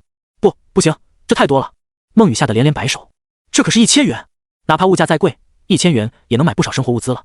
这是你应得的，收下吧，反正给出去的钱我是不会再收回来的。陈凡说着，将剩下的钱揣进钱包里收好。这一次没有孟雨的提醒，他们说不定都要葬送在马贼的屠刀之下，所以分出1000元也是应该的。可是孟雨苦着脸，一副还是不愿意收下的样子。其实我这一次来，除了感谢你之外，也是有事想请你帮忙。陈凡犹豫了一下，还是开口道：“宋家堡城墙上的那个人，始终像是一根刺扎在他的心里，挥之不去。如果他是孤家寡人的话，并不会在意；既然有发生危险的可能，又很难杀掉对方削除后患的话，那就36计走为上好了，惹不起还躲不起吗？但是他显然不是孤家寡人，所以只能食言而肥，请孟羽预测这件事了。”“你说。”出乎意料的是，孟羽一口答应下来。“是这样的。”陈凡将事情经过大致叙述了一遍，这些刘叔他们在寨子门口都讲过，因此他将重点放在了发现有人窥探上。孟羽听完之后，也马上意识到这件事的严重性。或许真的是我想多了，回来的路上很顺利，并没有追兵，但是我心里总有一股不安，总觉得这件事不会这么简单的过去。陈凡目光看向孟羽，苦笑道：“我知道你是没有办法主动预测未来的，只是我觉得或许我将这件事说给你听，你心里有了印象，将来或许可以梦到这件事。我会试试的。”孟羽点头，脸上带着歉意：“不过我不一定能梦到，因为过去我不是没试过这种方法，但是梦境还是充满随机，连姐姐也不知道是什么原因。”“没事。”陈凡笑笑，“只是让你有个印象，我这边也会加紧修炼，实力够强，哪怕那人真的找上门来，也不用害怕。”“我相信你。”孟羽重重点头。“行了，就先到这里吧，这钱你收下，你想买什么先记下来，到时候一并给我。”陈凡将包裹重新打包好，站起身：“我就先走了。”孟羽送到门口，目送着陈凡远去，他的眉头紧紧皱起，很是苦恼。这几天来，食物充裕了不少，他也试着按照姐姐所说的办法，打坐集中精神，观想，提高精神力，结果没有丝毫的进步，精神力太弱，连主动预测未来的门槛都达不到。也不知道姐姐她现在怎么样了，我还能再见到她吗？想到这里，他又悲从中来，忍不住流下泪水。不知道是什么缘故，陈凡感觉心中的阴霾散了不少。难道是因为分享的缘故吗？他想起以前看到的一句鸡汤：如果你把快乐告诉一个朋友，你将得到2个快乐；而如果你把忧愁向一个朋友倾诉，你将被分掉1半忧愁。算了，还是别瞎琢磨这些，赶紧去找张叔吧。他有不少东西要向对方请教呢。仓库前还没什么人，显然都在排队领取物资。还好张仁在，他正在练习剑术。张叔，陈凡走过来打了声招呼。张仁拉开的弓又收了回去，抬起头看向陈凡，语气中带着关心：“你来了？这一次很危险吧？”“其实还好。”陈凡笑了笑，瞧了瞧四周：“张叔，有空吗？我给你带了点礼物。”“礼物？”张仁一怔，两人到了仓库边上的屋子里，看着摆放在桌上的各种小东西，张仁脸上露出一抹诧异：“都是给我的？”“算是吧。”陈凡轻咳一声：“不过最好给王平他们也留2件。”张仁点点头，挑走了一些：“就这么多吧。”“张叔，我还给你带了一件东西。”陈凡说着，拿出了一只手动剃须刀。张仁顿时眼睛一亮，旋即咳嗽2声，道：“你小子倒是有心了，行，那我也就收下了。”说完，他不动声色地将剃须刀收了起来，问道：“你们返回的途中，没有引起其他人的注意吧？”陈凡愣了愣，还是将跟孟羽提起的事情也说了一遍。正所谓3个臭皮匠顶个诸葛亮，多个人商量，或许能想出应对的方法。张仁的面色变得严肃：“让宋家堡守卫队的一个人看到了吗？”“是啊。”陈凡叹息一声：“我不知道那人是什么时候注意到我的，但当时要是让我放弃这匹角马，我真的不甘心。”张仁点头：“这匹角马对于寨子的帮助无比巨大，或者说对于哪个寨子帮助都无比巨大。这件事，我觉得你也不必过于担心。”他安慰道：“那人虽然看见这一幕，但最终也没有跟上来，不是吗？只要我们接下来小心一些，不要张扬，应该不会出什么事。”陈凡却摇摇头，将当初进宝时与赵三一行人迎面撞上，以及被识破身份一事也说了一遍。当时几乎周围所有人目光都看向我们，我担心那人当时站在城墙上，或许也听到了。张仁脸色顿时变得难看无比。不得不说，这种可能性有。自古财帛动人心，哪怕在10年前太平盛世，有人暴富都会引起他人的眼红，更别说如今可是末世，人心难测。张叔，其实我回来的路上一直在担心有人追上来，结果并没有。陈凡脸色难看，可是如果假设一下，那人已经知道了我们的真实身份，貌似就可以解释得通了。屋中的气氛瞬间变得压抑起来，无疑这是最坏的情况。我在想，要不要让寨子里的所有人搬到原先的顾家寨去？陈凡苦笑道：“这么做确实很折腾，可无疑是最稳妥的办法。当然，这种做法能瞒得了多久，就不得而知了。恐怕不行啊。”张仁仔细想了想，摇了摇头：“顾家寨的规模本就是最小的，容纳60-70人就是极限了。如今2个寨子加起来，天有160-70人，根本就住不下。别忘了，还有20多头角马，如果带过去的话，该藏在哪里呢？”陈凡眉头紧皱：“我知道你在担心什么，你在担心要不了多久会有20-30名手持各种枪械的宋家堡守卫找上来。其实，你有没有想过，越复杂的地形，越是我们武者发挥的舞台。空旷的荒野上，哪怕我们实力再强，在10多20支各式各样的枪械面前，也只能暂避锋芒，否则一个不慎中枪，不久就会被打成蜂窝。但是在寨子里，我们可以凭借熟悉地形做到神出鬼没。”张仁眼中闪过一抹金光。陈凡瞬间明悟：不错，自古以来，巷战就是最艰难以及残酷的。他们武者的优势就在于个人身体素质，当然不排除一些会使用枪械的守卫也是武者。这样的话，情况就会棘手很多。就在这时，张仁的声音再一次响起，带着一股沉稳：“这些天我的实力已经恢复的差不多了，不是入境的武者，只要敢进入寨子，必死无疑。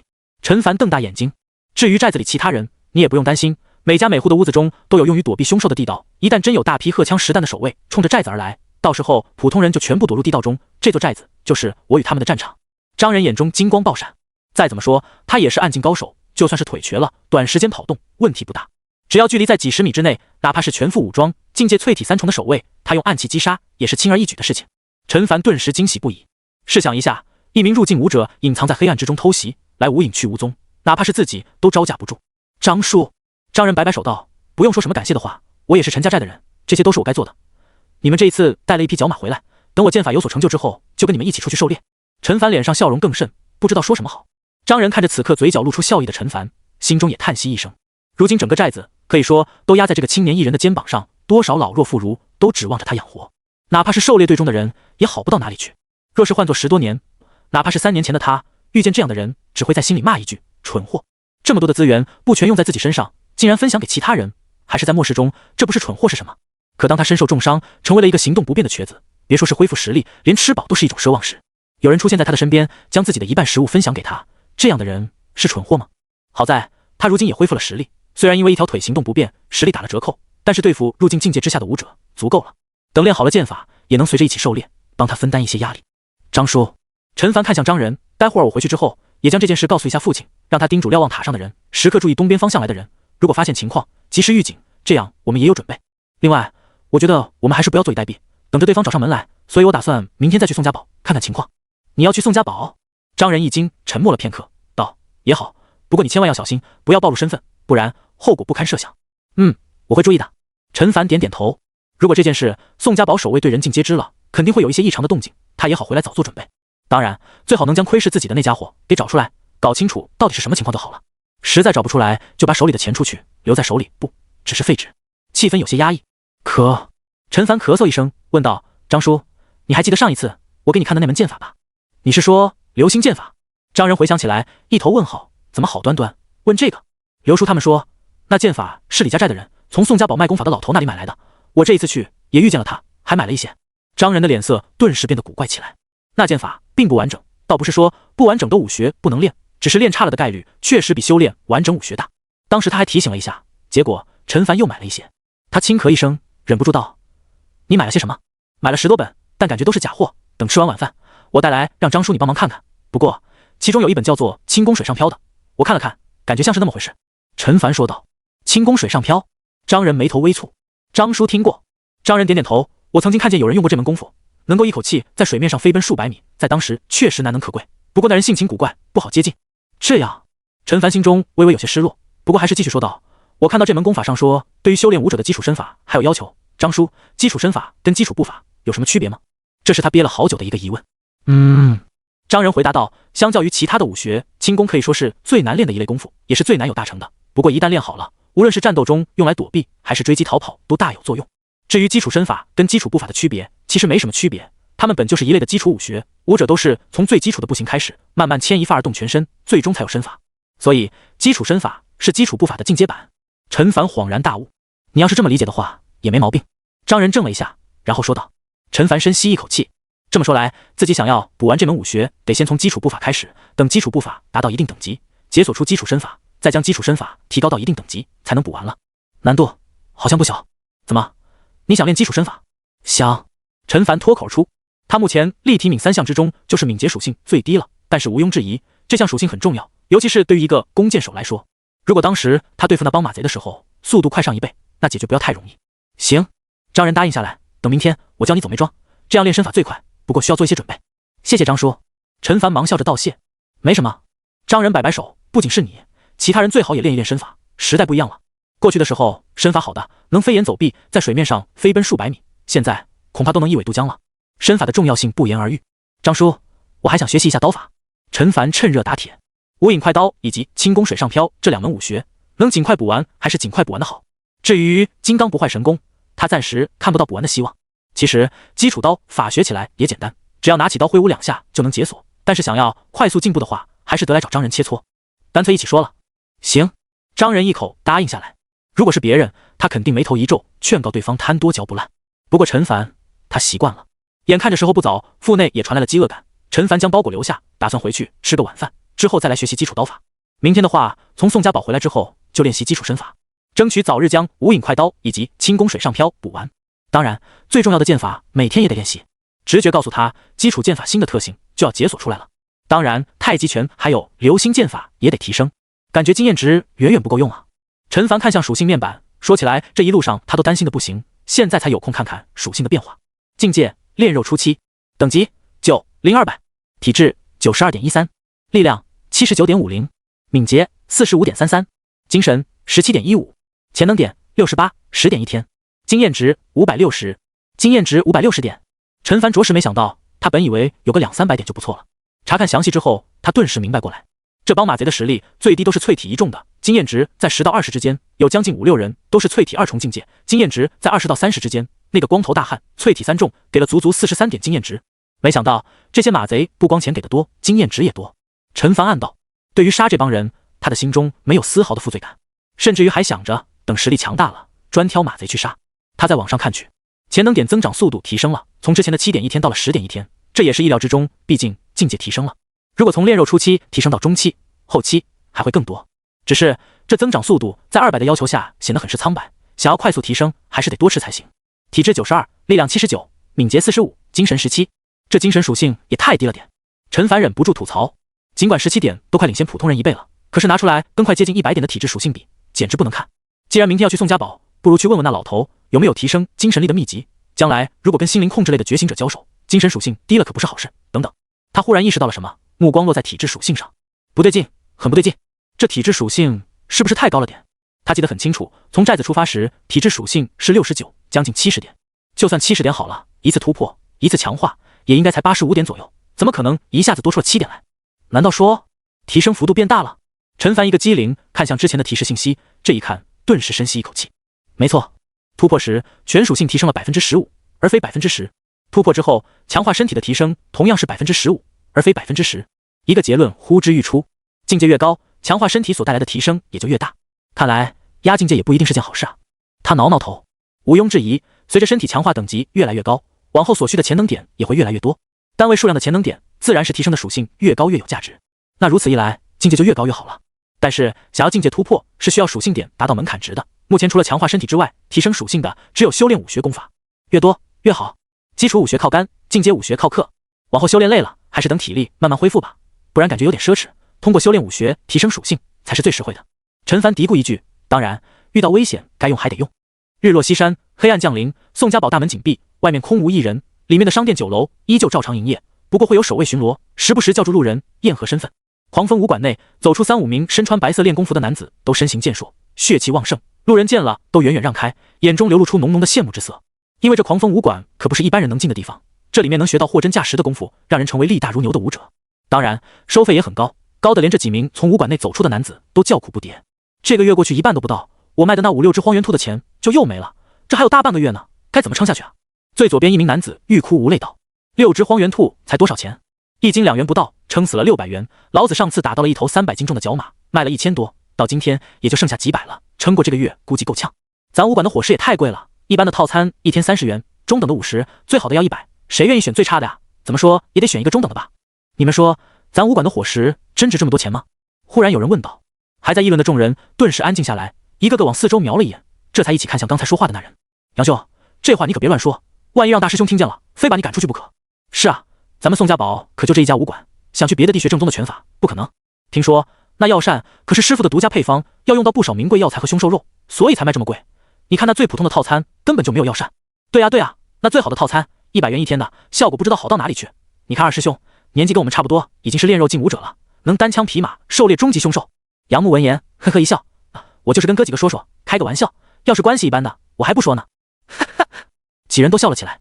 几人在胡同口分别，杨木往左拐，走了10几米远，来到一栋居民楼前，楼不高，只有3-4层，住着10几户人家，墙壁的隔音效果很不好，一靠近就能听到各种各样的声音。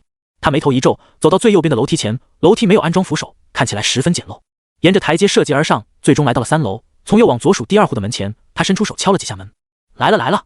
屋内立刻响起了一道女人的声音，紧接着一阵脚步声响起，一名身材高挑看起来20出头的女人打开了门，脸上带着讨好的笑容。老公，你回来了，饭菜已经做好了，就等你回来了。杨木应了一声，看了一眼女人精致的脸蛋，感觉一阵索然无味。毕竟对于他这种在宋家堡中有房的人而言，想找什么样子的漂亮女人没有？小春还没回来吗？他走进屋，扫了一眼问道。还没呢。长娟小心翼翼地回答道，应该就在这一会了。那就等等他吧。说完，杨木独自走进了屋里，留下女人有些尴尬地站在原地。不过就在这时候，外面的走廊响起一阵急促的脚步声，随后一名青年就出现在了门口。他双手扶着膝盖，一副上气不接下气的样子。小春。长娟愣了一下，出什么事了？你怎么？他话还没说完，就被杨小春粗暴地打断了。我哥呢？他回来了。我刚给他开的门，就在房间里呢。长娟连忙说道。杨小春闻言大喜，一溜烟地冲进了屋里，然后扑通一声关上了门。正在看着全谱的杨木被吓了一跳，见到来人之后，脸上露出一抹笑意，道：小春，你都多大的人了，怎么做事还是这么风风火火的？哥，出大事了！杨小春压低嗓门。出大事了？什么大事？杨木脸上露出讶异的表情。杨小春走到他的面前，在一张凳子上坐下，低声道：城外那帮马贼都被人杀了，杀得干干净净，一个都没留。什么？杨木惊呼一声。那群马贼的实力他也是清楚的，为首那人跟自己一样都是淬体三重，要是再算上那一群小弟，足足30多人，哪怕平时自己等人开车出去狩猎，也难免担心会遇上那群人。好在那帮马贼专挑外面人下手。小春，你是怎么知道这件事的？他内心还是不太相信的。杨小春脸上露出一抹得意，我是怎么知道的？我是亲眼看到那帮马贼30多个人被一个神射手给灭掉的。杨木听完像是卡壳了，眼底浮现出难以置信的光芒。一个人灭了整只马贼？真的假的？哥，我知道你不相信，但这件事的确是我亲眼所见，千真万确。杨小春说着，将自己所见说了一遍。杨木听完，不由得倒吸一口冷气。虽说他这个弟弟平日里面咋咋呼呼的，但是说谎的次数确实屈指可数，况且他的描述听起来一板一眼的，不像是编造。可是按照他的说法，那人手中的弓最大射程才500米，也就是说是一把200斤拉力的弓。换一句话来说，那人大概率也是一名淬体3重的武者，小概率是练肉初期。这种实力凭什么能做到单枪匹马挑掉整只马贼的？哥，杨小春舔了舔嘴唇，说道：我还看见那人将马贼灭了之后，还将他们大部分人的马，大概20多头都牵走了。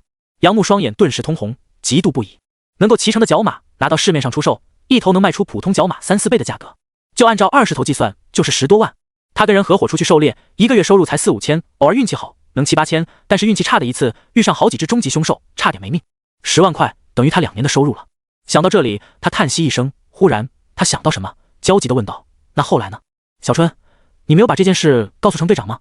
那伙人牵着马走不快的，就算那里面有一个神射手又怎样，在20、30多把枪的面前，他能翻起多大的浪？杨小春苦着脸道：程队长去鞍山城了，副队长在，不过那家伙平日里面眼睛都快要长到天上去了，我才不信把这件事告诉他。嗨，你呀！杨木忍不住拍大腿，恨铁不成钢。就算你看不惯关德喜那家伙，可也总比眼睁睁看着那群人离开好啊。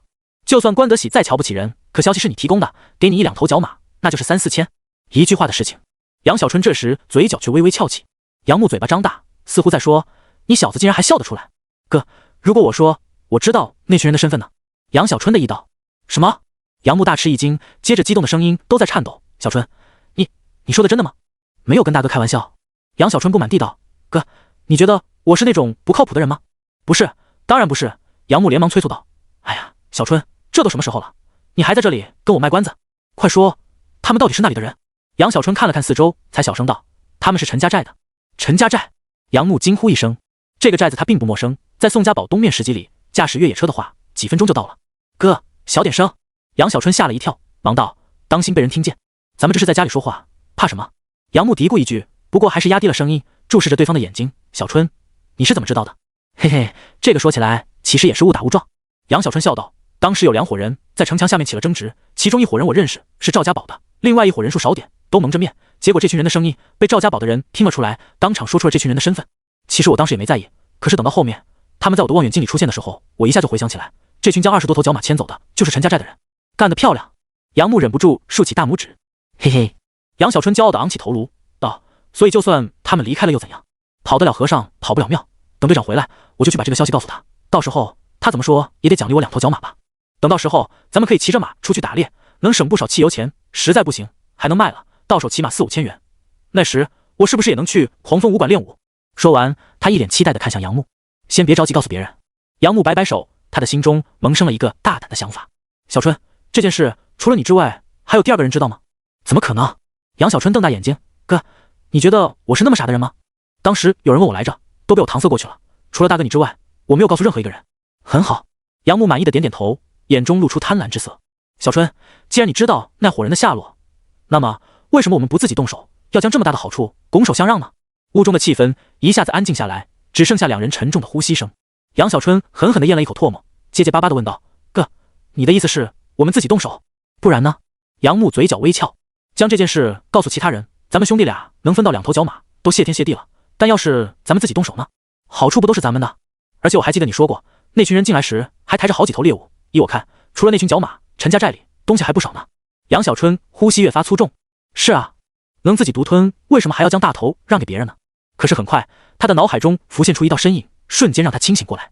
哥，就凭我们2个人，恐怕很难啊。他愁眉苦脸道：那人太强了，剑无虚发，如果换做我们在他的射程之中，只怕也是必死无疑。而且什么？而且那人也看到我在看他了。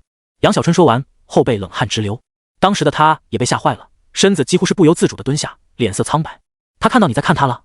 杨木眉头一皱，这倒是出乎他的意料。杨小春不禁打起了退堂鼓。哥，我觉得这件事要不还是稳一点，等队长回来，或者我明天直接去告诉副队长好了。虽然最终可能收获不大，但是好在不用承担多大风险，不是吗？瞧你那点出息。杨木没好气地看了他一眼，不就是被看见了，有什么？他难道能够算到咱们什么时候去找他吗？再说了，那小子剑法再厉害，还能厉害得过枪不成？大哥，你的意思是？杨小春挠挠头，有那小子在，就凭咱们兄弟2个，确实不太保险。所以我再去找几个人，他们跟你哥一样，都是淬体3重，人手一把冲锋枪、轻机枪，等天黑之后直接摸进去，见人就杀。我就不信那小子射箭再快，还有子弹快不成？杨木冷笑，接着夜色掩护靠近，区区2-3米的围墙，对于他们这些淬体3重的武者而言，形同虚设。杨小春大喜过望，哥，你的意思是偷袭？什么偷袭？杨木没好气地说道，这叫出其不意。对，出其不意。杨小春头点的像是小鸡啄米一样。哇，好香啊！看着桌上煮熟的瘦肉，陈晨口水都要流了出来。殷方忍俊不禁道，加了好多调料进去，能不香吗？说着他自己都咽了一口唾沫。多少年了，他都快忘记其他调料味是什么味道了。爸妈，都坐下吃饭吧。陈凡笑道，马上就来。殷方走进厨房，不多时端了一碗热气腾腾、香气扑鼻的米饭走了出来。霎时原本桌上饭菜的香味都被压了下去。陈晨使劲地嗅着，目光盯着母亲手中那碗米饭，道：妈妈，这饭好香啊。咦，这米饭的颜色为什么跟桌上的不一样？这是血米，你哥哥特地买回来的，当然不一样了。陈国栋笑道。哦。陈晨点点头，随后舔了舔嘴唇，道：妈妈，我能不能尝一点啊？殷方先是一愣，随即面露难色。他可是听陈国栋说过，这米很不一般，营养相当于终极凶兽的瘦肉，因此价格也很高，10元1斤。他听到的时候还以为听错了，又确认了2遍。因此后面他洗米的时候连淘米水都没扔，留着煲汤。至于这血米饭，整个家里自然只有小凡有资格享用。陈晨真不是他偏心。晨儿乖。陈国栋的声音响起，这米。他话还没有说完，陈凡笑了笑，道：妈，既然弟弟想尝尝，就分一些给他尝尝吧。可是殷方闻言，心中一暖的同时也更加的不忍心。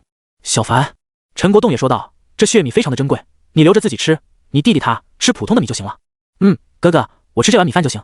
陈晨也从父母的表现中看出了什么，忙捧起了面前的白米饭，笑呵呵道。陈凡笑着摸了摸他的头，道：没事，不就是一点血米吗？有什么？妈，你再去拿一个碗，给他分一些好了。这种米营养高是高，却不适合一般人服用，因为不仅吸收不了，还容易出现不良反应，白白浪费这种好东西。所以他打算等下一次去宋家堡，再买一些3元1斤的血米给家人食用。如果父亲将来能够迈入练肉境的话，就可以吃这种10元1斤的血米了。好的。殷方见状，连忙回身走进屋，拿了一个空碗出来。小凡，对面的陈国栋欲言又止。陈凡摆摆手，笑道：爸，我多吃一点瘦肉就行了。陈国栋闻言，感动得不知道说什么好。要记得你哥哥的好。殷方盛了小半碗血米给陈晨，语重心长道：陈晨连连点头，转过身道：哥哥，谢谢你。陈凡哭笑不得，在他看来，这不是家人之间应该做的事情吗？从母亲手中接过大半碗血米饭，陈凡用筷子扒拉了一口，轻轻咀嚼，顿时感觉一股甘甜油然而生，越嚼越香，哪怕咽下去之后，其中滋味依旧让人回味无穷。好好吃。陈晨惊呼一声。是吗？一旁的殷方微笑道：妈妈你也尝尝。不了，你吃就行。尝尝嘛。陈晨说着把碗递过去。殷方拗不过他，尝了一小口，顿时也瞪圆了眼睛，这也太好吃了吧。相比之下，面前这碗普通的大米根本什么味道都没有。爸爸，你也尝一口。陈国栋犹豫着，最终还是尝了一口。陈凡看着这一幕，脸上也露出了笑容。很快他就将大半碗血米饭吃进了肚子里，看了一眼潜能点，增长了差不多快5点。一碗米饭差不多半斤，1斤血米能煮出差不多2斤米饭，也就是说，一斤血米可以提供20多点潜能点，还不错。他暗暗想到，哪怕是荒原狼的肉，一斤也才不到10点潜能。接下来的他是一顿狼吞虎咽，吃下去快1斤米饭，5、6斤瘦肉，才感觉7分饱。这一顿下来，潜能点增长将近50点，估计再来2、3顿就能凑足下一次强化所需的潜能点了。风卷残云之后，饭桌上只剩下陈凡与陈国栋2人。爸，有件事情，在回来的路上没来得及跟你说。你说。陈国栋忙道。是这样的。陈凡将之前跟张仁所说的又说了一遍，当然还加上与张仁商量的结果。陈国栋脸色瞬间苍白，他当时也被喜悦冲昏了头脑，一心想的是有了这批坐骑，往后寨子里的人出来狩猎可方便太多了。结果，爸，你也不用太担心，真要是有人找上门来，也有我跟张叔在，但是还是要麻烦爸你去通知一下大家，万一真发生了意想不到的事情，也好让大家有个心理准备，第一时间躲进地道里。陈凡叮嘱道。我会通知下去的。陈国栋面色郑重的点头。小凡，这几天我们是不是最好也先别出去？如果那人真的知道我们身份的话，大概率就会在接下来的2、3天袭击寨子。没错。陈凡深吸一口气，反正现在寨子里面的食物还算充足，大家就利用这段时间练习武艺，再练一练骑马，等这件事情平息之后再出去狩猎也不迟。陈国栋深以为然，这也算是磨刀不误砍柴工了，只是希望那人不知道自己等人的身份吧。稍作休息之后，陈凡动身前往仓库。不仅是他，寨子里的青壮年男性都来了。今天虽然有惊无险，但要是没有陈凡同行的话，后果不堪设想，因此众人都格外卖力，不敢有丝毫懈怠。顾泽在角落处独自练着剑术，甚至于都没有注意到陈凡的到来。陈凡自然也没去打扰，与张仁相视一眼之后，两人往仓库走去。他按照之前说好的，将买来的那些武学秘籍都带了过来。张仁点点头，随即看向东边的几排架子，说道：“你要学刀法是吧？先挑一把顺手的刀吧。”几排架子上放着各种各样的刀，有不足巴掌大的飞刀，也有小臂长的，也有接近1米，还有接近2米的斩马刀。陈凡走过去掂量了一番，最终挑了一把30斤左右、1米多的长刀。这小子力气好像又变大了。张仁内心说道。他也挑了一把长刀，带着陈凡走到了外面。刀法相比于枪法要容易一些，你又有拳法的底子在，想学会不难。只是我刀法只能算一般，可能教不了你太多东西，希望你能有个心理准备。张叔，你这样说就太谦虚了。陈凡呵呵笑道，刚要送上一发彩虹屁，后者就摆了摆手道：“我并不是在谦虚，即便是刀，也有长兵器、短兵器之分，短兵器还分为单刀、双刀，不同的刀使用的刀法也不同。我能教你的只是单刀的方法。”没事，就单刀好了。陈凡说道。他学会枪法，当然没什么必要再去学长刀的刀法。学会短刀的话，将来要是真有外敌入侵寨子，在狭窄的巷道中也能派上用场。当然，张仁的暗器武学他并不打算去学了，无论是经验还是精力都是有限的。见陈凡做好了准备，张仁缓缓说道：“单刀，顾名思义，一手持刀，另外一只手进行配合，基本招式包括劈、砍、刺、撩、抹、拦、截、挑等。接下来我会逐个给你演示一遍。”陈凡点点头。事实证明，刀法的基本招式相比较于枪法确实简单不少。就比如枪法，始终要守住中线，这对于初学者而言很难记住。刀法呢？或许是因为手中的刀很重，陈凡每做出一个动作，熟练度就蹭蹭往上涨，0.3%、0.7%、0.9%、1.2%，这让陈凡欣喜不已。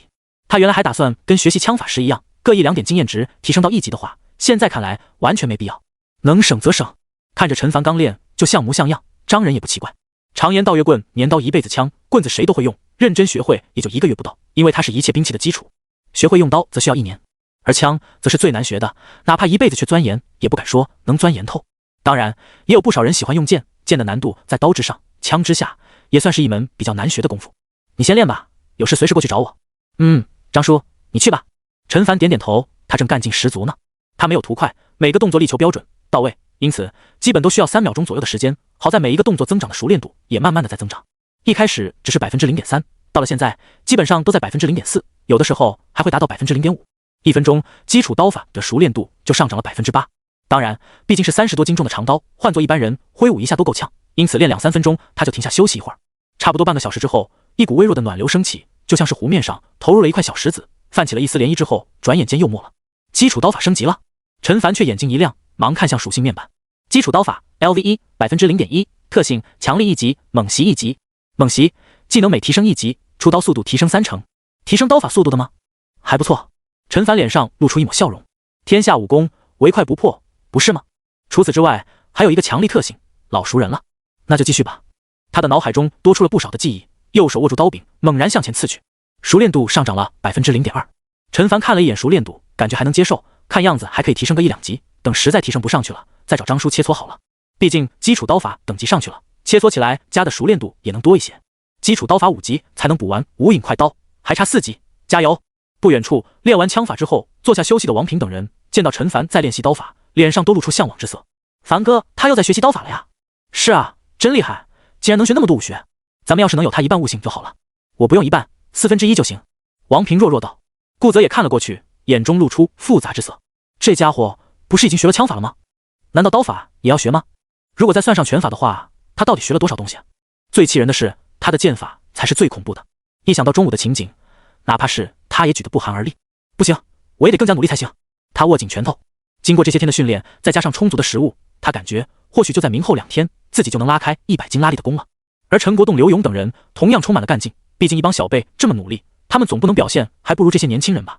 陈凡对于周围的一切浑然不知，他完全沉浸在刀法修炼之中，基础刀法的熟练度也在以 0.3% 的速度稳步提升。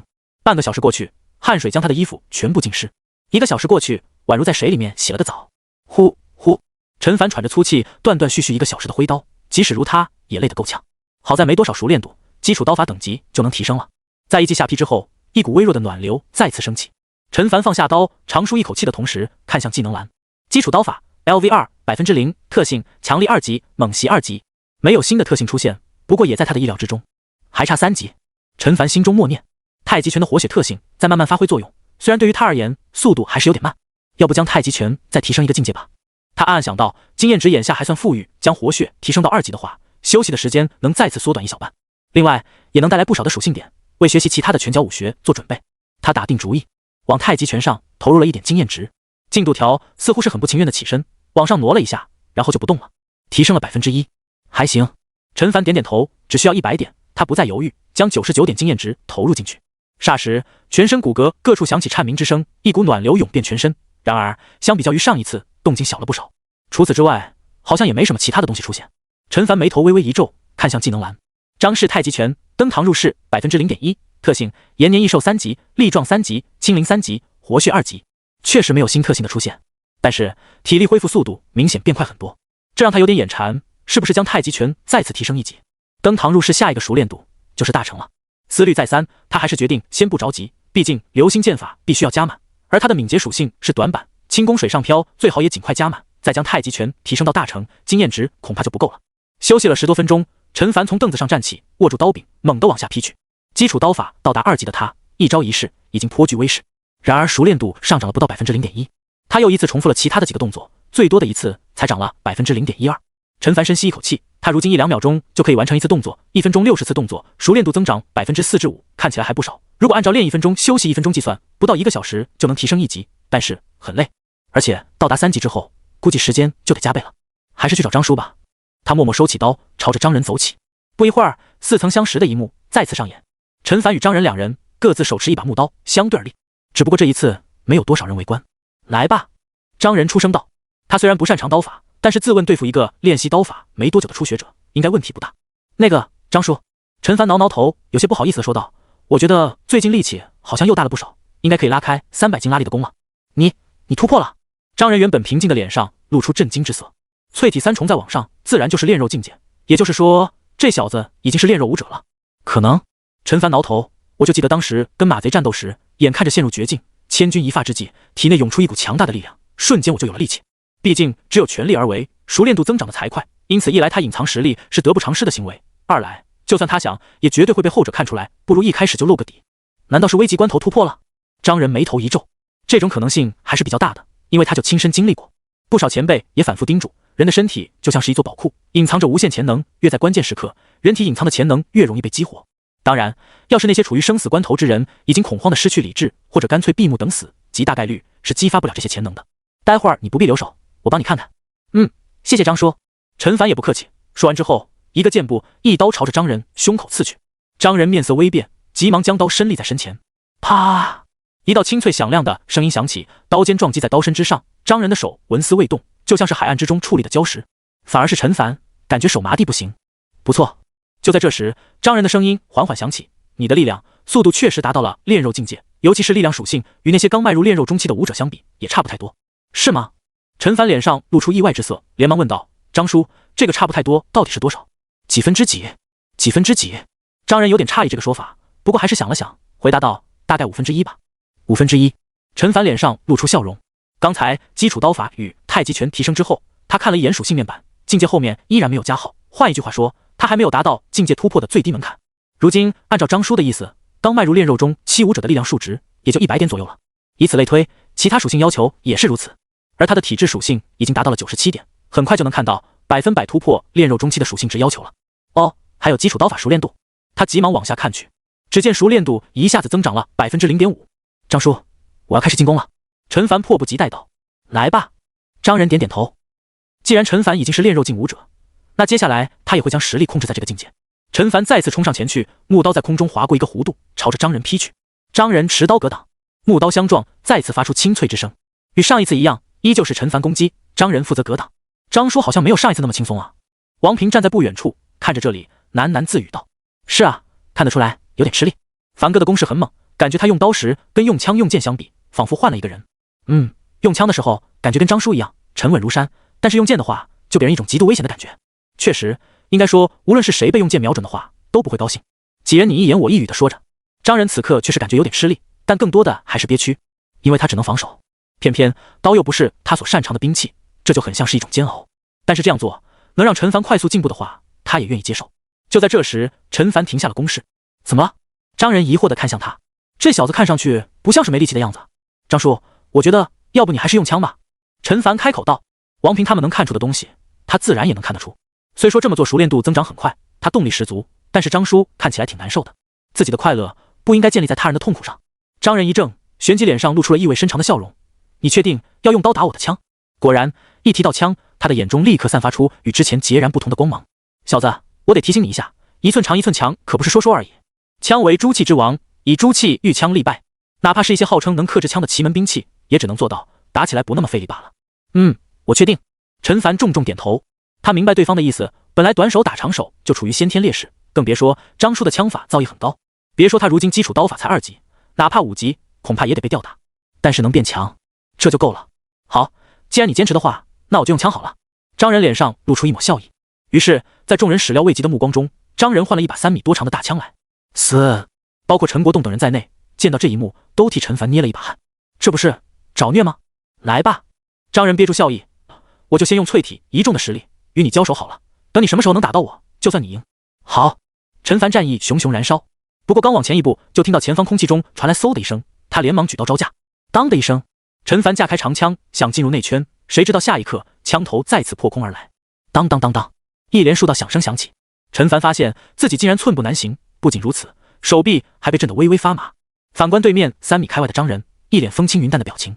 就陈凡这刀法，他要是想刺中对方，哪还用得着5、6枪？不过这样确实太欺负人了。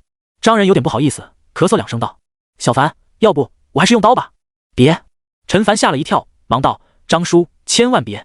张人于心不忍道：可是这样对你而言实在不公平。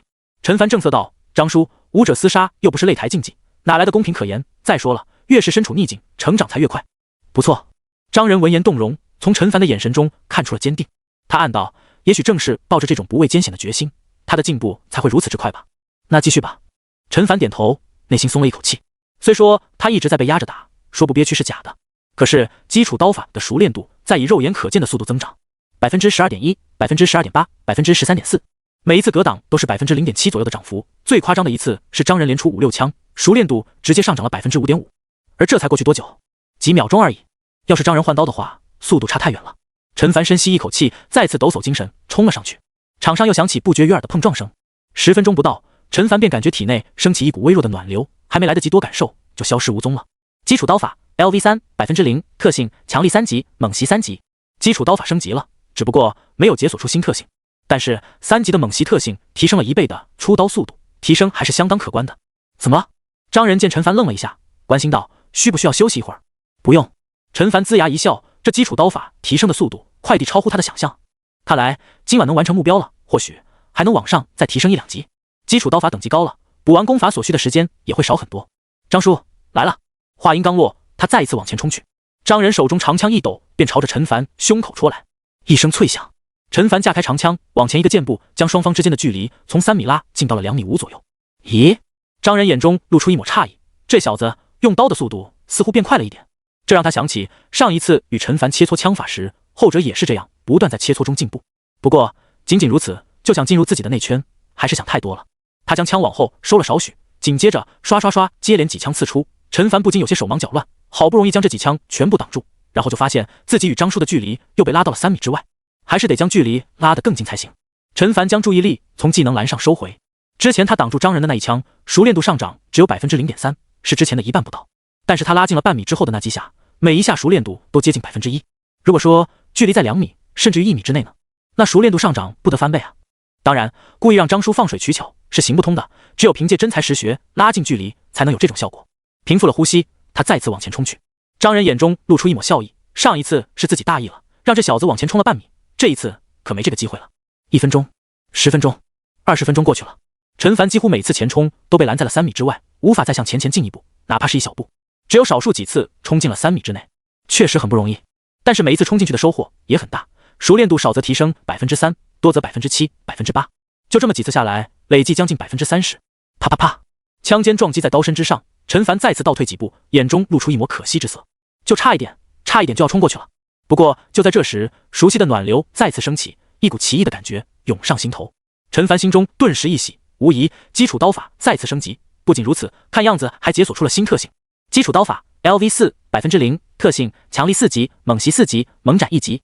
猛斩技能每提升1级，刀法威力提升30%。原来如此，陈凡调整了一下握刀的手势，连全身的姿态也发生了微妙的改变，宛如一头蓄势待发的猛虎。张仁眯起眼睛，这一刻他从陈凡的身上看到了一个人的影子，那人是他的一个好友，精通刀法，无论是单刀还是双刀，亦或是长刀。不过他最厉害的还是刀盾之术，自己手持长枪与他较量10次，最多的一次胜了7次，其他基本都是平手或者6胜4负。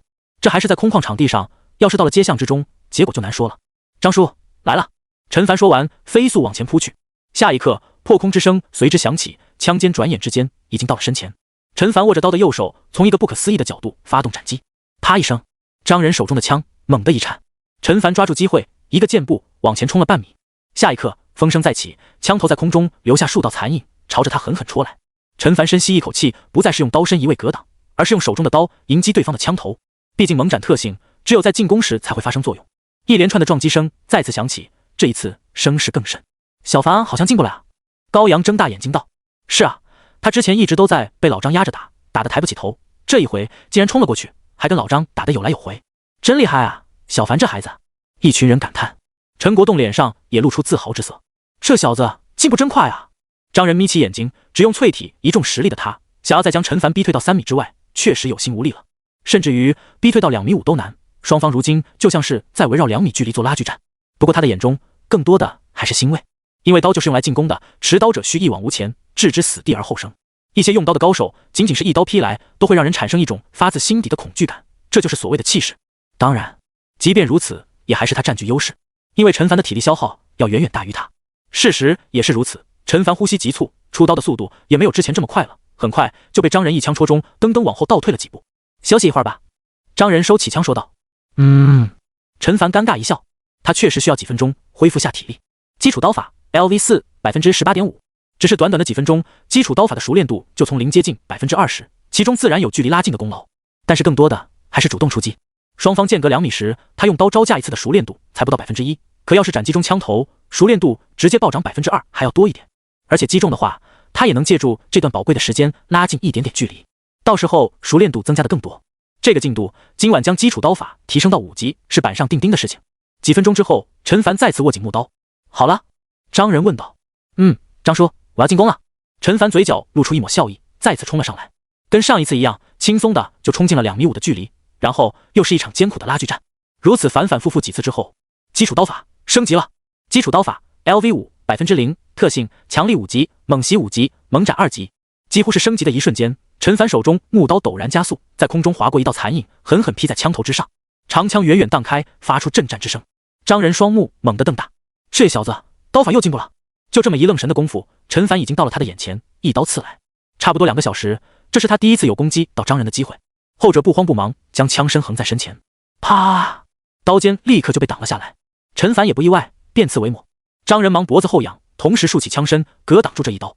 然而明眼人都看得出来，此时二人已经攻守易位了。张仁想用枪头将陈凡逼退，奈何前者根本不给机会，每一刀又狠又快，越战越勇。张叔不会要输了吧？王平张大嘴巴道。看样子好像是这样。赵峰支支吾吾道。一寸长一寸强是不错，可是一寸短也一寸险啊。凡哥好厉害，感觉张叔快要招架不住了。这才多久？我记得就在刚才，凡哥一直被张叔压着打，动都动不了来着。是啊，那一幕犹在眼前。可现在呢，却来了一个180度逆转。若非是亲眼所见，打死他们也不敢相信。不远处也在关注这里的顾泽不自觉地握紧拳头，感到一股巨大的压力。这家伙剑法造诣在自己之上就算了，用刀也这么厉害吗？而且他分明是刚刚才练习，要是有朝一日自己被他近身的话，岂不是毫无招架之力？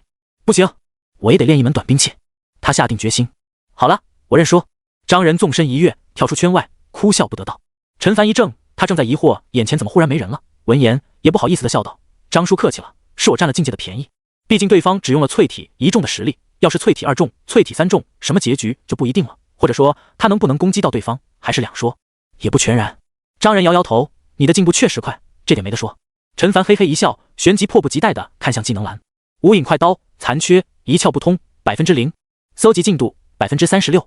补完条件：淬体3重，基础刀法 LV5 已达成。补完所需时间24小时，是否补完？1天吗？陈凡暗道，说长不长，说短也不短，只是能最短时间补完还是最好的。想到这里，他看向张仁，问道：张叔，要不我们继续？张仁意味深长地看了他一眼，道：好，你如今的刀法已经有了些火候，我就用淬体3重的实力跟你交手好了。张仁动用淬体3重的实力之后，陈凡感觉到了之前的那种绝望。3米的距离就好像是一座天堑，哪怕他偶尔往前迈出一步，下一秒钟就会被逼退。刘勇等人纷纷朝着陈凡投去同情的目光。唉，小凡又要被虐了。是啊，好像又跟之前一样了。别担心，高阳哈哈笑道，以小凡的本事，很快又能让老张认输了。是吗？众人半信半疑，他们总感觉这一次可能没那么简单，或者说没那么快。殊不知，张仁也将周围的议论声听在耳中，闻言，他的嘴角微微翘起。当然没那么快。虽然淬体3重与炼肉初期的武者身体素质几乎相差1倍，可是他用枪的经验却是不打折扣的，再加上长手打短手的天然优势。不过跟这小子交手倒也是一种乐趣。刀身与枪头的撞击声不断响起，陈凡依旧斗志满满。对他而言，张仁动用的实力越多，基础刀法熟练度增长的就越快。就像眼下，哪怕双方间隔3米，他每隔挡住一次，熟练度就能增长 0.3% 左右。如果是斩击，能达到将近 1%， 这可是5级的基础刀法，要是距离再近一些，提升更加明显。当然，短时间内希望不大。时间1分1秒过去，空地上的人也渐渐稀少。毕竟大多数人连淬体1重都没有达到，体力精力远远不及他们2人，过犹不及。就在这时，陈凡感觉体内升起一股暖意，接着脚下一轻，猛地往前一冲，顿时被一枪戳中。怎么了？张仁收起枪疑惑道。陈凡刚才的动作像是没有控制好身体一样，用力过猛了。但显然这种低级错误他是不应该犯的，可能是有点累了。陈凡忙道：那就再休息一会儿，或者今天就到这里。没事，张叔，我稍微休息一下，喝口水就行了。陈凡忙道：这基础刀法还差一大半熟练度才能到6级，而且现在才9点钟不到，这就回去太早了。行。张仁也没多想，他也正好休息片刻，调整一下状态。就在这时，一旁观看多时的顾泽走了过来，张了张嘴：张叔，我能不能也跟您学习一下刀法？你想学刀法？张仁有点诧异，正要查看一下技能栏的陈凡也诧异的看过来。顾泽看了一眼陈凡，点点头，以防万一，我也想学一门近战功夫，万一被人近身也能有一战之力。是的，要不等明天我再教你。张叔，要不您先教我几招，我自己在旁边练就行。顾泽忙道。比自己强得多的人还比自己更努力，那差距只会越来越大。而且他想到陈凡刚开始的时候就是这么练的。好吧，张仁看破不说破，显然这小子是想学陈凡啊。不过后者的悟性万中无一，顾泽相比之下差得太远了。但怎么说呢，有目标并且愿意为之付出努力就是好事，即便结果不如人意，也不算是虚度光阴，搞不好还真有奇迹发生呢。陈凡脸上诧异之色散去，取而代之的是欣慰之色。顾泽的异能是力量增幅，如果用的是近战兵器，恐怕威力会更加恐怕，当然近战危险系数也大得多。好在有备无患，他这才收回目光，看向技能栏。就在刚才，他双脚一轻，速度忽然变快了一点点，肯定是那里出现了变化。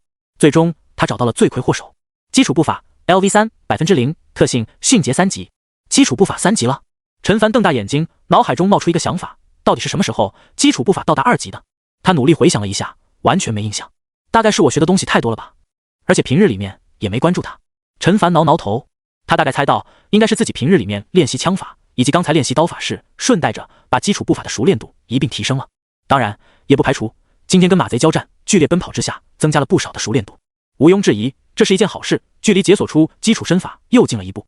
张仁在教了顾泽2-3个基础动作之后，走了过来，继续充当陪练，只是看他的样子也是乐在其中。时间缓缓流逝，2个小时过去，陈凡渐渐将双方之间的距离从3米缩短到了2米6、7左右，之后就难以再前进一步了。终于，伴随着体内微弱的暖流流过，一股奇异之感再次涌上心头。基础刀法 LV7 0%， 特性强力7级，猛袭7级，猛斩4级，致命1级。致命技能每提升1级，攻击命中或者格挡成功几率提升30%，装备刀类兵器时生效。致命跟基础枪法的必杀特性效果差不多。陈凡瞄了一眼，提升命中以及格挡几率，而且看样子不仅仅对单刀起作用。他又看了眼基础步伐，熟练度确实有所提升，就是很低很低，1%都不到的那种。不过1晚上的时间将基础刀法连升7级，附带着基础步伐还升了1级，他已经很满意了。张叔，也快11点了，不如今天就到这里吧。好，张仁点点头。对于他而言，哪怕一夜不睡，第2天也能生龙活虎。顾泽，你也早点回去休息吧。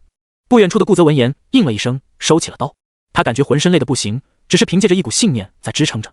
彼此告别之后，陈凡走在回去的路上，一脸期待地看向无影快刀，然后选择了是7级的基础刀法，补完时间从1天减少到了10小时，明天早上就能解锁了，就剩下基础步法了。他暗暗心道，听张叔的意思是要在地上立无数根木桩锻炼步法，这样子做肯定比附带着提升基础步法快得多。希望明天1天就能搞定。精神、敏捷属性都是他眼下的短板，只是前者暂时找不到方法，后者既然有的话，自然应当尽快解锁修炼。想到这里，他往属性面板看去，境界炼肉初期，等级90200，体质97.13，力量89.50，敏捷49.33，精神17.15，潜能点128， 10.1天，经验值460。相比于中午，力量属性提升最大，足足10点，体质5点，敏捷属性也有4点，还是差几点才能达到门槛。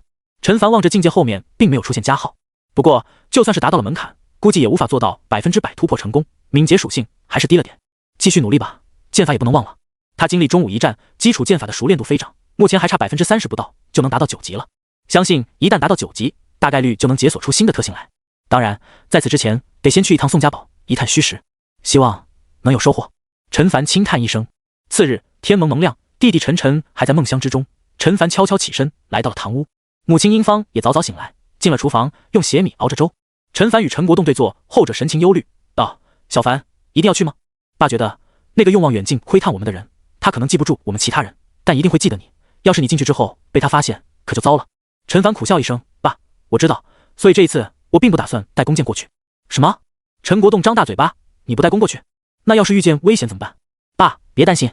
陈凡内心涌起一股暖流，我只是不带弓箭，不是不带兵器，以防万一，我会带一把长枪过去，如果途中碰见凶兽，想跑总是不难的。可是陈国栋还是不放心。爸，你也说过，那人对于我印象深刻，我要是带着弓进入，大概率会引起他的怀疑，所以保险起见，还是不带的好。当然，这并不意味着我不带弓回来。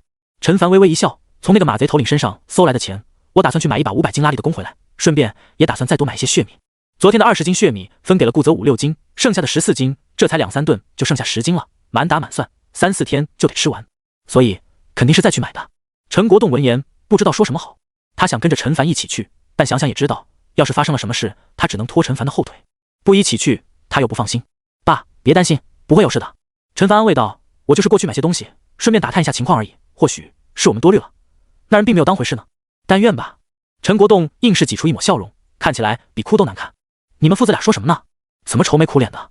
英芳端着热气腾腾的米粥走了过来，笑着问道。没什么，妈。陈凡笑了笑，这件事还是别让他知道了，省得又多一个人提心吊胆。喝了几大碗粥，陈凡感觉浑身暖洋洋的，一看潜能点再次增长了20多。不过他这次过去确实是不打算跟人动手的，毕竟以他目前的实力，在宋家堡里面闹事，多多少少有些想不开。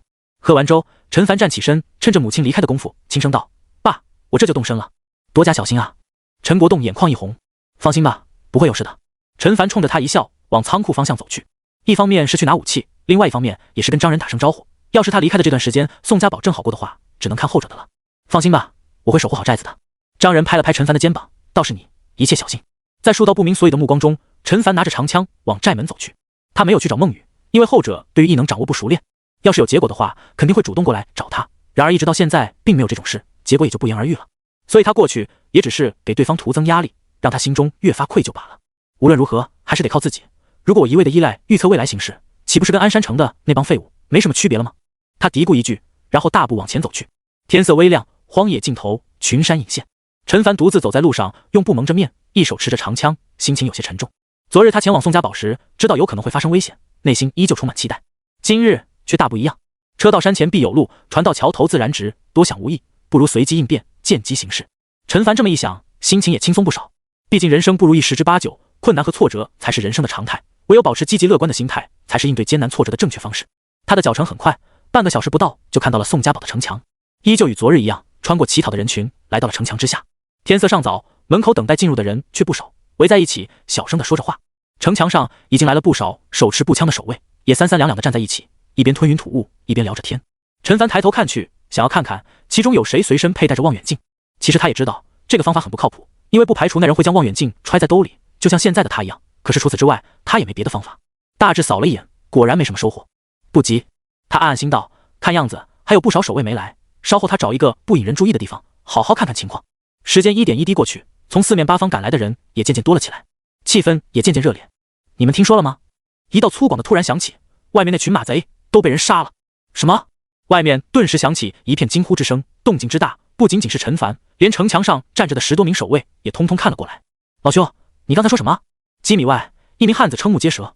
你说外面那群马贼都死了？真的假的？谁能杀掉他们？老哥，这大清早的，你该不会在跟我们开玩笑吧？众人你一言我一语，既期待又不敢相信，朝之前说话的那人看去。说话的人是一个40岁左右的高大汉子，穿着一件破烂外套，头发乱蓬蓬的，像是鸡窝，一双眼睛却炯炯有神。见到自己瞬间成了场中的焦点，甚至于城墙上那些守卫目光也朝着自己这边看来。全二鹏很得意，将头颅高高扬起，道：“这还有假？我亲眼见到那群马贼的尸体。”周围再次鸦雀无声。陈凡眉头微微一皱，难道说这人就是昨天远远朝着自己看过来的几人之一？老哥，到底是怎么回事？是啊，大哥，你别卖关子了，赶紧说吧。众人催促，他们听到马贼2个字就提心吊胆，生怕有朝一日这群家伙对自己下手。如果这老哥说的是真的，那群马贼都死了，那简直是天大的喜讯。要是10年前，高低得买几百元鞭炮庆祝个3天3夜。嘿，受到众人的吹捧，全二鹏笑呵呵道：“急什么？我这不是正要说吗？”陈凡竖起耳朵，一字一句的倾听着，渐渐明白了是怎么回事。原来在自己等人走后，又有几个人经过，见到这一幕都是一愣。好在活到现在的人，哪个没见过尸体？都麻木了。几人迟疑片刻，就果断上前，挨个搜刮物品，连尸体上的衣服都没放过。刮着刮着，有人发现不对劲了，其中一个脸上有疤，留着光头的人，好像是马贼啊。数目再一对，这几人顿时倒吸一口冷气。这伙人好像真是那群马贼啊！只是让人百思不得其解的是，他们是被谁杀死的？这时候，陆陆续续又有人赶到，消息也就不胫而走，传入了这说话的男子耳中。至于其他人来自于其他方向，自然不清楚这件事。死！话音落下，全场众人倒吸一口冷气。所以那群马贼真死了？有人不敢置信道。全二鹏不高兴道：“我亲眼所见，还能骗你？一共30多具尸体，其中一个还是个光头。没错，人数对得上。”旁边一人附和道：“而且那伙马贼领头的确实是一个光头，好像是姓吴。对，我还看见过那群人骑着马从我面前跑过去，似乎是在追什么人。当时吓得我腿都软了，还以为要玩完了呢。那这么说的话，那群马贼真死了？”霎时气氛再次安静，不是众人不愿意相信，而是这个消息来得太突然了。当然死了。全二鹏的声音响起。总之，从今天开始，大家不用再担心遇到马贼了。要真是这样，那可太好了。是啊，不知道是哪个好心人将那伙马贼杀了个干干净净，真是大好人啊。是啊。众人连连点头。陈凡听得想笑。你们口口声声提到的那个大好人，此时此刻就站在你们面前呢。不过他还是喜欢试了服役去，深藏功与名。就在这时，城墙上的一段对话让他浑身一个机灵，心脏加速跳动起来。吴兵那伙人被人杀了？不可能吧？一名守卫不信道：“这群家伙机灵得很，专挑比他们弱的下手，遇见狠角色都绕道而行，怎么可能会被人杀得干干净净？”我也觉得不可能，就算运气不好，一脚踢在了铁板上，跑出去几个活口总不难吧？30多个人没一个活下来的，我看那家伙8成是在吹牛。哎，杨小春，一道声音响起：“你昨天下午不是通过望远镜看到了那群马贼了吗？”唰的一下，城墙上几乎所有目光都落在了一个看起来20出头、身材瘦削的青年身上，包括陈凡。杨小春本来正在听着热闹，内心窃喜，只有自己一个人知道真相时，忽然有人冷不丁的这么一问，顿时把他吓得脸色一变。怎么了？其他人见状，脸上写满了疑惑。没什么。杨小春勉强挤出一抹笑容，舔了舔嘴唇，解释道：“没错，下午的时候我是通过望远镜看见了那群马贼，不过当时我看见那群家伙正在杀人，手段极其残忍，我被吓得面色苍白，不敢再看下去。就算到现在回想起来，我都觉得害怕。”原来是这样。问话的那人歉意道：“不好意思啊，小春，我不该问你的，让你想起昨天下午的事情。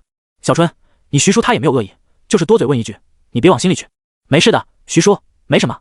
杨小春笑了笑，平时大家都很关照我，我怎么会往心里去？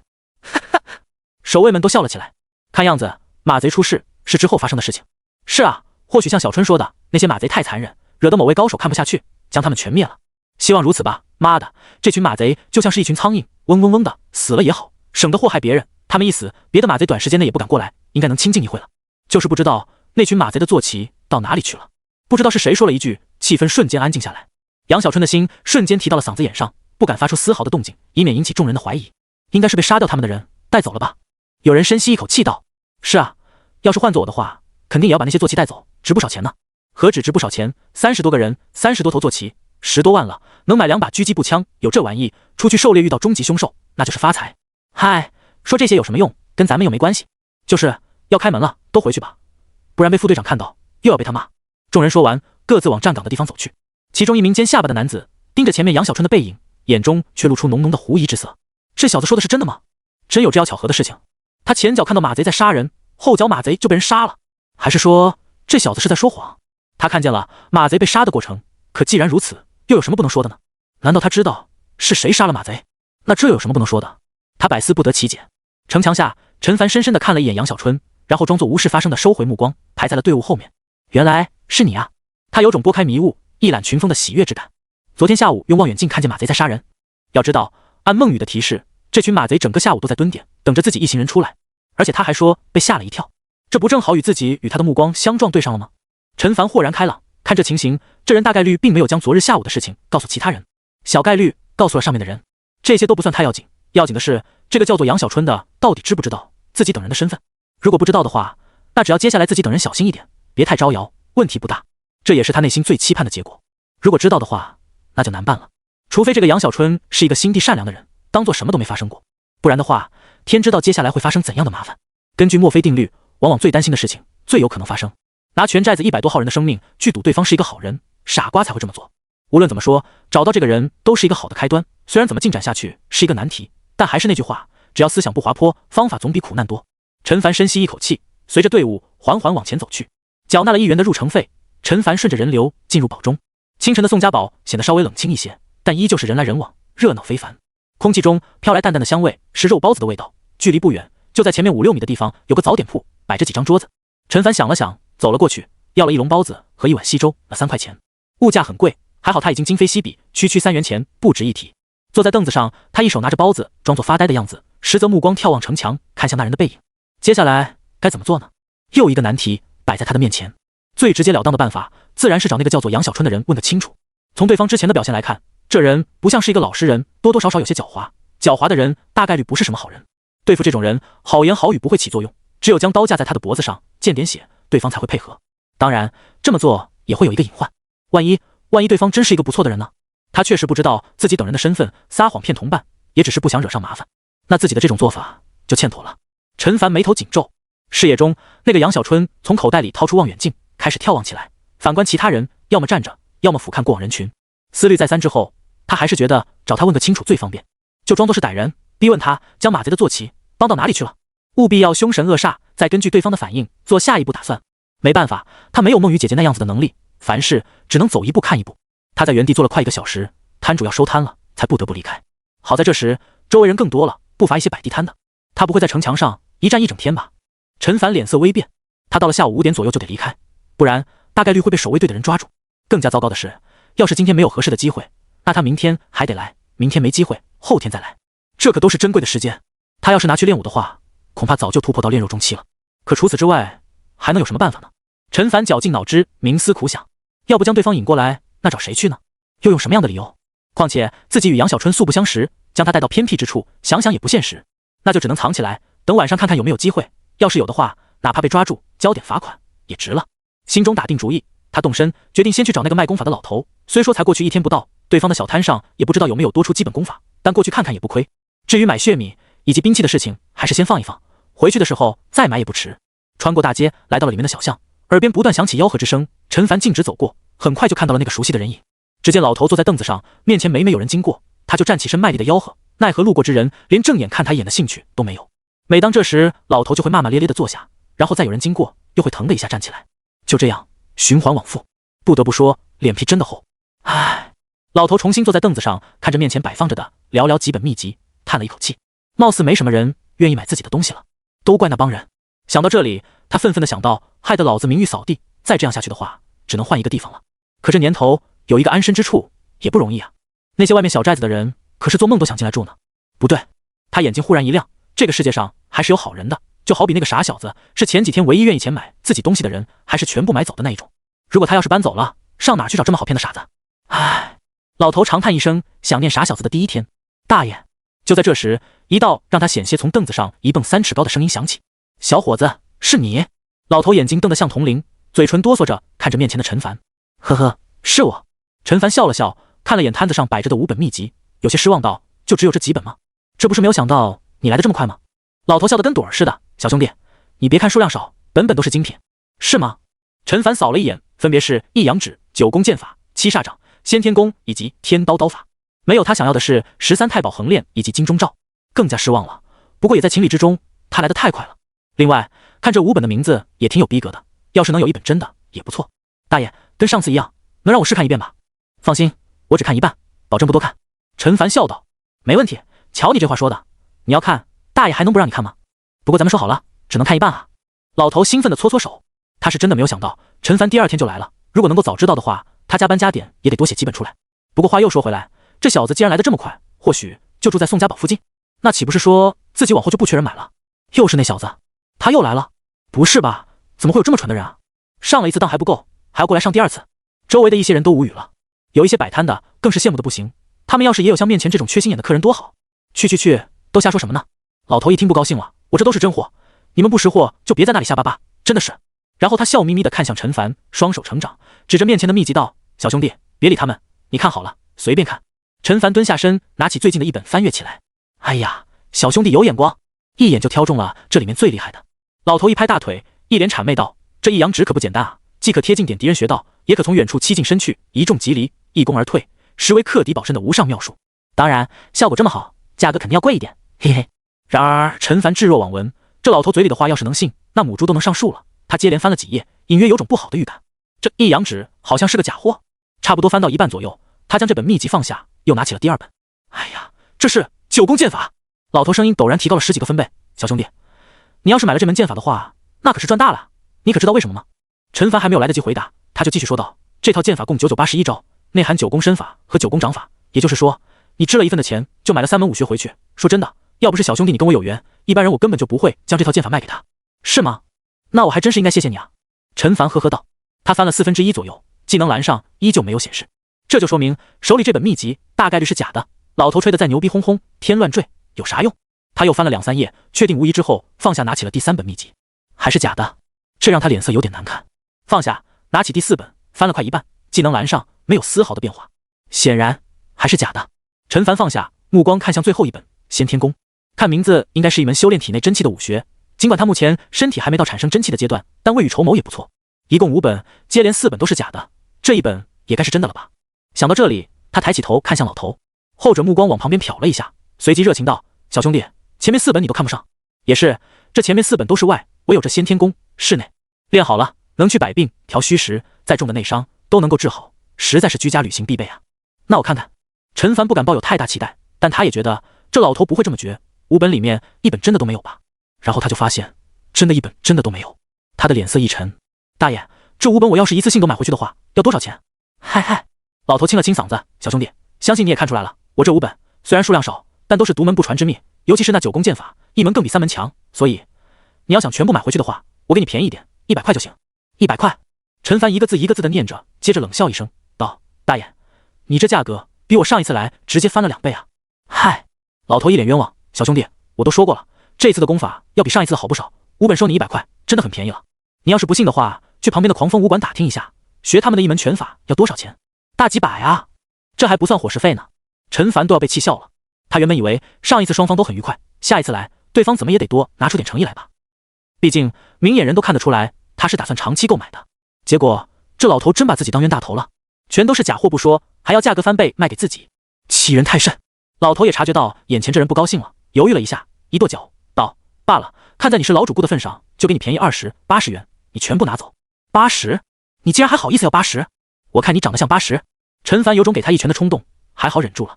一来打了这老头肯定是要被讹钱的，犯不着；二来也是最重要的，这老头身上肯定还有不少的真货，他不能把关系闹僵，不然的话不能再以很便宜的价格买到真货，倒是还好，就怕出高价也没地方买去，这才是最亏的。但是吧，又必须让他知道自己不是傻子才行。该怎么去说呢？略作思索之后，陈凡不动声色道：大爷，这几本功法真有你说的那么厉害吗？小兄弟，老头瞪大眼睛，一副你竟然不相信我的表情。你是老主顾了，我就算骗别人也不可能骗你啊。陈凡笑了笑，点点头道：既然大爷你都这么说了，那我要是再怀疑的话就不礼貌了。没错没错，老头头点的像是小鸡啄米似的，他仿佛已经看到80元纸币在向他招手了。说真的，这钱来的也忒快了，而且还容易。等待会儿回去他再多写几本，争取弄个2位数，到时候200不300卖给这个大冤种。要说愧疚确实也有点，但不多，好不容易逮着一个，不得往死里坑吗？大爷，陈凡不慌不忙，其实我还有一件事情没有跟你说。老头一怔，心中感觉不太妙，下意识地问道：什么事？就是上一回我从你这里买回去的那10几本秘籍的事。话音落下，老头的右手不由自主地颤抖了一下，脸上的笑容也有些凝固了。什么情况？难道这个傻小子发现自己买的是假货了？可既然他发现了的话，那为什么刚才还要再来跟自己买呢？还看了那么久，难不成是故意过来消遣自己的吗？陈凡也不说话，两人就这么大眼瞪小眼。终于老头咳嗽一声道：小兄弟，上一次咱们可是说好了的，一旦买下概不退换，而且那30块钱我也都掉了，你看着办吧。说完他看着陈凡，一副要钱没有要命也不给的老油子模样。大爷，我什么时候说要你退钱了？那你是什么意思？老头愣住了，他发现眼前这小子好像没有自己想的那么简单，但你要说他聪明吧，也不像。上一次从大爷你这里买回去的那10几本秘籍，我让寨子里面的一位长辈看了，他说里面的绝大部分都是假货。陈凡说着看向老者，后者脸色顿时一变，眼神躲闪道：你那是什么长辈？怎么能凭空误人清白？我的秘籍可都是1分钱1分货的。我那位长辈也是这么说的。陈凡点点头，他说虽然绝大多数都是假的，但也有2本是真的，只不过不完整，但是价格也不高，算是1分钱1分货。老头嘴唇动了动，他的功法确实不完整，这一点没得说，而且那个人好像还是一个练家子。他好奇地问道：你那长辈说的是哪2本？无影快刀还有轻功水上漂。陈凡回答道：嗨。老头闻言咳嗽2声，继续抵赖道：小兄弟，其实我这里卖的每一本功法都是真的，你那长辈只是看出2本而已。说完他内心稍微松了口气，这傻小子长辈好像水平也就那样，只看出来2本，这让他的内心多出了一些底气。大爷，我那长辈是入境高手，眼光应该还是很独到的吧？老头打了一个冷战。入境高手？哪怕是宋家堡的堡主也才是明镜武者而已，这小子一看就是外面小寨子的人，怎么可能会认识入境级别的高手？那样的人物想要杀了他的话，就像捏死一只蚂蚁一样简单。他面露狐疑之色，死死盯着陈凡的眼睛，想要看出对方是不是在故意诈自己。但是陈凡面色坦然，眼神中没有一丝心虚，因为他说的就是真话。不过他也担心吓到对方，于是见好就收道：大爷，我跟你说这个没别的意思，那位长辈说了，你卖的东西确实是1分价钱1分货，很合理。对，老头擦了擦额头的冷汗，竖起大拇指道：小兄弟，你那位长辈确实是通情达理，品德高尚之人，早就说了我卖的东西都是1分钱1分货的。他是真的松了一口气。听这傻小子不小兄弟的话，对方并不打算找自己的麻烦，这真是再好不过了。要不然的话，他躲在宋家堡里都不安全。陈凡嘴角翘起，接着话锋一转道：其实把这5本秘籍买回去也不了我多少钱，但是如果里面连1本真的都没有的话，就说我吧，往后我可能再也不会过来买了。点到为止。他相信对方一定明白这话语中的含义。没问题。刚把心放回肚子里面的老头，心再次提到了嗓子眼上。听对方的意思，这几本秘籍要是买回去之后发现没1本是真的，那位入境高手很有可能过来亲自找自己的麻烦，而且失去了唯一的经济来源，也是一件很头痛的事情。当然最尴尬的是，这5本里面确实没1本是真的。大爷，我刚才说那些话没别的意思，你别放心上。陈凡笑了笑：你刚才说这5本秘籍多少钱来着？80是吗？说完他做出要掏钱的手势。哎，老头赶紧拦住，尴尬笑道：小兄弟，要不你下一次再来买吧。这5本。他支吾着，内心叫苦不迭。早知道这样的话，他应该掺1、2本真的进去。这5本怎么了？陈凡手停在半空之中，疑惑道：难道这5本有什么地方写错了？啊，对。老头激动的忘乎所以，一口咬定：当时我状态不太好，有的地方还需要再完善一下。兄弟，要不你再等2天再过来，到时候一定让你满意。这样啊。陈凡内心笑出猪叫，表面依旧稳如老狗，眼中流露出浓浓的不舍，语气失望道：那真是太遗憾了，好不容易来一次，结果却这样。我的错。老头连声道歉：小兄弟放心，下一次过来我肯定让你满意。行吧。陈凡叹息一声，然后适时的说道：大爷，你这里有没有一些炼体的武学秘籍，就像是13太保横练或者金钟罩一类的？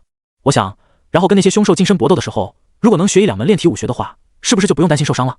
他感觉自己抬出张人的计划还不错，成功的让这个老头心里面有了一些忌惮，所以也是时候主动索要一些功法秘籍了。即便是残篇的话，他也能够补全。要是价格高一些的话，他也可以接受。炼体功法吗？老头回想了一下，点点头，倒是有。不过小兄弟，我怕你吃不了那个苦啊。吃不了苦？是啊。老头难得露出语重心长的表情。这炼体的功夫快，的确是快，但是付出的汗水也比别人多，而且容易对身体造成不可逆转的损伤。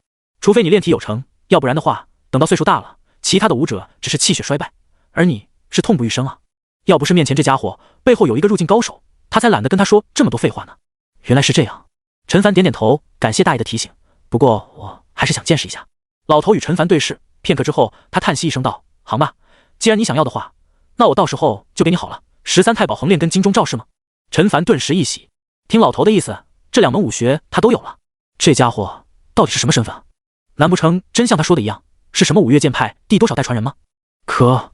陈凡轻咳一声，大爷，我还想问一问你，这里有没有修炼精神的武学秘籍？修炼精神？老头嘴巴微张，似乎是没有想到陈凡会来这么一句。是啊。陈凡点点头，我觉得武者不仅应该打熬筋骨，也还要磨练精神才行。大爷，你觉得我说的有道理吗？有道理倒是有道理。老头嘀咕道，只是磨练精神很难啊，对悟性要求很高的。说着他看了一眼陈凡，陈凡眉头微皱，几个意思？难不成在他认为自己的悟性很低吗？老头确实是这么想的。实际上他不仅觉得陈凡做不到，还觉得陈凡口中那位入境高手拿到磨练精神的秘籍也无法入门。这可不是在危言耸听，事实就是如此。也只有那些觉醒者精神力远高于常人，能够摸到门槛。不过送上门来的钱怎么能不要呢？小兄弟，除了炼体的秘籍之外，还想要提升精神力的是吗？老头脸上露出一抹意味深长的笑容。是啊，大爷，你要是有的话，价格方面好说。陈凡一咬牙，做出了一副肉疼的样子。好，既然小兄弟你这么痛快的话，那老头子我也不扭扭捏捏了。这3门功法，1本100元，怎么样？陈凡一愣，随即问道：也是残本吗？如果是完整的话，这个价格他觉得不太可能。可嗨，老头连连咳嗽几声，看了看周围，压低声音道：小兄弟，既然你都知道了，我也就跟你说明了。那么多功法，我怎么可能全都记得住啊？当然是残本了。不过你要是觉得价格高的话，咱们还可以再谈嘛，对不对？他眼巴巴地看着陈凡。陈凡面露挣扎之色，为难道：大爷，你这老是卖不完整的秘籍，让我很难做呀。80，老头一咬牙，最少80块钱一本。你要是愿意的话，下一次直接带钱来就行。陈凡见状也懒得再装下去，毕竟3本加起来才200-300块钱，洒洒水了。好吧，那就80元一本。他点点头，如果大爷你到时候还有其他厉害的功法，也可以一起摆出来，我再去跟那位长辈借点钱，争取全部买下来。好。老头听得感动不已，多好的小伙子，就算是借钱也要支持自己的摆摊事业。不就是残本吗？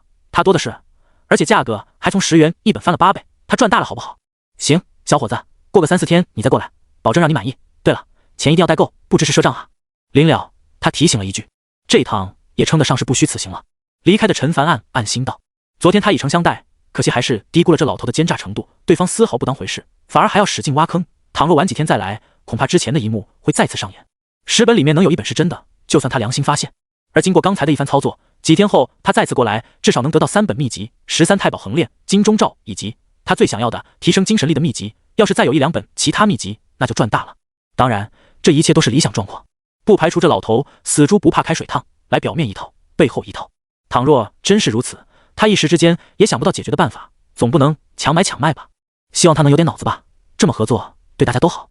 陈凡走出小巷，不知不觉间走到了城门处，不远处是10米高的城墙，那叫做杨小春的人依旧站在城墙上，背对着他，不知道在想些什么。陈凡顿时感觉一阵头大，他总不能真在这里等1天吧？而且这一路走来，到处都是人，想找一个对方落单的机会，只怕不容易啊。心中苦恼着，他找了一个小摊，了2-3元钱，买了一本书，在路边坐下，假装看书，实则暗中观察。时间一点一滴过去，也不知过去了多久，腹中传来饥饿之感，他一抬头，已经是正午时分了。先去找个地方填饱肚子吧，爸，张叔他们现在一定在为我担忧吧。陈凡无奈起身，他也不想在这里浪费时间，就说这一个上午的时间拿去练习基础剑法的话，提升2级肯定是问题不大的。他下意识往城墙上看了一眼，顿时脸色微变。只见在城墙上站岗的守卫大多数也走了下来，分着饭食，这很正常，人是铁饭是钢。只是让他意外的是，那个叫做杨小春的冲着周围人笑着摆摆手，然后拿了2盒饭菜，独自朝着这里走来。陈凡的心脏不由自主地加速跳动起来，什么情况？他不跟着其他人一起坐着吃饭，往这里走什么？难道说皇天不负有心人，自己等了这么久，机会终于来了吗？对方越走越近，看上去心情不错，嘴里面还哼着小曲，眼睛朝着四周张望着。陈凡赶紧低下头，假装沉浸在了书本之中。很快他就感觉到一道目光在自己身上扫过，脚步声越来越近，接着从身边走过，渐行渐远。他缓缓抬起头，注视着对方的背影。等距离被拉开到10米左右时，他合上书本跟了上去。穿过大街，一直往西走，拐入一条小巷，两边都是3、4层楼高的居民楼。这里也有摆地摊的，但是远没有他之前去的那条小巷热闹。是小春啊，怎么今天回来这么早？地摊上有人主动打起招呼，没有回应。摊主一脸悻悻，这也很正常，能进入守卫队的都是不简单的人物，怎么会将他们这些普通人放在眼里？说者无意，听者有心，后面的陈凡眉头微皱，这么说今天是个特殊情况了，莫非他请了半天假？小兄弟，要买点东西吗？摊主见到陈凡走来，热情地问道。陈凡摆了摆手，跟了上去。一路上不断有人走过，不少人往他多看了2眼，毕竟住在这里的人就算没说过话，见面次数肯定不少。陈凡这么一个猛着面还拿着长枪的，有点陌生，不过也没有人在意，兴许是刚搬过来，或者其他街道过来找人的也说不定，有点难办了。陈凡面色越发难看，显然想找一个好机会下手的难度越来越大了。就在这时，前方的人来到了一座楼梯前，看样子是到家了。陈凡不敢再靠近，蹲下身开始系鞋带。虽然这种事他是第一次做，但是电视剧电影里都是这么演的。1楼、2楼、3楼，他眼睁睁地看着对方上了3楼，然后走到了从右往左数第2户的门前，拍了2下门。很快门就从里面打开，对方走了进去，顺手关上了门。怎么办？陈凡看着10多米开外的那扇门，眉头拧成一个川字。到现在为止还是没有弄清楚最关键的问题，对方到底清不清楚自己等人的身份？在这里等着，等他出来。看似保险，结局恐怕跟之前一样，路上都不会找到机会下手，只能眼睁睁看着对方走到城墙上。那过去貌似也不是什么好办法，算了，过去看看吧，或许能有什么发现。陈凡再三考虑了一番，还是朝着那扇门走了过去。随着距离越来越近，各种各样的声音传入了他的耳中，随着距离的拉近越发清晰。隔音效果这么不好吗？他心中吐槽。旋即他脑中灵光一闪，这对于自己来说好像是一个好消息，但是也不能抱太大期望，万一那人回去什么话也不说，吃完饭就睡，或者净说一些家长里短的事情。他沿着楼梯往上走去，四周的声音越发大了起来，其中有一对中年夫妻在争吵着，似乎是为了钱。上了2楼，刚转身上3楼，一道熟悉的声音传入了他的耳中。陈凡身躯一震，这是那家伙的声音。他有点欣喜，没想到才走到这里就能听到他跟别人的交谈了。一来自然是这楼隔音效果很差，二来也跟他自身的境界有关。他放轻脚步往上走，一边竖起耳朵，集中精神倾听着。对方声音相比其他人小得多，可他屏气凝神，还是能听个大概。希望皇天不负有心人，能听到一些关键信息。客厅的桌子上摆好了好几道荤菜，冒着热气，香气扑鼻。几名20、30岁的男子围坐在桌边，个人的身前还摆放着一只酒杯，里面斟满了白酒。不过此刻几人的注意力都集中在刚开门进来的那人身上。小春，你来了。杨木坐北朝南，红光满面，冲着杨小春招招手道：你卢大哥他们都有问题要问你呢，你可要如实回答，不能撒谎。杨哥，你这说的是什么话？我们又不是在审讯犯人。方脸汉子卢阳笑呵呵道：就是小春，别紧张。另外一名汉子脸上笑容洋溢，事情呢我们听你哥说过了，就是有几个问题想问问你，你也别多想，事实怎么样就怎么样。没错没错。剩下2人不约而同地点点头。杨小春看向杨木，后者微微点头。卢大哥。杨小春脸上立刻露出憨厚的笑容，你们有什么想问的就问吧，我保证知无不言，言无不尽。好。卢阳与其余3人相视一眼，显然他在这几人之中威望最高。来，小春坐。他指了指身边的空位，笑道：你说你看见了外面那群马贼，30多个人被一个人用弓箭全部射杀了，是真的吗？唰的一下，另3人都看了过来，一个个眯起眼睛，密切留意着后者的表情变化。卢大哥，当然是真的。杨小春猛点头，那是我亲眼所见，绝不会有错。而且今早上城外进来的人也发现了马贼的尸体，都在议论是谁杀了他们呢。你们要是不信的话，可以待会儿去打听一下，很快就有消息。几人点点头。好，那下一个问题，你说那群人是陈家寨的，你敢打包票吗？卢阳笑容收敛，整个人看起来有点可怕。杨小春不禁咽了一口唾沫，点点头，是陈家寨的人。你们要是不信，也可以去问问当时在场的人，我们问的是你，不是别人。卢阳摇头，我再重复一遍，你真的没有认错？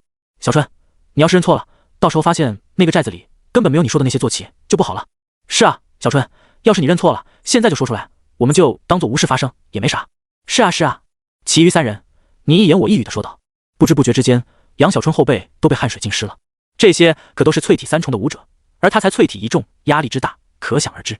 小春，杨木的声音响起，事实是怎样你就怎样说，你卢大哥他们也没有恶意，只是想得个准信。那群人，杨小春脑海中浮现出了陈国栋等人的身影，我绝对没有认错，就是陈家寨的那伙人。好。卢阳一拍桌子，高兴道，等的就是你这句话。哈哈哈。其余3人都大笑起来。杨木也满意的点点头，虽说他也知道自己弟弟绝不会骗自己，但是他盯着这么多人的压力依旧是言辞一致，无疑更加证实了这件事的真实性。小春，别紧张，来喝杯酒压压惊。旁边的男子倒了一杯酒，笑眯眯的递了过来。杨小春擦了擦额头的汗水，接过酒杯抿了一口，然后看向杨木，小心翼翼的问道：大哥，我们什么时候动手？今天下午吗？杨木轻轻点头道：准确的说是今天晚上。没错。卢阳眯眼道：小春，你说那个家伙也看到了你在看他，所以回去之后必定有所防备，我们要是白天过去，很容易被他们用望远镜看见。那个神射手要是在的话，情况有些棘手。是啊。给杨小春递酒的男人皱眉道：那家伙射箭太准，真要是远程对射，咱们拿着步枪不一定能把他怎么样，要是有一把狙击步枪就好多了。狙击步枪太贵了啊。另外一人无奈道：差一点的狙击步枪都大几万，好一点的上10万，我们要是有这么多钱，早就去狩猎终极凶兽了，所以才乘着夜色动手嘛。杨木得意一笑，哪怕他们有夜视仪，夜晚能看清200-300米就是极限了，200-300米油门一踩的事情，那人都来不及通知其他人，咱们就已经翻墙进去大开杀戒了。没错。几人都笑着点头，眼中露出赤果果的贪婪之色。20头角马10多万啊，就算杨家兄弟俩多拿一些，他们4个人每个人也能拿到1万多，一个晚上1万多，还有比这来钱更快的吗？当然这件事做起来也得隐秘，要不然流传开来，竹篮打水一场空不说，他们肯定是没法继续在这里待下去了。楼梯口处，陈凡听的是冷汗直流，一股凉意从脚底升到天灵盖上。他一直在疑惑，为何对方明明看见了自己，还无动于衷？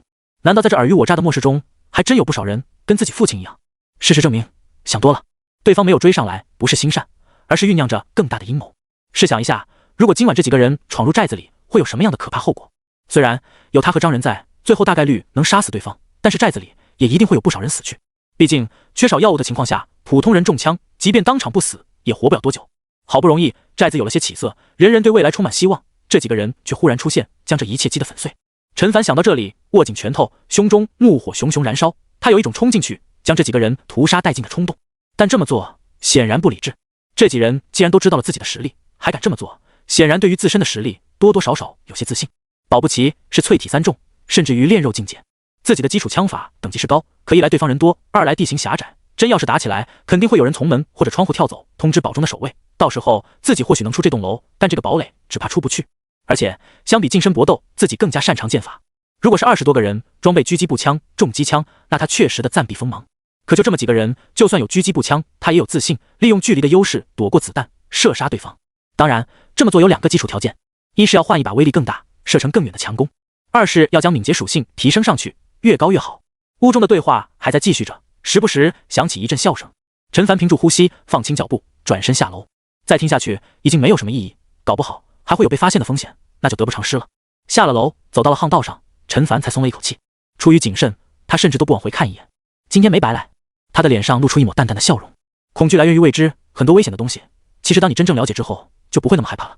先去买一张弓，再买些血米带回去。张叔的木桩应该也弄好了，回去就练习步法，争取将身法解锁。就算来不及补完轻功水上漂，敏捷属性增长一些也是提升。他走到了兵器铺，一名穿着得体的女子笑盈盈地走了过来，不是上一次的那个。好在这无关紧要。他说出了自己的来意，瞬间女子双眼瞪大，身躯颤抖着。500金拉力的弓，2000元，这是来了一个大客户啊！他赶紧带着陈凡走进去，从墙上将一张1人多高的长弓取下，有点吃力的递过来。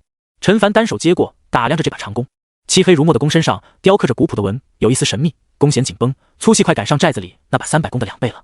老板，这弓身是由合金制成，绝对结实，弓弦是金属和纤维材料做的，韧性十足。你买回去之后，要是出了什么问题，我们包赔。对了，您要是现在买下来的话，我们额外再送10支箭给您。女子笑眯眯地说道。这500斤拉力的弓都在这里挂了快1年多了，期间有不少人来看过，最后也仅仅是看看而已，既拉不开又买不起。而堡里的那些武者都习惯用枪械剑法，可难练得多，还费力。10支箭吗？陈凡愣了一下。女子吞吞吐吐道：您要是觉得不够的话，再多送您10支也行，这已经是我最大的权限了。陈凡点点头，明知故问道：这弓多少钱一把？2000。女子生怕陈凡觉得贵，解释道：老板，这弓平时都得卖2200、2300，您这一次来正好赶上活动，2000元就能买到，错过了这个机会的话，下次就涨回原价了。是吗？陈凡听得好笑，就算上一次那个姓朱的女子不说，他都不会相信眼前这个女子说的话。哪有老实人做生意？老实人能做生意吗？你们店里面还有拉力更重的弓吗？他随口问道。赵家堡的赵大听说也能拉开500斤的弓，这么长时间过去，说不定实力又增强了。自己仅凭这把弓，想要战胜他，把握还是不够大。女子一惊，呆呆地看着陈凡，先摇了摇头，然后说道：店里现在是没有，不过老板你要是愿意前预定，即便是1000多斤拉力，威力堪比床母的强弓，我们都能弄到，只是需要一段时间。我再想想。陈凡点点头，这群人大概率是从100里外的鞍山城进货，然后再加一点钱卖给他。既然如此的话，那他不如自己去买好了。反正如今有了坐骑，一来一去不到半天就能搞定。好的。女子看了看陈凡手中拿着的弓，舔了舔嘴唇。眼前这位老板交不交定金买更厉害的弓无所谓，只要他买这把就行。我要是买2把的话，你们能不能送1两支破甲剑给我？陈凡想了想，开口问道。上次他来的时候，2000元一把的长弓令人啧舌，现在哪怕是2把也不过4000元，他身上可是有1万多元在。至于为什么买2把，自然是考虑到了张人的关系。两把。女子瞠目结舌，周围的一些人闻言也一脸震惊地看过来，这人到底是什么来头，竟然如此财大气粗。不过能买下500斤强弓的人，实力绝对不容小觑。不少人心中刚升起歪念头，就被自己掐灭了。2把。陈凡注视着他，语气淡然。先生，破甲剑实在是有些珍贵，我无法做主，不过我可以去通知经理，您能不能在这里稍等片刻？女子激动地话都说不利索了。4000元啊，他至少能拿400元提成，1天400，这哪怕在鞍山城也是妥妥的高薪了。行。陈凡刚一说完，女子就一溜烟的跑开了。周围响起窃窃私语声，店里其他的女销售都一脸羡慕的看着这里。2分钟不到，一名穿着西装、打着领带、精神奕奕的男子，在刚才女子的指引下，大步朝着陈凡走了过来。先生贵姓？男子伸出手，笑呵呵的问道。免贵姓张。陈凡看了他一眼，并没有去握手。呵呵，原来是张先生。李磊不在意的一笑，收回手道：不好意思，张先生，我再向您确认一下，您真要一口气买2把500斤拉力的长弓吗？陈凡点点头，随后用眼神询问。好。李磊笑道，如果您真买的话，我可以代替我们老板做主，除了送您20支铁剑之外，再多送您20支铁剑，外加1支终极破甲剑。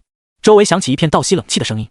光是40支铁剑就有200-300了吧，再算上破甲剑，400-500还不是轻轻松松。不少聪明人看出来，这是李磊在卖好，想要拉拢这位。毕竟能开500斤拉力的人，怎么会是一个简单角色？少说也是练肉劲的武者了。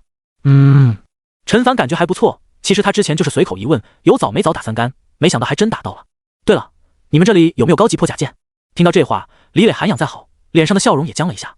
跟在身后的女店员瞬间将心提到了嗓子眼上，这位老板该不是来戏耍自己等人的吧？那到时候他指定没好果子吃。别误会，陈凡看了他一眼，我就是问问价格，要是有的话，价格合适我就买了。未雨绸缪，万一哪天出去狩猎遇上高级凶兽呢？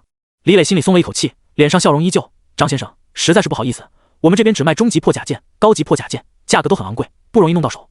如果张先生您想要的话，我们可以详谈。那到时候再说吧。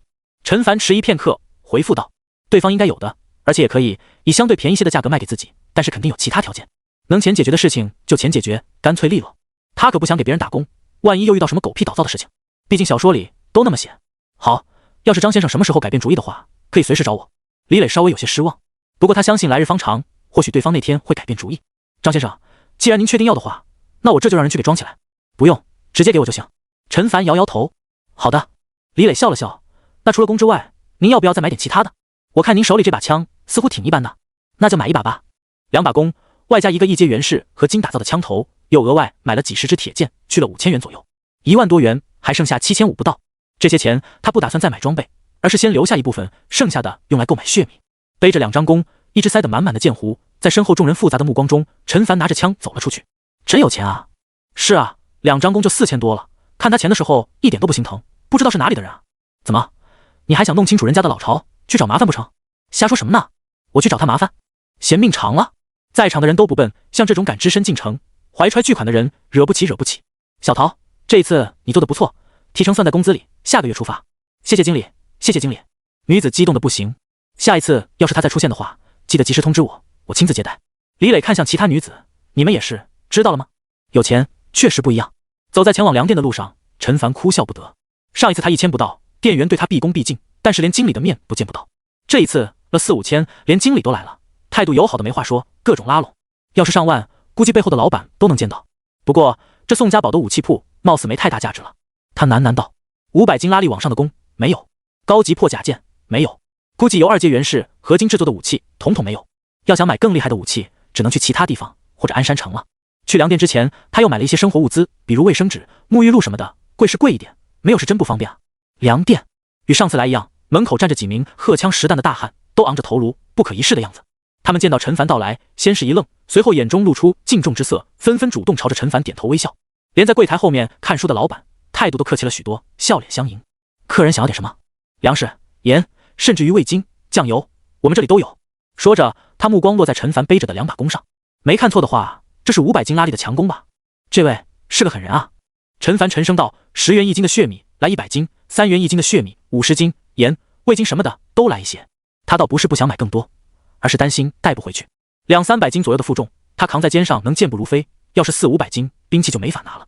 出城那段距离，可是有不少人虎视眈眈的。老板顿时眼睛一亮，果然是一位不差钱的主啊！客人这是空手来的吗？他笑呵呵道：“这么多东西可不好拿，你住在哪里？我让人开车给你送去。”陈凡摇摇头：“我不是宋家堡的人，不是宋家堡的人。”老板一惊，外面几人看向陈凡的眼中也带着异色，难道是外面那些小寨子的人？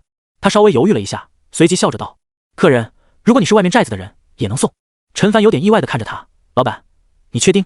呵，客人这话说的，老板笑眯眯道：“来回不过耗费些汽油罢了，算什么？100斤10元的血米，那就是1000元了。要是再算上盐之类的，2000元差不多。相比之下，1升汽油才20-30元，能跑10多公里呢。”陈凡着实没想到，果然是有钱能使鬼推磨啊！嗨，就在这时，老板轻咳一声道：“不过有言在先，客人你要留下身份信息和一笔押金，这么做也是为了店里的人身财产安全。你放心，等你下一次过来，押金原数奉还。”这样，陈凡想了想，也理解，毕竟宋家堡里还算是安全，到了外面就不一定了。下一次吧，他还是打消了图一时方便暴露自身信息的主意。好，见状，老板也笑了笑，没再多说什么。很快，2种血米被分别装好，连同几十斤盐、味精、酱油之类的调味料，装进了一个结实的袋子里。客人常来，老板笑呵呵地目送着陈凡离去。真是个猛人啊！一名守卫看着陈凡的背影，感慨道：“是啊，就这单手拎起300斤的实力，恐怕是淬体3重吧？或许是练肉劲的武者，不然他敢单枪匹马来这里。没错，摆明了不怕别人打他主意，艺高人胆大呀。”陈凡时刻注意着后面的动静，生怕被打冷枪。虽说这种可能性不大，但是万一呢？他走在大街上，顿时引起了无数人的目光，有震惊，有羡慕，有嫉妒，也有眼珠子滴溜溜乱转，不知道在打什么主意的。随着陈凡目光扫过去，都低下了头。一路上，陈凡脑中的一根弦都紧绷着，眼观六路，耳听八方，不放过周围的风吹草动。直到走出1-2公里，将宋家堡远远甩在身后，陈凡才如释重负，将扛着的货物放下，转过身，几道鬼鬼祟祟的身影正远远地掉在后面，朝着这里张望着。陡然间看到陈凡看过来，几个人顿时吓了一跳，窃窃私语一番之后，转身溜了。陈凡冷哼一声，这群人跟了这么久都不敢动手，显然不是什么胆子大的人。这次就算了，要是下一次还跟上来，就别想走了。他略作休息之后，继续扛起货物赶路，途中时不时停下查看四周情况。过了差不多半个多小时，陈家寨终于近在眼前了。他长出一口气，加快脚步往前走去。等他赶到时，竟发现不少人早已在门口等候着，有父亲、母亲、弟弟，还有张叔、顾泽、王平他们，甚至于孟雨也在，一个个如释重负的样子。爸，你们这是干什么？陈凡哭笑不得道：“我不是说了不会有事的，我们也是刚刚听到了钟声才过来的。”陈国栋有些心虚地说道。实际上，陈凡离开之后，他就一直心神不宁，练武也无法集中精神，尤其是到了中午，陈凡都没回来，他就更加担心了。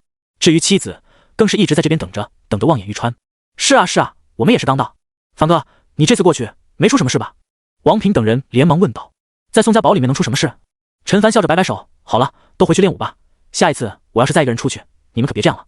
说着，他看了不远处的孟雨一眼，后者低着头，一副很自责的样子。众人各自散去，张仁离开前朝着他看了一眼，点了点头。陈凡大概明白了他的意思，想必是木桩已经打好，之后他过去就能练习基础步法了。去自然是要去的，不过在此之前还有些事要处理。回到家里，陈凡将货物放下，又将身上的弓箭卸下，走了一路，他全身都被汗水浸湿了。小凡，这次怎么样？有什么消息吗？陈国栋连忙问道。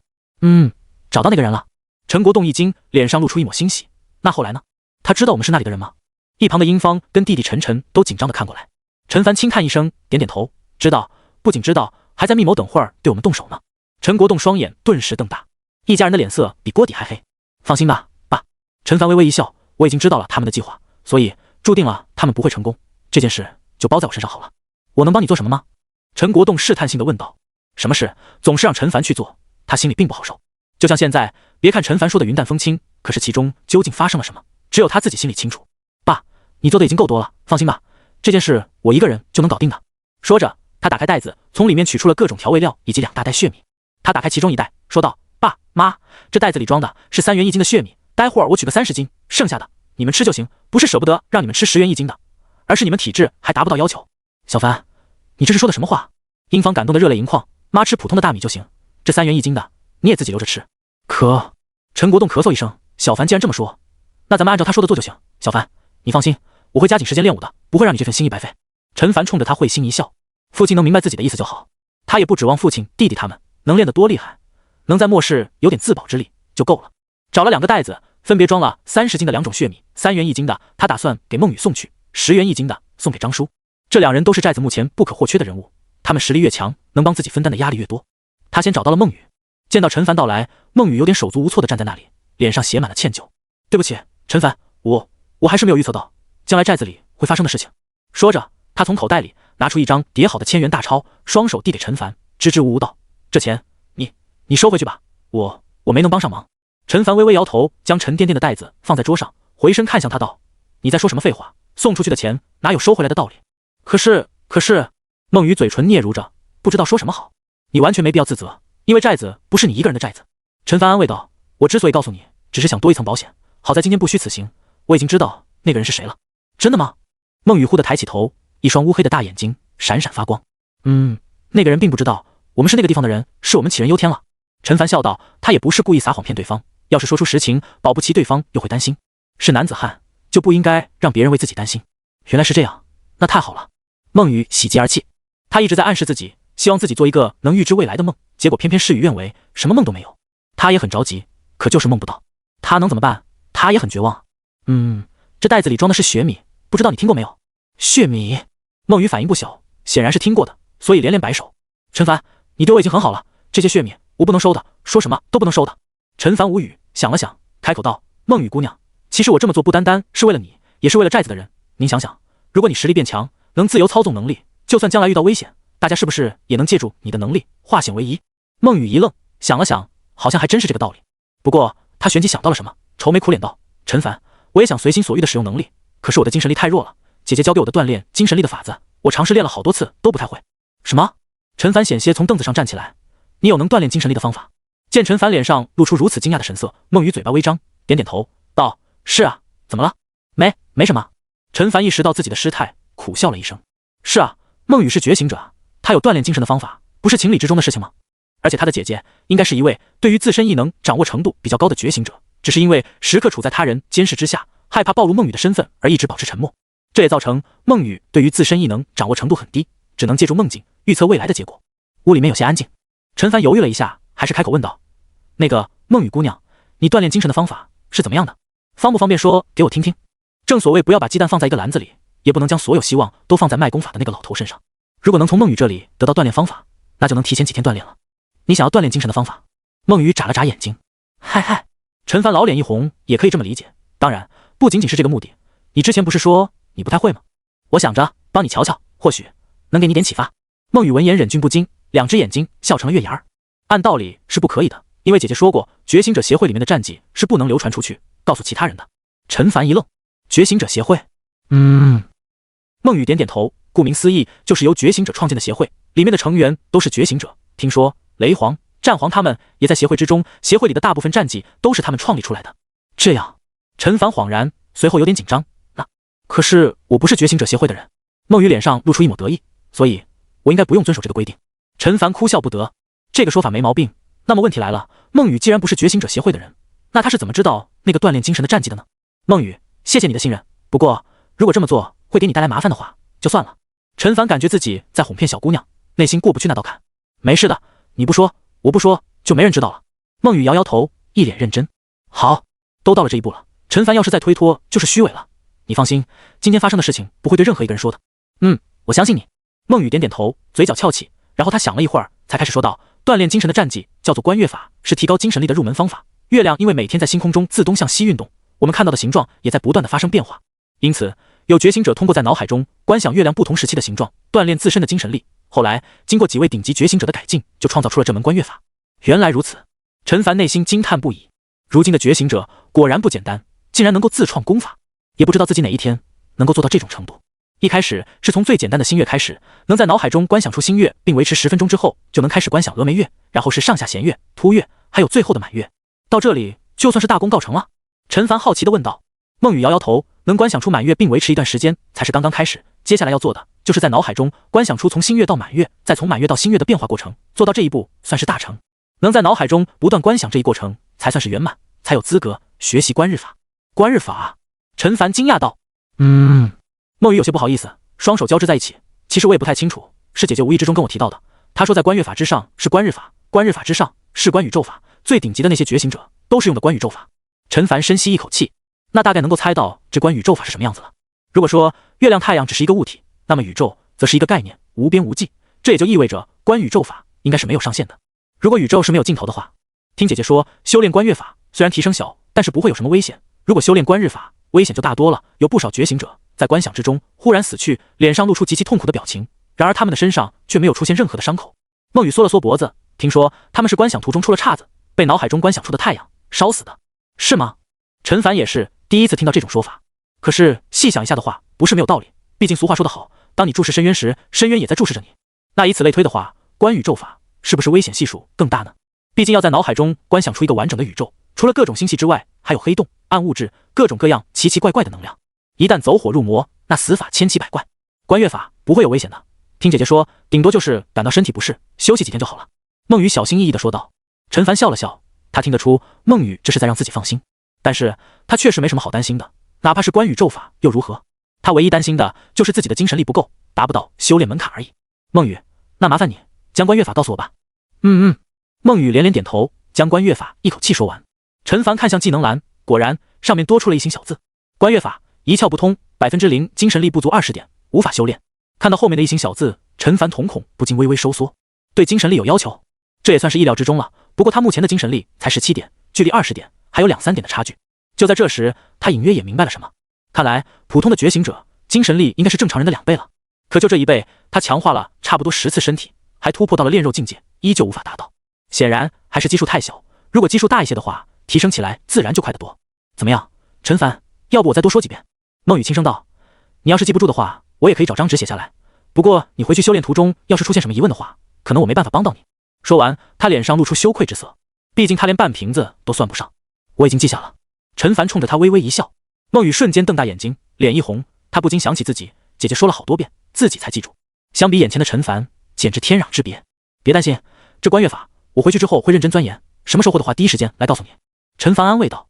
真的吗？孟雨又惊又喜。好的，陈凡，谢谢你。不客气。陈凡啼笑皆非，明明是他占了对方的便宜，结果对方还反过来感谢他，蛮好笑的。桌上的血米你记得吃，这对于精神力的增长或许也有帮助。陈叮嘱道。如果吃完了的话，可以随时来找我。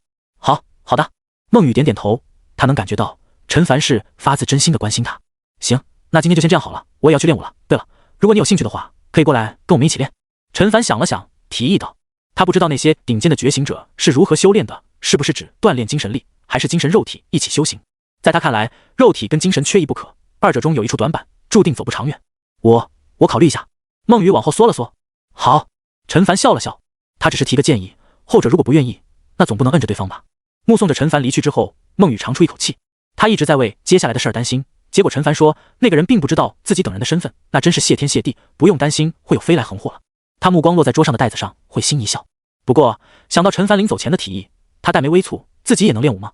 可是就算再怎么练，应该也不是那些人的对手吧。想到这里，他心情又沉重起来。陈凡走在回去的路上，步伐轻快，真是踏破铁鞋无觅处，得来全不费功夫啊。没想到自己心心念念想要得到的精神秘籍就在身边，他应该早一点想到的。也不尽然。他摇摇头，不将跟孟雨的友谊提升到一定程度的话，显然是得不到这观月法的，也算是一饮一啄，皆有定数吧。就是还有一个不太好的消息，观月法虽然到手了，精神属性却还达不到条件，最起码需要强化2次身体，或者强化1次再加突破1次才行。慢慢来吧，估计也就这2-3天的事情，到时候就可以提升精神力了。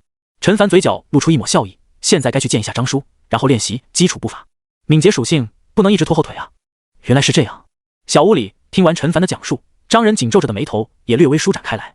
难怪昨日你们离开之时并没有人追上来，那人竟然是打的这个主意，用心险恶啊。是啊，陈凡感慨道，最好的方法自然是当场解决他们，以免夜长梦多。可是我担心自己就算能以1敌6，也很难阻止有人逃走。如此一来的话，我的处境就非常糟糕了，能不能顺利的走出宋家堡都是一个问题。你的做法没错。张仁点点头，宋家堡并没有你想象的那么简单，即便是全盛时期的，我也100%的把握。总而言之，保全自身才是最重要的。而且那群人不出意外的话，也会替我们保守这个秘密。陈凡行了一声，虽说他也担心是不是有除了他之外的人知道这个秘密，但是他确实没办法顾及到方方面面，只能先解决眼下的困境，然后再不断提升实力。若是实力足够强大，哪怕全世界都知道他有一批坐骑，那又能怎么样？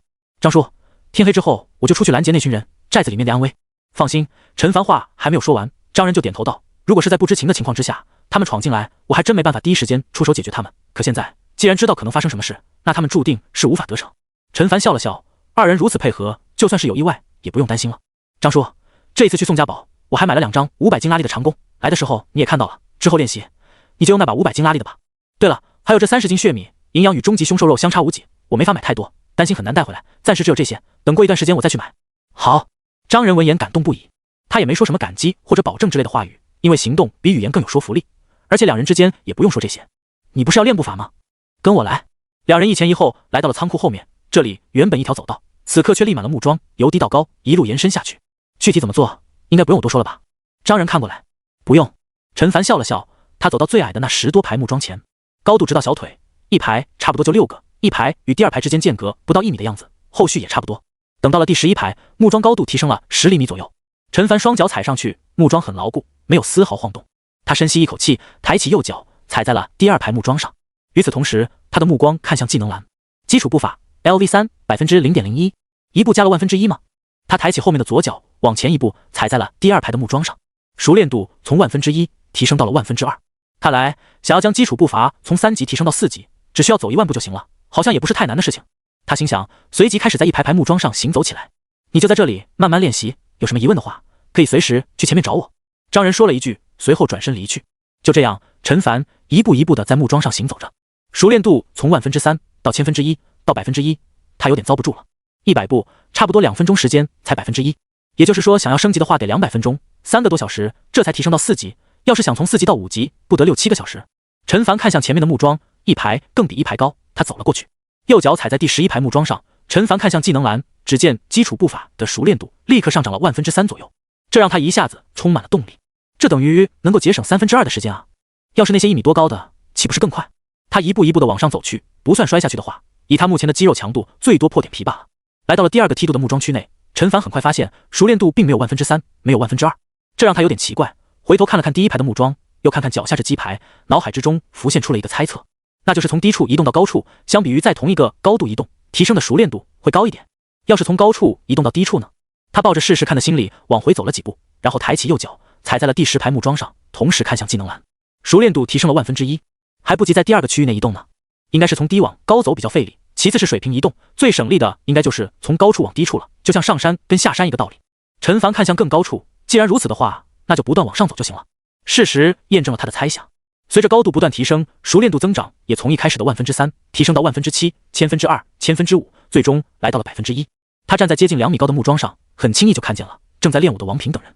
看那边，王平也发现了陈凡，顿时瞪大眼睛，惊呼一声：什么？身边人顺着他的目光看去，却空空如也。没什么。王平挠挠头。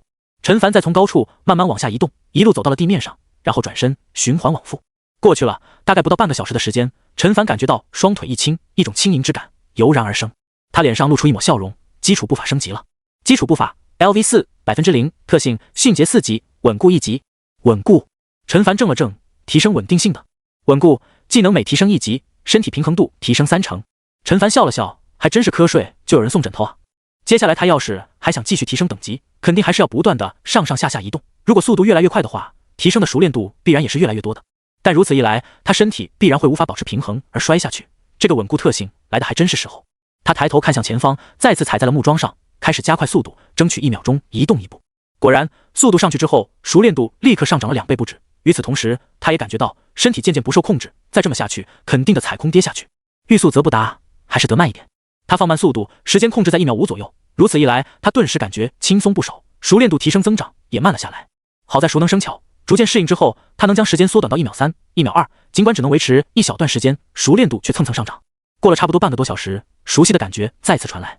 基础步法 LV5 0%，特性迅捷5级，稳固2级。陈凡会心一笑，只是短短1个小时不到的时间，敏捷属性再次上涨了2点。而2级的稳固特性让他的身体平衡度提升60%，对于接下来的提升效果斐然。他看了一眼技能栏，是没有解锁出基础身法来，也不知道将基础步伐提升到6级之后能不能解锁出来。陈凡脑海中闪过这个想法，继续训练。这一次他能将每一步所需的时间控制在1秒之内，健步如飞。期间时不时有人来这里观看，见到这一幕都瞪大了眼睛，露出不可置信的神色。别说是走这么快了，哪怕让他们站在快2米高的木桩上往下走，他们都会心惊胆战。凡哥太强了呀！是啊，明明天分是我们之中最高的，还这么用功刻苦，难怪他那么厉害。几人你一言我一语的说着，像露出浓浓的羡慕之色。顾泽也往这里看来，眼中露出一抹坚定之色。他早已经下定决心，陈凡练的他也得练，哪怕付出2倍、3倍的努力。差不多半个小时，陈凡从上往下一个飞跃，稳稳地落在了3排之外的木桩上。霎时，基础步法的熟练度从 93.56% 一下子提升到了 94.88%、1.2级。陈凡微微一笑，如同他预料的一样，这样子操作的话，速度会快得多。当然，对于一般人而言，这样也很危险，摔断腿都是轻的。过了差不多2分钟的时间，双腿再次传来轻松之感。基础步法又升级了。基础步法 LV6 0%， 特性迅捷6级，稳固3级。没有新特性出现，但是有新技能出现了。基础身法 LV0 0%。陈凡轻出一口气，终于解锁出基础身法了。可喜可贺，可喜可贺。不过相比于补完轻功水上漂的门槛条件，还是任长而道远啊。他脑中回想起张仁的话语，基础身法包括2种，一种是小范围之内的腾挪躲闪，一种是短中远距离的奔跑移动。这2种无论练哪一种都能够提升基础身法。陈凡看向面前这一排排的木桩，如今已经能够做到在这些木桩上健步如飞，如履平地。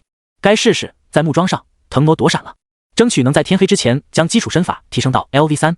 相比于基础步法的练习，基础身法就要辛苦危险得多，需要不断的从木桩上跳跃到周围木桩上，距离越远，跳跃次数越多，时间间隔越短，增长的熟练度就越多。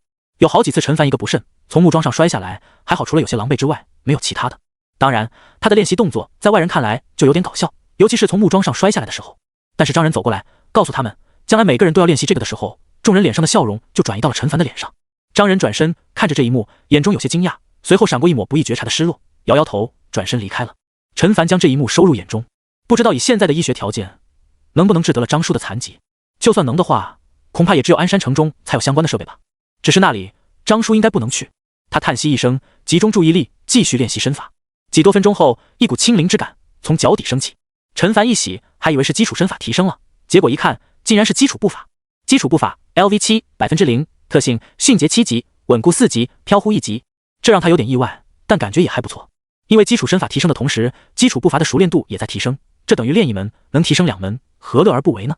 而且基础步法还解锁了新特性，他看去，飘忽1级，技能每提升1级，提升3成闪避几率，竟然是提升闪避效果。陈凡喜不自胜，如此一来，他对上持枪武者的胜率无疑会更高。现在基础身法还没有到1级，解锁轻功水上漂，基础身法的要求是3级，想必这个过程基础步法怎么也能再提升到2级吧。到时候3级的飘忽特性，闪避几率提升 90%。不说别的，普通人肯定是别想用枪打到他了。当然，这只是他的猜想，具体效果还得看实战。继续，陈凡继续在木桩上跳跃。大概10分钟之后，一股清灵之感涌遍全身，好像整个身体都轻了不少，比之前基础步法的感觉强太多了，而且有些似曾相识。他急忙看向技能栏，基础身法 LV1 0%， 特性清灵1级。果然是你！陈凡哭笑不得，难怪他会觉得熟悉，原来这是太极拳的特性之一，每提升1级能够增加3点的敏捷属性。基础步法提升了4级，再算上1级的基础身法的敏捷属性已经提升了7点了。陈凡高兴的不行，要是再算上稍后提升的2级13点敏捷属性，这提升太快了。时间1分1秒过去，他不知不觉沉浸其中，都没有注意到周围的天色已经暗了下来。陈凡，一道声音响起：“张叔！”陈凡身形一顿，转过头，不知何时张仁过来了。快要到时间了，张仁提醒道，面色凝重。陈凡深吸一口气，看着技能栏上还差不到 10% 就要到3级的基础身法，差一点就能够达到补完条件了。好在基础步法已经提升到了9级，算是达到了他的预期。眼下敌人就要来了，稍后再提升这个吧。宋家堡10里之外，荒野上停着一辆越野车，车内坐满了人，手中拿着各式各样的枪械，步枪、冲锋枪、轻机枪，枪口无一例外都装着消音器。窗外的天色越来越暗，远处依稀传来兽吼之声。哥，是时候出发了吧？坐在最后面的杨小春紧张道。他们要是再在这里待下去的话，要不了多久，气味就会引来凶兽，待的时间越久，吸引过来的凶兽就越多，实力也就越强。再等等，坐在副驾驶上的卢阳眯眼道，现在就过去，还是有可能会被发现。主驾驶上的杨木点头，机会只有一次，一旦出现失误，下一次再想得手就难了。又过去了差不多半个小时，远处的兽吼之声好像已经越来越近了，且有一种从四面八方包围的趋势。车内别说是杨小春，哪怕是其余几人，心里面都开始慌了。好在这时车身颤动了一下，紧接着往前驶去。呼，几人不约而同松了一口气。哈哈，有人大笑起来。就算那寨子里面的人再怎么提防，也不会想到我们会借着夜色的掩护突然袭击。没错，说起来我们也是承担了不小的风险，这一次不成功便成仁。别乱说，这一次咱们必定马到成功。杨小春听着，脸上渐渐露出笑容。按照大家说好的，这一次他们兄弟两人能够分到一半的钱，这么多的钱，他往后也不用再去守卫城墙了，能跟着大哥一起去练武。副驾驶上的卢阳用夜视仪看着前方，哪怕是淬体三重的他，在夜间的情况下，最多也只能看清楚100多米的距离。怎么样，看到陈家寨的围墙了吗？杨木一边握着方向盘，一边问道。还没有。卢阳摇摇头，估计还要再开个1-2公里。行，方向没错就行。杨木说道，他车头的方向正对着陈家寨的，只要这么一直开下去，肯定能看见。杨小春有些紧张地握住枪柄，虽说见过不少死人，也用枪打过靶子，但是用枪杀人他还是第一次。一想到这里，他的身体不由自主地颤抖起来。紧张啊！旁边男人拍了拍他的肩膀，笑道，实在不行的话，你就在车里面等我们，要不了几分钟，我们就能解决战斗。在车里等着恐怕是不行，我看还是跟我们一起进去，那群人手里面又没有枪，稍微小心一点就好。我没事。杨小春挺起胸膛，正要说什么，忽然听到前面副驾驶的卢阳口中发出一声惊呼，有人！什么？杨木一个急刹车，震惊地看向卢阳。车内几人瞬间往前撞去，但没有人责怪杨木，而是一个色紧张疑惑地看向前方。这怎么可能有人呢？要知道现在可是夜晚，属于凶兽的夜晚。有人刚想张嘴询问是怎么回事，就听到卢阳大吼一声的同时，俯身冲出车内。快出去！几乎是话音刚落，只听前方不远处响起一声爆响，紧接着就听到咻的一声，一只1米多长的箭矢瞬间击破车前的挡风玻璃，伴随着玻璃碎裂的声音，贯穿杨木的胸膛，将他狠狠钉在座椅之上。杨木甚至于发不出一声惨叫，就失去了动静。箭矢去势不止，将后一人的大腿也钉在了车上。那人发出一声歇斯底里的惨叫声，回荡在安静的荒野之上。这一幕发生的太快了，至于到现在车上的其他人都还没有意识到发生了什么。快出来！逃出去的卢阳大吼一声，声音中带着一丝恐惧，是那个家伙，那个家伙过来了。说着，他猛地扣动手中的扳机，冲锋枪枪口朝着前方某处喷出火舌，子弹倾泻而出。200多米，正好是他手中这把 K8 冲锋枪的有效射程，弹夹容量30发，射速90发子弹每秒，也就是说，几乎是一瞬间就能打空弹匣中的子弹，而且枪口初速380米每秒，换句话说，200多米距离，半秒钟都不要。然而下一刻，他的脸色就凝固了，因为他通过夜视仪看见，那人几乎在他开枪的一瞬间就消失在了原地。紧接着，破空之声再次响起，一支利箭带着刺耳的呼啸声从他胸口贯穿而出，留下一个拳头大小、触目惊心的血洞。箭头上强大的动能，更让他整个人凌空飞出10多米后，才重重摔在地上。啊！到此刻，车内才发出尖叫之声。其中2人连滚带爬的出了越野车，因为他们知道留在车里面只能是等死。救我！救我呀！被箭矢钉中大腿的那人冲着跑出去的2人哭喊着，时不时看着血流如注的大腿。他不想死，真的不想死啊！至于杨小春，已经吓傻了，呆呆地坐在车椅上，目光呆滞。咻！接连2道厉笑之声，从车里面翻滚出去的2人就各自被一支箭矢钉在了地上，甚至于都来不及开枪反击，或者说他们根本不知道袭击自己的是谁，在什么地方，是什么人，他为什么要这么做啊！救命！救命啊！谁来救我！眼睁睁地看着一个个同伴倒在箭矢之下，被钉住大腿的那人想要拔出箭矢，只是稍微动了一下，他口中就发出惨绝人寰的叫声，然后下一秒，一支箭矢划破夜空，从前面的车窗飞过，从他的胸口贯穿后飞出了车内，惨叫声戛然而止，空气中飘散着浓浓的血腥味。在这时，一道左手拿着弓，右手搭着箭的身影才缓缓浮现出来。我说呢，应该还有一个的。陈凡自言自语道，他看到了杨小春的身影。他体质接近100点，又有瞄准技能，但是在这夜间，顶多也只能看清楚200米左右的距离。之所以能够发动攻击，是因为他早就听到了车轮碾压荒草的声音，直到视野中出现汽车的轮廓才出手。而后面那人开枪的一瞬间，他就看到了火光，下意识地往旁边一闪，闪避之快，连他自己都愣了一下。别杀我！杨小春此时终于反应过来，朝着前方哀求道：“别杀我，求你了，你要什么我都给你，别杀我。”他隐隐猜到杀死自己大哥他们的是谁了，是那个陈家寨的神射手，一定是他。他来不及去想为什么对方会出现在这里，他现在只想活命。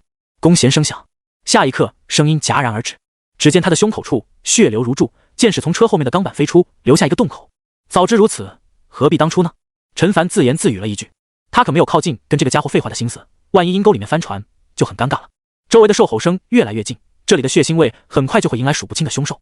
留给他的时间不多了，必须抓紧时间搜刮战利品，再怎么样也得把几条枪带走，几支铁剑，相比之下根本算不了什么，明天再来回收也不迟。至于这辆车，但愿那群凶兽别破坏得太严重嘛。他呼出一口气，这匹角马带来的危机应该算是解除了吧，总算能缓一口气了。陈凡走进越野车，一股浓重的血腥味扑面而来，三具尸体都圆睁双目，保留着临死之前的痛苦表情，鲜血从伤口处缓缓流淌而下，在车的底盘汇聚成了血泊。这车恐怕是别想要了。他摇摇头，对于这些人，他并没有什么怜悯之心，因为他们要是不死，那今晚死的就是寨子里的人。他将弓背在身后，从他们的手中将枪支扒了下来，2把步枪，再加1把手枪，以及几支弹匣，装满了子弹。仔细摸索了一下，找到了拆卸弹匣的装置，将弹匣卸了下来，装到了包里。凶兽的吼声越来越近，陈凡不敢再细搜车里人的身，而且这群人既然打自己的注意，身上的钱恐怕也多不到哪里去，真要是错过了，也只能认了。他又跑到车外几具尸体的面前，将他们手中的2把冲锋枪、1把轻机枪也给扒了下来，取下弹匣，又将他们的背包也一并拿了，转身就跑。吼！身后响起数道兽吼声，不一会儿，就有数不清的黑影朝着地上的几具尸体扑过去，场中发出令人毛骨悚然的咀嚼声。陈凡拔腿狂奔，不到半分钟就到了寨门口。陈国栋早就在等候着，连忙打开寨门。陈凡嗖的一下就跑了进来。小凡，没事吧？陈国栋连忙上前问道。陈凡冲着他比了一个 OK 的手势，笑道：爸，我能有什么事？看这个。说完，他将装满枪械的背包递到了后者面前。这是……陈国栋张大嘴巴，眼珠子都要掉了出来。枪！这么多枪！随后，他感觉整个人如坠冰窖之中，冲锋枪、机枪、步枪，要是让他们冲进来，寨子里面不知道会有多少人伤亡。也只有像陈凡这样的武者，才有把握与热武器抗衡。他们这种普通人，只有被屠杀的份。爸，别担心，这件事情不出意外的话，到这里就该结束了。陈凡轻声道。而且这一次，我们也算是因祸得福，平白得到这么多支枪械，到时候无论是出去狩猎，还是去别的地方交换物资，都不会有人敢打我们的主意了。这倒是。陈国栋认真的点头。有枪在手，哪怕是遇上赵家宝的人，对方也得忌惮几分。小凡，既然这件事结束，那我们也该出去狩猎了。他忧心忡忡道。到了冬天的话，低级凶兽就会少许多，我们也得去更远的地方狩猎，所以最好提前做准备。陈凡应了下来。就算是父亲不说的话，他也打算出去狩猎了。搜集到的功法越来越多，经验值不够用了。说起经验值，刚才那几个人倒是给了不少，将近300点，算上之前剩余的460点，总计760。他打算待会儿回去先练习一会儿身法，达到补完条件，再练习剑法，将流星剑法加满，再看看情况，是加太极拳还是轻功水上漂。回到仓库，张仁对此倒是并不感到意外。500斤拉力的强攻，再配合陈凡百发百中的射术，对方几个人哪怕有重型武器，被有心算无心，也得全军覆没。晚上打算练什么？枪法吗？他问道。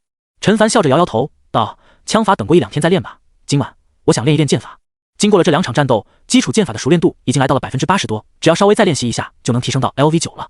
他有一种预感，能够解锁出新的特性来。好，张仁点点头。既然如此，他也可以去指点其他人。寨子大小有限，陈凡找了5-6个木桩，从前往后重叠在一起，这样能极大消耗剑士的动能。他跑到了200多米开外，不用火把也能勉强看清靶心。取出一支箭，缓缓拉开弓弦，80多点的力量，想要拉满确实有些费劲，因此他之前使用的还是那把200斤拉力的弓。接近2秒钟后，他将弓弦彻底拉满，接着猛地松开手指，只听啪的一声，箭矢宛如被引爆的烟，咻的一声，直接射穿了5-6个木桩，从土墙中穿过，不知道飞去哪里了。我的剑！陈凡心疼，也不知道明天天亮以后还能不能够找得回来。找不回来也得去找，这可是500斤弓的剑，价格不低，把刀还是太短了呀。他叹息一声，不过基础剑法提升的熟练度很高，一下子增长了将近2%。只是普普通通射出一箭的熟练度，要是速射几箭出去，会增加多少熟练度，他都不敢想。于是他又去找了更多的木头过来，排在后面，差不多是之前的2-3倍，才重新跑远，瞄准这里射出一箭。又是一声爆响，箭矢摧枯拉朽一般，接连洞穿20多只木头，最终定在了墙上。陈凡终于松了一口气，担心土墙承受不住，又去找了一些木头过来，立在那里，心中感叹：以后练剑还是白天练好了，这才是500斤拉力的弓，往后要是1000斤、2000斤，哪怕是宋家堡的城墙，挨上那么一箭都顶不住吧。又是几箭射出之后，他感觉到体内微弱的暖流升起，一股奇异的感觉涌上心头，是新特性。他顿时一喜，连忙朝着技能栏看去。基础剑法 LV9 0%，特性强身9级，臂力过人9级，缓射9级，骑射7级，速射4级，骑射1级。骑射技能每提升1级，可同时向单一或多个目标相邻射出多支箭矢，当前可同时射出箭矢数量2。这么厉害吗？陈凡不敢相信。按照技能描述，既可以选择向同一个目标射出2支箭，又可以分别朝着2个目标射出2支箭，而且看样子这才是刚刚开始，随着技能等级的提升，能射出3支、4支，甚至于10多支，这简直是群攻神技啊！如果刚才他解锁这个特性的话，那解决敌人的速度至少快上一半。好在现在也不迟。陈凡深吸一口气，这一次直接从剑篓中取出了2支箭，搭在弦上。他明显感觉到更加吃力，好在还是将弓弦拉满，伴随着一声爆响，2支箭矢同时射出，穿过10多20根木头，最终定在了土墙上。陈凡看向技能栏，熟练度一下子提升了将近 3%， 他不禁感叹，这提升速度也太快了。他灵机一动，这一次从剑篓取出了3支箭，搭在弦上，费了好大的力气才将弓弦拉满，然后满心期待地松开手指。糟糕的一幕出现了，同于之前的2支箭近乎于同步，这一次的3支箭方向发生了偏离，只有1支箭朝着正前方射出，其余的2支箭，一支深深地插进了地里，另外一支飞向了夜空，不知所踪了。还是熟练度不够啊！陈凡感觉这1支箭应该是再也找不回来了。看了一眼基础剑法的熟练度，还不如上一次加的多呢。与此同时，右臂也酸得不行，还是按部就班的来吧。陈凡苦笑一声，他稍作休息，然后取出了2支箭，搭在弦上，拉满之后射出，然后循环往复，每一次大概需要3秒钟左右。而基础剑法的熟练度也在以相当快的速度稳步提升， 7.8%、10.6%、12.5%，哪怕是在基础剑法等级比较低的时候，速度都赶不上这一次的提升。果然是力量越大，提升起来越快啊！陈凡内心感叹，更加坚定不断提升各项属性的决心。不过500斤拉力的弓彻底拉满还是非常消耗体力的，尤其是在2支箭的情况下。因此每隔2-3分钟左右他就停下休息一会儿，这个时候活血特性也在快速发挥作用，节省了一大半的休息时间。终于差不多20分钟，基础剑法再次升级了。基础剑法 LV10 0%， 特性强身10级，臂力过人10级，缓射10级，急射8级，速射5级，急射2级。这一次可以同时射出3支箭了。陈凡脸上露出迫不及待的笑容，从剑篓中一次性取出了3支箭，搭在弦上，猛地松手，一声爆炸般的响声，3根箭矢同一时间射出，穿过木桩，定在了土墙之上。用2个字来形容，完美。陈凡会心一笑，这一次他就算想用4支箭矢尝试，恐怕也很难拉开。3支好像已经到极限了。他看向技能栏，基础剑法的熟练度提升了 3% 多一点，在他看来挺高的。如果是单独射出1支箭矢，1%是肯定没有的，大概率 0.5% 多一点。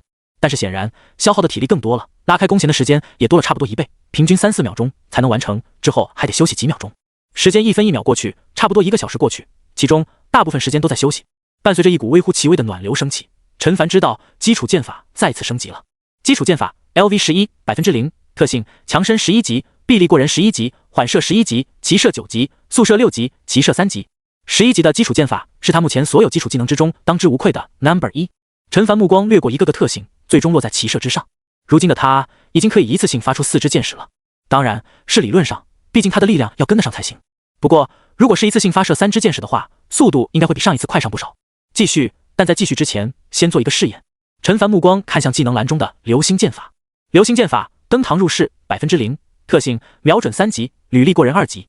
陈凡心中隐隐有一种猜测，那就是基础剑法等级越高，升级进阶剑法所费的经验值会不会越少。记得上一次将流星剑法从小成提升到登堂入室了50点经验值，如果当时再次提升的话，费的经验值肯定得100起步。那时基础剑法才6级，现在11级。陈凡深吸一口气，心中带着期待，加了一点上去。只见流星剑法的熟练度嗖的一下上涨了将近 4%。陈凡的眼睛瞬间瞪大，脸上露出狂喜之色。也就是说，只需要25点左右的经验值就能将流星剑法提升到下一个境界了。他简直不敢相信。要知道，这可是从第3个境界到第4个境界啊，所需的经验值竟然比之前还要少。都到了这一步，结论也就呼之欲出了。基础武学等级越高，提升进阶武学所需的经验值也就越少。剑法如此，拳法、枪法、刀法、身法之类恐怕也是如此。陈凡握紧拳头，这样的话就再好不过了。一来基础武学看样子是没有上限的，并且熟练度提升起来也很快；二来能够节省出大量的经验值用来提升其他武学。看样子今晚基础剑法还能再提升1级，到时候再将流星剑法加满好了。陈凡喃喃自语道。当然他也可以将基础剑法拼命提升下去，到时候提升流星剑法可能费的经验值都不到2位数。不过这太极端了些。隐约之间他也有一种猜测，那就是基础武学高到一定等级之后，使用进阶武学会不会没办法增长基础武学的熟练度呢？脑中保留着这个疑问，他继续开始练习基础剑法。这一次费的时间长达1个多小时。伴随着一股微弱的暖流升起，陈凡看向技能栏。基础剑法 LV12 0%， 特性强身12级，臂力过人12级，缓射12级，骑射10级，速射7级，骑射4级。没有解锁出新特性吗？陈凡不放心，又看了一遍，确实没有。估计越往后解锁出新特性的难度越高了。再试试流星剑法。他嘴角微翘，在流星剑法上投入了一点经验值。原本 3.6% 的熟练度再次飙升到了 8.6%， 即提升了 5%。换句话说，如今他只需要20点经验值就能将这门剑法提升到大成境界了。要不再练练。陈凡犹豫了1秒，点点头，那就再练练好了，能省一点是一点。接下来3支箭齐射，增加的熟练度连1%都不到。好在陈凡经历过之前的步法练习，对此不仅没有感到绝望，甚至于内心还有一丝窃喜，竟然只要射100多次箭就能升级了，这也太简单了点。将近2个小时，都快接近12点了，久违的暖流再次升起。呼，陈凡长出一口气，晃了晃手臂，他的手臂酸得要命，好在终于结束了。基础剑法 LV13 0%， 特性强身13级，臂力过人13级，缓射13级，齐射11级，速射8级，齐射5级。5级的齐射特性等于他一次性能够6箭齐发，无论是对付单个强大的敌人，还是对付多个敌人，都是巨大的提升。不过这是在力量达标能拉开的情况下。陈凡看向流星剑法，是时候将这门进阶剑法加满了。他依旧先投入了一点，只见熟练度猛地提升了 8%， 来到了 16.6%。陈凡顿时倒吸一口冷气，这下子11、2点就能加满了呀！他没有再犹豫，直接加了11点经验值上去。瞬间，双臂上的酸痛如同潮水般退去。此时，他感觉自己又行了。不仅如此，一股奇异之感涌上心头。这种感觉他再熟悉不过了，是新特性。难道？陈凡急忙看去，流星剑法已有大成 1.1%， 特性瞄准4级，履历过人3级，连珠流星剑1级。连珠流星剑主动技能激活后，消耗体内气血，提升5%射速，每提升1级，射速额外提升1%。陈凡看了好一会儿，这个主动技能应该是压箱底的招数。张叔说过，消耗气血之力后，武者会陷入虚弱状态，至少也得2-3天时间才能恢复鼎盛状态，经常使用会对身体造成不可逆转的损伤。作为代价，提升效果也堪称巨大，50%的射速，而且往上还有提升空间。如今的他使用手中这把500斤拉力的弓，能做到1秒钟左右射出1箭，激活技能1秒钟2箭。如果他的力量属性更高一些，效果更加明显。还好，消耗气血之力对于我而言并没有什么。陈凡微微一笑，只要潜能点足够，可以肆无忌惮地激活这项技能，继续提升。他又投入了1点经验值，这一次熟练度提升依旧有 5%， 20点就足够了。一口气将剩下的19点经验值也加了上去。双臂之上的酸痛已经彻底消失，全身充满了力量感。这一刻，反正觉得自己还可以继续，还是算了，明天一早还得出去狩猎。陈凡想了想，还是忍住了再将基础剑法升1级的诱惑。流星剑法圆满不可提升，特性瞄准5级，履历过人4级，连珠流星剑2级。流星剑法圆满了，熟练度消失，变成了不可提升4个小字。陈凡心中高兴的同时，又有淡淡的忧伤，但还是高兴居多。这门进阶武学不仅提供了20点力量属性，还给了一个状态技能，一个主动技能，很不错了。也不知道什么时候能够得到下一门进阶剑法。下一次去宋家堡问问那个老头吧。陈凡看向经验值还剩下722点，消耗不到48点，是不是应该将这些经验值用在太极拳上，还是说等基础拳法等级提升了再加上去呢？陈凡一时之间陷入了纠结之中。考虑了一会儿，他决定还是先加吧，不然的话留下的经验值也太多了，而且太极拳提供的属性点也不少，能让他尽快突破到练肉中期，早日练习观想法。上一次提升消耗了100点经验值，陈凡估计这一次那也得200点起步。他试着投入1点，果然不出所料，熟练度上涨了 0.5%。然已经决定了，那就没什么好犹豫的了。他一口气投入了199点，顿时骨骼发出颤鸣之声，肌肉绷紧，全身一轻，体内气血在血管中加速流动，似乎能听到声音。不仅如此，一段新的记忆浮现在他的脑海里。张氏太极拳已有大成 0.1%， 特性延年益寿4级，力壮4级，清灵4级，活血3级，如风4臂1级。如风4臂主动技能徒手状态时可激活，消耗精神力激活后，招架成功几率提升5%，每提升1级，效果额外提升5%。招架技能吗？陈凡眉头微微一皱，虽说几率是挺高的，1级的情况下就有 50%，2级就100%了。只是有一个前提条件，那就是赤手空拳，手持兵器的情况下是没办法激活的。这么一看就有点鸡肋了，总不能赤手空拳去挡住射来的箭矢或者子弹吧？接暗器与刀剑武者周旋，貌似还可行。不对，好像我把这个特性很简单的一些。陈凡脑中灵光一闪，如今流传下来的太极拳作为内家拳，偏重于防守，解锁出这种没什么进攻型的特性是意料之中的事情。如果将这项特性配备外家拳呢？比如8级拳，岂不是攻守兼备了？陈凡眼睛一亮，越想越感觉可行，毕竟这类似于一种状态，消耗精神力就行。这么一看的话，这个特性也还不错。他脸上露出一抹笑容，看了眼经验值，还剩下522点。不出意料的话，想要将太极拳提升到圆满境界，最少400点，那经验值就只剩下122点了。看了眼正在解锁的轻功水上漂，还需要2天的时间，他想了想，还是决定继续好了。在消耗400点经验值之后，全身各处再次出现之前的一幕，不过动静要小了一些。除此之外，一股奇异之感再次涌来。陈凡嘴巴微张，这是又解锁了特性了，而且还是圆满境界解锁出的特性。他心脏加速跳动，略带紧张地朝着技能栏看去。张氏太极拳圆满不可提升，特性延年益寿5级，力壮5级，清灵5级，活血4级，如风4臂2级，以柔克刚1级。以柔克刚，主动技能，当你力量不低于对手，且赤手空拳时，可消耗精神力激活。激活状态下，仅需调用自身5成力量，即可与对方全力相当，每提升1级，所用力量减少1成。又是一项主动技能。陈凡看着特性介绍，深吸一口气。张叔说过，太极拳最高境界可借力打力，以4两拨千斤。以柔克刚，正是这门拳法的精髓所在，无数太极拳练习者毕生追求的目标。陈凡仔细看着特性描述，毫无疑问是一项十分强力的特性。就算是双方实力相等的情况下，你用1半的力量就能跟对方不相上下，用6成或甚至是时间问题。但也有一个非常致命的前提，那就是练习者力量属性必须等于或者高于对方，否则这个特性是无法激活的。想想也是情理之中，你的力量都及不上对手，凭什么能4两拨千斤呢？不知道张叔练成了没有？陈凡脸上露出一抹意味深长的笑容，大概率是没有的。当然，他也不会这么幼稚，要在对方凡尔赛一下，没必要。想要拿到其他拳法，大成境界就够了，圆满暂时保密为好。做完了这些，他迫不及待地看向自己的属性面板。今天提升这么多，肯定是达到了突破门槛，不知道能否一举突破到炼肉中期呢？等级90200，体质112.13，力量110.5，敏捷68.33，精神17.15，潜能点252 10.1天，经验值122，体力质量属性双双突破100点，甚至于来到了110点。敏捷属性提升也不少，接近了70点。相比之下，精神属性更加刺眼了。陈凡看向境界一栏，后面果然出现了一个加号。他点了一下，突破门槛，体质力量属性任一项达到100点，已达到门槛。体质力量属性3项平均值超过80，突破成功率达到100%。当前突破成功率100%，是否突破？陈凡差点就忍不住选择了是。如果他选择突破，精神属性也达不到修炼观想法的要求，还需要再次强化一下身体才行。他积累的潜能点确实是足够强化一次身体，让精神属性达到20点的。只是这么一来，等于是将所有底牌都用光了。万一明天出去狩猎，遭遇强大的凶兽或者强敌，就没有容错率了。等潜能点再攒一攒为好。陈凡决定稳一手。次日一早，灰蒙蒙的雾气还未散去，寨子里的人就已经起身了。屋里飘散着米粥的香气，将睡梦之中的陈晨也给勾醒。他揉着眼睛走到堂屋，看着桌上2盆热气腾腾的血米粥，不禁流下了口水。这么今天这么早就醒了？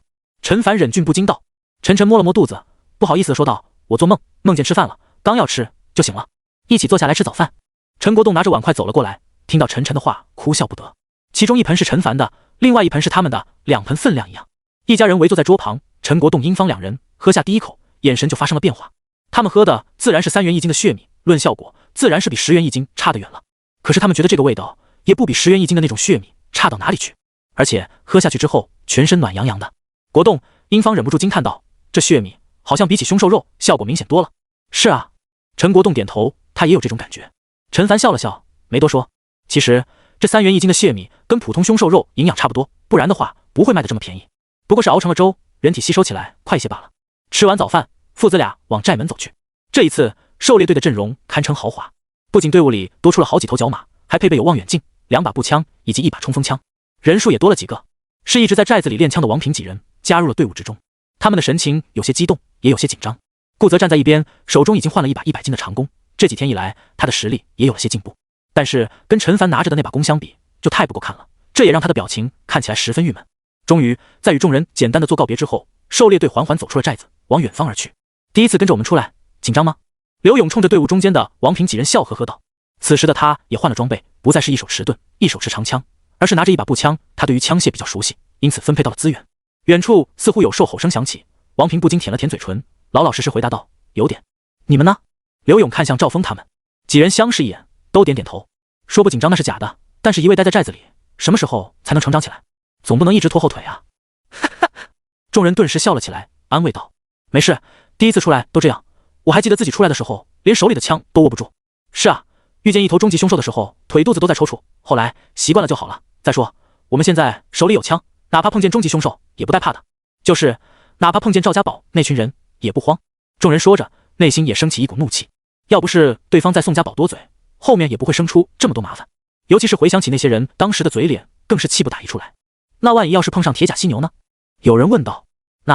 那还是有多远绕多远吧。那家伙皮糙肉厚，听说哪怕是突击步枪也不能把他怎么样，一不小心惹怒了对方，被撞上可不是闹着玩的。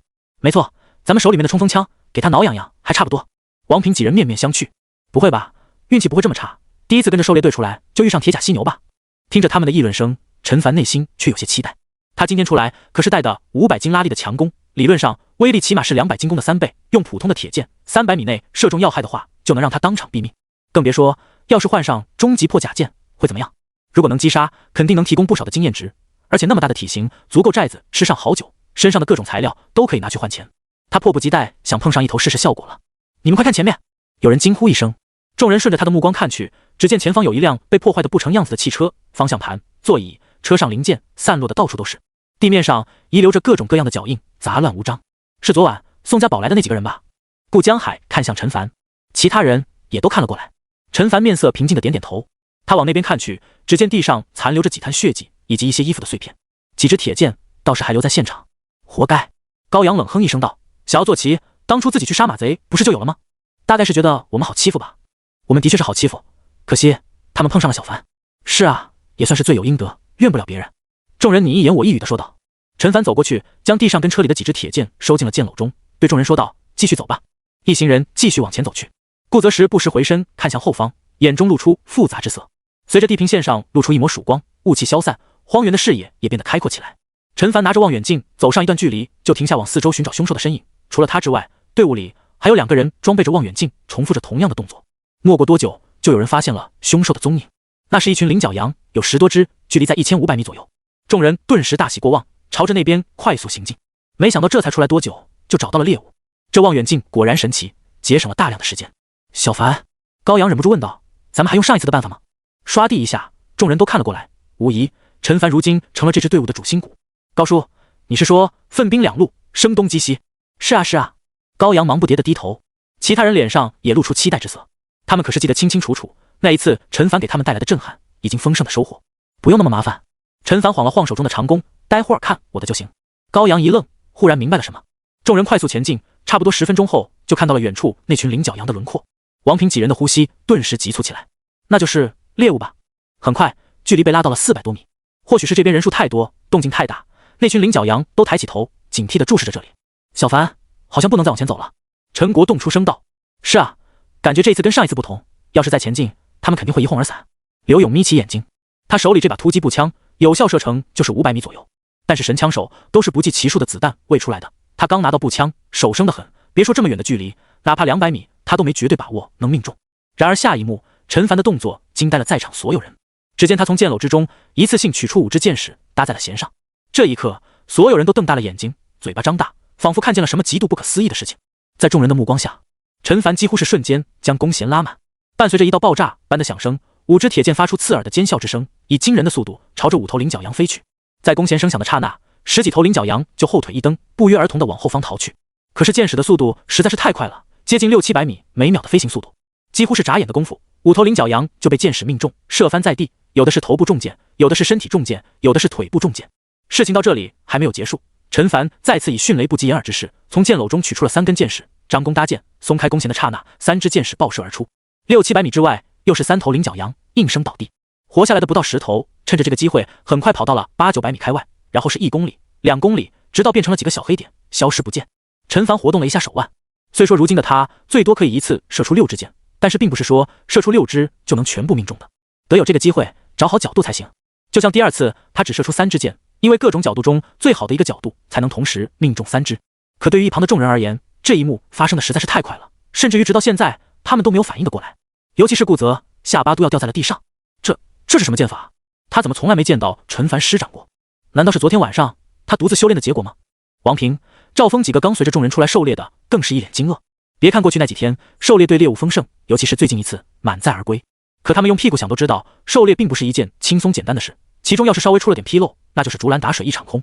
结果呢，他们第一次随着队伍出来，就看见陈凡第一次射箭，5头猎物倒下了，再一次射箭，又是3头猎物倒下，从头到尾也就是2-3个呼吸的时间，就有了8头猎物。这才刚开始就结束了。陈国栋、刘勇等人内心的震惊，相比这些青年有过之而无不及，因为他们是亲身经历过的。上一次狩猎羚角羊时，众人小心翼翼，心都提到了嗓子眼上，生怕被这群羚角羊发现自己等人的真正目的。所费的时间最起码1个小时起步，可这一次2秒钟吧。都愣着干什么？陈凡看向众人，笑道：“先把猎物送回去，然后再出来继续狩猎吧。”这一次狩猎的轻松程度也超出了他的预料，也是情理之中。一方面，队伍里带了3支望远镜，发现猎物的几率显著提升；另外一方面，他的剑法也今非昔比。第二个原因才是最重要的，如果不是骑射特性，哪怕他手中拿着500斤拉力的弓，顶多射杀2、3头。6头菱角羊获得了差不多30点经验值，挺少的。因此他打算继续狩猎。众人一个个像是提线木偶似的牵着角马走过去，空气中气氛安静的有些诡异。过了好一会儿，陆陆续续的声音才响起。我的天啊，小凡这剑法是越来越厉害了吧？是啊，隔着400-500米远，这些菱角羊恐怕没反应过来发生了什么，就被射倒了。8头，整整8头，有一头被射中了大腿，还活着呢。管他是死是活，反正全带回去就对了。众人你一言我一语的说道。凡哥，你也太厉害了吧！王平谄媚的笑道。是啊是啊，凡哥，你这是什么剑法？怎么从来没见你用过？一旁的顾泽闻言竖起耳朵。陈凡笑了笑，就是基本剑法呀，多练练就会了。基本剑法这么厉害？几人脸上写满了不可置信之色，但他们也很清楚，陈凡不会骗他们，所以真是基础剑法。一行人将猎物绑好，在角马的拖行下往回走去。这一次进展之顺利，超出了所有人的想象。回去的路上充满了欢声笑语，给人一种不是在末世挣扎求生，而是出来野炊之感。当钟声在寨子中响起，所有人都一脸懵逼地看向寨门入口的方向。这钟声，狩猎队已经回来了，可这怎么可能呢？他们不是才出发吗？算起来的话，也就1个来小时吧。难不成途中发生了意外？不少人面色一变，急忙朝着寨子门口赶去。连张人内心也有些不安，一瘸一拐地走了过来。结果震惊了所有人。整整8头菱角羊躺在地上，其中1头好像是活的，尽管是半死不活。大家把这几头猎物处理一下，我们继续出去狩猎。陈国栋冲着还处于目瞪口呆之中的众人说道。好的。几道结结巴巴的声音响起。等到狩猎队众人消失在视野之中后，寨子里的人才一个个如梦初醒。妈呀，我这是在做梦吗？有没有人让我掐一下？应该不是在做梦吧？你们看，第6头菱角羊还在动呢。那这到底是怎么回事？国栋他们才出去多大一会儿，就带回来了这么多的猎物，足够咱们整个寨子吃大半个月了吧？是啊，难道说运气好，一出门就碰上了？什么运气好？运气好就能带回来这么多猎物吗？依我看，这件事情90%是小凡的功劳。我难道没有注意到他带着的那把弓吗？没错，我也注意到了，给前2天他带出去的更大，射程估计也更远。也正是因为如此，才能收获这么多猎物吧。都别傻站着了，赶紧处理猎物吧。或许要不了多久，小凡他们又要带着新的一批猎物回来了。有人说道。众人纷纷上前帮忙，一个个脸上笑容都要溢了出来。待会儿狩猎队又要带着一批猎物回来，真的假的？荒野上，一行人漫无目的的行进着，其中2、3人时刻用望远镜观察四周。很快，有人发现了猎物的踪影，那是2头成年蛮牛，体重在500斤左右，是低级凶兽之中实力较强的。一行人很快赶过去，2头蛮牛仗着自身高大的身躯以及2只手臂长的牛角，丝毫不将远处那群人放在眼里，依旧在悠哉悠哉地吃着草，或者认为等对方再靠近一些之后，他们离开还来得及。然而600-700米开外，陈凡直接张弓搭箭，一声爆响之后，2头成年蛮牛闷哼2声，倒在地上，当场毙命。众人竖起大拇指，随后飞快地牵着马跑过去。半个小时不到，寨子门后的空地上再次多出了2头蛮牛，还有一些小型猎物，比如荒原兔什么的。随后，狩猎队再次出发。此刻，无论是狩猎队中的人，还是寨子里的人，脸上的笑容就没有消失过，反倒是顾泽的心情比较郁闷。猎物多当然是好事，可是从头到尾，他就像是一个打酱油的，根本就没有射箭的机会。他本来换了一张100斤拉力的弓，还寻思着表现一下的，可陈凡压根儿不给机会啊！你们几个小家伙！刘勇走在王平几人身边，好心提醒道：“不要以为狩猎是很轻松的事，这是因为有小凡在，知道吗？”王平几人连忙收起笑容，面色郑重的点头：“是啊，别看陈凡狩猎简单的如同探囊取物，可这是建立在他能拉开500斤拉力的强弓基础上，还得有非常精湛的箭术。这2点无论做到哪一点都不容易。发现猎物，还没有等到靠近，猎物就警惕的逃走，才是狩猎的常态。不知不觉几个小时过去，时间也到了正午时分。1-2公里之外，一支由20-30人组成的狩猎队也在荒野之中行进着。他们的猎物也不少，有2头菱角羊，几只荒原兔。为首的2人透过望远镜向着四周眺望着。其中一人惊疑一声，似乎是看到了什么。曹哥，发现猎物了吗？是什么？蛮牛、菱角羊，还是其他的？后面几人带着讨好的笑容问道。都不是，我看见了陈国栋那帮人。曹时光说道，他的语气有些古怪，不是看见了什么不同寻常的事情。陈国栋那帮人。旁边同样拿着望远镜的赵三朝着他看着的方向望去，这一看，他顿时惊呼一声，不敢相信自己的眼睛。赵三哥，怎么了？三哥，看到什么了呀？三哥，真是陈国栋那群人吗？身后一群人着急的不行。其实堡里面安全有条件，人手一支望远镜，可是赵三他们偏不这么做，只有他们自己以及信得过的人才有望远镜。还是曹时光说道，陈国栋那帮人猎物挺丰盛啊，竟然搞了这么多头角马。不对，这角马好像是他们的坐骑。什么坐骑？他们有角马坐骑？众人的眼睛瞪大，真的假的？他们这帮人都没有坐骑，陈国栋他们凭什么有？赵家堡一行人下意识的反应就是不信。上一次在宋家堡遇见陈国栋那群人，不错，陈国栋的猎物确实不少，可在他们看来，那肯定是瞎猫碰着死耗子，走了运了。下一次他们肯定没这么好的运气。结果现在，曹哥，你是不是看错了？那不是陈国栋那帮人？是啊，他们怎么可能有角马坐骑，还好几头？要知道这东西一头好几千块呢。或许是其他人吧？他们人多吗？人要是没有咱们多的话，嘿嘿。有人发出笑声，意思不言而喻。其他人听到这里，一颗心也躁动起来。如果人不多的话，直接抢过来，这也怪不得他们。送上门的东西总不能不要吧？不过他们可以大发慈悲，放那些人一条生路，前提是那群人识相的话。怎么可能看错？曹时光呼吸急促起来，就是他们，不对。他停顿了一下，眯起眼睛，奇怪道：顾江海那几个人怎么也在里面？看起来关系还不错的样子。身后20-30人听到这话，更加迷糊了。啥情况？这是又是陈国栋，又是顾江海的，究竟是怎么回事啊？嘶！就在这时，曹时光又倒吸了一口气，声音中充满震惊，还夹杂些许的恐惧。他们手里面怎么会有枪？什么？气氛瞬间安静。刚刚还跃跃欲试的众人，此刻你看看我，我看看你，身形不约而同往后退了一步。难怪那群人有坐骑，原来是配备着枪械的。可不对啊，曹哥不是说他们是陈家寨的人吗？就算把顾江海也算上，他们哪来的枪？不少人的目光落在赵三身上。三哥，到底是个什么情况啊？真像曹哥说的那样？是啊，三哥，如果是陈家寨那群人，他们哪来的马？哪来的枪？就算他们有钱买得起，没有宋家堡的居住证也买不到啊。他们此刻感觉身上有1万只蚂蚁在爬，痒得要命。赵三没回答，差不多过去了2分钟，他才放下望远镜，道：老曹说的没错，那帮人就是陈国栋、顾江海他们。那他们？旁边一名汉子急不可耐地问道：他们真有坐骑，手里真有枪？数十双炙热的眼睛朝他看来。赵三点头，眼神越发阴冷。不仅有，还不少。气氛再次安静，落针可闻。我看见他们牵着6头角马，每一头角马都拖着一头猎物。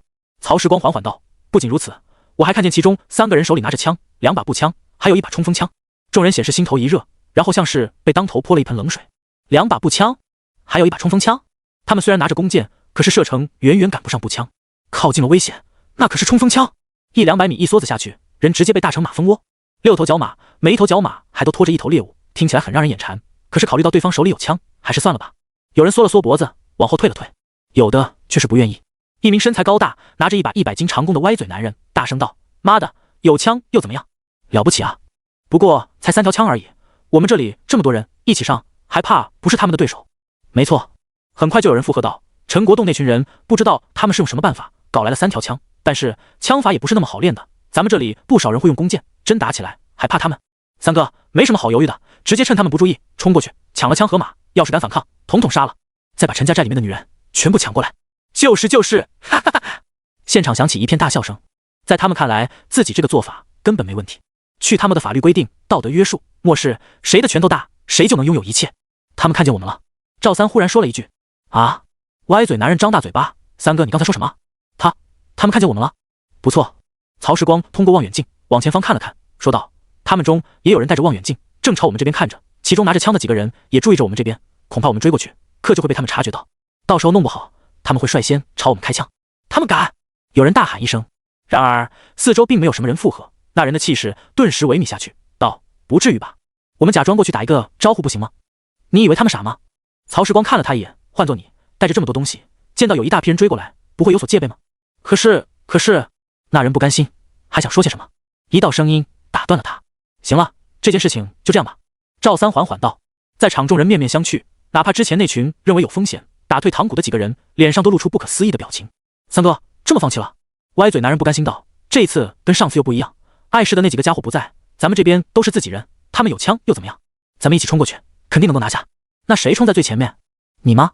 赵三冷冷地看他一眼。歪嘴男人顿时打了一个冷战，脸上露出一抹比哭还难看的笑容。开什么玩笑？冲在最前面的大概率先死啊！他还这么年轻，不想就这么死了？还是你们？赵三眼神所到之处，没有人敢正面注视他的目光，要么低下头看鞋子，要么扭头看荒原。这不就得了吗？赵三没好气道。别人会不会被陈家寨那群人集火，他不知道，但是作为队伍的领头，他肯定会被重点照顾。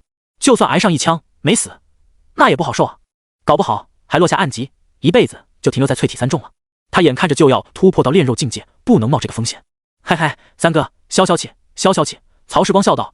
其实大家也没有别的意思，只是就这么放任陈国栋他们离开，有点不甘罢了。是啊，三哥，觉得这么做太便宜他们了，不知道他们到底是怎么弄来这些东西的。依我看，这里面肯定有惊天大秘密。放心，赵三嘴角上扬，露出一抹得意的笑容。他们能够躲得过初一，还能躲得过15不成？回去之后，我将这件事情告诉大哥、二哥，到那个时候，陈国栋那帮人有的东西都得乖乖交出来。话音落下，众人眼睛一亮。对啊，怎么把三哥的2位兄长给忘了？他们一位是炼肉中期，一位是炼肉后期武者，特别是赵大哥，能轻易拉开500斤的长弓，一剑终极凶兽铁甲犀牛。这种实力，哪怕对方手里面有步枪又怎么样？能打到赵大哥吗？三哥果然深谋远虑，像我们这些人只会冲动行事。歪嘴男人送上一记马屁。是啊是啊，换做我们就知道冲过去，到时候就算是将对方给灭了，咱们也得付出一些代价啊。可不是嘛，三哥这么做也是在为我们的安全考虑。三哥，你对我们实在是太好了。听着这些让人肉麻的声音，赵三脸上笑容越发浓厚。难道不知道这些人是在故意奉承自己吗？当然知道，但是好话就是让人开心啊，而且他也不觉得这好话就是假话。1-2公里外，陈国栋一行人也是严阵以待。他们知道带着坐骑出来，总有一天会遇上赵家堡的人，总不能因为怕惹来麻烦，就将这些坐骑放在寨子里面不用吧。所以如今这一幕，他们是早已有了心理准备，一边牵着角马返回，一边注意远方的动静。要是赵三那伙人真的过来，那只能奋出个雌雄。陈凡也接到了消息，用望远镜观察着远处的那伙人，他们好像没有过来的意思。高阳说道。陈国栋等人稍稍松了一口气，不用担心，他们人多是多，可咱们人也不少，手里还有枪，更别说还有小凡在。顾江海冷静分析道。没错，连宋家堡外面那群马贼都不是小凡的对手，就赵家堡那伙乌合之众，能比得上马贼？老刘，你也未免太看得起赵三那伙人了。众人笑了起来，他们好像真的不打算过来，已经转身朝别的方向去了。刘勇惊讶道，难道他们是怕了？算他们识相。众人终于松了一口气，脸上露出笑容。一上午的忙碌，光是往返就往返了4趟，猎物的丰盛程度可见一斑。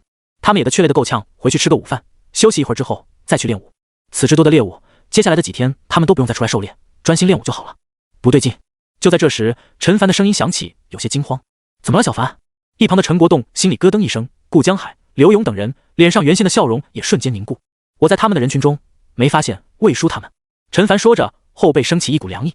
手拿望远镜的高阳顿时傻眼了，难怪他总觉得有哪里不太对劲，可是他的心中担心对方会朝着这里走过来，所以一直盯着为首的赵三。如今听到陈凡的话，才醒悟过来。是啊，天宫、天元他们呢？还有其他2-3个人，好像没看见他们。气氛静得吓人，所有人的脑中不约而同升起同一个想法：难道天宫他们出事了？不会的。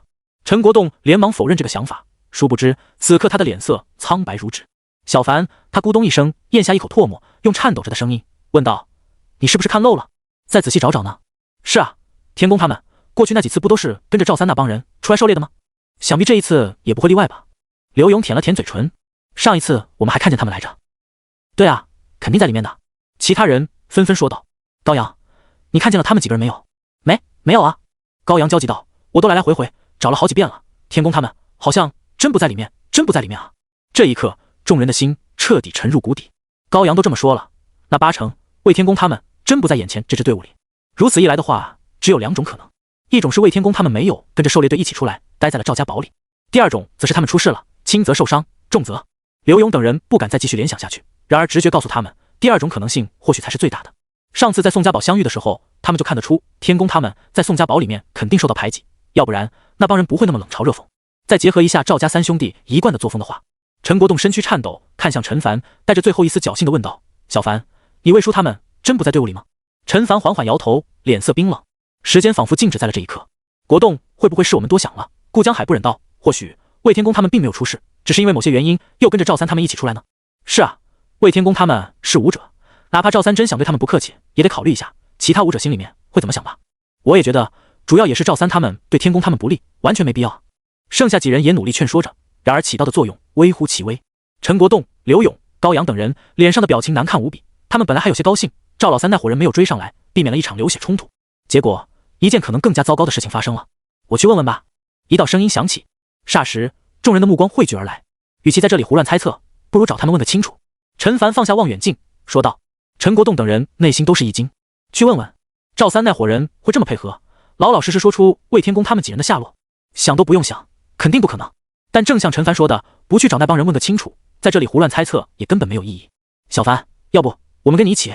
刘勇晃了晃手中的步枪，另外那些2把枪的汉子也附和道。平日里面他们遇到赵三那群人只能绕道行，可如今昔日同伴生死不明，他们手里面都有了枪，还要忍气吞声的话，不如找块豆腐撞死算了。王平等人也都紧张的不行，握着枪的手心里全是汗。魏叔他们对寨子的好有目共睹，如今他们可能出了事，自己等人该怎么办？坐视不理，还是迎难而上？如果选择前者，良心难安；选择后者，可能性命难保。不用，陈凡摇摇头，我只是去找他们问一个清楚，可能用不了多久就会回来。爸，你们先带着猎物返回寨子吧。话音落下，众人面面相觑。他们不是傻子，上一次发生的事情还历历在目，这一次怎么可能像陈凡说的这么轻松呢？刘勇还想说什么，陈国栋摆摆手：“好，小凡，注意安全。”他看向陈凡，叮嘱道。后者的实力有目共睹，他们这些人想跟过去，确实是出自好心，却容易办坏事，成为陈凡的累赘。而陈凡既然这么说，那就说明他肯定做好了应对。他们这些人只要能够顺利的将猎物带回寨子就行了。我会小心的。陈凡点头，目光扫过众人，大家都回去吧，路上也小心点。说完，他转身大步朝着赵三那群人所在的方向而去，希望魏叔他们还安然无恙，不然凡是与此事有关之人，格杀勿论。我们也回去吧。陈国栋转身说着，叹息了一声，天宫他们应该不会出事的。是啊，他们好人有好报，怎么可能会出事呢？要是当初他们能晚1-2天走就好了。有人说了一句，整个队伍再次陷入死寂。是啊，如果他们能晚1-2天走该有多好，可惜没如果。陈凡速度很快，看起来像是走，速度跟普通人奔跑起来没什么区别，因此几分钟之后他就看到了那一队人，当然也有人看到了他。什么情况？曹时光停下脚步。怎么了？包括赵三都停下脚步，他这里看过来，有一个毛头小子拿着一把弓朝着我们这边走过来了，看样子似乎是冲着我们来的。什么？众人仿佛听见了天方夜谭似的，让他们吃惊的还在后面。只听曹时光接着说道，那小子好像是陈国栋那边的，我在之前看到过他。赵三忍不住了，拿起望远镜看去，镜头里一个体型健壮的青年大步而来，他的目光冰冷，盯着这里，好像已经知道他们在观察他。实际上到这个时候已经不需要用到望远镜了，因为其他人也看到了陈凡。真有人朝着我们这边走过来了。什么情况？这家伙想干嘛？难道他想一个人对付我们这么多人？曹哥不是说这家伙是陈家寨里面的人吗？找死吧！20-30人一边说着，一边握紧了手中的兵器。这也只是他们下意识的动作，而不是心里真的有多么紧张，对吧，三哥？曹时光将陈凡的脸看得一清二楚，转过头问道。哼！赵三冷笑道，看样子还真是朝着我们这边走过来的，这小鬼胆子倒是挺大的。他想干什么？有人问了一句。双方之间的距离越来越近，看到来人只是一个毛头小子，大多数人松了一口气，有说有笑着。少数人看到陈凡手里面那张接近2米的长弓，眉头一皱。有人嘟囔道，你们注意到没有，这弓跟宋家堡兵器铺里挂着的那把500斤拉力的弓好像啊。他不说还好，一说顿时不少人都想了起来。还真是，我也正想说这个话呢。那小子带着这把弓过来想做什么？众人百思不解。赵三也有点懵，如果跟他说对面走过来的那人能拉开这500斤的弓，打死他都不信。三哥，我知道了。歪嘴男人激动道，陈家寨那帮人知道我们看到了他们有坐骑，担心我们会找他们麻烦，因此特地让一个毛头小子送这把弓过来讨好三哥。嘶！周围响起一片倒吸冷气的声音。这说法好像还真有几分道理。一张500斤拉力的弓也值2000多，顶得上一头野生成年角马了。如果换做一个成年人送过来的话，他们还真得提防一下。陈国栋有可能是考虑到了这一点，才换了一个青年过来。上次他们不是问三哥怎么才能放魏天公他们离开吗？这一次让人送这张弓过来，既有讨好，恐怕也有这个意思在里面吧。听到这话，赵三脸上的戒备缓缓散去，露出了一抹笑容。没错，他觉得这个可能性也是最大的。不过这个陈国栋以为用一把弓就能把自己给收买了，白日做梦。沙沙！陈凡走到了赵三等人的面前，两方间隔不过20米，一边只有一个人，另外一边却有20多，接近30人。小子，你是陈家寨的吧？歪嘴男人第一个跳出来，戏谑道：“是陈国栋让你过来的。他倒是挺识相的呀，知道让人送东西过来，可就送这么一点，是不是太瞧不起人了？把你们那些坐骑还有枪全部送过来还差不多。”一行人争先恐后的说道。赵三则是一副老神在在的样子，用鼻孔看人。在他看来，以自己的身份跟一个毛头小子对话太丢分了，哪怕换做陈国栋过来也没资格。你们在说什么乱七八糟的东西？陈凡声音一冷，看向赵三：“你就是赵三吧？我问你，魏叔他们人在哪里？你把他们怎么样了？”气氛瞬间安静。赵家堡一群人瞠目结舌，不敢相信自己的耳朵。他们都不记得陈凡说了什么，只记得这陈家寨的毛头小子语气狂得没边了，竟然敢这么跟三哥说话。赵三也愣了一下，随后心中升起熊熊怒火，死死地盯着陈凡道：“他妈算什么东西，敢用这种语气跟老子说话？”我再问你最后一遍。陈凡眼中闪过一抹厉色，一字一句道：“魏叔他们人在哪里？什么没有跟着你们一起出来狩猎？”赵家堡众人不禁为陈凡气势镇住，一个个傻站在那里，脑中回想起之前所听到的话。所以这来自于陈家寨的毛头小子根本就不像他们所想象的那样带着弓来讨好自己等人的，恰恰相反，他是来要人的。他怎么敢的啊？一群人面面相觑，甚至于赵三自己都愣住了。这些年来，哪怕是两位亲哥哥都没有对他用过这种语气，更别提寨子里的其他人。眼前这小子竟然敢一而再、再而三的对他这么说话，到底是谁给他的勇气啊？臭小子，你知道你在跟谁说话吗？歪嘴男人第一个反应过来，叫嚣道：“现在，立刻，马上跪下来给三哥道歉，否则到时候别说是你，哪怕你们整个陈家寨也得从这个世界上消失。”没错，乳臭未干的毛头小子，敢这么跟我们三哥说话，我看你是不想活了吧？还跟他废话什么？直接动手杀了他！几人嘴上说着，手上却不敢有丝毫的动作，最起码也得等赵三点头，他们才敢动手。陈凡对着一切视而不见，一直在注视着赵三。如果对方要先动手的话，那他也不会手下留情，当然会留下一两个活口，问一问魏叔他们的下落。就在场上局势紧张、一触即发之际，面色阴沉如水的赵三却笑出声来，他玩味地看着陈凡道：“所以你一个人过来，就是为了打探魏天公他们的下落？”“不错。”陈凡冷冷道。“有意思，真有意思。”赵三笑了，笑的动静越来越大，甚至于眼泪都要流出来了。“小子，我该说你是勇气可嘉呢，还是愚蠢地像是一头猪？”他的眼神逐渐冰冷。“你想要打听魏天公他们的下落是吗？好，我告诉你。”三哥，一旁的歪嘴男人欲言又止。别人问你就说是不是太没面子了呀？更何况这人还是一个小屁孩，理他干鸡毛啊！赵三扭头过来看了他一眼，后者顿时打了个哆嗦，随后恶狠狠地瞪着陈凡。就是这小子害得自己被骂，等会儿一定要狠狠收拾这小子。陈凡的心瞬间提到了嗓子眼上。只听赵三的声音缓缓响起：“他们死了。”歪嘴男人等人一愣，纷纷看向赵老三。魏天公他们死了？不是吧？今早还看见他们去砌墙来着。然而陈凡只觉得脑袋被什么东西给狠狠撞了一下，嗡嗡直响。“你说什么？你再说一遍。”陈凡双目血红，虽说心中做好了最坏的打算，可当他真正听到这个结果时，滔天的怒火便不受控制地涌遍全身，低吼道：“我再给你最后一次机会，魏叔他们究竟怎么样了？”伴随着声音落下，对面众人的心中忽然升起一股强烈的危机感，仿佛面前站着的不是一个人，而是一头即将发怒的终极凶兽。不，比终极凶兽更危险。如果不说实话，真的惹怒对方，他们会死的。哈哈！赵老三却发出一阵大笑声，讥讽道：“你给我一次机会，别说是一次就是10次，我的话也不变。魏天公他们死了，我杀的，还有他们的家人，人都是我杀的。哎呀，真可怜啊！”他咂咂嘴：“你是想不到，那个小女孩死在我手里面的时候有多可怜。”其他人相视一眼，旋即附和起来：“没错没错，魏天公他们吃里扒外，不杀了还留着干什么？浪费粮食吗？他们那种废物，死有余辜。小子，不是想要知道他们的下落吗？现在我们已经告诉你了，你要如何？”一群人有恃无恐道：“他们这边这么多人，赵三哥还是淬体3重的武者，会害怕一个毛头小子？开什么国际玩笑？”赵三此刻也是斜睨着陈凡，一副我说了，你能把我怎么样的表情。陈凡这时候反倒是压住了内心的怒火，深吸一口气：“哦，这么说，魏叔他们真的死了，死在了你们的手里？”“没错。”赵三直接承认下来。“然后呢？你想说什么？还是说想动手杀了我们？”其他人闻言都笑了：“杀了他们？他们杀了这小子差不多。恭喜你，猜对了。”话音刚落，陈凡右手便从身后剑篓之中取出了6支箭矢，搭在弦上。随后一声爆响，6支箭矢激射而出。这一切都发生在电光火石之间，更别说赵家堡众人压根就不会料到陈凡真的敢先动手。噗嗤，噗嗤，清脆的声音响起。如此近距离之下，别说是淬体武者，哪怕是终极凶兽也得被箭矢射穿了。因此毫无悬念，被射中的6个人瞬间倒飞而出，胸膛上还出现一个碗大的血洞，触目惊心。其中的2只又从另外2人身上穿过，镜头不止，再次飞出数百米远。赵三飞在空中，他拼命低下头，带着难以置信的表情看着胸口的血洞，嘴巴张开，似乎想说什么，可口中的鲜血喷涌而出。紧接着眼前一黑，彻底失去了意识。“三哥，三哥！”惊呼声姗姗来迟。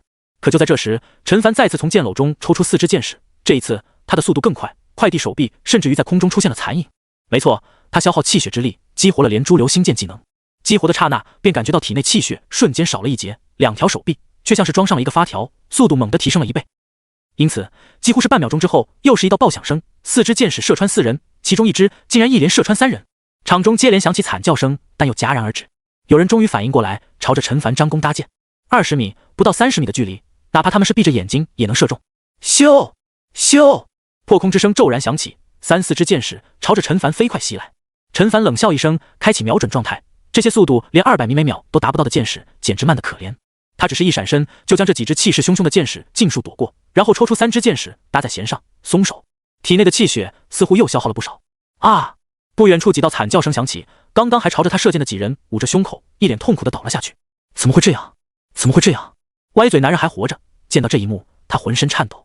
眼前这小子根本就是一个怪物。怪物，这才过去多久啊？3、4秒钟不到，自己这边又倒下了一大半的人，连三哥、曹哥他们都被第一时间射杀了，自己怎么可能是对手啊？想到这里，他干脆把手中的弓箭扔掉，撒腿就跑。然后他就听到身后传来狂风呼啸之声，后背升起一股凉意，随即整个人直接飞起，一股巨大的痛楚如同潮水将他淹没。察觉到不对劲，撒腿就跑的人不止他一个。可惜的是，他们的速度不够快，别说是800米，连50米都跑不出去。用骑射击杀最大数量的敌人之后，剩下的陈凡一一点杀，每射出一箭，体内的气血都在消耗着。好在相比于之前，速度慢了不少。10多秒之后，场中只剩下了一个人，那人已经被吓尿了，一屁股坐在地上，身躯像是筛糠一样抖个不停。见到陈凡的剑锋对准自己，他急忙举起双手，使出吃奶的力气，对着陈凡大喊道：“别杀我，别杀我，他们没死，他们没死啊！”你说什么？陈凡冷漠的脸上露出了一抹惊诧。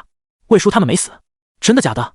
那人一把鼻涕一把眼泪的说道：“三哥，呸，赵三他是骗你的，他是为了激怒你才故意那么说。其实魏天公他们根本就没死，都活得好好的。”陈凡瞳孔微缩，随后冷冷道：“我怎么知道？你是不是想活下去，故意骗我？小兄弟，我老郑就是吃了雄心豹子胆，也不敢欺骗小兄弟你啊！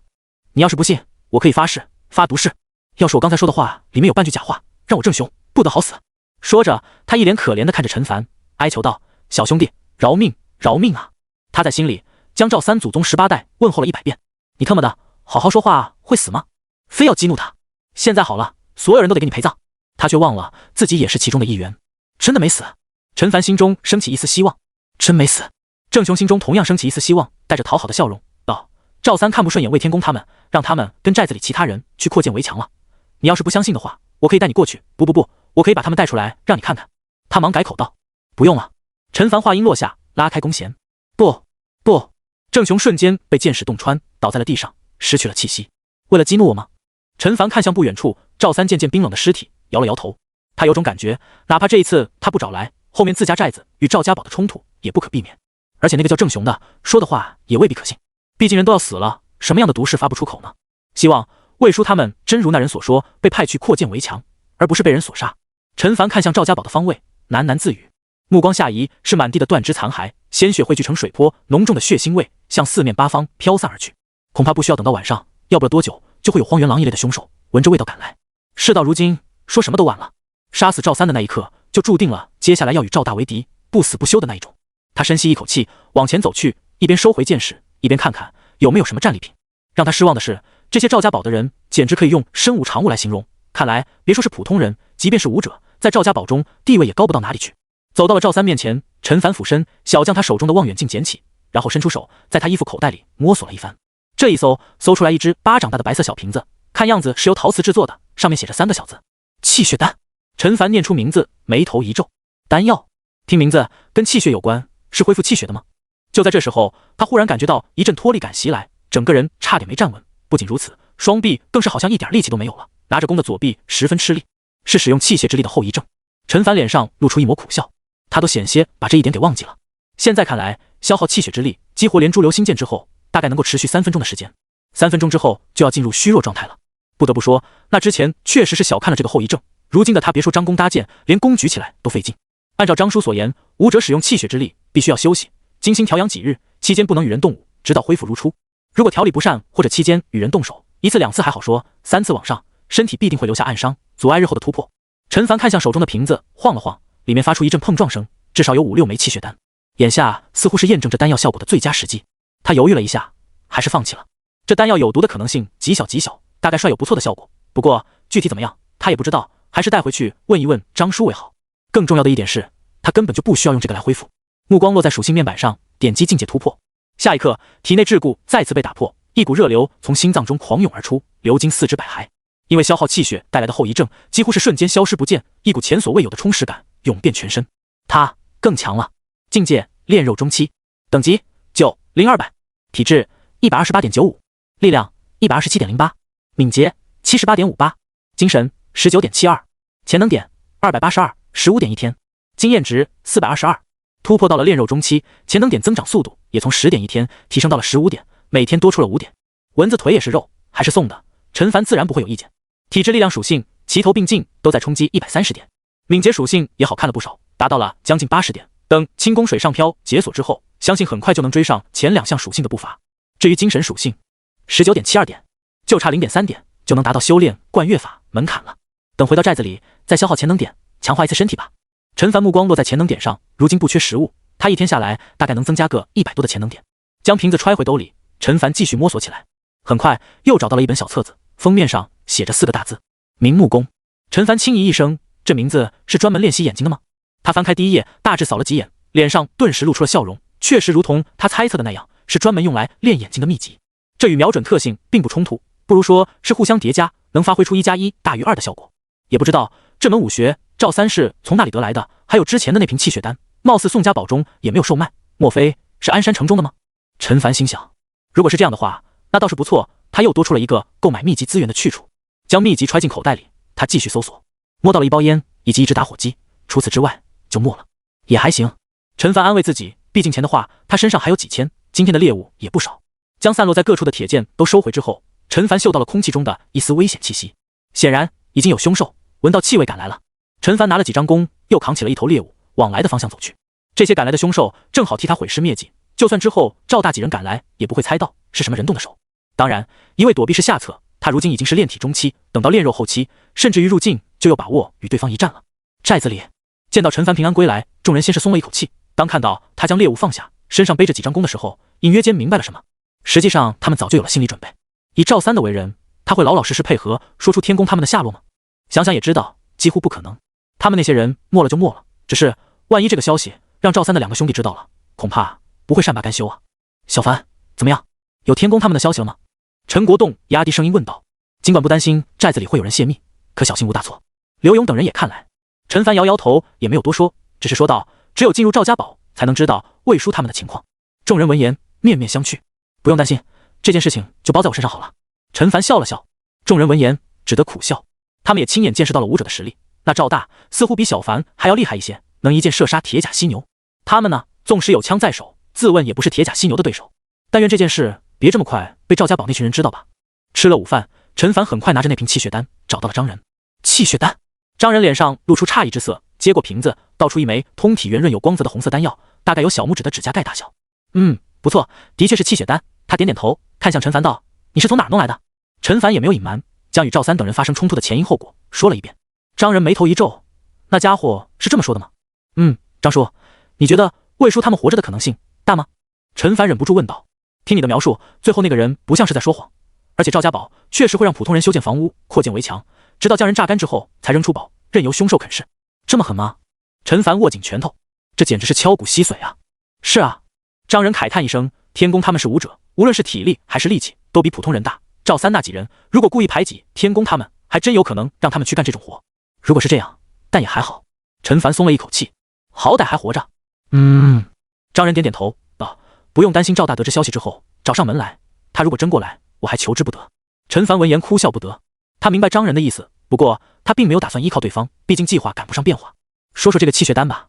张仁将丹药放在手心上，这气血丹顾名思义，可以提升气血，适合武者服用。这一瓶里面的应该是下品气血丹，专门给淬体境界的武者使用的。这么说还有上品？陈凡讶异道。当然。张仁不假思索道，除了下品气血丹之外，还有中品以及上品气血丹。中品气血丹适合炼肉境界的武者服用，上品气血丹则是入境武者服用，价格也最贵，要2万元一枚。2万？陈凡倒吸一口冷气，岂不是说他现在身上的钱加起来都买不了半枚？是啊。张仁脸上浮现出一抹苦笑，即便是当时的他，一个月也买不起几枚服用。但有一说一，这上品气血丹比高级凶兽肉的效果还要强，不仅如此，吸收也快。张叔，那中品跟下品呢？陈凡好奇道。中品的话要便宜不少，5000元就能买到一枚，至于下品更加便宜，1000元就能买到了。张仁解释道。陈凡嘴巴微张，下品1000元一枚的话还勉强可以接受，中品气血丹直接5000一枚，等于好几头低级凶兽才能换一枚，这价格好像也不低啊。似乎是看出来陈凡内心所想，张仁难得露出了一抹笑容，道：“对于我们这些人而言，这价格自然是高的离谱，可是对于有些住在类似于鞍山城中的人而言，早已经习惯了，甚至于离不开。”张叔，这是为何？陈凡疑惑地问道。就像一些青年为了通过考核进入大城中的武者大学，父母甚至于不惜费巨资购买入境武者服用的上品气血丹，给他们一直服用，因为只有进入大城才有更好的环境以及更多的资源。武馆的武者除了食用凶兽肉之外，也会服用气血丹，尽快增长实力。可以说他们挣到的钱除了购买必要的武器装备，都是用在了这气血丹上。原来是这样。陈凡点点头，看来这外面的世界比自己想象的还要精彩一些。他目光落在眼前这瓶下品气血丹上，他好像明白为什么赵家堡其他武者那么穷了。你如今是炼肉劲武者，按道理服用中品气血丹最为合适。不过，服用下品气血丹也会有些效果。需要注意的一点是，服用1枚之后，要等身体彻底吸收，才能接着服用第2枚。具体几日因人而异，否则很可能会造成药力的浪费。张仁说完，将手中的气血丹倒回了瓶子里，递给了陈凡。陈凡笑了笑，张叔，那我现在就吃1颗，试一试。张仁点点头。陈凡倒出1枚，放进口中咽了下去。丹药入口即化，化作无数涓涓细流，涌向四肢百骸，体内气血涌动，浑身各处有一种说不出的充沛之感。这应该就是药力在发挥作用。陈凡心道，如果是淬体境的武者，要将这些药力吸收，需要几天的时间。自己身为炼肉劲武者，不出意外的话，或许1-2天就行。然而就在这时，让他意想不到的事情发生了。气血丹溶解之后的细流很快就没了动静，就好像什么事情都没有发生一样。陈凡一怔，接着他就看见了脑海中闪过一道信息：吸收下品气血丹1枚，潜能点增长300点。怎么了，小凡？张仁见状，内心一紧，难不成这丹药有问题？可是他刚才特地的观察了一下，还闻了闻气味，应该不会有问题啊。张叔，这气血丹的效果确实不错。陈凡睁大眼睛道。张仁哭笑不得，这还用说吗？别看上品气血丹价格那么贵，还不是供不应求。陈凡糊弄过去，看向脑海中的这条信息提升，他终于明白为什么刚才他明明服用了气血丹，此刻却跟没服用一样了。因为这气血丹的药力已经被转化为了潜能点，也就是说，它根本就不存在短时间内服用多枚气血丹造成浪费的问题。无论服用多少，都会立马转化成潜能点。这无疑是天大的惊喜，他积攒的潜能点又多了一个方式，或者说跟食用凶兽肉是一个性质，可是更快更便捷。当然，凡事都有两面性，服用气血丹转化潜能点的性价比，相比较于食用凶兽肉转化潜能点的方式，性价比低。1枚下品气血丹售价1000元，仅能转化出300点潜能，而1000元拿去购买低级凶兽肉的话，差不多能买200斤，全部吃完，潜能点能有800-900。这一比较的话，前者只有后者的1/3，但优点也呼之欲出。效率，他从咽下气血丹到药力被完全吸收，3秒钟都不到，潜能点就增长了300。同样300点潜能，要是换成低级凶兽肉的话，得吃下60-70斤才行，哪怕按照每天10斤肉计算，也得6-7天。哪个效率快，一目了然。而一般武者呢？按照张仁的说法，淬体境武者消化1枚下品气血丹的时间也普遍在3至5天。如果是淬体3重，天分出众的，甚至于能够做到1天服用1枚到数枚不等。最重要的是，服用气血丹与食用凶兽肉这2种方式并不冲突，是可以一起进行的。只要有钱，瓶子里还剩下4枚下品气血丹，这么计算的话，还能为我提供1200点潜能。陈凡不得不承认，之前自己是唐突了。现在看来，1000元1枚下品气血丹一点都不贵，分明是物超所值。试想一下，连1枚下品气血丹都能转化出300点潜能，要是换成中品甚至于上品的话，不得上千。想到这里，他激动的不行，只是一想到那中品气血丹5000枚的价格，不禁犯难。一头低级凶兽才1-2千元，好几头才能换1枚中品，也许是时候去狩猎那些中级凶兽了。对了，张叔，这一次我还从赵三身上找到了这个。陈凡将明目弓拿了出来。这是？张仁疑惑的接过，翻了2页，顿时意外道：“这是提升武者视觉的。”陈凡笑了笑，来之前我已经看过了。张叔，你不是要练剑吗？这个你有空时不妨练一练。好。张仁看了几页，露出心动之色。按照上面所说，明目弓可以大幅提升武者的目力，无论是远程还是近战，作用斐然。可……陈凡轻咳一声，见差不多了，终于说道：“张叔，除此之外，我还有一件事要跟你说一下。”你说。张仁看向他。这段时间每天早起之后，我都会打几遍太极拳，感觉进步很快，可能达到张叔你所说的大成境界了。陈凡用一种不确定的语气说道：“毕竟太极拳他已经修炼圆满了，虽说其他的基础武学肯时间练习的话，也能够持续提升属性，可提升幅度相比较于进阶武学的话，差的有点多。况且他今天杀了赵三，无论赵大他们知道还是不知道是自己所为，最终双方必有一战。这种情况下，当然是属性值越高，用潜能点强化身体的收益越大。目前看来，提升属性最多的还是拳脚武学。”张仁身躯一震，眼珠子似乎都要从眼眶中蹦了出来。他张了张嘴，问道：“你刚才说什么？你太极拳大成了？”张叔，我也只是感觉。陈凡做出一副努力回想的样子，说道：“我练着练着，忽然有种奇妙的感觉，就是能挡住来自周围所有的攻击，如风似壁。”张仁惊呼一声：“对。”陈凡猛点头：“我当时就是在用这个招式时产生的这种感觉。你现在还能记起那种感觉吗？”张仁目光直直地盯着陈凡：“应该可以。”陈凡点头。他知道张仁这是要验证一下，通不过的话，显然是得不到其他拳法的。好在并不存在这种情况。两人来到外面，陈凡身体后坐，左脚尖翘起，身体重心放在右腿之上，同时他左手由右腕下向前伸出，右拳变掌放在身前，然后激活了特性。张仁先是面色严肃，确实感觉陈凡的太极拳有了很大的进步，姿势这方面没得说。紧接着他瞳孔紧缩，眼中露出难以置信的神色，因为在他的眼中，陈凡此刻周身严密，宛如铁桶一块，根本找不出一丝破绽。他无论是从什么角度出手，都会被拦截下来。呼，片刻之后，他长出一口气，语气复杂道：“不错，你的太极拳确实已经步入大成境界了。”说完，他的心中难免有些惆怅。他自认为自己不到40岁就将太极拳练至大成境界，已经是万中无一了。哪知道眼前这小子半个月都不到，这份天资堪称妖孽。要是再让他练下去，会不会将太极拳练到圆满境界，与那些大家一样，能4两拨千斤呢？陈凡收起架势的同时，心念一动，也关闭了特性。虽然才过去10几秒钟的时间，他却感到有些许的疲惫。不知道是这个特性本来消耗的精神力就多，还是我的精神数值太低了点。陈凡内心嘀咕了一句，脸上却露出兴奋之色。张叔这么说的话，我是不是可以学习第2门拳法了？张仁看了看他，点了点头。你想学什么？形意拳还是8极拳？8极拳吧。陈凡笑了笑，张叔你不是说过，如果想要学习8级大枪术的话，8极拳也必须有小成境界才行吗？至于形意拳，他当然也想要，不过不必急于一时，只要基础拳法等级够高，拿到形意拳点满，也仅仅是一眨眼的事。张仁轻出一口气，他还真怕陈凡都要，那样子的话，他倒不会不给，只是担心陈凡骄傲自满，直接2门拳法一起练，那可能会有不好的事发生。好在陈凡还比较稳，依旧是循序渐进。好，那我就将8极拳以及8级大枪术交给你。谢谢张叔。陈凡忙道。张仁摇了摇头，并没在意这些。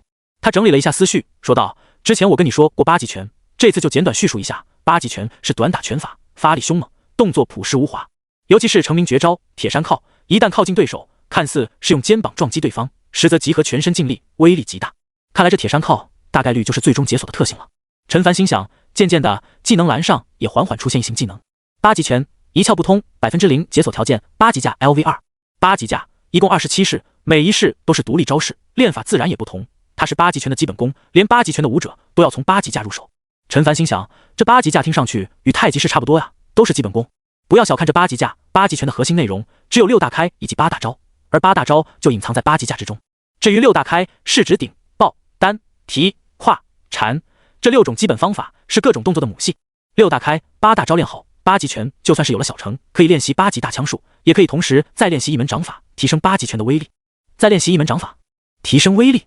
陈凡正听得入神，结果到了这里一怔，他还是第一次听说有这回事。没错，那门掌法叫做披挂掌。张仁回答道：披挂掌古代称作披挂拳，只是因为其中多用掌法，故名披挂掌。8极拳是短打拳种，而披挂掌则是擅长中，远距离攻击敌人，远则长击，近则抽打，可收可放，可长可短，配合上8极拳，长短结合，刚柔相济，所以有8极加披挂，神鬼都害怕之说。这么厉害吗？陈凡舔了舔嘴唇，这要是再加上太极拳，岂不是攻守兼备？嗨嗨，张叔，这个披挂掌是不是？张仁看了他一眼，道：既然你想学8极拳，那这披挂掌自然是要一起教给你的。不过披挂掌只是辅练，还是要以8极拳为主。陈凡连连点头，他是真没有想到，要了一门8极拳，送了俩。至于8级大枪术，与8极拳风格类似，动作简洁质朴，劲力刚猛爆裂。陈凡听得很认真。几分钟之后，技能栏上再次出现了2行小字：披挂掌一窍不通，0%解锁要求，基本掌法 LV3。8级大枪术一窍不通，0%解锁要求，8极拳略有小成。陈凡目光落在披挂掌上，这门掌法的门槛倒没有太极拳、8极拳那么复杂，只需要基础掌法达标即可。想到这里，他往下看去，寻找基础拳法的身影。虽说他并没有专门练习基础拳法，但是太极拳熟练度圆满，应该也会对基础拳法的熟练度带来不小的提升才对。很快他就找到了基础拳法，只不过怎么说呢，解锁了，但没完全解锁。基础拳法 55%， LV5 35%， 特性强力5级，强身2级。这一行小字是灰色的，下方还有一行小字：基础拳法尚未完全解锁，解锁后方可激活特性效果。也就是说，我必须将基础拳法的招式都练习完整，才能得到属性点。陈凡一愣，细想一下也不是没有道理。基础拳法他是没有练过的，太极拳中确实有一些拳法招式，但更多的还是掌招。如此一来，也导致基础拳法处于灰色状态。不过也不难，他心念一动，加了一点经验值上去，瞬间一股暖流涌遍全身。基础拳法后面的 55% 立刻消失不见，颜色也从灰色变成了白色，而属性面板上力量体质属性也有了几点的增长。接下来陈凡打算先练习8级架，毕竟这是8极拳的前置条件，不达成的话也没法用经验值提升8极拳的熟练度。之后就开始练习基础拳法。正所谓磨刀不误砍柴工，基础拳法等级上去了，练什么拳法都快。只是让陈凡没有想到的，8级架竟然也是有专攻门槛的。按照张仁所说，8级架最重专攻，练好了无极式才能练习太极式，练好了太极式才能练两仪式，两仪式基础打好了才有练习8级架的资格。显然两仪式也是基础专攻的一种，由太极式衍生而出，说是进阶的庄公也没毛病。好在8级架对于2仪式的要求也不高，1级就可以解锁了。就在陈家寨众人专心练武之时，赵家堡内却一片死寂。一间低矮的土房中，黄素兰低着头看着双脚，一言不发。桌边坐着一个身材矮小的男人，一双眸子漆黑明亮，显然是一个不好对付的人。男人看向屋里，顿时将里屋往这边看来的小女孩吓得脸色煞白。他却不以为意，反而冲着小女孩笑了笑，紧接着转过头，目光落在女人身上。魏夫人，你应该知道我过来做什么吧？不知道啊。黄素兰吞吞吐吐道，还在装傻。杜峰笑了笑，魏夫人，你老公跟小叔子现在是什么样的遭遇，你该不会不清楚吧？黄素兰脸色一变，她当然清楚，丈夫魏天公、小叔子魏天元以及从陈家寨来的2人都在这里遭受排挤，处境堪忧。这几天她也是辗转难眠，内心忧愁得很。如果时光能够倒流的话，她一定不会赞同魏天公他们的选择来这里。身边那道声音再次响起，你们之前是陈家寨的人对吧？眼看着活不下去了，要投靠我们赵家堡，赵大哥他们心软同意了，结果呢？你老公他们还是心心念念着陈家寨，当着3哥的面说送了不少猎物过去，你说这是做得地道吗？黄素兰连忙说道，没有多少，只是一只荒原兔而已。一只荒原兔你还觉得少啊？杜峰顿时瞪大眼睛，那可是几10斤肉啊！黄素兰哑口无言，哼，我们不是没有给过他们机会，谁知道他们一而再再而三的让人失望。现在他们已经被派去跟那些普通人修墙去了。魏夫人，你也不想你老公跟那些人一样活活累死吧？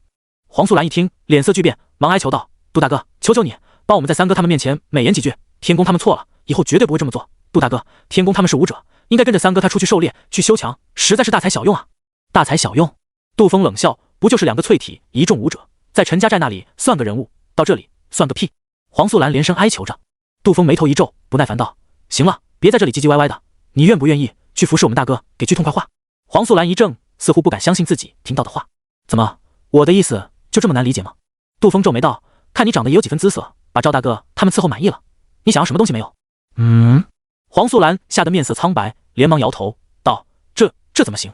我不能做出对不起天公的事情来。你不这么做才是对不起他。杜峰低声道，你刚才不是说想让我在赵大哥他们面前替你老公他们美言几句吗？这种事情你自己做不是更好吗？他笑容越发猥琐，你好好想想，把大哥他们伺候满意了，你在他耳边提一句，天公他们不就回来了？到时候又能跟着3哥他们一起出去打猎，分到不少的猎物，不是吗？这些可都是你的功劳，哪怕天公知道了，他还得谢谢你呢。不行的，不行的！黄素兰把头摇得跟拨浪鼓似的，身躯抖个不停。她万万没有想到，这帮人竟然如此没有底线，趁着天公他们不在，跑过来跟自己说这种话。现在想来，赵家堡传出来的那些风声都是真的，有什么不行的？大家都是这么做的，放心吧，不会有谁笑话你的。杜峰笑道，就像他一开始也觉得把自己的老婆送去陪赵大是一件非常屈辱的事情，这样想的人还不少。有人曾经因为这事去找赵大拼命，结果被当众折磨而死，还不止一个。从那以后，他就不这么想了。而且每次老婆过去都能额外带一些凶兽肉回来，他不用出去狩猎就能得到这些东西，还有什么不满意的？说起来，就连狩猎队里面那些人也无法避免这种事，不过也因为如此，他们才能每次多分一些猎物。然而无论他怎么劝说，黄素兰只是一个劲的摇头。你不要敬酒不吃吃罚酒。杜峰失去了耐心，一拍桌子，今天不怕把话告诉你，我们大哥的耐心是有限度的，今天是第一次给你提个醒，让你做好心理准备。明天这个时候过来，你还是不配合的话，就别怪我们不讲情面了。对了，你也可以试着把这件事告诉你老公，看看他能怎么样。说完，他冷笑一声，转身往门口走去，口中还骂骂咧咧的。黄素兰像是被抽走了灵魂，扑通一声坐在了地上。妈妈！小女孩从里面跑出来，紧紧地抱住母亲的身体。怎么办？我该怎么办？黄素兰泣不成声。对方临走前放下狠话，显然是有恃无恐，摆明了不将他们放在眼里。事实上，他们确实有这种实力。不行，我还是要将这件事告诉天公他们，哪怕是一起死，我也不会向那些混蛋屈服。他咬牙擦了擦脸上的泪水，因为他很清楚，与虎谋皮无异于饮鸩止渴。夕阳一点点落下，天色也渐渐的暗淡下来。空地上2道人影你来我往，拳头与拳头碰撞之声不断响起。一旁的王平等人看着这一幕，眼中都露出羡慕之色。凡哥用拳法竟然也能跟张叔打得有来有回，也不知道自己什么时候能做到这种程度啊！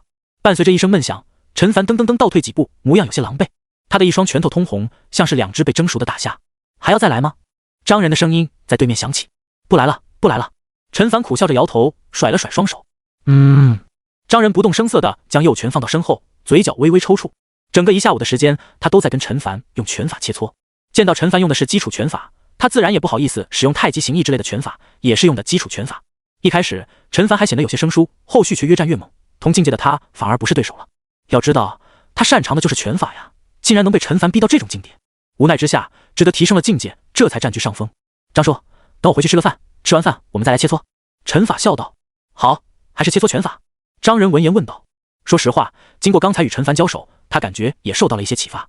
这些年来，他一直练习太极拳、形意拳、八极拳等等，反而有些忽略了基础拳法。或许接下来自己将学习的一切都忘记，专心练习一段时间的基础拳法，反而有助于打破瓶颈。枪法吧。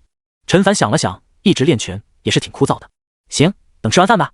张仁点点头，随即往屋里走去。陈凡笑了笑，也慢慢往家里走去。今天下午，他从最基础的两仪式开始，再到八极架，解锁了八极拳之后，便开始与张仁切磋拳法，收获颇丰。两仪式 LV1 1%，特性强健1级，强力1级。八极架 LV2 0%，特性雄壮2级。两仪式作为太极式的衍生，尽管才1级，却多出了一个特性强力，也就是每提升1级，增加1点力量。按照张仁所说，两仪式是八极架的基础，是能提高八极拳爆发力的。而八极架的雄壮特性是强健特性的升级版，每1级能提升3点体质属性，2级就提升了6点体质，这让陈凡有些心动。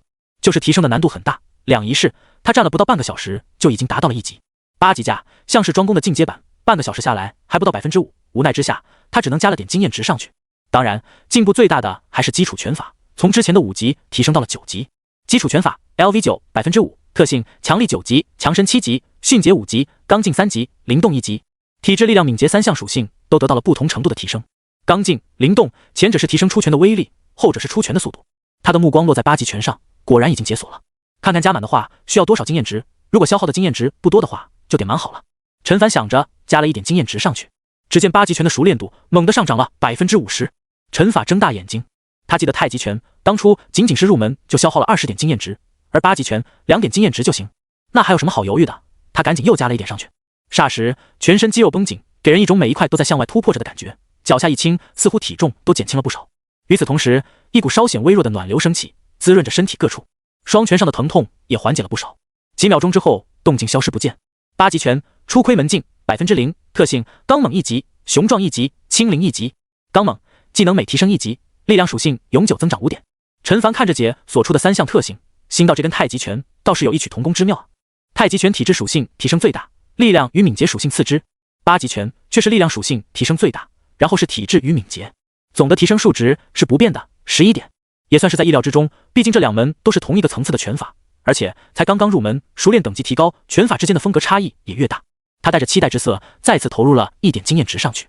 只见八极拳的熟练度飙升了1节，来到了 20%， 也就是说5点经验值就足够了。陈凡会心一笑，又投入了4点经验值上去。这基础拳法提升的作用实在是太大了，按照这种趋势进行下去，升到下一级可能就10点。八极拳略有小成 0%， 特性刚猛2级，雄壮2级，轻灵2级。小成境界并没有解锁出新的特性，陈凡也不在意，再次加了1点经验。事实确实如同他想的那样，从小成境界到登堂入室也就消耗10点经验值。身体上传来变化，一股奇异感也涌上心头。八极拳登堂入室 0%， 特性刚猛3级，雄壮3级，轻灵3级，开门1级。开门？陈凡一愣，忍不住吐槽，还有特性叫这个名字的，那是不是还有关门？不过他再看就明白了。开门技能每提升1级，破开对方门户几率提升3成，徒手状态下生效。按照张仁所说，八极拳原名开门八极拳，就是要破开对方门户，也就是防守架子，近身短打。这么一看，这个特性才是八极拳的精髓所在。从入门到登堂入室消耗的经验值才17点，陈凡感觉可以一次性给他加满，不提其他，单单是属性点就能增长55点，距离突破到炼肉后期又近了一步。再次投入了1点经验值，八极拳的熟练度上涨了 5%。在投入19点之后，除了身体上的变化之外，奇异之感再次袭来，显然又解锁出了新特性。八极拳大成 0%， 特性刚猛4级，雄壮4级，轻灵4级，开门2级，铁山靠1级。陈凡顿时睁大眼睛，这不正是张叔之前提起的八极拳的绝技吗？没想到大成境界就解锁了，那圆满境界解锁的特性又会是什么？他来不及多想，往铁山靠的描述看去。铁山靠主动技能，激活后消耗精神和全身之力向对方靠去，距离越近伤害越高，最高可造成2倍于自身力量的伤害，每提升1级可多造成1倍于自身力量的伤害。陈凡顿时倒吸一口冷气，2倍于自身力量的伤害，他如今的力量属性少说120点，是普通人的12倍，一拳1200斤。如果用铁山靠爆发出2倍力量，那就是2400斤。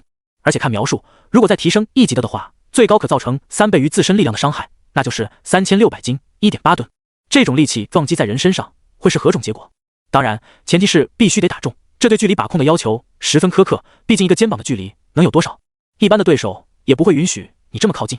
可要是配合上前一个特性开门，那就容易多了。话说我如今的体质也达到了120多点，就算比不上中级凶兽，也差不太多。被一般的手枪、步枪子弹击中，只要不是头部的话，应该没什么大碍吧。他想到这里，还是摇摇头。能躲开子弹的话，还是躲开为好。被打中一枪，就算不死，还是疼的。要是稍后拿到了炼体秘籍，或许还能试试。还差最后一步了，要是点满，就是圆满境界，不知道会解锁出怎样的特性来。陈凡目光期待，加了一点经验值上去，熟练度上涨了2%，总计50点经验值，8级全，宣告圆满。陈凡深吸一口气，看向技能栏，8级全，圆满，不可提升。特性：刚猛5级，雄壮5级，轻灵5级，开门3级，铁山靠2级，八方极远1级。八方极远，主动技能，激活后持续消耗精神力，短时间内提升1倍力量。敏捷属性技能每提升1级，激活后力量敏捷属性多提升1倍。八方极远，陈凡微微有些诧异。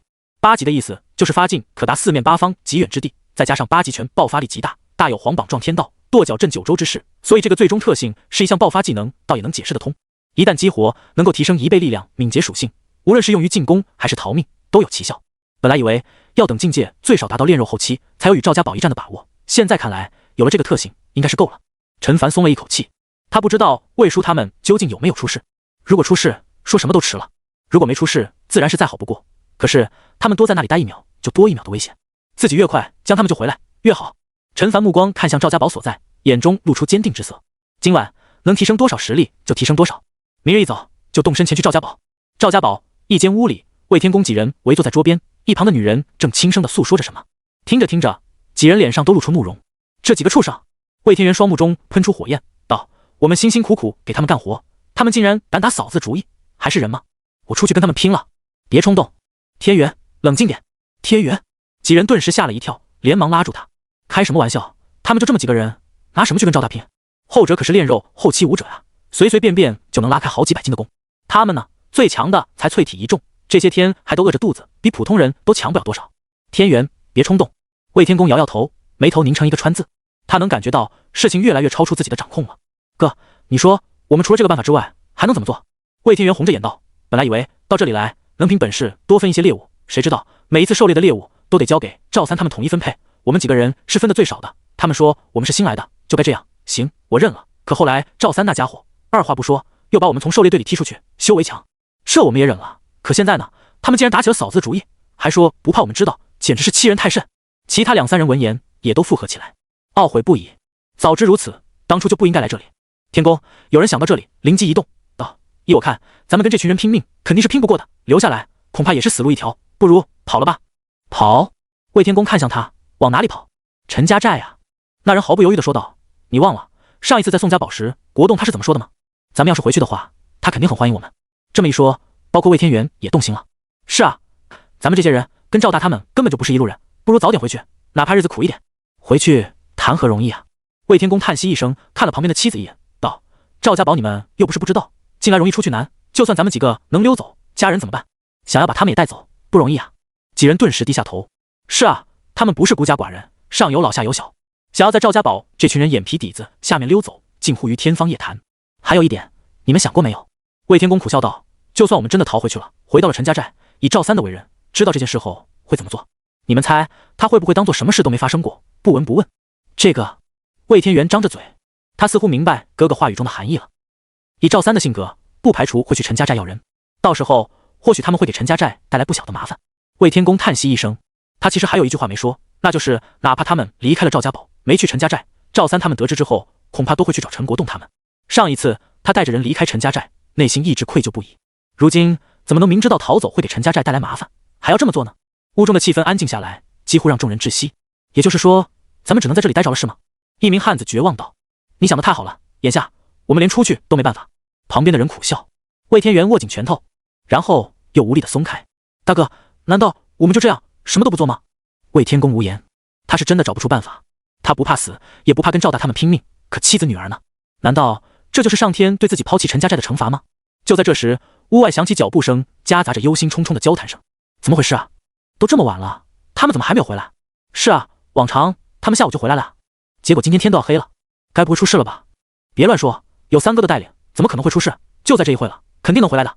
声音渐渐远去，屋内几人面面相觑。赵三他们还没有回来。魏天元瞠目结舌，好像是这样。我说怎么今天回来时寨子里没什么动静。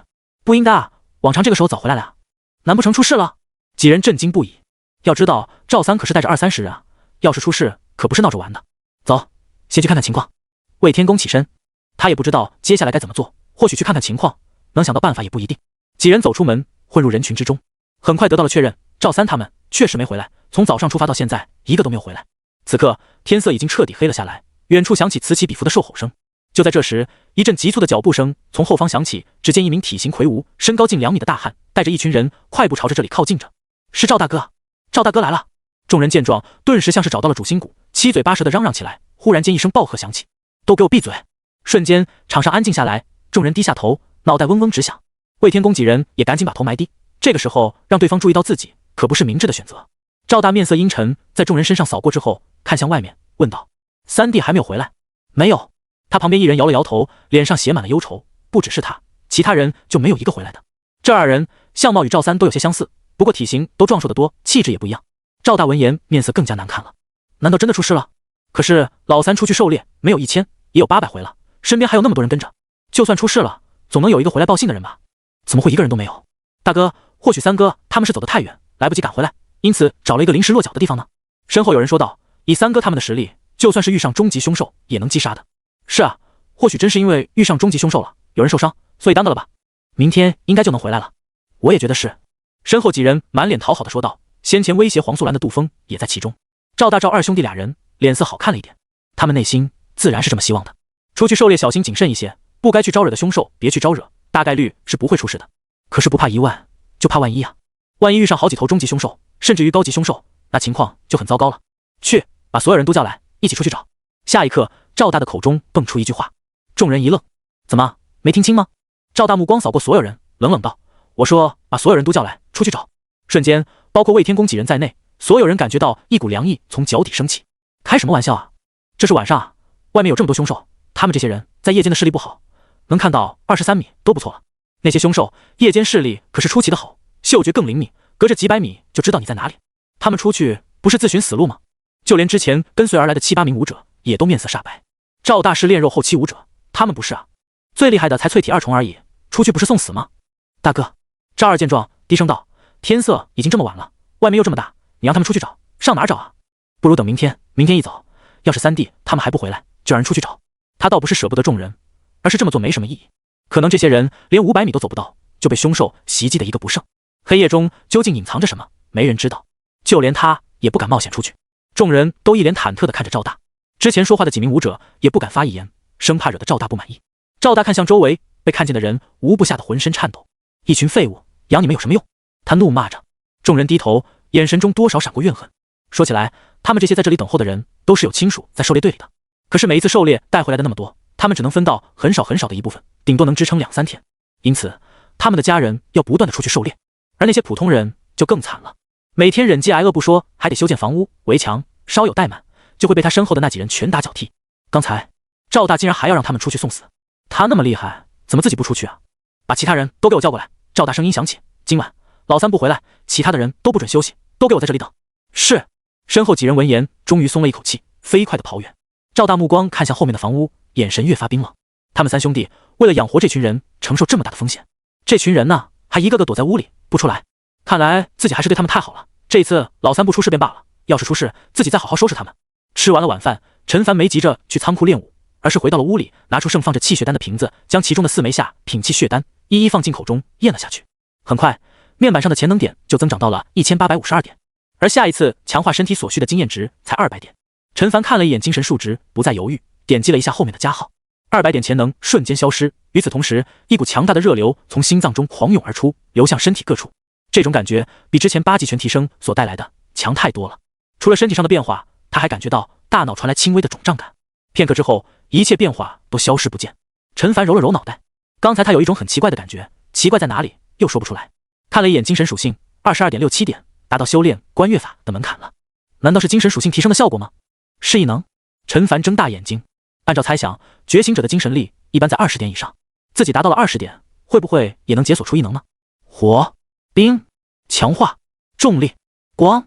他心中默念，1分钟、2分钟、3分钟过去，将自己能想到的异能都默念了一遍，结果无事发生。好吧，他耸耸肩，可能自己想的实在是有些简单了。大概自己没有觉醒异能吧，也可能觉醒了，只是自己没有感觉，就像顾泽一样，还没触发。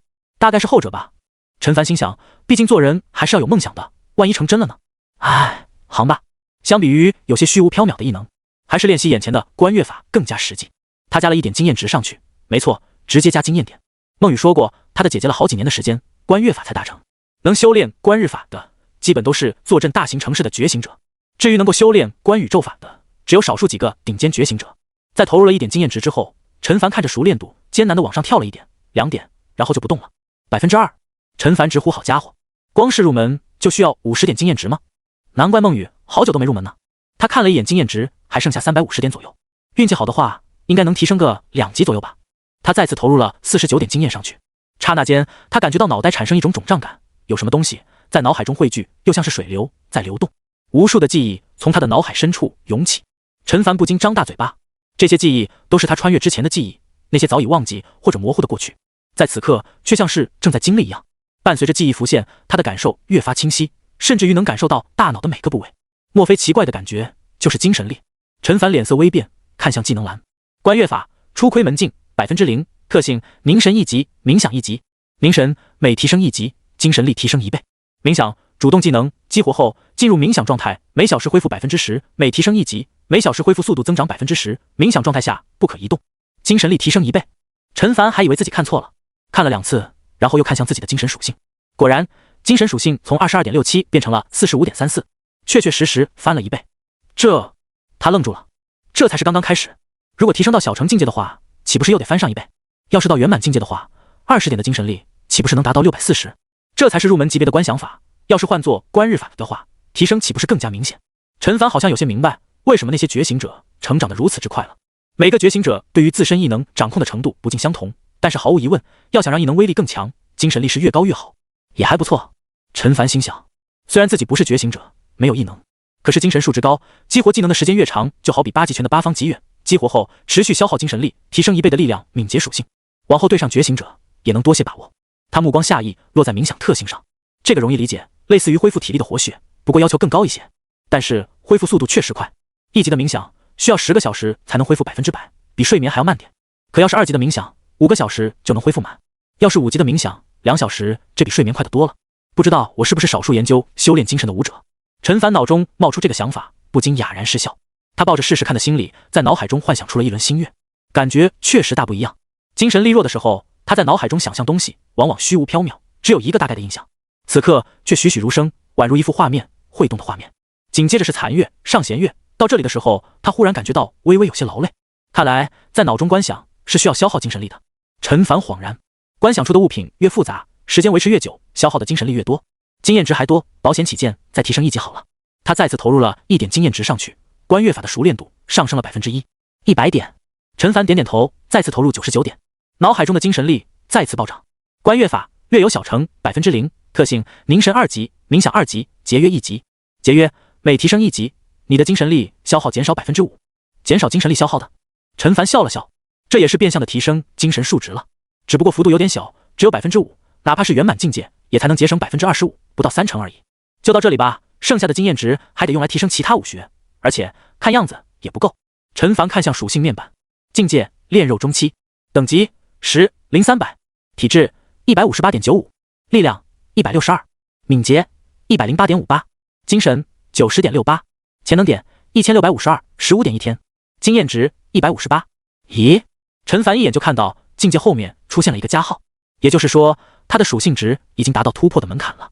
他点了上去，突破门槛，体质力量属性任意项达到150点，已达到门槛。体质力量属性3项平均值超过130，突破成功率达到100%，当前突破成功率100%。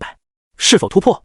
陈凡倒不怎么意外，从张叔的口中他能猜到炼肉后期武者突破到入境的门槛应该是200点左右，那么炼肉中期到炼肉后期也就是150点了。不急，等明天早上出发再突破也不迟。他走出屋子，想了想，沿着小路走到了一座屋子前，敲了敲门，轻咳一声道：“孟雨，睡了没？”陈凡。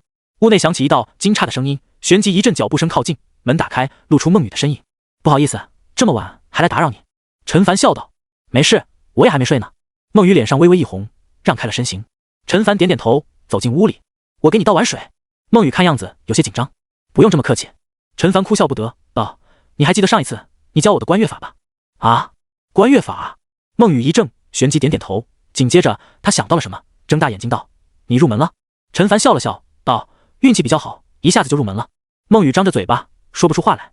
他当然不怀疑陈凡是在骗他，只是距离他告诉陈凡观月法才多久？1-2天吧，他就入门了。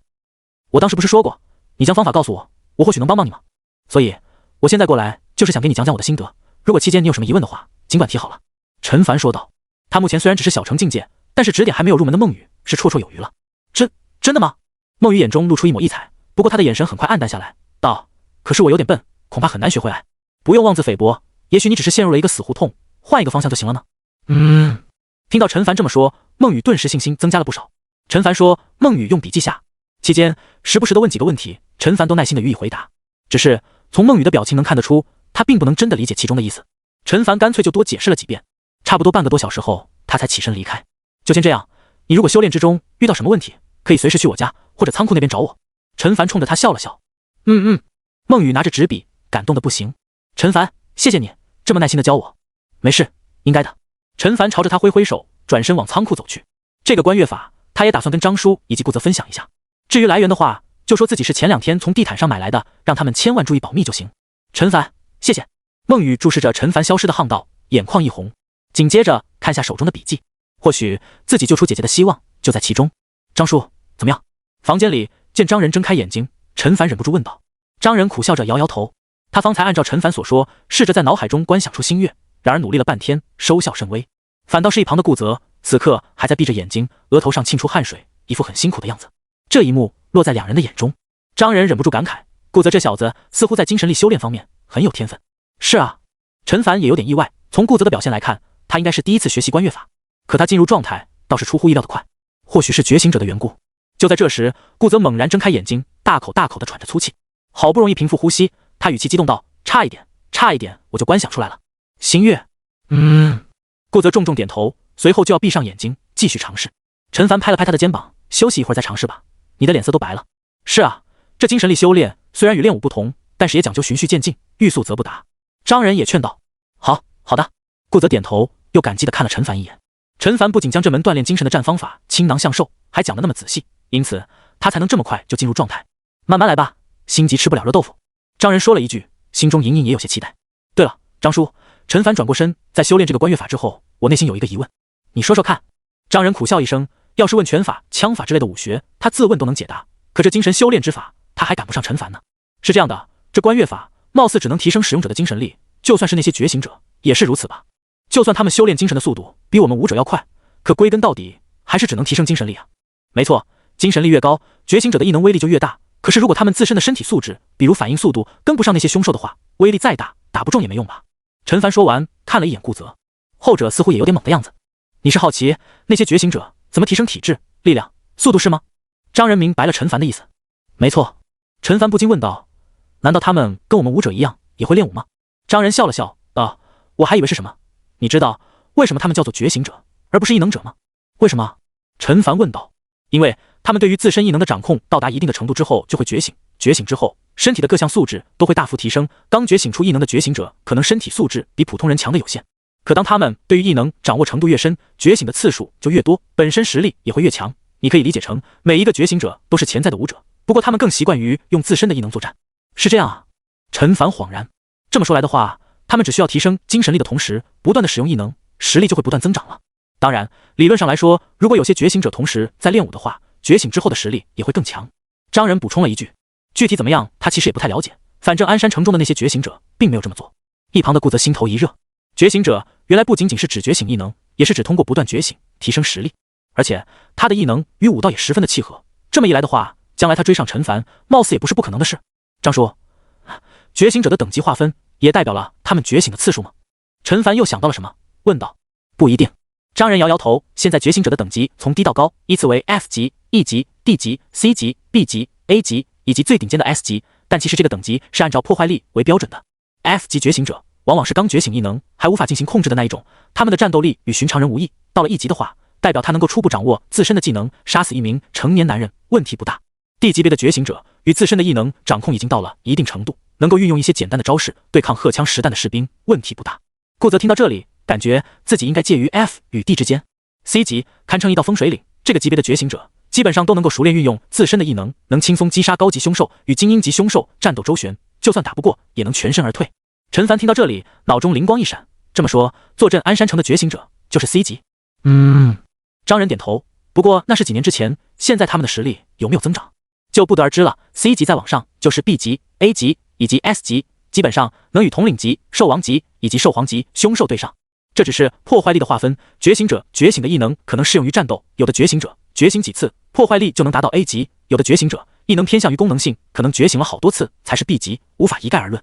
但可以肯定的一点是，觉醒者觉醒的次数越多，身体素质就会越强，至于在战斗中发挥出多少的实力，就看个人了。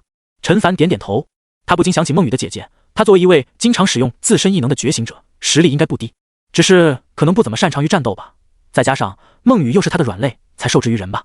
其实我对于他们也了解不多，要是接下来你遭遇这些人的话，一定要小心，他们的异能千奇百怪，不与他们发生冲突就别发生冲突。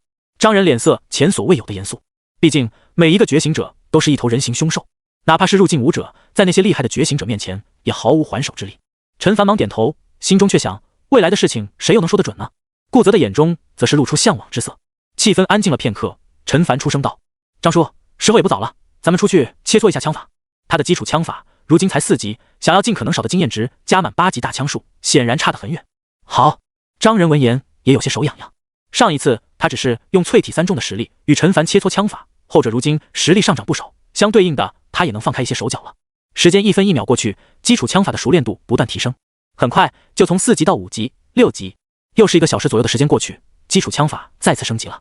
基础枪法 LV7 0.8%， 特性强身7级、强力7级、迅捷7级、5倍7级、必杀4级、极速1级。极速每提升1级，枪法速度提升3成。陈凡瞄了一眼，总算是解锁出了新特性了，还是提升枪法速度的，也正常，毕竟枪法就是讲一个快字。又是2个多小时过去，接近11点，场中的2人却打得热烈，伴随着一声清脆的撞击声，两人分开身形。好小子！张仁的眼中露出一抹赞许，你这枪法进步得够快啊，要是再这么下去，我还真担心自己哪一天不是你的对手了。张叔谬赞了。陈凡不好意思地笑了笑，看了一眼基础枪法。基础枪法 LV10 0.8%， 特性强身10级、强力10级、迅捷10级、5倍10级、必杀7级、极速4级。一晚上的时间，基础枪法升了6级。美中不足的是，只解锁出了一个新特性。不过10级的基础枪法，接下来学习8级大枪术应该轻松许多。时候也不早了，今天就到这里吧。张仁收起枪，脸上露出一抹笑容。他已经很久没有像今天这样尽兴了。陈凡点点头，犹豫了一下，还是没有将自己的计划说出来，因为说出口的话肯定会让张叔他们担心，如果魏叔他们出事了，又会空欢喜一场，不如直接去。要是魏叔他们没事，那到时候无异于是给众人一个惊喜。告别了张仁，陈凡回到了家里，洗了一个澡之后再看向技能栏，8级大枪术一窍不通0%，后面的一行小字已经消失不见，显然已经解锁了。明天去赵家堡，如果是在外面的话，用剑法还好说，要是到了里面，大概率就得用到枪法了。另外，他太极拳、8级拳2门拳法都是圆满，要是与人徒手搏斗的话，也丝毫不慌。枪法相比较于拳法还要难一些，也不知道这仅剩下的100多点经验值能不能将8级大枪术给加满。他内心想了一下，试探性的加了1点经验值上去，只见熟练度上升了1/4的样子。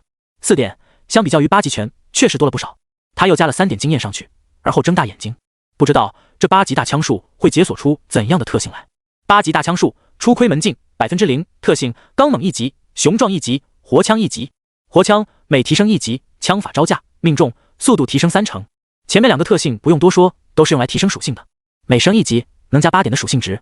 而后面的活枪特性等于是将5倍、必杀以及极速3个特性综合在了一起，如果提升到圆满境界的话，能带来1.5倍的提升，还不错。陈凡心想，看着技能栏又加了1点经验值上去，只见熟练度上涨了1/10，再次消耗9点经验值，除了感觉到体质、力量属性有提升之外，并没有其他的感觉。看来是没有解锁出新的特性了。8级大枪术略有小成0%，特性刚猛2级、雄壮2级、活枪2级。他看了眼经验值，还剩下140点左右。这一次消耗了20点经验值，一股奇异的感觉涌上心头。8级大枪术登堂入室0%，特性刚猛3级、雄壮3级、活枪3级、崩山1级。崩山主动技能激活后，消耗少部分气血之力，提升1倍的枪法威力，每提升1级，气血之力消耗减少1/10。消耗气血之力的，陈凡有点惊讶。上一个消耗气血之力的还是流星剑法的连珠流星剑，如今又来了一个。不过从这个技能描述来看，提升要稍微大一些，提升1倍的枪法威力，而且随着技能等级提升，消耗的气血也会减少。目前熟练度才登堂入室，还有2级的提升空间。继续加点，消耗了30点经验值，8级大枪术提升到了大成境界。只是让陈凡意想不到的是，竟然没有解锁出新的特性。难道是崩山的效果太强了？陈凡心想，脑海中不知不觉蹦出一个想法，该不会升到圆满之后也不会解锁出新的特性吧？不可能，绝对不可能！陈凡赶紧将这个想法从头脑中赶走，看了一眼经验值，还剩下70点，将8级大枪术点满应该没问题。再投入1点经验之后，熟练度上涨了 2%。他眼中露出浓浓的期待之色，将经验值直接加满。8级大枪术圆满，不可提升。特性：刚猛5级，雄壮5级，活枪5级，崩山3级，枪定乾坤1级。枪定乾坤主动技能，一次性消耗大量气血之力，施展致命一击，命中率、威力额外提升2倍，每提升1级，命中率、威力额外提升1倍。这个陈凡看完，感觉这个技能确实是一决胜负的必杀技。命中率额外提升2倍，也就是原来的3倍，要是再算上之前的活枪特性，几乎是必中的。而威力也是在原先基础上提升3倍，代价则是消耗大量气血之力，不至于说直接让人进入虚弱状态，但是接下来应该是无法再使用什么消耗气血之力的技能了。只能说无愧于定乾坤3个字。陈凡决定将它作为必杀技使用，虽然消耗大，但是该用的时候还是得用，而且他随时都可以强化身体，不用担心虚弱的问题。就这样吧，睡一觉，明天一早就出发。他站起身往床铺走去。次日，天色微亮，赵家堡的入口处人满为患，不少人面色苍白，目光呆滞地看着外面，宛如一具具行尸走肉。都给我打起精神，谁要是敢在这里打瞌睡，等赵大哥他们回来，看他怎么收拾你们。几名男子在人群中来回巡视着，其中一人大声嚷嚷着。众人闻言都急忙打起精神，生怕被抓到小尾巴。一整个晚上让他们都站在这里，等着赵老三他们回来。可是傻子都知道，夜晚的野外是凶兽的海洋，就算赵老三他们没出事，也不会晚上回来啊。然而赵大就是要他们等着。天刚亮，他就迫不及待地带着几个人去野外搜寻赵三等人的下落。至于不让他们出去帮忙寻找，原因很简单，担心他们趁机溜掉，为此还特地让几人在这里监视他们。大哥，魏天元看向身边的魏天公，用手指了指大门。眼下赵大他们不在，正是离开的好时机。赵三等人要是出事了，赵大回来一定要找他们这些人撒气。要是没出事，那他们的处境也好不到哪里去。魏天公眼神微动，可注意到门口站着的2人以及瞭望塔上的2人手中都拿着弓箭，还是摇了摇头。就算他们能冲出去，也肯定会被追上，到时候手无寸铁的他们就是活靶子。说什么呢？杜峰注意到这里的动静，见到是魏天公几人，嘴角顿时露出一抹意味深长的笑容。原来是你们啊！说着，他朝着这里走了过来。怎么，你们几个陈家寨的，想趁着赵大哥他们不在造反啊？话音落下，周围数百道目光都看了过来。峰哥这是说的哪里的话？魏天公讨好的笑道：我们哪有这个胆子啊？是吗？那我怎么看他好像有点不服气啊？杜峰看向魏天元。天元？魏天公急忙踢了后者一脚。他也知道眼前这家伙就是昨天来找妻子的那个，可是又能怎么样呢？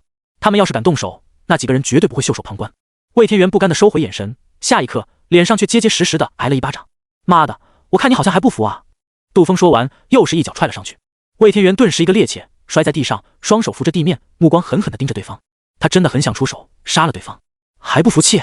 杜峰冷笑，好像还真是。我记得他们是陈家寨的吧？没错，就是陈家寨的，不听话，被三哥派去修墙了，貌似有怨气。其余几个人都笑看着这一幕。峰哥，魏天公从后面拉住他，哀求道：天元他不懂事，你别跟他一般计较。去你的！杜峰一脚将魏天公踹开，正要再好好教训魏天元一番，瞭望塔上忽然有人大喊道：有人回来了！霎时所有人都是精神一振，是赵大哥他们吗？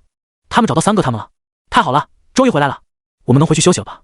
前面的那些人更是通过门口往外张望着，反观魏天元几人瞬间脸色苍白，后背冷汗直流。这要是待会杜峰在赵大面前提一嘴，他们几个人的下场可想而知。按照杜峰的性子，他是绝对做得出这种事的。好像只有一个人。眺望塔上的声音咦了一声，语气很是疑惑。什么？只有一个人？众人你看看我，我看看你，怎么会只有一个人呢？赵大、赵二他们几个人是一起出去的，回来也应该一起回来吧？难道是赵三他们吗？可这人数也不对劲啊！李卫，到底是怎么回事？杜峰嚷嚷道：到底是谁回来了？不认识。瞭望塔上的人摇摇头，猜测道：看起来是个小伙子，应该是三哥带去的人吧？三哥带去的人？众人一惊，一个个脑袋嗡嗡直响。赵三带去的人只有一个人回来了，这意味着什么？还用多说吗？杜峰几人闻言也都吓得面色苍白。赵大哥他们就害怕三哥出事，天不亮就出去找，结果真出事了。那要是等赵大哥回来了，得知这个消息还得了。峰哥怎么办？有人苦着脸道，他已经能想象到赵大回来得知噩耗之后雷霆震怒的情景了，还能怎么办？杜峰看了看外面，也忐忑的不行。这事情跟我们又没有什么关系。既然有人回来，那等他进来问一问，就知道具体发生什么事了。几人点头，没错，等赵大回来，让这个回来的人自己去解释好了。时间一分一秒过去，众人都神情紧张地看着外面。来了，瞭望塔上的人说道。一道手拿着长枪、背着弓箭的年轻小伙出现在了门口。魏天公几人看到了这一幕，一个个张大嘴巴，发不出声音来。这怎么会是陈凡？他怎么会来这里啊？是自己一夜没睡，出现幻觉了吗？魏天元狠狠揉了几下眼睛，再看去，结果目光好巧不巧的与陈凡撞了个正着。霎时，他的大脑轰的一声，真是陈凡，出什么事了？怎么就你一个人回来？三哥他们呢？杜峰走了过去，皱眉问道。我不知道啊。陈凡说着，他也有点搞不清楚，眼前这赵家堡是个什么情况。老远就看到大门开着，直接让他走了进来。好在他一眼就看见了魏天公他们几人都平安无事，这真是天大的好消息。你不知道？杜峰瞪大眼睛，一副你在逗我的表情。你不是跟着三哥他们一起出去狩猎的？不是。陈凡摇摇头。那你是干嘛的？杜峰几人呆住了。我是来接人的。接人的？听到陈凡的话语，绝大多数人都一脸茫然。接人？接什么人？唯有魏天公几人，你看看我，我看看你，神情惊愕。难道说陈凡这次过来是特地接他们回去的？小子，你不是我们堡里的人？杜峰明白了什么，脸色陡然一变。身后几人立刻警惕起来。不是。陈凡摇摇头。趁着刚才的时间，他将周围的大致情形扫了一遍。眼前的人很多，数量的有好几百，但是防守力量似乎很薄弱，仅有几个人手持武器，其他人都是手无寸铁的老弱妇孺，也有一些青壮年男人。几乎所有人都骨瘦如柴，仿佛一阵风吹来就能折断，一个个目光呆滞，宛如行尸走肉，令人感到恐怖的同时，又让人心生怜悯。他眉头紧紧皱起，果然如寨子里的人所说，普通人在赵家堡中过得很惨。不过当务之急还是弄清楚这是怎么回事，赵大他们又在哪里？不然立刻带着魏叔他们离开，一旦后续赵大等人追来，自己就很被动了。不是。杜峰几人相视一眼，心中不约而同生出一股怒气。不是我们赵家堡的人，你来干什么？赶紧滚！妈的，害得老子白担心一场。再不滚，别怪我们不客气了。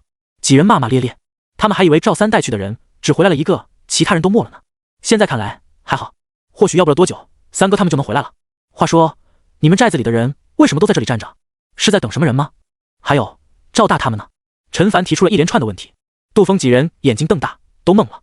片刻之后，几人反应过来，臭小子，你是听不懂人话是吗？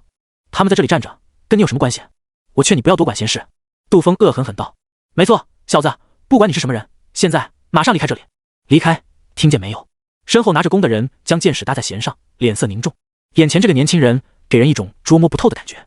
要说他弱吧，身后背着的弓大得吓人，手中还拿着一条大枪。要说他强吧，年纪摆在这里，又能有多强？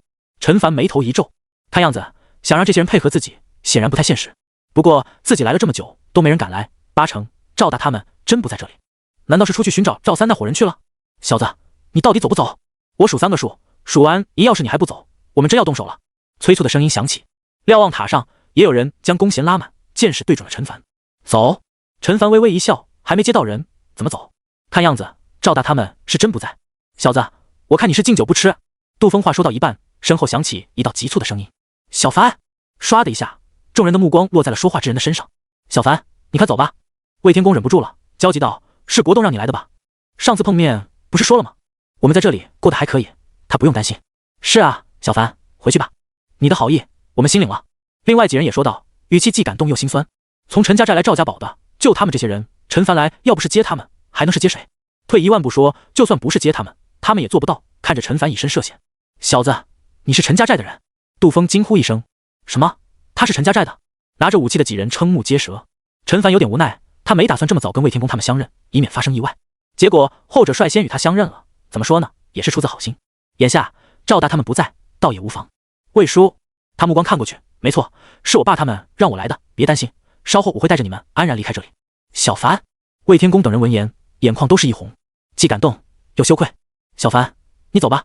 魏天公深吸一口气，回去告诉国栋，是我们对不起他。走？他当然想走，可是他暗中观察看了半天，陈凡他好像是一个人来的。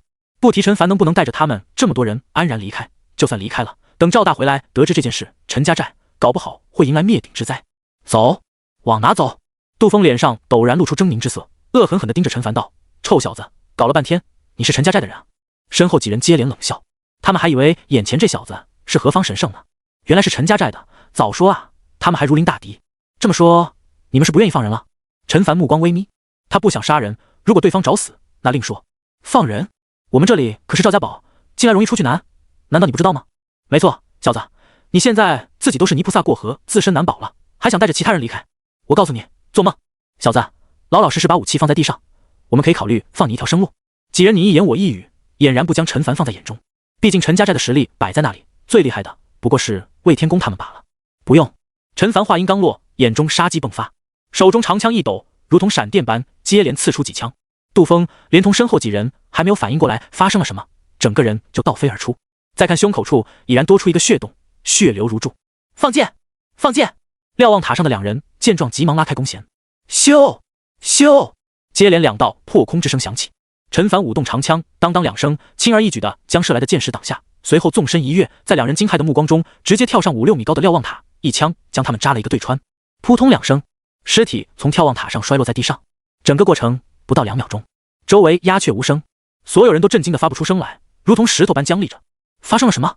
之前嚣张跋扈、不可一世的杜峰几人，眨眼间就被杀了。魏天公等人也不例外，或者说，他们内心的震撼更甚，因为他们认识陈凡，在他们的记忆中，陈凡就是一个平平无奇的青年，性格有些胆小，本事也稀松平常。可刚才，他们根本就没看清陈凡是怎么出枪的，杜峰那几个人就飞了出去，当场气绝。然后呢，挡住飞来的箭矢，纵身一跃就跳了5、6米高。难道说陈凡他已经是武者，是炼肉武者了？陈凡站在瞭望塔上，朝着远处看了一眼，荒原上不见任何人的踪影。他直接从瞭望塔上跳下，然后在场众人齐刷刷地跪了下来，一边磕头一边发出求饶声：“饶命，饶命啊！别杀我们，求你了！”那些还站着的人见状也赶紧跪下。刹那间，整个场上只有陈凡以及魏天公等人还站立着。陈凡看着这一幕，叹息一声道：“你们这是做什么？都起来吧！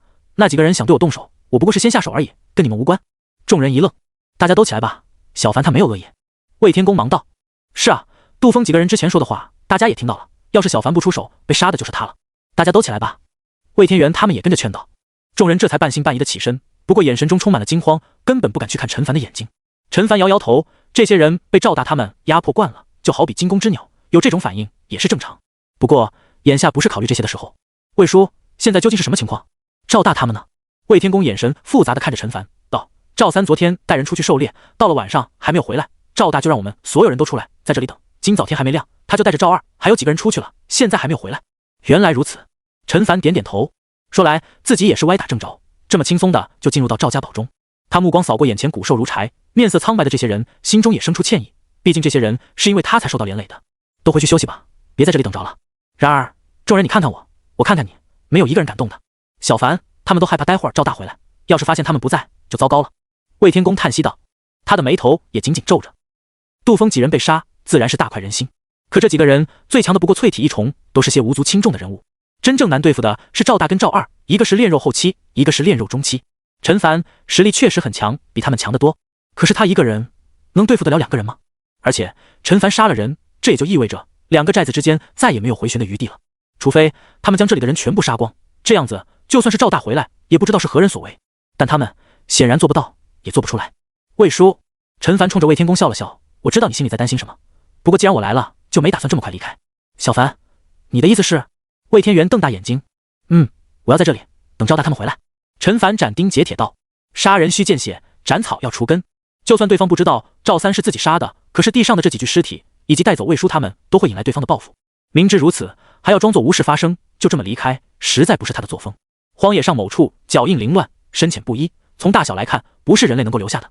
周围散落着兵器，沾满鲜血的衣服碎片以及鞋，几道人影瞠目结舌的看着眼前的这一幕，心中都升起一股不祥的预感。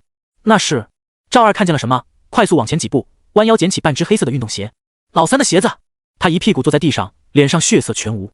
霎时后面几人眼中都露出惊愕之色，难道说赵三他们之所以没能按时回来，是遭遇不测了？赵大走过去，一把抢过赵二手中的半截鞋子，身躯一震，紧接着他目光往周围看去，很快找到了另外一只。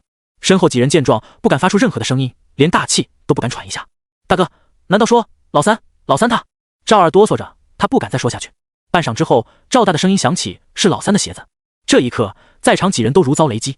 其实他们的内心已经有了预感，因为这散落一地的兵器、鞋子极多，目测起码在20人以上。这附近如此规模的狩猎队，只有他们赵家堡，再加上赵三的鞋子在这里，人却不见踪影，发生了什么也就呼之欲出了。老三，老三！赵二倚头枪地，口中发出撕心裂肺的哭喊声。老三啊！他歇斯底里的哭嚎着，悲痛欲绝。这副情景让跟来的几人也是眼眶一红。二哥，保重身体啊！是啊，二哥，谁能想到三哥他们狩猎了这么多次，没有发生危险，就这一次，就滚开！赵二一把推开过来搀扶自己的人，口中道：老三，是二哥对不住，是二哥对不住你啊！要是二哥跟着你一起出来狩猎的话，怎么会发生这种事情？老三啊！几人见状也不知道该怎么安慰好。人有旦夕祸福，月有阴晴圆缺，谁知道什么时候厄运就悄然降临。赵大面色阴沉的可怕，他目光扫视四周，忽然说道：可能不是凶兽所为。这句话出乎其他人的意料，连不停抽搐的赵二也停止了哭声，一脸震惊地看向赵大。大哥，你刚才说什么？不是凶兽所为？不可能吧？旁边几人张大嘴巴。三哥可是淬体3重武者，而且还带着那么多人，不是凶兽的话，附近的寨子能有这个实力？是啊，就好比李家寨、陈家寨、顾家寨，他们不可能有这个实力，更加没有这个胆子。要说能做到的，就只有宋家堡了。宋家堡不可能吧？只是一种可能。赵大声音冰冷，难道你们没有发现这地上的武器数目对不上吗？几人看去，数了一下，确实少了几个，好像是弓箭，会不会是在其他的地方遗落了？有人问道。当时的情景也可能是一行人且战且退，不断的有人丧生在凶兽的爪牙之下。去周围找找。赵大说完，往北边走去。三弟死，他内心同样悲痛，可是以他的身份，绝不能够在脸上表露出来。而且弄清楚老三的死因才是重中之重。如果是死在凶兽手中，那他就杀掉以后看到的每一头凶兽；如果是死在人的手中，那他一定要将那人扒皮抽骨，方解心头之恨。很快，几人再次会合。赵大哥，东边我找过了，什么也没有；我找了西边，也什么都没有。南边是我们来的方向，我又回去仔细查找了一番，没任何发现。大哥，赵二看过来。赵大摇摇头，北边也没有。气氛瞬间安静，几人相视一眼，惊诧不已。凶兽再蠢，也不会蠢到把武器当作食物吞下去。那场上遗失的几副弓箭去了哪里？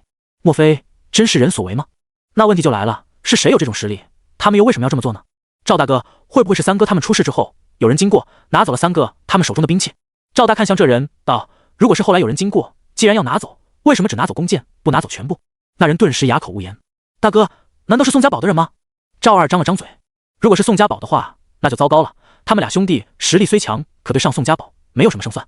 可除了宋家堡，附近又有谁有这种实力？赵大摇头，他也不知道，这件事扑朔迷离，他只能根据眼前看到的一些蛛丝马迹做出推测。其余几人内心感慨的同时，也有些喜悦。赵三他们无疑是葬身于凶兽的腹中。要知道，这些人可都是寨子里面最强的那一批，基本上都是武者，一夜之间都死了。换句话说，他们的机会来了。寨子里的青壮年男性虽多，绝大多数都是普通人，赵大只能依靠他们，是压力，也是机遇。也不知道过去了多久，赵大的声音响起：回去吧。几人相视一眼。赵大哥，有人出声道：三哥他们出了事，往后的猎物也会少许多。我看接下来分给寨子里那些人的食物得减少一半吧。减少一半也不少，我看不过是一帮老弱妇孺，活着也没有什么用，不如把他们直接赶出去算了。是啊是啊，只是在浪费粮食而已。几人一边说着，一边小心翼翼看着赵大的反应。后者一言不发，脸上看不出喜怒来，也不知道内心在想些什么。赵二则是魂不附体。几人耸了耸肩。就这样，几人沿着来时的路往回走。大概半个多小时后，赵家堡的轮廓已在眼前。赵二触景生情，眼眶又是一红。这个地方是他们三兄弟一手建立的，赵家堡能有今天，他们三人中每个人都功不可没。可就在今天，老三没了，与寨子的距离缓缓拉近，600米、500米、400米。就在这时，赵大的脚步一顿，瞳孔骤缩，道：不对劲，寨子门开着，跟他们离开时一样。瞭望塔上也有人，可是怪事就来了，他们都已经距离这么近了，寨子里面竟然没有一个人出来迎接，而且瞭望塔上的那个人好像从他注意到对方开始就没有动过，这太不对劲了啊！身后几人一怔，不对劲？什么不对劲？就在这时，不远处响起爆竹声，紧接着有什么东西呼啸着飞速靠近。闪开！赵大豹喝一声，凭借着身体的本能往旁边一闪，噗嗤，是布料碎裂的声音。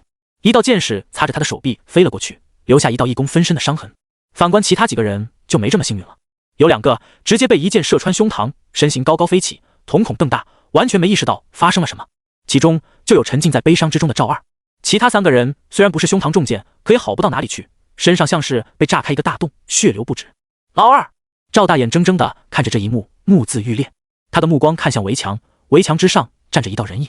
还没有等他细看，空气中又是一声爆响，3支箭矢飙射而来。这一次是冲我来的。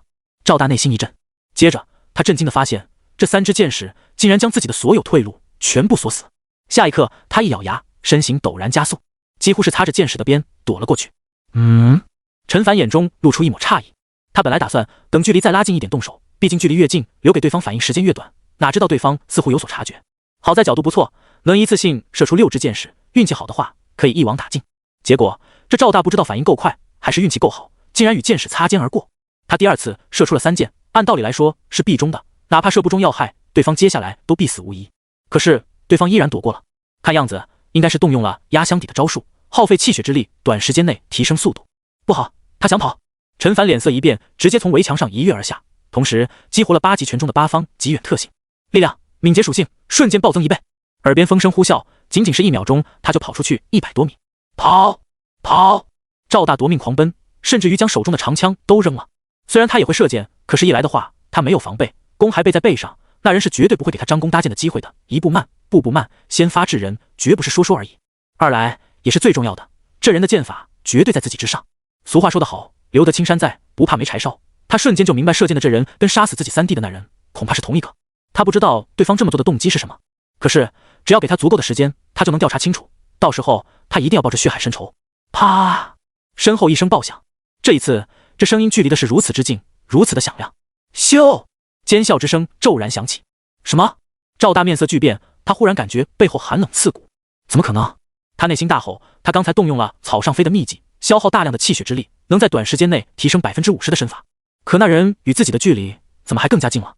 背后这声音，他下意识地往旁边躲闪，可还是太迟了。箭矢上带着巨大的动能，从他的后背贯穿进去，又从前胸飞出。赵大凌空飞起，剧烈的痛楚用来，身体好像被撕碎了一般。砰的一声，他的身体重重落地，鲜血将身下的草地染得通红。我不能死，不能死！赵大咬牙切齿，尽管脏器已经被箭矢搅得粉碎，可怜肉后期武者强大的生命力还能让他支撑片刻。他双手双脚并用，往远处爬行着。啪！又是一道声音在后面炸响。赵大的身躯猛然抽搐了一下，终于彻底的垂下，失去了动静。3支箭矢将他的身体死死地钉在地上。呼！300米开外的陈凡这才松了一口气。不得不说，他确实忽略了一点，那就是其他的武者也学了武学，有一些爆发性的秘技。如果他8级拳没有圆满，没有解锁出8方极远特性的话，让这个家伙跑了，不能说后果不堪设想，但确实有些棘手。好在一切都有惊无险。尽管如此，他还是十分戒备地走到赵大身旁，确认对方死的不能再死之后，才将箭矢一一拔出，将对方的身体翻过来。只见后者圆睁双目，极为不甘。陈凡轻叹一声，伸出手帮对方闭上了眼睛。就算不是因为魏叔他们自家寨子与赵家堡，也会走到这一步，或早或晚而已。这个赵大确实算得上一个人物，够狠也够果断。当然，生活在赵家堡的其他人就很苦了。小凡。就在这时，身后响起一道声音，是魏天公几人。他们此刻一脸震惊，在后面是他们的亲人魏天元，还有另外一个成年男人护着他们朝这里走来。魏叔。陈凡转过身，冲着他们点点头。赵大、赵二他们都死了。魏天公几人深吸一口气，目光落在那具尸体上。那个男人是让他们仰望的存在，实力的差距让他们在前者面前连大声说话的勇气都没有。可是那个男人在陈凡的面前只有落荒而逃的份，即便如此，最终还是倒在了箭矢之下。整个战斗过程连10秒钟都不到。这是他们认识的陈凡吗？这才多久，他就已经成长到了这种地步了吗？小凡，谢谢你。魏天公深吸一口气，声音颤抖着，他几乎不敢相信这眼前发生的一切。其他人也都反应过来，急忙道谢。陈凡之所以要杀掉赵大他们，为的就是他们。事实上，如果不是陈凡过来，以他们目前在赵家堡的处境，后面会发生什么，只能说绝不乐观。魏叔，该说谢谢的是我们才对。陈凡摇摇头，认真道：要不是你们一直以来的默默付出，寨子里不知道会死多少人。回来吧，魏叔、爸、刘叔他们一直都很想念你们。魏天元也带着家人走了过来，闻言，众人都流下了泪水。这段时间的经历对于他们而言就像是噩梦，好在梦醒了。小凡。就在这时，魏天元的声音响起，他脸上露出一抹笑容，道：眼下赵大这几个混蛋都死了，赵家堡空了下来，不如我们就搬来这里住吧。搬到这里来？陈凡愣了一下，他这次过来只是想带走魏天公他们，同时解决掉有威胁的赵家兄弟。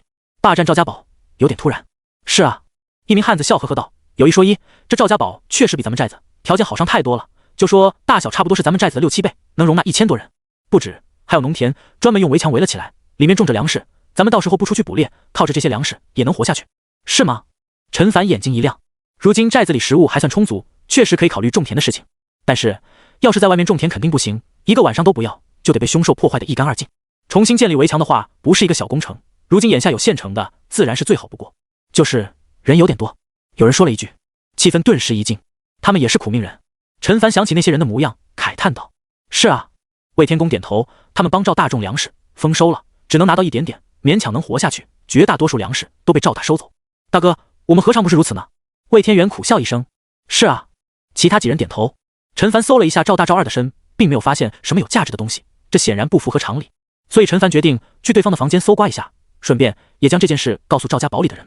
当亲眼见到赵大、赵二的尸体之后，赵家堡原本目光呆滞的众人，眼神中渐渐恢复了神采，不少人都流下了激动的泪水，有情绪激动的，甚至于冲上去对着尸体发泄心中的仇恨。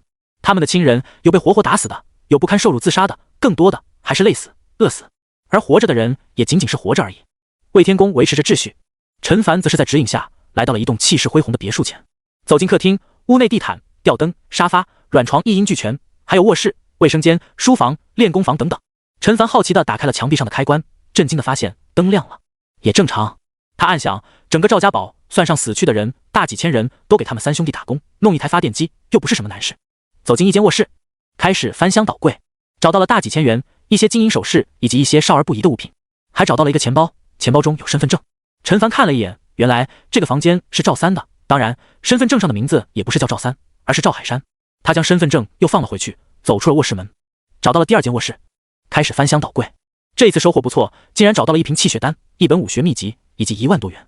武学秘籍叫做草上飞，与水上漂一样，属于身法秘籍。陈凡翻开看了2眼，恍然大悟。这么说来的话，赵大那家伙突然之间身法暴增，应该就是这门秘籍的作用了。如此一来，自己就有了2门身法秘籍，敏捷属性应该很快就能追上去。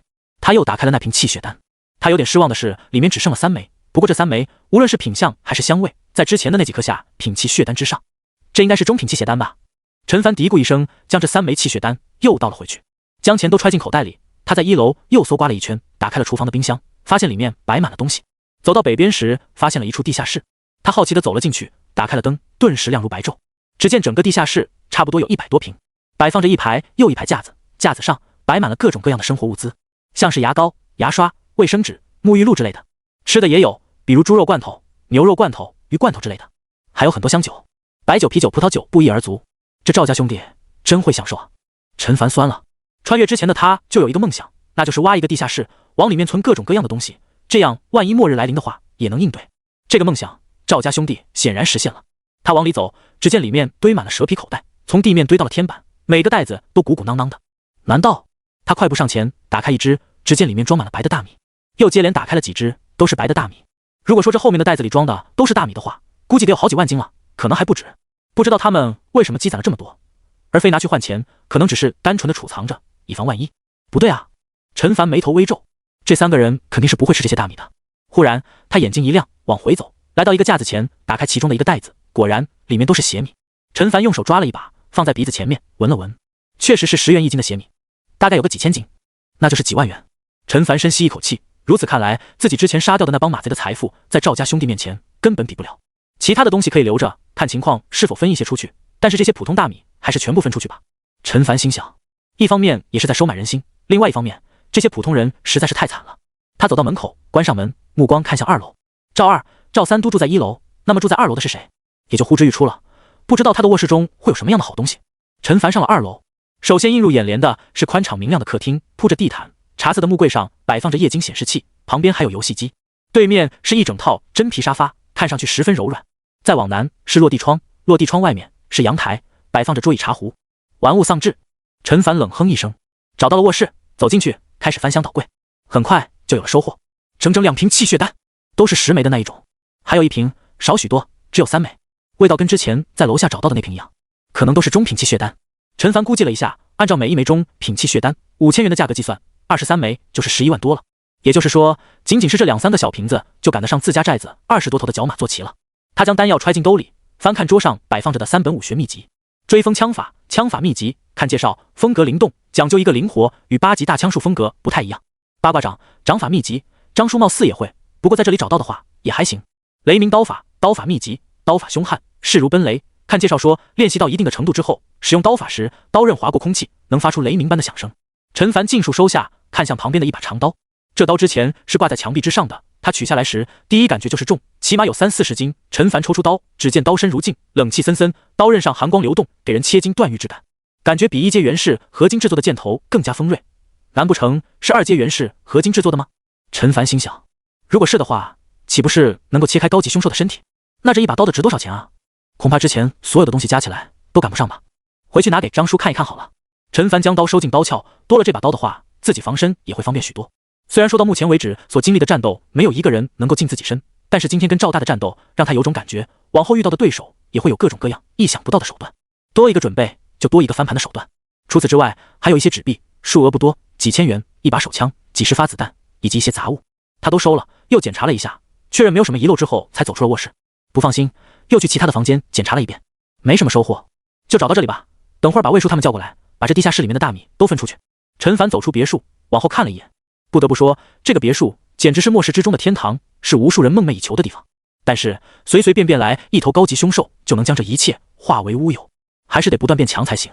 过了一会儿，别墅面前就排起了一条长龙，骨瘦如柴的人们手中拿着袋子，接着白的大米，都感动得热泪盈眶。谢谢，谢谢！一名老妇人冲着陈凡跪下，顿时后面排队的所有人都跪了下来，口中说着各种各样感激的话语。之前他们跪下是发自真心的恐惧，这一次跪下却是发自真心的感激。陈凡连忙将老妇人搀扶起来，不好意思道：“大娘，别这样，其实这些东西都是你们该得的。”这句话顿时引起了不少人的共鸣。赵大那群人心太黑了，把咱们当成奴隶在使用，咱们起早贪黑的给他们干活，连吃都吃不饱，动作慢了还得挨骂挨打，可不是吗？当初我们听说赵家宝收人，拖家带口来这里，结果几年过去，当初10几口人就剩我一个了，谁不是呢？说真的，我也以为自己快要撑不下去了，没想到今天遇到了恩人，不仅把我们从赵家3兄弟的手中救出来，还分这么多粮食给我们。恩人，不如你就留下吧，我们都听你的，给你干活，让你能给我们一口吃的，不让我们饿肚子就行。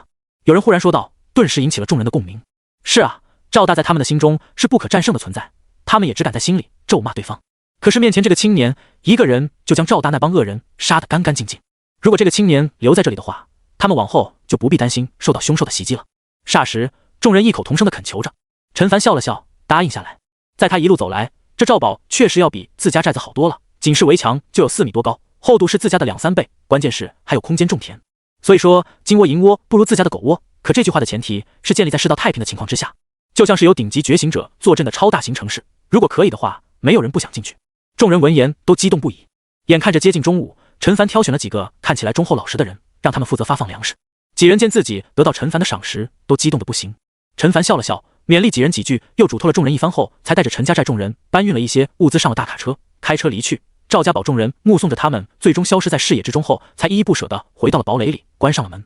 卡车上，魏天元有些不放心地问道：“小凡，咱们不留1、2个人在那里，真的好吗？”“是啊，别墅下面的地下室里好东西还有那么多，万一他们趁我们不再冲进去。”有人欲言又止，这还是次要的，万一他们到时候又反悔了，关着门不让他们进去，那就尴尬了。没事，陈凡笑了笑道：“我们接下来要是跟他们住在一起，我特意嘱托了几个人看着，借着这个机会来看一看这些人人品如何。人品好的话，咱们搬过去就真心对待他们；如果人品不好，那就得恩威并行，好的留下，坏的赶走。”原来是这样，几人有些惊讶，不过的确是一个很好的机会。希望赵家堡的人别让人失望吧。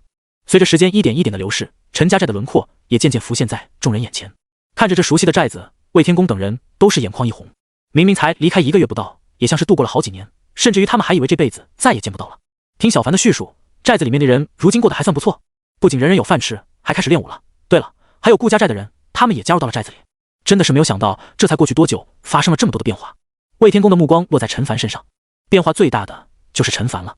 他的实力竟然增长得如此之快，如果不是他的话，自己等人此刻正要面临赵大的怒火吧。此时此刻，陈家寨的瞭望塔上，有人透过望远镜看到这一幕。他先是愣了一下，然后嘴巴张大，眼珠子都要蹦了出来，随后脸上露出狂喜之色，连忙敲响了集合的钟声。伴随着钟声荡漾，寨子里的众人一头雾水地来到了这里。老夏，怎么回事啊？我记得今天狩猎队也没有出去狩猎吧？是啊，我们在这呢，刚才切磋枪法，正来劲呢。高阳嚷嚷道，当时他还一脸茫然。我正在烧饭呢，哎呦，没人看的话，不会烧糊了吧？老夏，你该不会是闲着蛋疼，没事敲着玩吧？放你娘的狗臭屁！老夏破口大骂，指着南边道：“我看见小凡带着天公、天元他们回来了，开着一辆大卡车，正朝这边赶着呢，估计就在这会儿就到了。”什么？这一下子，全场寂静无声，众人脸上写满了不可思议之色。老夏，你刚才说什么？陈国栋嘴唇颤抖着问道，他生怕刚才自己听错了，可又怕白欢喜一场。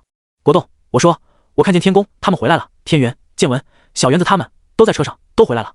老夏说着说着，声音带着哭腔，眼泪也夺眶而出。这些话众人听得真真切切，一个个怔在原地。真的假的？天宫他们回来了？不可能吧？他们不是在赵家堡吗？赵大那帮人可是出了名的心狠手辣，绝对不会让人出来的。是小凡接他们去了。难怪这一整个早上都没有看见他呢。对，我也听到了，老夏说小凡也在。难道这个上午之所以没看见小凡，是因为他去了赵家堡，将天宫他们都带回来了？众人面面相觑，都愣着干什么？赶紧把门打开啊！出去看看不就知道了吗？刘勇说着，第一个冲上前去将门打开。众人如梦初醒，连忙跟在他的身后鱼贯涌出了寨子。然后他们就看见一辆大卡车正朝着这里缓缓行驶而来，眼看着相距不到300米。车厢上站着不少人，都拼命地挥舞着双手，那一张张熟悉的面孔，他们到死都不会忘记。是天宫他们回来了！真的是他们啊！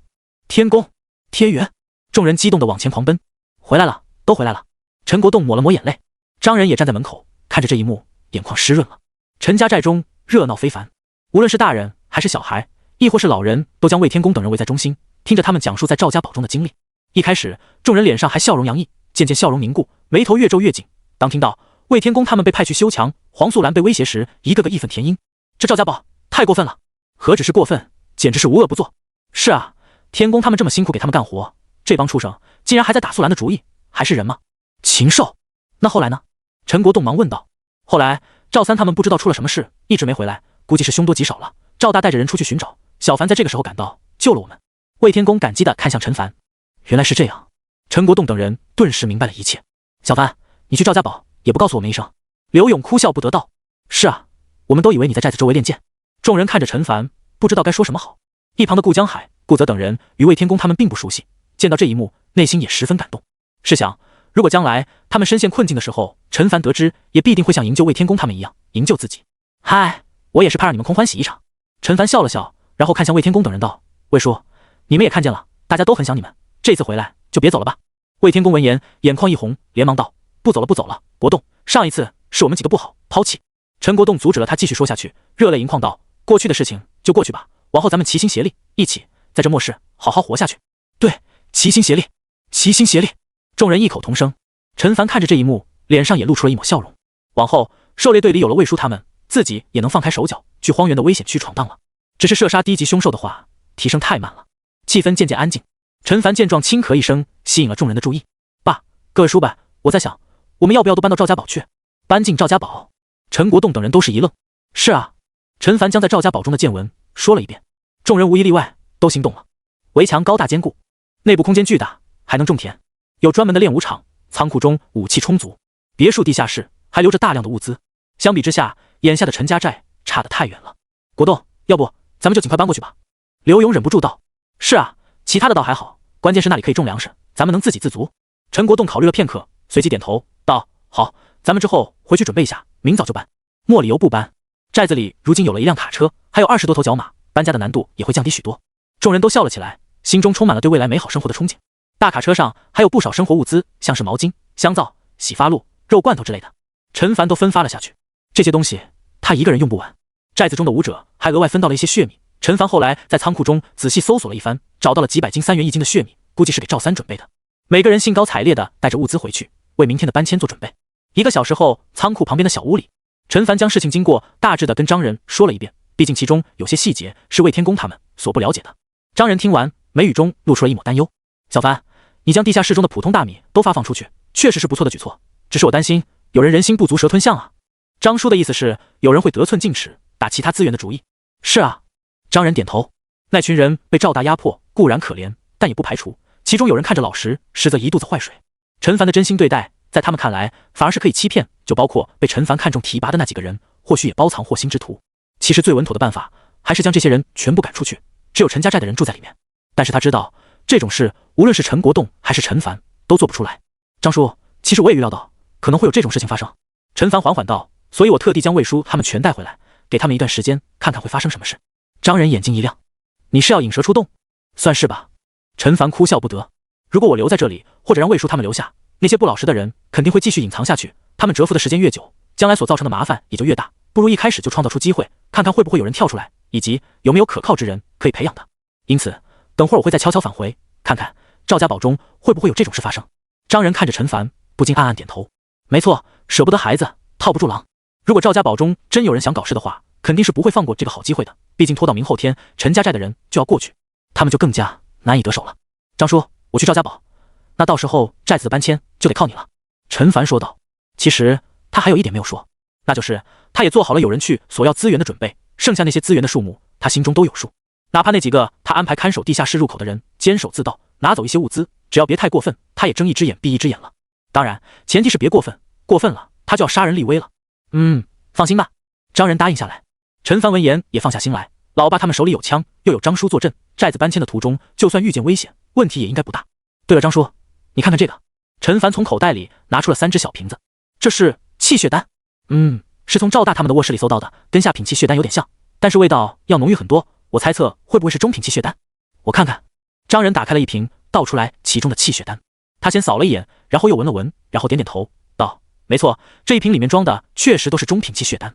他又如法炮制，检查了另外2瓶，都是中品气血丹。陈凡脸上露出一抹笑容，他将其中满满的一瓶递到张仁面前，道：张叔，给你的。张仁一怔，旋即摇了摇头，道：你的好意我心领了，只是这中品气血丹对于我的帮助不大，还是留着自己用吧。不算是帮助，不过也有帮助，不是吗？陈凡坚持，他的各项基础武学等级能够增长这么快，张仁功不可没，更别提还传授了不少进阶武学，说是师傅也不为过。小凡，不是我不想说。张仁脸上露出一抹苦笑，你到了入境境界之后，就知道入境境界与炼肉境界的差距有多大了。我要是服用中品气血丹，无异于浪费。陈凡也只能将丹药收了回来。既然如此的话，将来有机会自己送一些上品气血丹给他吧。虽然上品气血丹价格很贵。张叔，麻烦你再帮我看看这个。陈凡将腰间悬挂的刀取下，放在桌上。刀？张仁一愣，他缓缓拿起，抽出刀的刹那，便称赞一声：好刀。他的手指在刀身上轻轻一弹，声音清脆悦耳。观摩了一会儿之后，他才依依不舍地将刀收回刀鞘，道：这把刀应该是2阶的合金战刀，价格至少在30万以上。30万？陈凡倒吸一口冷气，看来他之前的猜测并没有错，仅是这一把刀的价值就顶得上之前的所有收获，是吧？以这把合金战刀的等级程度，斩杀高级凶兽都不在话下。当然，他看向陈凡，郑重道：你没有入境前，最好不要拿着这把刀去跟高级凶兽拼命，能跑则跑。我知道的。陈凡笑着点点头。接下来他又将拿到的3本秘籍跟张仁分享了一下，后者对于那本枪法有不少兴趣，其他2本就一般了。从张仁处离开之后，陈凡返回了家中，将自己要动身前往赵家堡的事情告知了家人。陈国栋几人得知之后都有些诧异，不过这确实是他们心中有所疑虑的地方。陈凡能够实体早过去稳定局面，自然是再好不过了。小凡，虽然爸知道这些都是废话，但还是提醒你一下，要多加小心。陈国栋叮嘱道。是啊，小凡，不如我们几个也跟你过去。魏天公忙道。不行吧，大哥。魏天元苦笑一声，咱们可没有小凡那么厉害的身手，一去就被发现了。魏天公闻言不知道该说什么好了。放心吧，爸，我会小心的。陈凡笑了笑。赵家堡2层别墅的客厅中，几名面黄肌瘦、身上衣服破破烂烂的男子围绕着一张桌子吃着饭，桌上的菜品很丰盛，有菜有肉，香气扑鼻。几人狼吞虎咽，像是饿死鬼投胎一样。就在这时，其中一名青年忽然抬起头，面色憋得通红。几人见状，连忙放下手中的碗筷，有的给他拍着后背，有的给他递水。青年终于将食物咽了下去，连忙冲着几人道谢。小年轻就是小年轻，吃得这么快，怎么可能不噎着吗？一名汉子重新拿起筷子，一边说道：得了吧，你还好意思说别人？看你刚才吃的速度也不比人家小伙子慢，就是运气比较好，没有噎着罢了。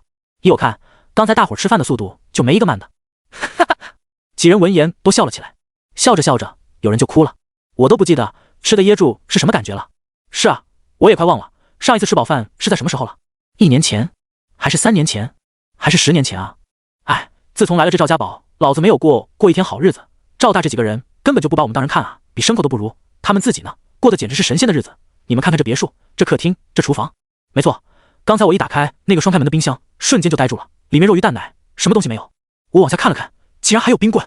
妈的，等吃完了饭，我高低得吃个10根8根的。没错没错，这番话顿时引起了在场几人的共鸣。就在这时，坐北朝南一直都没怎么说话的一名汉子轻咳一声道：那都是陈小哥的东西，咱们还是别多碰的好。其他人闻言都是一怔。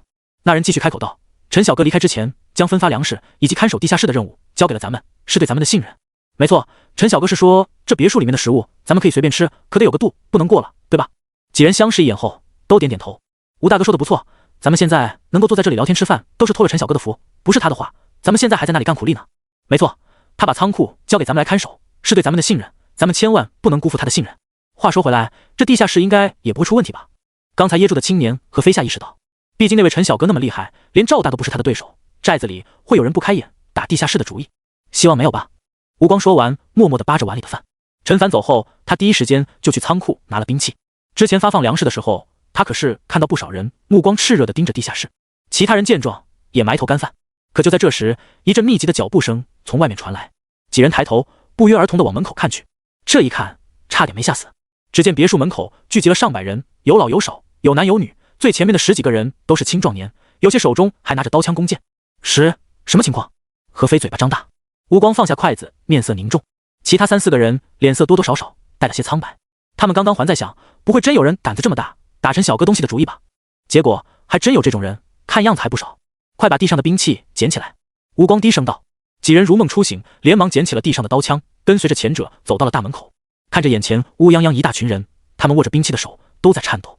你们来这里干什么？粮食不都已经发完了吗？吴光握住长枪，目光扫过眼前这群人，声音沉稳。100多号人中的老弱妇孺都不自觉地倒退了一步，不敢去看他们的眼睛。不过为首的10几人却丝毫不慌，其中一个个头有1米8几，长着一双3角眼的男人，笑眯眯道：“吴大哥，粮食是分完了，可是大家还缺少一些生活物资，像是洗发膏、沐浴露之类的。我看地下室里面还有不少，不如也分一分，大家都急着用呢。”话音落下，周围10几个人顿时附和起来。不远处，其他的人也聚在一起，朝这里看着，显然是在观望。你们想要一些生活用品？吴光问道。没错没错，孙彪连连点头。行。吴光看向何飞道：“小飞，你进去拿些生活用品出来。”这一幕顿时让眼前这群人中出现了躁动，尤其是为首10几个男人。说实话，他们这么做也是鼓起了莫大的勇气，毕竟陈家寨的那个家伙比赵大还要厉害，真要是惹怒了对方，自己等人下场比死去的赵大好不到哪里去。可是他们之前看见过陈家寨那群人从地下室里不断地搬出一样又一样的好东西，再联想一下赵家兄弟往日的生活，不用脑子想都知道，地下室里肯定有数不清的好东西。所以他们找了一帮人过来，看着能不能捞点好处。没想到这第一步就挺顺利的。啊！何飞一愣，随即问道：“拿多少啊？”吴光眉头一皱，道：“先拿个几十件出来吧。”几十件？孙彪的声音响起：“吴兄弟，这也太少了吧？你看我们这里有100多号人呢，你就拿几十件，怎么够用？”就是吴兄弟，地下室里的东西又不是你的，你这口干什么？说起来，那都是大家的东西，只是先前被赵大他们给霸占了，现在赵大他们死了，与其放在地下室里吃灰，不如拿出来分给大家。对啊，陈小哥走得匆忙，大概是忘记了，如果他在的话，也一定会同意这么做的。几人你一言我一语的说道，是不是还有人起哄，问是不是啊？身后那100多名老弱妇孺胆子也大了不少，跟着嚷嚷起来。这一幕，周围看热闹的那几百人都眼红不已。有的人想着加入他们，说不定待会儿能分到不少好东西；也有的人拉住了自己身边的人，摇了摇头。说完了吧？等到起哄声小了下去，吴光问道：“既然说完了，那就轮到我说了。”他站在台阶上，居高临下，高声道：“你们搞错了一点，这不是大家的东西，是赵大的东西。陈小哥杀了赵大，地下室里的东西自然就归陈小哥所有。”他的话还没有说完，对面一人就嗤之以鼻道：“什么赵大的东西？那都是大家辛苦劳动得来的，只不过被赵大霸占了而已。大家说对不对啊？”对。众人顿时附和起来。吴光冷冷地看了他一眼，道：“既然你认为这些都是大家的东西，怎么之前赵大在的时候你不说，陈小哥在的时候你也不说，直到现在才说呢？”我那不是没来得及说吗？那人心虚道。哼。吴光冷哼一声，我看你根本就是不敢说。你觉得陈小哥将粮食分给大家比较好说话对吧？所以带着这么多人过来，想要更多的东西，到时候把东西都分了，法不责众，陈小哥回来了也没办法，对吧？你胡说什么？那人脸上露出一抹惊慌，做完全是为了大家着想。你看看大伙现在的样子，要一点生活物资，过分吗？只拿一点当然不过分，可是我怎么听你之前的意思，要把地下室里面的东西全拿出去分了呢？吴光冷笑，起哄的动静顿时小了下来。你听错了吧？那人说着，向着一旁的孙彪投去求助的目光。他们冒着得罪陈凡的风险，纠结了这么多人过来，如果仅仅得到几十件生活用品的话，那实在是太亏了。吴兄弟，小王他也是好心。孙彪眯起眼睛道：“我们这么多人，你给这么些实在是太少了。孙大哥说的不错，多给点吧。吴兄弟，你行行好，看在我们都是难兄难弟的份上，让我们进去拿些吧。放心，我们不会多拿的。”“是啊，我们保证不多拿。”吴光冷笑一声，直接拒绝：“我不会让你们下去拿的。能给你们的东西就这么多，再多的我也做不了主。如果你们实在想要的话，等到陈小哥回来，你们自己去跟他要好了。”气氛瞬间安静，为首10几人的目光都落在了孙彪的身上。这家伙是摆明了不肯多给啊，不能拿了这么点东西就走人吧？吴兄弟，孙彪笑了，何必呢？何必把事情闹得这么僵？你给他看守地下室，等他回来，能给你多少东西？你不要忘了，他是陈家寨的，陈家寨的人可不少啊。还不如我们把下面那些东西给分了，大家都有好处。就算他回来知道了，拿我们这么多人也没办法，不是吗？听我一句劝，让我们下去，到时候大头归你们，我们也拿一些，其他人也都有份，这不是皆大欢喜？不得不说，孙彪的一番话很有诱惑力。吴光身后几人也或多或少的有些心动。其他人不知道地下室里有什么，他们却很清楚。不说别的，单单是香烟就有几十条，酒上百箱，这些东西随随便便拿出一样出去卖，就值好几百元。按照孙彪的意思，他们几个人拿大头，那岂不是上万元？吴大哥，你就让我们下去拿一点吧。是啊，吴大哥，那人是陈家寨的，等他来，肯定会把绝大多数的东西分给他寨子里的人，我们提前拿一些，不拿多。吴大哥，你要是同意，之后你让我做什么都可以。有女人朝着吴光卖弄风情。你说的倒是轻巧。吴光却置若罔闻，双眼死死盯着孙彪道：我不信你敢这么做，没有给自己留后路。孙彪面色微变，不悦道：吴兄弟，你这话是什么意思？我什么意思？你心里不清楚吗？吴光说道：你纠结了这么多人，把地下室的东西分完，我不信你还敢继续待在这里。这话一说，周围众人看向孙彪的眼神立刻变得异样起来。吴兄弟，饭可以乱吃，话不可以乱说，我这么做完全是为了大家的利益着想，倒是你明明是赵家堡的人，却站在陈家寨那一边，你不觉得对不起大伙吗？孙彪冷冷道，他的额头沁出冷汗。没错，他的确有后手，法不责众，那是10年前，如今就算有人把他们都杀了，又能怎么样？赵大在这里作威作福这么多年，有谁能管他吗？所以他打算趁着陈凡不在的这段时间捞一笔大的，明天一早直接跑路，可以回原来的寨子，也可以去其他地方，只要有钱，怕什么？他已经受够了苦日子了。我站在陈家寨那一边。没错，我就是站在陈家寨那一边。吴光掷地有声道：你们这些人也不想想，陈小哥没来之前，你们过的是什么日子？你们现在能站在这里理直气壮的要求分物资？不，你们连站在这里的力气都没有。是陈小哥，他将你们，包括我，从赵家3兄弟的魔爪之中拯救出来，不仅如此，还将地下室中的粮食全部拿出来分给你们，全部啊！你们每个人都分到了几十斤大米，不是吗？唰的一下，人群中绝大多数人低下了头。是的，当时他们几乎不敢相信自己能分到那么多粮食，甚至于回到家中都有种在做梦的感觉。陈小哥是我们所有人的救命恩人，而你们呢，在得到粮食之后，不仅没有满足，还想要更多，甚至想趁着他不在，将地下室里面的物资通通分走。换作你们是陈小哥来之后见到这一幕，心中会作何感想？你们的心中难道就没有一丝丝的愧疚吗？吴光字字铿锵，如同重锤敲击在众人心头。身后何飞也鼓足勇气，大声道：吴大哥说的没错，人的欲望是没有止境的，什么都要，只会害了你们。说得好！远处围观的人群中，有人举起手臂大喊道：做人要有良心，不能狼心狗肺。没错，陈小哥救了我们，还把粮食分给我们，还有什么不满足的？难道你们非要赵大活过来才满意吗？你们这群人就是欺软怕硬，赵大在的时候，你们怎么不说这种话呢？听到周围的指责声，100多号人都面红耳赤，恨不得在地上找条缝钻进去。好了，大家安静一下。吴光见状，双手虚按，周围的议论声顿时小了下来。陈小哥不在，大家都是赵家堡的人，如果你们现在退去的话，我可以当做什么事情都没有发生过。话音刚落，就有人迫不及待的退去。一开始是几个，后来是10多个、20多，一转眼就剩下领头的10几人。即便是这些人，眼中也露出了畏惧，心生退意。现在你带着这些人离开，我可以当做无事发生。吴光看向孙彪，孙大哥，要不算了吧？是啊，人都散了。周围几人小声道：你们真的相信他说的话吗？孙彪冷笑一声，也不想想，等到那个姓陈的回来，这家伙会老老实实替咱们保密，到时候姓陈的知道会当作无事发生，放过我们吗？10几人一惊，那些退去的老弱妇孺眼中也露出惊恐之色。孙大哥，你的意思是？一不做二不休。孙彪发狠道：我们这么多人，他们就几个人，怕什么？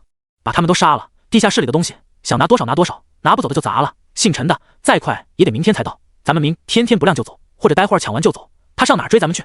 再提醒你们一下，赵大的好东西多得数都数不清，随便拿出去基建都足够咱们支撑大半年的，错过了这次机会的话，可就没下次了。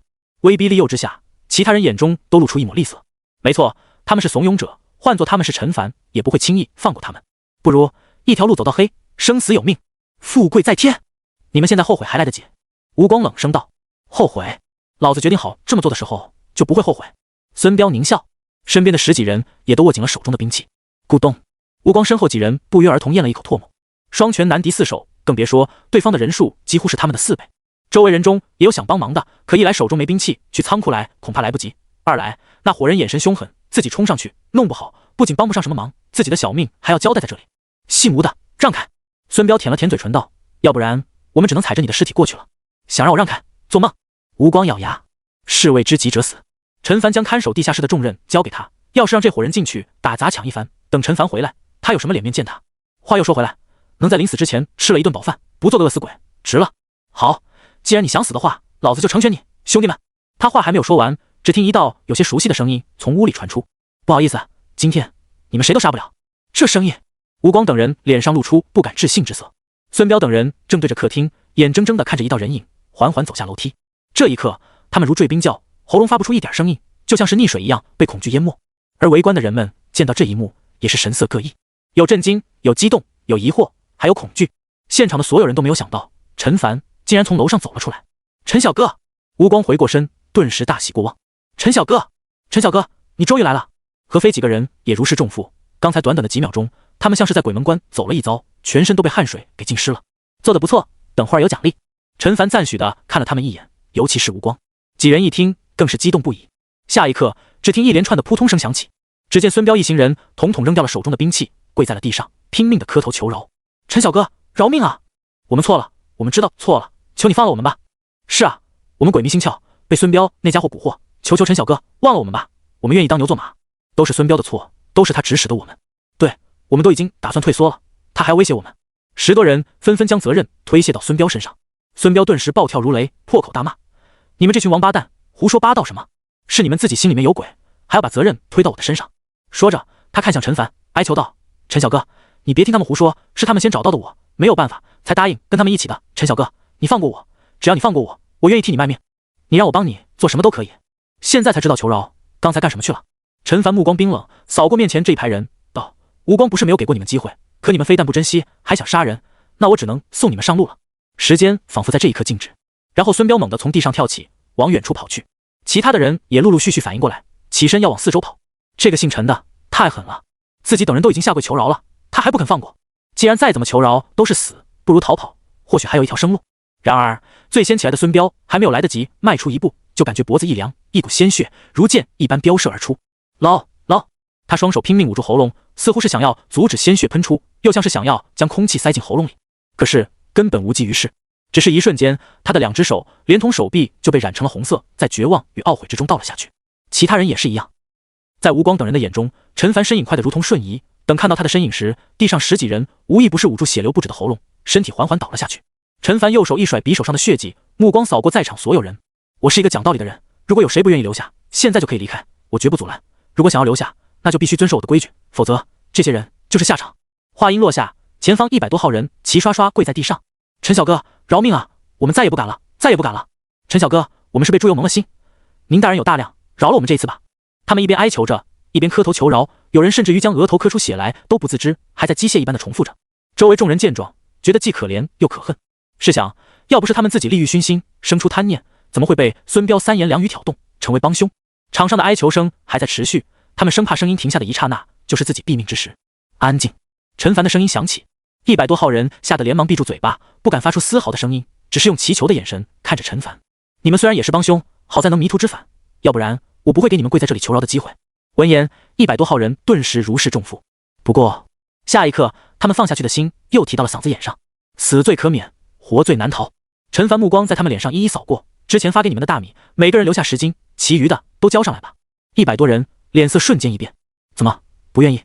陈凡声音一冷，你们该不会认为只要认错了就什么代价都不用付出吧？不愿意交上来也可以，我也不想把事情做绝，你们可以带着那些粮食去别的地方。我愿意上交。一名瘦弱男子第一个举起手，见陈凡目光看向自己，他低头道：这件事是我们做的不对，接受惩罚也是应该的。我也愿意上交。很快所有人都举起了手，好不容易得到几10斤大米，转眼间就剩下10斤，换做谁也舍不得。可是相比于地上那10几具尸体，他们的结局已经好太多了，至少还有命在。陈小哥，有人鼓足勇气问到我们将分到手的粮食都还回来之后，今天的事情就到此结束了吗？其余人也都屏气凝神，心提到了嗓子眼上。没错。陈凡点头，惩罚不是目的，让你们长记性，下一次不要再犯这种错误才是目的。只要你们老老实实照做，今日之事我保证既往不咎。相反，如果你们之后表现好的话，这些收上来的粮食将来还会还给你们。众人听闻，一个个感动不已，纷纷跪在地上，再次磕起头来。周围众人见到这一幕，也都松了一口气，他们差点以为这些人也要死在这里。行了，都起来吧，我希望你们能说到做到，不要搞一些小动作，不然后果你们清楚。陈凡提醒了一句。不会的，陈小哥，我们绝对不会私藏。是啊，就是给我们10个胆子，也不敢再做这种事了。陈小哥，谢谢你大人有大量，饶了我们这一次，不会再有下一次了。100多人颤颤巍巍的起身，眼中是深深的敬服。说完了对你们的惩罚，也该说说奖赏的事。身后何非几人闻言，身躯一震，眼中不约而同露出一抹激动之色。其中2、3人还有些庆幸，幸好他们抵挡住了诱惑，没有加入到孙彪的阵营中，否则别说奖励了，脑袋都没了。周围几百人也纷纷朝着吴光几人投去了羡慕的眼神，也不知道他们会得到怎样的奖励，应该会很丰厚吧。不过这也是他们应得的，毕竟刚才若是换成他们的话，敌众我寡，根本就没有勇气挡在对方的面前。相比之下，吴光的表情平静不少，不过略显急促的呼吸还是出卖了他的内心。你们4个人，每个人奖励100斤大米。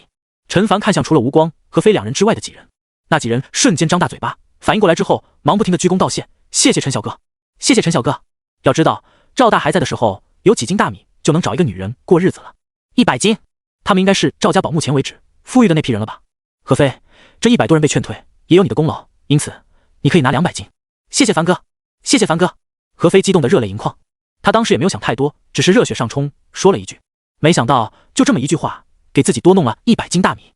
之前那4个人见状，内心都有些懊悔，早知道这样的话，他们也应该说1、2句，不，早知道这样，他们应该冲在最前面，因为不用想都知道，他们6个人之中，吴光的奖励是最多的。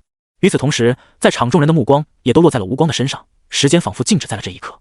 吴光，陈凡目光落在后者身上，这次你的表现出乎我的意料，让我很满意，尤其是最后关头，明知道会丢掉性命，你还是义无反顾地挡在他们前面，所以你可以得到500斤粮食。500斤，500斤！霎时，整个人群之中都爆发出了惊天般的议论声。拿到100斤粮食的4人，不约而同地狠狠咽了口唾沫。何非看着吴光，眼中露出敬佩之色。说实话，他当时吓得兵器都握不住了，站在那里双腿瑟瑟发抖。要是孙彪等人再往前走几步，他恐怕真的要丢掉兵器，落荒而逃了。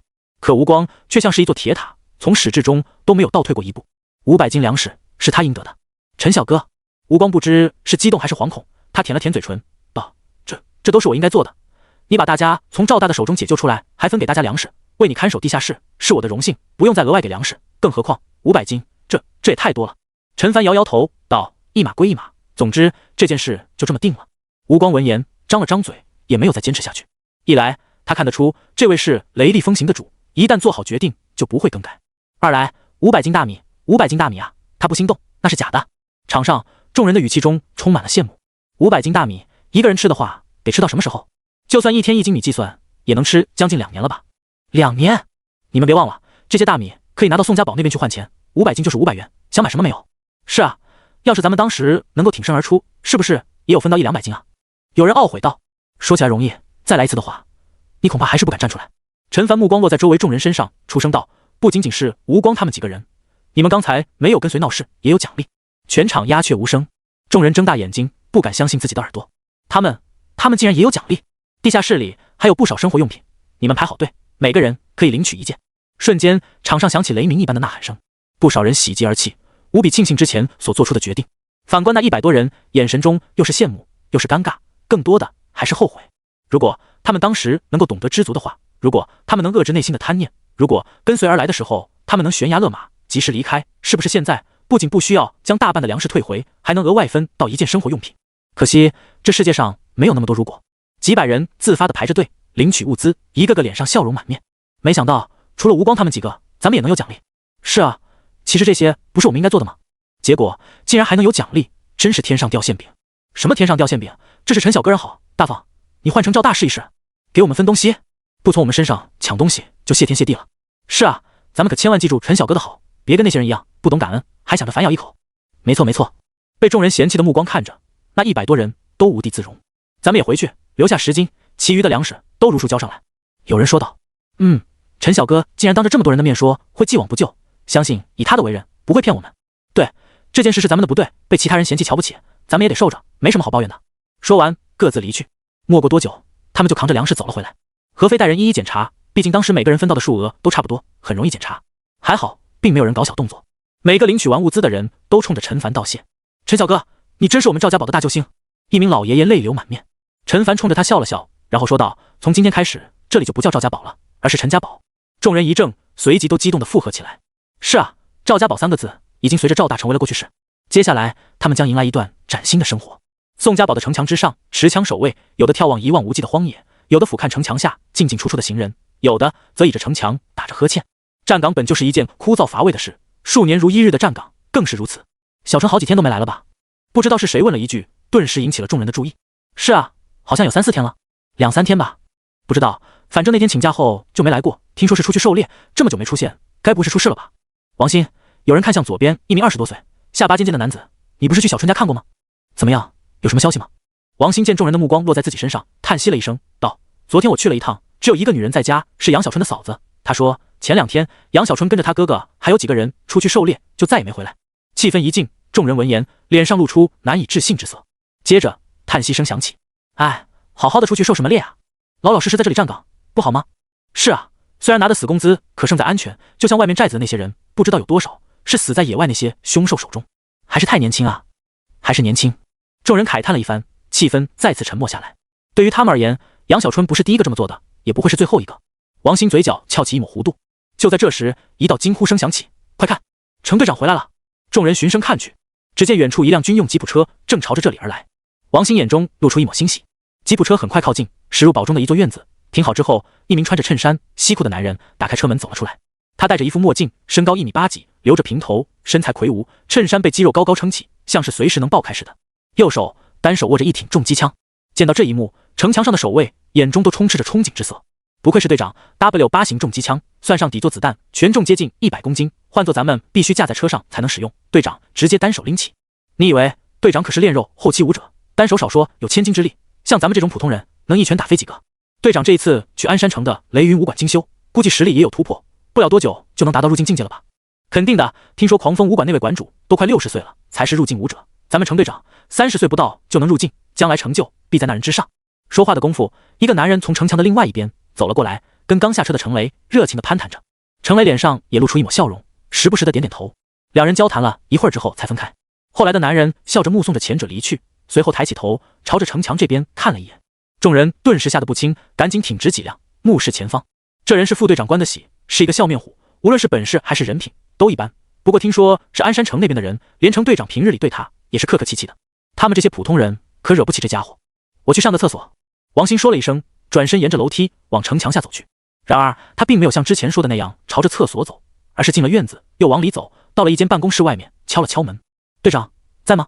他压低声音，似乎是怕让别人听见。进来。屋内响起一道厚重的声音，咔嚓一声，王鑫笑嘻嘻地打开门走了进去，不忘关上门。什么事？程雷头也不抬地问道。他此刻正擦拭着桌子上那挺重机枪。队长，咱们队伍里有人好几天没来值班，估计是出事了。王鑫收敛笑容，脸上露出一抹悲伤。程雷拿着抹布的右手一顿，转过头来问道：怎么一回事？是一个叫做杨小春的小兄弟，20出头，前几天请了半天假，当时我们都没有当回事，结果一连好几天他都没出现。我去他家打听了一下，这才知道他跟他哥还有另外几个人那天下午出去狩猎后再也没回来。王鑫眼眶一红，程雷一怔，末世之中死人是稀松平常的事情，哪怕是守卫队夜间值岗，也有被凶兽杀死的。这个杨小春倒是有勇气，不满足于稳定的生活，敢出去冒险。他叹息一声，稍后你去丁会计那边支取500元钱，就说我让的给家属送过去。是，不过队长，这件事……王鑫支支吾吾，难道另有隐情？程雷敏锐地察觉到了什么。没错。王鑫看了看周围，这里就你我2个人，有什么话就直说。程雷眉头一皱，是。王鑫开始叙述，说到一半被打断了。你是说城外的马贼被人灭了，一个活口都没有？程雷脸上露出难以置信之色。杨小春是这么说的。王鑫接着说道，不过队长，这几天我确实没有听到城外有马贼出没的消息，不少其他地方来的人都确认了这个消息。如果真是这样，倒是一件大好事。程雷自言自语，城外那伙马贼不是第一批，但绝对是最难缠的一批。前几批马贼他都亲自出城围剿过，剿灭了不少，也打跑了不少，但往往每平静2-3个月又有新的马贼出现，这让他不胜其烦。而这一批更是狡猾，跟他打起了游击战，甚至于他都怀疑城内是不是有些这家伙的眼线专门盯着他。如今这伙马贼被灭，也算是天理循环，报应不爽了。知道是什么人做的吗？这个听杨小春说是陈家寨的人，其中有一个蒙面的神射手，用的应该是200斤拉力的弓，将整只马贼全灭了。陈家寨？程雷努力回想着，他记得这附近确实是有一个叫做陈家寨的寨子，不过那好像是一个小寨子吧。200斤拉力的弓应该是淬体3重左右了。陈家寨里有这种人物，他不太敢相信。以他的实力，配合热武器也能做到，可是那人用的弓箭这就不简单了。我打听来的消息是这样的，而且队长，那些马贼的马20-30多头都被陈家寨的人牵走了。王鑫特地加重了语气，这才是他此行的真正目的。杨小春那些人太傻，或者说太贪婪，妄想着独自吞下这么多的东西，也不想一想自己的实力。这次没回来，要么是途中发生意外被凶兽袭击，要么是折在了那陈家寨里。而他当然要吸取教训，这件事情告诉队长，有他出面的话，那神射手再牛还能是队长的对手？不过事情好像并没有朝着他预想的方向发展。这样吗？那我倒是想见一见这个神射手了。程雷脸上露出一抹笑意，王兴嘴巴微张，急忙道：“对，队长，杨小春的死可能跟陈家寨的人脱不了干系。”什么意思啊？程雷眼中露出一抹警惕之色。王兴咽了一口唾沫，道：“杨小春得知是陈家寨的人牵走了马贼的马之后，回家将这件事告诉了大哥杨木，两人又找了几个帮手，下午开车出了咱们宋家堡，应该是去陈家寨的人了，然后就没再回来。”你确定？程雷眯起眼睛，确定。王兴连连点头，我特地去他家打听过，他嫂子亲口对我说的。所以杨小春是因为打那匹角马坐骑的主意才出事的，杀他们的人很有可能就是陈家寨的人，那个神射手。没错。王兴竖起大拇指，队长真是聪明绝顶，一下子就理清了一切。杨小春这帮人还真是罪有应得。程雷冷哼一声，他想收回之前的话，但是想想还是算了。杨小春他们死得其所，可他们的家人往后日子必然不好过。区区500元对于自己而言根本不算什么，但对于一个失去了家中支柱的家庭来说，无异于雪中送炭。空气忽然沉默。还有其他事？程雷疑惑地看向对面的王兴。王兴内心纠结着，他特地等到程雷回来，可不是要替后者跑腿，送500元给那个女人。虽说那个女人早就是他的人了，给他等于给自己，他要的是几千甚至于上万元，否则他早就在前一天将这件事告诉副队长了。队长，他终于下定了决心，不甘道：“难道这件事就这么算了吗？杨小春确实有错，可是也不至于付出生命的代价吧？陈家寨的人这么做，完全就是不把我们宋家堡放在眼里啊，队长。”说完，他擦了擦眼泪。杨小春这个小伙子还是挺不错的，他这几天没来，大伙儿都很想念他，结果就这么不明不白的死了。我这一想起来，眼泪就忍不住往下掉。王兴卖力的表演着，通过回想过去的事情，挤出来几滴眼泪，直到他发现屋里的气氛冷得吓人。对，队长。他一抬头，打了一个哆嗦，只见程雷冷冰冰的注视着自己，很吓人。你想让我怎么做？带人去灭了陈家寨，替他们报仇吗？还是……程雷大有深意的看了他一眼，把那些角马坐骑抢回来，分给你一点。队长，我没有这个意思，我没有这个意思啊！王兴吓得脸色煞白，他意识到自己有些小看这个队长了，他绝不是那种头脑简单、四肢发达的武者。你没有最好。程雷冷哼一声，滚！是。王兴如蒙大赦，连滚带爬的逃出了这里，直到出了屋子，感受到阳光照射在身上，他才长出一口气。可怕，太可怕了！毫不怀疑，若是程雷刚才想杀死他的话，跟捏死一只蚂蚁相比，难不了多少，而且也不会有人替他说什么，因为那可是队长，宋家堡堡主的表弟。不过恐惧退去之后，他的心中又生出一抹怨恨。妈的，狗东西！老子辛辛苦苦把来龙去脉打听得这么清楚，特地跑过来告诉你，等于是把10多万送到你的手里，结果呢？狗咬吕洞宾，不识好人心。行，你清高，你了不起，老子去把这个消息告诉别人。想到这里，他看了一眼远处的一间办公室，走了过去。屋内，程雷嘴角露出一抹冷笑，这王兴好大的狗胆，竟然想把自己当枪使，也不掂量自己是个什么东西。没错，20多头角马坐骑是很值钱，10多万。然后呢？他不会真的以为对于自己来说，想要挣10多万有多难吧？就凭手里面这挺重机枪，口径12.7毫米，有效射程1000米，射速6000发每分钟，这种火力，哪怕就是换成终极凶兽中最顶级的铁甲犀牛过来，也得被撕成碎片。这种实力，出去一趟，挣个几万块钱，跟玩一样。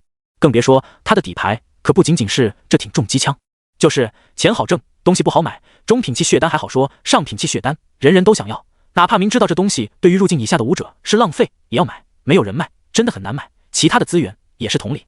不过话说回来，陈家寨的那个神射手倒是有点意思，等有空不妨去看一看。他嘴角上扬，喃喃道。王兴走了快100多米，终于到了另外一间办公室外面，举起手正要敲门时犹豫了。这关德喜从某种程度上来说比队长更难相处，给人一种阴险狡诈的感觉。如果自己将这个消息告诉他，他回头得到这么多钱，只分一点点给自己，该怎么办？哪怕只能分到一点，也比什么都没有强。他一咬牙，终于下定了决心，敲了敲门。进来。屋内响起一道平静的声音。王兴笑眯眯地推开门，探头探脑了一番，然后才走了进来，关好门，道：“队长，练字呢？”“哎呦，这字飘若浮云，皎若金龙，铁树银钩，冠绝古今啊！”他走过来，看着桌上一副毛笔字，直竖大拇指。关德喜右手握着毛笔，闻言微微颔首，道：“小王啊，你这突然来找我，这有什么事啊？”“队长，这没事就不能来瞻仰您的书法了吗？”王兴嘴巴跟抹了蜜似的，看上去也很奏效，后者脸上笑容更浓了。“行了，我这书法是个什么层次，我自己心里不清楚吗？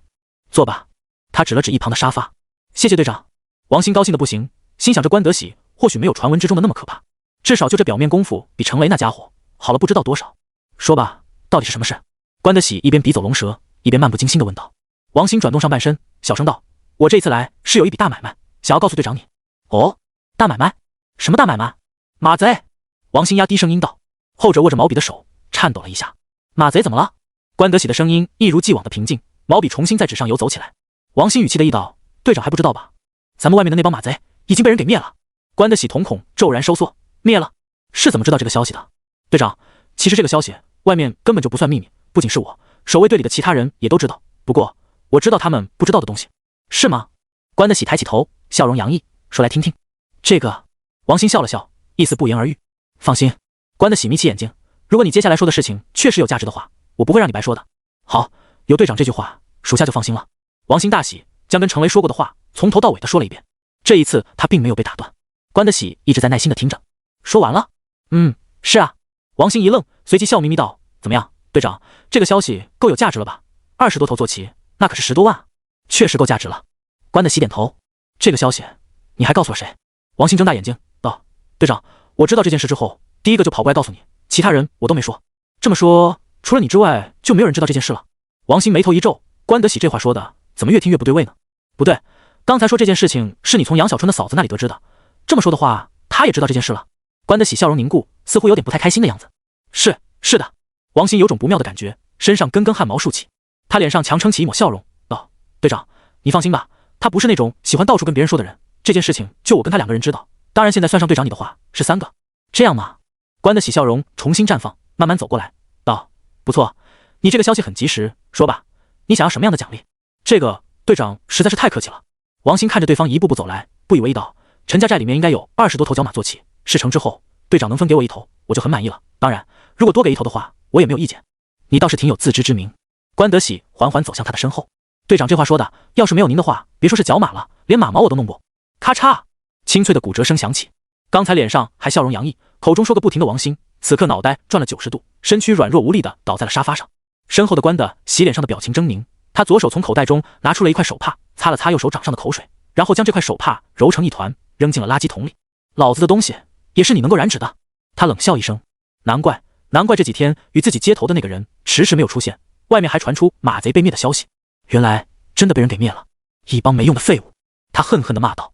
那些马贼想要搞到30多头角马坐骑，可不是一朝一夕的事，因此这都是他垫的钱，指望着这些家伙给自己捞回来。结果呢，好不容易才回了1/2，竟然全部被人杀了，坐骑还被抢走。那都是他的钱，他的钱。陈家寨是吗？好大的胆子啊，竟然敢动老子的东西！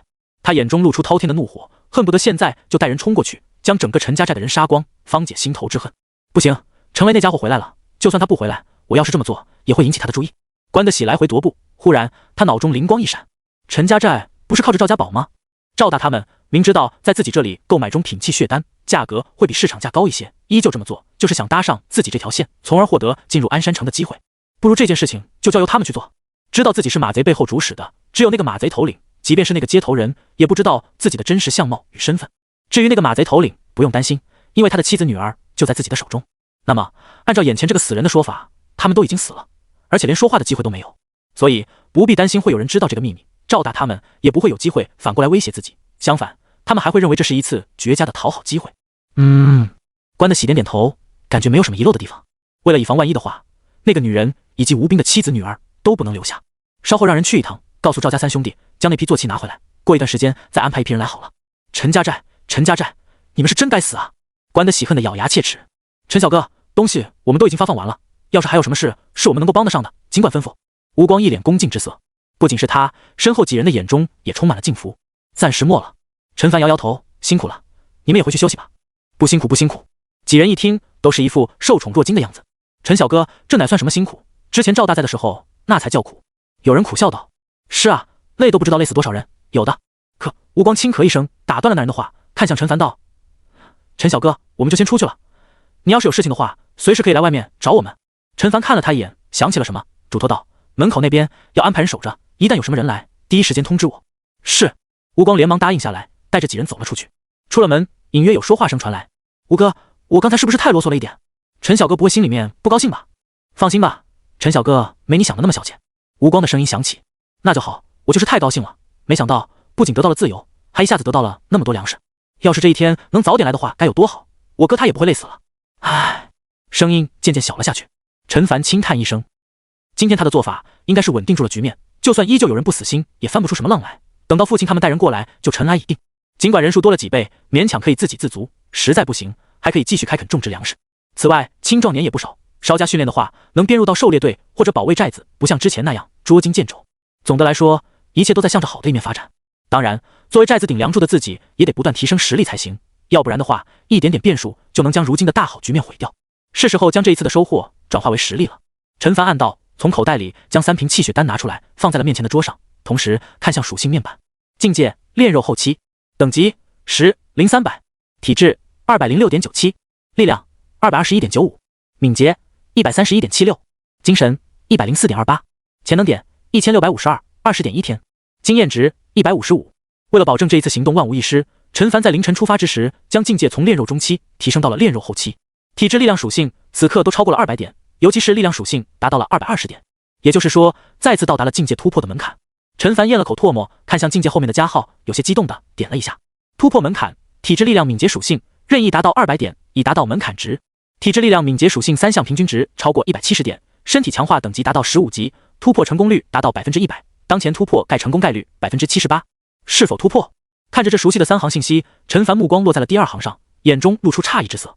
2个条件。条件1，体质力量敏捷属性3项平均值超过170点。他计算了一下，自己这3张属性的平均值达到了177点，显然是满足的。条件2，身体强化等级达到15级，他目前才10级，这看起来也不是什么难以达到的条件，因为他的潜能点足足有1652点。如果说这1000多的潜能点不够的话，也不用担心，因为还有眼前这3瓶中品气血丹没有用呢。如果说第一个条件在他的意料之中，哪怕加上精神数值他也不意外的话，那第2个条件就让他多多少少始料未及了。毋庸置疑，身体强化所需的潜能点越往后消耗的越多，因此他尽量想多用经验值提升属性的方法，潜能点留着，毕竟境界越高，到时候用潜能点强化的性价比越高。现在看来，他想的似乎太美好了一些。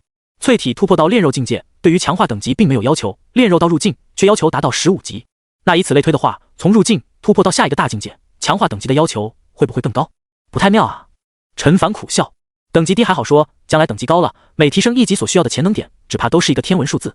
他自然不希望境界突破还有这么一道门槛，可既然出现了，那除了接受也没其他办法。回想一下张叔的话，似乎可以作为解释。他说过，普通人的话，哪怕天资愚钝，肯努力，又有足够的钱财支撑，达到淬体3重，甚至于成为炼肉武者，都不是一件困难的事情。可是要从炼肉境突破成为明境武者就难了。有的人可能1变1-2年之后就达到了炼肉后期，可是从这往后，无论他如何努力，哪怕体质力量都提升了不少，却始终摸不到那道门槛，体内迟迟无法出现劲力，这是非常无奈也非常现实的事情。张叔将这个称作隐形门槛。天分高的达到炼肉后期之后，可能1年半载就察觉到劲力的存在，突破了这个隐形门槛，成为明境武者。天分低的终其一生都被拦在这道隐形门槛之外，始终停留在炼肉后期境界，单纯肉体力量可能超过某些明境武者，真要交起手来，往往吃了劲力的亏。炼肉境到明境如此，明境到暗境是如此，暗境到化境也是如此。所以对于寻常武者来说，看不见摸不着的隐形门槛，对我而言，只要将身体强化等级提升上去，就可以迈过了。当然，作为代价，我要付出大量的潜能点。陈凡暗点头，感觉这个猜测应该就是真相。既然如此的话，就将等级提升到15吧。虽然这样做他有点心疼，但毋庸置疑，将等级提升上去再突破的话，他的各项属性可能远远超过一般的明境武者，甚至于能与暗境武者媲美。为了防止潜能点不足，他打开了面前的一只小瓶，倒出1枚中品气血丹，放入口中咽了下去。丹药入口即化，一股庞大的药力随着血液流遍全身。潜能点加2000点。看着脑海中浮现出的提升，陈凡眼中露出一抹激动之色。不愧是中品气血丹啊，虽然价格是下品气血丹的5倍，可提供的潜能点却是下品气血丹的7倍左右，物超所值。如果是上品气血丹，价格2万元1枚，是中品气血丹的4倍，那提供的潜能点很有可能接近5倍，也就是1万点左右。陈凡想到这里，心动不已。显然，越高级的丹药性价比越高。看来往后的钱都得攒着，买上品气血丹的话，就不要去买中品的，否则是妥妥的浪费。接下来他没有停留，像是吃豆似的，将1枚中品气血丹扔进嘴里，有点担心会不会出现什么服用上限之类的提示。还好，并没有。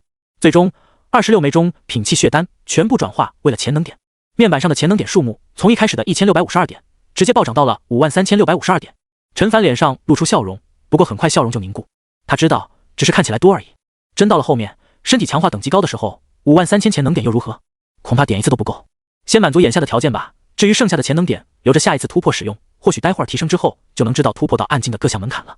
陈凡目光看向等级一栏，闪电5连点，潜能点负300点，潜能点负500点，潜能点负800点，潜能点负1300点，潜能点负2100点。一股前所未有的热流从心脏中涌出，陈凡感觉身体像是被煮熟的大虾，烫得吓人。他赶紧冲进来卫生间，脱掉衣服，用冷水物理降温。好在这动静并没有持续太久，3-5秒钟之后，热流散去。呼，陈凡松了一口气，心道自己还是冲动了一点，应该一级一级慢慢点的。他关掉淋浴头，看向身体，只见一块块肌肉高高凸起，宛如港岩一般，每一块都充满了爆炸性的力量。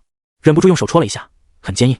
这种身体强度，就算被步枪子弹击中，应该也没多大的问题。如果再突破的话，他心念一动，咔嚓，体内响起一道清脆的碎裂声，声音之大，超过了以往任何一次。一股强横无匹的热流，如同江水决堤一般汹涌而出，身体各处发出爆豆一般的响声，全身肌肉每一块都在绷紧，青筋暴起，看上去无比狰狞。也不知道过去了多久，动静渐渐小了下去，最终消弭于无形。陈凡睁开双眼，眸中金光爆闪，紧接着他抬起右臂，以闪电般的速度朝着面前的空气挥出一拳。啪！眼前的空气仿佛被这一拳打爆，发出一道惊人的炸响声，以至于屋外等候的吴光等人猛然间听到这动静，吓得脸色煞白，犹豫片刻之后，慌忙跑进了客厅。陈小哥，你没事吧？吴光看向声音的来源，卫生间的方向，小心翼翼地问道。是啊，陈小哥，是什么东西炸掉了吗？没事吧，陈小哥？其他人你看看我，我看看你，眼中都写满了着急惊慌。正是因为有陈凡在，他们才有了如今的一切。如果陈凡出事的话，那后果他们不敢想象。哦，我没事。卫生间里传出陈凡的声音，只是施展了一下拳脚，让你们担心了。没事没事。吴光等人不约而同地松了一口气。陈小哥，那我们就先出去了。有事情的话，陈小哥你可以随时叫我们。几人连忙退了出去，眼中却充满了震惊之色。只是施展一下拳脚，就发出宛如爆竹一般的响声，这是何等恐怖的实力。不过回想一下中午，陈凡神不知鬼不觉地出现在别墅里，一切都变得合理了。这感觉像是收了几个小弟。陈凡嘀咕了一句，随后又朝着空气挥出一拳。此刻的他感觉对于整个身体的掌控到了一种全新的地步，能将全身肌肉的力量集中在一拳之上，击打出去，威力远超过普普通通的一拳。啪啪啪，空气炸响声不停地从卫生间中传出。吴光等人都缩了缩脖子。半晌之后，陈凡才收起拳脚，意犹未尽的属性面板。境界明镜，等级15-0-3400，体质499.54，力量535.71，敏捷318.02，精神251.02，潜能点49652，100点一天，经验值155。经历了5次强化，再加上1次境界突破之后，各项身体数值相比于之前最少的都翻了1倍，多的接近1.5倍，甚至于境界后方都直接出现了加号。这意味着什么？不言而喻。陈凡深吸一口气，他对突破到明镜不久，立马就再次突破，成为暗镜武者这件事，并没有抱多大的期待。但是这不妨碍他了解一下突破门槛，有所准备。点开加号之后，几行信息浮现在眼前。突破门槛：体质力量敏捷属性，任意属性达到500点，已达到门槛值。体质力量敏捷属性3项平均值超过400点，身体强化等级达到20级，突破成功率达到100%，当前突破概成功概率58%。是否突破400点平均值吗？陈凡看了眼3项属性，407点，显然已经达到要求了。不过最后一个条件貌似难度有点大。他看了眼强化到下一级所需要的潜能点3400点，这才到16级，要达到20级才行。想要一口气再提升4级上去，按照算法似乎需要55500点潜能，剩下的4万多潜能点恐怕是不够的。1万多的潜能点说多也多，说少也少，1枚上品器血丹或者5枚中品器血丹就足够了，就差一点啊就能突破到暗境了，是时候去鞍山城走一趟了。不过听张叔说，想要买到上品器血丹的话，光有钱还不行，还得有一些人脉关系。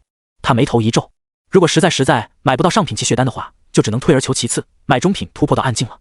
但想要从暗境突破，少说的10万潜能起步，就算是买上品器血丹都要20多万，换算成中品就更多了。这么大一笔钱，要靠猎杀低级凶兽的话，难度很大。猎杀中级凶兽会快上不少，至于高级凶兽，可能猎杀一头就足够了，但他还是觉得稳一点好。等实力再突破1-2个小境界，再去找高级凶兽也不迟。除此之外，就是搜集足够多的武学，提升实力了。陈凡看向技能栏，这一次搜集到的3门武学都在其中，上一次从卖功法的老头那里得到的2门武学都已经解锁了，而且距离上一次去宋家堡也有了几天时间，这次过去应该就可以得到至少3门武学，那足够的经验值就是个问题了。之前击杀赵大赵二总共提供了150多的经验值，其他几个武者都只有几点，至于那些普通人只有2-3点。先这样吧，等把手里的武学全学满，再强化也不迟。陈凡看了眼天色，已经快要傍晚了，他穿好衣服从卫生间走出，打算做个晚饭，休息会儿再开始训练。不过就在这时，一阵急促的脚步声由远及近，很快一名面色慌张的男子出现在了别墅门口。吴哥，不好了，不好了！那人上气不接下气的说道，外面有车来了，里面的人让我们赶紧给他们开门。什么？吴光一惊，忙问道：“他们有没有说他们是哪儿的人？”我们问了，他们说自己是关队长的人，让赵大他们赶紧出来接他们。关队长？吴光眉头紧皱。关队长？那是谁？除此之外，外面的那几个人似乎是赵大三兄弟的熟人。听对方的话，也是丝毫不将赵大放在眼里的样子。这好像有点糟糕啊！他们有几个人？就在这时，陈凡从屋内走了出来，问道：“2个，对，2个人。”前来报信的那人回想了一下，补充道：“那2个人都是20多岁的样子，开的一辆越野车，手里有枪，语气很嚣张。”说完，他一脸忐忑地看着陈凡。外面的那2个人口口声声要找赵大，可赵大他们都已经死了。如果陈凡支棱不起来的话，他们这些人都要倒霉了。陈凡脸上露出一抹古怪之色。关队长，难道说是宋家堡那边的人吗？这2个地方的人有联系，也是情理之中的事情，就是不知道因为何事而来。算了，让他们进来不就知道了。这附近一带实力最强的就是宋家堡了，即便是宋家堡，听说明面上也只有一位明镜武者，还是一位老者，而他刚刚突破成为了明镜武者，实力大增，全力爆发之下能与暗镜武者媲美。除非那2个年轻人是天才，年纪轻轻就成为了暗镜武者，否则他还真不用害怕。不过为了安全起见，他还是跟着过去观察一下。我跟你一起去。那人闻言顿时松了一口气。而就在围墙外，越野车内坐在驾驶座上的男子已经等得很不耐烦了，把头伸出车窗，冲着瞭望塔上的人破口大骂：“我说你特么的是聋吗？还是听不懂人话？没看到天要黑了吗？把门打开，让我进去，听见没有？”瞭望塔上的2名男子闻言脸上都露出恐惧之色，身躯更是抖个不停，可还是摇了摇头。他们记得陈凡之前的叮嘱，如果有人过来的话，必须有他的同意才能打开寨门。操！男子气急败坏，爆了一句粗口之后，把头缩了回去，然后右手拿着一把手枪，伸出窗外，对准了瞭望塔上的人，砰砰砰连开了好几枪。瞭望塔上的2人本来就如同惊弓之鸟，见到对方把枪伸出来的第一时间，就吓得蹲下了身子。瞭望塔上一时之间木屑横飞，咔咔咔，张山又扣了几下扳机，这才发现弹匣中的子弹都被打光了。好了，张山，省点子弹。副驾驶上的男子笑道：“你跟一条看门狗动什么气？他们不是已经去通知赵大他们了吗？关键前几次来不是这样的呀。”张山骂骂咧咧道：“前几次咱们只要一说身份，门就打开了，赵大他们随即过来迎接咱们，这一次竟然敢把老子关在外面，真是吃了雄心豹子胆了。可能刚换了人，不懂规矩吧？”于明贵说道。“哎，你这一说我也想起来了，瞭望塔上那2个人确实有点陌生。”张山眉头一皱：“这不是很正常吗？”于明贵不在意道：“这赵家堡虽说比一般的寨子大，可死的人也不少，8成是原来站岗的人，出了事才换了新人来。”这倒也是。张山点头，盯着瞭望塔的方向，咬牙切齿道：“等会儿门开了，老子进去之后一定弄死他丫的！”张山，不是我说你，你这格局也太小了。于明贵闻言无语道：“我格局小？”张山闻言气得瞪着对方：“姓于的，你几个意思？被人拦在外面，你觉得很有面子是吗？”于明贵叹息一声：“你好好想想，待会儿我们进去之后，赵大得知这件事会不会感到歉意，然后送给咱们的好处会比往常多一些呢？”张山一下子愣住，呆呆道：“你说的对呀。作为关队长的亲信，他们以往每次过来送气血丹，他们拿到的好处费少则几百，多则上千，还能吃香喝辣，左拥右抱，比那些守卫城墙的苦哈哈不知道幸福多少。而现在他们被拦在外面，不让进去，不是一个千载难逢的机会吗？于老哥，还是你厉害，刚才是我冲动了。”张山笑呵呵道，与刚才瞪眼的表现判若2个人。于明贵翻了一个白眼，靠在椅子上等着。就在这时，寨门在2人的面前缓缓打开。妈的，终于开门了！张山脚踩油门，骂骂咧咧地驶入了寨子中。将车停下之后，张山就拿着手枪，气冲冲地打开车门走了出来。他目光快速扫过陈凡等人，不见赵家3兄弟的身影，顿时更来气了。刚要举起枪对准其中1人的时候，忽然感觉到眼前劲风袭来，脸颊被打得生疼。紧接着，咔嚓，令人毛骨悚然的骨碎声响起。在众人震惊到极致的目光之中，张山整个人像是一颗炮弹，直接飞出寨门数百米远。刚从车里迈出一只脚的于明贵也被这一幕吓傻了。他转过头看着外面，又看看出手的那人，心底深处先是被恐惧占据，随后一股怒气直冲天灵盖。你干什么？你知道我们是谁吗？不知道。陈凡摇摇头，面无表情地看着于明贵。我只知道，你们还没进来就对我的人动手，显然不是什么好人。周围的吴光等人一听，心中都感动不已。尤其是瞭望台上的那2个人，本来还在担心将对方放进来之后会不会接着对自己动手，结果陈凡直接出手，一脚就将对方给踹飞出去。对方能飞这么远，十死无生了。你！于明贵顿时语塞，后背升起一股凉意。他意识到这情况不对劲。往常迎接自己等人的都是赵家兄弟，如今眼前这小子面生得很，不，根本就没有印象。这家伙是谁？为什么是他站在这里等着自己？赵大他们人呢？难道出事了吗？相信你现在也能明白自己的处境了。陈凡看了他一眼，所以配合一点，我问你答。于明贵咽了一口唾沫，看着四周走来的人，果断地选择了好汉不吃眼前亏，问道：我回答了，你就放我走，看你的表现。陈凡说道：你不能杀我。于明贵也不笨，见状咬牙道：我是关队长的人，这一次我跟张山来这里，关队长也是知道的。如果待会儿我们不回去，队长他一定会猜到我们出事了，到时候别说是你们赵家堡的人一个都别想活。赵家堡？众人闻言都冷笑。于明贵莫名感到一阵惊悚，不由得问道：你们笑什么？是我问你，不是你问我，老老实实回答我接下来的问题。陈凡眉头一皱，不然我会先扭断你一条胳膊。如果你不相信，可以试一试。我信。于明贵忙道：张山的下场就在眼前，毫不怀疑，眼前这人绝对是说到做到的那一类人。很好。陈凡随即问道：刚才你说你们说关队长的人，关队长是谁？宋家堡守卫队的？是的。于明贵乖乖点头，他是守卫队的副队长，跟队长关系很好，最重要的是他是关家的人。关家的人？什么意思啊？陈凡眉头一皱。于明贵一怔，没想到眼前这个人竟然连关家都不知道，难道说这家伙是外地来的流浪者，刚才占领了这里？那赵大他们是不是已经凶多吉少了？想到这里，他心中懊悔不已，本以为这会是一趟美差，谁能想到是羊入虎口啊。问你话呢，聋了吗？后面有人催促。没有。于明贵忙道：这位大哥，安山城你应该听过吧？陈凡目光微眯。安山城有5个大的家族，关家就是其中之一，关队长就是关家的人。他急忙说道。这么说来还是一个有背景的。陈凡嘀咕道：是啊。于明贵忙不迭的点头。关家有一位觉醒者，听说很厉害，连高级凶兽都不是他的对手。这位大哥，你就放了我吧。你放心，回去之后我一定不会提起此事，但是要是不放我回去，关队长很快就会带人找来，时候这件事情可没这么轻松就能解决。陈凡置若罔闻，接着问道：他派你们2个人过来找赵大做什么？没什么。于明贵有些心虚道：只是让我们来收账，赵大上一次购买气血丹的欠的钱到现在还没有还，队长有点不高兴。是吗？陈凡冷笑一声，虽然对方努力保持镇定，但是一些小动作却瞒不过他的眼睛。我再给你最后一次组织语言的机会，如果这一次你再不说实话的话，我就要动手了。我说真的是实话啊。于明贵叫屈道，额头冷汗滚落。这一次出发不同以往，关德喜千叮咛万嘱咐，这件事情除了告诉赵大之外，不能告诉第2个人，连同行的张山也不知情啊。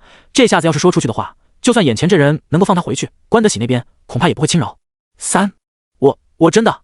2，我说。于明贵额头汗如雨下。队长来让我给赵大带个信，让他灭了附近的一个寨子。什么意思啊？陈凡心头一惊，具体的我也不太清楚。于明贵缩了缩脖子，队长只说让赵大灭了陈家寨，将里面的角马坐骑抢过来，等到手之后我再回去通知他。陈凡身躯一震，角马坐骑？为什么这个姓关的为什么也会知道这件事情？所有知情的人不是都已经被自己给处理掉了吗？当初跟踪偷听的时候，那个杨小春也并没有提到将这件事情告诉了其他人啊。到底是什么地方出了纰漏？这位大哥见陈凡的目光看向自己，于明贵小心翼翼道：这个消息我只告诉了你，凭你的实力去陈家寨抢夺那匹角马坐骑，轻而易举。听说那匹坐骑有20-30头，价值10多万，是吗？陈凡冷笑一声：千真万确。于明贵举起右手：关队长肯定是得知了这个消息，才让我来通知赵大他们的，不如我们合作，放心，事成之后关队长肯定不会亏待你的。吴光等人闻言，眼中露出震惊之色，这家伙知道不知道自己在说什么？见陈凡脸色越发冰冷，于明贵忙改口道：不用合作，你拿走了全拿走，只要能放我离开就行。你放心，我走之后绝对不会将这里的事情透露出去半个字的，因为关队长要是知道我把这件事说出去，也绝对不会放过我，是吗？那我问你，你口中的那个关队长是怎么知道陈家寨有一匹角马坐骑的？以及除了他之外，还有别的人知道吗？陈凡问出来内心最想问的2个问题。这个我不清楚。于明贵摇摇头。见陈凡不信，他哭道：这位大哥，我是真的不知道啊，你就是杀了我也不知道。陈凡眉头一皱，看眼前这家伙的样子，似乎是真的不知道了。再问最后一个问题，问完就送你走。你问。于明贵大喜过望，果然有钱能使鬼推磨，古人诚不欺我。那个姓关的实力如何？是指武道实力吗？听说是炼肉中期，大哥，你要打他的主意，千万别，你要是敢对他下手，被关家的人知道了，一定会追杀你到天涯海角的。于明贵苦口婆心的劝道，心却巴不得面前这家伙去自寻死路呢。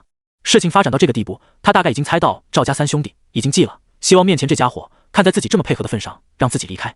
等回去之后，多谢提醒。话音落下，于明贵便感觉脖子一凉，剧痛伴随着窒息感涌来，他拼命地捂着脖子，看着陈凡，眼中充满了不解，嘴唇蠕动，似乎是在问为什么。明明陈凡已经答应了送他走，明明他也说了，他们回不去的话，关队长那边肯定会起疑心的。为什么？还是为什么？因为我就是陈家寨的。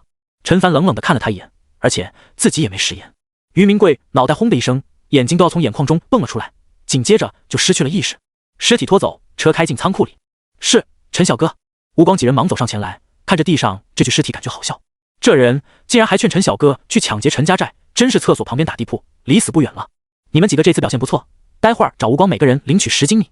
陈凡目光扫过瞭望塔上的2人以及来报信的那人。是，谢谢陈小哥，谢谢陈小哥。3人感激涕零。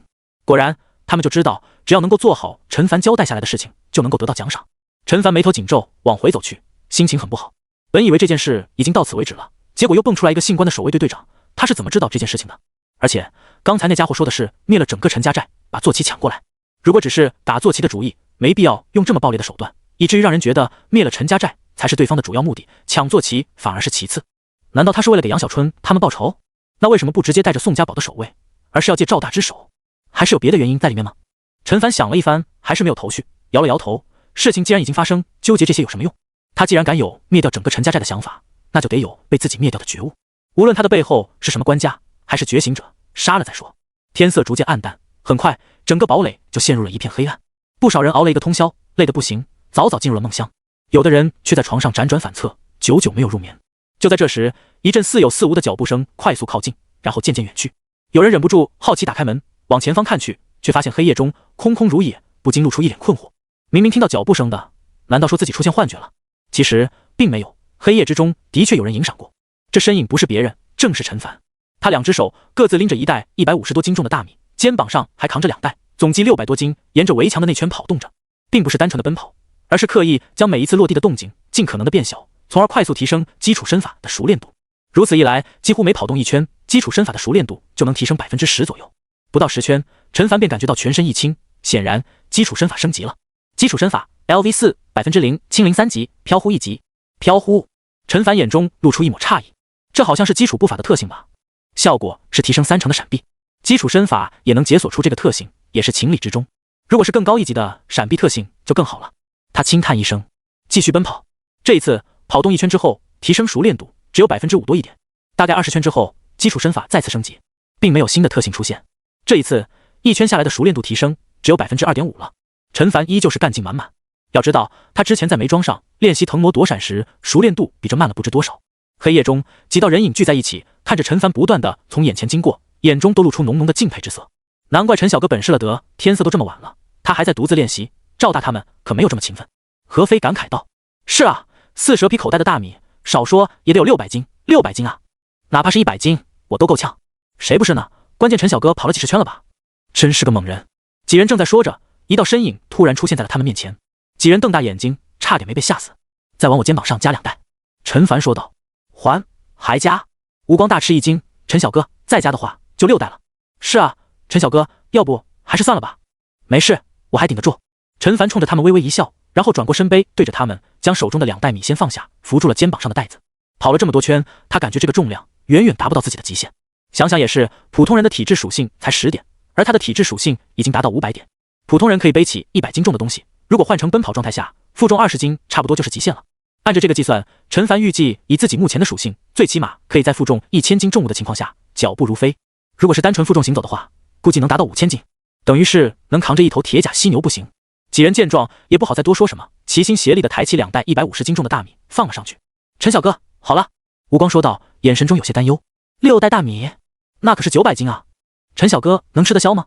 好，辛苦了，你们要是撑不住的话，就早点回去休息。陈凡说完，重新提起身边的2袋大米，站了起来。不辛苦不辛苦。几人闻言忙道，能够帮上陈凡的忙，他们求之不得了。目送着陈凡的身影快速离去，几人口中再次发出赞叹声。陈凡开始奔跑，果然感觉到了压力。1圈下来，消耗的体力是之前的2倍还要多。不过熟练度的增长也十分明显，原本1圈大概2.5%的样子，现在接近4%。10多圈之后，陈凡逐渐有些支撑不住，跑的速度相比较于之前也慢了不少。又是3圈之后，陈凡感觉到身体一轻。基础身法 LV6 0%清零6级，飘忽3级。没有解锁出新特性吗？陈凡喘着粗气看了一眼。也不用着急，反正他今天晚上的时间都会费在提升基础身法上。基础身法等级越高，到时候加满那2门轻功所需要的经验值就越少。将手中的2袋米放下，靠着墙壁休息了一会儿，大概10分钟左右，他再次开始提起米袋奔跑。这一次1圈下来只有2%的熟练度提升了。50圈之后，一股奇异感涌上心头。陈凡一喜，忙看向技能栏。基础身法 LV7 0%清零7级，飘忽4级，开合1级。开合技能每提升1级，跳跃能力提升3成。提升跳跃能力的吗？陈凡有点意外。跳跃能力与敏捷属性有关，正常人垂直跳跃距离在50至60厘米之间，一些天赋异禀的人能达到80至90厘米，但显然这种天赋异禀的人，敏捷属性肯定异于常人。他在突破之前，敏捷属性只有100点出头，所以之前能够跳上5、6米高的瞭望塔，如今的敏捷属性300点，最少15米，也就是说，轻轻松松一跳就能越过宋家堡的城墙。如果再算上开合属性的加成，能达到20米。不如接下来试一试边跑边跳。他想了想，还是打消了这个想法，因为一个不小心把身上的袋子弄掉了，就尴尬了。锻炼的工具还是太稀缺了。他轻叹一声，继续奔跑起来。时间流逝，伴随着一股微弱的暖流升起，基础身法提升到了9级。基础身法 LV9 0%，清零9级，飘忽6级，开合3级。陈凡全身大汗，像是从水中走出来一样，又提升2级。如今一圈下来，增加的熟练度只有 0.5% 了，等于200圈才能提升1级。天色也不早了，今天就找到这里好了。回了别墅，先洗了一个澡，而后饱餐了一顿。提升到入境境界之后，他如今的饭量是之前的2倍多一些，一顿饭下来增加的潜能点100出头，一天300点，其实也还不错了。吃完了饭，陈凡看向技能栏，水上漂、草上飞，这2门武学貌似都差不多，就先从草上飞开始好了。陈凡想起上午与赵大交手时发生的一幕，不禁有些好奇。他先加了1点经验值上去，草上飞的熟练度提升了1/3，又加了2点之后，陈凡立刻感觉到身体一轻，脑海中自然而然地浮现出了一段记忆。他迫不及待地看去，草上飞，初窥门径0%，特性轻身1级，轻身技能每提升1级，敏捷属性永久提升5点，提升5点属性，还不错。陈凡点点头，这样的话，提升到圆满境界，敏捷属性能够增长25点，接近10%了。不过就只有这一个特性，没有别的。他揉了揉眼睛，又看了看，反复确认了2遍，确实只有一个特性。陈凡摇摇头，只得再次加了1点经验值上去，这一次熟练度上涨了20%，消耗5点经验值，身上再次传来轻松之感，然后就没了。陈凡看向技能栏，草上飞，略有小成0%，特性轻身2级，果然没有解锁出新的特性。陈凡挠挠头，这身法武学解锁的特性有点少啊。接下来他消耗了10点经验值，这一次他感觉到心中出现了奇异之感，终于解锁出了新特性了。草上飞，登堂入室0%，特性轻身3级，健步如飞1级。健步如飞主动技能激活后，持续消耗少量劲力，赶路速度提升50%，每提升1级，额外提升10%的速度，战斗状态下无法发挥作用。是这个。陈凡顿时眼睛一亮，赵大当时速度暴增，应该就是使用了这个技能。这么看来的话，他的熟练境界应该就是登堂入室了。不过是提升赶路速度，也就是说近身的搏斗，这个技能是用不上了。陈凡眉头一皱，他还以为是提升的敏捷属性，因为要换成敏捷属性的话，无论是长途奔跑还是近距离的多少，都能发挥效果。等等，他察觉到了什么，目光往前移动，消耗少量劲力。他有些诧异，不是应该消耗气血之力吗？赵大，那家伙只是一个练肉劲的武者，哪来的劲力消耗？陈凡眉头一皱，忽然他意识到了什么，目光看向其他的武学，这才发现，无论是太极拳还是8极拳，亦或是流星剑法，原本的技能描述中消耗气血之力的都变成了消耗精力，而原本是消耗精神力的技能却没有改变。果然如此，陈凡恍然，自己成为明镜武者之后，体内的气血之力便已经被转化成了精力。现在如果激活这些主动技能，不用再担心会陷入虚弱状态了。虽然这个担心对他而言有些多余。咦，消耗的量也发生了变化。陈凡目光落在枪定乾坤这个特性上，原本的描述是消耗大量的气血之力，爆发出最强一击，现在却变成了消耗中量的劲力，而提升没有改变。劲力果然是更加高一级的能量形式。陈凡心想，如果自己体内出现真气，这些武学的特性描述恐怕又会发生变化。太极拳、8极拳这些拳法在淬体境能用，练肉境能用，入境境界也能用，入境之上应该还能用，但是入境境界可能是他们威力最大的时期，再往上，对于武者体内能量的运用就赶不上其他武学了。当然，这些都只是他根据眼前这些事情而产生的猜测，具体是怎么样，还得迈入到下一个大境界才能知道。陈凡深吸一口气，目光重新落在技能栏上，继续提升。这一次消耗了20点的经验值，熟悉的感觉再次涌来。草上飞，大成0%，特性轻身4级，健步如飞2级。没有解锁出新特性，陈凡算是有了心理准备，还剩下最后一个熟练等级了，希望能够再解锁出一个特性吧。30点经验值点上去，草上飞终于到达了圆满境界。草上飞圆满不可提升，特性轻身5级，健步如飞3级，草上飞1级。草上飞主动技能激活后，持续消耗一定劲力，提升5成的基础敏捷属性，在草地上行走时，劲力消耗减少50%，每提升1级，效果额外提升5成。陈凡眼睛一亮，这才是这门武学核心的特性，提升50%的敏捷属性，无论是长距离还是短距离都能发挥运用。作为代价，对于劲力的消耗会大一点，但是如果是在草地上，劲力消耗减少50%，这不正好符合当下的荒野环境吗？不错，而且总计消耗经验值70点不到，还剩下80多点，将水上漂加满应该是够了。陈凡目光落在水上漂上加点，让他意外的是，这一次竟然只用了2点，他本以为是水上漂这门武学赶不上草上飞，瞥了一眼基础步伐，才发现后者已经从之前的9级提升到了11级，还解锁出了一项新特性：基础身法 LV11%13%，清零11级，飘忽8级，开合5级，疾行1级。疾行每提升1级，赶路速度提升3成，战斗状态下无法发挥作用。一门赶路的特性，与健步如飞一样，在自身处于战斗状态时无效。还行，陈凡心道。相比于健步如飞的话，这是一项被动，不需要消耗精力。目光重新落在水上漂上，与之前的草上飞类似，他也解锁且仅解锁出一项特性，也就是轻身。继续，陈凡这一次投入了4点经验值，熟悉的感觉再一次传来。水上漂略有小成 25%， 特性轻身2级，同样没有解锁出新的特性来。陈凡继续加点，让他有些失望的是，提升到登堂入室的境界，解锁出的一个特性同样是健步如飞。重复了，陈凡有点无语，只得安慰自己，这2门武学可以叠加使用，虽然精力也是双倍消耗，但是万一呢？万一将来遇到什么紧急情况的话，就能派上用场。估计大成境界是解锁不出什么新特性来的，圆满境界还差不多。他心想，有点担忧，这圆满境界解锁出来的特性总不会也一样吧？应该不会吧？随着熟练等级到达圆满，陈凡看向技能栏，水上漂圆满不可提升，特性轻身5级，健步如飞3级，蜻蜓点水1级。蜻蜓点水主动技能，激活后消耗一定精力，基础敏捷属性提升 50%， 在水面上行走时精力消耗减少 50%， 每提升1级，效果额外提升5成。陈凡有种无语的感觉，看起来不一样，其实还是一样啊，只不过一个适用于草地，一个适用于水面罢了。当然，这并不代表就不行，两个一起用的话，能提升100%的敏捷属性，足以决定一场战斗的胜负了。代价则是精力消耗加倍。看了一眼经验值，剩下不到20-30点。陈凡打了一个哈欠，一个晚上敏捷属性提升了50点。哦，如果算上基础身法的提升，还不止，挺不错的。他站起身，往楼上的卧室走去。原先的被褥都被他扔进了地下室，换了一套新的。在床上躺好，正打算睡觉时，他的目光落在了床头柜上的一本小册子上，是那个马贼首领的日记本。自从上一次消灭马贼之后，这个日记本他就一直带在身上，想着什么时候看一看。结果到现在还没看，不如趁着这个时间看一看好了。他嘀咕一句，打开日记本浏览起来，看了几页，大概了解了这个马贼的经历。他叫吴斌，跟大多数人一样，在这末世辗转流离，最终在2-3年之前带着家人在鞍山城外住了下来。看上去是安稳下来，然而还是生活在水深火热之中，夜间时不时有人被凶兽偷袭，而且居住地治安事故频发，每一次出门狩猎，他都让妻子女儿把门锁好，除了他之外，无论是谁叫门都不能打开。他受够了这样的日子，发誓总有一天要让家人住进鞍山城中。陈凡眉头微皱，这么看的话，这家伙还是一个好男人，那他怎么沦为杀人如麻的马贼首领的？继续看下去，他睁大了眼睛，眼中露出震惊之色，一连翻了好几页过去。陈凡眼睛慢慢眯了起来，难怪那个姓关的家伙要灭了陈家寨，原来是自己破坏了他的好事啊。日记本中，这个家伙被一个叫做关德喜的家伙看中，成为了一个依靠打家夺舍为生的强盗，将抢劫来的钱财交给对方。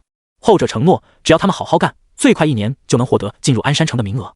吴斌充满了干劲，他知道做强盗不好，可是这种来钱的方式实在是太快了，而且还能够发泄心中的负面情绪。但是他渐渐地发现，关德喜并没有遵守诺言。每一次他去询问什么时候能获得资格的时候，后者都说快了，快了。就这样，1年过去了，2年过去了，昔日的同伴有不少人死去，但是他活了下来，和家人生活在鞍山城外，积攒了不少的钱财，生活也好了很多，他也渐渐萌生出退隐之意。可是他很快发现自己退出不了了，因为关德喜不允许，他用语言暗中威胁，如果你敢撂挑子不干的话，你的家人就得没命。无奈之下，他只能继续为对方卖命，甚至于最终找人搭建了一支马贼，四处劫掠为生，最终跟随关德喜来到了宋家堡。日记本上充满了懊悔、痛苦以及咒骂。陈凡看得直摇头，这家伙终于是成为了自己讨厌的那个人。其实他在答应做这种事的时候就应该想到这一点了。当然，这个关德喜更不是什么好人，或者说他才是这一系列事件的幕后黑手，不知道有多少人死在了他的手里。陈凡又往后翻了几页，接下来的内容都是一些鸡毛蒜皮的小事，除此之外，充斥着这个人对于对方的大量谩骂。他看得无趣，正打算合上日记本，忽然看到了一段话。没想到这个家伙的身上竟然还有一件能够储存东西的空间物品，妈的，一定是他家那位觉醒者送给他的。陈凡一惊，储存东西的空间物品，这不是仙侠小说里才有的吗？现实中竟然有这种东西存在。仔细一想，如果说有觉醒了空间异能的觉醒者呢，貌似使用自己的能力制造出一只空间物品，不是没有可能。陈凡顿时来了兴趣，恰好到了尾行，他赶紧往后翻去，心中有点担忧。日记到这里戛然而止，好在虚惊一场，记录仍旧继续着。我也是无意之中发现的，那一次我给他送钱，有2-3万，他心情不错，打开一只烟盒，里面明明是空的，我却看见他从里面抽出来了一根，递给我，然后又抽出一根塞进自己嘴里，合上了烟盒。我当时瞪大眼睛，不敢相信。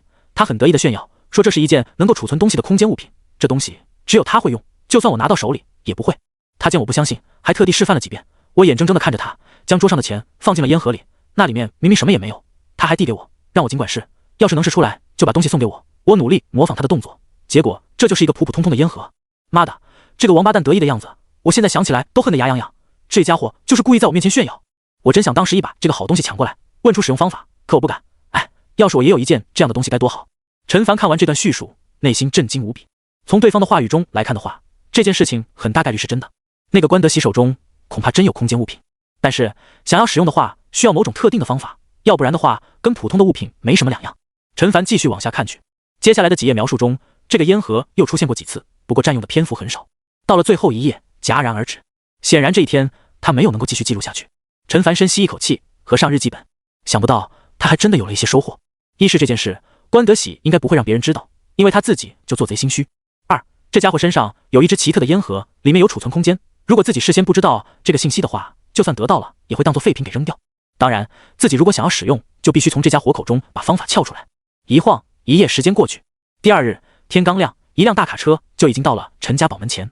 车上坐了不少人，几乎都是老弱妇孺，眼神中充满了不安。不过当寨门打开，陈凡出现在他们面前时，一个个都彻底放下心来。刘叔辛苦了。陈凡冲着车上拿着枪的刘勇几人笑道。刘勇笑了笑，这有什么辛苦的？好了，大家快下车吧，还得回去接下一批人呢。众人下了大卡车，都好奇地打量着四周。这就是赵家堡吗？传言中很安全的地方。一行人乖乖排着队进入堡中，一边东张西望，一边窃窃私语着。好高的围墙啊，看上去得有4米多吧。是啊，不光高还厚。不仅是围墙，这地方看上去也大，这么多屋子数都数不过来。没听国栋说吗？这里能容纳1-2千人呢。而且后面还有农田，可以种粮食，往后没有猎物，咱们也能自给自足。没错，我也听国栋说了，说到时候要让每个人都分到一块田。听到这话，众人脸上的笑容更加灿烂了。随着时间流逝，到来的人数也渐渐增多，短暂的不安之后，一个个情绪都亢奋起来。而原先堡中的人则越发的忐忑。没错，陈凡对他们是很好，可是这些人呢？万一之后爆发了什么矛盾的话，陈凡应该会站在这些人的一边吧？毕竟这也是人之常情，换做他们也会这么做。实际上，陈凡也将这一幕收在眼底，只能说这是无法避免的事情，双方需要一段时间进行磨合，只能慢慢来了。大卡车的效率很高，一个上午的时间就将陈家寨的人以及行李全部运输过来，过程也很顺利，并没有出现什么意外。当然，这才是刚刚开始，接下来还要分配房屋。好在吴光几人对于整个寨子了若指掌，在他们的带领下，2个小时不到的时间就搞定了。陈凡带着家人来到了别墅前，看着这栋气势恢宏的建筑物，几人都惊呆了。陈国栋张大嘴巴，转头看向陈凡，道：“小凡，这就是我们接下来要住的地方。”英方还有陈晨也都看来，看表情根本不敢相信自己的眼睛。是啊，陈凡哭笑不得，这太大了。陈国栋不知道说什么好，这种大房子，别说是现在的他，哪怕10年前的他也住不了啊。爸妈，别愣着了，进去看看吧。陈凡笑了笑，他已经能够想象出父母进去之后会是怎样的反应了。果然，3人一进去，屋内顿时响起此起彼伏的惊呼声。进了地下室，3人就像丢了魂一样，在客厅的椅子上坐了好半天才反应过来。小凡，我这是在做梦吗？英方看着陈凡问道。这么大的房子，里面还有电，地下室中还有那么多资源，这场景只在梦里出现过。妈，放心吧，不是梦。陈凡用很肯定的语气回答。哥哥，我们真能住在这么好的房子里面？陈晨忐忑道。这有什么不能的？陈凡笑着摸了摸他的头，这里面的房间这么多，你想住哪一间就住哪一间。小凡，陈国栋欲言又止。爸，不过是一栋房子而已，如果我们不住这里，那你觉得会有谁住在这里呢？没有人的话，岂不是暴殄天物吗？陈凡反问。也是。陈国栋点点头，他就是有些不好意思，毕竟别人住的都是一般的房屋，自家住的屋子却这么大，条件这么好。爸，相比于纠结这个，我觉得你应该考虑的是怎么让咱们寨子里面的人跟这里的原住民平安相处下去。陈国栋愣了一下，眉头一皱，这个问题要是处理不好的话，后患无穷。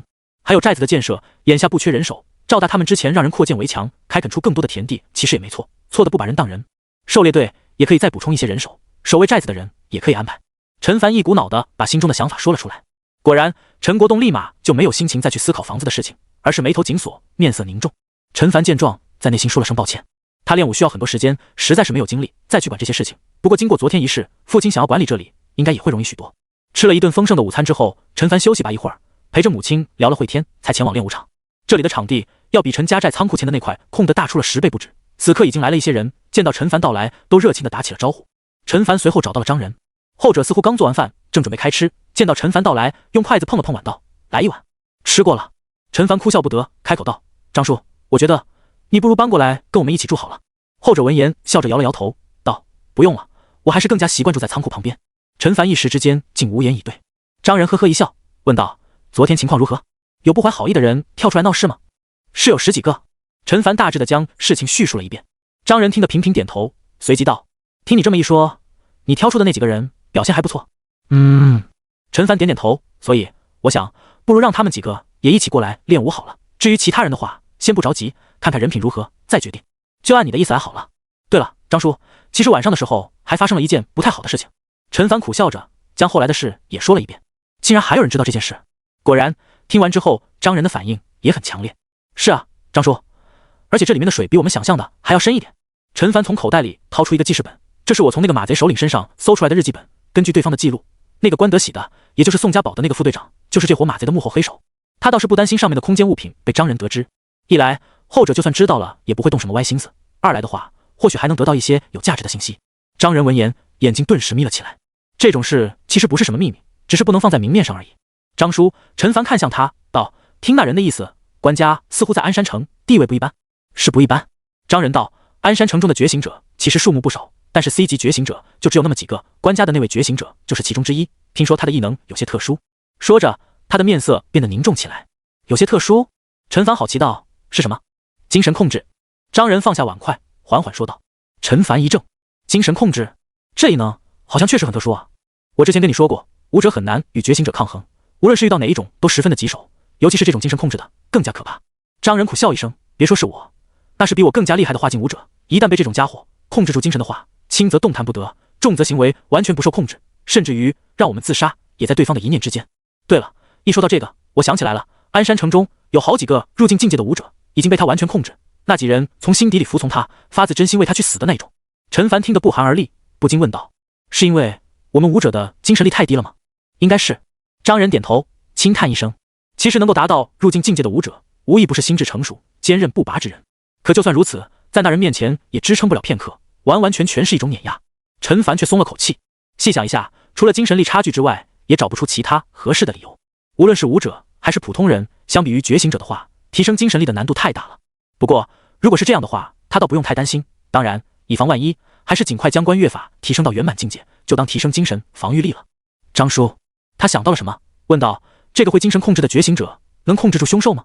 张仁一怔，看着陈凡，好像不能。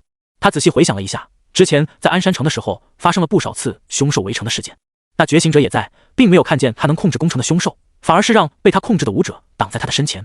这样，陈凡点点头，看来那家伙只能控制住人。小凡，这件事情恐怕有点棘手啊。张仁眉头紧皱道：这个姓关德应该只是练肉境的实力，除掉他不难，但是一旦被他身后的那个觉醒者知道，就麻烦了。就算是麻烦也要解决啊。陈凡语气无奈，只是包不住火的，最多再过1-2天，那家伙必定会起疑心，肯定还会让人再来这里查看，甚至于亲自过来。亲自过来？张仁喃喃道：他要真是亲自过来，或许还是一件好事。不，也不一定。他的眉头皱起。姓关的亲自到来，无异于是自投罗网，无论是他还是陈凡，都能轻易解决他。但问题是，他的行踪最好没有人知道，万一有人知道，发现他一直没回去之后，到时候肯定会有人来陈家堡调查，不排除是那位 C 级觉醒者亲自到来。那时陈家堡会怎么样？不敢想象。是啊，陈凡猜出了张仁心中所想，眼中露出果断之色，所以最好的办法还是宋家堡附近杀了他，越快越好。至于之后会不会引来更大的麻烦，暂时也顾不了这么多了。张仁面露难色，不快速解决关德喜，麻烦只会越来越大。快速解决的话，或许就算关家那名觉醒者到来，也不知道杀害关德喜的人是谁。不过在宋家堡中杀人，还是杀手卫队的队长，想想也知道不是一件容易事。陈凡没有在这个话题上再做停留，而是问道：张叔，鞍山城中是不是有空间物品出售吗？你怎么知道这个？张仁脸上露出诧异之色。陈凡指了指面前的日记本，是这个马贼说的。他说关德喜身上有一件外形是空烟盒的空间物品，能将东西放进去，也能将东西取出来。不过这种东西似乎有特定的使用方法。不错，张仁回忆了一下，道：我听说过，这种空间物品无论储存空间大小都异常珍贵，哪怕是最小的1个立方的那种，只有觉醒者才有手段弄到，在外面流传的空间物品，哪怕储存空间只有1个立方，也能卖到100万以上的价格。100万？陈凡暗叹一声，不过这种东西确实值得这个价。关德喜手中的那个烟盒，不知道有没有1个立方。是啊，这种东西往往是有钱也买不到的。至于你说特定的使用方法，应该是指空间锁吧？空间锁？陈凡一愣。每一件空间物品被制造出来的时候都会带有空间锁，类似于智能手机解锁，需要密码或是指纹。这么一来，除了本人之外，其他人就算捡到了也无法使用。原来如此，陈凡恍然，他还以为是多么独特的方法，结果竟然如此朴素。当然，这并不是说这种手段设置起来就简单，他的内心对于能够制造出这种空间物品的人还是挺尊敬的。你在打他那件空间物品的主意？张仁问道。陈凡一笑，如果对方没有招惹自己，那无论他有多好的东西，自己顶多就是羡慕一下，不会生出抢夺的念头。可要是敌人，那就不一样了，还是要小心啊。张仁并不乐观，这些东西都是身外之物，解决对方才是重中之重。陈凡闻言连忙点头，如果时间允许，他会逼问一下对方，不然的话还是得拿了东西就跑。正要再说什么的时候，只听到外面响起一阵脚步声。你要找凡哥是吧？他就在里面呢。是王平的声音。除此之外，还有一阵笑声。陈凡不禁转过身看向门口，按到这个时候有谁要找自己？难道说吴光他们吗？然后就见一道长发倩影出现在门口，竟然是孟雨。她两边脸颊红红的，低头看着地面，既害又怯。王平给陈凡使了一个眼色，仿佛是在说，凡哥，我已经给你带到了，剩下的就看你了。可以啊，凡哥，真是我等楷模，厉害厉害，加油啊！凡哥，我们看好你。身后一群人不停地挤眉弄眼，眼神中充满了暧昧。张仁咳嗽一声，直接站起身道，我吃饱了，你们聊吧。说着，他径直从屋里走了出去，临走前瞄了一眼孟雨，后者顿时把头埋地更低了。这两个小家伙果然有关系啊。张仁心中暗道，其实他早就已经注意到两人眉来眼去了，只是没有说破而已。年轻人嘛，也很正常。看着满脸通红的孟雨，陈凡急忙让他进来，瞥了眼外面，果然所有人都在盯着这里看着，甚至于陈国栋脸上都露出了欣慰的笑容。小凡这孩子好像真的长大了，不错，很不错。屋内，陈凡轻咳一声，看着对方问道，孟雨，怎么了？这么突然来找我？难道是修炼观想法出了问题？孟雨这才猛然惊醒，眼中露出了一抹惊慌之色，道，陈凡，你还记得上一次你跟我说过，你们带着马贼的坐骑回来的时候，被人用望远镜看到的事情吗？怎么？陈凡好奇道，你当时跟我说，害怕那人知道我们的身份，因此你第二天去过宋家堡一次，回来说，那个人不知道我们的身份。事情恐怕不是这样的，那个人知不知道我不清楚，但确实有人知道了我们的身份，还不止一个。孟雨脸色前所未有的认真，一双眼睛睁地大大的，一眨都不眨的那种。你是怎么知道的？难道？陈凡语气惊讶，还带着一丝激动。难道说孟雨再次在梦中遇见了未来的场景吗？孟雨先看了看门外，感激的看陈凡，小声道，因为有你的帮助，观月法，我好像入门了，感觉精神力增强了许多，能够主动的预知一下未来。陈凡瞪大眼睛，结合他之前的话语，忙问道，那你都看见了什么？我看见一个男人敲门走进了一间屋子，说出自己的身份之后，就开始质问屋里的女人有没有将马贼的事情说出去。女人说没有，并且跪在地上拼命求饶。我的精神力有限，只能看到短暂的几秒钟时间，但是看样子无论是这个女人还是那个男人，都是知道马贼的坐骑在我们这里的。我急着过来找你，就是想把这件事告诉你。孟雨说完，一脸忐忑。先前因为害羞的红晕褪去，看得出她的脸色有些白得吓人，不知道是因为担心寨子的安危，还是精神力耗尽，亦或是两者都有。这样吗？陈凡沉吟片刻道，那你有没有听到那个男人的身份？听到了。孟雨忙点头，那个男人自称为关队长。女人听后脸上的表情更加惶恐了。那是他了。陈凡眯起眼睛，这个关队长除了关德喜之外还能是谁呢？他将之前发生的事情都讲给了他听。孟雨顿时瞪大眼睛，后背升起一股凉意。所以之前已经有人来找过麻烦了，甚至还不止一批人，只是陈凡害怕他担心，所以才没有说出这件事而已。而现在有一个更加恐怖的人盯着这里，这可怎么办才好？陈凡皱眉深思，这么看来的话，当初的漏网之鱼就是那个女人了。如果没猜错的话，她当时应该也待在屋子里，就是一直没有发出声音，再加上其他人的说话声太大，让自己没有察觉。那是她向关德喜告的密了。可根据孟雨的说法，那个女人开门的一刹那并不认识关德喜，那后者又是怎么知道的呢？这其中一定有一些不为人知的细节。忽然他脑中灵光一闪，孟雨的异能是预知，也就是说出现在他脑海中的画面是未来要发生的事情。想到这里，他连忙问道，孟雨，你知道你看见的那些画面是什么时候发生的事情吗？知道。孟雨连连点头，应该是半个小时之后，算上我来找你中途的时间，应该还有15分钟。好。陈凡眼中闪过一抹金光，杀死关德喜不难，以他目前的实力，大可以直接冲进办公室，一刀斩杀对方之后，在枪林弹火中飞速离去。可如此一来，空间物品的使用方法，以及关德喜是怎么知道这件事，还有没有其他人知道，这3个问题的答案就很难得到了。结果孟雨到来，预测到15分钟之后关德喜会独自行动，这简直是天大的好消息。预知未来这项能力果然不一般。孟雨，谢谢你的提醒，我这就过去找他，弄清楚这件事。你要去宋家堡？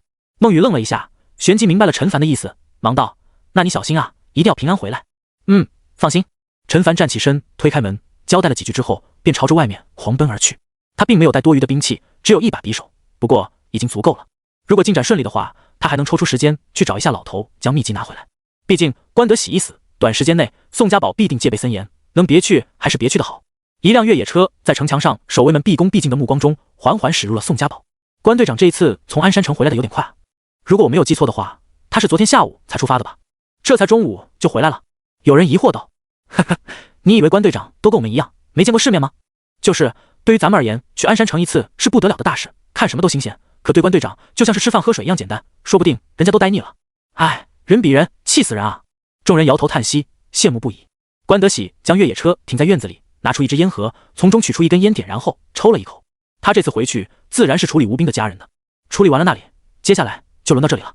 其实这些事他大可以让人去做，不必轻视轻为，可是每多一个人知道，风险就大一分，自己去做，辛苦一点，胜在保险。更何况他也想问问那个女人有没有将这件事情再告诉其他人。车外早有人在等候着，一脸谄媚的笑容。关德喜看了他一眼，发出2声意味不明的笑声，道：“你忙去吧，这里没你的事。”是。那人闻言露出一抹失望，忙躬身退去。抽完了手中的烟，他打开车门往外面走去。身后有人见状，脸上露出疑惑之色，也没敢多问。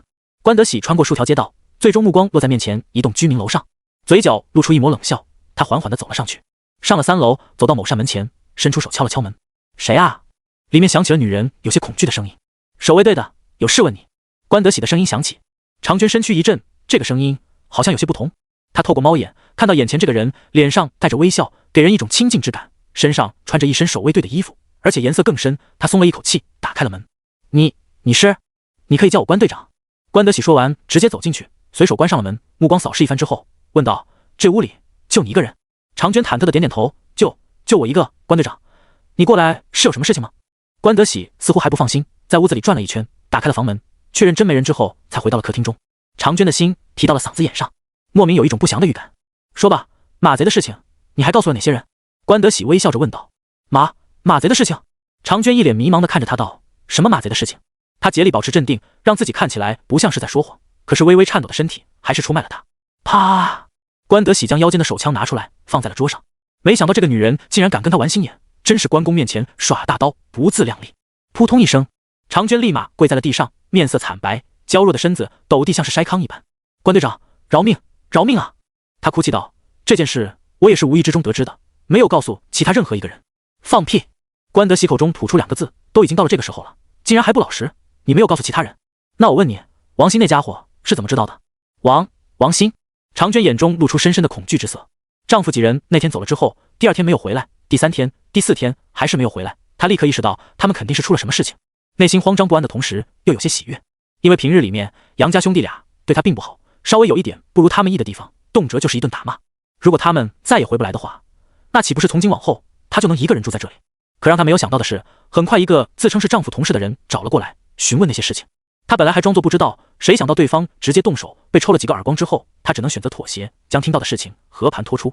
第2天一早，那人离开了，可她一直在担惊受怕之中，害怕对方再次到来，心中想要离开这屋子，又鼓不起勇气。“关队长，都是他逼我的。”长娟哭着将经过说了一遍。“这么说，在这之后，你没有再将这件事情跟别人说了？”“没有。”长娟赶紧摇头：“关队长，除了王鑫之外，我没有再对其他任何人提起过。”说着，她恐惧地看着那把手枪，哀求道：“关队长，我真的没有撒谎，求求你放了我吧，求求你了！如果你愿意放过我什么都可以做的。”她鼓起勇气，朝着对方抛了一个媚眼。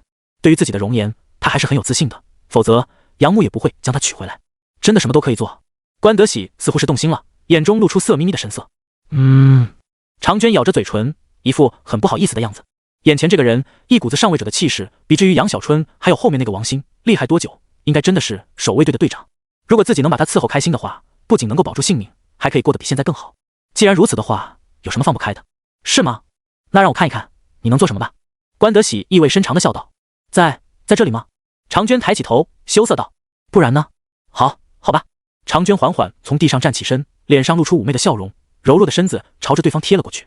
关，咔嚓一声脆响，长娟还没有来得及多说一个字，头就被转过90度，无力地垂了下去。关德喜双手一推，尸体砰的一声摔在地上。“什么东西，还跟我玩美人计？也不撒泡尿照镜子？”他嗤笑了一声，从口袋中掏出一块手帕，擦了擦手，刚要扔到地上，想了想，还是放进了口袋里，点了一根香烟，深吸一口，朝着面前缓缓吐出一个烟圈。这么一来的话，意外知道这件事的人都已经处理掉了，而鞍山城那边的尾巴也被解决，一切都在按照预想的方向发展着。赵大那帮人也不知道有没有动手，距离自己派人去通知他们才过去了半天多一点，不出意外的话，明天就能得到消息了。吴兵那帮废物还真是没用啊！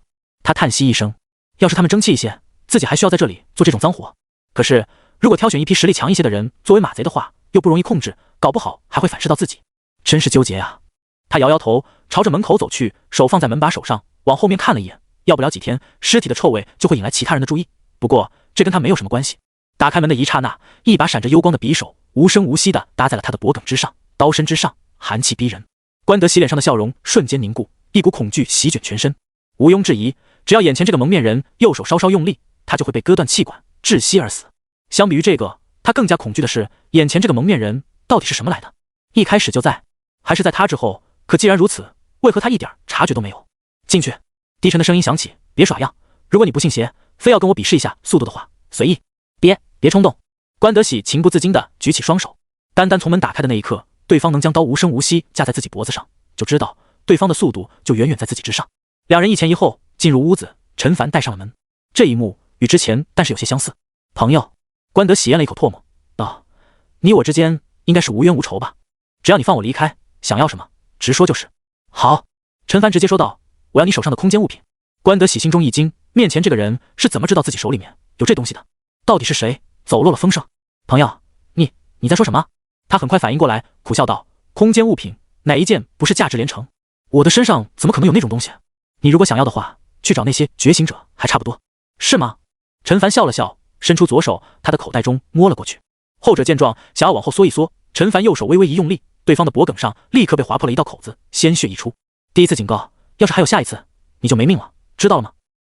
我知道了。关德喜咬牙，不甘心的同时更加惊慌。眼前这个人，难道是入境高手吗？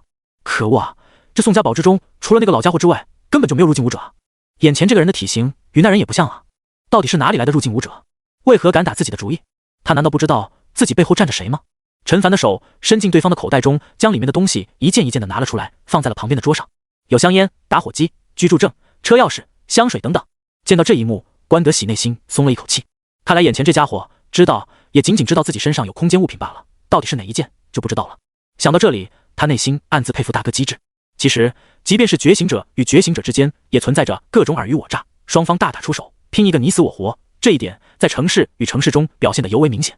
如果其中某位觉醒者不是另外一个人的对手，被杀死后身上的空间物品还要成为对方的战利品，帮助对方成长，被杀那人心中的郁闷可想而知。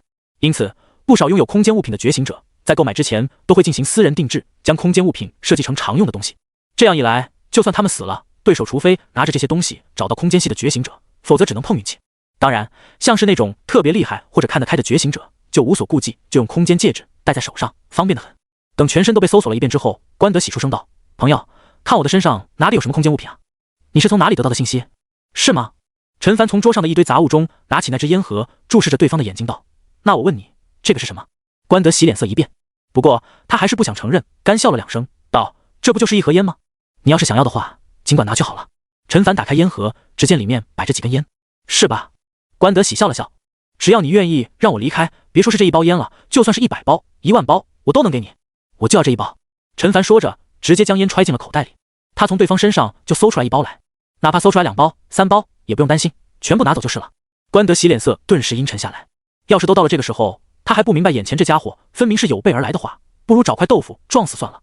可这个人到底是怎么知道自己身上有这东西的？知道这件事的绝对不超过5个人。父亲、大哥、老婆，还有那个吴兵，难道说是吴兵告诉你的？吴兵？什么吴兵？陈凡疑惑道。关德喜一怔，不是吴兵，那是谁？看来我找对了，这看似不起眼的烟盒，其实就是伪装的空间物品。陈凡的声音接着响起。关德喜深吸一口气，不再去想这些，毕竟就算弄清楚了，也没有太大的意义。朋友，我承认你赢了，可是这种东西你拿过去是没有用的，因为这东西只有我能用。这样吧，换一个条件，我把里面的东西都给你，你把东西还我，放我走，怎么样？陈凡眉头一皱，不耐烦道：“我说了，我就要这个，说吧，怎么打开？我说了，这个东西只有我能打开，你拿到手是没有用的。”关德喜低吼一声，像是一头要发怒的雄狮。里面东西的价值与这件空间物品相比不值一提，他求了大哥多少年才得到这东西，怎么可能愿意给别人？陈凡左手拿起桌上的抹布，塞进对方的嘴里，在对方不知所以的目光中，右脚闪电般踢出，咔嚓一声脆响，关德喜右小腿瞬间粉碎性骨折，扑通一声单膝跪地，双目血红，额头上青筋暴起，仿佛要挣脱出来一样。可想而知，要不是嘴里塞着抹布，他必然可以发出惊动整栋楼的惨叫声。陈凡目光盯着他，我这次来只为了这件空间物品，不想杀人，但如果你非要逼我的话，我不介意一刀杀了你，到时候直接跑去其他地方，你关家势力再大，还能管得到其他地方？关德喜眼中露出浓浓的恐惧之色，眼前这家伙竟然是一个亡命之徒。听清楚了就点头。关德喜连连点头，好，我待会儿会拿出嘴里的抹布，如果你想喊，随意。陈凡这一次干脆收起了匕首，就这么举着，也怪累的。如果对方敢喊，他会在瞬间将匕首刺入对方的心脏，然后离开这里。至于空间物品的话，拿回去慢慢研究好了，毕竟除掉这个人才是这一次的主要任务。随着抹布从口中拿出，关德喜却不敢发出一丝一毫的声音，他将怨恨深深埋在眼底，恳求道：朋友，能不能换一个条件？这件物品对我而言真的很重要，如果遗失，大哥肯定不会放过我的，到时候你也肯定会被不断的追踪，何必呢？相比于之前，这一次他的态度好了许多。我再说最后一遍，我就要这件东西。陈凡冷笑一声，别以为我会相信你的鬼话，什么只有你能用，这东西无非是有空间所保护而已，要知道方法，谁都可以打开。关德喜默不作声，其实这个并不算什么秘密，真正的秘密是哪件才是空间物品。显然眼前这个人做到了，他下意识感觉应该就是吴斌那里出了问题，因为其他人都是自己可以信任的，可是他提到吴斌时，对方的反应又不像是装的。我数3个数，3个数后，要是再不说，我就踢断你另外一条腿，然后是2只手臂，说到做到。3，关德喜无动于衷。2，依旧无动于衷。陈凡也懒得废话，直接抬起腿。别！关德喜忙道：我说，早这么说不就行了？陈凡皱眉，我说了，你真的能放我走？关德喜问道，死死地盯着陈凡的眼睛。我说了，只要这东西，你要是再啰嗦，我就一刀杀了你。我说，他将目光落在烟盒上，必须要我的指纹才能开启。你把它递给我，我开了之后，你拿走。这个时候了，你还在耍小心思？陈凡冷笑一声，说：指纹的位置在哪里？再说一遍，我的耐心是有限度的。在吸烟有害健康的第3、第4个字的上面1厘米的位置。他不甘又无奈道。陈凡闻言，将手指放了上去，眼前瞬间出现了一道空白界面，像是手机屏幕。指纹不吻合，请重试。陈凡没敢再试，他害怕这东西跟手机解锁设置的一样，几次解不开的话就会冻结。见状，关德喜眼中闪过一抹失望之色，这东西连续3次解锁失败就会永久锁定，除非用他的指纹。哪根手指？我来好了。他笑道。陈凡将抹布塞进他嘴里，一刀划过，5根血淋淋的手指掉落在地上。呜！关德喜痛得满头大汗，十指连心啊！陈凡对此却没有什么负罪感，这家伙直接间接害死了多少无辜之人，即便是将他凌迟处死，也不足以洗刷罪孽。他先拿起了大拇指放上去，下一刻就解锁了。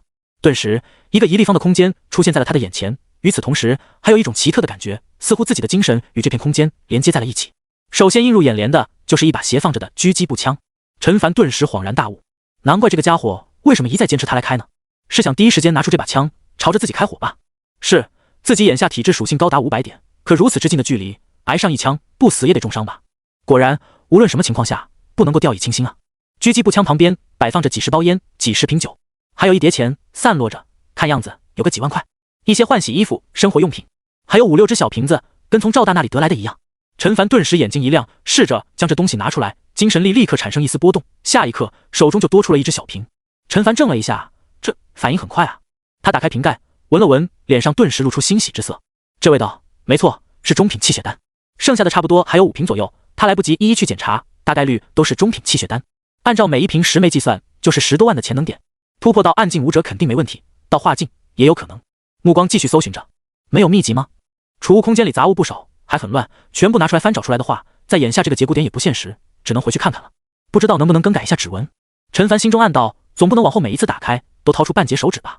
直觉告诉他应该是可以的，不然的话，第一次是怎么设置指纹的呢？一番查找，还真让他找到了更改设定，可以更换解锁的位置以及指纹。眼睁睁地看着这一幕发生，关德喜面如死灰。他知道，从这一刻开始，这件空间物品还有里面的东西就不再属于他了。陈凡心满意足地将这烟盒收入囊中。关德喜发出声音，想要说话。陈凡拿出了他口中的抹布。朋友，关德喜忍痛道：东西你拿了，是不是履行约定，让我走了？只要他今天能够离开这里，就算是追到天涯海角，他也要让眼前的这个家伙为今天的所作所为付出代价，10倍奉还。不急，我还有一件事想问你，问完了就让你走。见对方似乎不太信，陈凡补充了一句：我保证。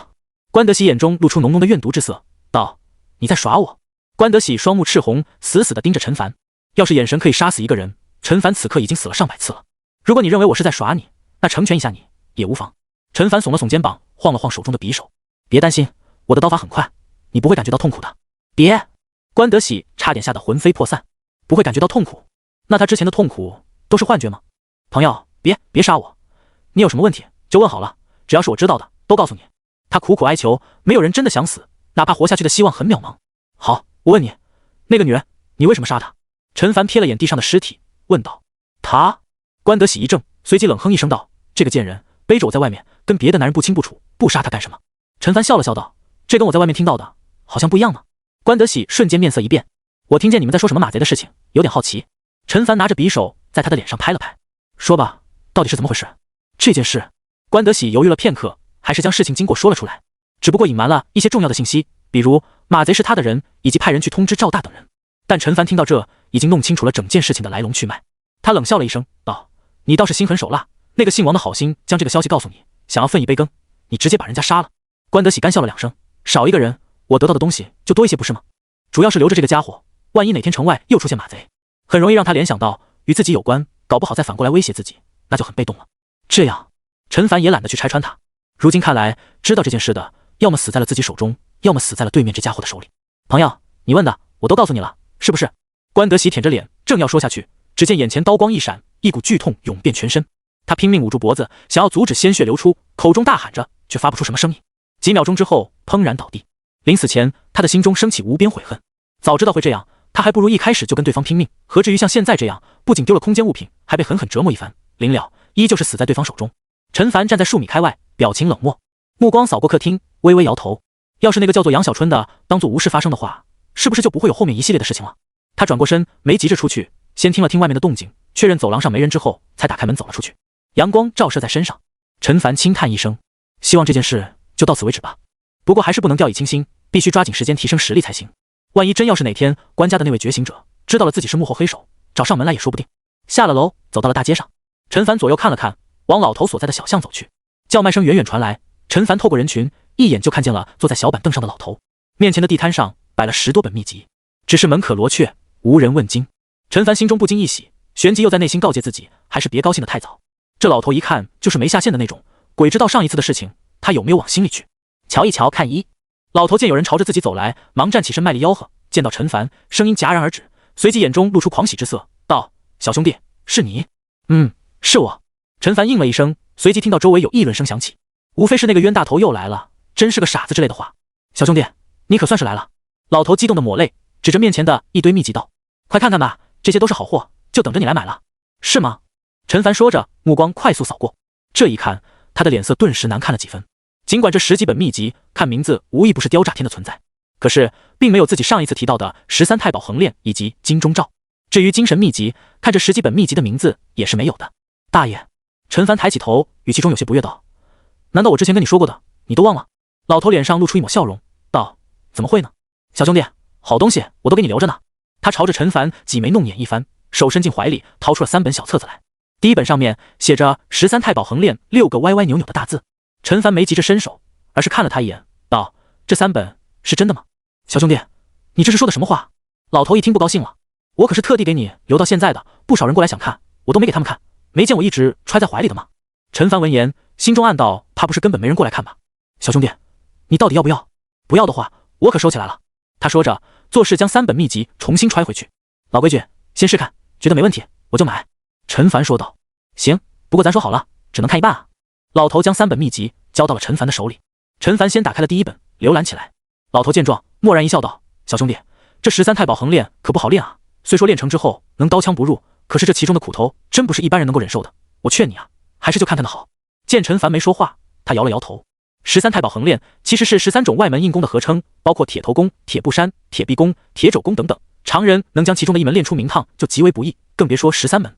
另一边，陈凡翻完了第1页，目光看向技能栏，顿时欣喜不已。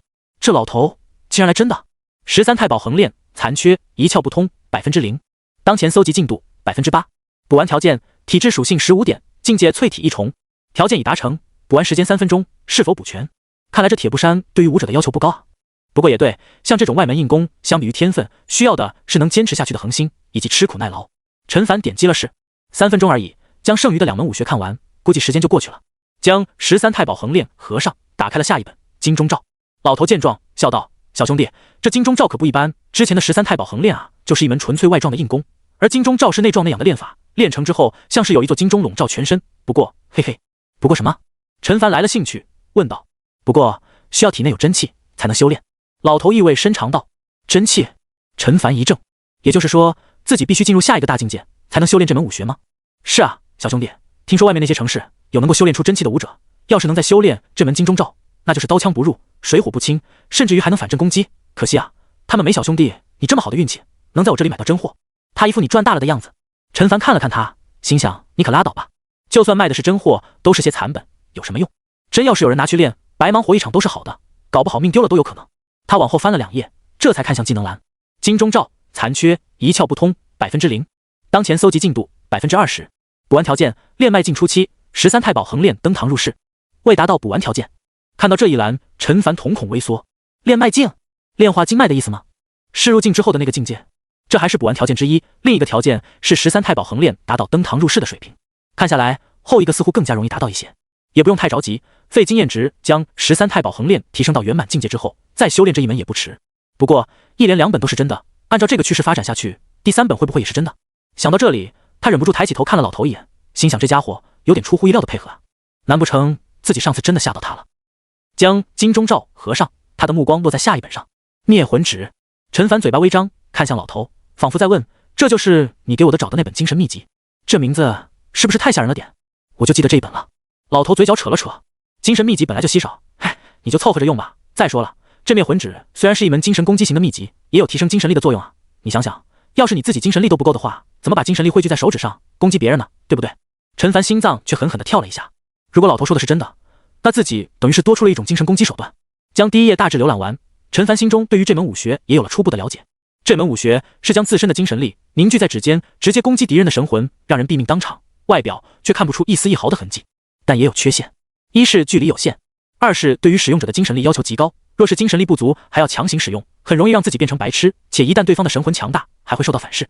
但这些对他而言不是什么致命的缺陷，反而是让庞大的精神力多了一项用途。从某种层面上来说，学会如何使用精神力的武者也是觉醒者了。陈凡连忙看向技能栏，生怕这个是假的。灭魂指残缺，一窍不通0%，当前搜集进度14%，补完条件精神力200点，条件已达成，补完时间10小时，是否补全？看到这里，陈凡如释重负，不仅功法是真的，补完条件也轻松达到。当然这个轻松是对他而言，200点精神数值，绝大多数觉醒者的精神属性也达不到这么多，更不用说是武者了。陈凡又往后多翻了几页，时间又缩短了1小半，只需要6个多小时即可。点击了是之后，他的目光落在这门武学上，心中暗想，这门武学虽然也是精神秘籍，但是应该更加偏重于杀伐，在精神力提升方面可能不及观月法，不过也很不错了，技多不压身嘛。往后真要是对上觉醒者，突然来一招精神攻击，也有出其不意的效果。见陈凡将秘籍合上，老头笑呵呵道：“小兄弟，还满意吗？这3门可都是真货，这一次老头子我呀，可是大出血了。我看着还行，等拿回去给我那位长辈看看，价格是81本，对吧？”陈凡说完，警惕地看着他。上一次他可是跟对方说好了的81本，这一次对方要是抬价，他是肯定不答应的，倒不是缺这点钱，主要是人要讲信用。这个嘛，老头搓了搓手，看在小兄弟你是老实人的份上，再便宜一点也不是不行。陈凡一怔，有点怀疑自己是不是听错了，这老头竟然主动要给自己便宜点，难道说太阳打西边出来了？下一秒他果断摇头，不用了，大爷，我觉得这价格挺合适的。俗话说得好，无事献殷勤，非奸即盗。这老头肯定是没安好心。小兄弟，别着急。老头罕见的有点不好意思道：“其实我是有一点小小的事情，想请你那位入境的前辈帮帮忙。”陈凡眯起眼睛：“你确定是一点小小的事情？真的是一点小小的事情？”他赶紧道：“我是想让你那位前辈去鞍山城替我送一件东西。”去鞍山城送一件东西？陈凡眉头一皱，旋即摇摇头道：“不好意思，大爷，我那位长辈很忙，应该是没空替你办这件事了。”这老头想的倒是挺美的，想用几十元钱就让一名入境武者替他做一件事，而且这件事究竟是不是像是对方说的那么简单，也要打一个大大的问号。小兄弟，求你了，帮忙，真不是什么危险的事情。老头无奈道：“我孙女过几天就是20岁生日了，我想送一件生日礼物给她，真就是这么简单。那你自己怎么不去？”陈凡问道。这从宋家堡到鞍山城将近100里，我这么一大把年纪，恐怕半路上就得没了。他目光看着别处，似乎有所隐瞒。大爷，对不住了，这件事我们确实爱莫能助。陈凡轻叹一声，从口袋里拿出了200多元钱，轻点了一下，数了240，放进对方手里。这一幕看得周围的人羡慕不已。小兄弟，要不这样，老头还是不甘心，道：只要你那位前辈愿意帮我这个忙的话，我愿意送一本完整的秘籍给他。完整的秘籍？陈凡耳朵微动，有些诧异，又有些好奇，什么秘籍？是一门修炼真气的秘籍。老头看了看四周，压低声音道：你那位长辈不是入境武者吗？入境在网上就要修炼真气，只要他愿意帮忙，老头我愿意将这门修炼真气的秘籍送给他，绝对是真货。你确定？陈凡有点心动，但还是持有怀疑态度。我要是骗你的话，就天打五雷轰，不得好死。老头发了一个毒誓，情绪很激动。陈凡注视着他的眼睛，真就是送一件礼物这么简单？真的。他叹息了一声，道：你那位长辈要是愿意的话，我稍后把东西连同地址都交给你，过去之后，如果他们愿意收下就更好，不愿意就算了，到时候你再过来，我将那件东西交给你。陈凡心中想着，一本完整的秘籍，帮个忙，自己似乎也不亏。他好像有点明白，这老头今天为什么这么配合了，感情是一直在等着自己过来呢。大爷，要是这件事真像你说的这么简单，倒也不是不可以。不过，要是到时候我那位前辈发现不是这样，到时候可得加钱。不会的，不会的。老头忙摇头，真的就是送一件礼物这么简单。说着，他从口袋里小心翼翼地掏出了一只小盒子，似乎是看出陈凡不放心，特地打开让陈凡看了一眼。只见里面是一只用草绳编织而成的蚂蚱，还有一张纸条。就送这个？陈凡脱口而出。就这个。老头脸上露出一抹笑容，他将盖子盖上，叮嘱道：地址就在纸条上，你那位长辈到了鞍山城之后，顺着找过去就行了，很好找的。行倒是行，不过在此之前，你也得给我一点报酬。陈凡说道。直觉告诉他，其中应该有隐情，不过送的东西如此简单，发生危险的可能性也不大。但是难得有这么一个机会，错过的话，太可惜了。好，老头一咬牙道：等你下一次过来，我再送你一本完整的武学秘籍。这下子，你应该可以答应了吧？残本也得有。行，老头答应下来。完整的秘籍他确实拿不出多少了，可是残本的还是有一些的。那么合作愉快。陈凡冲着他微微一笑，那自己下一次来，保底有2本完整的秘籍，其中还有一本是修炼真气的。用瞌睡了就有人送枕头来形容，再贴切不过了。小兄弟，老头没急着把东西递过来，而是脸色严肃道：你到时候过来，我可是要问你几个问题，好确认你那位长辈有没有过去。要是没有的话，秘籍我是不可能给的。放心吧，大爷，我那位长辈是言出必行之人，既然答应了你，就会做到。陈凡说道。他口中的那位长辈指的自然就是他自己了。入境武者嘛，他也是啊。再说了，正好要去鞍山城一趟嘛，购买一下武器、丹药之类的，这件事举手之劳。好，小兄弟，有你这话我就放心了。老头这才将小盒子放入陈凡手中。陈凡目光落在面前的10几本秘籍上，大爷，这些我也能看看吧？看看，当然是能看看的。老头支吾着道，明显心虚。陈凡顿时明了，不过还是抱着侥幸心理查看了一番，事实证明全都是假的。大爷，那就这样吧。他站起身，打算离去。小兄弟，东西记得收好了，最好送到我孙女的手上，实在送不到也行。他叹息一声，陈凡示意自己知道了，转身朝着出口走去。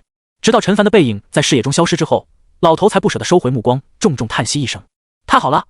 听完陈凡的叙述，孟雨高兴地道：那人作恶多端，死了也不冤，只是他背后的势力有点不好惹。你如果精神充足了，可以帮忙预知一下，看看会不会有人来找麻烦。陈凡说道。孟雨现在能稍微使用一下能力，确实是一大助力。他其实并不担心对方会直接来找自己麻烦，担心的是对方趁自己不在入侵寨子，那就糟糕了。我会的。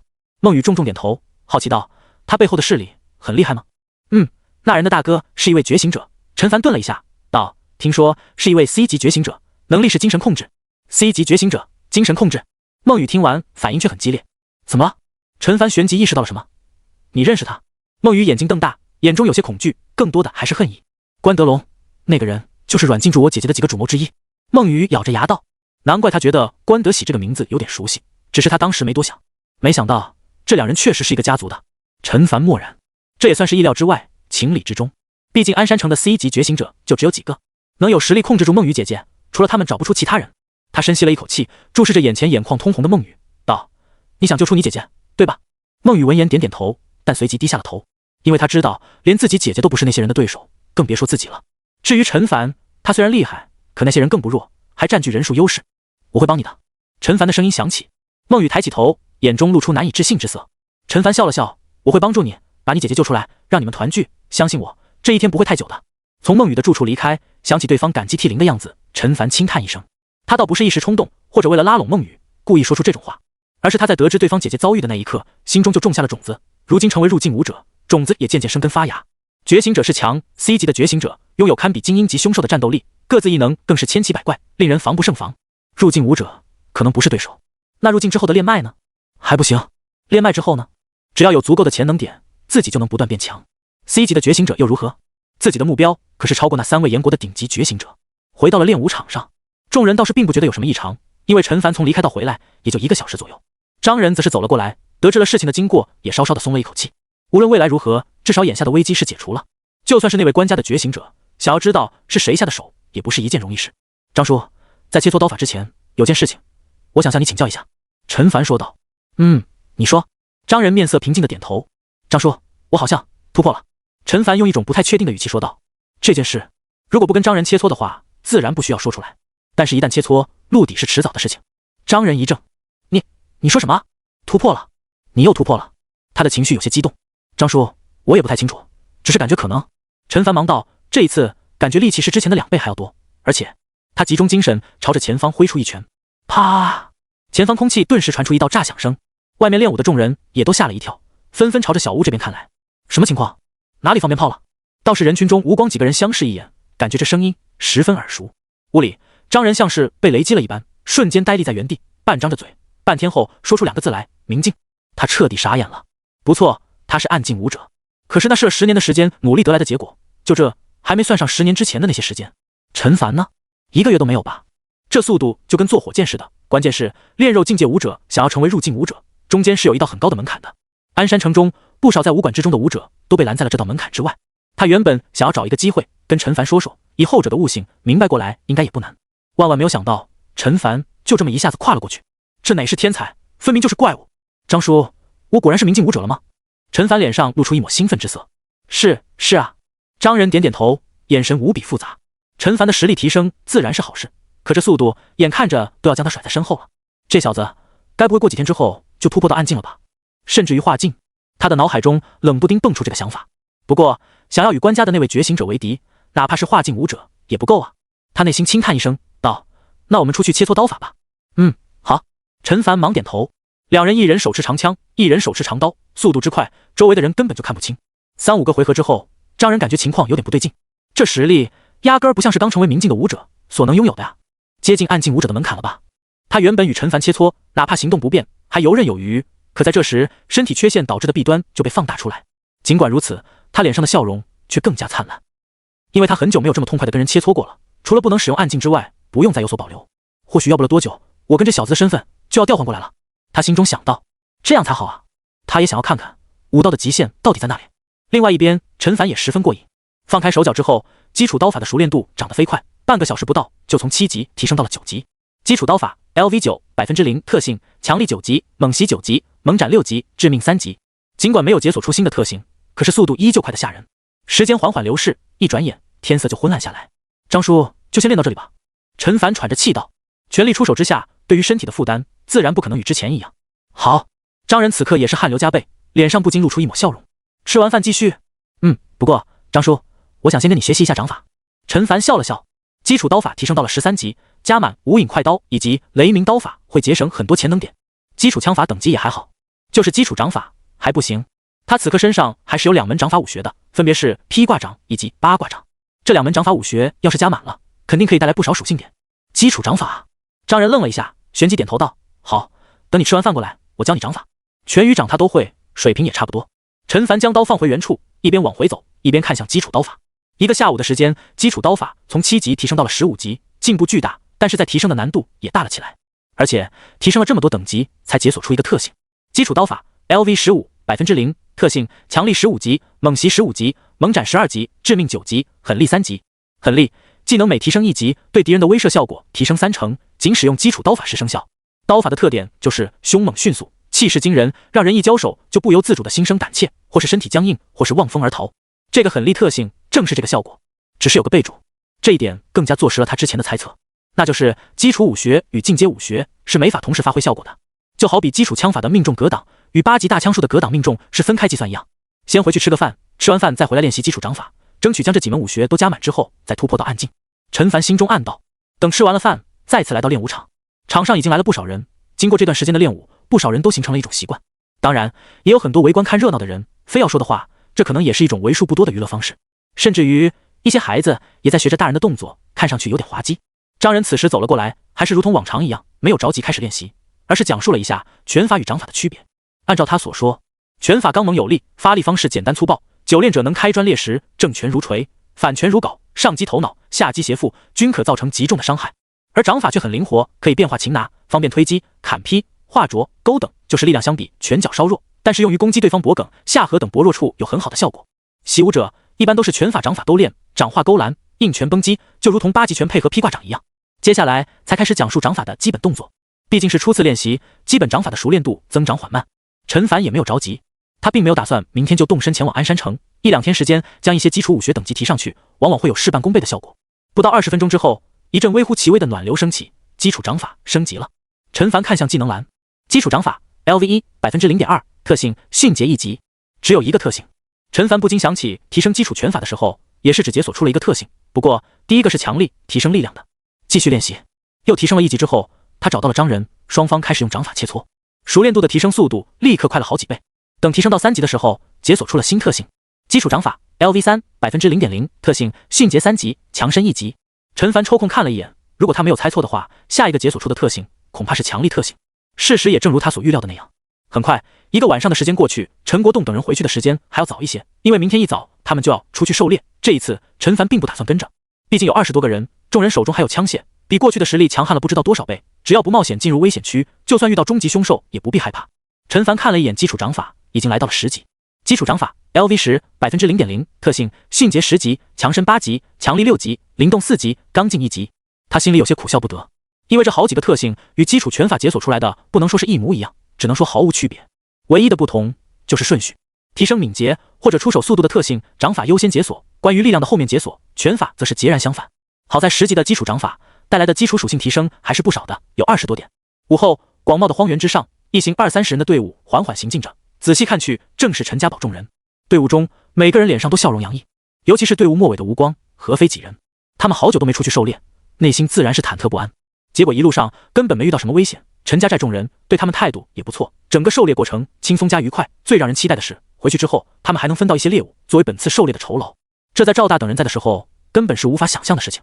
队伍前方，刘勇看了一眼顾泽，笑呵呵道：“这一次能有这么多收获，顾泽功不可没呀。”是啊，200多米远，一箭就射中了那头蛮牛，不止，还有2只荒原兔，都是他先发现然后射中的，一箭毙命，真是英雄出少年啊！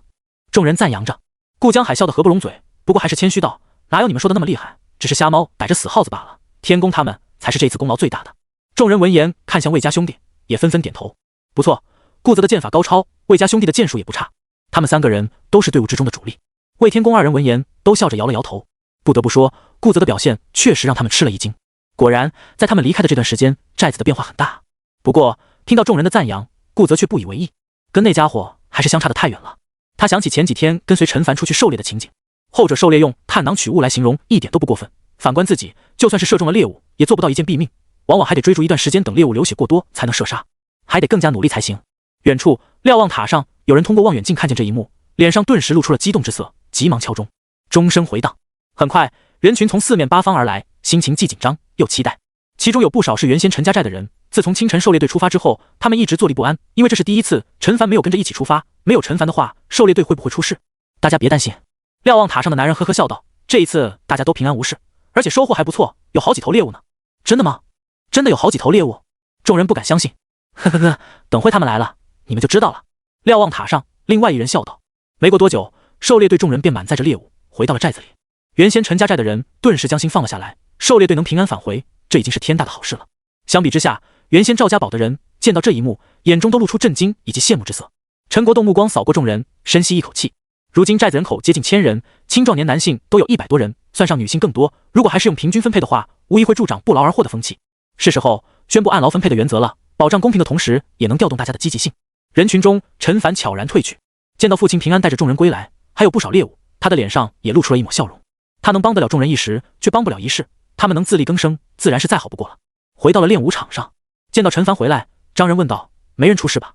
陈凡摇了摇头。张仁笑了笑道：“有了你给的那么多武器，再加上那么多人，即便是遭遇终极凶兽，也能安然撤退。”是啊，陈凡也笑了，随后道：“张叔，我打算明天去危险区闯荡一番。”你要去危险区？张仁一怔。我想去闯荡一番，方便的话就去鞍山城里转一转，看看能不能买些气血丹回来。陈凡解释道：“击杀一头低级凶兽，无论是金钱还是经验值，都太少了。想要获得更多的资源，必须去击杀终极凶兽，甚至于高级凶兽才行。张仁沉默片刻，点点头，道：“你说的没错，我们寨子别说是跟鞍山城相比，哪怕相比宋家堡都有很大的差距。你确实应该出去历练一番。不过……”他沉吟了一会儿，道：“寨子与鞍山城之中的区域，你小心一些，没有什么大碍。再往北的话，就要小心了。”张叔的意思是，往北的话可能会遭遇高级凶兽。陈凡忙问道：“不只是高级凶兽？”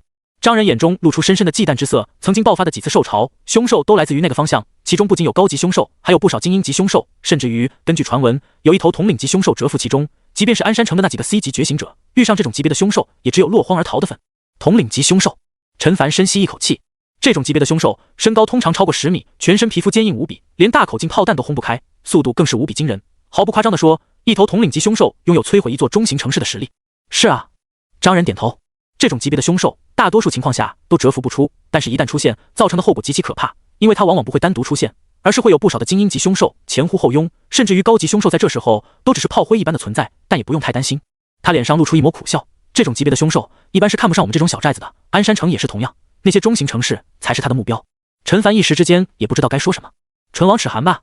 要是那些中型城市被破，那要不了多久，小型城市就会沦为凶兽的目标，小型城市沦陷，自家这些寨子也不会好到哪里去。除此之外，鞍山城不比宋家堡，势力错综复杂，你也要小心这一点。尤其是那些觉醒者，他们喜怒无常，甚至于有一些已经不将我们与他们视作同一种族，所以最好离他们远远的。张叔，我会小心的。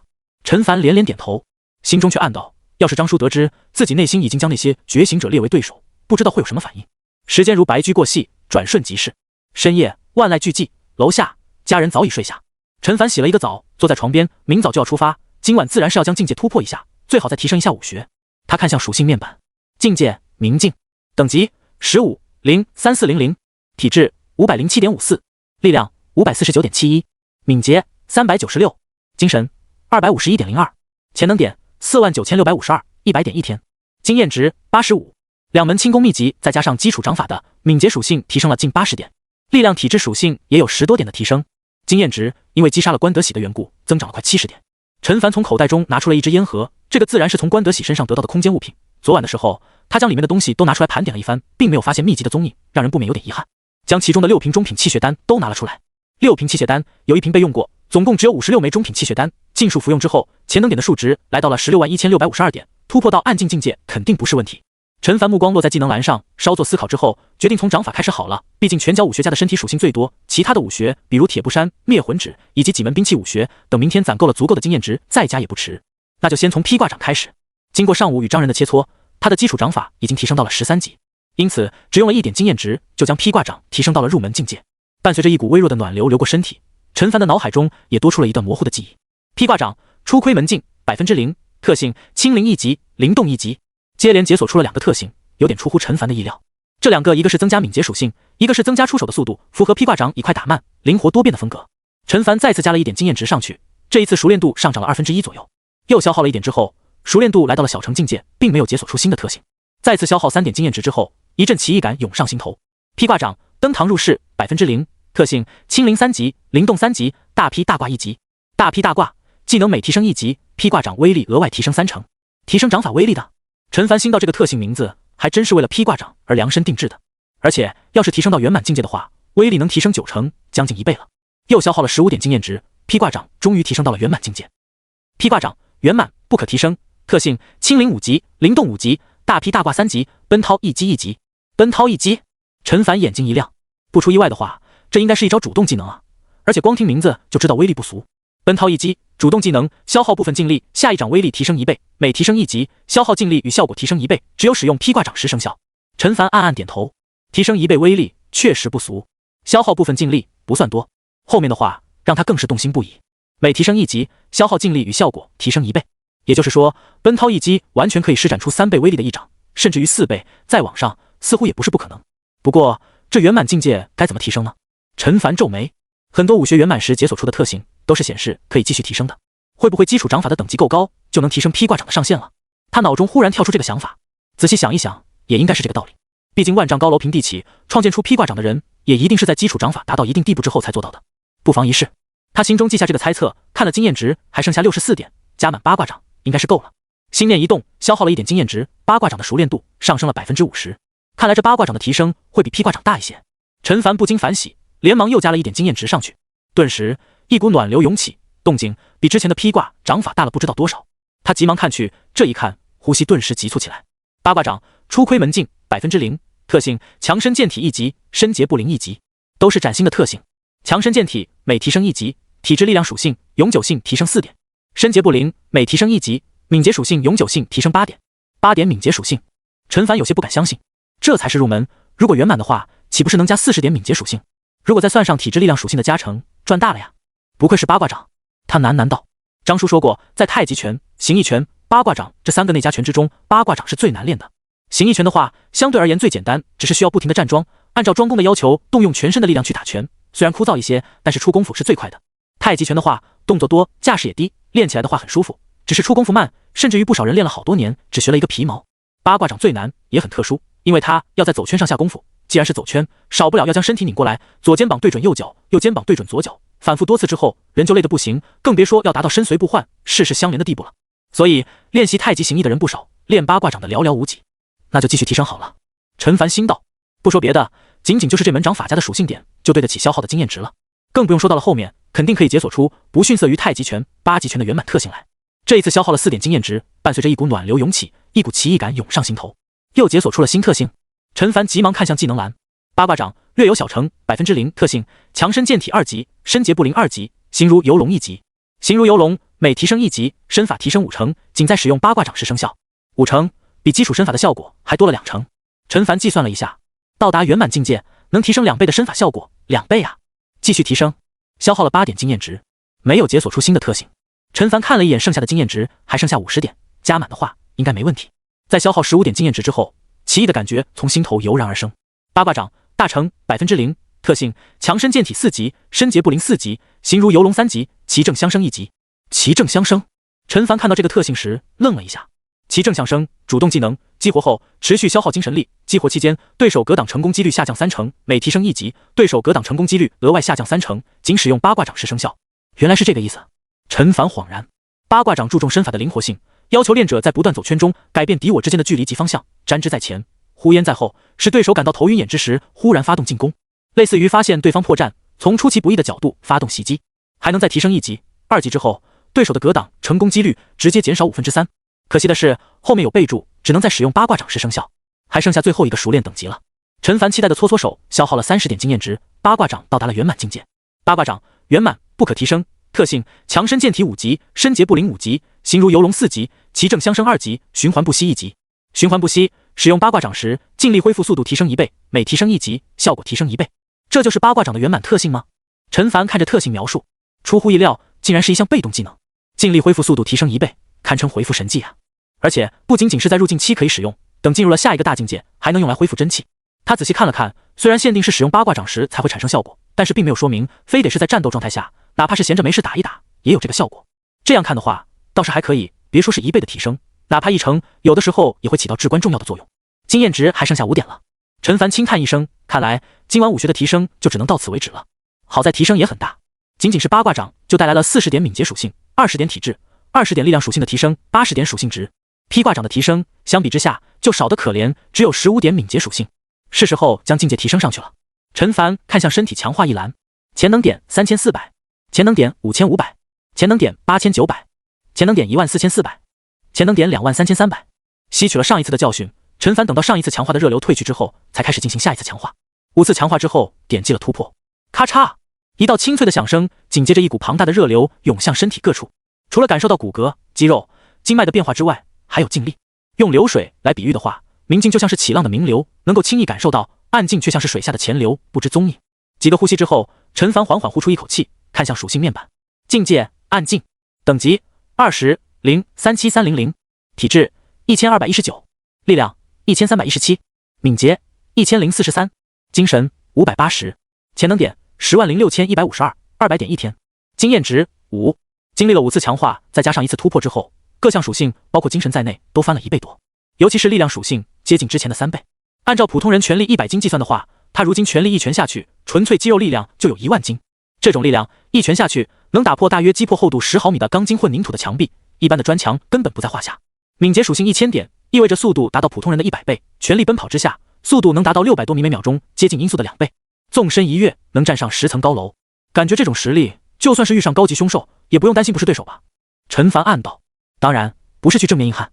一头高级凶兽重量基本在10吨往上，速度普遍在100米每秒以上，厉害一些的甚至于超过音速，就算按照100米每秒计算，一瞬间的冲击力也得100吨，也就是20万斤起步。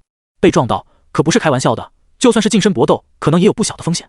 就是不清楚我目前的体质是什么概念，是不是也能堪比高级凶兽，连狙击步枪的子弹也无法伤害到我呢？陈凡眉头微皱，他倒是有一把狙击步枪，但是应该不会有人闲得蛋疼给自己来一枪。算了，能远程攻击还是远程攻击好了。陈凡眼中露出一抹坚定，保全自身才是最重要的。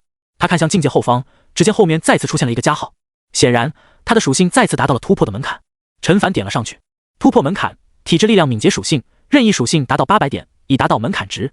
体质力量敏捷属性3项平均值超过700点，身体强化等级达到25级，突破成功率达到100%，当前突破成功概率68%。是否突破800点？陈凡一怔，他看了看自己的各项属性，又看了看门槛值，脑中出现了一个想法，他的各项属性好像已经远远超过了同境界的武者，就算达到化境，想要突破到下一个大境界，门槛值可能也就1000点出头，但是他已经1000多了，大概率身体属性已经达到了下一个大境界。对，自己哪怕不用尽力，纯粹肌肉力量也已经达到了1万斤，而武侠小说里那些绝顶高手真气爆发，力气也就几万斤了不得了。只要自己再强化几次身体，哪怕体内没有真气，实力也能与那些高手媲美。当然，那些号称是武侠其实是玄幻的小说人物不算，不过也不能高兴得太早。他看向升到下一级所需要的潜能点，37300点，这才是提升一级。下一级所需的潜能点恐怕就要超过5万点了。第3次接近10万点，往后每一次提升所需要的潜能点都接近之前的2倍，必须弄到足够的气血丹才行，越多越好。陈凡握紧拳头。次日一早，陈凡吃早饭的时候，将自己的计划告诉了父母。陈国栋点点头，没多说什么，只是嘱咐了一句多加小心，因为他知道眼下的自己根本就没办法帮到对方什么，能照顾好寨子里的人，不让陈凡操心，或许就是他能提供的最大帮助了。英方自然是担心的不行，那可是鞍山城，距离百里之遥，一路上凶险无数，因此嘱托了不下10遍。陈凡哭笑不得，摸了摸弟弟的头，他背着剑篓，挎着宝刀，拿着一张弓，踏上了征途。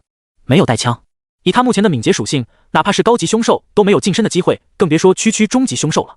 枪长度太长，携带不便，再加上我目前手中不仅有炼体秘籍，还有精神秘籍，这些都是没办法用基础武学减免经验值的。陈凡暗道，不如枪法就练到这里，兵器武学就练一门剑法与刀法好了，还能节省出不少的时间练习其他的基础武学。这一次去鞍山城，也正好换一下手中的兵器。他看了看手中这把500斤拉力的弓，如今这张弓对他而言就像是小孩子的玩具似的，拉开毫无压力。腰间的这把刀也有些轻飘飘的，以他的力气，起码得换一把300-400斤重的刀，挥舞起来才有力。当然，要是合金战刀，价格肯定贵死人，最好是刀身是金刚，刀刃是合金制作的，价格应该可以便宜很多。相比于战刀，他其实更加担心能不能买到合适的强弓。按照他如今的力量，拉开5000斤拉力的弓问题不大。5000斤拉力什么概念？古代的8牛弩射程1530多米，巨箭超过2米，近距离发射，能直接射入城墙上，足以让士兵攀援箭杆登城作战。这种威力的强弩，需要30个士兵或者8头牛的力量拉开，力量才4500斤左右，等于说他一个人就能拉开一台8牛弩。但是问题来了，总不能真带着一台床弩作战吧？陈凡耸了耸肩膀，实在不行定制也可以，就是价格恐怕不便宜。他独自一人走在荒原之上，时不时碰见1-2头低级凶兽，本着蚊子腿再小也是肉的原则，他都用箭射杀了，总共加了10几点经验值，也还行。至于凶兽的尸体就留在了原地，或许稍后寨子的人出来狩猎能遇到也不一定。又走了几百米之后，前方的草木越发茂盛起来，高度接近人的大腿，远远的还能看见几个小黑点，前面就是危险区了。沿着这个方向走，穿过这片危险区就能达到鞍山城。他目光看向北方，如果拐弯一直往北走，则是那头统领级凶兽的地盘。以现在手中的武器装备，还是差了些。他转过身，抬脚往前走去。相比于安全区的宁静，这片区域中时不时响起兽吼之声，以至于深入一段距离之后，给人四面八方都是凶兽的感觉。很快，陈凡就意识到自己被盯上了。是2头身高接近2米、体长超过3米的箭猪，全身黑漆漆的，身上的毛发细长如针刺，根根竖立，嘴巴上长着2根獠牙，看上去极为锋利。这玩意儿他第一次去宋家堡时看到过，是一种中级凶兽，听说皮糙肉厚，即便是被突击步枪打中也没关系。这2头箭猪正朝着这里快速靠近，该不会是把我当成猎物了吧？陈凡嘴角微翘，他正要去寻找这些家伙呢。2头箭猪很快靠近，在距离还剩下700-800米的时候，眼中闪烁着嗜血的光芒，向着陈凡发起了冲锋。他们的速度很快，接近60米每秒，700-800米的距离10几秒钟就能到达，再加上每一头的体重都在半吨左右，如此速度之下被撞到，下场可想而知。然而他们的速度在陈凡看来，跟蚂蚁在地上爬行没有什么区别。直到距离接近300米时，他才不慌不忙张弓搭箭。啪！空气中传来一声爆响，箭矢激射而出，带着呼啸之声，几乎是瞬间命中一头箭猪，大半只箭矢都没入了他的额头之中。这头终极凶兽立刻翻倒在地，身体仿佛打转一般飞出了数米，临死前连闷哼都没能发得出来。另外一头不到1秒就步了同伴的后尘，一剑毙命。看来500斤拉力的弓，哪怕是用普通的剑击杀一般的终极凶兽也够用了。陈凡自言自语了一句，随即目光看向面板，经验值加85，经验值加87。只是短短的1-2秒钟，经验值就增加了170多点，比射杀低级凶兽的效率高了快100倍。当然，这并不轻松。要是换成一般的炼肉武者，独自在野外遭遇一头这种箭猪的话，风险也很大。他走过去，从空间物品中拿出早就准备好的麻绳，将这2头箭猪绑着，用手拉着一头往前行进。这箭猪一斤能有10多元，1000斤计算的话，一头就是1万元，凑够2头能买一枚上品气血丹了。走了快半个小时，他又被一头猎物盯上了。那是一头赤血豹，体型比之于之前的箭猪要稍微小一些，全身火红色，仿佛正在燃烧的火焰。这种终极凶兽的体重只有不到600斤，时速120米每秒，全力爆发之下，短时间内每秒钟速度接近150米。哪怕是入境武者遇上这种家伙，也得格外小心。换作淬体境的武者，只有等死的份。不过，相比之前的2头箭猪，这头赤血豹似乎要谨慎得多。隔着600-700米，朝着这边张望着，似乎是在分析眼前这个人的实力是不是可以下手。陈凡假装不知，依旧拖着2头箭猪的尸体前进。过了一会儿，那头赤血豹终于按耐不住，2只后腿在地上猛地一蹬，以闪电一般的速度朝着陈凡快速靠近。200-300米的距离转瞬即逝，并且剩下的距离还在以肉眼可见的速度缩短着。陈凡这才放下手中的绳子，开始张弓搭箭。爆响发出，箭矢飙射，噗嗤一声脆响，300米不到的距离，剑锋宛如切开豆腐一样，轻易撕开了他的身体，贯穿而过，留下了一道2根手指粗细的血洞。赤血豹的身体像是断线的风筝，往后飞出了10多米之后才停下，鲜血内脏流了一地。经验值加65。陈凡看了一眼提示，心想这赤血豹给的经验还赶不上箭猪呢。不过想想也可以理解，箭猪无论是体重、力量还是身体的防御力都在赤血豹之上，相比之下，赤血豹就只有速度拿得出手。他走过去，用手中的绳子在这家伙的一条腿上打了个结。虽然不值1万块，但是大几千也是有的，换一枚中品气血丹问题不大。就这样，他继续往前走着。或许是血腥味所致，差不多20分钟，他就发现了有10多个小黑点朝着这边快速赶来。那是一群疾风狼，全身覆盖着灰色的皮毛，嘴巴张开，露出匕首一般锋利的牙齿，能轻易咬破箭猪的皮毛，啃食血肉。狼如其名，这种终极凶兽以速度闻名，全力奔驰之下，每秒钟速度能达到80米，看上去与之前的赤血豹相差甚远。然而在荒原上，后者遇到这些家伙都得绕着走，因为单只的荒原狼体重接近800斤，力量绝对在他之上，1对1都能压着他打。更可怕的是，这些家伙都是一起行动。就比如眼下，10多头疾风狼被鲜血所吸引，朝着这里走来。等终于看清楚了眼前的情况之后，没有什么李胡哨的试探，为首的那头嚎了一声之后，整个狼群立刻暴动，飞快地朝着这里跑来。陈凡嘴角露出一抹冷笑，来得好啊！他右手放开绳子，从箭篓中取出3根箭矢搭在弦上，只听弦声一响，3支箭矢便宛如流星一般划过长空，瞬间将3头疾风狼射倒。在箭矢射出的刹那，陈凡的手中再次多出了2支箭矢，啪啪，一支接着一支，仅仅是1秒钟不到，他就射出了5-6支箭，屠杀完完全全是一面倒的屠杀。15头疾风狼连3秒钟都没能坚持下来，就成为了一地的尸体。经验值加72，经验值加75，经验值加71。脑海中一连串的信息闪过，陈凡看了一眼经验值，从出发前的5点涨到了1325点，这速度就像是坐火箭一般。我真应该早点来射杀终极凶兽的，他暗暗想到。这么多的经验值，将铁布衫加满的话，应该很容易吧？不过要是算上观月法以及灭魂指，恐怕远远不够。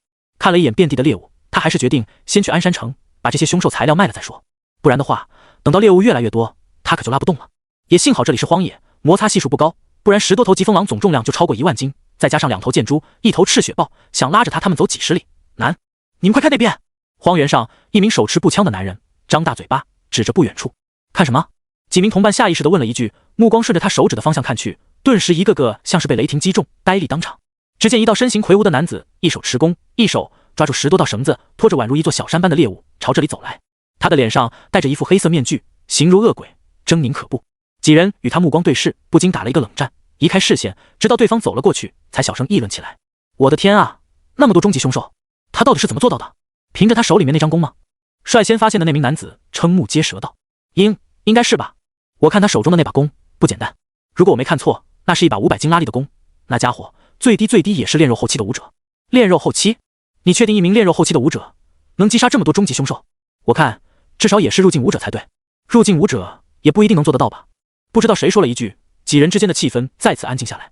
是啊，鞍山城之中也有不少未入境武者，其中有些厉害的，或是跟随觉醒者，或者成群结队深入荒原斩杀高级凶兽；胆子小一些的，则来这里狩猎中级凶兽，一般情况下都能击杀2、3头。可像刚才那人10多20头，他们真是头回见。同样的对话在接下来不止一次的发生。陈凡集中精神，不敢有丝毫大意。随着与安山城的距离越发靠近，遇见的狩猎队数目也多了起来，大部分都是相安无事。直到迎面走来一支100人以上的队伍，其中大部分人手持长枪、弓箭、盾牌等各种冷兵器，也有20、30人手中端着步枪、轻机枪，甚至于还有几支狙击步枪。双方的脚步都是一顿。陈凡双眼透过面具的缝隙审视着这群人，只见不少人的眼中都露出贪婪之色，耳朵微动，队伍中的声音悉数传来：“我去，这家伙是什么情况？从哪弄来这么多猎物？好像都是终极凶兽吧？我的天啊，这少说也得有10多头，得值10多万吧？都是他一个人猎杀的。大哥，要不要干他一票？咱们这里这么多人，他就一个。没错，抢了他，咱们今天就可以直接回去了。”众人的目光都看向最前方，一名手持狙击步枪的虬髯大汉身上。陈凡目光看了过去，虬髯大汉火热的心顿时被一盆冷水浇灭。别吵吵，咱们换个方向，别招惹他。说完，他主动往东边走去。能一个人射杀这么多终极凶兽，岂止是入境，搞不好是一名化境武者。到时候真的打起来，别人死不死他不清楚，他自己很有可能是第一个死的。其他人见状，心中不甘，又无可奈何地跟了上去。陈凡这才抓紧绳索，继续往前行进。群山之中，一座宏伟建筑物的轮廓隐隐浮现，那就是安山城吗？陈凡暗道。他不由自主地加快了步伐。路上围观的人越来越多，与宋家堡外那些人类似，大多是衣衫褴褛之人。陈凡将弓背在身后，拔出腰间的长刀，凝视的目光顿时少了一大半。随着距离的拉近，安山城的轮廓也越发清晰起来。四面环山，一水中流，高低错落，连绵不绝的山丘之上，房屋星罗密布，街道上车辆行人川流不息，一派热闹祥和之景。只是山脚下却有一道环形的城墙，高度超过30米，城墙上每隔数米就有一名荷枪实弹的守卫，每隔数十米就有一门火炮。不愧是一座城市，陈凡心中暗道。这安山城依托群山而建，就算遭遇兽潮，防守起来也比其他的小型城市容易不少。而城墙前方还有2座规模不小的寨子，围墙高度接近10米，丝毫不逊色于宋家堡。2座寨子被一条大路隔开，直通安山城大门，因此路上车辆行人都不少。而此刻的陈凡造成了不小的轰动，越来越多的人从旁边2座寨子中涌出，围聚在道路两边，眼中充满了震惊之色。就这样带着这些猎物进入安山城吗？陈凡有些迟疑。他看到进入安山城的人并没有带什么猎物进去，相反衣着都很得体。就在他打算找一个人问问情况的时候，一道声音响起：“朋友，你这些猎物是想要带进安山城出售吗？”陈凡循声看去，是一名中年男子，脸上带着和煦的笑容。他身份似乎不低，身边有几人簇拥着。见陈凡看来，中年男子笑道：“我是江南区武道协会安山城分会的人，分会在这里设置了一处地点，专门用来收购凶兽材料。朋友，你要是有意的话，可以直接在这里出售给我们，等拿到了钱，再进安山城购买想要的物品也不迟。而且我们分会也有店铺，你若是有看中的，也能在我们分会购买。”陈凡愣了愣，江南区武道协会，安山城分会，他还是第一次听到这个名字，而且看上去这个势力还不弱。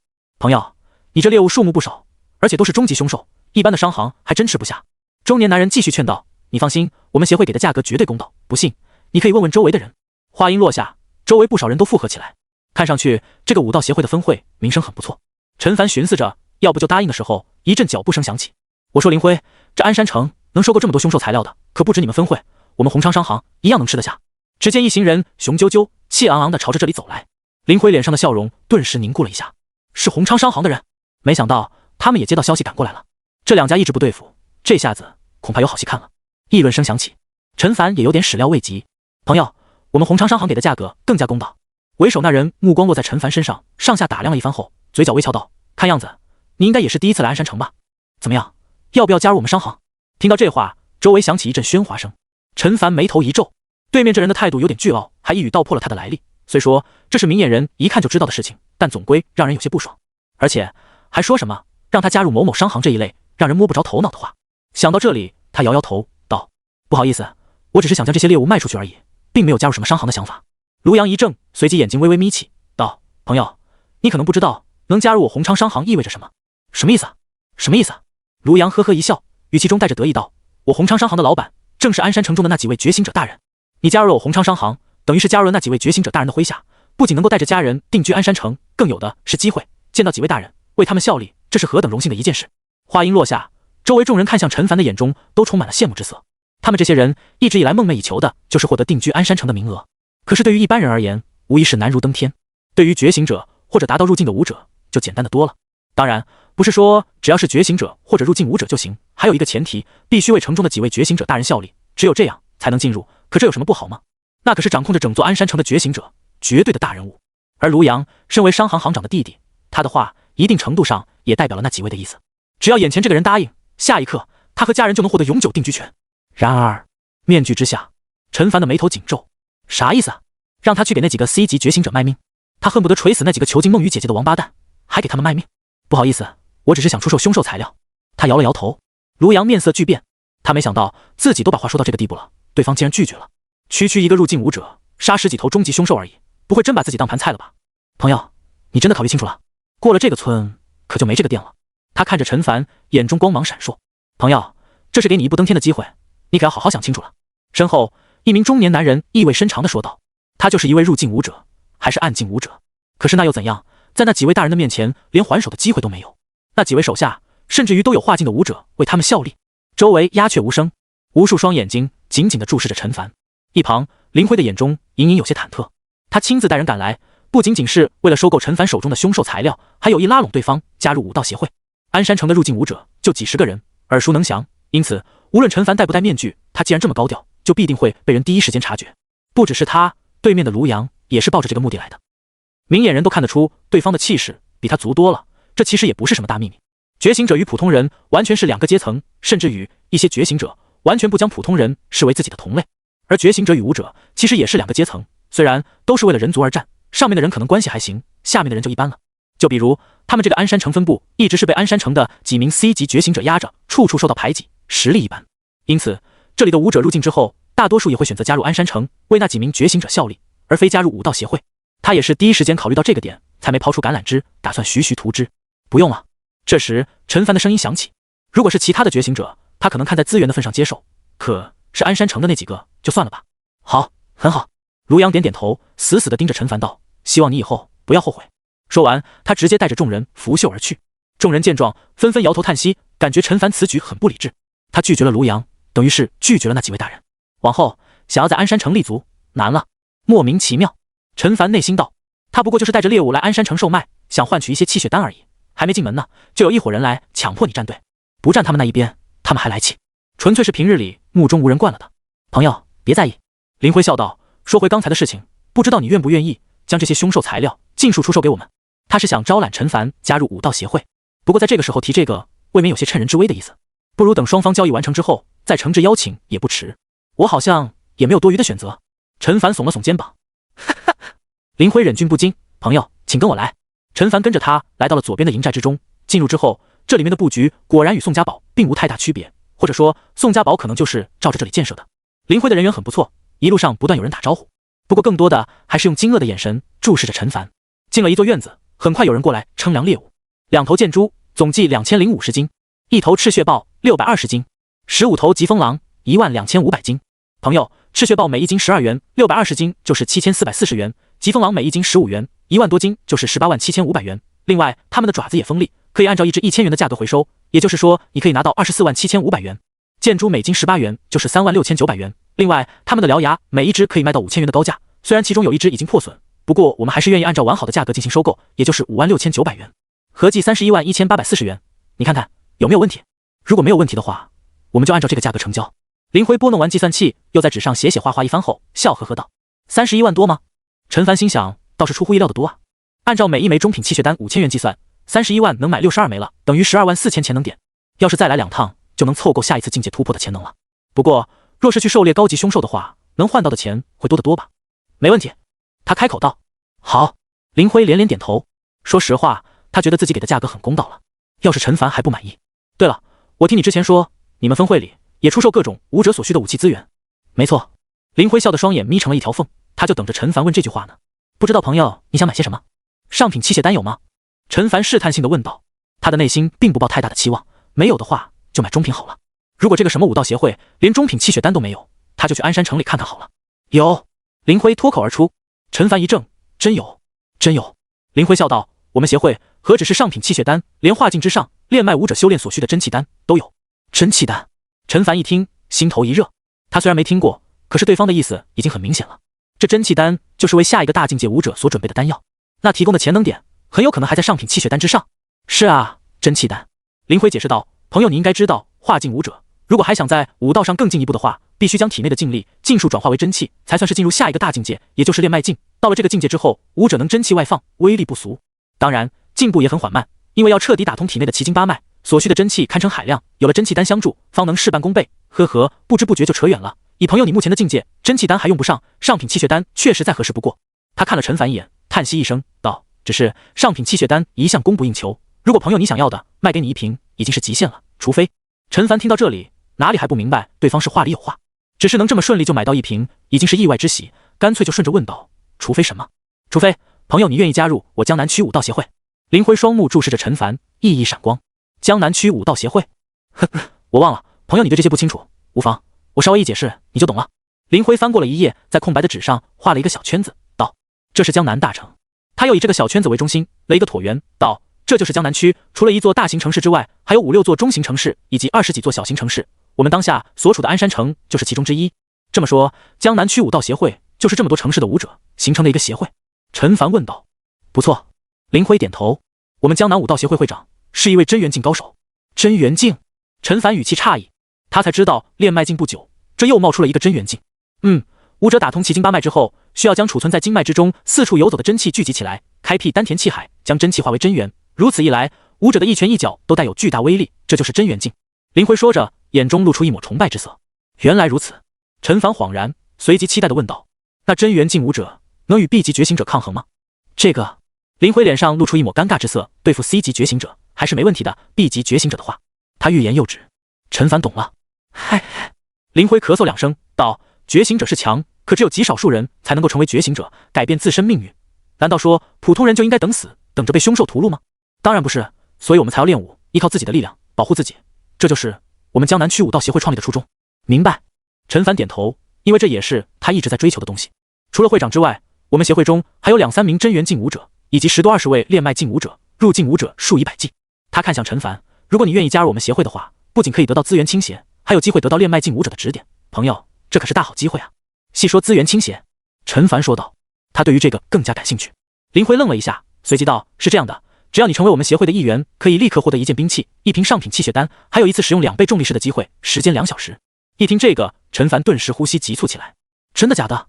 条件这么丰厚的吗？不说别的，单是1件兵器就价值不菲啊！他如今正缺少一把趁手的弓箭呢。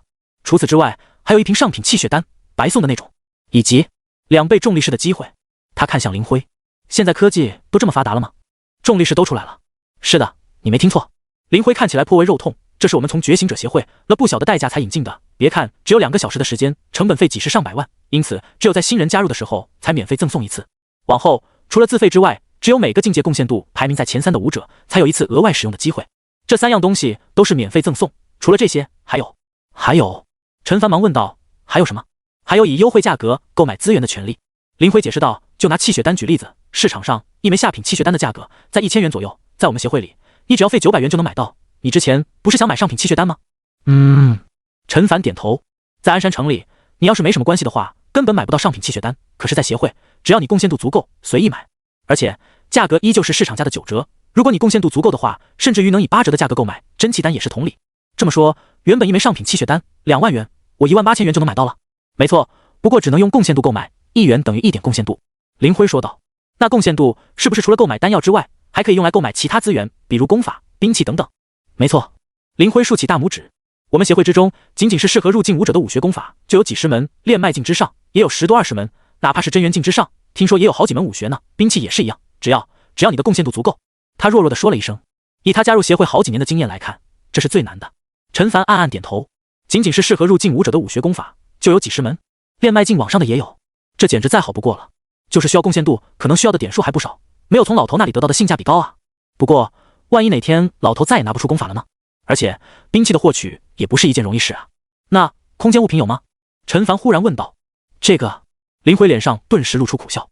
这是空间异能觉醒者才能够制作出来的东西，我们协会确实拿不出来。其实不只是空间物品，很多觉醒者身上还有传送符，能够瞬间传送出一段距离，无论是用来逃跑还是拼命都有奇效。只是想想都知道，像这种好东西他们自己内部都难以买到，怎么可能还拿出来卖？林辉咳嗽一声道：“如果能够加入觉醒者协会自然是最好，可除了觉醒者之外，他们不接受任何人。那几名觉醒者是强大，可是终究只是一个鞍山城而已，没法与我们江南区武道协会相比，更何况加入他们的武者那么多，就算有资源的话，也不一定能够轮到你。当然，最重要的是，我们武者与他们觉醒者是不一样的。陈凡哑然失笑，他从对方开出的条件就能够感受得到，武道协会是真的缺人，而加入鞍山城成为觉醒者的附庸，可能未必就有多差，大概率还要比加入武道协会好一些。不然的话，不会有源源不断的入境武者投靠他们。只是他是不可能选择这一条路的。那眼下看来，加入武道协会也是一个不错的选择。片刻之后，他点点头，道：“好，我愿意加入你们协会。”林辉顿时大喜过望，因为他看得出来，陈凡不是一名普通的入境武者，就像他自己是一名明镜武者，让他去荒原上，别说拿着弓箭，就算是拿着枪，都没办法击杀这么多的终极凶兽。有他的加入，很有可能会让鞍山城分部的武者实力增强不少。朋友，既然你同意加入我们武道协会的话，那稍后我想带着你去见一见我们分会的会长，需要你展示一下实力，有他的允许，你才能正式加入。不过以你的实力，很容易就可以通过考核，所以不用担心这一点。他笑道。陈凡点点头，通过考核之后就可以正式享有福利了，对吗？是的，不过享受权利也会有对应的义务。林辉看了陈凡一眼，按照规定，武者加入之后，每个月要出一次任务，任务内容自选，大多是收集凶兽材料的，也有比较特殊的，完成之后都会有贡献度奖励，这样就好。几分钟后，陈凡跟随着林辉的脚步来到了鞍山城门口。近看，陈凡才发现城墙之上留有不少触目惊心的爪印，从底下一直延伸到最上方。听张叔过，鞍山城发生过好几次兽潮，这些痕迹应该就是凶兽攻城时留下的吧？这个拿好了。就在这时，前方的林辉塞了一张卡片过来，卡片上面写着江南武道协会鞍山分部一行字。有了这个，就能够自由出入鞍山城，不需要缴纳入城费，也可以在里面过夜，不担心受到驱逐。林辉解释道。陈凡点点头。果然，稍后两人出示卡片之后，便得到了放行。进入了城中，只见道路上车辆川流不息，道路两旁店铺林立，高楼大厦随处可见。陈凡目光看向上方，只见最高处有几栋别墅，恐怕就是那几名 C 级觉醒者居住的地方了。林辉拉了拉陈凡，摇了摇头。两人沿着街道往上走，来到了山腰上的一栋建筑物前。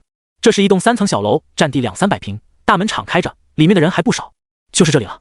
林辉脸上露出一抹笑容，道：“待会儿我带你见我们会长。对了，还有不少其他的会员在，待会儿通过考核，你可以跟他们熟悉熟悉，或许之后能一起出任务呢。”陈凡随口敷衍了一声。两人走了进去，立刻就有穿着得体的女子走了过来，见到林辉有些惊讶。会长呢？林辉问道。会长正在2楼办公室办公。女子忙道。好，你忙你的去吧。林辉冲着女子点点头，带着陈凡走到了一座电梯前，笑道：“还好孙会长没有出去，不然咱们得白跑一趟。”两人上了2楼，到了一间办公室前，林辉敲了敲门。进来。屋内响起一道中气十足的声音。林辉示意陈凡跟上。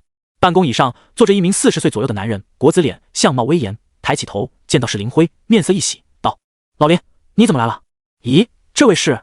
他目光落在陈凡的面具上，眼睛微眯。“会长，我这次过来是给你介绍一个人才的。”林辉笑了笑，手掌朝着陈凡所在的方向，道：“就是这位朋友，他可不简单，一个人用箭射杀了10多头终极凶兽，单手拖着1万多斤的猎物，走了几十里路。”“什么？”听到这话，孙威眼中也露出一抹震惊之色。能一连击杀10多头终极凶兽，还是用弓箭，起码也是暗境武者了吧？不知这位朋友贵姓？如果可以的话，不知道能否摘下面具一看？可以。一道与之前不同的声音响起，旁边的林辉猛地一怔，这声音。很快，他就嘴巴张大，露出了震惊到极致的神情，因为眼前并不是想象之中30岁沉稳的男子，而是一名17、18岁的青年。孙威脸上也露出一抹震惊，他看看陈凡的面孔，又看了看旁边呆若木鸡的林辉，心道：这个年轻人是入境武者？开玩笑吧，有这么年轻的入境武者？陈小兄弟，你……半晌之后，林辉才结结巴巴地说出一句话：“抱歉，因为不想因为相貌年轻惹来不必要的麻烦，所以才戴上了面具。”陈凡冲着他歉意的一笑：“没事，这是应该的，应该的。”林辉连连点头：“不错，之前陈凡拖着那么多的猎物，来的路上必定遭到不少觊觎，虽说以他的实力不必畏惧，可多一事不如少一事，不是吗？孙会长，不知道想要加入协会的话，需要通过怎样的考核？”陈凡转头看向孙威：“考核很简单，只需要向我展示一下你的实力。”孙威问道：“你如今是什么境界？”“暗境。”陈凡想了想，说道：“虽然他的身体属性远远超过一般的暗境武者，但是对于能量的掌控确实是暗境而已。”“暗境。”林辉咽了一口唾沫，心想：果然如此。不过陈凡的年纪实在是远远超乎他的预料，如此年纪就是暗境武者，要是再过3-5年，鞍山城分会岂不是能多出一位炼脉强者？要知道，孙会长才化境武者而已。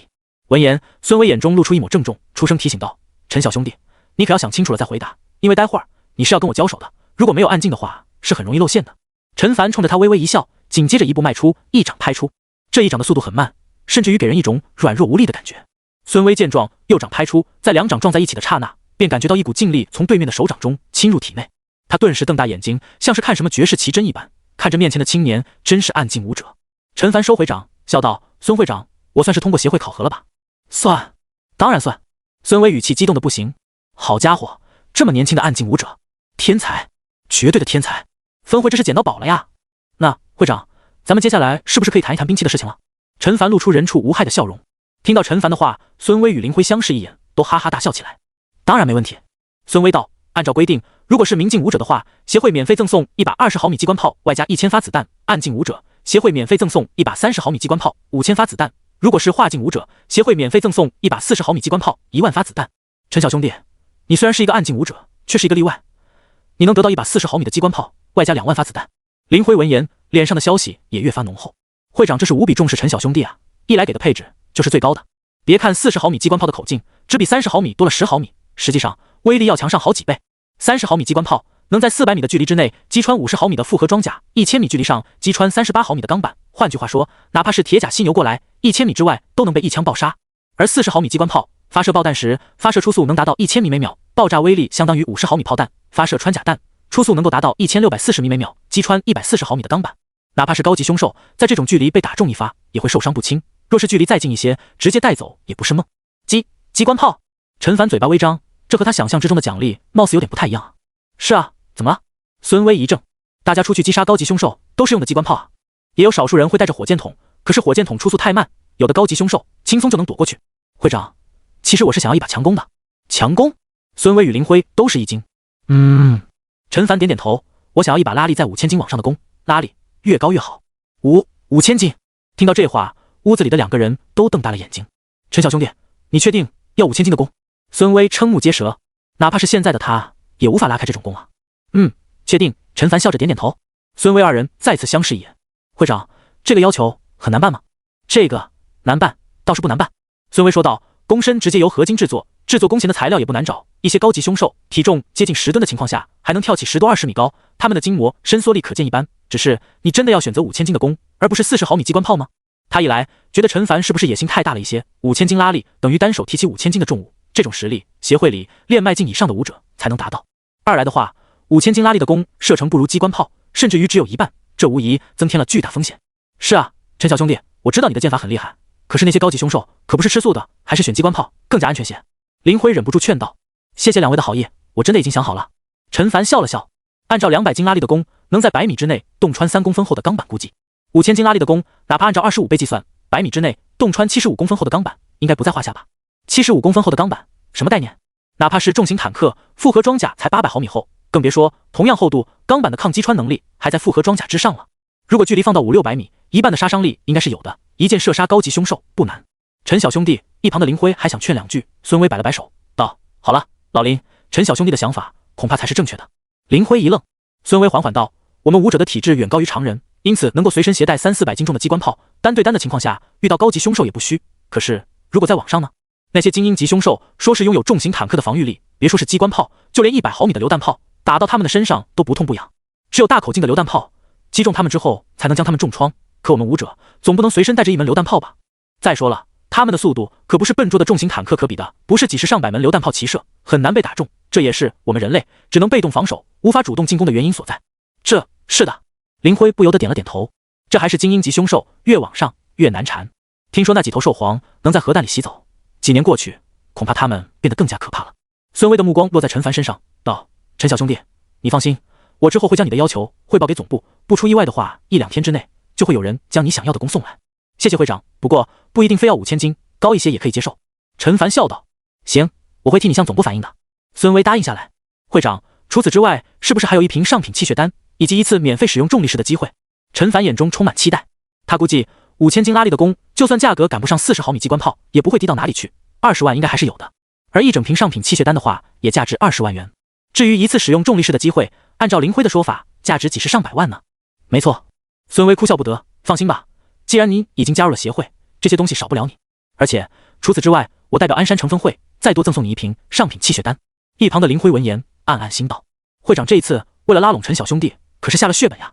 不过也可以理解，江南区武道协会中，像鞍山城这种规模的小型城市也有20多个，这些年来，鞍山城分会在其中一直是垫底的存在，难得多出了这么一个好苗子，当然是尽力培养才是。陈凡愣了愣，旋即连声道谢：“不用这么客气。”孙威摆摆手：“从今往后，你就是我们分会的一员了。希望你以后多多努力，击杀更多的凶手，为我们协会争光添彩。”陈凡重重点头。办理了手续，陈凡的手中也多出了一张会员卡。按照孙威的意思，这张卡片集身份证、银行卡为一体，所以拿着它进入江南区任意一座城市的分会办理入住、消耗贡献度、购买兵器功法等，哪怕是离开了江南区去别的地方，也是可以进入办理入住的。除此之外，他还分到了一部手机，通过卫星可以随时随地与分会联络。走，我带你去3楼，那里是活动区，只有入境武者才能刷卡进入，也是你们以后领取任务、兑换资源的地方。孙威带着陈凡上了电梯，林辉则是先行离开了。到了3楼，电梯门打开，映入眼帘的是一个极为宽敞的茶水厅，装潢精美，空气中还飘散着食物的香气。会长，2名身穿武道协会制服、身材高挑的美貌女子站在吧台后面，见到孙威到来，脸上露出了甜美的笑容。孙威点点头，介绍了一下，2名女子眼中顿时有星星在闪烁。3楼这里是有几名入境武者，可是年纪普遍都在30岁以上，眼前这个青年年纪看上去比他们还要小1-2岁，竟然已经是入境武者了。陈凡冲着2人点点头，跟着孙威来到了一台机器前。这是分会兑换资源的地方，你将卡放上去就可以查看资源表，当然在手机上也可以操作消耗贡献度进行兑换。如果是功法类，兑换之后就能收到；如果是丹药兵器类，分会里有的话，10分钟后来这里就可以领取；如果没有，需要等1-2天的时间，到时候也会有专人通知你。那我试一试。陈凡说着，将自己的卡片放了上去。很快，屏幕上浮现出了几行信息：姓名、编号、境界、所属分会等等，以及贡献度318840点。让人惊讶的是，后面还有排名36。陈凡好奇地点了一下，往上翻去，只见第1名的贡献度有将近1000万点。王浩，他看了一眼名字，这是天风城分会的武者。孙威说道，是一名化境武者，听说快要突破成为炼脉武者了。这样，陈凡点点头，又往下翻了翻。第2名的贡献度900多万，第3名800万，再往下都是500万以下了。会长，是不是我这个月进入这个贡献榜前3名的话，就能多出一次免费使用重力士的机会了？孙威一怔，随即露出一抹笑容，道：没错，不过我们分会一直没有人做到过，我倒是很期待你能做到。我会努力的。陈凡眼中闪过一抹光芒，他决定了，等那把弓武千斤拉力的弓到了之后，就去猎杀高级凶兽。毕竟狩猎中级凶兽带来的好处比狩猎低级凶兽多太多了，高级凶兽应该更是如此。退回到主页面上，陈凡看见了兑换选项，点击进入后，又分为生活用品、食物、丹药、武器、功法、补给等等。陈凡好奇地点开了生活用品，只见里面从打火机到汽车一应俱全，看了一眼底下显示有好几百页，价格相比于宋家堡的地摊要便宜不少，倒是可以买一些放在空间物品里带回去。他暗暗想到，忽然脑海中闪过一道灵光，他点击搜索框，输入了手机2个字，屏幕上跳出了数百款手机。会长，这些都是可以使用卫星通信的吗？他转过头问道。没错。孙威点点头，都是默认使用卫星通信，拿到手就能用，你可以多买几部带回去给家人使用，分会里的人也都是这样做的。陈凡确实有这个打算，往后他可能不会经常待在寨子里，万一有什么事情，寨子里人直接用电话通知就行。而且这手机价格也不高，300-400贡献度就能换一台。买了几台，返回之后，他目光掠过食物，落在了丹药上，点开。映入眼帘的是一些比较陌生的名字，比如壮血汤、生机散等，价格一般，几十上百贡献点就能买到。这是给普通人以及淬体境的武者使用的。孙威解释了一句，分会不仅招收入境武者，也会培养炼肉淬体的武者，以及招收有天赋的普通人。其实真要说起来，他们更愿意招收有天赋的普通人，因为这样培养起来的人对于分会的忠诚度才是最高的。入境武者的话，其实以往有不少招收进来的，最后都选择了退出，加入到了觉醒者麾下。原来如此，陈凡目光随即往下看去，很快就看到了下品气血丹1000元一枚，中品5000，上品2万。他舔了舔嘴唇，30万的贡献度能买到15枚，再算上协会以及会长赠送的2瓶，就是35枚了。哪怕按照一枚上品气血丹提供的潜能点是中品气血丹的4倍计算，35枚能提供28万潜能。不急，再看看别的。他接着往下翻去，想看看一枚真气丹需要多少贡献度，结果下面全都是问号。你还没有权限。孙威忍俊不禁道，只有达到炼脉境之后，才能有阅览以及兑换的权限。别说是陈凡，连他身为分会的会长也没有这个权限。不过他倒是知道那几种丹药是什么。这样，陈凡恍然，会长，如果我达到炼脉境，是不是还要进行一次考核？没错，不过那个时候你就得去离这里最近的中型城市了。孙威苦笑一声。陈凡表示了解，点击了功法选项，拳法、掌法、指法、刀法、剑法、枪法以及一些冷门兵器，应有尽有。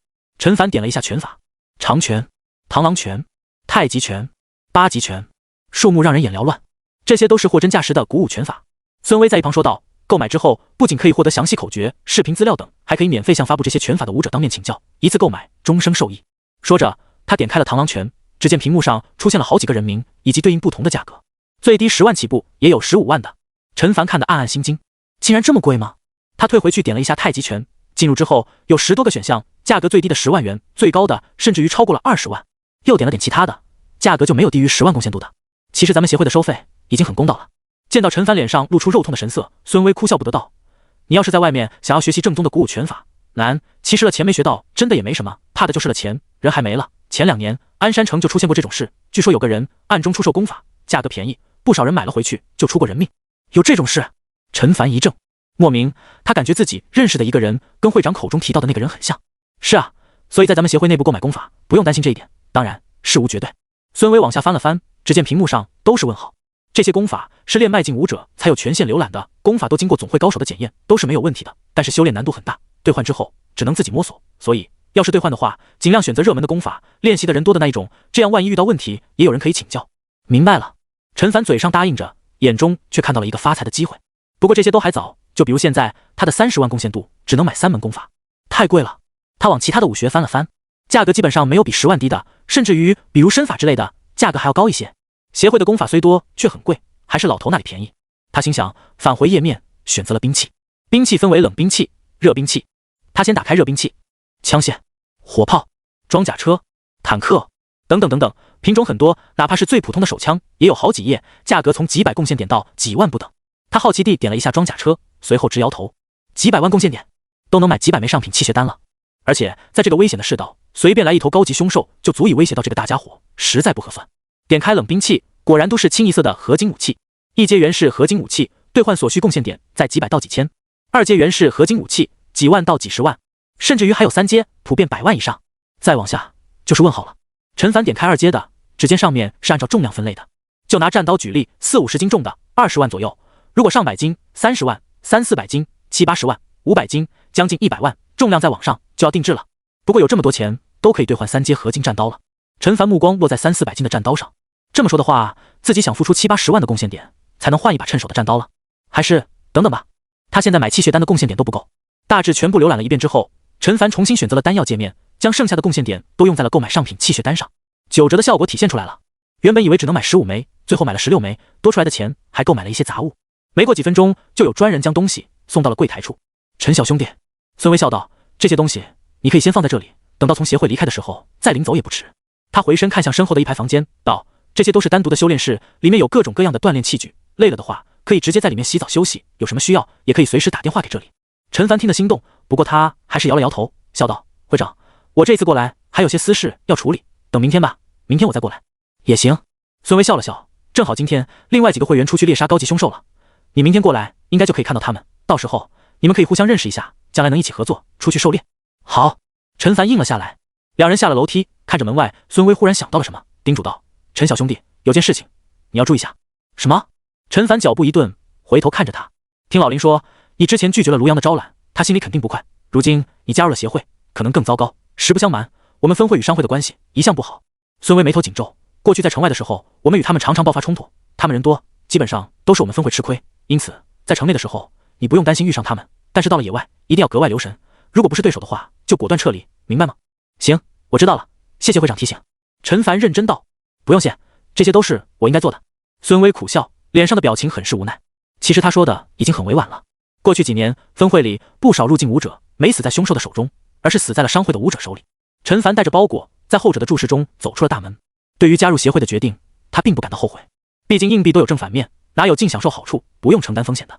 站在大街上，他目光扫视四周，并没有发现有人在暗中窥视自己，还是不能掉以轻心。他之前跟随林辉进来的时候，分明感觉到背后有人在注视自己，或许那些人就在城外等着自己，并且已经预料到自己加入武道协会了。这件事等出城再说，眼下还是将老头给的东西送出去。他打开手机，输入了字条上的地址，很快出现了一条路线，希望一切顺利。走了一段距离，陈凡才确认身后确实没有人跟踪，反倒是因为脸上的面具引来无数人异样的目光。他找了一个死胡同，查看了一番周围之后，将背着的行李放了进去，又将面具摘下，毕竟之后要跟人打交道，带着这个太吓人，平添沟通障碍。至于弓箭还是背在身上，因为实在是太大了些，空间物品没法放。走出胡同，顺着手机上的路线走了快2公里之后，他在一个小区门口停下。小区占地极广，一眼看过去有20多栋楼，基本都是7、8层高，小区大门敞开着，时不时有车辆行人进进出出，甚至于还能听到里面传来小孩子的嬉笑声，简直跟10年前一模一样。陈凡感慨一声，生活在鞍山城中的人，相比较于其他地方，确实安全幸福太多，难怪无数人挤破脑袋都想要进来。他顺着人流往里走去，虽然装束有些特殊，但不是特例，因为还有成群结队拿着枪械进入小区的，是以一路畅通无阻，一直到了5号单元楼下。601，他看了一眼纸条，顺着楼梯往上走。楼道有些昏暗，两边的墙壁上贴着各种各样的小广告，开锁、驾校、重金球子什么的。但是当他到了5楼的时候，两边墙壁上画风突变。段宏庆，你这个王八蛋，还钱！姓段的，你这个杀千刀的，卖假武学害人，杀人偿命，欠债还钱。这些都是少数温和一些的，大多数都是歇斯底里的咒骂，类似于杀你全家这种。陈凡看到这里，似乎明白为什么那老头不肯回来了。光是面对这些，也需要莫大的勇气吧。终于来到了6楼，刚要开始寻找601，就被眼前的一幕惊呆了。只见前方有一间屋子，连大门都没了，一眼就能看到里面的情景。大门两边的墙壁上也写满了各种诅咒、催债的话语。该不会……陈凡走上前，透过大门往里面看去，空无一物。不仅如此，地面、墙壁、天板上同样写满了各种各样的诅咒，画着令人惊悚的图画，令人不寒而栗。陈凡没有走进去，因为没有这个必要了。这里面都这样了，怎么可能还有人住？那个老头预料到送出的礼物可能不会被家人收下，但是他没有想到家人根本就不在这里了。吱呀！就在这时候，不远处响起一道开门的声音，一名中年妇女伸出头打量了陈凡一番，开口道：“你也是来要债的？”陈凡看过去，点了点头，道：“是啊，这家人呢？”他原本打算就这么离开，不过既然有人出现，那就问问好了，万一能知道他们的下落的话，就把东西送去；不知道的话就算了，毕竟他也尽力了。走了。女人看了大门一眼，早就走了。早就走了？是啊，有2、3年了吧。对方回忆了一下，道：“当初出事之后，那个老头就跑了，留下了儿子媳妇还有孙女。说起来，那老东西真不是人，他倒是跑得快，却害苦了家人，每天都有几拨人过来闹事，要求还钱，这就算了，还有要杀人偿命的。后来这家男的就想着把房子卖出去，哼，根本卖不出去，哪怕是腰斩，腰斩之后再腰斩，都没人敢买这房子。再后来，不知道哪一天他们就走了，不知道去了哪里，有人说是去了别的城市住了，这屋子就被讨债的人拆了，能拿走的全拿走，最后就变成你现在看到的这个样子了。这样。”陈凡点点头，与他所想的差不多，就是不知道这家人搬迁是否顺利，有没有安全到达目的地。小伙子，他用好奇的目光打量着陈凡，他们欠了你多少钱？几千块吧。陈凡随口说道。那你亏得挺多的。对方眼中露出一抹同情，大部分人当时都是被骗了几百块，其实这些后面还回去也没什么，可谁知道有人练了那个老头的假功法，死了，这件事就闹大了。你不知道当时闹出了多大的动静，我们这些住在旁边的住户也跟着遭了殃，气死我了。有天早上起来的时候，我发现门锁被人……谢谢啊。陈凡冲着对方一笑，转身往楼梯走去。哎，女人见状打开了门，有些不舍道：“这就走了？再聊会儿啊？真可惜，好不容易看见一个倒霉蛋，就这么走了。”嘟囔了几声之后，他砰的一声关上了大门。这老头着实是害人不浅啊！陈凡脑中浮现出卖功法那老头的面容，轻叹一声，不仅害了别人，也坑惨了自己的家人。关键是这老头如今依然重操旧业，在鞍山城卖假功法骗人，到了宋家堡之后还是卖假功法骗人。该说他是初心不改，还是狗改不了吃屎好呢？算了，我的任务也算是完成了，待会儿去了宋家堡，把这里的情况跟他说了就好。反正他答应给我的功法是不能耍赖的。陈凡再次戴上面具，往城外的方向走去。刚出城的一刹那，他便感觉到有几道目光落在了自己身上，甚至于还听到快去通知卢大哥的话语。有意思。他嘴角微翘，看来自己的猜测并没有错，真有人一直在外面等着自己，是那个什么鸿昌商行的人。他目不斜视，沿着开阔大道往荒原走去。鸿昌商行，卢阳正一脸阴郁地坐着，屋中还坐了10几号人，看起来挺热闹，可是气氛却静得吓人。在场众人，你看看我，我看看你。在场之人都知道，就在不久之前，当着无数人的面，卢阳吃了一个闷亏。商行背后站着谁？众所周知，卢阳还特地说了出来。本来以为是10拿9稳的事情，结果那个不知道从哪里冒出来的入境武者，竟然这么不知好歹，拒绝了。其实到这里也还好，不就是暂时没有加入商行的打算吗？商行里这么多的入境武者，不差这一个，大不了之后调查一下这个家伙的来历，看看到底是何方神圣。可是让他们都没有想到的是，那人竟然在1个多小时前，在林辉的带领下进了城。这意味着什么？不言而喻。也正是因为如此，卢阳的心情很不好。卢兄弟，一名看起来40出头、眼眸深邃的中年男人忍不住道：“既然那人如此不识抬举，我看也没有让他活下去的必要了。”严大哥说的不错。很快有人附和道：“武道协会那群人真是贼心不死，以为就凭他们几个人就能与咱们商行抗衡吗？柳青那几个人，我看也没有什么必要留着了，不如找一个机会把他们全给做掉。没错，我看要不如连孙威那家伙也一起干掉好了。”听到这话，众人一愣，这不太好吧？再怎么说他也是分会的会长，把他干掉，被上面的人知道了，可不好啊。虽然鞍山城武道分会的实力很弱，可是背后有着总会罩着，与觉醒者协会的实力没办法比。但是收拾几个 C 级觉醒者还是不难的。到时候他们这些人很有可能被扔出来当做弃子。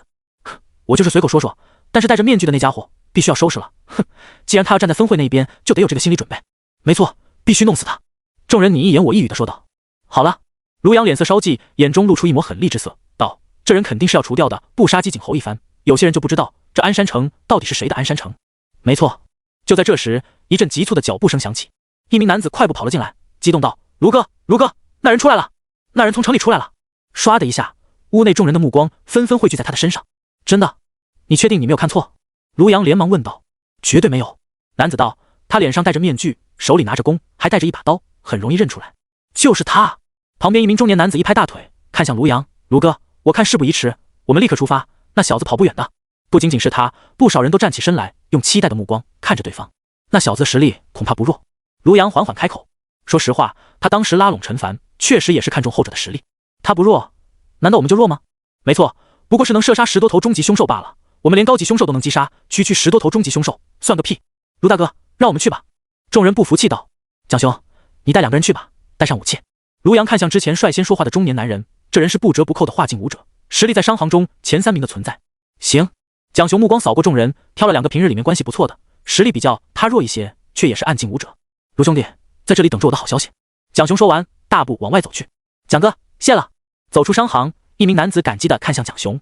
商行不缺入境武者，哪怕是暗境武者，也有10多位，可想而知，平日里面竞争有多激烈。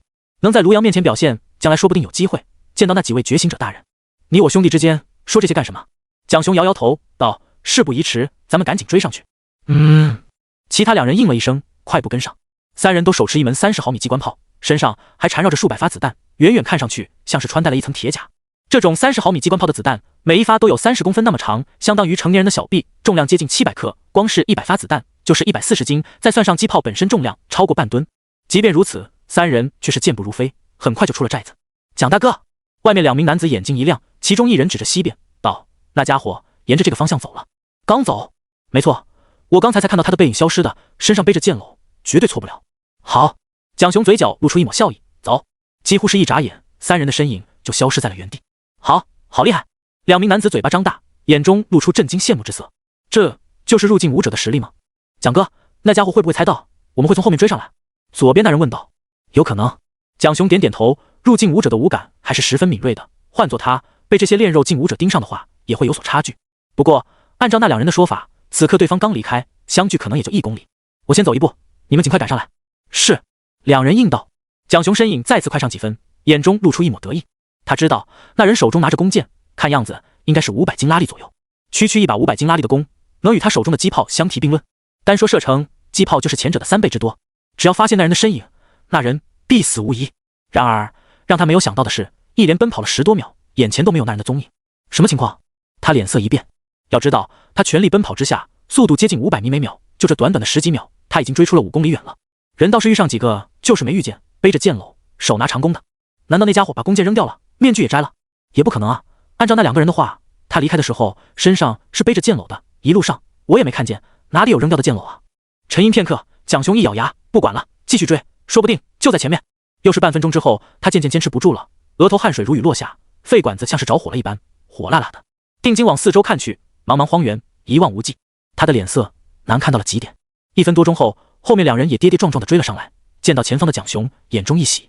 蒋哥，怎么样？追到那小子了吗？2人上气不接下气地问道。虽然他们全力爆发之下，速度能接近300米每秒，可是体力的消耗极为惊人，更别说还背负着将近1吨的装备，能坚持1分钟就不得了了。蒋雄无言，2人一怔，目光落在对方手中的机炮上，并没有开火的痕迹。再看看四周，也没因为射击而被抛出的弹壳。难道说，你们来的路上有发现什么异常吗？蒋雄开口问道。异常？2人相视一眼，皆是摇头。没有啊。是啊，我们过来一路上都很正常啊，没有看见背着剑篓的身影。蒋哥，难道你？2人心中都升起一股不安的预感。我追了这么久，也没看到那人的背影。蒋雄脸色无比难看，瞬间气氛沉默下来。2人看看蒋雄，又看看彼此，心不约而同地提到了嗓子眼上。难道是跟丢了吗？这可如何是好啊？要知道卢阳正在商行里等着他们的好消息呢，结果他们就这么2手空空的回去，换他们是卢阳的话也没法接受。一定是那2人给错了方向，让我们白跑了一趟。卢阳冷冷道。就算对方是化境武者，经过这么长时间的追逐，距离也应该有所缩短才是。结果呢，他连对方的影子都没看见，这不是给错了方向，还能是什么？对，一定是这样。妈的，这两个王八蛋，害得老子白跑一趟，把他们抓回去，让他们跟卢阳解释去。两人一怔，随即连声附和起来。没错，一定是这样。就在三人前方20-30公里外，陈凡正缓慢行走着。他当然知道有人在盯着自己，还是那个什么商行的人，看样子极大概率就会派人追上来。追兵手中的武器至少也是20毫米机炮，大概帅30毫米机炮。这种武器哪怕是高级凶兽被打中也吃不消。他对于自己的速度有自信，但是手中的弓箭射程还是太近了，威力也有限，真要是打起来的话，有不小的风险。因此36计走为上，他全力奔跑之下，速度能达到600多米每秒钟，再加上激活草上飞的特性，健步如飞，赶路速度提升50%，等于1秒钟能跑出1000米远，30秒钟就跑出了30公里。由于圆满特性的加成，消耗的劲力还减少了一半。想到这里，他嘴角露出一抹冷笑。等过2天，自己拿到协会给的弓箭之后，再跟这些人好好的说道。又往前走了一段距离，宋家堡的轮廓缓缓浮现。陈凡摘下脸上的面具，蒙住面往前走去。城墙上传来一段对话，让他心里一惊。话说王鑫那家伙是不是2-3天没来了？有人问道。你这么一说，我才发现，是啊，王鑫那家伙呢？对啊，早上点名好像就没来吧？最近这是什么情况？杨小春那家伙失踪才没多久，王鑫又跟着失踪了？瞎说什么呢？就在这时，一道中年男人的声音响起，王鑫可没失踪，听说是不想干了。副队长还挽留了一番，见他态度坚决，才替他办了手续。我路过财务办公室听到的，原来是辞职了啊。王鑫有点冲动啊，他难道不知道出去狩猎有多危险吗？前车之鉴就在眼前呢。是啊，好好的铁饭碗，干嘛不做下去啊？嗨，能说啥呀？人各有志呗。也是。城墙上众人安静了片刻。话说这2天好像也没见到副队长哈。瞎说啥呢？昨天下午还看见他来着，当时大家还在议论，你这么快就忘了？你这么想见他，现在去他的办公室肯定能见到。我就是随口一说。那人缩了缩脖子，朝着下面的某间屋子看了一眼。关队长在办公室吗？可是他之前怎么听到有人拿着文书四处寻找他呢？算了，这些跟我也没有1毛钱关系。他摇摇头，目光重新看向远方。城墙下，陈凡走进寨子里，脸色微变。看来关德喜死掉的这件事瞒不了多久了呀。他心中想到，已经有人开始觉察到关德喜的异常了，这也难怪，对方身为副队长，平日里少不了处理一些事情，希望能再隐瞒2天吧。虽说他觉得这件事自己做的天衣无缝，就算是那个觉醒者到来，也绝对不会猜到是何人所为。可是万一呢？看了一眼周围的环境，他轻车熟路地朝着老头所在的地方走去。这一次他完成了老头的嘱托，虽然时间确实有点快，对方可能来不及写什么残本，但没关系，自己保底能拿到2本武学，还是完整的。前方传来小贩的吆喝之声，陈凡穿过人群，目光往老地方看去，这一看愣住了。视野中，老头占据的摊位被一个卖玩具的占住了。他以为是自己看错了，往周围的几个地摊扫了一眼，没有错，确实是老头的摊位。那老头呢？他走了上去，见到陈凡过来，卖玩具的摊主脸上顿时露出热情的笑容，道：这位大哥，要不要买点什么？我这里的玩具价格公道，还买3送1，多少钱一个？陈凡问道。他要是这么贸然的问，肯定得不到什么结果。3元一个，9元3个。陈凡眉头一皱，9元3个，再多送一个。摊主笑道：给我拿个那个小汽车吧。陈凡从口袋里掏出了3元钱，接过了一只小拇指大小的玩具汽车。谢谢大哥，谢谢大哥。摊主脸上笑成了一朵。大哥，我这边还有其他的，你要不是再看看，再买2个送1个的。等会再说，我有个问题想问你。陈凡将玩具揣进裤兜里，问道：大哥，你问，只要是我知道的，都告诉你。你之前不是在这里摆摊的吧？摊主脸上的笑容顿时凝固了。之前在这里摆摊的那个老头呢？陈凡问道。听到陈凡这句话，对方脸上顿时露出一抹慌张之色，忙道：我不知道啊。你不用紧张，我没有别的意思。陈凡出声道：我就是想问一下，那个老头为什么不在这里？我看以往他都是在这里的。这样。摊主闻言顿时松了一口气，看了看陈凡，缩了缩脖子，道：我只是看这里位置不错，又没有人站着，才到这里来的。至于那老头为什么早上没来，我真不知道。这么说，他今天1天都没来？陈凡眉头一皱，不应该啊，以这个老头的性格，哪怕明知道不会有人上当，还是会风雨无阻的出现在这里，等待有缘人的。原来是他啊！此时周围的一些人也注意到了这里的情形。我记得这个人都来了好几次了吧？是啊，每一次来都好像是专程来找那个老家伙的。如果我没记错的话，昨天下午他就来过一次吧？对，当时还掏出了200-300块钱呢。那老头笑的嘴都歪了，真不知道那个老头走了什么狗屎运，还是这人真的缺心眼，喜欢被人骗，大概是缺心眼吧。周围的窃窃私语声传入陈凡耳中，他转过身，顿时将不少人吓得脸色都白了，一个个或者东张西望，装作不知道的样子。你们有谁知道那老头为什么今天没有过来吗？没有人回答，众人都是一副事不关己，高高挂起的样子。想想也知道，以那个老头的脾气秉性，人缘肯定是好不到哪里去的，不得罪人都谢天谢地了。于是陈凡直接从口袋中掏出了10元钱，举起，环视四周道：“如果有谁知道那个老头住在哪里，并带着我过去的话，这钱就归他。”霎时，现场鸦雀无声。很快，就有一个20岁出头的男子举起手大喊道：“大哥，我知道，我带你去。”我也知道。一名中年女子不甘落后：“我也知道那老家伙的住处，我带你去。你只要给我9块钱就行了。”“我8块，给我8块就行。”“我也知道，我只要5块钱。”“你们！”听到这些话，起初答应的男子肺都要气炸了。他明明是一个反应过来的，结果这群人忒不要脸了。是人吗？啊，那行，就你吧。陈凡指了指要价5元的男子，虽然他不差这点钱，但是节约是一种美德。嘿嘿，男子脸上顿时露出得意的笑容，走过来伸出手，想要拿钱。放心，到了地点，我自然会把钱给你。陈凡瞥了他一眼，好，好。男子嘿嘿一笑，放心，大哥，那老头住的地方跟我就隔着几间屋子，近得很。说着，在众人羡慕嫉妒恨的目光之中，他带着陈凡往北边走去。路越走越偏，周围的环境也变得脏乱差起来，人倒是多了不少。大哥，就在前面了。男子笑道。陈凡看向眼前，是一片棚户区，大概有个几百户的样子。房屋低矮破旧，彼此相连着，对门距离不到1米，狭窄得很。地面上有不少水塘，坑坑洼洼，角落处堆满了垃圾。空气中还充斥着一股无法形容的难闻气味，让人想吐。哪怕是同处于宋家堡中，这里与杨小春等人所住的地方都好像是2个世界。与自家寨子相比，差距也大得惊人。此刻，不少人骨瘦如柴的人坐在门口，看向陈凡，目光中带着好奇、贪婪以及恐惧。大哥，我进去之后，你可千万不要漏财，要不然的话，可能会发生一些不好的事情。男子贴心的提醒。这里虽然也是宋家堡，但根本就没有守卫队的人来维持秩序，哪怕是死了人，也不会有人去查的。要是陈凡掏出几十上百元，会发生什么？不言而喻。他带着陈凡走过一户又一户，最终到了一间屋子前，屋子的门虚掩着，里面静悄悄的。大哥，就是这里了。男子搓了搓手。陈凡伸出手敲了敲门，砰砰砰砰，声音很响。谁啊？屋内响起了一道很不高兴的声音。陈凡微微颔首，没错，这个声音就是那个老头的。他掏出5元钱交给了男子，瞬间周围的众人眼睛都直了。后者千恩万谢的接过，满脸期待道：“大哥，要是你待会儿还要找什么人的话，尽管跟我说，放心，价钱还是一样的。没有了，就这一个。”说完，他推开门，直接走了进去。屋内光线不好，十分阴暗，味道也不好闻。你谁啊？老头的声音再次响起，听语气更加愤怒了。怎么随便进别人的屋子？你不知道私闯民宅是犯法的吗？行了，你自己干的都是违法乱纪的事情，还好意思说别人？陈凡说着，目光落在北边的一张床上，老头正倚靠着墙壁，下半身躺在床上。小兄弟，是你？老头一怔，随即情绪激动，似乎想要从床上站起来，但是下一秒，房屋中响起一道惨绝人寰的叫声。你的腿怎么了？陈凡靠近床边，看着对方的右腿。没什么。老头面色扭曲，脸色白得吓人。没什么。陈凡面露古怪之色，不会是断了吧？好一会儿之后，老头才从疼痛之中缓了过来，闻言对着陈凡笑呵呵道：“晚上回来的时候没注意，一个不小心把腿摔断了，是吗？”陈凡目光扫视四周，发现地面上有打碎的碗，碎片散落一地，除此之外，还有一些零零碎碎的小物品，十分杂乱。老头脸上闪过一抹慌乱之色，赶紧岔开话题道：“小兄弟，你怎么来了？我在摊位上没有看见你，碎了点钱，让人带着我过来，这钱你得报销。”陈凡说道：“我哪有这么……”他刚要卖惨，声音戛然而止，随即双目瞪大，不敢置信地看着陈凡道：“小兄弟，你是专程过来找我的？难道？”陈凡点点头道：“就在早上，我那位长辈特地去了鞍山城一趟。”咕咚，老头狠狠咽了一口唾沫，清理像是15个吊桶打水，7上8下。那后来呢？陈凡没有说话，从口袋里面掏出了他当初给的那只小盒子。老头一怔，随即脸上自嘲一笑：“果然没有收吗？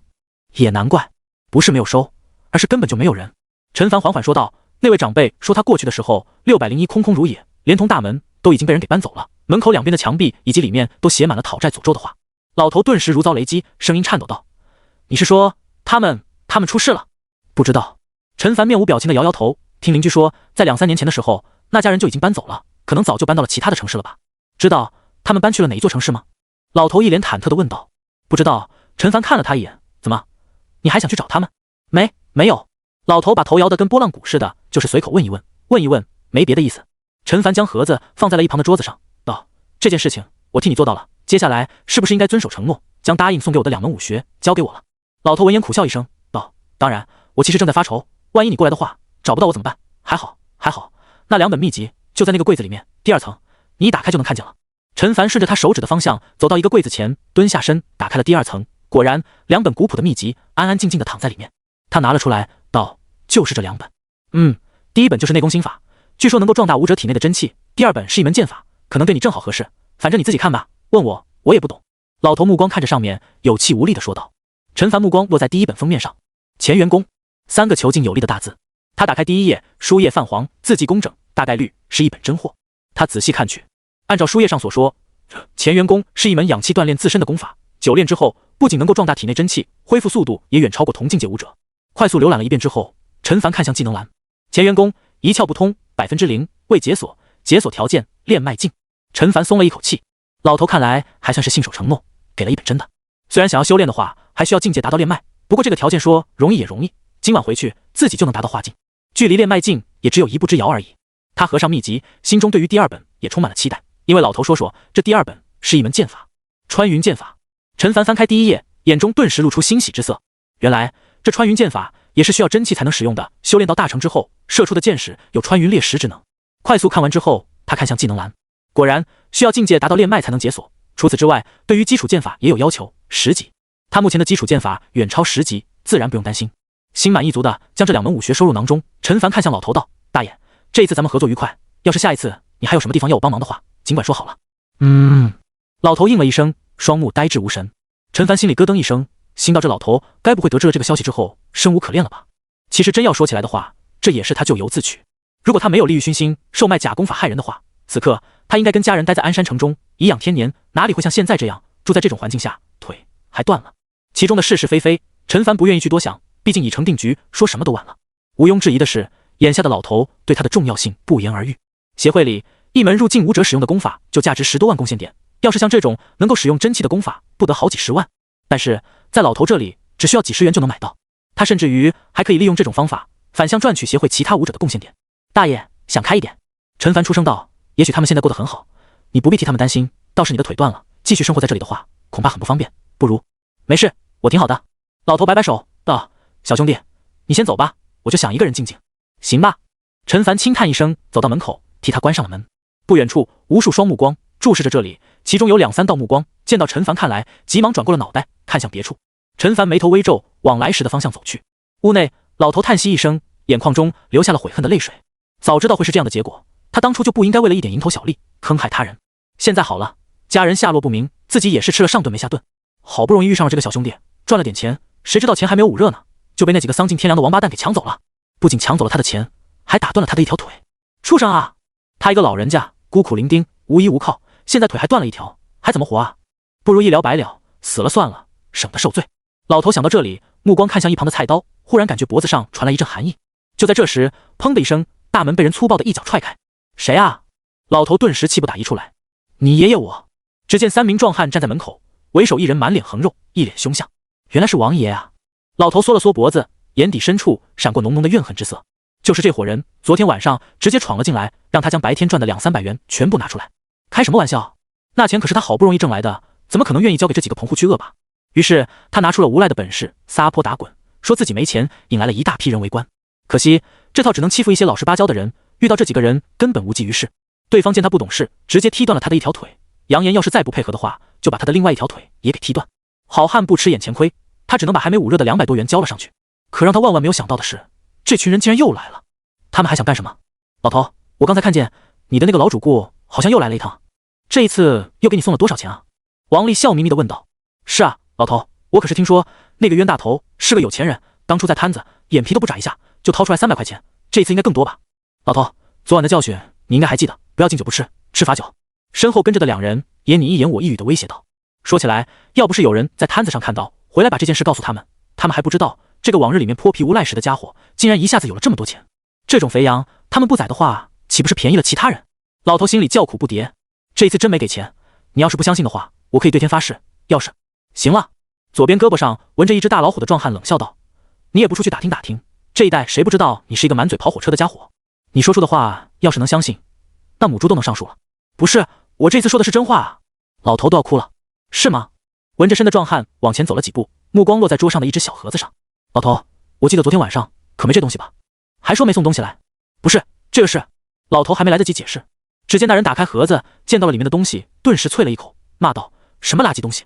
说完，他就将整只盒子扔到地上，一脚踩了个稀巴烂。你……老头目眦欲裂，干嘛？想跟我拼命啊？壮汉哈哈大笑，行啊，我早就知道，不再给你一点教训，你是不会老老实实的配合的。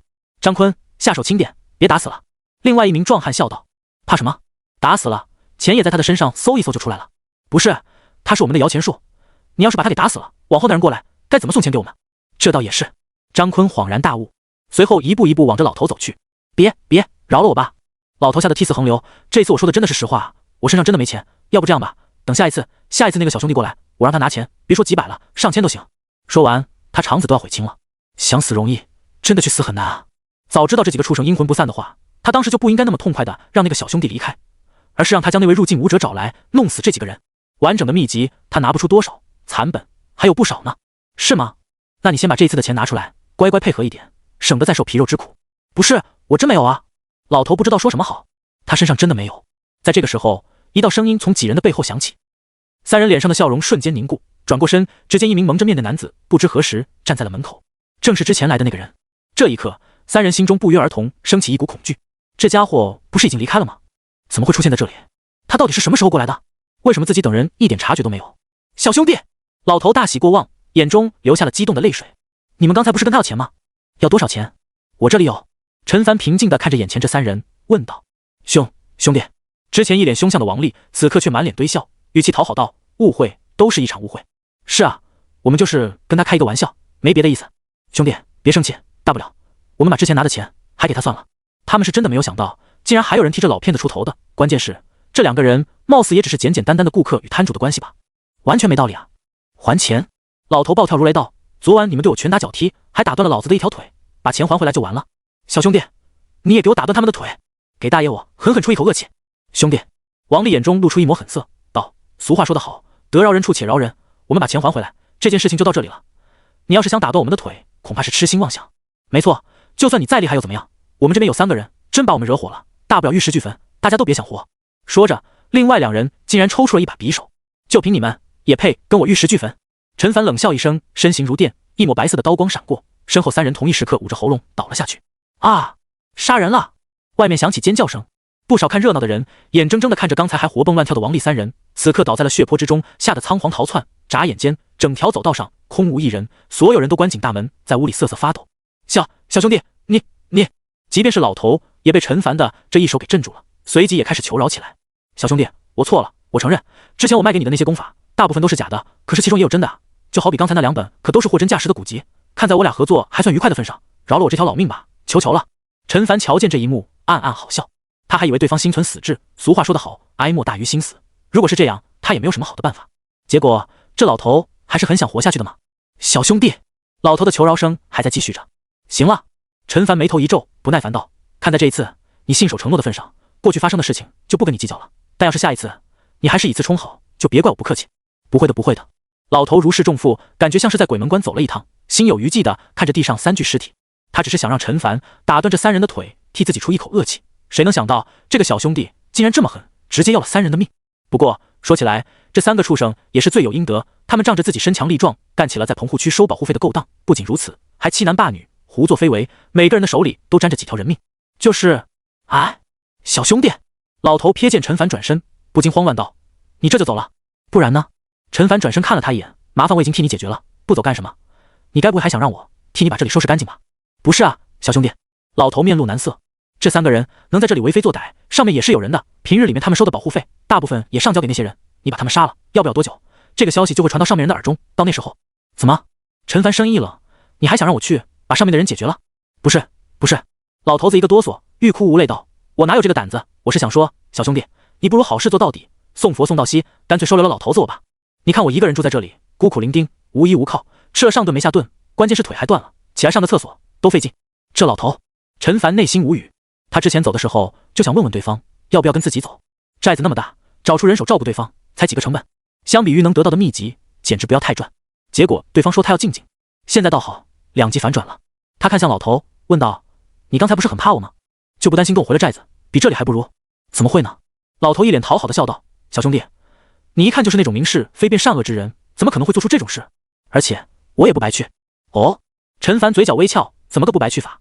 每7天我送你1本货真价实的秘籍残本。老头脸上露出一副极为肉痛的样子。残本？陈凡一听冷笑一声道：1周送我1本完整的秘籍还不多？小兄弟，我也想啊。老头叫屈，你也知道我当时离开的匆忙，根本没来得及带上多少东西，而且后面东躲 XG，哪怕带在身上的古籍都遗失了不少，就之前的2本，还是我费了好大的力气才保留下来的。呵呵，陈凡笑笑，他跟这老头也打了好几次交道，别人说的话那是9真1假，这家伙9假1真。这样吧，每3天我要1本秘籍残本，每5天我要1本完整的秘籍。你要是愿意的话，我就带你去寨子；你要是不愿意，就算了。5天，这，老头一脸焦急道：“小兄弟，我身上真没有那么多古籍啊。”那就是不愿意了。陈凡说完，转身就走。哎，老头欲哭无泪。行，小兄弟，老头子我答应你还不行吗？不过我有言在先，完整秘籍我真没多少，5天1本，要不了多久我就拿不出来了。等到那天再说。陈凡淡淡的说了一句。无论如何，先把这老头肚子里的东西全部搜刮出来。好。老头心里的一块大石头总算是落了地。其实不到万不得已，他也不想离开这里。可现在就是万不得已的时候，与其留在这里等待王力上面的人过来找麻烦，不如先溜为敬。溜去哪里？跟着眼前这个小兄弟，恰恰就是最好的选择。一来的话，他身上有对方想要的东西；二来，陈凡也很好说话，是一个能讲道理的人。小兄弟，过来扶我一把，我收拾一下。放心，没多少东西，一会儿就好了。老头笑呵呵道。陈凡无奈走过去，搀扶着对方站起来。忙活了5、6分钟的时间，老头将要带走的东西揣进了一只1米长的箱子里，一副神秘的样子。陈凡眼睛微眯，如果说还有完整的秘籍，那8成就在这个箱子里。当然，也不排除老头的脑子里还装着一些，所以从放长线钓大鱼的角度出发，还是装作不知好了。因为老头行动不便，陈凡只能背着他出了宋家堡。出来时，陈凡还以为对方会有一些感叹，事实证明是他想多了，不仅没有半分感慨，反而还催促他赶紧走。直到再也看不到宋家堡之后，背上的老头才松了一口气，随即问道：“对了，小兄弟，我还没有问你，你住的地方在哪儿呢？”陈家堡。陈凡言简意赅。陈家堡。老头先是一喜，这年头能被称作宝的寨子，条件可能赶不上宋家堡，但肯定比一般的小寨子好不少。可旋即他在脑海中仔细搜索一番，眉头一皱，嘀咕道：“没听过附近哪个寨子有叫这个名字的呀？叫陈家寨的倒是有一个，没错，就是那个陈家寨，不过现在叫陈家堡了。”陈凡回道：“现在叫陈家堡了？”老头听得一头雾水。喏，前面就是了。陈凡示意他看向前方。老头眯起眼睛看去，只见不远处出现了有一座营寨，规模不小，容纳1000人应该问题不大。围墙有4、5米高，看上去十分坚固，住在其中的话，应该也不用担心受到凶兽的袭击。他心中一喜，不过随即又有些紧张，问道：“小兄弟，这么大的寨子，想要住进去的话，恐怕也不容易吧？”“是啊。”陈凡忍俊不禁道，“得用1本完整秘籍来换。”这。老头声音带着一丝祈求：“咱们在来之前不是说好了的吗？3天给1本残本，5天才给1本完整秘籍的。跟你开个玩笑，放心吧，里面的空屋子还多得很，不差你一个。”陈凡说着，已经到了寨门前。老头咽了一口唾沫，看着缓缓落下的寨门，心里面紧张的不行。现在的他已经是无处可去了，要是这里不能容纳他的话，那就完了。寨门落下，下一刻，老头看着面前乌泱泱一大群人，吓得魂都要飞了。啥情况啊？怎么这么多人？小凡回来了。凡哥，一路上没出什么事情吧？陈国栋等人的声音响起。陈凡在1、2公里外的时候，他们就听到了钟声，急忙赶了过来。毕竟陈凡这一次是去100里之外的鞍山城，途中凶险可想而知。没事，一切还算顺利。陈凡笑了笑，顺便将背上的老头放了下来。这下子，无数双眼睛看向了他。哎，刘勇伸出手指着老头：“你不是那个老骗子吗？”“对啊。”我说：“怎么感觉有些眼熟呢？”“真是他。”高阳等人也陆陆续续反应过来。“小凡，这什么情况？你不是去鞍山城的吗？怎么把这个老头带过来了？他好像是宋家堡的吧？”“是啊。”众人百思不得其解。而老头这个时候也一脸震惊地看着陈凡。他刚才听到了什么？鞍山城？这个小伙子去了鞍山城？不对啊，他不是说让寨子里面的那个长辈去的吗？从宋家堡到鞍山城，这一路上可不乏终极凶兽，凶险重重。他当初也是费了好大的力气，再加上运气好，才成功抵达的。这件事其实说起来也简单。陈凡将在棚户区的经过说了一遍，又替他说了些好话。毕竟老头之后要住在这里，能与众人处好关系，自然是最好，要不然他也会挺难办。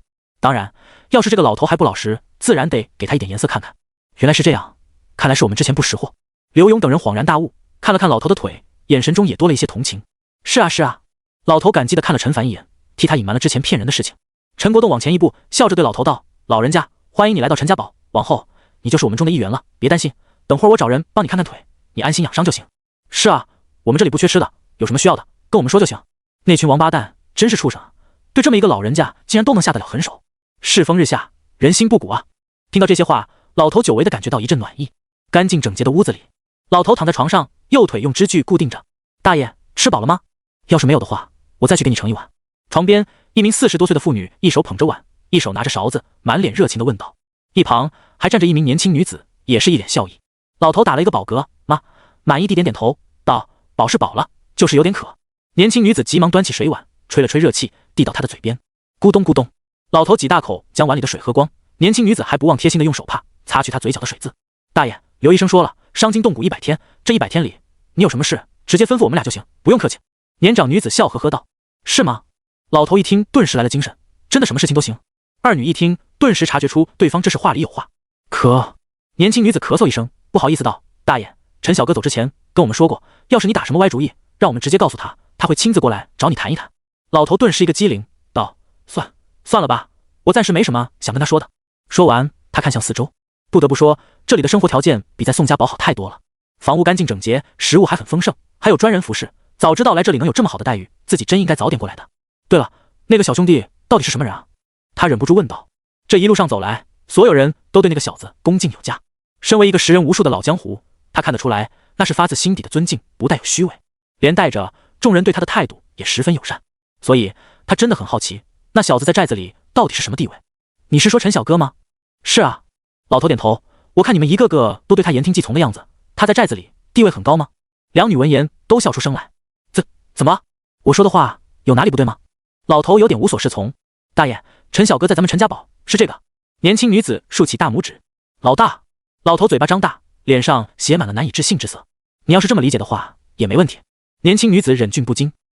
多亏了陈小哥才将我们从赵大那伙人的魔爪里救出来，不是他的话，我俩现在能不能站在这里跟你说话还不一定呢。年长女子叹息一声，感慨道：“到底是怎么一回事啊？”老头心里面就像是有1万只蚂蚁在爬。他小心翼翼地看了看外面，压低声音道：“你们跟我说一说，放心，我这个人没有其他的优点，就是嘴巴严实，不会对别人说的。这有什么？又不是什么大秘密，寨子里面的人都知道。”年长女子笑了笑，将之前发生的事情说了一遍。老头听完，深吸一口气，眼珠子都要从眼眶中蹦了出来。好家伙，自己这是打了一辈子鹰，结果被鹰啄了呀！一直以来，他都以为是自己占了大便宜，现在才明白，那个小子一直都在扮猪吃虎。回想一下进来的时候，众人说的话语，这小子分明就是他口中的那个入境武者吧？去鞍山城的也不是他的什么长辈。天哪，这么年轻的入境武者，天分得有多恐怖？难怪他明明知道从自己手里面拿到的秘籍都是残本，依旧乐此不疲。他天分这么高，肯定是从那些残本中得到什么感悟吧？大意了呀！老头想到这里，一拍右边的大腿，顿时疼得龇牙咧嘴。大爷，你没事吧？年轻女子慌了。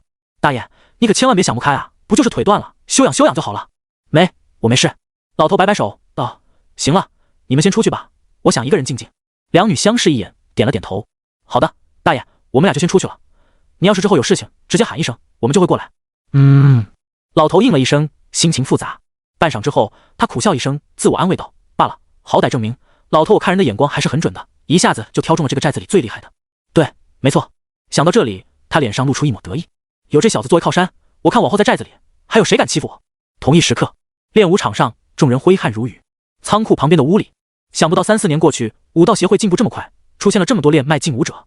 张人诧异道：“是啊，听会长说，在练脉劲之上还有真元劲，除了总会长之外，还有2个人是真元劲武者。”陈凡点点头，试探性地问道：“张叔也是武道协会的人？”是啊。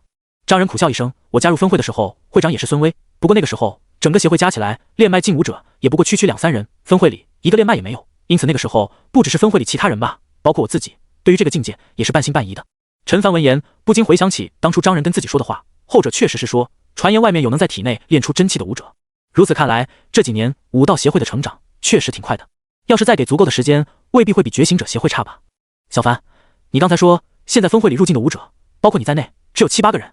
张人皱眉道：“会长是这么说的，除去他以及林辉的话，算上我在内，只有6个。”陈凡说道。张人倒吸一口冷气。我记得4年前我加入武道协会的时候，当时入境的武者足足30多位。30多位？陈凡一惊。是啊，当时我还是一名明镜武者，在分会的入境武者之中处于垫底的存在。那时候仅仅是化境武者就超过5人，哪怕后来我被人追杀，被你父亲他们捡回来时，协会的入境武者人数还在20人以上。被人追杀？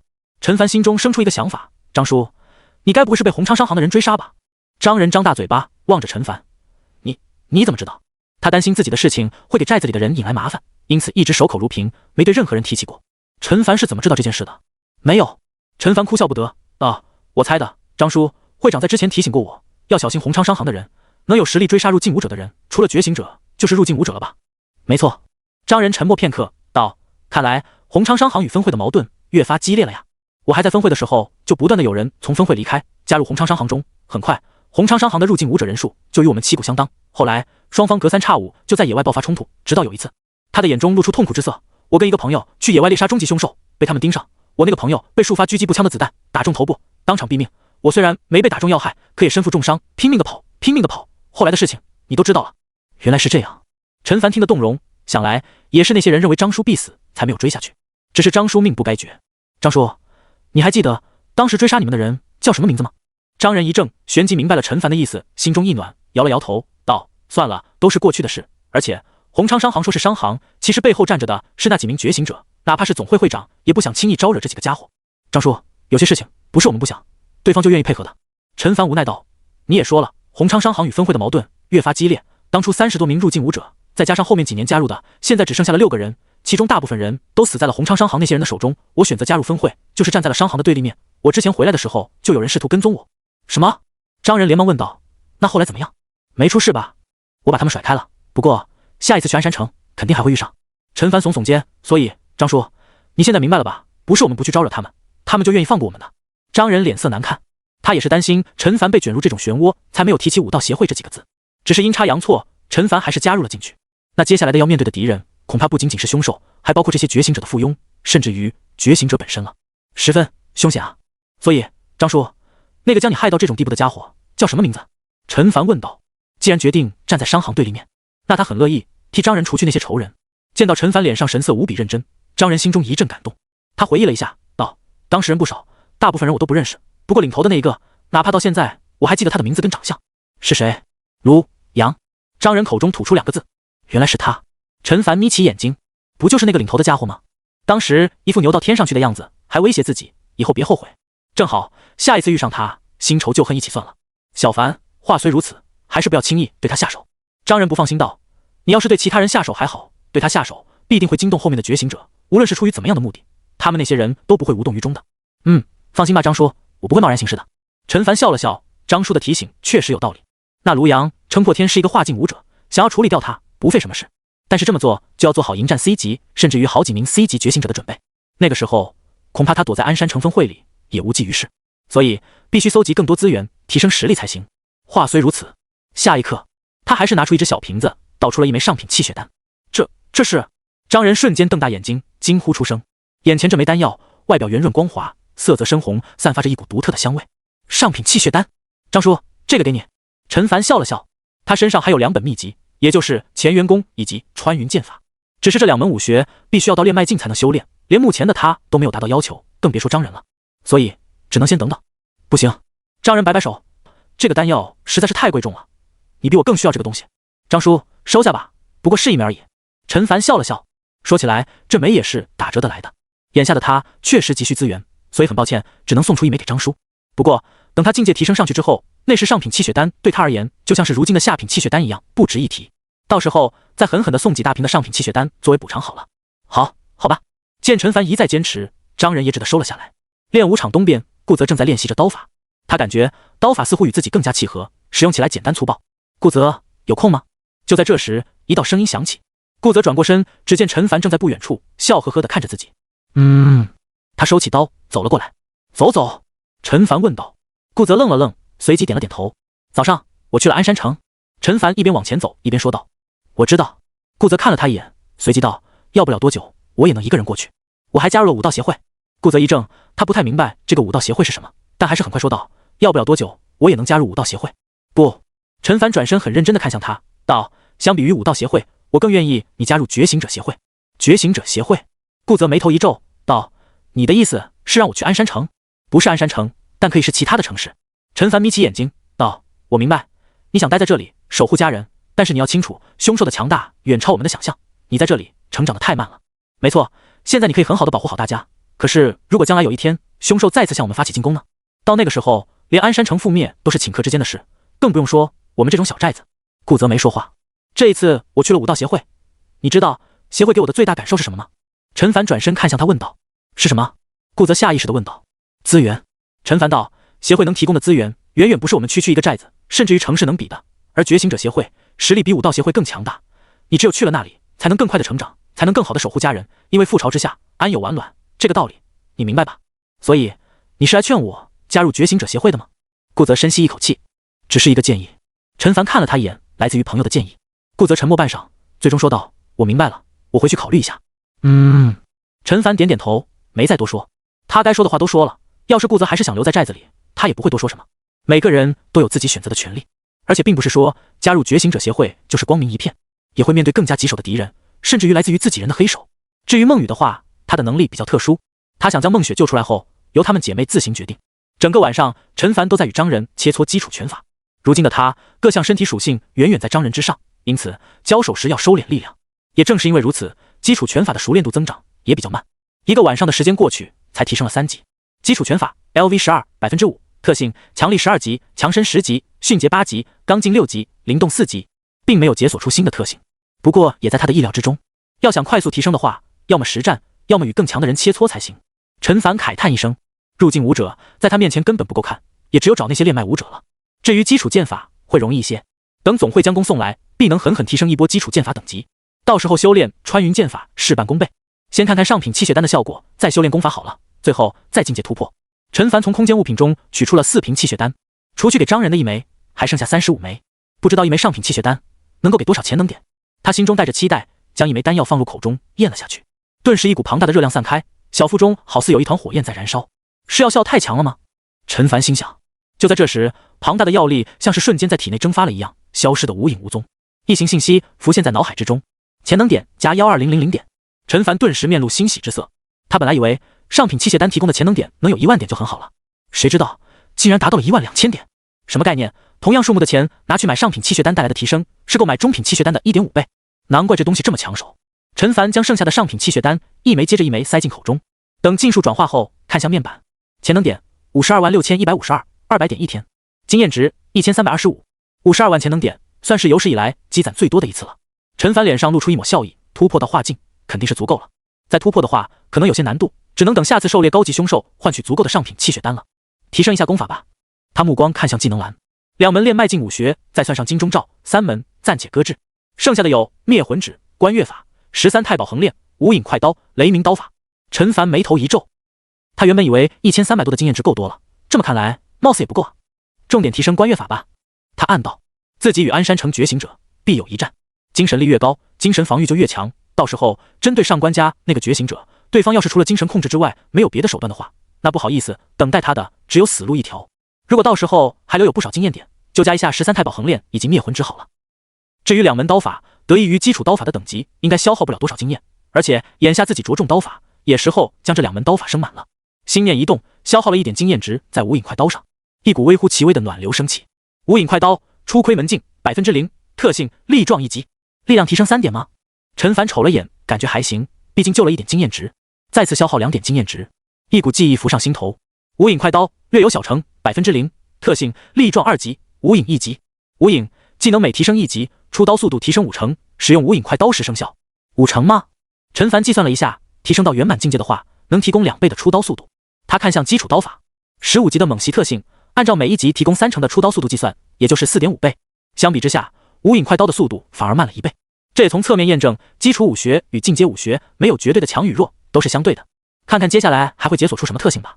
陈凡嘀咕着，这一次消耗了3点经验值，就将熟练度等级提升上去，只是并没有解锁出新的特性。再次消耗4点经验值，无影快刀熟练度到了大成，依旧没有新特性。该不会只有2个特性吧？陈凡陡然发觉不妙，不，应该不可能。陈凡连连摇头，将这个晦气的想法从脑中赶走。退1万步来说，就算是圆满境界，也没有解锁出新特性的话，他也不亏，因为总计消耗不到20点经验值，就提升了15点力量属性，挺赚的了。目光落在无影快刀上，在消耗5点经验值之后，一阵奇异的感觉油然而生。无影快刀圆满不可提升，特性力壮5级，无影4级，快刀出鞘1级。陈凡顿时松了一口气，目光看去，快刀出鞘主动技能，激活后消耗少部分劲力，下一次出刀速度提升100%，每提升1级，消耗劲力与出刀速度额外提升1倍，仅使用无影快刀时生效。检测到基础刀法达到对应等级，可不消耗经验值提升无影快刀上限是否提升。就在陈凡想要一看究竟的时候，脑海中浮现出了一道信息。他先是愣了一下，等看完之后，脸上立刻露出激动之色。看来我之前的猜测没有错，基础武学达到一定的等级之后，果然能够提升进阶武学的熟练度上限，圆满不是尽头。陈凡眼中露出浓浓的期待之色。那圆满之后的境界又会是什么呢？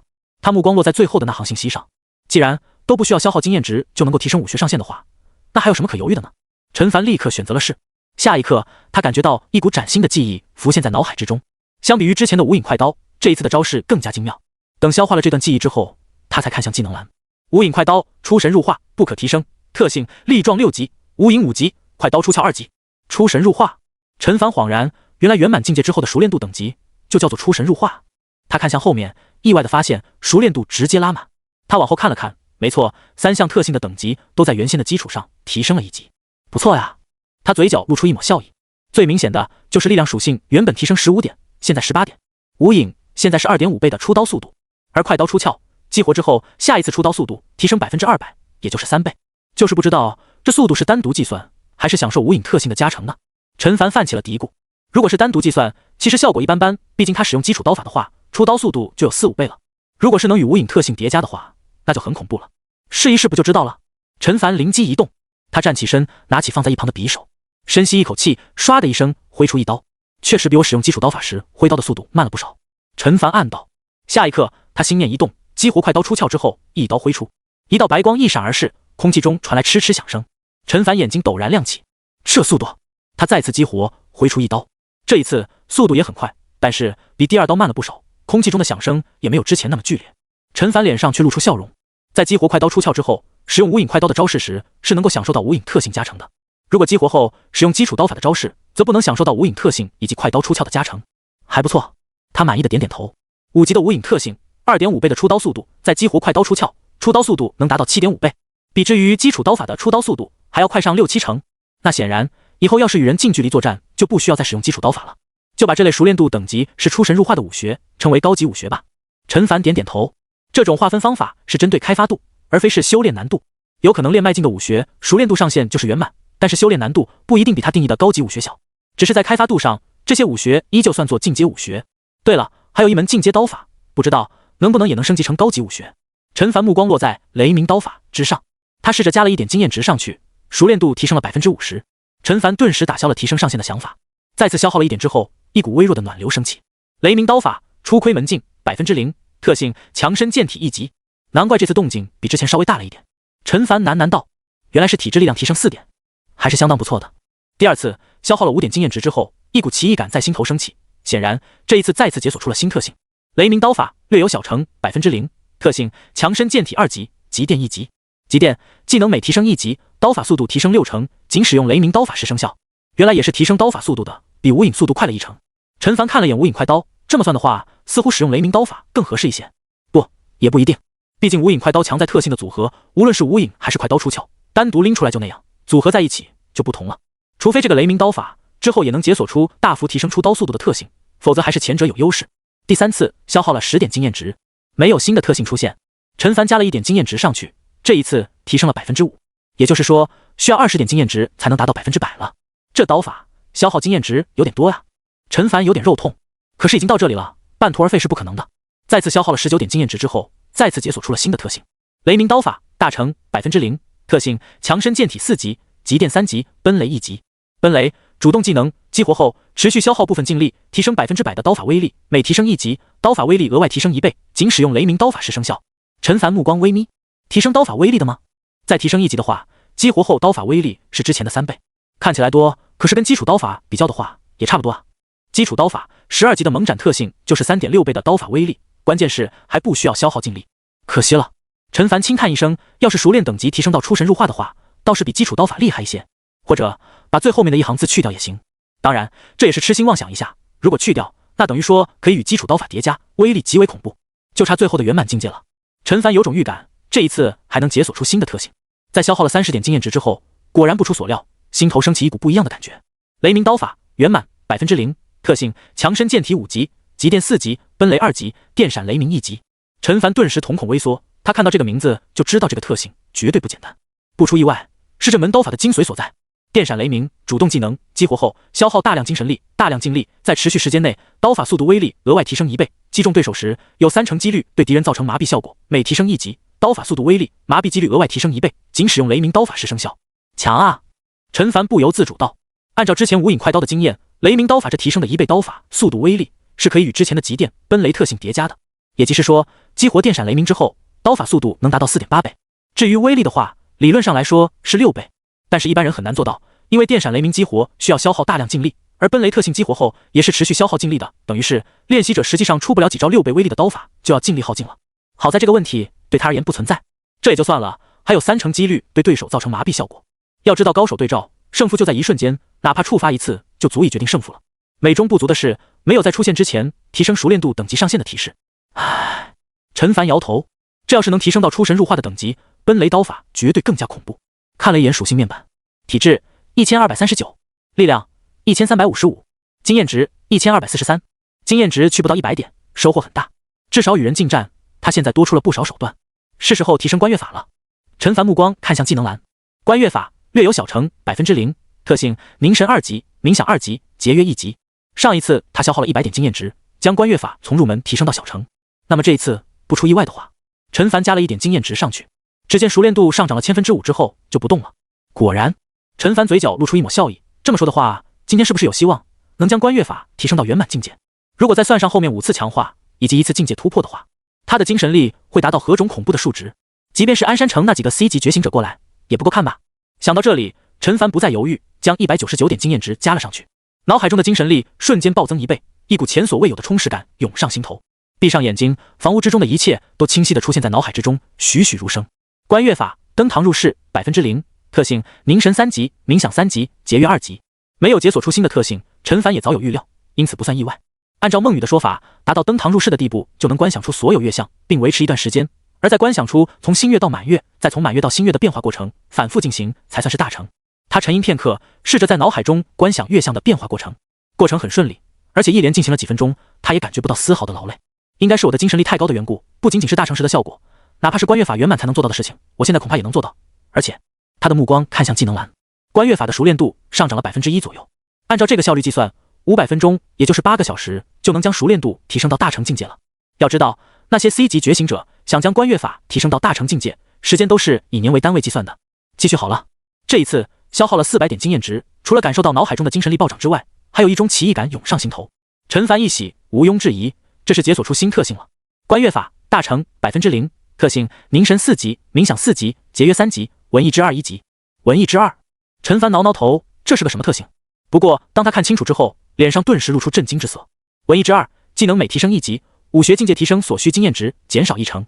他愣了一会儿，才反应过来，悟性，精神力提升还能起到提升悟性的效果吗？仔细想想，也可能说得通，因为精神力高的人做什么事情都能比一般人更加专注，学习东西的速度也会超过常人。所以，观月法提升到大成境界，对于其他人就是悟性提升，减少了修炼的时间；体现在自己身上就是减少了所需要的经验值。陈凡看了一眼剩下的经验值643点，不知道能否将观月法点满。他试着加了1点上去，只见观月法的熟练度上涨了 0.138%。果然如此，陈凡点点头。按照之前的规律，想要从大成境界提升到圆满，经验值翻倍的话，需要800点经验值。由于文艺之2特性的加成能减少1成经验，因此只需要720点就足够了。可惜的是，还差了不少。难道就这么放弃了？陈凡眉头一皱。要知道，提升到圆满境界可是翻倍的提升，再经过强化的放大，数值会相差极大。忽然，他想到了什么，闭上眼睛，如同之前一样，在脑中观想月相的变化过程。5分钟过去，他停止观想，看去，只见观月法的熟练度从 0.138% 增长到了 1.128%， 奖金 1%， 跟之前差不多。陈凡松了一口气，看来似乎是精神力翻倍与难度翻倍互相抵消了，依旧是8个小时左右的时间。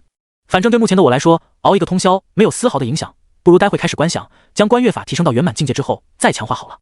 至于剩下的600多点经验值，陈凡想了想，打算用在灭魂指上。13太保横练的话，先等一等，如果之后还有富余或者没法继续提升，再用来加13太保横练好了。不然庞大的精神力只能用来防御的话，就有些太浪费了。时间1分1秒过去， 1.138%， 1.148%， 1.158%， 观月法的熟练度在以蚂蚁爬一般的速度缓慢提升着。到达 50% 的时候，陈凡感觉到了不小的压力，额头有汗水滴落。不过他还是继续坚持。到 60% 时，脑中有针刺感传来，随着每一次的观想，疼痛慢慢变大。看来我有点高估自己了。陈凡睁开眼睛，长出一口气。既然如此的话，那就用冥想恢复好了。他盘腿坐在床上，双手放在大腿上，掌心朝上，心念一动，激活了冥想技能。霎时，脑中的精神力以飞快的速度恢复着。毕竟是4级的冥想技能，每个小时能恢复 40% 的精神力，2个半小时就能回满了。转眼间，天亮了。楼下传来了说话声。陈凡从床上起身，下楼吃了个早饭，嘱咐家人不要上来打扰自己之后，继续上楼开始观想。等早上7点多钟的时候，观月法的境界终于达到圆满。观月法圆满不可提升，特性凝神5级，冥想5级，节约4级，文艺之2级。没有圆满特性吗？他有些惊讶，再次确认了一遍，最终无奈接受了现实。不过2级的文艺之2特性能节省2成的经验值，已经非常逆天了。越是到后面的话，节省的经验值越多。不仅没有圆满特性，似乎也没有解锁熟练度等级上限。陈凡心想，也许精神武学与一般的武学不一样。他一时之间也没有什么头绪，想了一番无果之后，将目光落在了灭魂指上，加了一点经验值上去，熟练度提升了 4.1%。看来原本是30点经验值才能达到入门境界，现在的话24点就行了。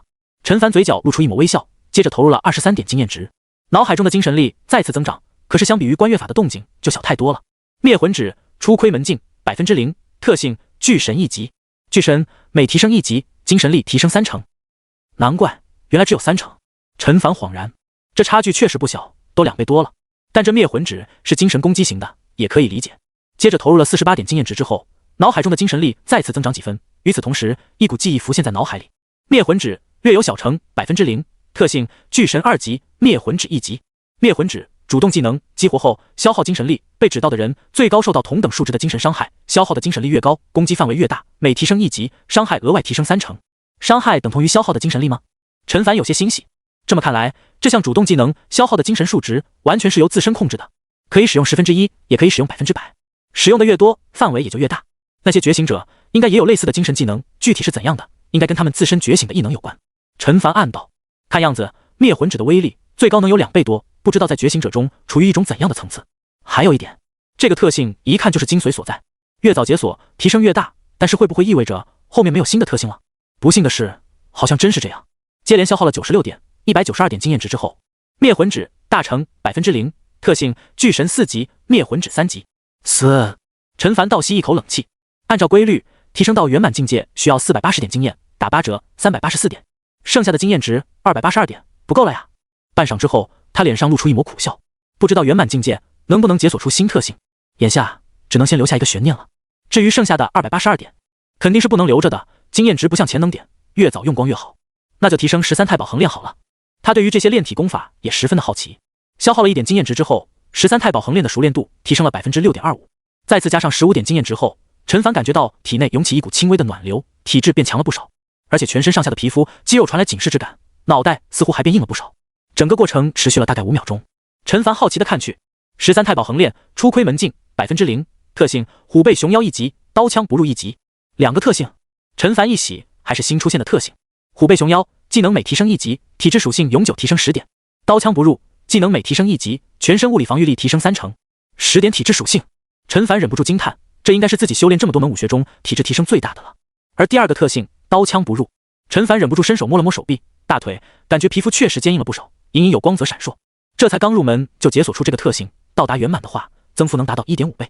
也就是说，1200点体质的自己，全身的防御能力堪比2400点体质的武者，不知道是个什么概念，应该能赶上高级凶兽了吧？陈凡心想。当然，他没有用肉身去硬抗机关炮的想法，更多是做一种保险，万一到时候一个不慎被机关炮打中的话，或许会受伤，但不是致命伤就行。继续提升吧。陈凡有种预感，这门武学后面还能够解锁出更强的特性来。再怎么说，它也是13门武学的综合体。消耗了32点经验值之后，之前的感觉再次传来。陈凡细心感受了一番，并没有新的特性出现。他深吸一口气，再次加了64点经验值上去，剩下的经验值只剩下170点，估计将13太保横练提升到大成境界就是极限了。好在这时新特性出现了，13太保横练登堂入室0%，特性虎背熊腰3级，刀枪不入3级，开砖碎石1级。开砖碎石主动技能激活后持续消耗净力，力量提升3成，技能每提升1级，力量属性额外提升3成。这个特性不错啊。陈凡脸上露出一抹喜色。多久了没有解锁出增益状态的技能了？力量提升3成，3级的话就接近1倍了。而且最关键的一点是，这个特性激活后貌似是可以与其他的武学叠加的，因为在技能描述后面并没有出现仅在使用这门武学时生效的备注。这意味着激活8极拳的八方极远特性之后，再激活开砖碎石，理论上增幅能达到4倍之多，就跟无影快刀一样。不，好像也不一定。陈凡想到了什么，无影快刀的2个特性可以叠加，因为他们是同一门武学，使用的都是无影快刀的招式，雷鸣刀法也是同理。可是八方极远跟开砖碎石分属于2门武学，还一个是拳法，一个是炼体，或许可以一起使用，但力量的最终增幅可能不是4倍，而是3倍。什么时候去分会验证一下？他心想道。如果是4倍的话，自然是再好不过了。要是3倍也还能接受，主要是得对于自己的实力有清晰的认知，以免发生意外。与此同时，金钟罩的技能栏也发生了改变，原本补完的一项条件已经消失不见，但是想要补全的话，还需要达到炼脉境才行。他看了看金钟罩，对于这门武学心中越发期待起来。连前置武学都这么厉害了，这门又会差到哪里去？至于最后的金刚不坏神功，恐怕就更加厉害了。再次消耗128点经验值之后，13太保横练大成0%，特性虎背熊腰4级，刀枪不入4级，开砖碎12级。可惜了，陈凡看着最后一点经验值，摇摇头。灭魂指还有这个都是差一个境界才能圆满，没办法，只能等下一次了。武学的提升到此为止，陈凡看向属性面板，境界暗境，等级20-0-37300，体质1279，力量1355，敏捷1043，精神10208，潜能点526352，200点一天，经验值42。可以看到，精神属性数值来到了惊人的1万点，差不多是其他属性的10倍。陈凡嘴角微翘，这么高的精神属性，足以应付来自于 C 级觉醒者的精神攻击了吧？反之，如果将这么高的精神属性全部用来施展灭魂指呢？威力也足以瞬杀 C 级觉醒者了吧？而且这才是武学的提升。陈凡目光落在技能栏上，潜能点37300，潜能点206400，依旧是5次强化。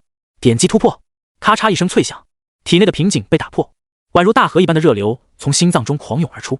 几秒钟之后，突破到了尾声，体内的热流很快消失无踪。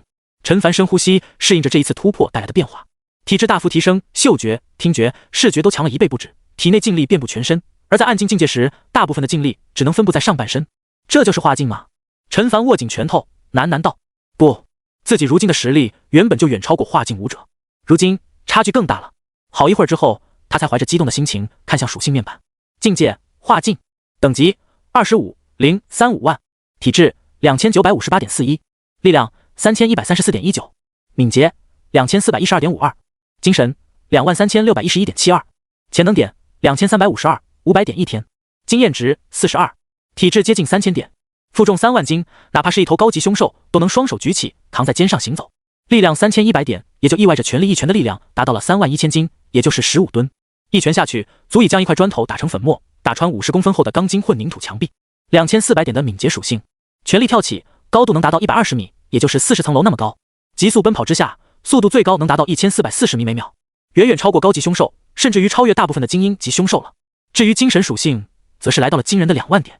陈凡自己都倒吸了一口冷气，这么高的精神属性 ，B 级觉醒者或许也不过如此了吧。提升固然巨大，但是下一次强化所需的潜能点已经来到了35万点。按照每一枚上品气血丹12000点计算，仅仅是升1级就需要30枚，折算成金钱就是60万。这才是1级而已，按照这个速度，28、29级所需要的潜能点就得上百万了，需要的金钱也是以百万计。按照终极凶兽每一头1-2万的价钱计算，得数百头。果然还是得狩猎更加高级的凶兽才行。陈凡长出一口气，高级凶兽、精英级凶兽，甚至于统领级。他目光看向境界后方，毫无意外的有一个加号，点击了一下，3行信息浮现：突破门槛，体质力量敏捷属性，任意属性达到1000点，已达到门槛值。体质力量敏捷属性3项平均值超过800点，身体强化等级达到28级，突破成功率达到100%，当前突破概成功概率78%。是否突破？咦，28级就行了吗？陈凡目光扫过第一行，有些讶异。不过这对他而言是一件好事，越早突破到炼脉境界的话，强化身体的收益越大。再次查看一番，确认没有什么遗漏之后，陈凡收回了目光。他看了看自己的双臂，心想5000斤拉力的功恐怕是无法满足自己的要求了呀。不过用来击杀高级凶兽应该是绰绰有余了。等攒够了足够的钱，换一把拉力更强的功也来得及。继续找张叔切磋一下基础武学吧。陈凡刚站起身，就听到一阵手机铃声响起，他一时之间还以为自己出现了错觉，好半天之后才反应过来，是会长。看到手机屏幕上的姓名，陈凡脸上露出激动之色。难道说？他连忙接通电话，会长，是我，陈小兄弟。手机里传来孙威的笑声，看来你已经猜到我给你打电话是什么事情了。陈凡笑了笑，期待地问道，会长，这么说总部已经让人将弓箭送来了？没错。孙威笑道，总部得知你的资料之后很重视啊，立刻就让人从附近的青城送来你要的东西，而且他的声音戛然而止。陈凡等了半天，忍不住问道，而且什么？而且还有不小的惊喜，电话里我就不说了，等你过来就知道了。总之总部十分重视你。孙威还卖了一个关子。行吧。陈凡哭笑不得，好在总部速度之快确实是超出他的预计，他还以为今天下午或者明天才能到的。会长，那我这就过来。好，路上注意安全。孙威叮嘱了一句，才挂断了电话。会长，身后一道声音响起：“跟你打电话的这个人就是咱们分会新加入的入境武者。”说话的是一名魁梧大汉，个头1米8几，敞着怀，露出2块结实的胸肌，左边一块上还有一道10公分的伤疤，看起来触目惊心。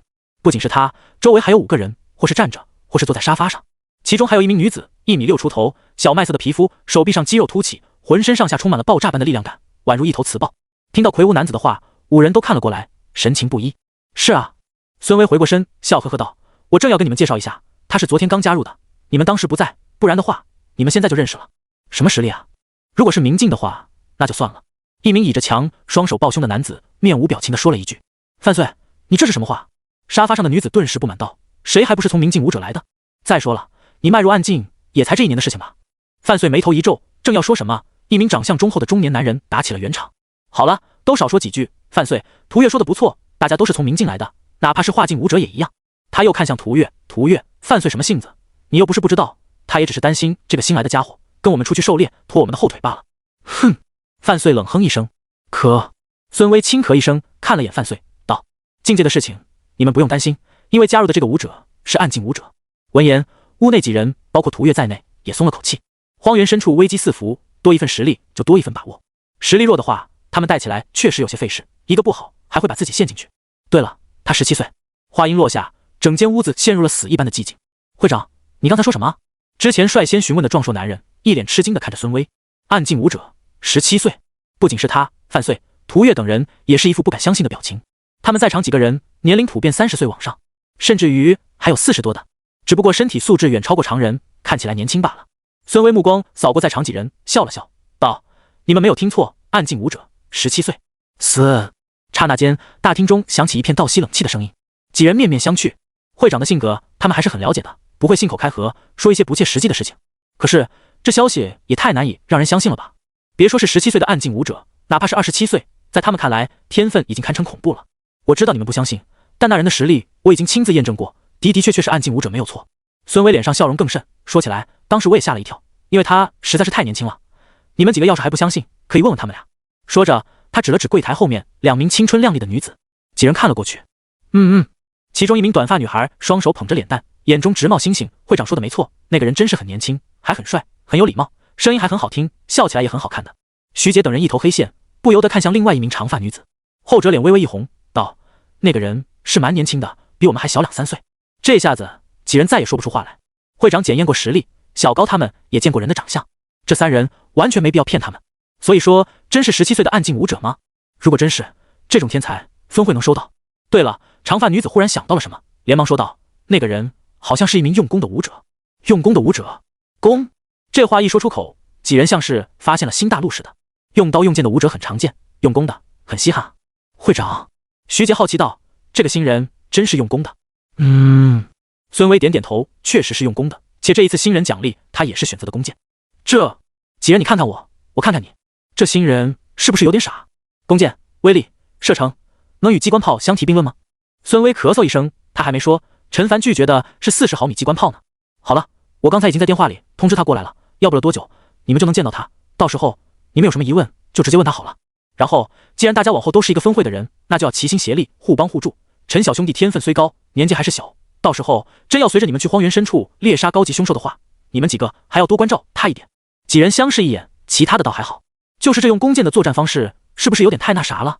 他们严重怀疑，到时候出去狩猎，这个新人连出手的机会都没有。还是涂月率先捧场，笑道：“会长，你放心好了，咱们队伍好不容易有新人加入，肯定会重点照顾的。而且听小丽说，这个新人还是个小帅哥。涂月，你该不会是想要老牛吃嫩草吧？”一道声音响起：“去你的！”涂月扔了一个枕头过去，柳眉倒竖道：“狗嘴里吐不出象牙来。”嘿嘿，那人接过枕头，笑得更开心了。行了，穆志伟，你少在这里打岔，我觉得会长说的很对。之前打圆场的中年男子点点头，如果这个小兄弟真是17岁的暗境武者，那潜力只怕远远在我们之上，将来进入总会也是板上钉钉的事，咱们必须上点心才行。至于他为什么选弓箭，应该也是他的理由，这是人家的自由，咱们也别干涉。这倒是。有人赞同地点点头，关照，没问题。徐杰摩拳擦掌，一脸期待道：“我还真希望马上就能见到他，跟他切磋一番，看看他到底有没有会长说的这么厉害。那你到时候可要下手轻点。”孙威哭笑不得：“放心吧，会长，我有分寸。”徐杰摆摆手。就在一旁，范岁的脸上依旧有些不太情愿。就算是17岁的暗境武者又怎么样？还不是一个新人吗？还用的冷兵器？与高级凶兽作战，他们自己都如履薄冰，一个不慎就得丢掉性命，更不用说到时候还要分心照顾一个新人了，真麻烦。而就在1个小时之后，鞍山城2座营寨附近再次出现了不小的轰动。一名脸上戴着面具的男子，左手拿着弓，右手拖行着一座小山般的猎物，朝着这里缓缓走来。又是他！人群中议论声此起彼伏。如果我没有记错的话，昨天也是这个时间，他拖着这么多的终极凶兽来的吧？是啊，没想到他今天又来了，而且今天的猎物比昨天最起码多了1倍。我的天啊，这么多终极凶兽，能卖几十万了吧？大几十万没问题，真厉害啊！众人眼中的羡慕都快要溢了出来。对于他们之中的大部分人而言，哪怕能狩猎到一头低级凶兽都视为不易，一不小心碰到终极凶兽，大概率就得交代在那里。而眼前这个人击杀终极凶兽，却如同探囊取物，人比人，气死人啊！众人眼中的这道身影，自然就是陈凡了。本着来都来了的原则，他一路上抽空射杀了30-40头的终极凶兽，钱倒是其次，主要是经验值。直觉告诉他，到了炼脉境之后，修炼功法所需的经验值会更多，因此不能放过任何一个积攒经验值的机会。就好比这一次，经验值再次飙升到了3000点，但是这么做肯定也会再次引来商行的注意。不过那又如何？他的目光看向右边的寨子，很快就找到了林辉的身影，冲着他点了点头。林辉此刻还处于震惊之中，他是想过今天陈凡会过来的，可是没有想到他还是跟昨天一样，如此的特立独行。见到陈凡朝自己看来，他急忙带人迎上去。林大哥，陈凡刚打声招呼，林辉摆了摆手，压低声音道：“这里人多眼杂，咱们进寨子再说。”几人将陈凡护在中心，往前走去。看着这比上一次还要多出1倍的猎物，林辉不知道说什么好。数年来，鞍山城这么多的入境武者，能做到这一步的，至今也只有他一人吧。比他动静还要大的，除了城中的那几位觉醒者，没有别人了。几人进了寨子，林辉很快统计好了收获，走过来道：“陈小兄弟，一共是725688元，待会儿我会把这些换算成贡献度，全部打到你的分会账户上。麻烦林大哥了。”陈凡笑道：“这有什么麻烦不麻烦的？”林辉笑道：“说起来，我们反而应该感谢你才对，你一个人的猎物都快赶上咱们分会以往1个月的了。”是啊，陈小兄弟，你可真是厉害，没见过像你这么猛的。其他人也都纷纷竖起大拇指，毕竟猎物越多，他们的活也多，收入也就越高。陈凡笑了笑：“林大哥，那就先这样，会长找我还有事，我就先去协会了。”去吧。林辉催促着。陈凡出了寨子，虽然没有了猎物，但是很轻易的就被人认了出来。他目不斜视，拿出协会给的会员证，很轻松的进了城，很快就来到了分会大门前。刚进去，就有一名女子走了过来，有些忐忑的看着陈凡脸上的面具，问道：“请问是陈先生吗？”陈凡点点头。太好了，女子脸上露出一抹笑容，会长让我一直在这里等您，如果见到您过来，就让我第一时间带您去见他。好的，麻烦了。陈凡说道。不麻烦的。女子有些受宠若惊，乘坐电梯上了2楼，女子带着陈凡上了2楼，在会长办公室门前停下，敲了敲门。请进。屋内传来孙威的声音。房门打开，见到陈凡的身影，孙威腾了一下，从椅子上站起，脸上笑容洋溢。他先是冲着女子点了点头，然后快步走了过来。陈小兄弟，你可算是来了，怎么样？路上没有出什么事吧？没有。陈凡不好意思的笑了笑，途中射杀了一些凶兽，所以耽误了一点时间，让会长你久等了。射杀了一些凶兽？孙威一怔，随后脸上笑容更浓了，冲着陈凡竖起大拇指道：“干得漂亮！这些凶兽多杀掉1头，我们人类就能少死1个。其实真要是说起来，我们人类的敌人不只是凶兽1个。”陈凡一听，脸上顿时露出意外之色，不止凶兽1个。会长，难道在我们炎国境内还有别的敌人？是啊。孙威点点头，沉默了片刻，拍了拍陈凡的肩膀，道：“这些等你到了炼脉境之后就知道了，现在知道这些还为时尚早。对了，总部送来的弓箭已经到了，走吧，我这就带你去看看，顺便也给你介绍一下咱们分会里面的其他入境武者。说起来，他们对你都很好奇，一个个都迫不及待的想要见你呢。”这样，陈凡应了一声，心里面却有些不安。这么说，炎国境内还有除了凶兽之外的第3个势力？那他怎么从没听张叔提起过？包括寨子里面的其他人，也从来没有人说过这件事情。陈凡到来引起的动静如此之大，自然也惊动了鸿昌商行的人。此刻，商行大堂之中足足汇聚了20-30名入境武者，或坐或站，气氛十分热烈。那家伙行事如此高调，分明是不将我们商行放在眼中。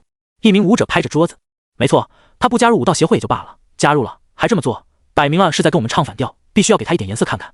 给他一点颜色？我看直接杀鸡儆猴，告诉城中那些闲散的入境武者，不加入我们商会可以，但是你要是敢加入分会，那就得做好曝尸野外的准备。说起来，昨天咱们这些人里面，不是有人去找那家伙的麻烦了吗？结果怎么样了？”一道阴阳怪气的声音响起，刹那间，屋内气氛为之一静，几乎所有人，包括首座上的卢阳，目光都看向了同一个方向。蒋雄3人顿时面容尴尬，坐立难安。是那2个盯梢的人指错方向了。其中一人道：“没错，都怪他们2个，不是这样的话，那家伙早就已经被我们杀了。”是吗？不远处，一名身高接近1.9米，胳膊赶上常人大腿粗细的巨汉，瓮声瓮气道：“那我怎么听那2个人说是你们没有追上，回来还把责任推卸到了他们的身上呢？是啊，大家都是替商行办事的，自己办事不力，还要把锅甩到别人的身上，这一点是不是不太好啊？屋内其他人见状，脸上都露出来幸灾乐祸的表情。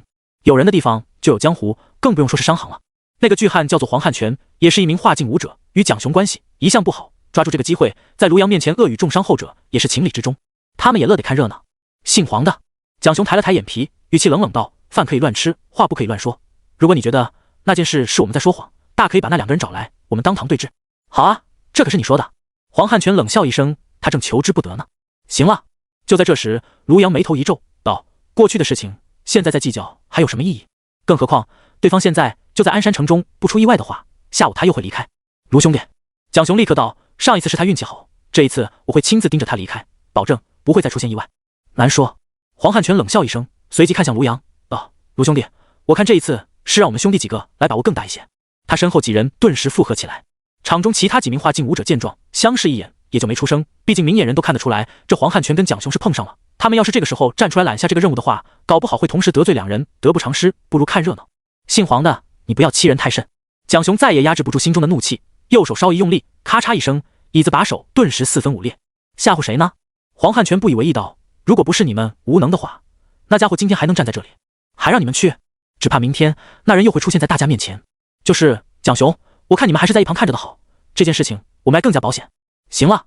卢阳听得一个头2个大。作为商行明面上的老大，在外人看来风光无限，事实也确实如此。可是林子大了，什么鸟都有，他要不停地调和各个小团体之间的矛盾，也是很心累的。既然你们2个都对这件事情有想法，那你们就一起去办这件事好了。卢阳皱眉道：“总之，我只要结果。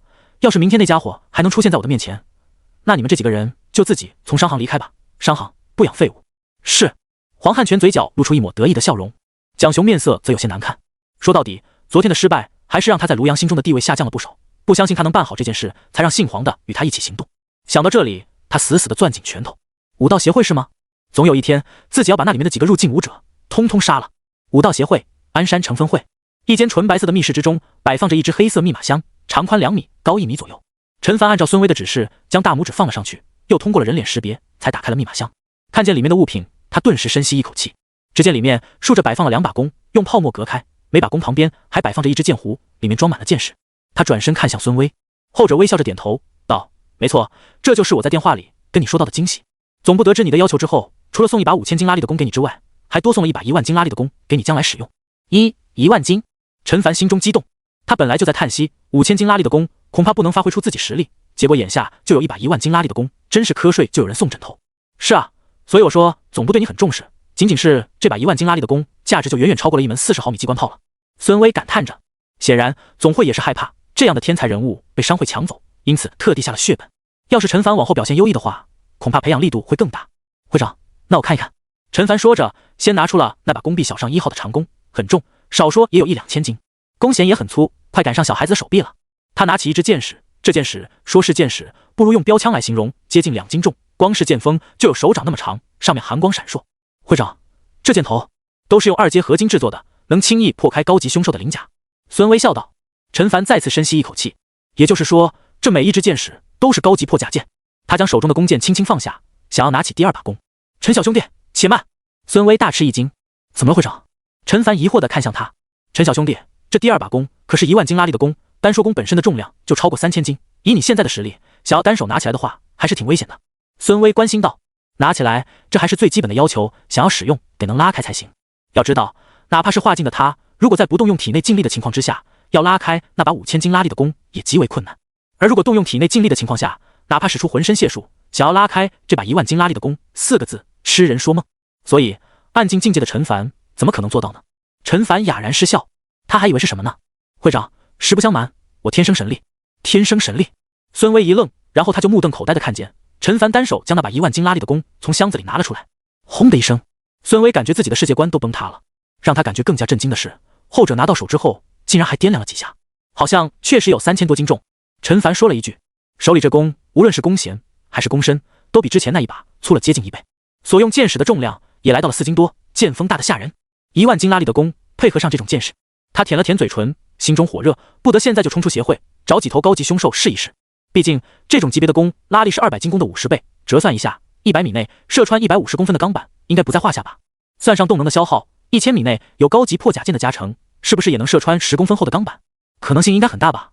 而30毫米机炮，1000米的距离才能击穿38毫米，也就是4公分厚的钢板而已。射程上，8牛弩1500米，拉力翻倍之下，10000斤拉力的弓，射程怎么也有个2000米吧？与30毫米机炮也不相上下了。关键是距离越近，尤其是1000米之内，10000斤拉力的弓，初速越高，威力越大。因此，下一刻，陈凡果断将背上的箭篓取下来，换上了单支箭4斤重的箭篓，一共20支，数量比较稀少。同时，他又将那把500斤拉力的弓放进了箱子里。见到这一幕，一旁的孙威彻底目瞪口呆了。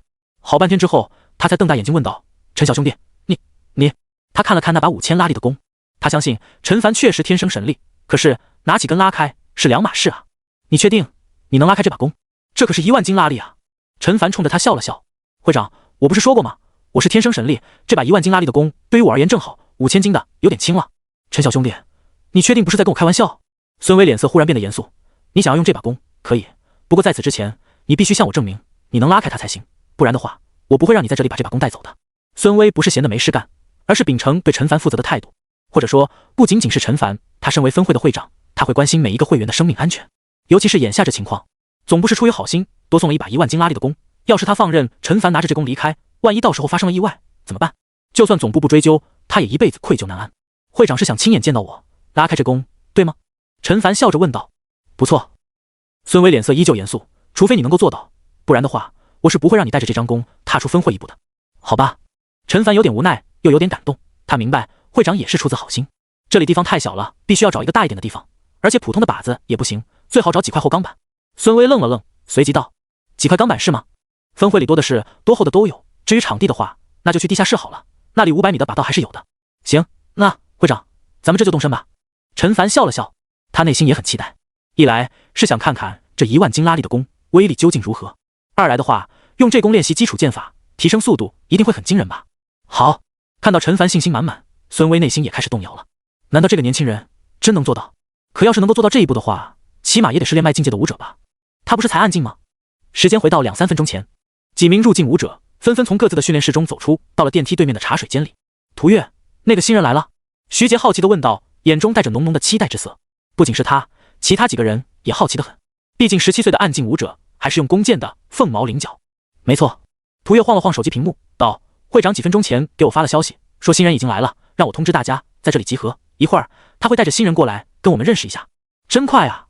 徐杰摩拳擦掌道：“等会儿我上去跟他握握手，借机会试探他一下。”徐杰，你这家伙太坏了吧？我觉得不错，可以试试。哈哈哈！旁边有人看热闹不嫌事大，附和起来。徐杰，别太过分了。涂月皱眉道：“新人就算是暗境武者，怕也是最近一段时间才突破的，你都2-3年了，不是欺负人吗？”哎呀，放心，我不会用太多精力的。徐杰摆摆手。就在几人还要说什么的时候，不远处密室的门打开，2道身影一前一后的走了出来，双方的视线顿时交织在了一起。紧接着，徐杰6人不约而同的张大嘴巴。尽管会长已经事先说过，尽管他们内心已经有了心理准备，可当他们亲眼见到的时候，还是被震惊到了。这新人真的很年轻啊！陈凡的目光也在6人的脸上扫过，按道这些人应该就是会长要介绍给自己认识的同伴了。孙威也猛然惊醒，将陈凡带到众人面前，道：“各位，这就是我之前跟你们提起的新加入我们分会的暗境武者陈凡。”6人看着陈凡，眼中神色不一。涂月眼中闪过一抹异色，主动伸出手道：“陈凡，我叫涂月，暗境武者，你可以叫我月姐，欢迎你加入我们。”啊！陈凡愣了一下，随即微笑着伸出手跟对方握了一下。涂月笑盈盈的收回了手。陈凡，我叫高山，化境武者，你叫我高大哥或者高大叔都行。中年男人微笑着伸出了手，陈凡也忙跟他握手，心想原来这一位就是分会中除了会长之外仅有的一位化境武者了。我叫赵学文，他叫赵学武，我俩是亲兄弟，也都是暗境武者。长相极为相似的2名男子也伸出了手。陈凡小兄弟，我是徐杰，暗境武者，你叫我杰哥就行了。徐杰笑呵呵的伸出手。一旁的涂月忽然咳嗽一声，双眼瞪了过去。徐杰脸上笑容一僵，与陈凡友好的握了握手。范岁，最后一名面容冷峻的男子说了一句，双手插兜，任凭一旁的几人再怎么使眼色，也没有握手的意思。陈凡，范岁他就这样，对我们也是。涂月笑道：“是啊是啊，陈凡小兄弟，你别往心里去。”高山也说道：“不会的。”陈凡笑了笑，他确实不会放在心上，毕竟他跟这些人可能也就是点头之交，要不了多久就各奔东西了也说不定。孙威咳嗽一声道：“大家也算是认识了，希望接下来的时间大伙儿能团结一致，互帮互助。”这是当然，应该的应该的。陈凡小兄弟，你才17岁就已经是暗境武者了，真厉害啊！是啊，我们17岁的时候剑武者都还不是呢。除了范岁之外，徐杰、高山几人都很配合，态度也很友善。咦？涂月目光落在陈凡手中的那张弓身上，好奇道：“陈凡，你手里这张弓看起来好像有些不一般啊。”这话一说，其余几人的目光也被吸引过来。这弓臂都快要赶上成年人手臂粗细了吧？有人眼角的余光注意到陈凡身后背着的剑篓，顿时倒吸一口冷气。好家伙，这是剑矢，标枪吧？不，比标枪还要粗。这是什么弓箭啊？陈凡小兄弟，能方便透露一下，你这弓是多少斤拉力的吗？高山忍不住好奇问道。如果不方便的话，不说也可以。高大叔客气了。陈凡微微一笑，这弓也是我刚从总部拿到的，拉力的话1万斤。多少？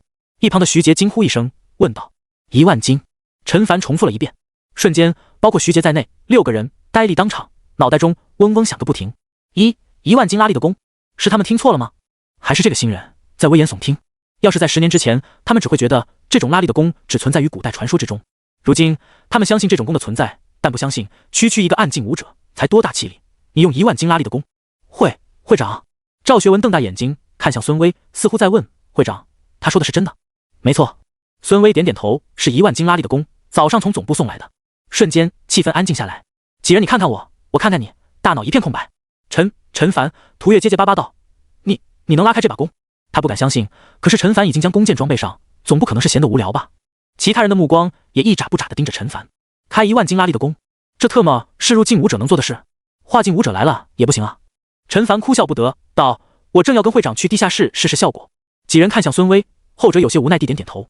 他倒是希望陈凡能够拉开，可尝试告诉他这不现实。会长，那我们也跟着过去吧。是啊，我们就去看看。会长。孙威看向陈凡，后者表示随意。于是孙威走在最前头，陈凡紧随其后，最后面是徐杰6个人。你们觉得陈凡他真的能拿开吗？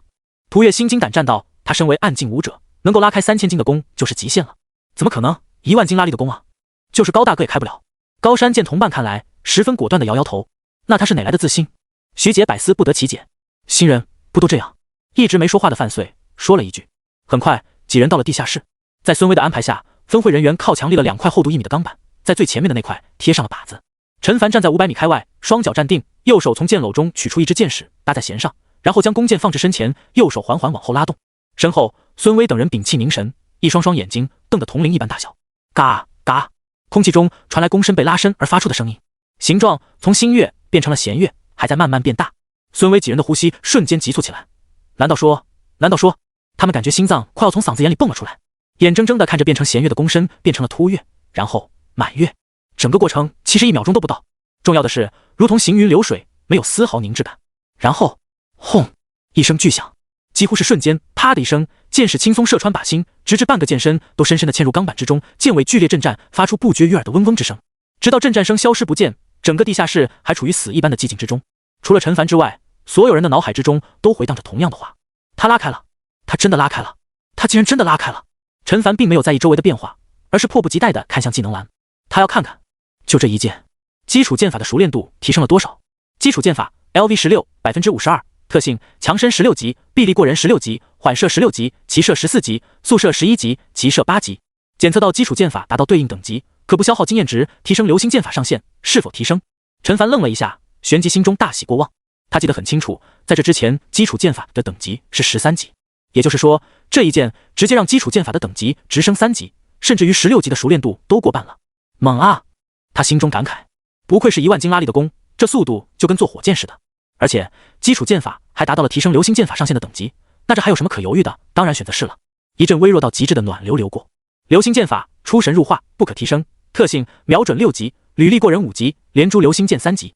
3级的连珠流星剑激活之后能够额外提升7成的射速，而净力消耗则是3成多一些，也算是意外之喜。陈凡暗暗心道，他再次取出一支箭矢搭在弦上。对于力量达到3000多的而言，真要是认真起来，这1万斤拉力的弓能1秒钟连射3箭。轰！又是一声巨响，第二支箭矢瞬间贯穿钢板，箭尾发出嗡鸣之声。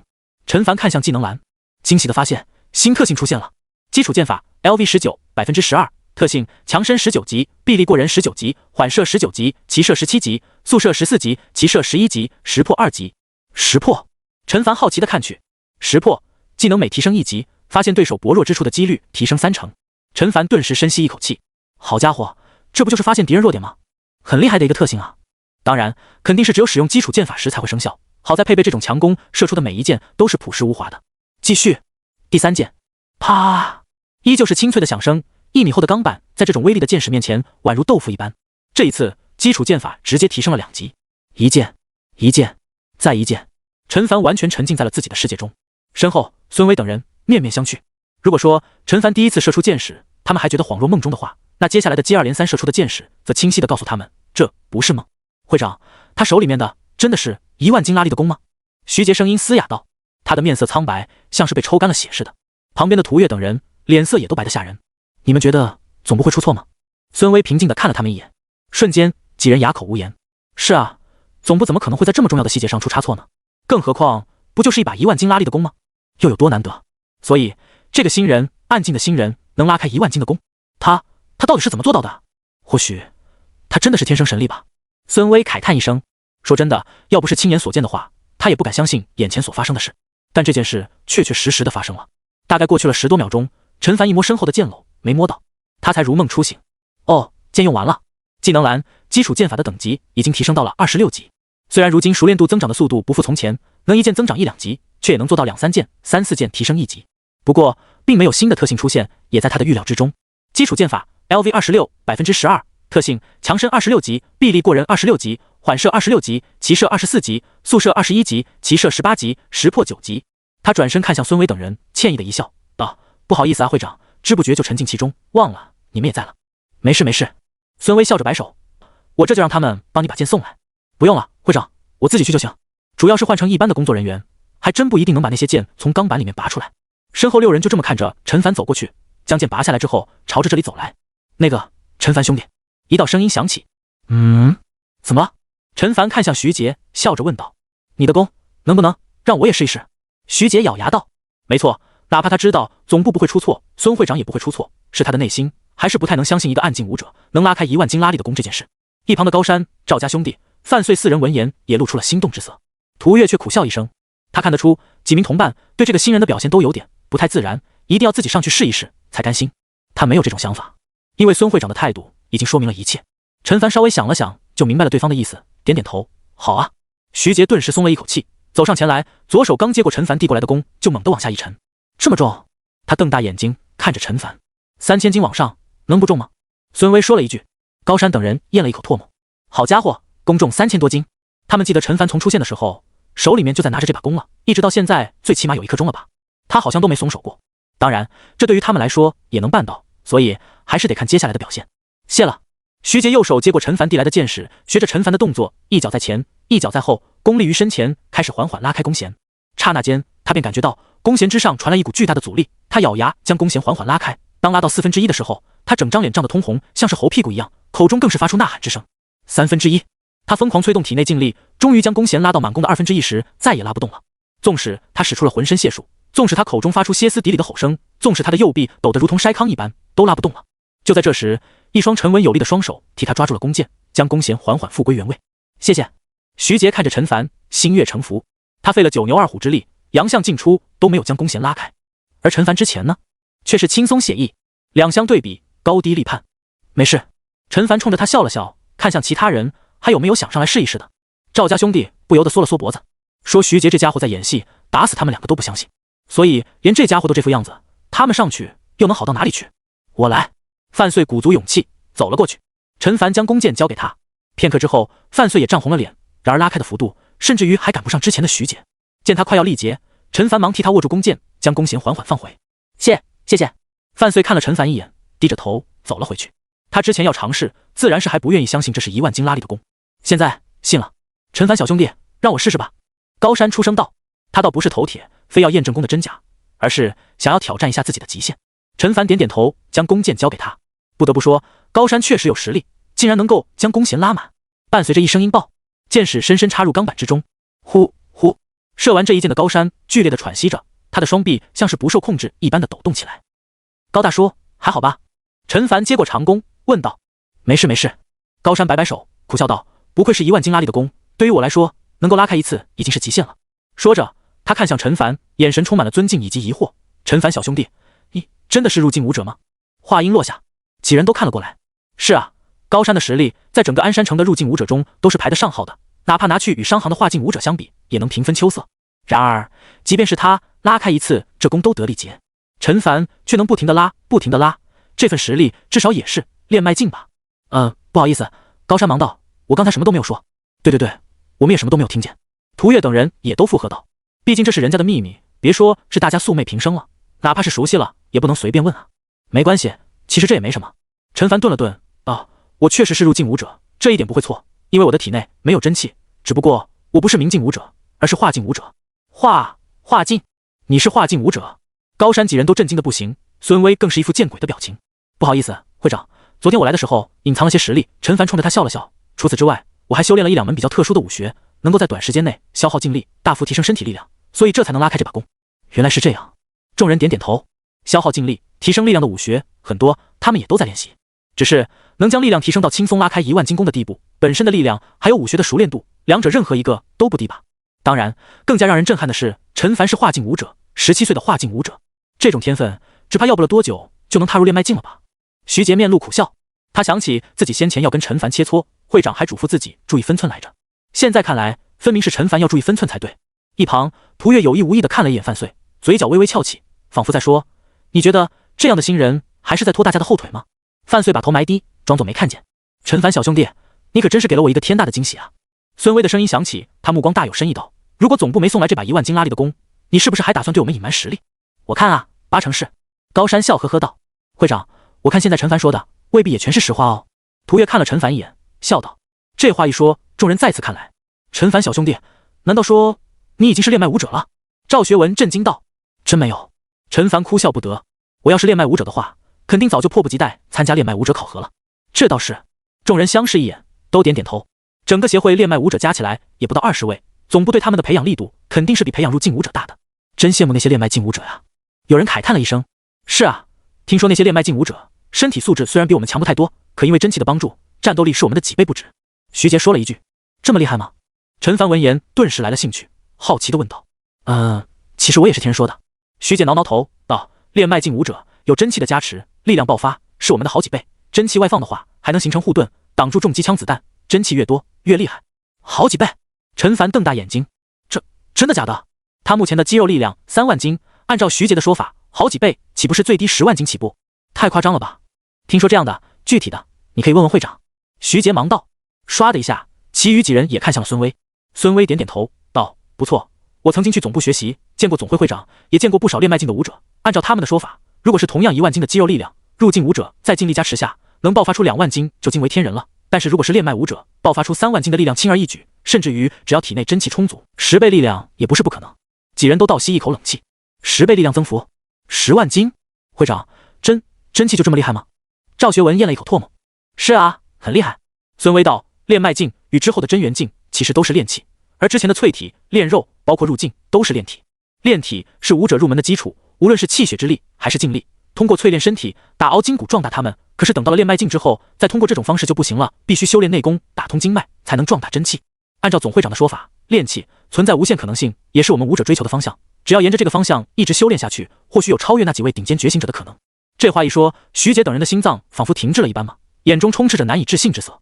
武道能超越那几位顶尖觉醒者？不可能吧？那可是 S 级觉醒者呀，能与兽皇级凶兽不相上下的存在啊！会长，在几人内心惊骇之时，陈凡心中不禁产生了疑问，道：“到达练脉境之后，只能修炼体内真气吗？不可以继续练体吗？”孙威微微颔首道：“你这个问题之前在总会时就有人问过会长，那会长是怎么答复的？”陈凡忙问道。会长说，化境武者突破练脉境后，当然也可以练气的同时练体，使得肉身不断变强，但是练体比练气付出的努力要多出10倍甚至于100倍，所消耗的资源也是如此。可是同样的资源用来练气的话，所带来的提升远远超过练体。孙威解释道。是这样吗？陈凡有些难以置信。总会长的意思概括就是，练气的性价比比练体高，还高得多。练体难，很难，而且提升缓慢。孙威点点头，耐心解释道，过去总会里不是没有练脉境武者尝试过继续练体或者练气的同时练体，想要兼修，可是结果很糟糕，前两者实力增长都不及练气武者，尤其是前者更是如此。按照总会长的意思，我们人体更加适合走练气这条路。这样，陈凡嘴巴微张，他看向自己的属性面板，心中有一股不安。面板上的武道境界都是能与现实武道境界一一对应上的，这岂不是说他突破到练脉境之后，可能也会面对同样的问题？按照总会会长的意思，练气这条路走起来更容易，而且实力也很强，而那些头铁走练体，结果都不怎么好。具体的等你们突破到炼脉境后，自然会有协会里的前辈亲自告诉你们注意事项。我知道的就这么多了。孙威说道。徐杰几人相视一眼，接着目光不约而同落在陈凡以及高山二人身上。炼脉境界对他们几个而言还是有些遥远了。高山看着前方，似乎在想些什么。这件事就说到这里吧。孙威目光扫过众人，叮嘱道：陈凡小兄弟的实力虽强，可是跟高级凶兽的战斗经验还是不足。往后你们去荒原深处猎杀高级凶兽，要多关照他。会长，你这是说的什么话？这还用说吗？没错，我看到时候是陈凡兄弟关照我们才对。是啊是啊，徐杰几人都笑道。相比于之前的态度，都热情了不少。陈凡小兄弟，荒原深处不仅仅有高级凶兽，还潜伏着精英级，运气不好的话也会遇上，所以你最好是跟随大家一起行动，万一有什么事也能互相照应。孙威又看向陈凡，语重心长道：我知道的，会长。陈凡笑而不语，毕竟会长还有徐杰他们都是一番好意，当面拒绝也太不好了。不过他还是打定主意一个人出去狩猎。说句不好听的，真要是危险，这些人都是累赘。时候也不早了，大家都回去修炼吧，我也该回去处理一下手头的事情。几人各自离去。陈凡则是深吸一口气，看向境界栏。他现在还没有达到炼脉境，之后具体是怎样的，也只有等到了之后才知道了。在此之前，得有充足的资源，足够自己突破才行。想到这里，他看向手中的长弓。相比于练习基础剑法，眼下狩猎高级凶兽要紧，而且实战的话，剑法提升也更大。于是他戴上面具，拿着弓箭，出了地下室后，从协会中走了出去。很快，办公室中的孙威就接到了这个消息。出去了吗？他诧异道。是的，会长。面前的女子点点头。孙威眉头一皱，难不成是出去狩猎终极凶兽了吧？拿到一把崭新的弓，有些手痒也是正常。不过听商行的眼线说，卢阳那伙人似乎在打他的注意。好在陈凡小兄弟已经是化境武者，真要是遇上了，逃跑应该问题不大，但有个防备好一点。出于安全考虑，他拿起手机打了一个电话过去。是的，好的，我会注意的。陈凡挂断了电话，按道会长人倒是不错，虽然没啥必要。就在他收好手机出城的一刹那，便感觉到有几道目光落在了身上。不过很快，那种被人盯上的感觉又消失了，周围人来人往，没有丝毫异常，还真是阴魂不散啊。陈凡内心感慨一句，相比于上一次那几个，这几个人倒是很谨慎，看一眼就赶紧移开，隐藏的也很好，估计是入境武者吧。他目不斜视，径直朝着荒原深处的方向走去。在他的身后传来窃窃私语声：是他吗？是他，黄哥。错不了，早上他就是这副装扮，一眼就能认出来了。旁边几人压低声音道：好。黄汉全嘴角微微翘起，看了对面几人一眼，道：走，跟上去，等到了没什么人的地方就下手。明白。几人脸上都露出了狞笑之色。在他们看来，对方不过是一个入境武者，还是个用功的，弄死他还不是手到擒来的事情。当然，在大庭广众之下，肯定是不能这么做的，毕竟武道协会也有不小的影响力。无独有偶，对面几个拿着机炮的人也快步跟了上去。自然是蒋雄三人。见黄汉全几人动身，他们也不甘示弱，生怕这个功劳被对方抢了去。荒原上，黄汉全、蒋雄两拨人一边死死地盯着几百米开外的那道身影，一边不忘盯着彼此。蒋雄，等待会儿靠近之后，咱们再动手，要不然一旦失手，再想杀他就难了。黄汉全提醒道。蒋雄心中冷笑一声，这黄汉全还真把自己当傻子，故意说这种话，稳住自己，等周围人少了，立马开枪。不过他表面上还是点点头，道：你说的没错，为了确保万无一失，我觉得我们最好等距离拉近到500米之后再动手，这样的话，就算他有所察觉，想反应过来也来不及了。那就500米吧，不接近500米，谁也不准开枪。黄汉全道，否则行动失败就是那个先开枪的错。没问题。蒋雄一口答应下来，看起来气氛和谐。其实两个人都知道，这个约定谁信谁杀笔。前方隐约可见那人的背影，深处时不时有兽吼声传出。蒋雄眯起眼睛，这里平日里面哪怕是化境武者也不敢孤身深入，这人倒是好大的胆子啊！上一次让你给逃了，这一次就是天王老子来了，也就不了你。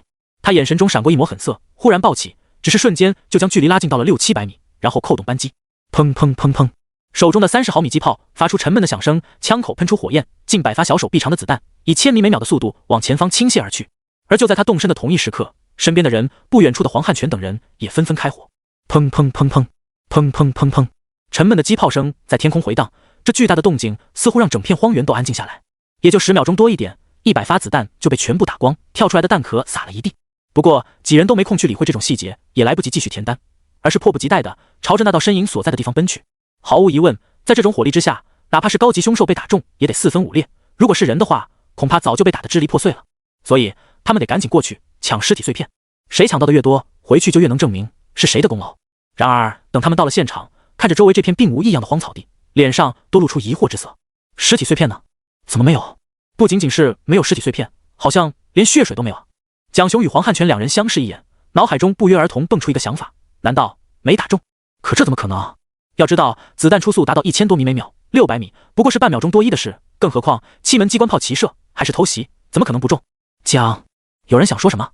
啪！远处骤然响起什么东西爆炸的声音，几人不约而同朝着声音发出的方向看去。然而，就这么一扭头的功夫，3支近2米长的箭矢带着呼啸之声转瞬即至，噗嗤，清脆到极致的声音响起。在万斤拉力射出的箭矢前，3人的身体就像是纸做的一般被瞬间洞穿，箭矢去势不止，只在3人的胸膛中留下一个拳头大小的血洞。箭身上巨大的动能更是让3人的身体飞出好几米高，宛如断线的风筝，朝着远方而去。蒋雄就是其中一个。化境武者的强大生命力让他还保留着些许的意识。他看着自己胸口的血洞，眼中露出浓浓的惊骇以及迷茫之色。这是怎么一回事啊？我的胸口为什么会有一个血洞？胸口中的剧痛如同潮水般涌来，似乎是在提醒他，这一切不是幻觉，都是真的。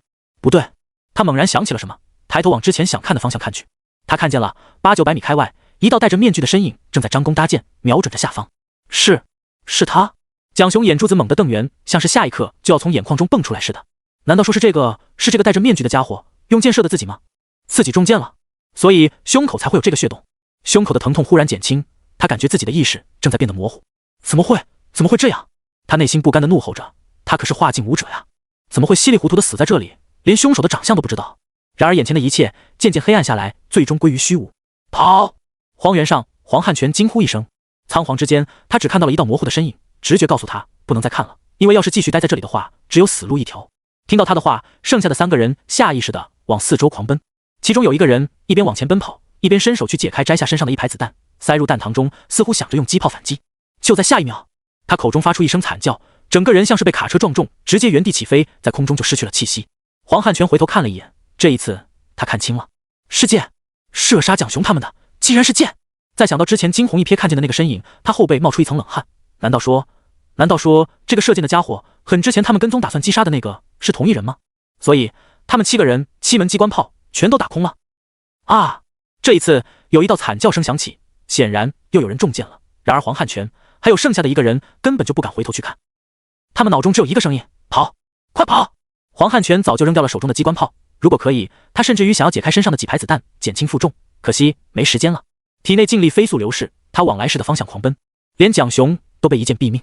他不觉得自己会比他强到哪里去，只要跑回去，跑到人多的地方就能活。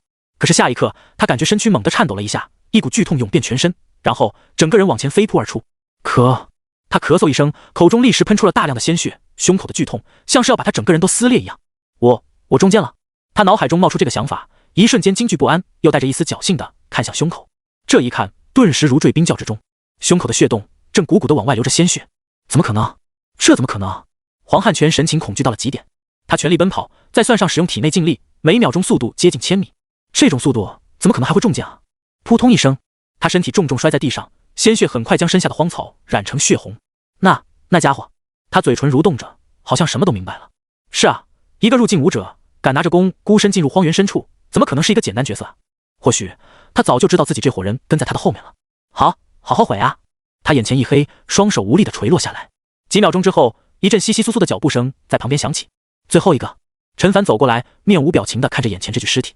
他一路上没有回头，可这不代表他不知道身后有人跟踪。以他的速度，想要甩开这些人的话，再容易不过，但没有意义，因为不把他们杀了，他们是不会放弃追踪自己的。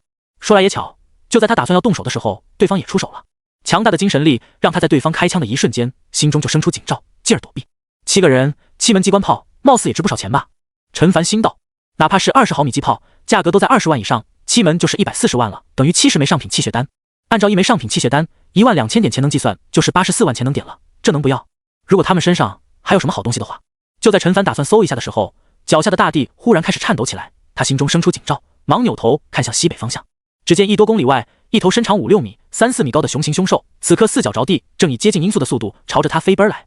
暴熊，高级凶兽，通体乌黑，全身皮肤坚硬，宛如钢铁，能抵挡住30毫米机炮扫射，除非被多门机炮同时打中，否则很难杀死。4条腿，每一条都有2-3米那么粗，每一次落下都在地上踩出一个深坑。前方张开的血盆大口，足以吞下卡车车头，口中牙齿锋利无比，尤其是左右两边的4只犬齿，接近1米多长，轻易洞穿10几公分厚的钢板。是枪声引来的吗？陈凡眯起眼睛，他记得之前会长说过，机关炮威力大，能重创甚至杀死高级凶兽，可也是一把双刃剑，因为声音太大，很容易吸引附近的高级凶兽。因此，无论是否有所收获，开枪后越快时间撤离越好，否则很容易陷入被动。可是这对他而言来得正好，几乎是瞬间，他就将弓弦拉满，剑锋对准暴熊的头颅。眼看着双方的距离不足500米时，暴熊转瞬极致之时，轰！空气中传来一声巨响，箭矢以超过1000米每秒的速度飞出，强大的动能再加上2阶合金制作的剑锋，宛如热刀切黄油，轻易破开暴熊钢铁一般的皮肤，穿透头骨，从身体中灌射而出，飞出了近100米才停下。而狂奔中的暴熊骤然发出一道凄惨的吼声，身体瞬间失去平衡，宛如一辆重卡轰然倒地，庞大的身躯还在惯性的作用下往前飞出了100米，在地面上离出一道接近1米的深沟。高级凶兽，一剑毙命！陈凡环视四周，确定没有危险之后，这才看向不远处那头暴熊的尸体。之前这家伙朝着狂奔而来时，给人的感觉还不明显，此刻倒在地上，宛如一座小山。4条腿粗壮无比，上面的爪子每根都超过1米长，这一爪子要是拍实了，哪怕是重型卡车也得4分5裂不可。要是拍在人的身上，怕是直接变成肉饼。陈凡摸着下巴，寻思着，熊掌本就值钱，更别说这是头高级凶兽了，而且体型这么大，4、5吨肯定是有的，加起来卖到100万以上，应该没什么问题。他忽然想到了什么，看向脑海中的提示信息，经验值加800点。陈凡顿时一喜，不愧是高级凶兽，仅一头给的经验值就赶上20-30头中级凶兽了。当然，这暴熊在高级凶兽之中也属于极难对付的，皮糙肉厚，力大无穷，速度还不慢。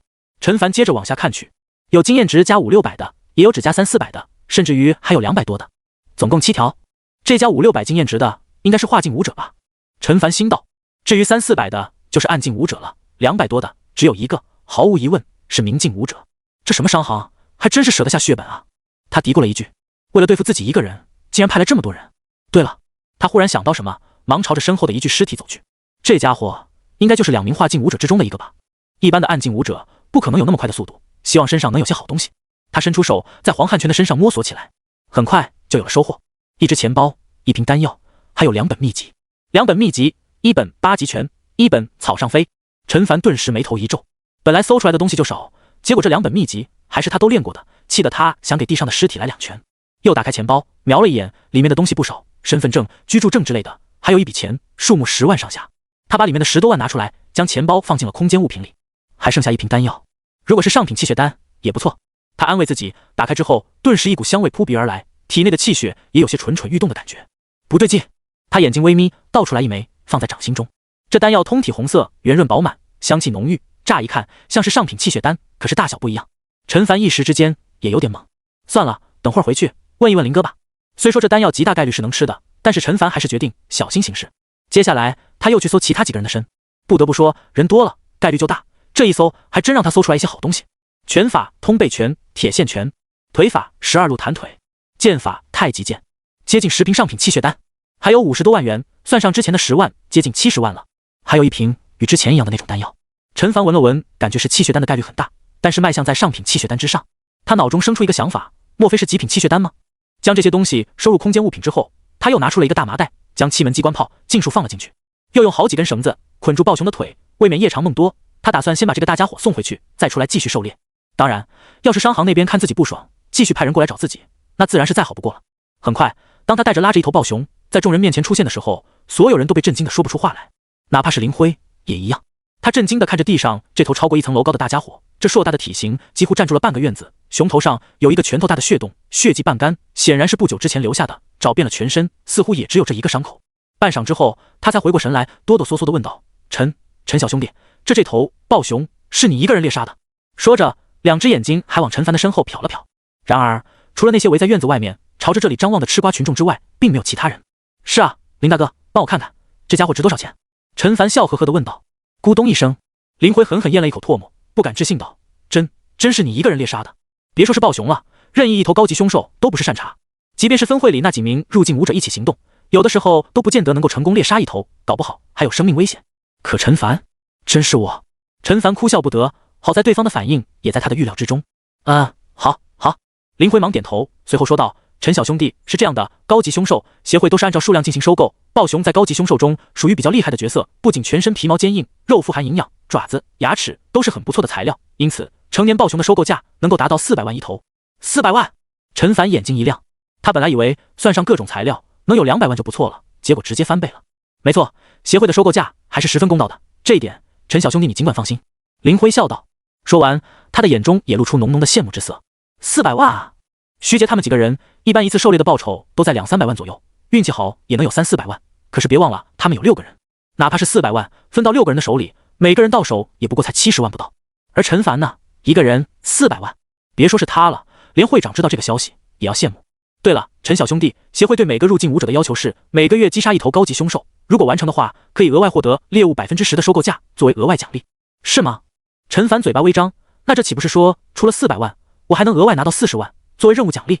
没错，林辉点点头。其实分会中还有数量奖励，击杀的高级凶兽越多，获得的任务奖励越高。不过他面色犹豫了片刻，还是忍住了。别看陈凡现在一脸轻松的样子，他猎杀这头暴熊的时候一定是险象环生吧？一不小心就要丢掉性命。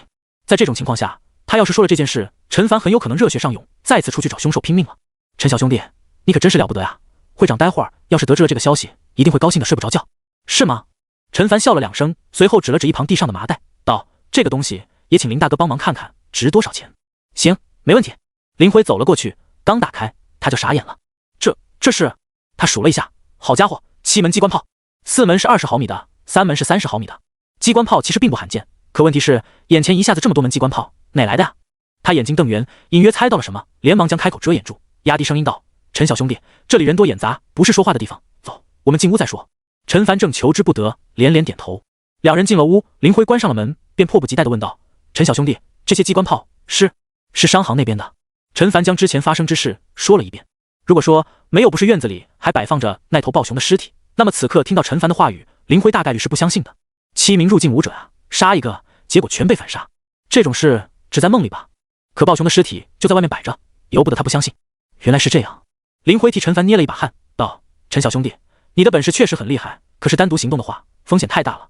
我看之后，你不如跟分会里其他几名武者一起行动吧。”陈凡微笑着摇了摇头，道：“林大哥，你的好意我明白，其实我一个人行动反而安全，打得过就打，打不过就跑，人多了反而坏事。”林辉听了，哑口无言。片刻之后，他脸上露出苦笑，道：“是这个道理，但陈小兄弟，你还是要当心，商行那帮人既然决定对你下手的话，不会这么容易就善罢甘休的。”多谢林大哥提醒，我会小心的。陈凡说着，看了看一旁的麻袋，那这几门机关炮？林辉哭笑不得，道：“收，当然收。20毫米的机关炮，每门20万；30毫米的机关炮，每门30万；7门170万，再加上之前的暴熊440万，总计610万。陈小兄弟，要是没错的话，我就将这610万元换算成610万贡献点，打到你的账户上了。麻烦林大哥了。”陈凡笑道：“610万啊，只是出去狩猎一趟，收获就这么丰厚？要是去狩猎终极凶兽，得5-6趟吧？对了，林大哥，我还从他们身上搜出了这个。”陈凡拿出那2瓶丹药，道：“看上去跟上品气血丹有点像，但大了一些，你帮我看看。”极品气血丹。结果他的话刚说完，对面的林辉便脱口而出：“极品气血丹！”陈凡睁大眼睛，自己的猜测正确，真有极品气血丹这种东西？不好意思，陈小兄弟，我先看一看。林辉歉意道：“没事没事。”陈凡将2瓶丹药递过去，后者小心翼翼地接过，倒出1枚，放在手心，几乎是瞬间，他的眼睛瞪圆，呼吸急促了几分。他又将瓶子里剩下的倒出，总计6枚。林辉深吸一口气，将这6枚丹药重新倒回瓶中，又打开第2瓶，如法炮制。片刻之后，他点点头，语气激动道：“没错，陈小兄弟，这2瓶中的都是极品气血丹。”真有极品气血丹？陈凡惊讶道：“真有的话，那为什么之前在工会的资源清单里没有看见这个呢？”林辉看出了陈凡内心所想，轻叹一声道：“陈小兄弟，你有所不知，我们武道协会与觉醒者协会都是为了我们人类而战，但是不可否认，我们毕竟是2个不同的势力，难以避免会有亲疏之分。”亲疏之分？是啊。林辉沉默了片刻，道：“就比如同是武道协会，有的与觉醒者协会走得很近，有的则保持一定距离。就像我们江南区武道协会与觉醒者协会之间有不少的合作，但也有竞争。这么做虽然会让我们失去不少支持，但能让我们保持独立。而 JB 区武道协会的话，跟觉醒者协会走得很近，甚至于你可以将它理解成觉醒者协会的下属部门，因此他们得到的支持远远大于我们。这样吗？”陈凡若有所思，果然，有人的地方就有江湖，哪怕同是武道协会，也没有想象之中的那么亲密。是啊，就拿这极品气血丹来说，我们江南区的武道协会经过数年的研究，终于掌握了上品气血丹的比例，火候使用机器能够批量产出上品气血丹。可是这极品气血丹总会始终没有办法。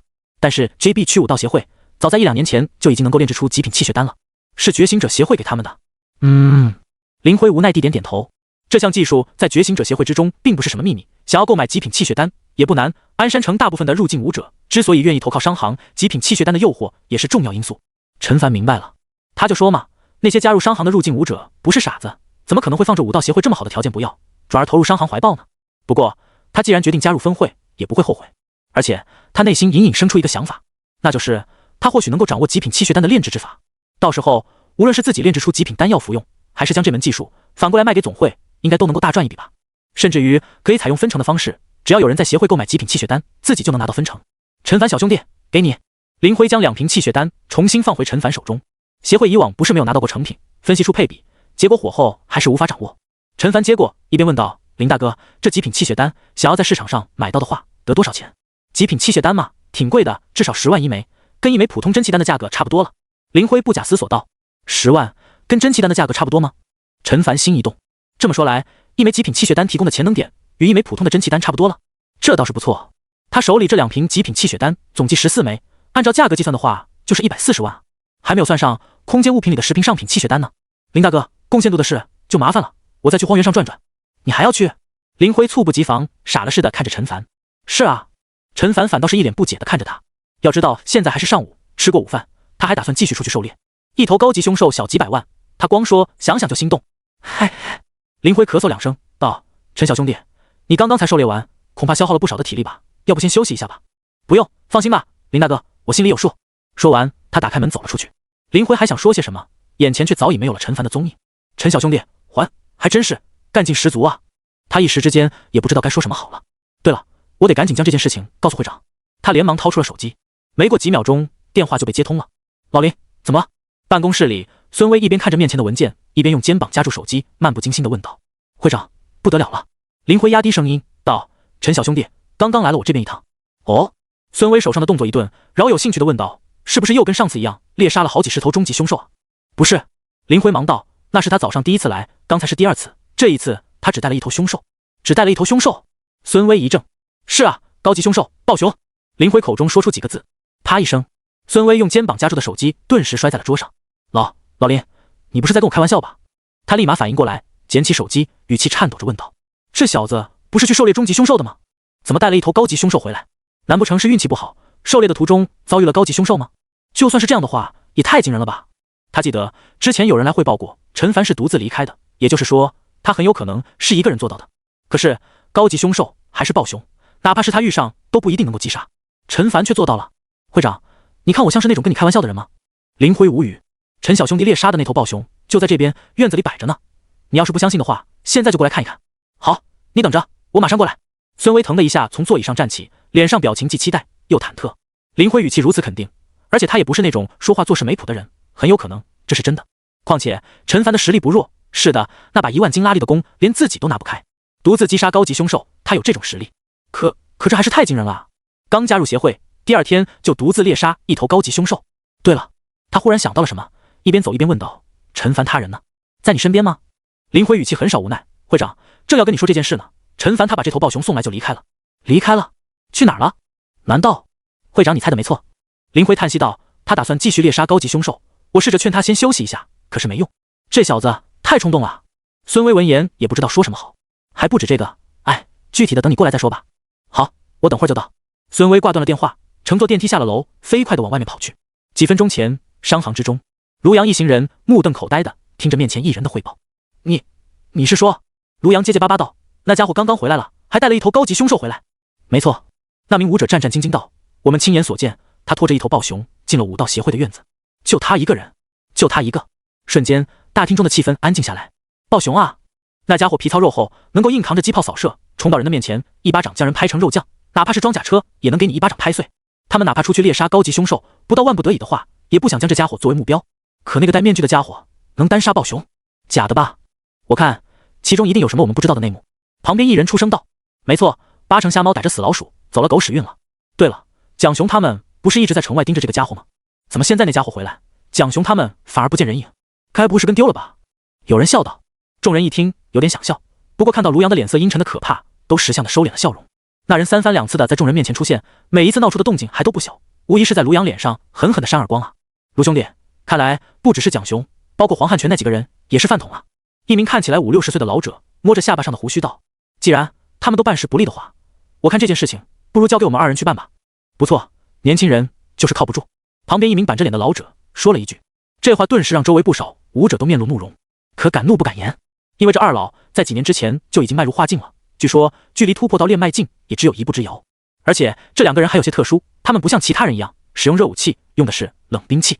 冯老用刀，郭老用剑，两人配合，实力深不可测。卢阳脸色顿时缓和了不少，道：“区区小事，哪能让二老动手？再等等吧，或许要不了多久，蒋雄他们就回来了。”两名老者闻言相视一眼，摇了摇头，说：“真的，不过是对付一个武道协会的家伙，哪怕是对方是化境武者，又如何？至于这么费劲吗？蒋雄那两伙人到底是干什么吃的？他们那么多人，连这么点小事都办不好吗？”噔噔噔，一阵急促的脚步声靠近，又是一名武者跑来，道：“卢大哥，那家伙又离开了，一个人。”屋内众人一惊，不由得看向卢阳。“卢兄弟！”老者的声音响起，“机不可失，时不再来。”卢阳犹豫片刻，点点头，道：“也罢，既然冯老这么说，那这件事情就拜托了。那家伙，我生要见人，死要见尸，顺便再替我把那两伙人找来，我倒是想听听他们是怎么解释的。”“好。”冯老点头，微微一笑，“此事包在我二人身上。”荒草之中，一道灰色的身影在地面上快速穿梭着，行走轨迹很奇怪，明明是一条直线，却走成了 S 型。仔细看去，那竟然是一条大蛇，体长接近5米，直径快1米，坚韧的皮肤上遍布着脸盆大小的灰色斑点，密密麻麻。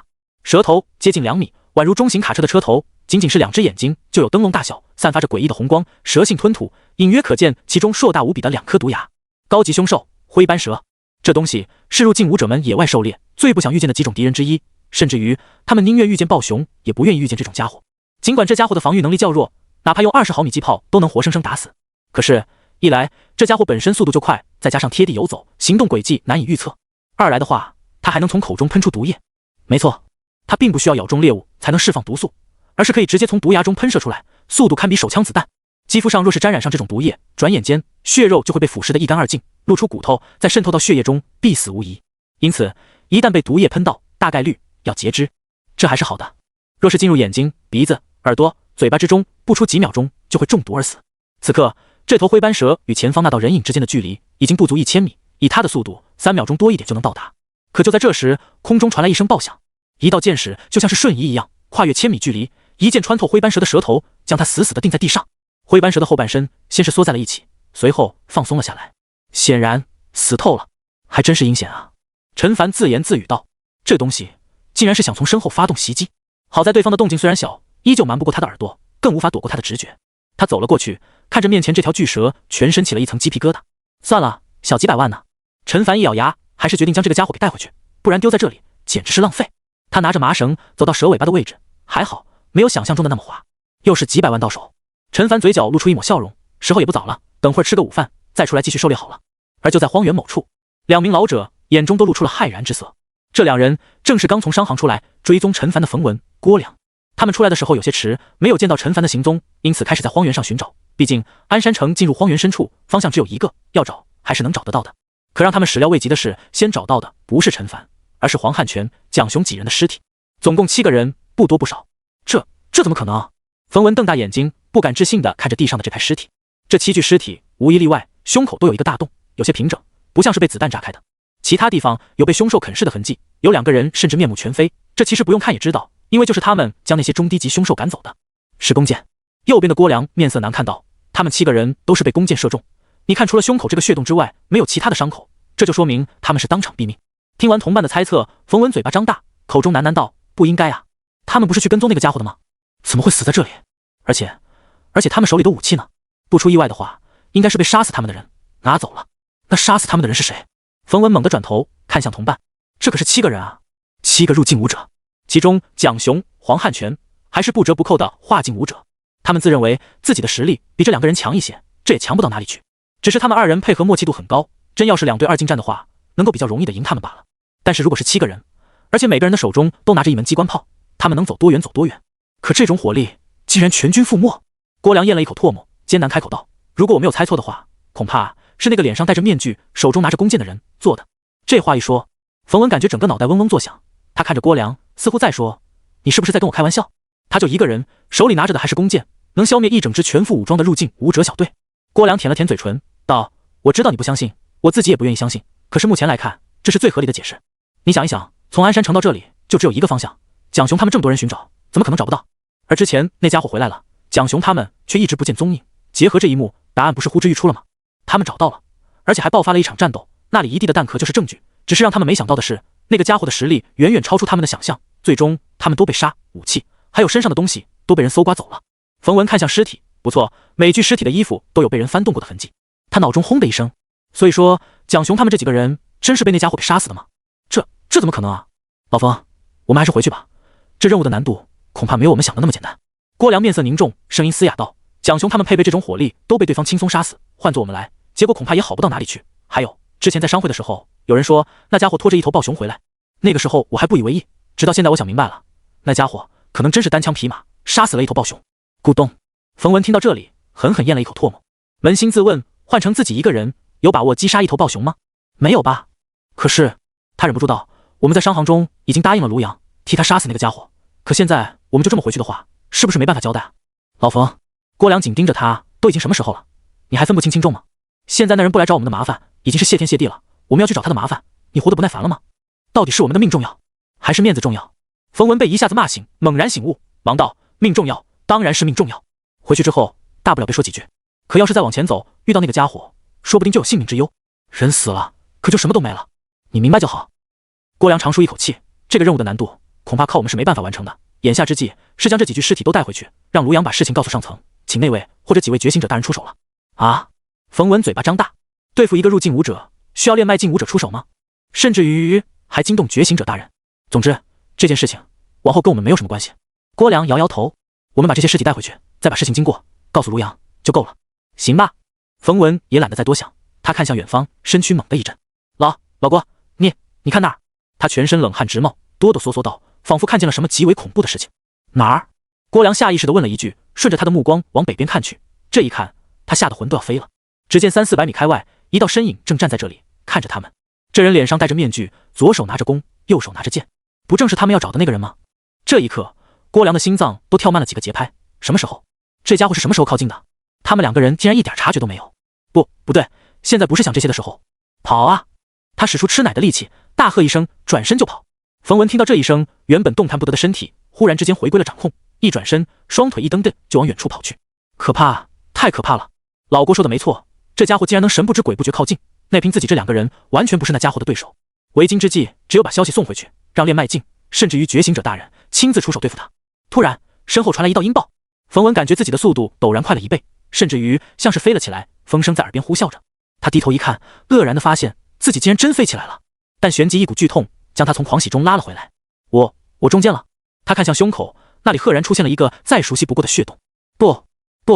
他内心怒吼着，充满了不甘心，伴随着身躯重重落在地上，很快失去了气息。而就在他前方100多米远的地方，趴着另外一具尸体，不是别人，正是郭良。后者的眼中同样充满了懊悔之色，就差一点啊！要是他当时没有跟冯文解释什么，而是先背起尸体就回去的话，是不是就能够逃过这一劫，顺利的将消息带回去了？荒原上微风拂过，野草随风飘扬，一如既往。从两人逃跑到中箭到底，也就是一眨眼的功夫。陈凡缓缓走来，默默地看着地上的这两具尸体，忽然感觉自己像是一个反派。其实他早就发现这两个人了，也发现了被他们聚拢的尸体，不过不太确定他们到底是商行的人还是过路人，因此没第一时间出手，只是悄无声息地靠近。听到了他们的话，恍然大悟，原来是商行的人啊，那就没什么好犹豫的了。不过一直这么下去也不是办法。陈凡眉头一皱，商行那帮人也不是白痴，连续派2拨人过来想要杀掉自己，结果自己还安然无恙地出现在他们面前，哪怕再蠢也能意识到其中不对劲了。正像刚才那2个人议论的一样，若是到时候对方直接派出觉醒者的话，就可能有些麻烦了。虽说这一点可能性比较小，等会儿回去将实力提升上来再出来狩猎好了，这么多气血丹不用掉的话没有意义。想到这里，他目光看向前面那具尸体，目光落在对方腰间悬挂的长刀时，顿时眼睛一亮。他快步走了过去，伸出手解下，拿在手里掂量了一下，重量起码有700-800斤。拔出刀，寒光闪闪，锋利无比，手指轻弹，发出极为清脆的响声，正是一把2阶合金战刀。不错，陈凡很满意，如此重量的2阶合金战刀，分会里售价接近100万。而他的配刀虽然也是2阶战刀，可是拿在手里轻飘飘的，估计当时赵大买的时候就是当个装饰品使用。现在有这把刀，简直如虎添翼。将原本的刀放进空间物品，佩戴上这把刀之后，陈凡又在对方身上摸索了一番，只摸到了4瓶气血丹，但其中2瓶是极品气血丹，剩下的2瓶也是上品气血丹。陈凡十分满意，又走到了前面那具尸体旁边，解下对方身上的长剑，分量与长刀差不多，价值不菲。陈凡丢进空间物品里，继续摸索，这一次只找出了2瓶气血丹，还都是上品的，这让他有点小小的失望。看来即便是极品气血丹，对于这些商行的武者来说也不是大陆货色。除此之外，还有一门拳法伏虎拳，这门拳法有些特殊，体内必须拥有真气才能修炼，也就是说是练脉境武者才能学习的。除了这本拳法，就没有其他秘籍了。可惜了。陈凡轻叹一声，没有能够得到这2个人所学武学的秘籍，只有这本练脉劲武者才能练习的，其中1个人才随身携带以便观摩。但是收获也还不错。他计算了一下，算上之前的，此刻自己手上已经有14瓶上品气血丹以及4瓶极品气血丹了。仅仅是这么多上品气血丹就能给自己提供168万潜能点，而极品气血丹价格是上品气血丹的5倍，哪怕按照这个比例计算，4瓶极品气血丹提供的潜能点也在240万点以上，合计408万潜能点。这么一笔庞大的潜能点，通通按照上品气血丹折算，需要680万元，等于2头高级凶兽的价钱了。看来有人找麻烦，也不全是坏事。想到这里，他耸了耸肩，这还没有算上缴获的武器功法呢。忽然，他心有所感，抬起头往前方看去，只见远处出现2道身影，正朝着这里靠近着。又是商行的人。陈凡眉头微皱，随即心中冷笑一声：行，既然你们非要找死的话，那我不介意成全你们。然而，等看清了来人之后，他握住弓的手又放松下来，因为这2个人他认识，一个是会长孙威，另外一个是林辉。会长他们怎么来了？难不成是不放心自己？远处小心翼翼朝着这里靠近的孙威2人，见到那道身影是陈凡之后，也终于松了口气。2人加快速度朝着这里奔来。等到靠近时，见到地上的2具尸体时，2人眼中露出震惊之色。这不是冯豆跟郭良吗？几年前他们曾经是分会的武者，只不过没多久就离开去了商行。2人实力很强，可现在却死在了这里。难道说是陈凡杀的？很快3人汇合一处，陈凡还没来得及说话，林辉就率先一步问道：陈小兄弟，你没事吧？没事。陈凡笑了笑，看向孙威道：会长，你跟林大哥应该是不放心我才来的吧？孙威苦笑一声道：你走后不久，我就接到了老林的电话，知道你被商行的人盯上，不太放心，想过来看看情况，结果还是来迟了一步。是啊。林辉往身后看了一眼道：陈小兄弟，你恐怕不知道，那2个都是商行的高手，即便是我跟会长遇见他们，也得十分忌惮。说着，他回过头看向陈凡，眼中露出佩服之色。可你一个人就能对付他们2个，真厉害。林大哥谬赞了，我也只是侥幸得手而已。陈凡摇了摇头。侥幸得手？孙威2人相视一眼，脸上都露出似笑非笑的表情。侥幸得手？哪有这么简单？他们看着周围环境，一点没有打斗的痕迹，只怕那2个人连近陈凡身的机会都没有，就被射杀了。对了，会长，你们在这里等我一下，我去就来。陈凡说完，往北边跑去。2人一头雾水，但很快他们双目瞪大，眼中露出震惊之色。灰斑蛇？林辉声音颤抖道：落单的武者要是被这家伙盯上，危险远甚于遇到暴熊啊。陈凡连这家伙都能搞定吗？孙威脸上也露出喜悦之色。林大哥，这灰斑蛇协会收购价是多少啊？陈凡拖着猎物走过来问道。灰斑蛇的肉质不错，毒液比黄金珍贵100倍，一双毒牙也价值连城，因此收购价只比暴熊低一些，350万一头。林辉笑道：350万吗？还不错。陈凡闻言笑了笑：陈小兄弟，你是真的厉害啊。林辉啧啧感叹：今天才是，你加入咱们协会第2天吧，就接连击杀了2头高级凶兽，总贡献度达到了750万，一下子就要挤进月榜前3名了，是吗？陈凡顿时反应过来，如果我在接下来的2天能够冲进前3，是不是就能额外得到一次重力士的使用机会？林辉口中说的月榜，自然就是入境武者贡献度月榜了，只统计武者猎杀凶兽的猎物价值，猎杀任务奖励不计算在内，每个月1次。没错。孙威闻言哈哈一笑道：陈凡小兄弟加油，我相信以你的本事肯定能够冲进前3名，不，冲进第1名。这可是跟咱们整个江南武道协会的人竞争，如果能够得到第1的话，还有总会的特殊奖励。特殊奖励吗？陈凡顿时眼睛一亮，这第1名他势在必得。3人结伴返回，到达寨子时自然又引起一番轰动，只是相比于上一次的话，这一次的动静小了很多，大概是众人已经感觉有些麻木了。几分钟之后，陈凡的手机便收到了信息提示，贡献度到账了，包括灰斑蛇的350万贡献值，以及那把合金长剑的80万，累计430万，再算上原本的610万，此刻他账户上的贡献度已经来到1040万。叮咚，手机传出一声轻响，屏幕显示收到了一条新信息。陈凡点了一下，旋即脸上露出惊喜之色。这消息是由总部发来的，由于他的累计贡献度已经超过1000万点，因此从原来的1星会员晋升为了2星，享受到的各种福利待遇提升，其中最显眼的一项就是能够以8折的价格从协会中购买各种资源。以此类推，累计贡献度能够达到1亿的话，就能够成为3星会员，到时候以7折的价格进行购买。陈凡脸上笑意更甚，就是说原本2万点贡献度一枚的上品气血丹，他现在只需要 1.6 万就能够买到了，而1040万贡献度能买650枚上品气血丹，也就是780万潜能点。当然，要是在不知道还有极品气血丹的情况下，他肯定会去买上品，可现在既然知道的话，就不能这么做了。毕竟从性价比来说，肯定是极品气血丹更高，购买上品的钱越多，到头来越亏。他沉吟片刻，暗道：等回去之后就买一张气血丹的丹方，看看能不能像学习武学一样用经验值加满。如果可以的话，那接下来自己只需要费贡献度从协会购买药材，到手之后亲自炼制，这样子对于贡献度的利用率就更高了。等到有一天极品气血丹对于自己而言价值一般之时，就将技术卖给协会，赚他一笔。除此之外，协会里练迈进一下的拳脚武学，没练过的，他要通通买下来，不就是10多万吗？不，现在只有8万多了，在高达1000万的贡献度面前，还叫事儿吗？对了，看看月榜。陈凡点击排行榜，又点击了一下入境武者，一眼就在榜上看到了自己的名字，姓名陈凡，境界化境武者，所属分会鞍山城分会，击杀凶兽数目2，累计贡献度750万，排名4，第4吗？陈凡往上下打量了一眼，他记得没错的话，原本的第4名昨天是500万贡献度，现在变成了560万，击杀凶兽的数目从12跳到了13，显然也是刚刚击杀了一头，只不过是多人合作，所以只加了60万。而第3名还是原来的第3名，只不过贡献度从800万涨到了880万，距离第2名相差不到20万。第1名还是那个王浩，上一次看他的贡献度不到1000万，这一次上涨了快150万，而且他击杀凶兽的数目也远远低于2、3名，这意味着对方小队可能只有2、3个人，而且他分走的也可能是最多的。但没关系，最多再杀2头高级凶兽，月榜第1就会变成他的名字了。凌晨武道分会，贺叶军刚刚洗完澡，裹着浴巾，露出肌肉凸起的上半身，从浴室里走出来，嘴角笑容洋溢，看得出来他的心情很不错。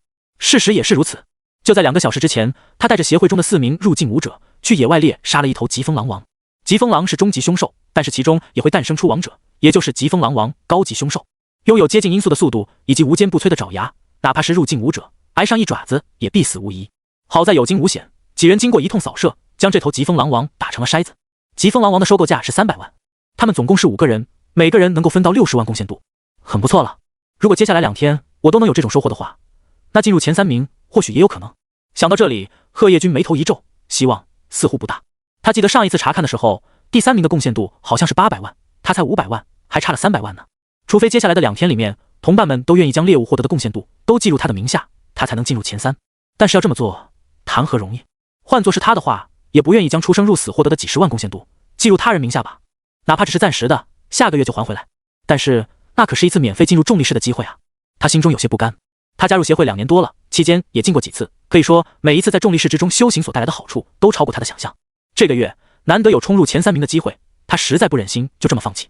如果差的不多的话，就跟他们说一说吧，实在不行，我多一些钱跟他们买好了，大家合作这么久，这点面子他们应该是能给的。协会的贡献度是可以用金钱购买的，但是有充值额度，就拿1星会员来说，每个月最多充值10万元，也就是兑换10万点贡献度。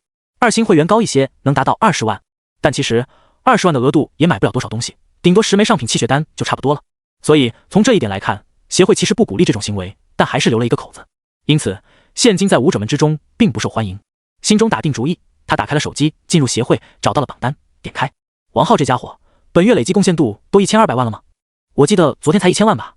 贺叶军羡慕的不行，不算今天的话，距离月底还有2天，这家伙拿到第1名应该是板上钉钉的事情了。当然，这家伙的贡献度能涨这么快也是有原因的。首先，这家伙的个人实力很强，在江南分区几百名入境武者中绝对是前3甚至于第1的存在。然后的话，他还组建了一个3人的武者小队，武者小队的其他2个人实力也很强，最关键的是对他死心塌地，每一次狩猎所得能让他分去1半，这才是最恐怖的。哎，羡慕不来啊。贺叶军摇摇头，听说那2个人都是王浩那家伙亲自培养的，而且人品都不错，过往也不是没有人效仿，最终无一例外都闹得不欢而散了。第2名900万，贺叶军瞄了一眼，跟上一次没有什么变化，而且他也没有这个野心，冲到第2去，能够冲到第3并且保持住，他就心满意足了。呼，他深吸一口气，往下看去，顿时大吃一惊。楚乔这家伙贡献度竟然涨到了880万，他睁大眼睛，半晌之后，脸上露出一抹苦笑。自己本来还在高兴，贡献度又涨了60万，距离第3名又进了一步，结果自己进步的同时，人家也在进步，而且步子更大。话说，我真的有可能追上这个家伙吗？他苦笑道，内心深处对自己产生了深深的怀疑。算了，随缘吧。片刻之后，他摇摇头。同伴将贡献度让给自己的前提是，接下来的2天一切进展顺利，要不然的话，猎物都没有，拿什么让？接下来就是我了吧？他叹息一声，往下看去，本来心情还是很不错，可见到了第3名的贡献度就没了啊！然而下一刻，他口中惊呼一声，看着手机最右边的贡献点数，愣住了。750万贡献度，自己的贡献度什么时候这么高了？不是应该是560万吗？难道分会给自己登记错了？这一刻，他的内心既是欢喜，又是不安。真要是登记错了的话，那真是太好了，一下子就多出了将近200万的贡献度，这可是天上掉馅饼，能多买多少东西啊！而且跟第3名之间的差距也不是天堑，努力就能够达到了。可是总会的人不是吃干饭的，就算能够瞒得了一时，到时候东窗事发，总部派人来找到自己，把这些多给的贡献点退回去，还是轻的，或许还要罚款呢。以往不是没有出现过这样的事情，怎么办？我是应该反映这个失误，还是装作不知道呢？他内心纠结着，目光无意间往前瞥了一眼，顿时傻眼了，因为那人名根本就不是他的名字，而是陈凡。他一下子就清醒过来，往下看去，顿时在第5名找到了自己的名字。我跑到第5名去了啊！他张大嘴巴，不敢置信。他记得很清楚，上午出去狩猎的时候，自己还是第4名来着，如今贡献度上涨，怎么名次还下降了呢？最关键的是，这个陈凡是哪里冒出来的呀？之前根本就没有印象好吗？他十分不服气地往上看去，甚至于退出去再重进，刷新了好几遍，最后才不甘心地放弃。也就是说，这一切不是他的幻觉，第4名真的被这个叫做陈凡的人抢走了。贺叶军瞬间心如死灰，什么进入前3名啊？他现在连第4名都进不去了。妈的，这个陈凡到底是哪里来的？怎么有这么多贡献点？他骂骂咧咧地看去，化境武者，鞍山城分会。鞍山城分会，他大吃一惊。这个分会在总会中还是挺有名气的，因为他常年排在前3名，当然是倒数的那种。这个陈凡是鞍山城分会的？不可能吧？这个分会怎么会冒出这种人物来？他带着不解往后看去，当他看到击杀凶兽数目时，整个人都呆住了。击杀凶兽数目2，是系统出错了吗？贺叶军脸上露出震撼到极点的神色，往后看了看贡献点，750万，一如之前。也就是说，这个叫做陈凡的家伙就杀了2头凶兽，贡献度就达到了750万点。这其中意味着什么？不言而喻。1，这2头凶兽必然全都是高级凶兽；2，都是他一个人杀的，至少是这样统计的。不可能，这绝对不可能！贺叶军反应过来，连连摇头。入境武者，哪怕是化境武者，怎么可能单枪匹马杀死1头高级凶兽？就算是运气好，可也不可能2次运气都这么好吧？有内幕，没错，一定有内幕。很有可能，鞍山城分会是将小队中所有人的功劳全部记在了一个人的身上，这个人就是这个陈凡。而这一点，协会是明令禁止的。好一个鞍山城分会！贺叶军气不打一处来，真要是技不如人，他也就认了。就像第1名那个王浩，他甘心认输。可这个陈凡明明之前一点动静也没有，突然就冒出来了。而且你这数据也不做的逼真一点，就这么光棍的写上一个2，不是摆明了让人怀疑吗？想到这里，他直接将截图冲进协会入境武者的大群里，刚想把这张图发出去，却发现群里面早就开始在议论这件事了。兄弟们，这个陈凡是谁啊？怎么跑到第4名去了？我记得之前前100名的时候，压根就没这个人吧？没错，当时我就在100名开外，贡献度是200多万，我记得很清楚，前100绝对没有这个陈凡。不用这样，你们看他的分会是哪里，就能认出来了。这2年来，鞍山城分会的武者哪有进入前100名的？有人发了一个冷笑的表情，该不会是鞍山城分会搞出的名堂吧？我知道他们会长是谁。说话之人直接在大群里艾特了孙威，其他人也都开始效仿，甚至于直接艾特了所有人。鞍山城分会的人在不在？你们分会里面一个叫陈凡的人直接冲到了第4名，就不打算出来解释一下吗？贺叶军看到这一幕，顿时激动地握紧拳头。没错，就该这样。很快，一道长信息出现在大群中，我就是鞍山城分会的会长孙威，陈凡兄弟确实击杀了2头高级凶兽，1头暴熊，1头灰斑蛇，都是他一个人猎杀的，合计750万贡献度。这件事情是上报总部的，你们要是不相信，可以问问杜主任，他可以替我们作证。办公桌前，孙威愤怒地回应着。不错，一名叫做杜松的人发出了一条信息，暴熊以及灰斑蛇，林辉跟我进行了视频，我都是亲眼见到，而且明早我就会派人过去接收。这一点，我相信孙会长不会作假，也没有这个胆子作假。群内顿时一静，确实是这个道理。只要是有点智商的人，就不会跟总部耍这种伎俩，毕竟假的真不了，真的假不了。等协会派人过去，收不到已经汇报上去的凶兽材料，后果可是很严重的。可是很快有人说道，我们不是质疑这一点，而是怀疑你们分会是不是将所有人的功劳都记在了一个人身上。没错，2头猎物750万贡献度，等于他一个人1天之内，不，半天就击杀了2头高级凶兽。孙会长，如果换做你是我们的话，你会相信吗？孙会长，希望你不要撒谎。不少人都发出质疑，不乏会长一类的人物。没错，大家都是武道协会的成员，但是彼此之间也存在着竞争关系。良性的竞争是有利的，可孙威用这种方式无疑是破坏了规则。我可以明确的告诉你们，你们想多了。孙威道，一来这是协会明令禁止的，我作为会长不可能明知故犯；二来的话，会内其他的人也不会同意这样做。这2头猎物都是陈凡兄弟一个人用弓箭所杀，从头到尾没有任何人协助，这一点杜主任也可以作证。见到这段话，群内的众人都是一愣。没错，杜松很快发出了信息，那2头高级凶兽身上的伤口，我在视频中仔细查看过，身上的致命伤只有1处，都是箭矢造成的，都是头部，除此之外没有任何的伤口。这话一说，群内顿时安静下来。坐在床上的贺叶军嘴巴张大到足以吞下1箩鸡蛋的程度。孙威说的，他持有怀疑态度。可是杜主任呢？他可是练脉劲武者，性格也是出了名的铁面无私，完全没理由偏袒孙威。所以那个叫做陈凡的真有这么厉害，能一个人猎杀在半天之内猎杀2头高级凶兽？陈凡手中的弓是我让人送过去的。杜松继续说道，总共有2张，一张是5000斤拉力的，一张是10000斤拉力的。这2张弓确实有一箭击杀高级凶兽的威力，而且我听孙会长说，陈凡使用的就是万金拉力的弓，对吗？见到这一行信息，众人瞪大眼睛。万金拉力的弓？是的，杜主任。孙威回复道，同为化境武者，拉开一次已经是我的极限，可是陈凡小兄弟拉开万金弓就像是吃饭喝水那么简单。这件事不仅是我们分会内的入境武者都亲眼所见。会长说的不错，陈凡用万金拉力的弓，一连射出20箭，面部红气不喘，我使出吃奶的力气，连1/2都拉不开。徐杰冒泡道，是的，当时我也上去试了，1/3就是我的极限。至于将所有的功劳都记在陈凡身上的说法，更是无稽之谈。范岁说道，整个上午我们都在分会内训练，甚至于连陈凡出去我们都不知情，还是被你们艾特我才知道这件事。承认别人的优秀就那么难吗？涂月发了一个冷笑的表情，这2头高级凶兽材料跟我们一点关系也没有，你们要是不相信，可以过来当面对质。群里彻底沉默下来，众人下意识还是觉得难以相信。要知道，哪怕是最强的王浩，也是在帮手的辅助下获得了这么高的贡献度。这个叫陈凡的一个人能做到这地步，老实说，750万贡献度，哪怕是我也很难到达，更别说半天之内。但是陈法小兄弟跟我们不一样。